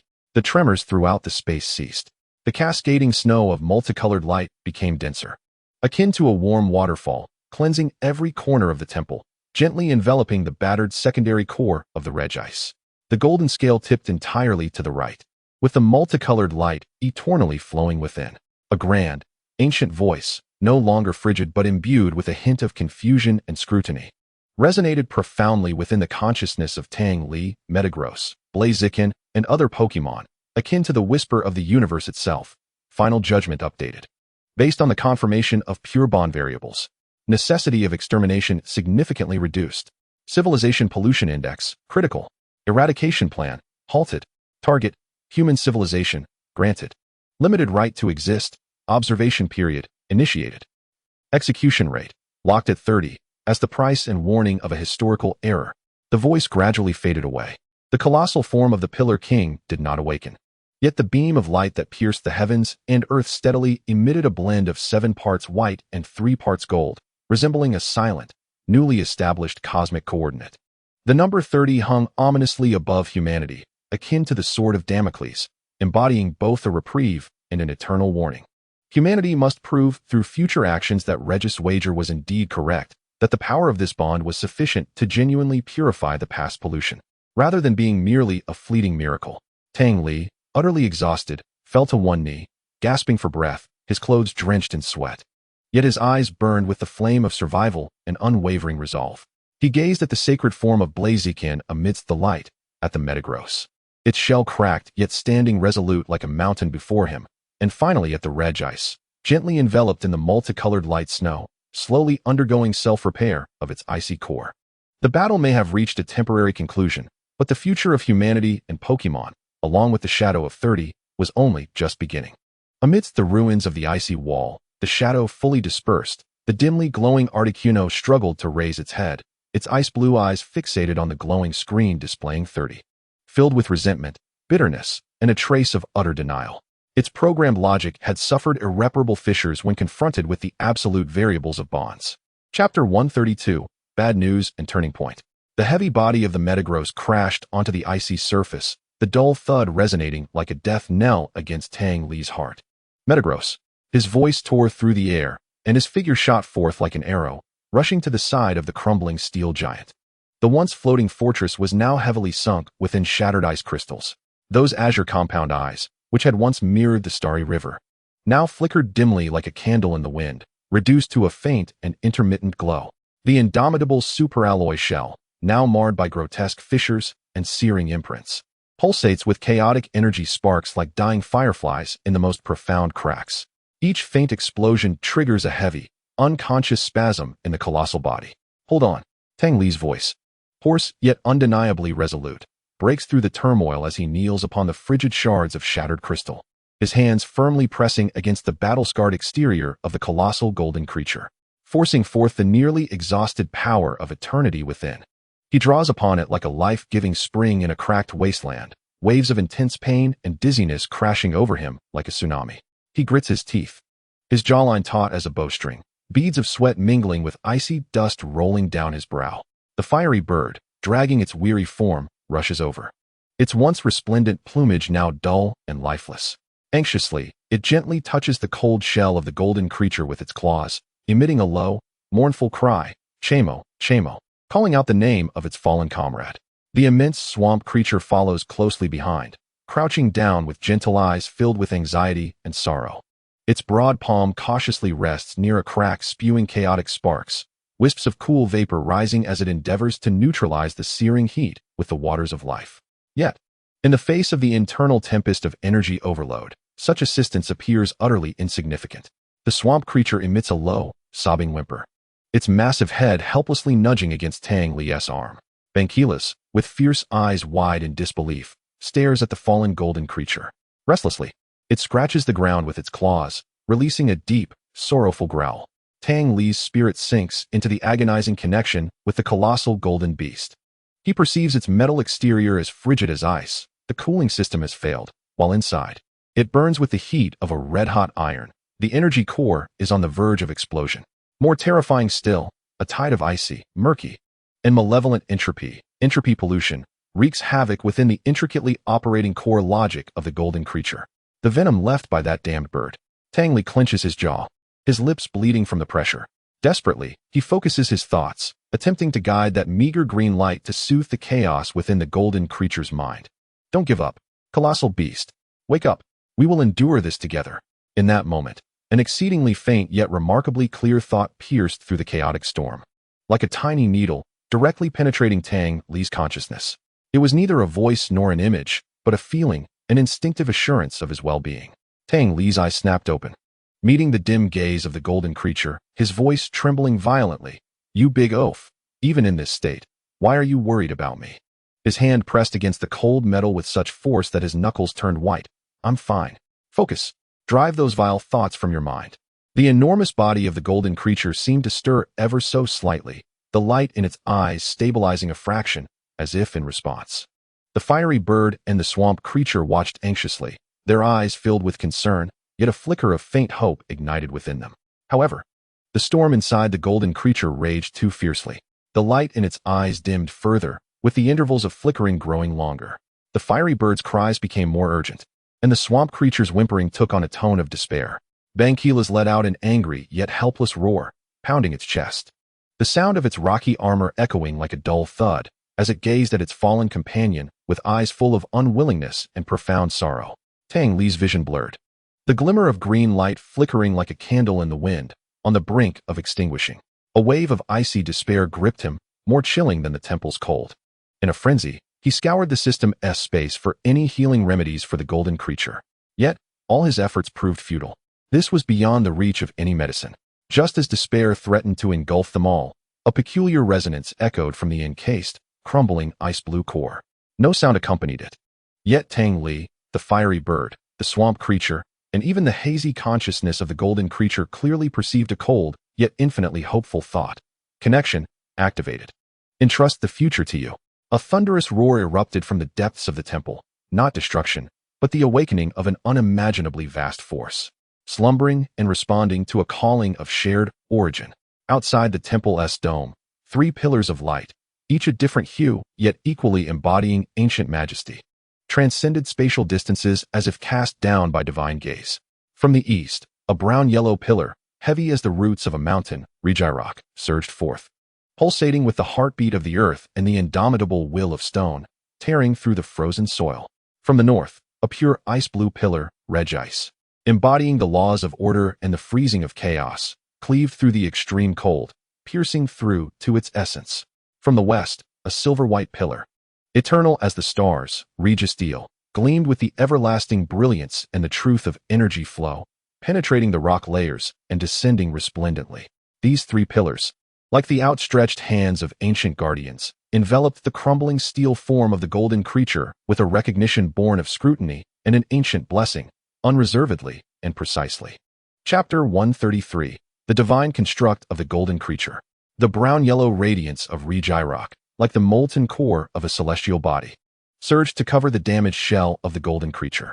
The grotesque fissures, charred burns, and indentations visibly mended with a flowing, dark golden metal, healing and reshaping.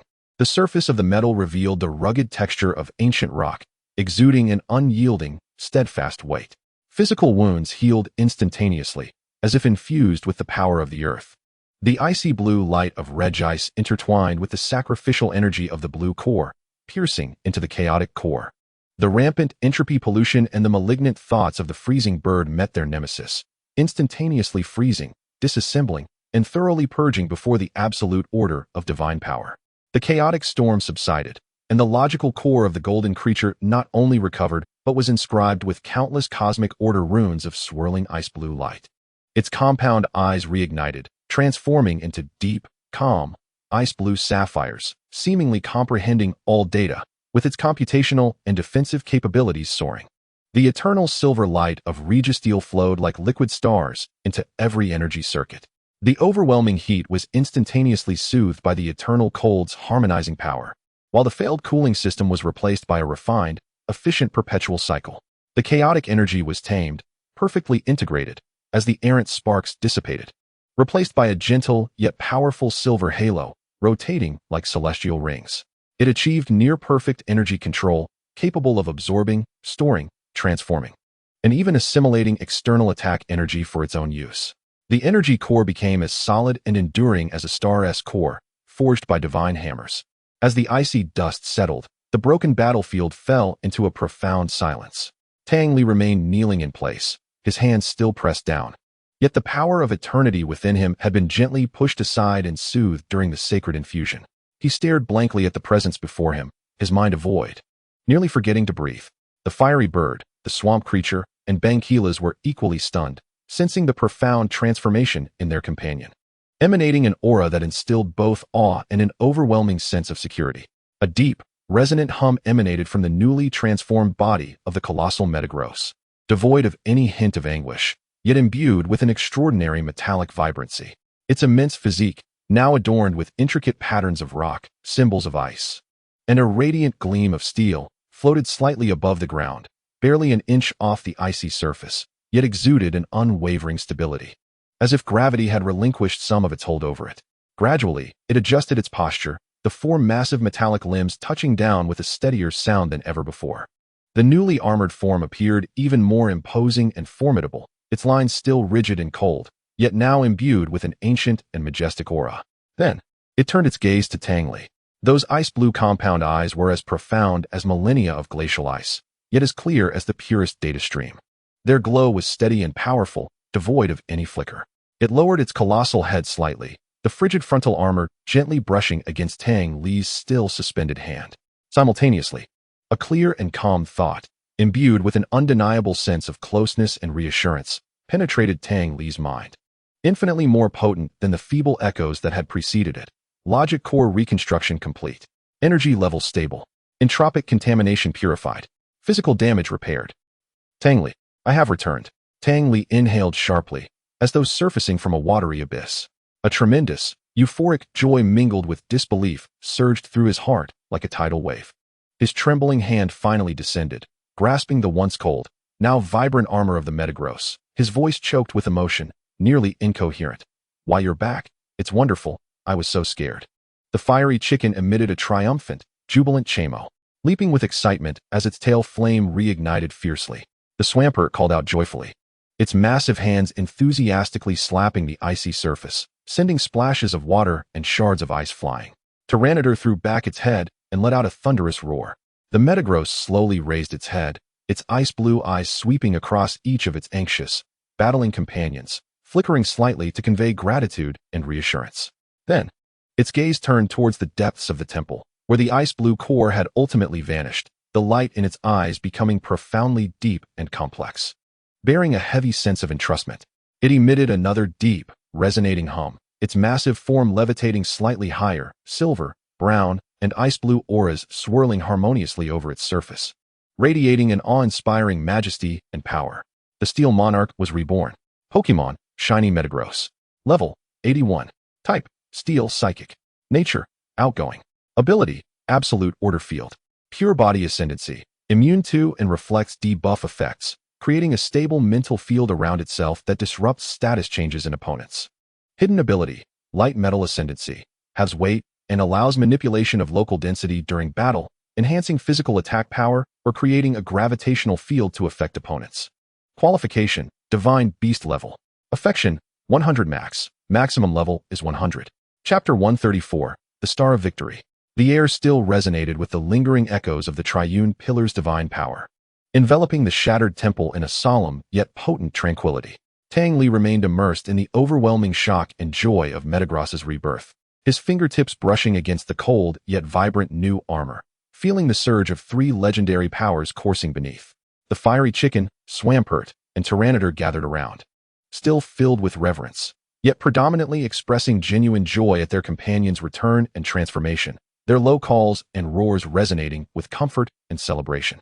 At that moment, something unusual occurred atop the fiery chicken's head. The flame that had been burning brightly suddenly seemed to be infused with boundless fuel, erupting skyward. Yet, the flame's hue transformed from orange-red to a pure, dazzling, soul-searing platinum white. This unexpected change left all onlookers, both human and Pokémon, astonished. The fiery chicken? Tang Li exclaimed, fearing another mishap had befallen his companion. The next moment, an even more astonishing spectacle unfolded.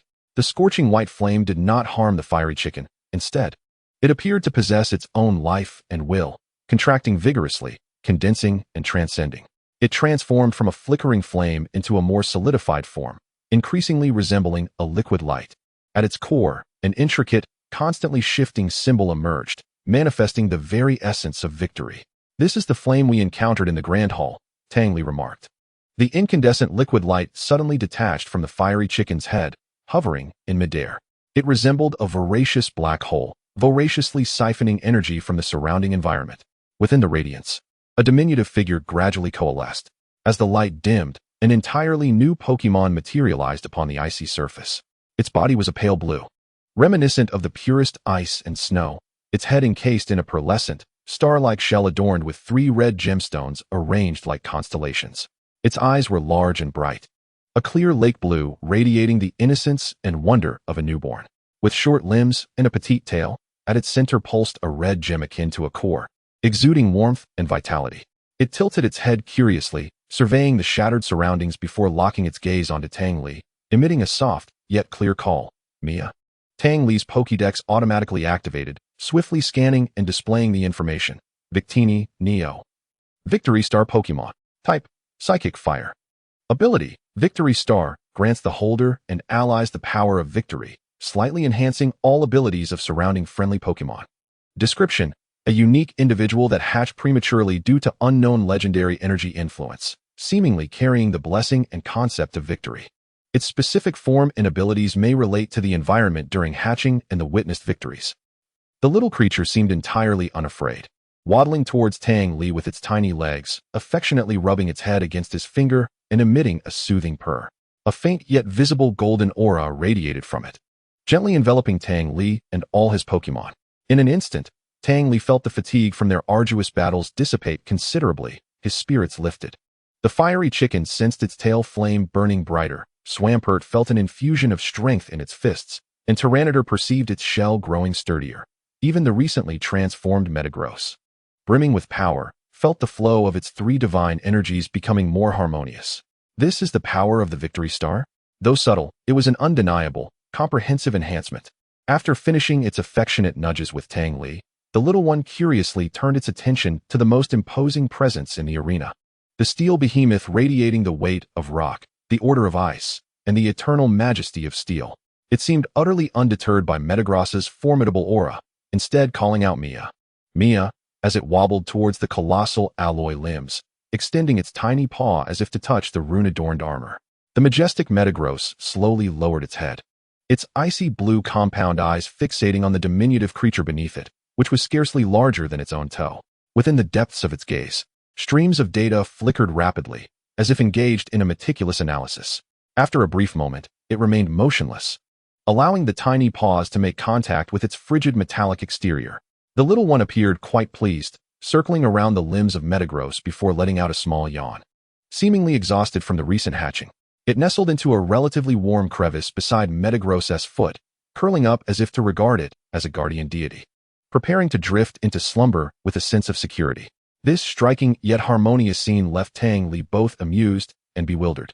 On one side stood Metagross, a quasi-legendary Pokémon that had undergone a life-and-death metamorphosis, now embodying a formidable and majestic presence akin to Mount Tai. On the other, a freshly hatched creature, delicate and endearing, yet imbued with the blessing of victory. Blaziken and Swampert exchanged knowing smiles, while Tyranitar emitted a low, rumbling sound. Taking a deep breath, Tang Li felt the indomitable bond he now shared with Metagross, a connection far surpassing their previous relationship. He glanced at the newly joined little creature, a harbinger of hope and blessing, then surveyed his steadfast companions who had fought alongside him. Having endured despair, struggle, sacrifice, the loss of Regis's core, and rebirth, his team had not crumbled. Rather, they had emerged even stronger and more extraordinary. Gently caressing Metagross's icy forehead, he crouched down and carefully lifted the slumbering Victini, placing it into a warmer inner pocket. "Let us proceed, my companions." His voice regained its composure, yet it resonated with newfound determination. The ordeal was far from over. They needed to unravel the madness of the shadowy Articuno and the mysteries concealed within. Chapter 135. It seems we've invoked a major trouble. The temple, having endured a fierce battle, lay in ruins, and as Tang Li traversed its desolation with his companions, a wave of melancholy washed over him.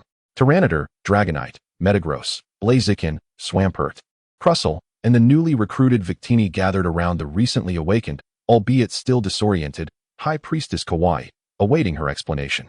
In this relatively tranquil corner of the scene, Tyranitar appeared particularly engrossed in its activities. Its colossal claws, capable of effortlessly shattering stone columns, were engaged in a comical yet meticulous endeavor as it traced patterns on a relatively intact ancient stone door. The door, composed of a unique material, bore faint engravings of archaic designs, its edges worn, yet its core remained impressively robust amidst the ruins. The abrasive sound of scraping echoed intermittently, jarringly contrasting the surrounding silence. Tyranitar was wholly absorbed in its artistic creation, growling as its stout tail swayed slightly from concentration, stirring up a small cloud of icy dust. It had deemed this stone slab the largest, flattest, and most suitable canvas for its unique mark, employing its claw tips as if they were ink. As the stone shards fell away, it tilted its massive head, squinting at its progress, emitting a satisfied rumble, entirely oblivious to Blaziken's exasperated facepalm. Swampert's attempts to intervene with a disapproving glare, and Dragonite's turned head, unable to witness the spectacle. Tyranitar was here, it thought triumphantly, reveling in the crooked lines it had inscribed, which, despite their irregularity, exuded a commanding presence, perfectly embodying its might. It had meticulously ensured that it was the first to leave a mark in this place. Should any other Tyranitar come afterward, they would have no choice but to respectfully sign beneath its illustrious artwork. After admiring its masterpiece for a time, it swaggered back to Tang Li, deliberately nudging Swampert with its shoulder, lifting its chin in a display of pride, as if to say, "Look, I have immortalized our names in history." High Priestess Kawaii lay upon the cold ruins, her chest rising and falling so faintly it was nearly imperceptible. Her silver hair had lost all luster, appearing as desiccated as winter's withered grass, with the deep creases of her face seemingly etched with 3 centuries of hardship and despair. High Priestess Kawaii, what is the nature of that shadow? What are the demise of these magical beasts, and how could you come to be in this state? Tang Li had numerous inquiries, yet upon witnessing her condition, he could only articulate 3. Her lips moved, her voice raspy as if 2 ice shards were grinding against each other, each syllable draining the last vestiges of her vitality. That shadow. It is the echo of a world devoured, a self-organizing malignant entity. Her voice suddenly sharpened. Outside this courtroom, it has spent 3 years slaughtering witnesses, contaminating evidence. It has not only slain those magical beasts, but in their moments of utmost anguish and terror, it extracted their souls, forging those profound negative emotions into false testimonies, piled upon the scales, leading to their demise. Many disputes between humans and Pokémon are likely instigated by its malevolent machinations. She gasped for breath, her words fragmented, but this is merely a fraction of its purpose. Its paramount objective is you. Me? Tang Li queried, perplexed. Kawaii's gaze bore into him, filled with a foreboding warning. Its greatest desire is not to submit false evidence. It seeks to corrupt the defender, to taint me. It aims to seize your body, your position, compelling you to stand in the defendant's seat and acknowledge every accusation, to affirm the world's extinction, to willingly transform the power of Eternatus into the ink that seals your death warrant.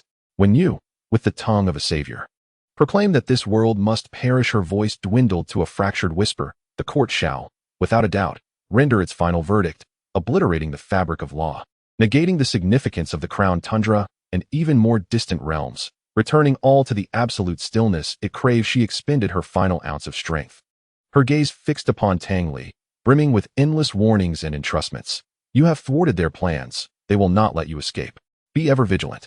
At last, her strength waned, her body collapsing like a marionette severed from its strings, the last flicker of life swiftly fading. Tang Li silently observed the departing elder, a weighty sense of pressure and icy fury intertwining within his chest. Metagross fashioned a suitable ice coffin, and Tang Li gently placed the elder within. Blaziken, let us lay her to rest beside the ice guardian pillar. She has served it faithfully throughout her life. Indeed, after the group completed their solemn task, they exited the temple. Let us rest here. Tang Li's voice resonated faintly across the vast snowfield.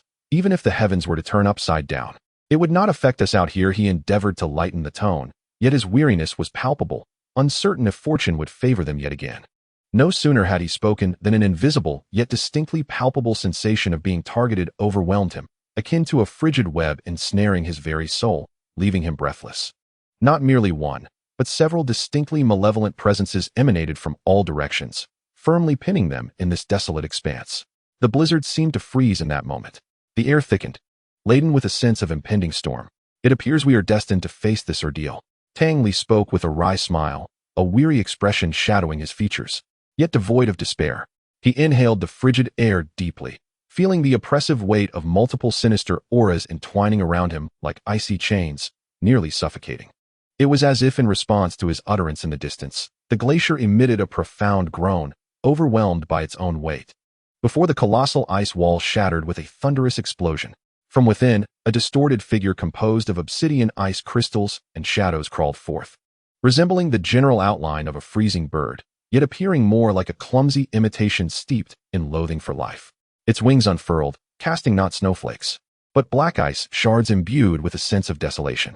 It was the shadowy freezing bird with whom a confrontation had previously occurred, its hollow eyes reflecting nothing but coldness, akin to a merciless executioner come to carry out a sentence. Suddenly, a peculiar warmth, a resolute and unwavering wave, rippled outward from within its being, unannounced. It was Victini. The Pokémon that had remained quietly nestled in his pocket now floated forth, hovering before Tang Li's chest. Its small, rounded form erupted with an unprecedented, stable, and intense golden radiance. The brilliance, though not blinding, bore an absolute presence that penetrated through all shades of despair. It was neither as fervent and wild as a blazing chicken's flames, nor as vibrant as the force of nature. It represented a purer, more elemental strength, the very will to believe in victory. The light rapidly expanded like a warm domain, enveloping Tang Li and all his companions, the wrathful Tyranitar, the poised Dragonite, the calculating Metagross, the fiery Blaziken, the steadfast Swampert, and the ready Agron, all cocooned within its embrace. The star of victory shone forth. In that instant, the collapse of space was frozen in time, not as though time had ceased, but as if a more profound, incomprehensible force enveloped everything here. The fragments beneath Tang Li's feet, the icy dust suspended in the air, the flickering flames upon Blaziken, and even the very light itself began to dissolve and flow, losing their reality like faded oil paint. A profound sense of detachment seized him. It was not his body that was being moved, but rather the core consciousness of his existence as Tang Li, gently yet firmly extracted from the coordinate system of reality by an indescribable power. Before him, the scene twisted into a torrent of chaos, not of water, but a cosmic storm composed of countless shimmering primordial codes and cold truths. The birth and death of stars, the spirals of DNA, the nascent cries of civilization and the size of its end. An overwhelming torrent of information surged past. Had it not been for a protective will, his soul would have long been swept into the void. Suddenly, the storm ceased. He stood within an infinite expanse of pure white void. Beneath him flowed a warm, platinum light, akin to liquid dawn. Above, there was no sky, only an immense geometric structure rotating slowly, embodying the laws of physics, cold, precise, and indisputable. At this absolute center, Arceus floated. Its state was clearer than what the outside world perceived, radiating a sense of divine trauma. Most of the life jewels upon the circular structure lay dimmed, as though covered in murky oil, their surfaces marred by spiderweb-like cracks. Only the central jewel, representing the cornerstone of existence, continued to emit a steady and gentle white light, like an undying lighthouse amidst the storm, upholding the Creator's final integrity. Countless dark, living shadows entwined around its divine form, writhing like the most malignant parasitic vines, siphoning life. These were the wounds etched into it by the ultimate void of the universe, a curse. Arceus did not speak. Yet, A thought emerged directly within the depths of Tang Li's mind. It was not a sound, but clearer than any noise, carrying immeasurable information, ancient wisdom, and a bone-deep weariness. You have seen. This thought instantly illuminated him. Stars forcibly distorted, dragged into a dark tableau. The power to create life stolen, tainted, turned into a weapon of destruction, bringing forth anger and sorrow, the excruciating pain of Regigiga's core being torn and its will sullied, and finally, when that tiny flame of hope ignited by bonds burned upon the scale, the violent tremor that could shake everything.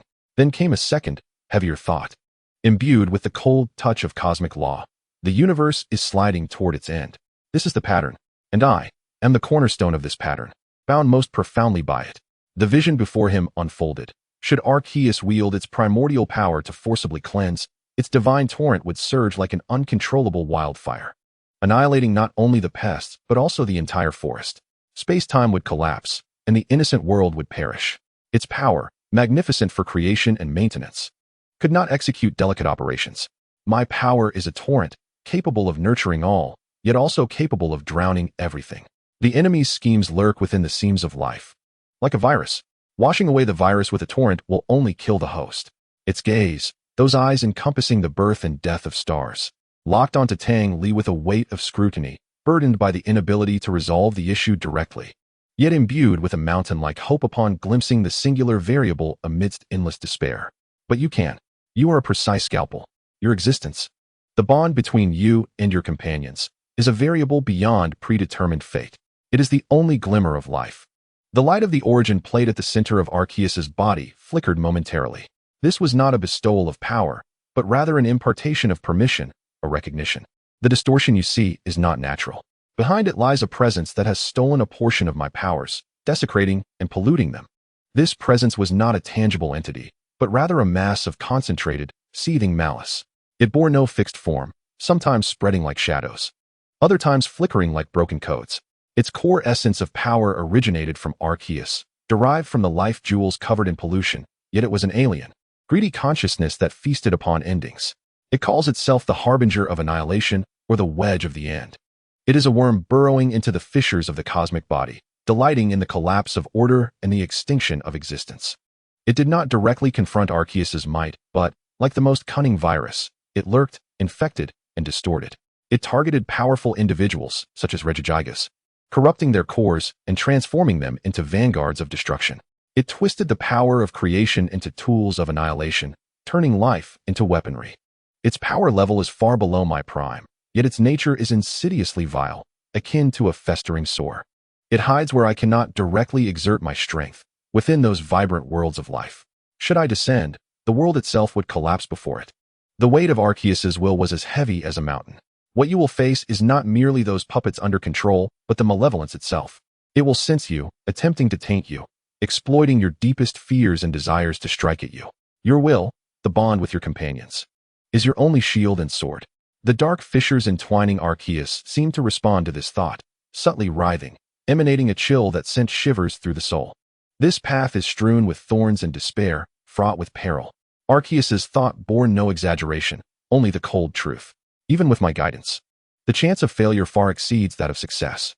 Your consciousness may be assimilated by the torrent, your existence entirely erased, or worse, you may be captured, distorted, and become a new puppet under its command. The pure white space seemed to tremble slightly at this possibility. Therefore, Arceus's will return to an absolute calm, solemnly relinquishing the final choice to Tang Li. The gentle and lucid illumination of the central primordial stone tablet enveloped him, as though reflecting every subtle fluctuation of his inner being. Should you harbor any lingering doubts, or if your heart is weighed down by an indelible affection for your homeland, in this moment, confide in me. I shall ensure your safe return to your original temporal coordinates. The disintegration of that moment is not yet complete. You may yet discover a glimmer of hope amidst the fragments. This is not an act of cowardice, but rather a profound respect for life itself. I understand and permit your choice. Chapter 137, The Onslaught of the Shadow Legion. In a realm of pure white, the Creator's edicts and the universe's truths receded from Tang Li's consciousness like a retreating tide. The formidable force that had extracted his awareness now gently and resolutely pressed him back into the fabric of reality. The tremors of consciousness and the cacophony of existence converged instantaneously. Ahem. Tang Li inhaled the scorching, dust-laden air, accompanied by the thunderous roars of energy explosions and the furious cries of Pokémon. Beneath his feet lay the tactile remnants of a shattered earth, while the warmth and solidity of his companion's feathers brushed against his back. At that moment, the urgent call of the Blaziken resounded, infused with profound concern and affirmation. Just moments ago, the trainer had seemed to vanish entirely, though his body remained. The inner light had flickered out, plunging the bond they shared into a chilling panic. Tang Li abruptly opened his eyes, finding himself amidst the very scene that unfolded before he was drawn into Arceus's realm, besieged by dark forces.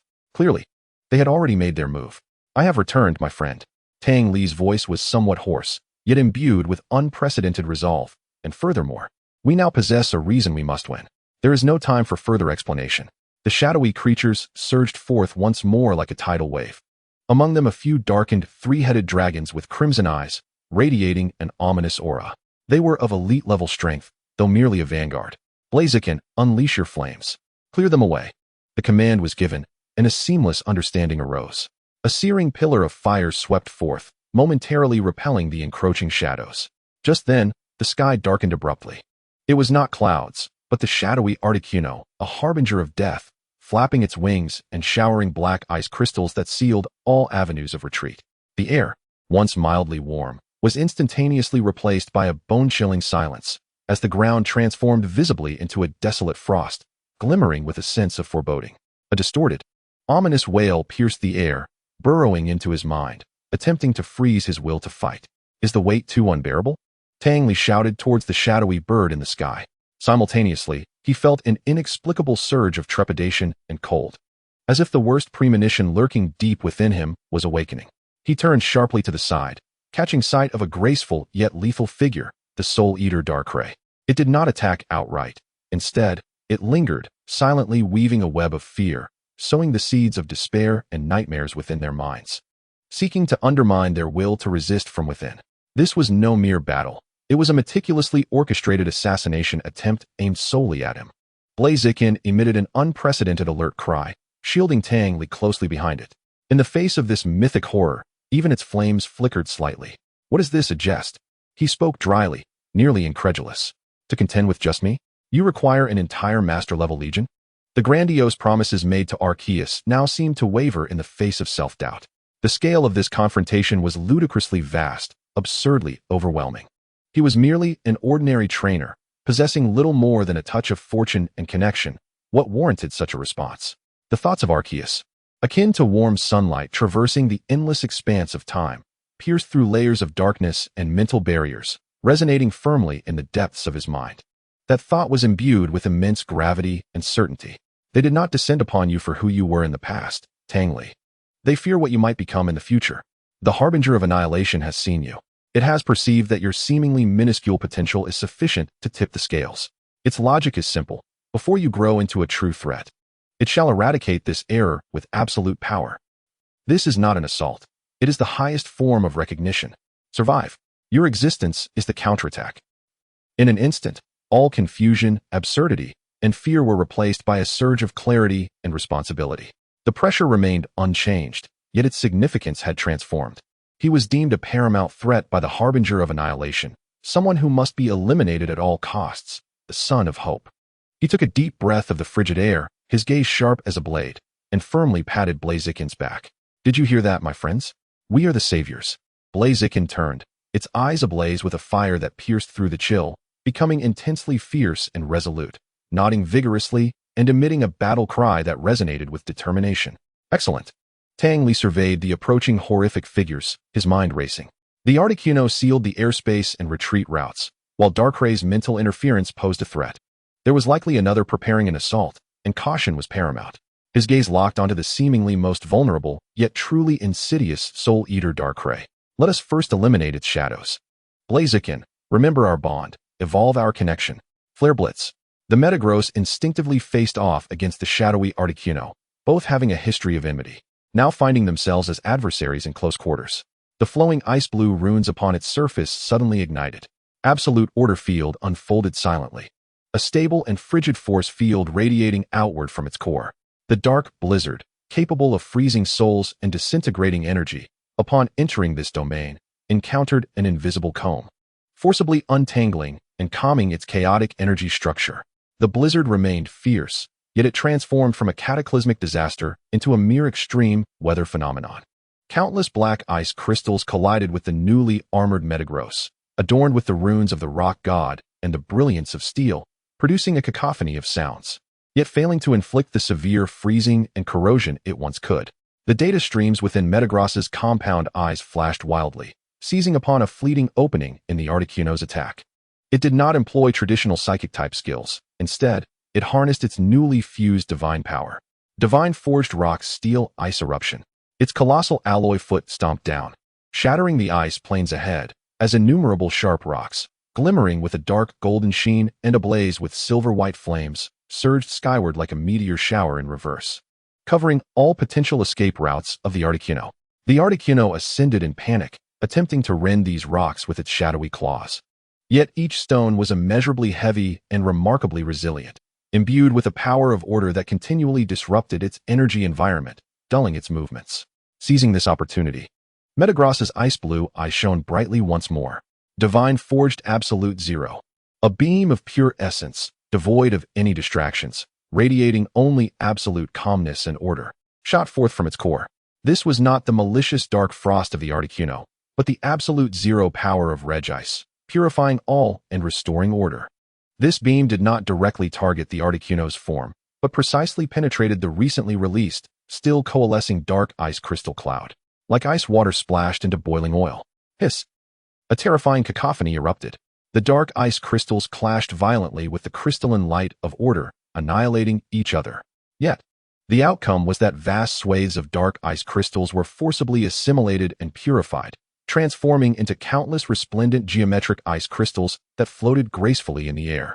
The Frostbird, in a state of sheer terror, realized that its once absolute dominion over its frosty powers was being stripped away.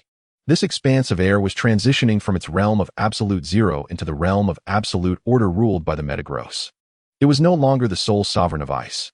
The disparity was evident.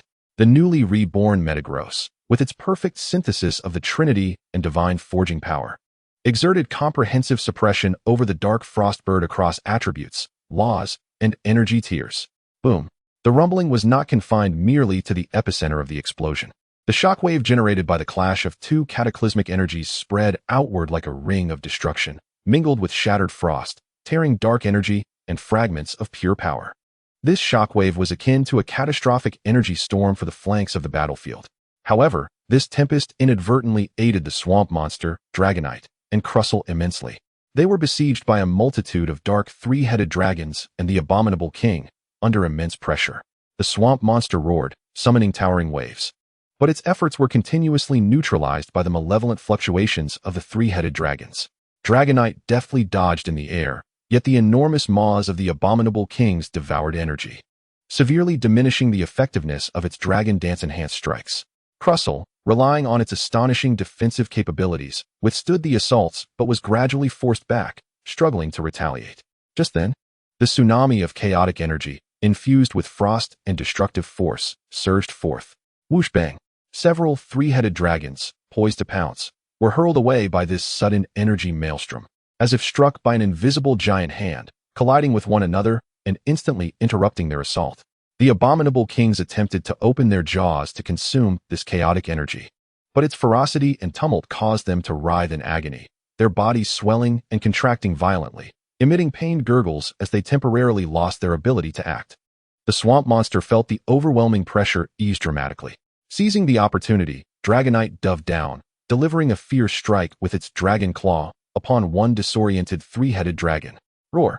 Crustle emitted a deep, resonant growl, its heavy shell perfectly shielding it from the shockwave's harm, and took the chance to charge forward, staggering an abominable king that had momentarily stiffened. The rampant energy tumult also swept into the area where Tang Li stood, yet Tyranitar stood like a mountain before him, its ferocious sand barrier absorbing all impact. Its crimson eyes, piercing through the subsiding energy storm, swiftly locked onto the disoriented dark Pokémon. Thrown into disarray by the residual clash between Metagross and the Frostbird, these foes were at their most vulnerable, dazed and disorganized, unable to mount an effective defense. An opportunity fleetingly presented itself. Sandstorm of Burial. Tang Li multitasked, swiftly instructing Tyranitar. As soon as his words fell, a super sandstorm, far exceeding ordinary proportions and infused with Tyranitar's ferocious will, formed around them, transforming that area into a hellish graveyard for dark Pokémon. Chapter 138. It seems not enough carnage. Tyranitar, go forth and assist them. Tang Li sensed the rising pressure ahead. Now, they were engaged in a three-pronged battle. Tyranitar and its allies were fending off the onslaught of the vanguard. Metagross and the dark frostbird battled in the skies, though it held the advantage. It remained unable to divert its attention to other matters amidst the frostbird's desperate onslaught. Darkrai faced off against the Mega Blaziken. Meanwhile, beside Tang Li, only Victini remained. The sandstorm had unexpectedly ceased, perhaps dispersed by an even more terrifying aura. Tang Li and his 4 Pokémon, Tyranitar, Swamp Monster, Dragonite, and Salamence, leaned against a crumbling wall, gasping heavily. Beneath them lay the incapacitated forms of over 30 dark Pokémon, including formidable foes like the 3-headed dragons and the abominable kings. Yet, around them, more crimson eyes flickered to life in the shadows. 50, perhaps more. Darkened Honchkrow, Cunning Sableye, Mismagius, Absol, and Scyther. They surged forth from the ruins like a relentless tide, forming an impenetrable encirclement, the chilling intent to kill almost palpable. Another 50 or so? Tang Li's voice was hoarse, sweat trickling down his brow. Truly, they regard us highly. Roar. Tyranitar let out a weary yet still ferocious roar, standing resolutely at the forefront, its hardened armor now marked with claw marks and charred imprints. The swamp monster's robust arms trembled slightly, the continuous barrage of heavy punches exhausting its strength. Ugh, Dragonite hovered midair, one wing drooping unnaturally, yet its gaze remained sharp. Salamence radiated an aura of slaughter, its neck wound still oozing blood. It had just torn through a blocking Tyranitar using its reverse scale. Victini, the small yet resolute figure of Victini, stood defiantly before Tang Li, its rainbow glow brighter than ever, akin to a beacon in the darkness.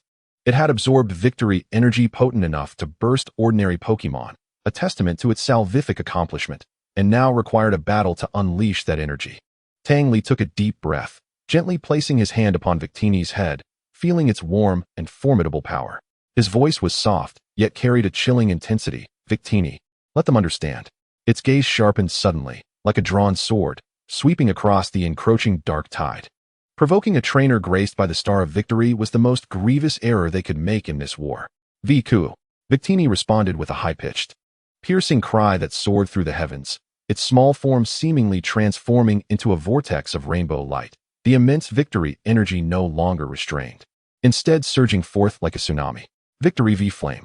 No longer a singular V-shaped flame, but thousands of miniature meteors, ignited with platinum-hued victory flames, erupted explosively from Victini's core, indiscriminately splattering in all directions as if a supernova had detonated, its brilliance instantly consuming everything around. Each tiny meteor struck unerringly at a dark Pokémon, whether they scurried on the ground or soared in the air. Bang, bang, bang, bang, bang. The explosions echoed like rain pelting banana leaves. Where the light passed, Honchkrow plummeted in droves, Sableye ignited into fireballs, Mismagius dissipated amidst its cries, Absol's foresight failed to save it, and Scyther's armor was melted through. In a single move, the area within nearly 100 meters centered around Tang Li and Victini was rendered utterly clear. Over 40 dark Pokémon were reduced to ashes by this devastating, blanket assault. The remaining few, heavily scorched and terrified, dared not advance another step, as if they were facing 2 descended deities. Victini's radiance dimmed slightly, breathing heavily. Yet its gaze remained astonishingly bright. Tang Li stepped forward, standing shoulder to shoulder with it, gazing coldly at the remnants of the terrified enemies. It seemed. He spoke with a nonchalant tone, his voice not loud yet cutting through the cacophony of distant clashes and explosions. Your numbers, it appears, are rather insufficient.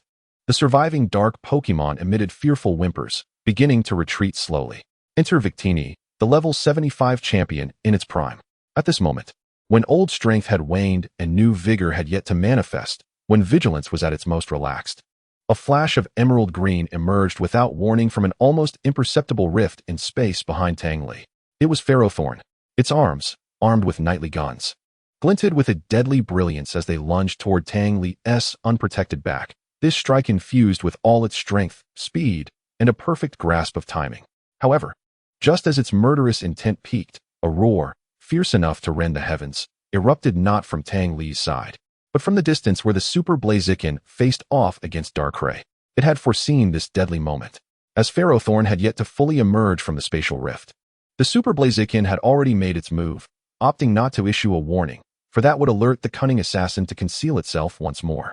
Instead, it chose the most extreme yet trusting method. Upon glimpsing the future, it infused all its strength, will, and faith in their bond into the next strike. Time seemed to stretch. Ferrothorn's gunpoint thrust forth. Tang Li felt the chilling premonition of death, his pupils narrowing. Victini instinctively sought to intervene. Yet a foot, entwined with platinum bonds of fiery connection, seemed to slice through another timeline, arriving just in time. It precisely blocked Ferrothorn's lethal point. The clash of metal rang out. A deafening sound that sparked flames as Super Blaziken's figure appeared behind Tang Li in a flash, maintaining a high-kick blocking stance, its gaze cold and sharp, as if capable of freezing time.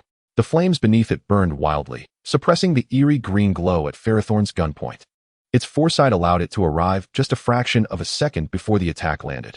For the first time, confusion flickered in Ferrothorn's cold compound eyes. It could not comprehend how its opponent could predict and match its lightning-fast ambush. Your trick, the Super Blaziken's intent struck Ferrothorn's consciousness like an icy flame. Has long been seen through by me. Before the words had fully escaped, the Super Blaziken's blocking legs surged with power, pushing away the gunpoint, while its other foot, imbued with the wrath of obliteration, transformed into a fiery whirlwind, striking fiercely at Ferrothorn's midsection. The fiery kick. Bang! Ferrothorn was sent flying, crashing into the distant ruins and stirring up a cloud of dust. Witnessing this, Victini's eyes widened, a fresh surge of fervent, victorious energy coursing through its body. This energy did not arise from grand salvific feats, but from the exquisite tactical victory that had unfolded in an instant. It was the Super Blaziken's miraculous foresight. The impeccable timing of the block, the clean, powerful counterattack, and the unspoken bond of absolute trust between Tang Li and his Pokémon. The exhilaration of vanquishing a formidable foe in an instant.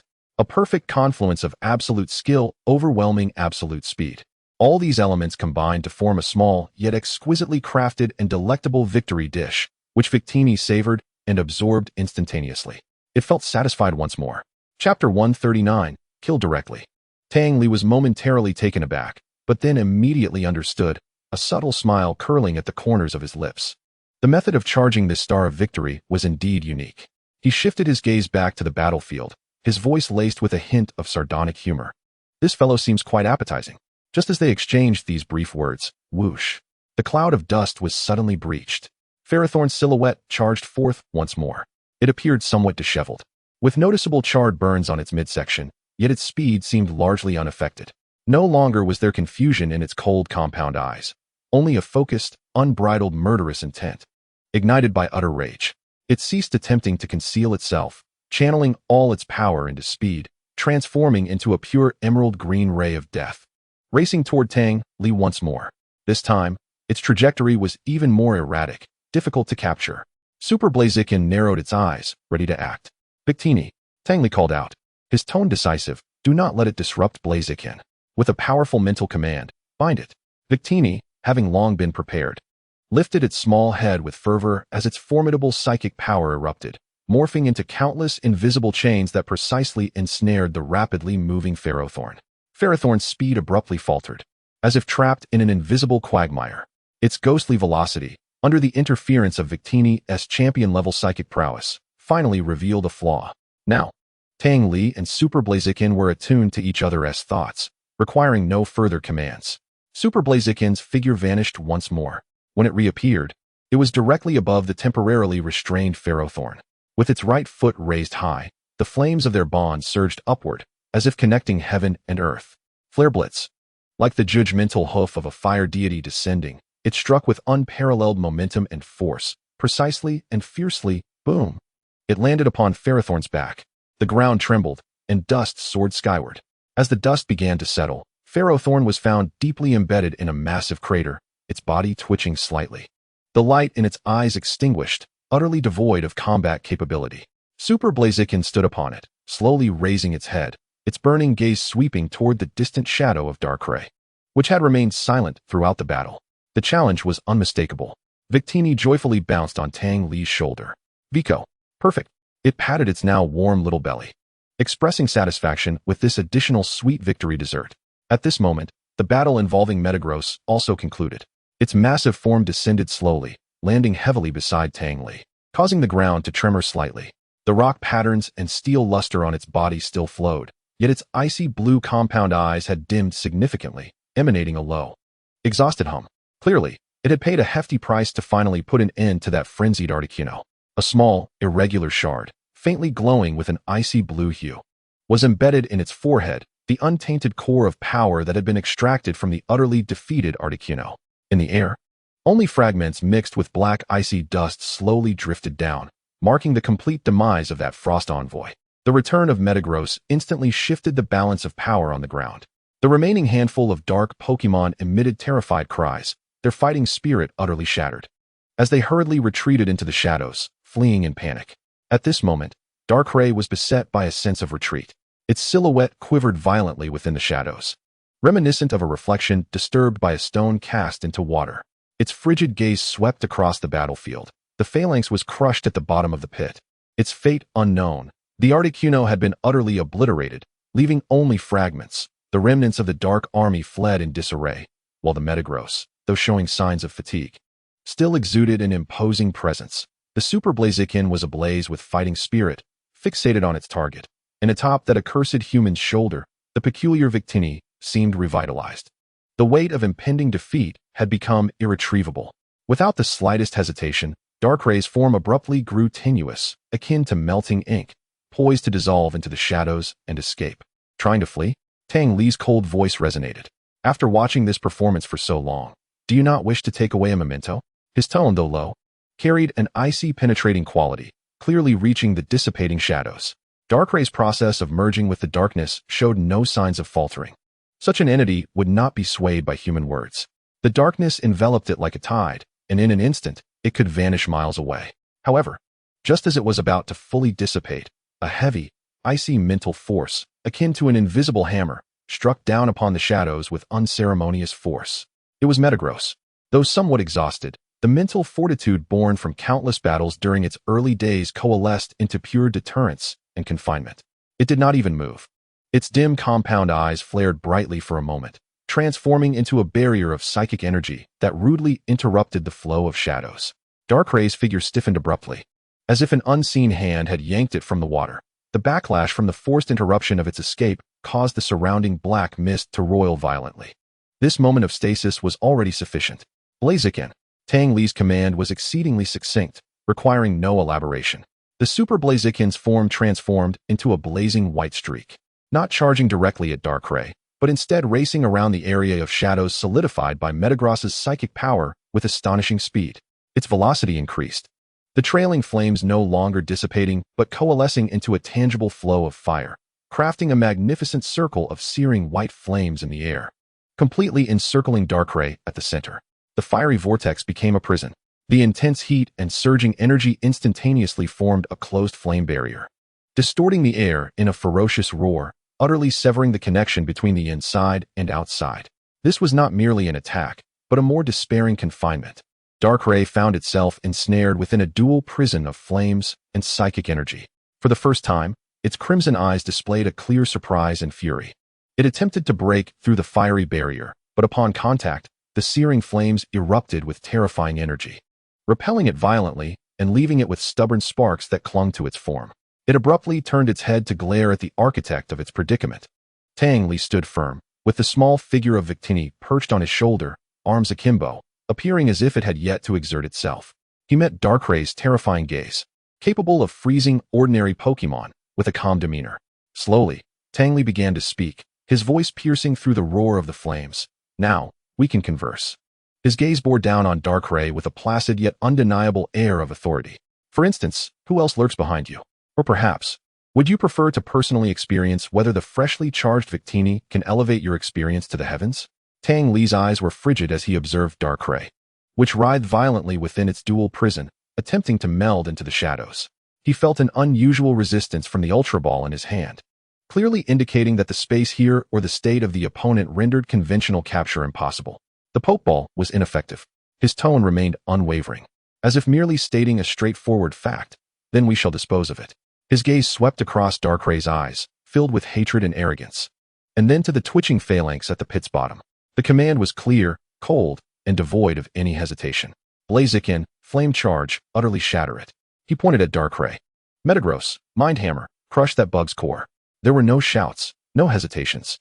The Super Blaziken erupted with unprecedented radiant white light, channeling all its strength and the fire of its bonds into its feet, transforming into a pure beam of destructive white light, no longer merely an attack, but an execution. It descended like divine retribution, precisely crushing down upon Darkray's back. Crack! The clear, agonizing sound of bones fracturing overshadowed even the roar of energy. Darkray's body was utterly distorted and deformed under an inexpressibly terrifying force. The crimson in its eyes shattered, akin to broken red glass, as its stubborn pride was ground to dust along with its very essence. Simultaneously, Metagross's massive form plummeted with chilling intent. Its mind hammer no longer merely a means to incapacitate, but rather to obliterate. The silver comet struck with precision at the core of the phalanx's waist. Bang! The piercing sound reminiscent of shattering crystal echoed forth. The phalanx trembled violently, the light in its compound eyes extinguishing completely. The energy from its shattered core caused its slender body to fracture instantly, collapsing into silence. Two powerful dark auras dissipated rapidly into the air, like punctured balloons. The battlefield fell into a profound silence. As the smoke gradually cleared, it revealed two broken bodies at the bottom of pits, devoid of life, alongside the gradually dispersing black-gray ashes. Chapter 140. The divine battle begins. The flames slowly receded, unveiling the panting figure within. The overwhelming strength brought forth by bond evolution ebbed away like a receding tide, and an intense fatigue swept over Blaziken's entire being. The radiant white patterns on its surface faded, returning to their original orange-red, and its feathered crown drooped, with its chest heaving violently, each breath laden with scorching heat. Its gaze remained sharp, akin to a tempered steel blade, fixated on Darkray within the confines, yet the depths of its eyes betrayed an unmistakable weariness and exhaustion. It struggled to maintain its upright posture, but the slight tremors of its legs and the hazy look in its eyes silently revealed that it had approached its limit. Tang Li approached swiftly, without a hint of hesitation, and gently steadied the wavering form of Blaziken. His touch was tender yet resolute, and he could distinctly feel the residual heat surging within his partner, alongside the lingering weakness from overexertion. Every time, it's thanks to you. Tang Li's voice was low and sincere, devoid of any elation from victory, only heartfelt gratitude and concern. You have done exceedingly well, leave the rest to me. Rest well, you've earned it. From his waist, he retrieved not an ordinary pokeball, but a specially crafted healing ball, its shell glimmering with a warm orange hue. Its center adorned with a gem that flickered like a dancing flame. This specialized sphere could provide immediate recovery and stabilization for a Pokémon upon recall. Flashes of red light pulsed as Blaziken, Tyranitar, Dragonite, and other weary companions were successively drawn into their respective balls. The battlefield fell utterly silent, leaving only the acrid scent of smoke mingled with icy dust, along with the uneven ground, a testament to the fierce battle that had just transpired. Tang Li took a deep breath, suppressing the surging fatigue within him. This was merely the beginning. Those were just the vanguard. The true puppeteers had yet to make their entrance. They were merely testing Tang Li's capabilities. There was no respite granted to him. Perhaps they had grown weary. A profound, indescribable hum suddenly descended from the heavens, not merely affecting the eardrums, but crushing down upon the very soul. The battlefield began to twist violently. Light became bizarre and distorted, as though the world itself was being forcibly reshaped by some unseen force. They were coming. Tang Li shouted fiercely. The colossal metallic creature unleashed a potent psychic force in an attempt to stabilize the surrounding space, yet the invisible pressure was far beyond imagination. Its mental barriers groaned under the unbearable weight, and its massive metallic form was even slightly forced downwards. Victini clutched Tang Li's collar in terror. Its instinctual sense of victory was in frantic alert, yet what it sensed was not a clear and present danger, but rather an overwhelming, suffocating void. The sky was torn asunder. Not the clouds, but reality itself. A massive, irregular fissure appeared out of thin air, within which was not the starry expanse, but an endless churn of grayish-white mist, an absolute void. From that emptiness, a gargantuan and terrifying figure, resembling a fusion of twisted bone wings and shadow, descended slowly. Yveltal. Its mere presence, surrounded by dark red waves of energy, felt akin to the breath of death. Where it passed, the ground instantly lost all color and vitality, transforming into a pale stone of lifeless silence. Life energy was irresistibly drained and consumed, as if it were the very embodiment of the concept of annihilation. Almost simultaneously, beside the rift torn by Yveltal, another more sinister figure silently emerged. It bore no fixed form, appearing as though composed of countless shadows and shattered mirrors. With enormous golden six wings resembling the barricades of a judgment hall, sealing off all directions. 6 blood-red eyes opened indifferently in the shadows. Gazing down upon the insignificant Tang Li, reality around it emitted a wailing lament. The laws of physics became chaotic and unstable, light bent and space layered. Giratina, origin for me. It did not launch an attack. Its mere existence transformed this area into a crevice between it and the realm of reality. A gallows being dragged towards the abyss of antimatter. But this was still not the end. A dark golden beam, composed purely of destructive energy, suddenly plummeted from directly above Tang Li. It did not strike him, but accurately impacted the ground before him. As the beam dissipated, a tall, menacing figure, entirely cloaked in sharp black crystals, resembling a humanoid tyrant, slowly rose. Its core, akin to a black hole, ravenously absorbed all surrounding light, including the death waves emanating from Yveltal and the distorted spatial fragments of Giratina. Its arms were 2 enormous blades glimmering ominously, and merely its presence severed the warmth of energy transmitted by Victini, consuming it. Necrozma, dusk main for me. The Trinity, the end, the void, the devourer of light.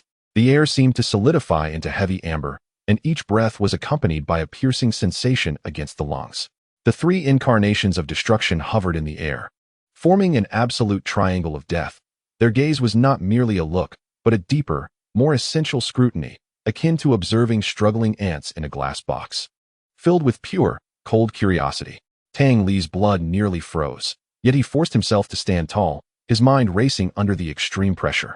The colossal metallic creature stood before him, its psychic shield flickering uncertainly, emitting a harsh, ear-splitting hum on the verge of shattering.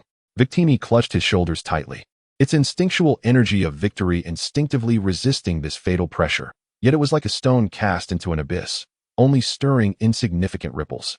The first to act was Necrozma. Its core, akin to a black hole, pulsed slightly. It was not an attack, merely a breath. In an instant, Tang Li felt all light around him.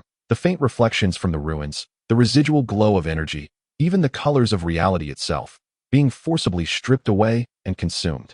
The world plunged into a panic-inducing, blinding darkness, leaving only the ominous glimmers of energy emanating from the 3 deities. Victini let out a cry, its attempt to radiate warmth instantly torn apart and siphoned away. This was merely the beginning. The shadow and shattered mirror form of Giratina quivered slightly, a blood-red eye blinked. The ground beneath Tang Li suddenly became illusory. He felt a terrifying sensation of weightlessness, as if the solid ground below him transformed into the edge of a crumbling cliff. The very fabric of reality wailed, as space was carelessly stretched and distorted like poor-quality fabric. The mental barrier that the colossal creature struggled to maintain was further compressed, almost clinging tightly to Tang Li's body. This was the power of a level 1 deity. Tang Li possessed no ability to resist them, nor dared to entertain even a flicker of rebellion. Chapter 141, Reinforcements arrive. Even as he was ruthlessly manipulated by the 3 level 1 deities, devouring light, distorting space, and extracting life, not a trace of fear rippled in Tang Li's eyes. There was only an absolute calm, forged under extreme pressure. Just as the triangular domain of death was about to close completely, as the barrier of the colossal creature shattered and Victini's light dimmed, time itself froze. Not metaphorically. The death waves unleashed by Yveltal crystallized in midair, like dark red glass. The twisted spatial folds of Giratina remained motionless, resembling a grotesque oil painting. The black hole vortex of Necrozma that consumed light ceased its pulsing. All was silent, leaving only thought. In the next moment, the river of time, which had been frozen, thunderously resumed its flow, yet the situation had irrevocably changed. A brilliant diamond storm rose without warning, akin to a galaxy composed of billions of perfectly cut diamonds, striking precisely upon the distorted realm of Giratina. That power, capable of unraveling existence, was forcibly interrupted and frozen by this pure and unyielding spatial force. Palkia emerged from the rippling waves of space, its azure dragon form embodying the laws of the cosmos. its roar shattering the shackles of space. Almost simultaneously, another force acted upon Tang Li and his Pokémon. The life energy siphoned by Yveltal seemed to rewind, flowing back into their bodies in a manner contrary to nature. The strength they had lost to the declaration of death was instantly restored, even more potent than before, and the lifeless, pale earth touched by the death waves strangely revived with a minuscule, yet genuine vitality. Dialga rose from the flowing river of time, its bronze metallic body bearing the weight of time itself. Its very existence corrected the life scale distorted by annihilation. The gods of space and time, sent by the creator deity Arceus, descended to protect Tang Li and maintain the balance of the universe. For the first time, the three incarnations of destruction exhibited a noticeable emotional fluctuation, not fear, but a cold anger, disturbed by the intrusion. Their gazes shifted from Tang Li to the newly emerged Supreme Guardians. The sacred triangular confrontation was abruptly shattered, transforming into a far more chaotic and grandiose battlefield of divine proportions. The laws began to clash, space fractured and reformed, the flow of time became erratic, and the forces of life and death annihilated one another. At the very center of this maelstrom where gods contended, Tang Li gradually moved his body. How intriguing this situation was. In the next moment, a gem of deep indigo, reminiscent of an endless abyss and seemingly pulsating with tidal movements, appeared in his hand. The power of eternity, originating from life and embodying the forest's blessing that connects all beings, was intricately infused within it. This was not intended to awaken, but rather to construct and simulate. The gem erupted with a vast azure radiance, as an unfathomable, monumental will, echoing the oldest trenches of the planet, was perfectly replicated and projected. The light did not coalesce into a tangible form. Instead, it transformed behind Tang Li into an immensely large, vividly detailed phantasm exuding the primal pressure of the ocean. A spectral image of the original Kyogre. This illusion was so lifelike that the towering waves, the damp scent of torrential rain, and the ethereal songs of whales were all mimicked with exquisite fidelity. Even the distinctive fluctuations of the primordial sea were briefly simulated, causing the sky to darken momentarily, as if raindrops were about to fall. This illusion, capable of deceiving the senses, derived from the true gem and the highest mastery of the power of eternity, represented an absolute provocation more pungent and intolerable than anything else for another supreme being. Almost the instant the phantasm took shape and the breath of the ocean permeated the air, a roar, far more furious and primal than any preceding growl, erupted from the distant horizon. The fury contained in that voice instantly overwhelmed the cacophony of the divine battle. Boom, boom, boom. The earth began to tremble violently as a colossal entity charged forward with an unstoppable momentum, transforming every inch of land it traversed into boiling lava. A path of golden-red devastation spreading at a terrifying speed towards the heart of the battlefield.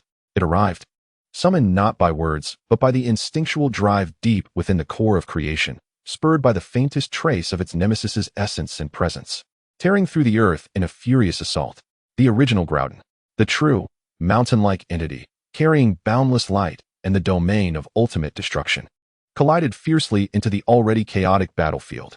The scorching sunlight instantly dispelled the illusory dampness of the ocean, distorting the vast phantasm of Kyogre, as the genuine law of drought crushed all illusions. Groudon's golden glowing eyes immediately locked onto the three gods of destruction radiating an obnoxious aura in the sky.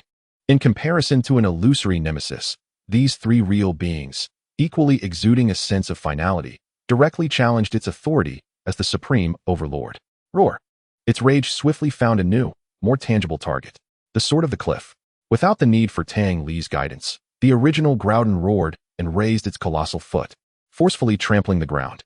Countless massive stone blades, entwined with destructive energy, surged upward not to pierce an illusion, but like hellish spears, violently thrusting from the boiling lava-laden earth towards the three gods of destruction in the sky.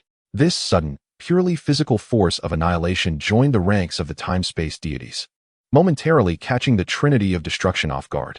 Tang Li stood atop the colossal beast, observing the dissipating phantasm of Kyogre and the genuine arrival of the original Groudon, successfully directed toward the correct target and let out a long, relieved breath. The bait had been cast, and the fish had taken the hook. His plan had succeeded. With a lifelike illusion, he had lured a truly formidable entity capable of altering the tide of battle, an enraged Leviathan. Now, it was a 3-on-3 match. With this one having arrived, How far could the other be? Chapter 142, The Azure Gem. Almost simultaneously as the sword of the cliff of the original Groudon struck the domain of the Trinity of Destruction, the heavens tore apart. Not in the bizarre distortion of space by Giratina, nor in the brilliance wielded by Palkia, but in a more direct and violent rending. In the firmament above, the clouds were violently ripped apart by an invisible pair of colossal hands. The endless sea did not surge forth, but cascaded down like a torrential flood from the Milky Way, carrying the extreme cold and high pressure from the deepest ocean depths.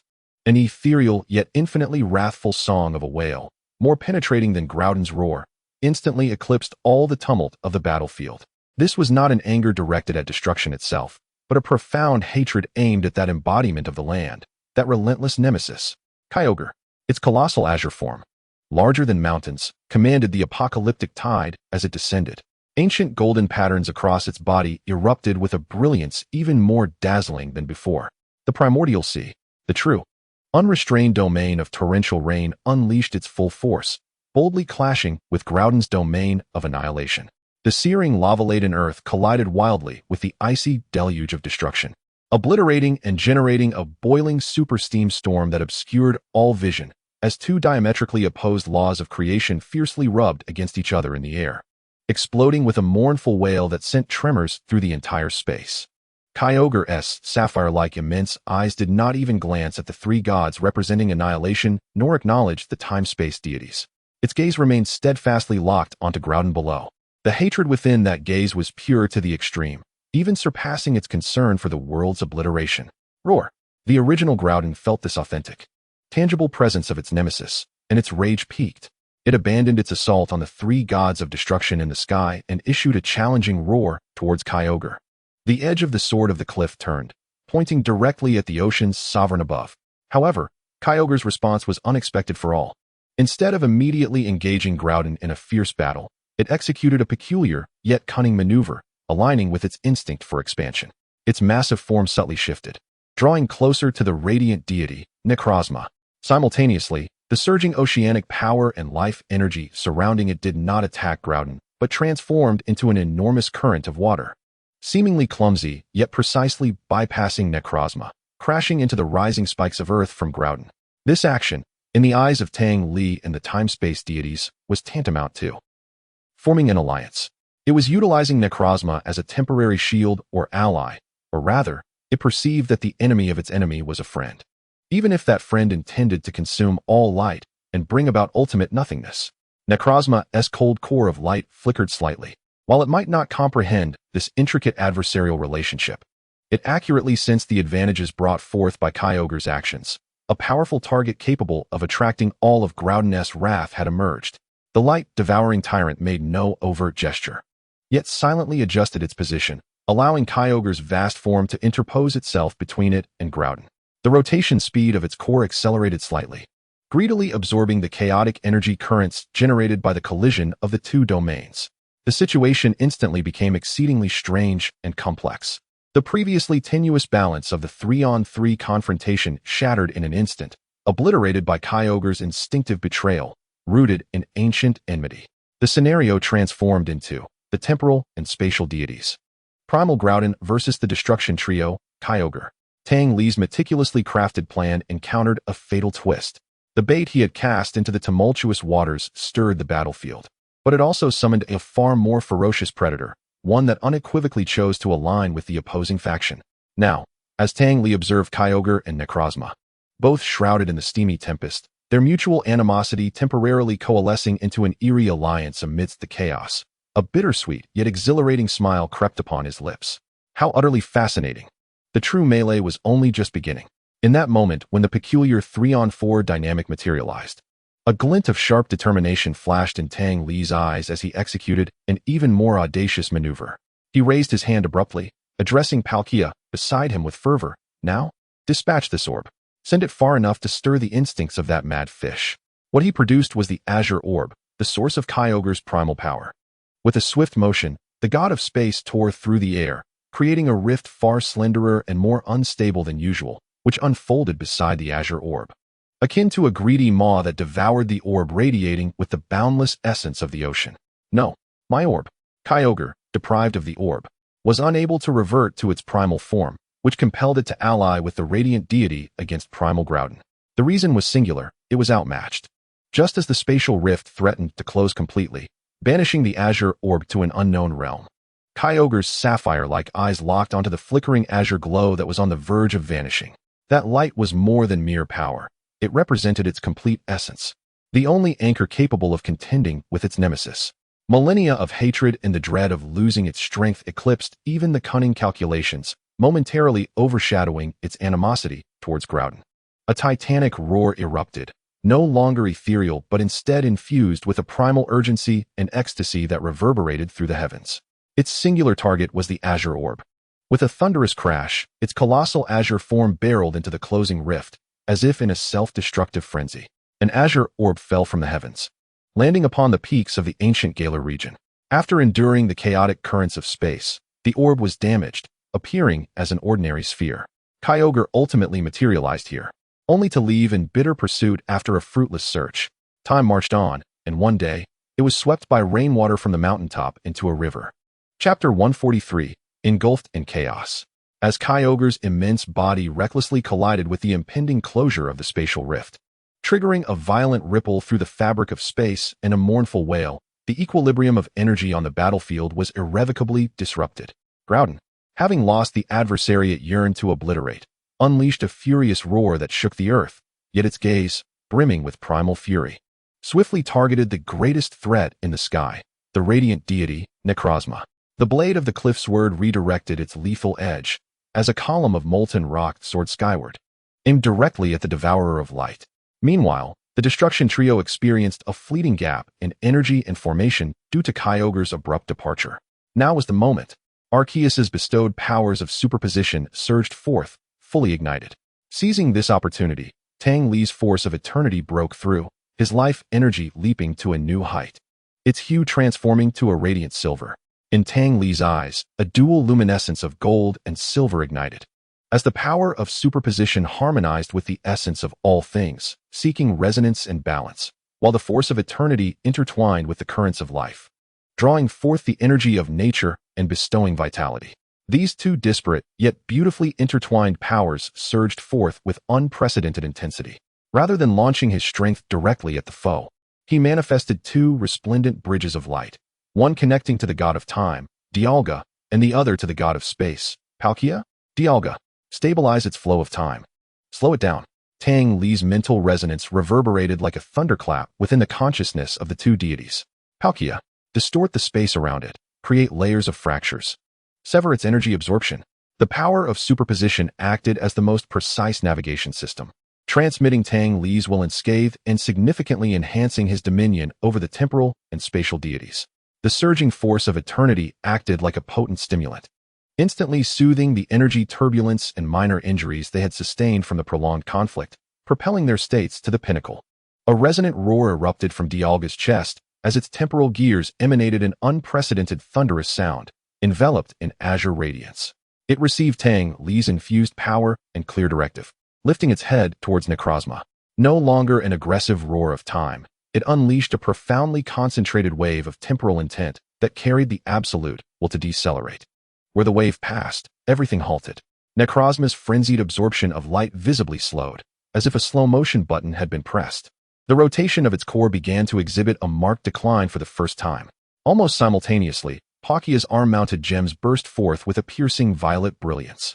Comprehending Tang Li's intent, instead of directly assaulting the remarkably resilient Necrozma with its spatial rend, it employed its spatial authority to instantaneously fabricate countless layers of warped barriers between Necrozma and the external energy sources.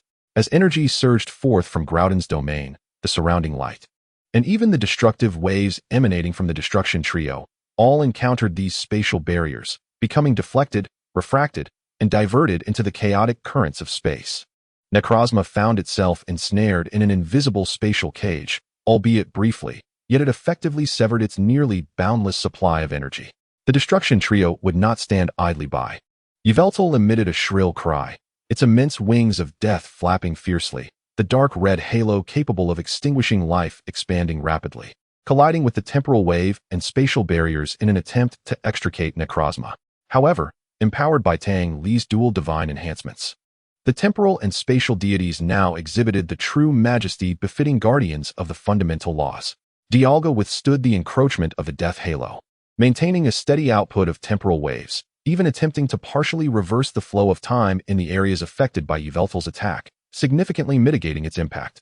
Palkia, multitasking with finesse, maintained the spatial barriers confining Necrozma while deftly wielding its arms to slice the encroaching death halo, banishing it into the rift. The tide of battle shifted dramatically. The precarious situation, tilted by Kyogre's betrayal, found itself momentarily stabilized under Tang Li's precise and audacious support, resulting in a highly advantageous scenario for the temporal and spatial deities. Necrozma's actions and energy absorption were significantly curtailed, while the offensive of the Destruction Trio was staunchly repelled, even countered. Yet it was not enough. Tang Li gritted his teeth, feeling the two powers within him surge forth like a torrent unleashed, simultaneously conveying his message to the two deities: suppress it. Create an opportunity for me. An opportunity close to it. His objective was the faint, elusive wave of Lunala's consciousness emanating from the core of Necrozma. Only by making contact with the core could his superposition power truly manifest its potential. The dual deities of time and space unleashed a thunderous roar that reverberated through the cosmos, as the laws of time and space were propelled to their utmost limits by Tang Li's amplification. The entire battlefield seemed to transform into a realm of pure light and darkness, a chaotic vortex where time and space clashed violently, forcefully suppressing the torrent of destruction that signified the end.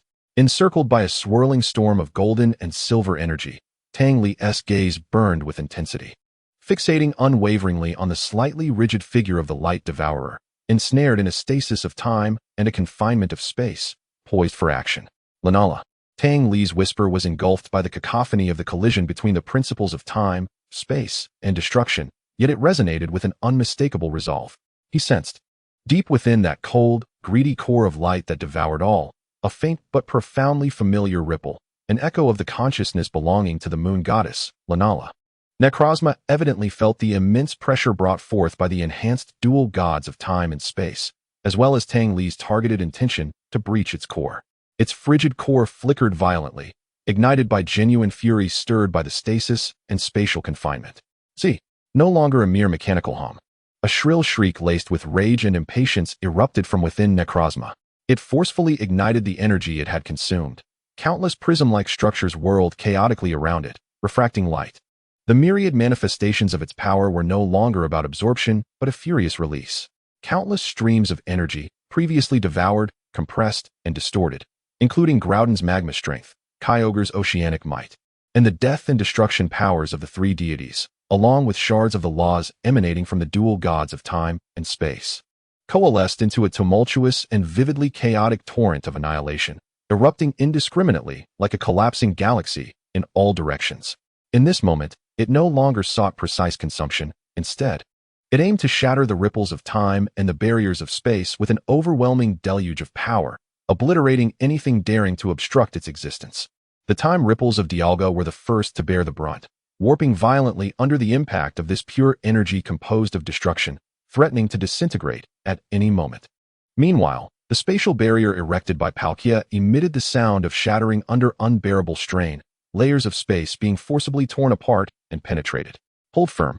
Tang Li's eyes blazed with a radiant golden hue as he unleashed a reckless torrent of both the powers of transcendence and eternity to stabilize the authority of the dual gods of time and space. He was swept by the edges of the destructive torrent, his energy shield shattered in an instant, blood spewing forth, yet he did not retreat a single step. Rather, his gaze sharpened with greater resolve. Now is the moment. Necrozma, in its fervor to unleash its power, briefly loosened its absolute grip on its core, allowing Lunala's consciousness to flicker into clarity for the briefest of instants.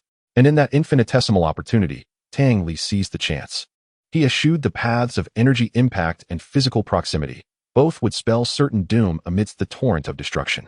Instead, he summoned all of his transcendental power, intertwining it with a thread of eternal life energy, forging a bridge of pure consciousness that transcended the barriers of space and the chaos of energy, plunging directly into the deepest recesses of Necrozma's light core. Lunala, awaken. This was not merely a sound, but the most primal cry of consciousness. The the direct invocation and harmony of transcendental power with the essence of life. Boom! Tang Li's consciousness seemed to collide with an ocean of absolute light, where up and down, left and right ceased to exist, leaving only an infinite expanse of blinding, cold radiance, each ray greedily absorbing and assimilating all foreign consciousness. This was the essence of Necrozma's will, pure, voracious light. At the heart of this luminous purgatory, a faint, cool glimmer, akin to a waning crescent moon, flickered with great difficulty, as though it might extinguish at any moment. That was Lunala, her consciousness tightly bound, entwined, and devoured by Necrozma's tyrannical will, nearly reduced to the last vestiges of her true essence. Tang Li's bridge of consciousness boldly pierced through the obstacles of the voracious light, will, precisely connecting with that flicker of crescent brilliance. In an instant, a torrent of images and emotions surged into Tang Li's awareness. Necrozma's ultimate craving for radiance and the anguish born from its absence. Lunala's shock and struggle upon being ambushed and consumed.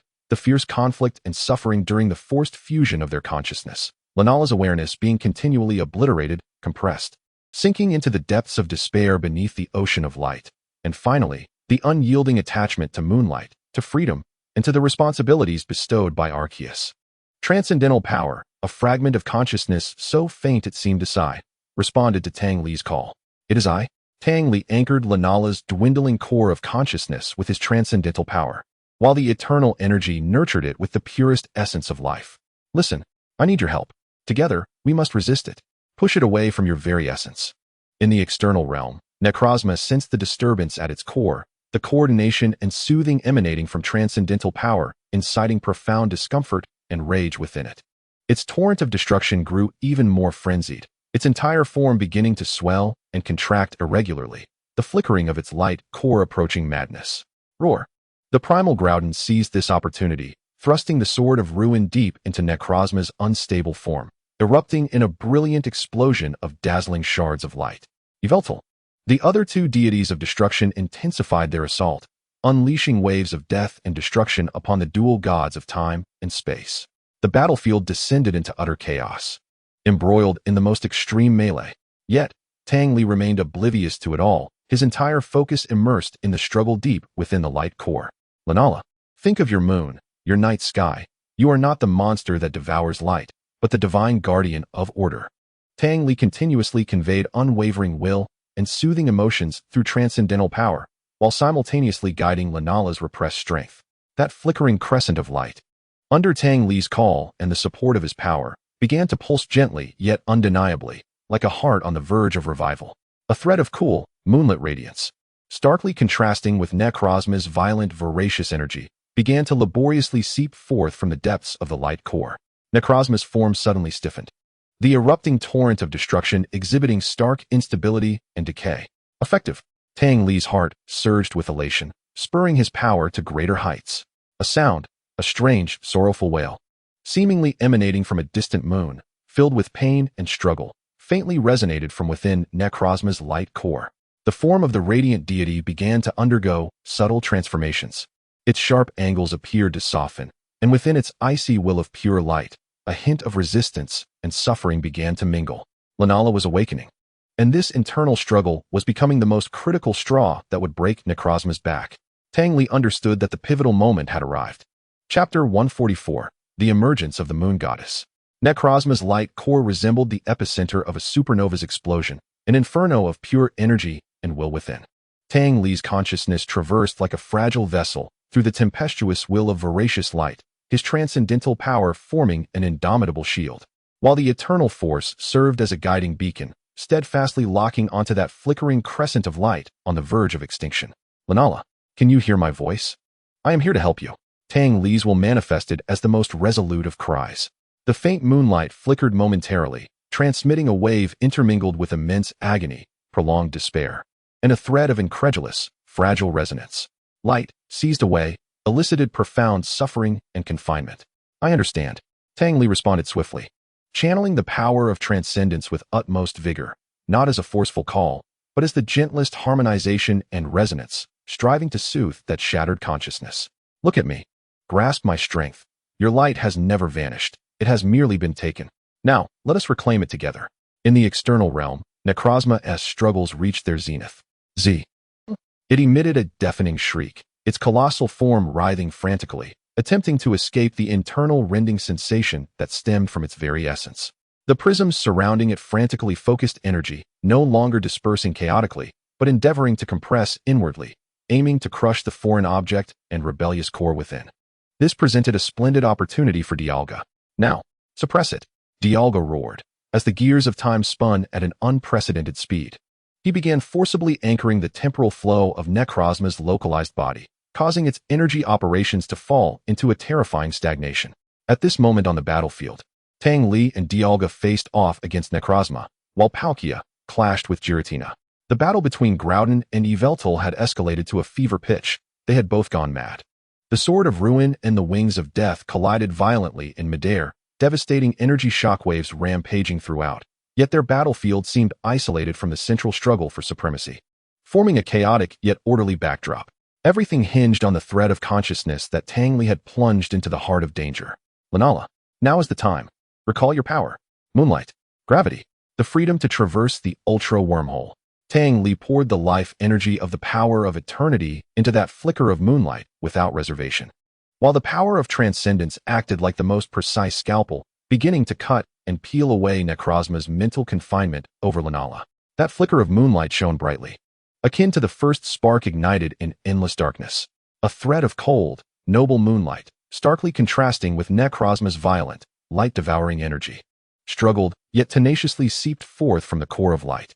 A sound emerged, akin to a distant wail from the far side of the moon, ethereal and laden with boundless grievance and fury, clearly emanating from Necrozma's core of light. Effective. Necrozma's body convulsed violently. One half continued its frantic attempt to consume light, while the other half, the contours of Lunala's wings and torso, began to flicker erratically, striving to break free from the prism's constraints and revert to the elegant form of the moon goddess. Its form flickered wildly between the dusk wings and the moon goddess. Exceedingly unstable. Not enough. Push it out. Tang Li felt Lunala's consciousness responding, guiding with all his might. However, Necrozma's instinct for survival, or rather its insatiable thirst for light, erupted to its utmost limit. Realizing it could not immediately crush the internal threat, it executed a frenzied maneuver, relinquishing most of its defenses against the external world, channeling nearly all its energy and willpower inwardly towards Tang Li and Lunala. Danger. Tang Li's corporeal form expelled a mouthful of blood, his complexion paling instantly. He felt as if that thread of consciousness had been cast into the core of a star, on the verge of complete evaporation. At this critical juncture, Lunala's consciousness sensed the imminent destruction threatening Tang Li. The long-suppressed yearning for freedom and the fury against the usurper finally erupted in its entirety. That flicker of moonlight transformed from a mere flame into a miniature yet incredibly clear full moon, suddenly rising within the very center of Necrozma's core of light. Moonlight erupted. The icy radiance no longer seeped. Instead, it exploded forth from within as if a dam had broken. This was not an aggressive energy, but rather the purest force representing the fundamental laws of moonlight.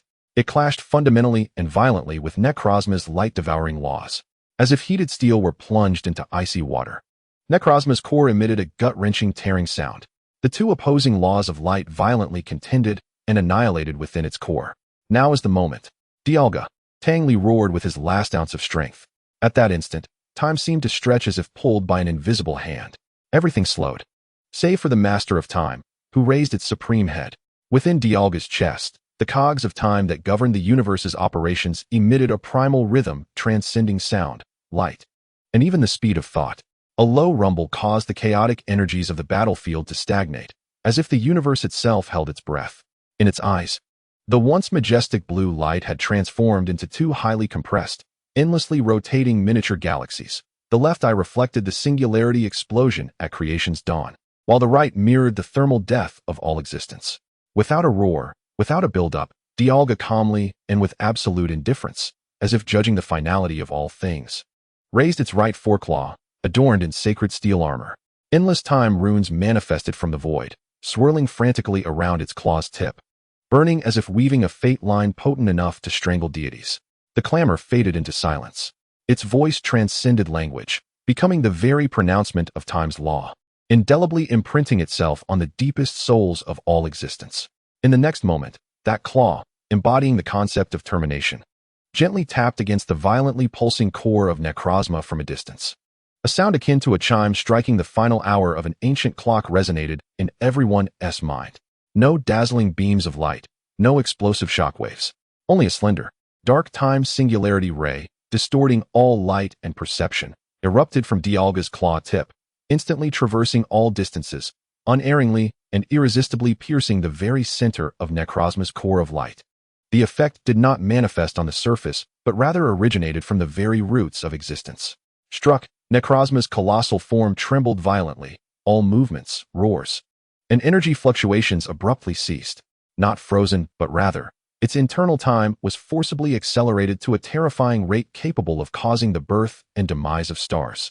The radiant yet violent prism light surrounding the god of light, centering on the point of impact, visibly dimmed, fading to a gray pallor, as if countless gray dust particles instantaneously covered its entire being, robbing it of all color and vitality. The indestructible prism shell, as if battered by cosmic storms, became mottled, ancient, and riddled with the scars of time, even beginning to silently flake away, transforming into cosmic dust, its form devolving from divinity to that of an ancient fossil. The once all-consuming, fearsome light-devouring energy field collapsed instantly, as if its very backbone had been extracted, dissipating into a void of absolute nothingness, devoid of all power. Resembling a thermodynamic endpoint of utter silence. No sound escaped, for its vocal process had long been completed and ended in an instant under the accelerated passage of time. The god of light stood frozen in place, like an ancient statue, gray and on the brink of shattering, forgotten in the cosmic corners of time. Dialga slowly retracted its forelimbs, an almost imperceptible stiffness accompanying the motion. The two miniature galaxies swirling in its eyes abruptly extinguished, reverting to a serene blue, yet lacking the prior brilliance and majesty, revealing instead a hint of profound fatigue. The time runes enveloping its form did not fade quietly. Rather, they flickered like a candle struggling against the wind, ultimately wrestling to vanish into the void. A deep, resonant hum, akin to an ancient sigh, emanated from its chest, a mournful echo resulting from the burdensome operation of time's gears.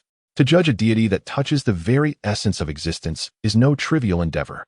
With a single strike, it had nearly aged a formidable god to its end, yet this came at a considerable cost.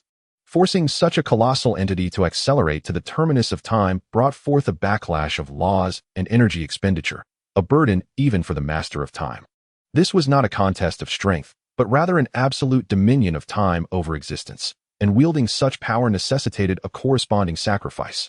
In this ultimate decay and silence, the imprisoned moon at last faced no barriers.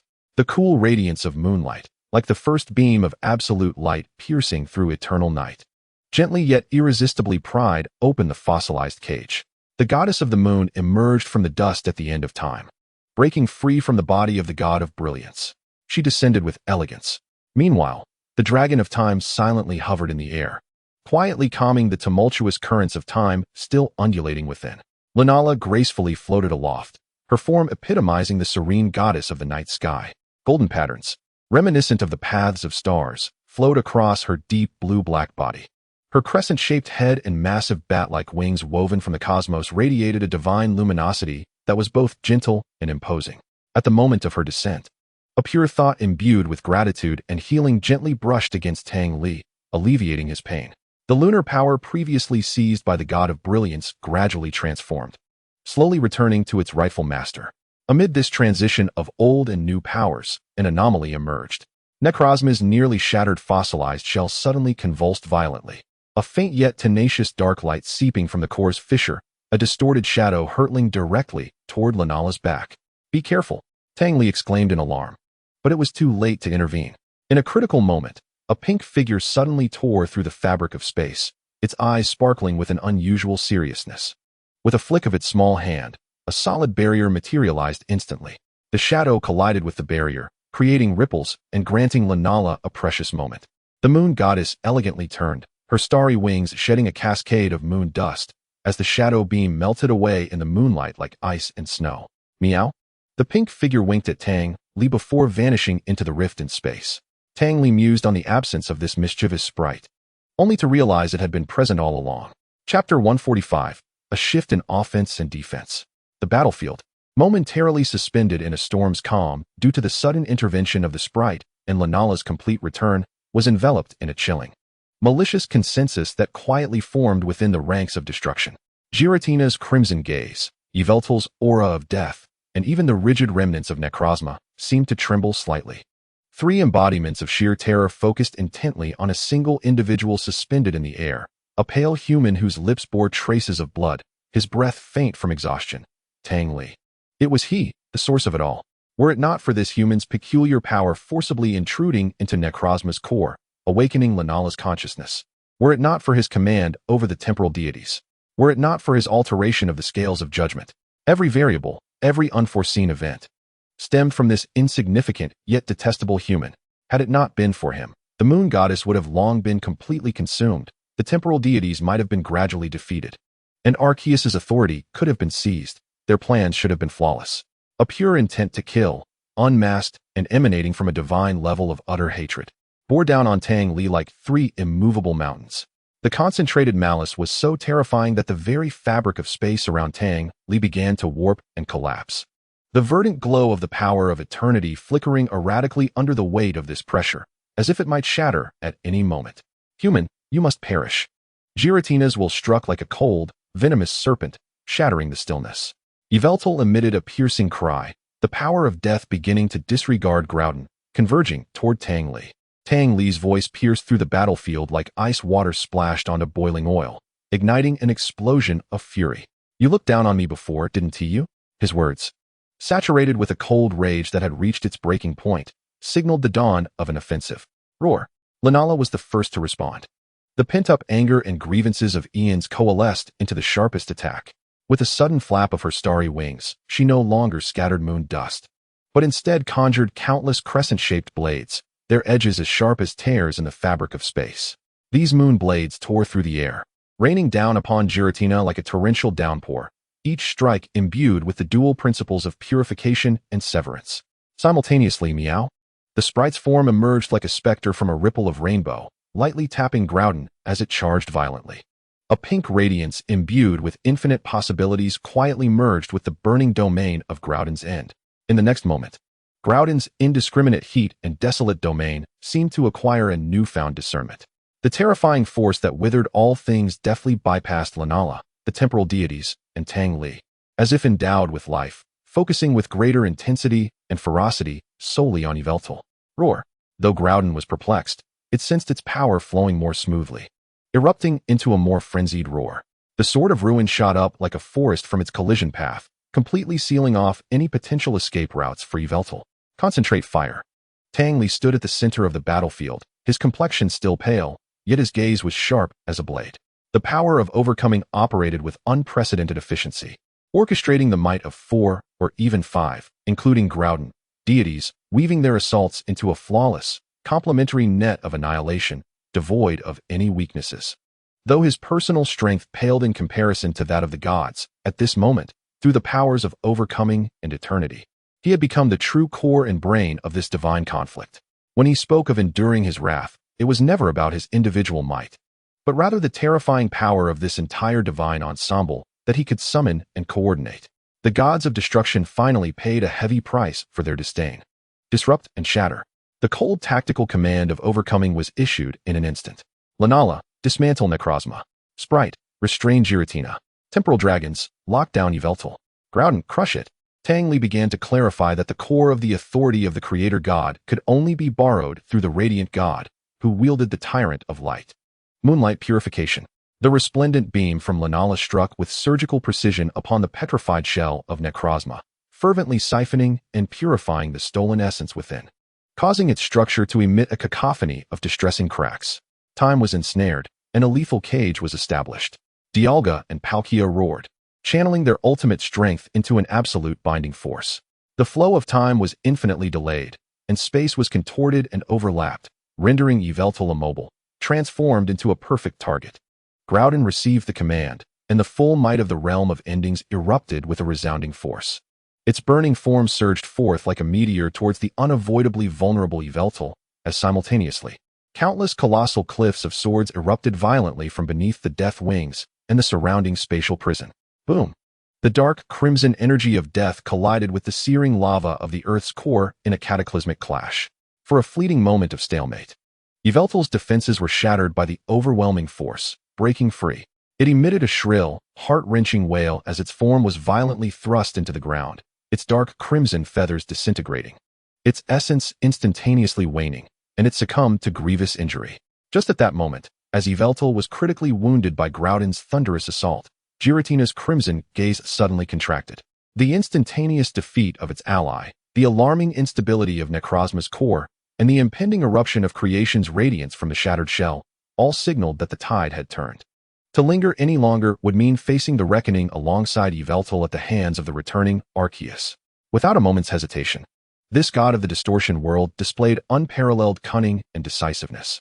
It made no attempt to rescue Yveltal. Instead, its colossal shadowy form abruptly spun backward, generating violent spatial ripples that were not mere fluctuations, but rather the entrance to its absolute domain, the distortion world.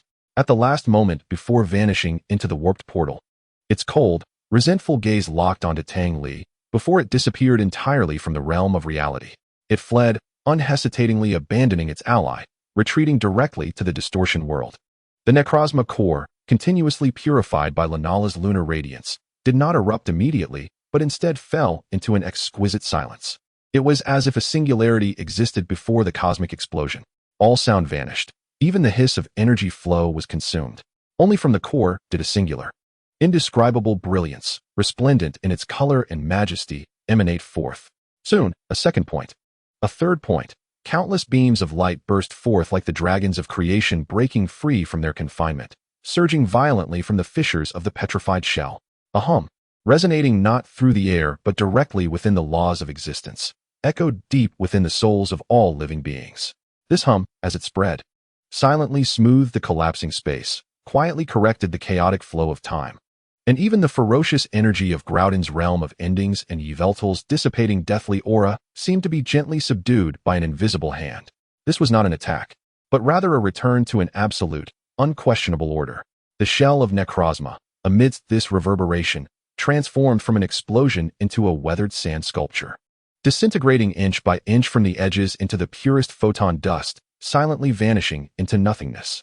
At the center of this obliteration, the light grew ever more radiant, ultimately coalescing into an immensely vast, intricately complex golden rune that slowly began to spin. This rune encapsulated the powers of life, creation, order, and the origin of all things. The god of creation manifested. The brilliance of the rune reached its zenith, then suddenly contracted inward. An endless radiance coalesced into form, revealing first the trunk resembling a sacred cross-shaped wheel, exuding an overwhelming aura that suppressed all laws. Following this, 17 elemental tablets appeared like summoned stars from the void, surrounding it and establishing a complete cycle of creation's laws. Ultimately, the majestic, tranquil figure of Arceus, imbued with unparalleled authority, fully descended upon this world that he had nearly lost. His forelegs gently touched the void, sending ripples outward as the shattered earth began to self-repair as if imbued with life, and the scorched soil sprouted vibrant green shoots. His calm gaze swept across the battlefield. He beheld the gravely wounded Yveltal, gently restrained by the power of the laws.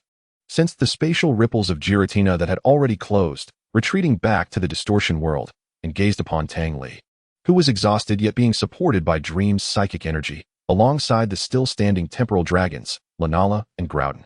His return was not merely a simple escape, but a reweaving of the laws, the ultimate adjudication of order over chaos.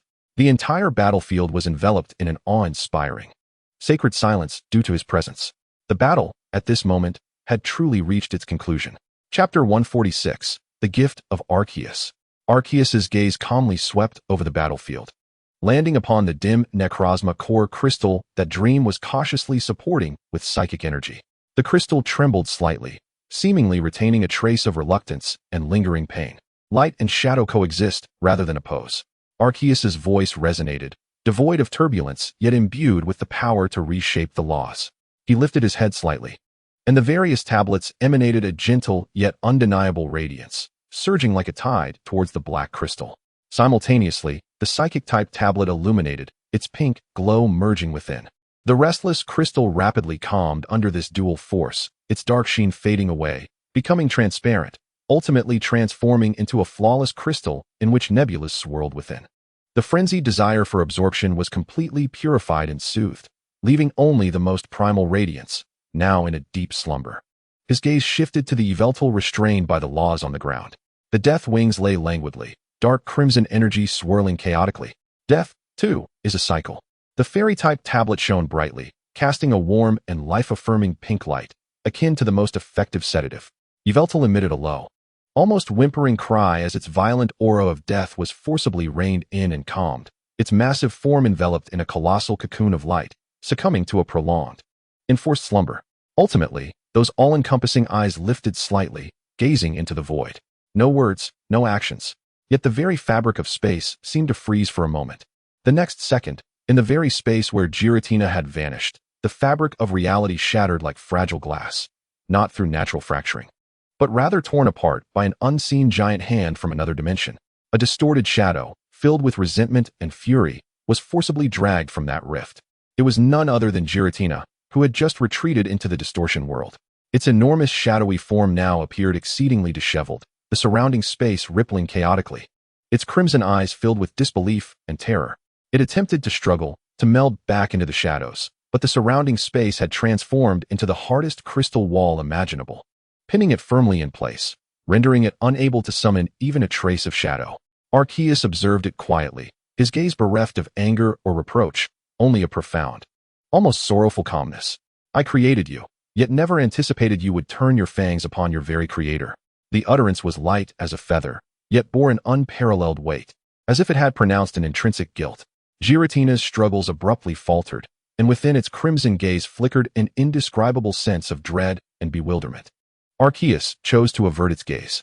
The normal type plate glimmered faintly. Since the distortion world has led you astray, Arceus's voice resumed its absolute authority and chill. I shall sever your ties to this realm. In the void of annihilation, contemplate the essence of boundaries. A beam of light, pure to the ultimate degree and beyond description, descended from the heavens, not as an assault, but more akin to a stripping away and banishment. The beam enveloped Giratina, which emitted a heart-wrenching wail, its form visibly becoming ethereal as its profound connection to the distortion world was brutally severed and extracted. Immediately beside it, a space fissure, unlike the entrance to the distortion world, erupted with an aura of utter void and deathly silence. Beyond that fissure lay an absolute emptiness where time and space lost all significance. With its energy drastically depleted, Giratina, breathless and diminished, unhesitatingly cast itself into the chasm of oblivion. No. A final roar, steeped in despair and reluctance, echoed from the fissure before it snapped shut abruptly, as if it had never existed. The battlefield fell into an eerie silence. All beings, including Tang Li, held their breath. Only then did Arceus slowly turn its gaze to Tang Li, as if it had merely dealt with a trivial domestic chore. I never anticipated that you would ultimately succeed. Tang Li pressed the button on his Pokeball, releasing his Pokémon. Victini, swollen and now asleep, would likely awaken with exponentially enhanced abilities. It was all thanks to everyone's strength. I alone could not have vanquished them. A radiant glow enveloped Arceus, the verdant light of the life plate cascading gently. Tang Li's Pokémon, Dragonite, Metagross, Tyranitar, Swampert, Salamence, and Blaziken, instantly healed, their essence refined, and their potential significantly ignited, their presence visibly strengthened. Soon after, the normal-type plate illuminated, and a concentrated beam of light infused Tang Li's being. His powers of overcoming and timelessness were fundamentally enhanced, his mental pathways expanded and fortified, and his life perception sharpened. This was a complete elevation of his foundational bonds. Dialga and Palkia lowered their heads, their surrounding energies of time and space visibly dimmed, revealing an unprecedented fatigue. Soon, let Dialga and Palkia escort you back to the time and space you rightfully belong to, Arceus stated. No sooner had the words left its mouth than the time plate and space plate ignited simultaneously. Streams of silver and purple energy gently flowing into the bodies of the two deities. Thank you, Tang Li expressed sincerely, feeling the overwhelming gifts bestowed upon his Pokémon. Will you accompany me? Mew joyfully bobbed its head, executing an agile somersault in midair, its wide eyes sparkling with pure curiosity and anticipation. It pointed at Tang Li, then gestured toward the distance, finally mimicking a flying motion.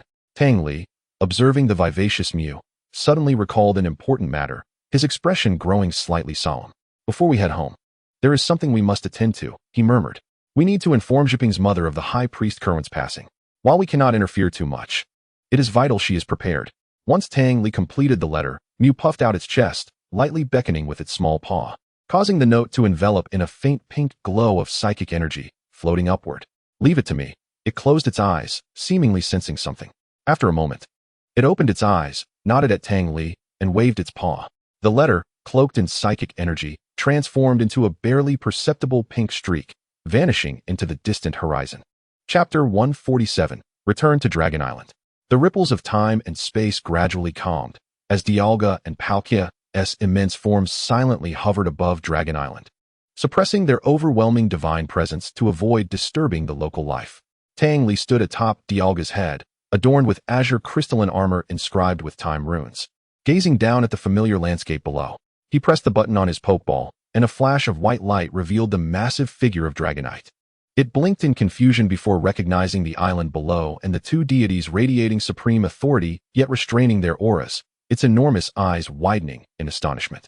This is Dragon Island. Dragonite emitted a disbelieving hum. Indeed, Tang Li chuckled, patting its broad wing. You might say this is a grand homecoming. His tone carried a hint of nostalgia and jest. To return home atop a first-tier deity, receiving the blessings of the creator god, such an honor was once unimaginable. Dragonite quickly grasped the situation, an indescribable surge of excitement and pride swelling within. It tilted its head back, puffed its chest, and let forth a thunderous roar that shattered the clouds, reverberating across the entirety of Dragon Island. Roar. I have returned. This exuberant and glorious shout instantly shattered the tranquility of Dragon Island. Countless dragon-type Pokémon were stirred, peeking out from their nests, forests, and lakes, drawn to the sound.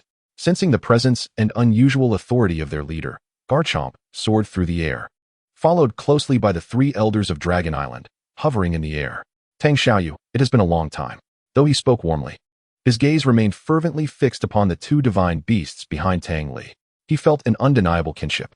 No need for pleasantries. Tang Li nodded slightly, succinctly stating, "Let us proceed directly to the volcano." No sooner had he spoken than the space gem on Palkia's arm glimmered momentarily. The surrounding scenery blurred and twisted, as if space itself were being folded by an invisible hand.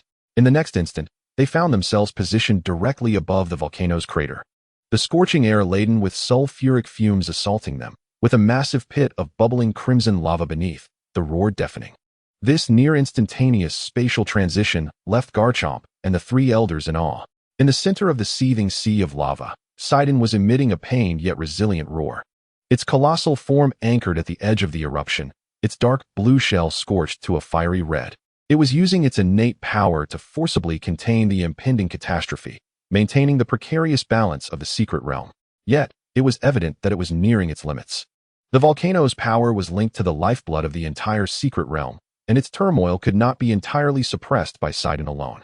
Dialga's time diamond suddenly erupted with a brilliant azure light, a torrent composed purely of temporal laws flowing precisely into the volcano's core, attempting to stabilize the raging energy tide at a relatively tranquil point in time. Simultaneously, Palkia intervened, the pearl upon its shoulder radiating magnificently. As the pinkish-purple spatial power began to weave and endeavor to carve out a subspace channel to divert energy without compromising the structure of the secret realm, Mew also decided to take action. He discerned that the root of the predicament in this realm was not merely an imbalance of energy, but rather a deeper disruption of the world's veins, vital to the existence of this secret domain, caused by the volcanic upheaval. In the next moment, an incomprehensibly vast, gentle, life-filled will, imbued with the power to restore, transcended the barriers of space and gradually descended. It was as if countless invisible, emerald-like tendrils extended from the void, gently permeating the volcano, the land of Dragon Island, and every corner of this secret realm. Under the influence of this primordial force from the world's essence, the tangled and chaotic energy currents within the volcano were tenderly untangled and realigned. The fragile barrier between the secret realm and the world was fortified and nourished, and the land, on the brink of withering due to rampant energy, was revitalized with newfound vigor. The twin gods of time and space stabilized the energy of the volcano, while Dream conjured a connection between this secret realm and the primary world. The underlying issue of the volcano ultimately stemmed from the friction between the two worlds. As the roots of the world tree gently and steadfastly burrowed into the depths of Dragon Island's earth, An unprecedented sense of solidity replaced the earlier precariousness. The volcano ceased its roar. The deep rumbling transformed into the steady and powerful heartbeat of the earth, pulsating rhythmically. The once turbulent crimson lava now flowed serenely like a docile river within the vast caldera, radiating a comforting warmth. The glaring crimson on Sidolian had completely faded, revealing a dark blue metallic shell that shimmered with a steady luster in the glow of the lava. Gratefully glancing at the presence in the sky, it adjusted its posture comfortably, sinking deeper into the warm lava, as if submerging into a soothing hot spring, plunging into an immensely deep and tranquil slumber. The duty of the guardian remained unchanged, yet it transformed from a heavy shackle into a serene watchfulness that coexisted with the solid earth. The collaboration of the three supreme beings, seemingly effortless, fundamentally reshaped the laws of this place. For them, it was no arduous task. The suspended Sharpedo and the three elders remained enraptured by the near-creation spectacle, their spirits swaying, finding it difficult to maintain composure. They gazed at the slumbering Sidolian, sensing the unprecedented solid pulse of the earth beneath their feet, and ultimately, their complex gazes fell upon the youth who had gracefully leaped down from the head of the god of time and space, landing lightly upon the back of the Dragonite. The Sharpedo stepped forward, no longer in a tone of equality, but with genuine respect, bowing deeply to Tang Li. Mr. Tang, leader of the Dragonite. Dragon Island owes you an everlasting debt of gratitude. His voice quivered with emotion. This gratitude was not solely for quelling the volcano, but for bestowing upon our clan an eternal homeland. The roots of the world tree have taken root, establishing a profound connection with the primary world, which signifies that the secret realm of Dragon Island shall bid farewell to its fragility and detachment, thus becoming infused with energy, eternal and unyielding. What an immense gift this is. Tang Li smiled slightly, raising his hand in a gesture of modesty. Elder, you flatter me. The Dragonite is my family, and its homeland is naturally a place I must protect. Dragonite, you stay on Dragon Island for a while longer and accompany your family. I must return home first. Hom. Tang Li chuckled, patting him once more. After assisting, the twin gods of time and space left this world, leaving behind a communication device, stating they could be summoned if needed. His gaze swept across the sky, as if he could still perceive the two departing great beings. After bidding farewell to the Dragonite and its elders, Tang Li was instantaneously transported back home by dream. Chapter 148, The Taste of Home. A few hours later, Tang Li's figure quietly appeared in the brightly lit living room of his villa. Beside him, Dream floated curiously, gliding through the air. The living room was warm and quiet, yet a pervasive sense of long-suppressed anxiety lingered in the air. Mom and Dad, I'm back. Almost the instant he appeared, Tang Li's mother sprang up from the sofa, her eyes instantly glistening with tears, and she rushed forward to embrace him tightly. Tang Li's father stood nearby, still holding what seemed to be a file he was handling. But his furrowed brow and the creases unconsciously formed on the paper revealed his emotional state. He gazed deeply at Tang Li, his sharp eyes scanning him up and down. And only when he confirmed his son was unharmed did his tense expression relax slightly. He stepped forward, saying little, but gave Tang Li's shoulder a firm, heavy pat. His voice carrying a barely perceptible hoarseness. It's good to have you back. Remember to call your grandparents later. Let them know you're safe. Hom. Tang Li responded softly, feeling the reassuring warmth of his father's hand, yet his gaze fell upon his mother's tear-streaked face. The suppressed worry and fear she had endured pierced through the slightly detached defenses of his heart, like a fine needle. A bittersweet mix of guilt and relief surged in his nostrils, causing his eyes to uncontrollably warm. He took a deep breath, as if to imprint the essence of home deeply into his lungs. Then, with a barely perceptible catch in his voice, said softly to his mother, Mom, I'm hungry. This statement seemed to act as a magical switch. Tang Li's mother paused momentarily, then suddenly appeared infused with boundless energy. All her anxieties and tears instantly replaced by a more powerful instinct, the instinct to care for her child. She immediately released him, hastily wiped her eyes, and exclaimed repeatedly, Oh, good, hungry, good, hungry, good. I'll go heat up some soup for you. I've been simmering it on the stove. It's your favorite winter melon and pork rib soup. Speaking in a flurry, she hurried off to the kitchen, her steps slightly unsteady, yet brimming with lightness.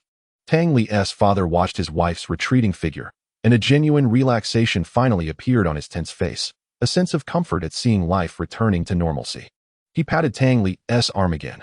Go on, chat with your mother. She has been worried about you for the past half month, and hasn't he slept well? Dream followed Tang Li's mother into the kitchen, drawn by her sudden liveliness and the tantalizing aroma of food wafting through the air, letting out soft, delicate mews. As if urging him on or expressing curiosity, Tang Li entered the kitchen behind his mother. Beneath the warm light, she was busy lifting the lid of the clay pot, and the rich aroma of meat mingled with the sweetness of winter melon instantly filled the entire space. She held a ladle, carefully tasting the broth, her profile appearing particularly gentle amidst the steam. "Mom," Tang Li leaned against the doorframe, softly asking, "You really have been simmering it all this time?" "Of course," his mother replied without looking back, focused on the pot. "I thought, what if you suddenly come back one day? There should be something warm to eat, see? It's just right." Her seemingly mundane words concealed the deepest waiting and faith. Dream floated to the stove, cautiously extending its tiny paw, attempting to touch the swirling steam, only to retract as if slightly burned, shaking its paw, appearing both adorable and comical. Tang Li's mother chuckled at it, the gloom on her face dissipating entirely. She took out a small dish, ladled a bit of warm broth, blew on it, and handed it to Dream. "Here, little one, you should try some too." Dream let out a delighted squeak, carefully cradling the slightly oversized dish with its tiny paws, extending its pink tongue to lick it, and then, blissfully closing its big eyes, emitted a contented murmur. Tang Li observed this scene, watching as his mother busily resumed her vibrant activities, her back radiating energy. He noticed his father, who had silently appeared at the kitchen doorway, holding chopsticks and a bowl, a placating smile gracing his features. The heart that had wandered for more than half a month finally settled, heavy and securely, in the warmest recess of his chest. The sensation of hunger became strikingly tangible, as did the essence of home. This concludes the narrative. Thank you for listening. If you enjoyed it, please consider subscribing and liking to show your support. Until we meet again in the next story.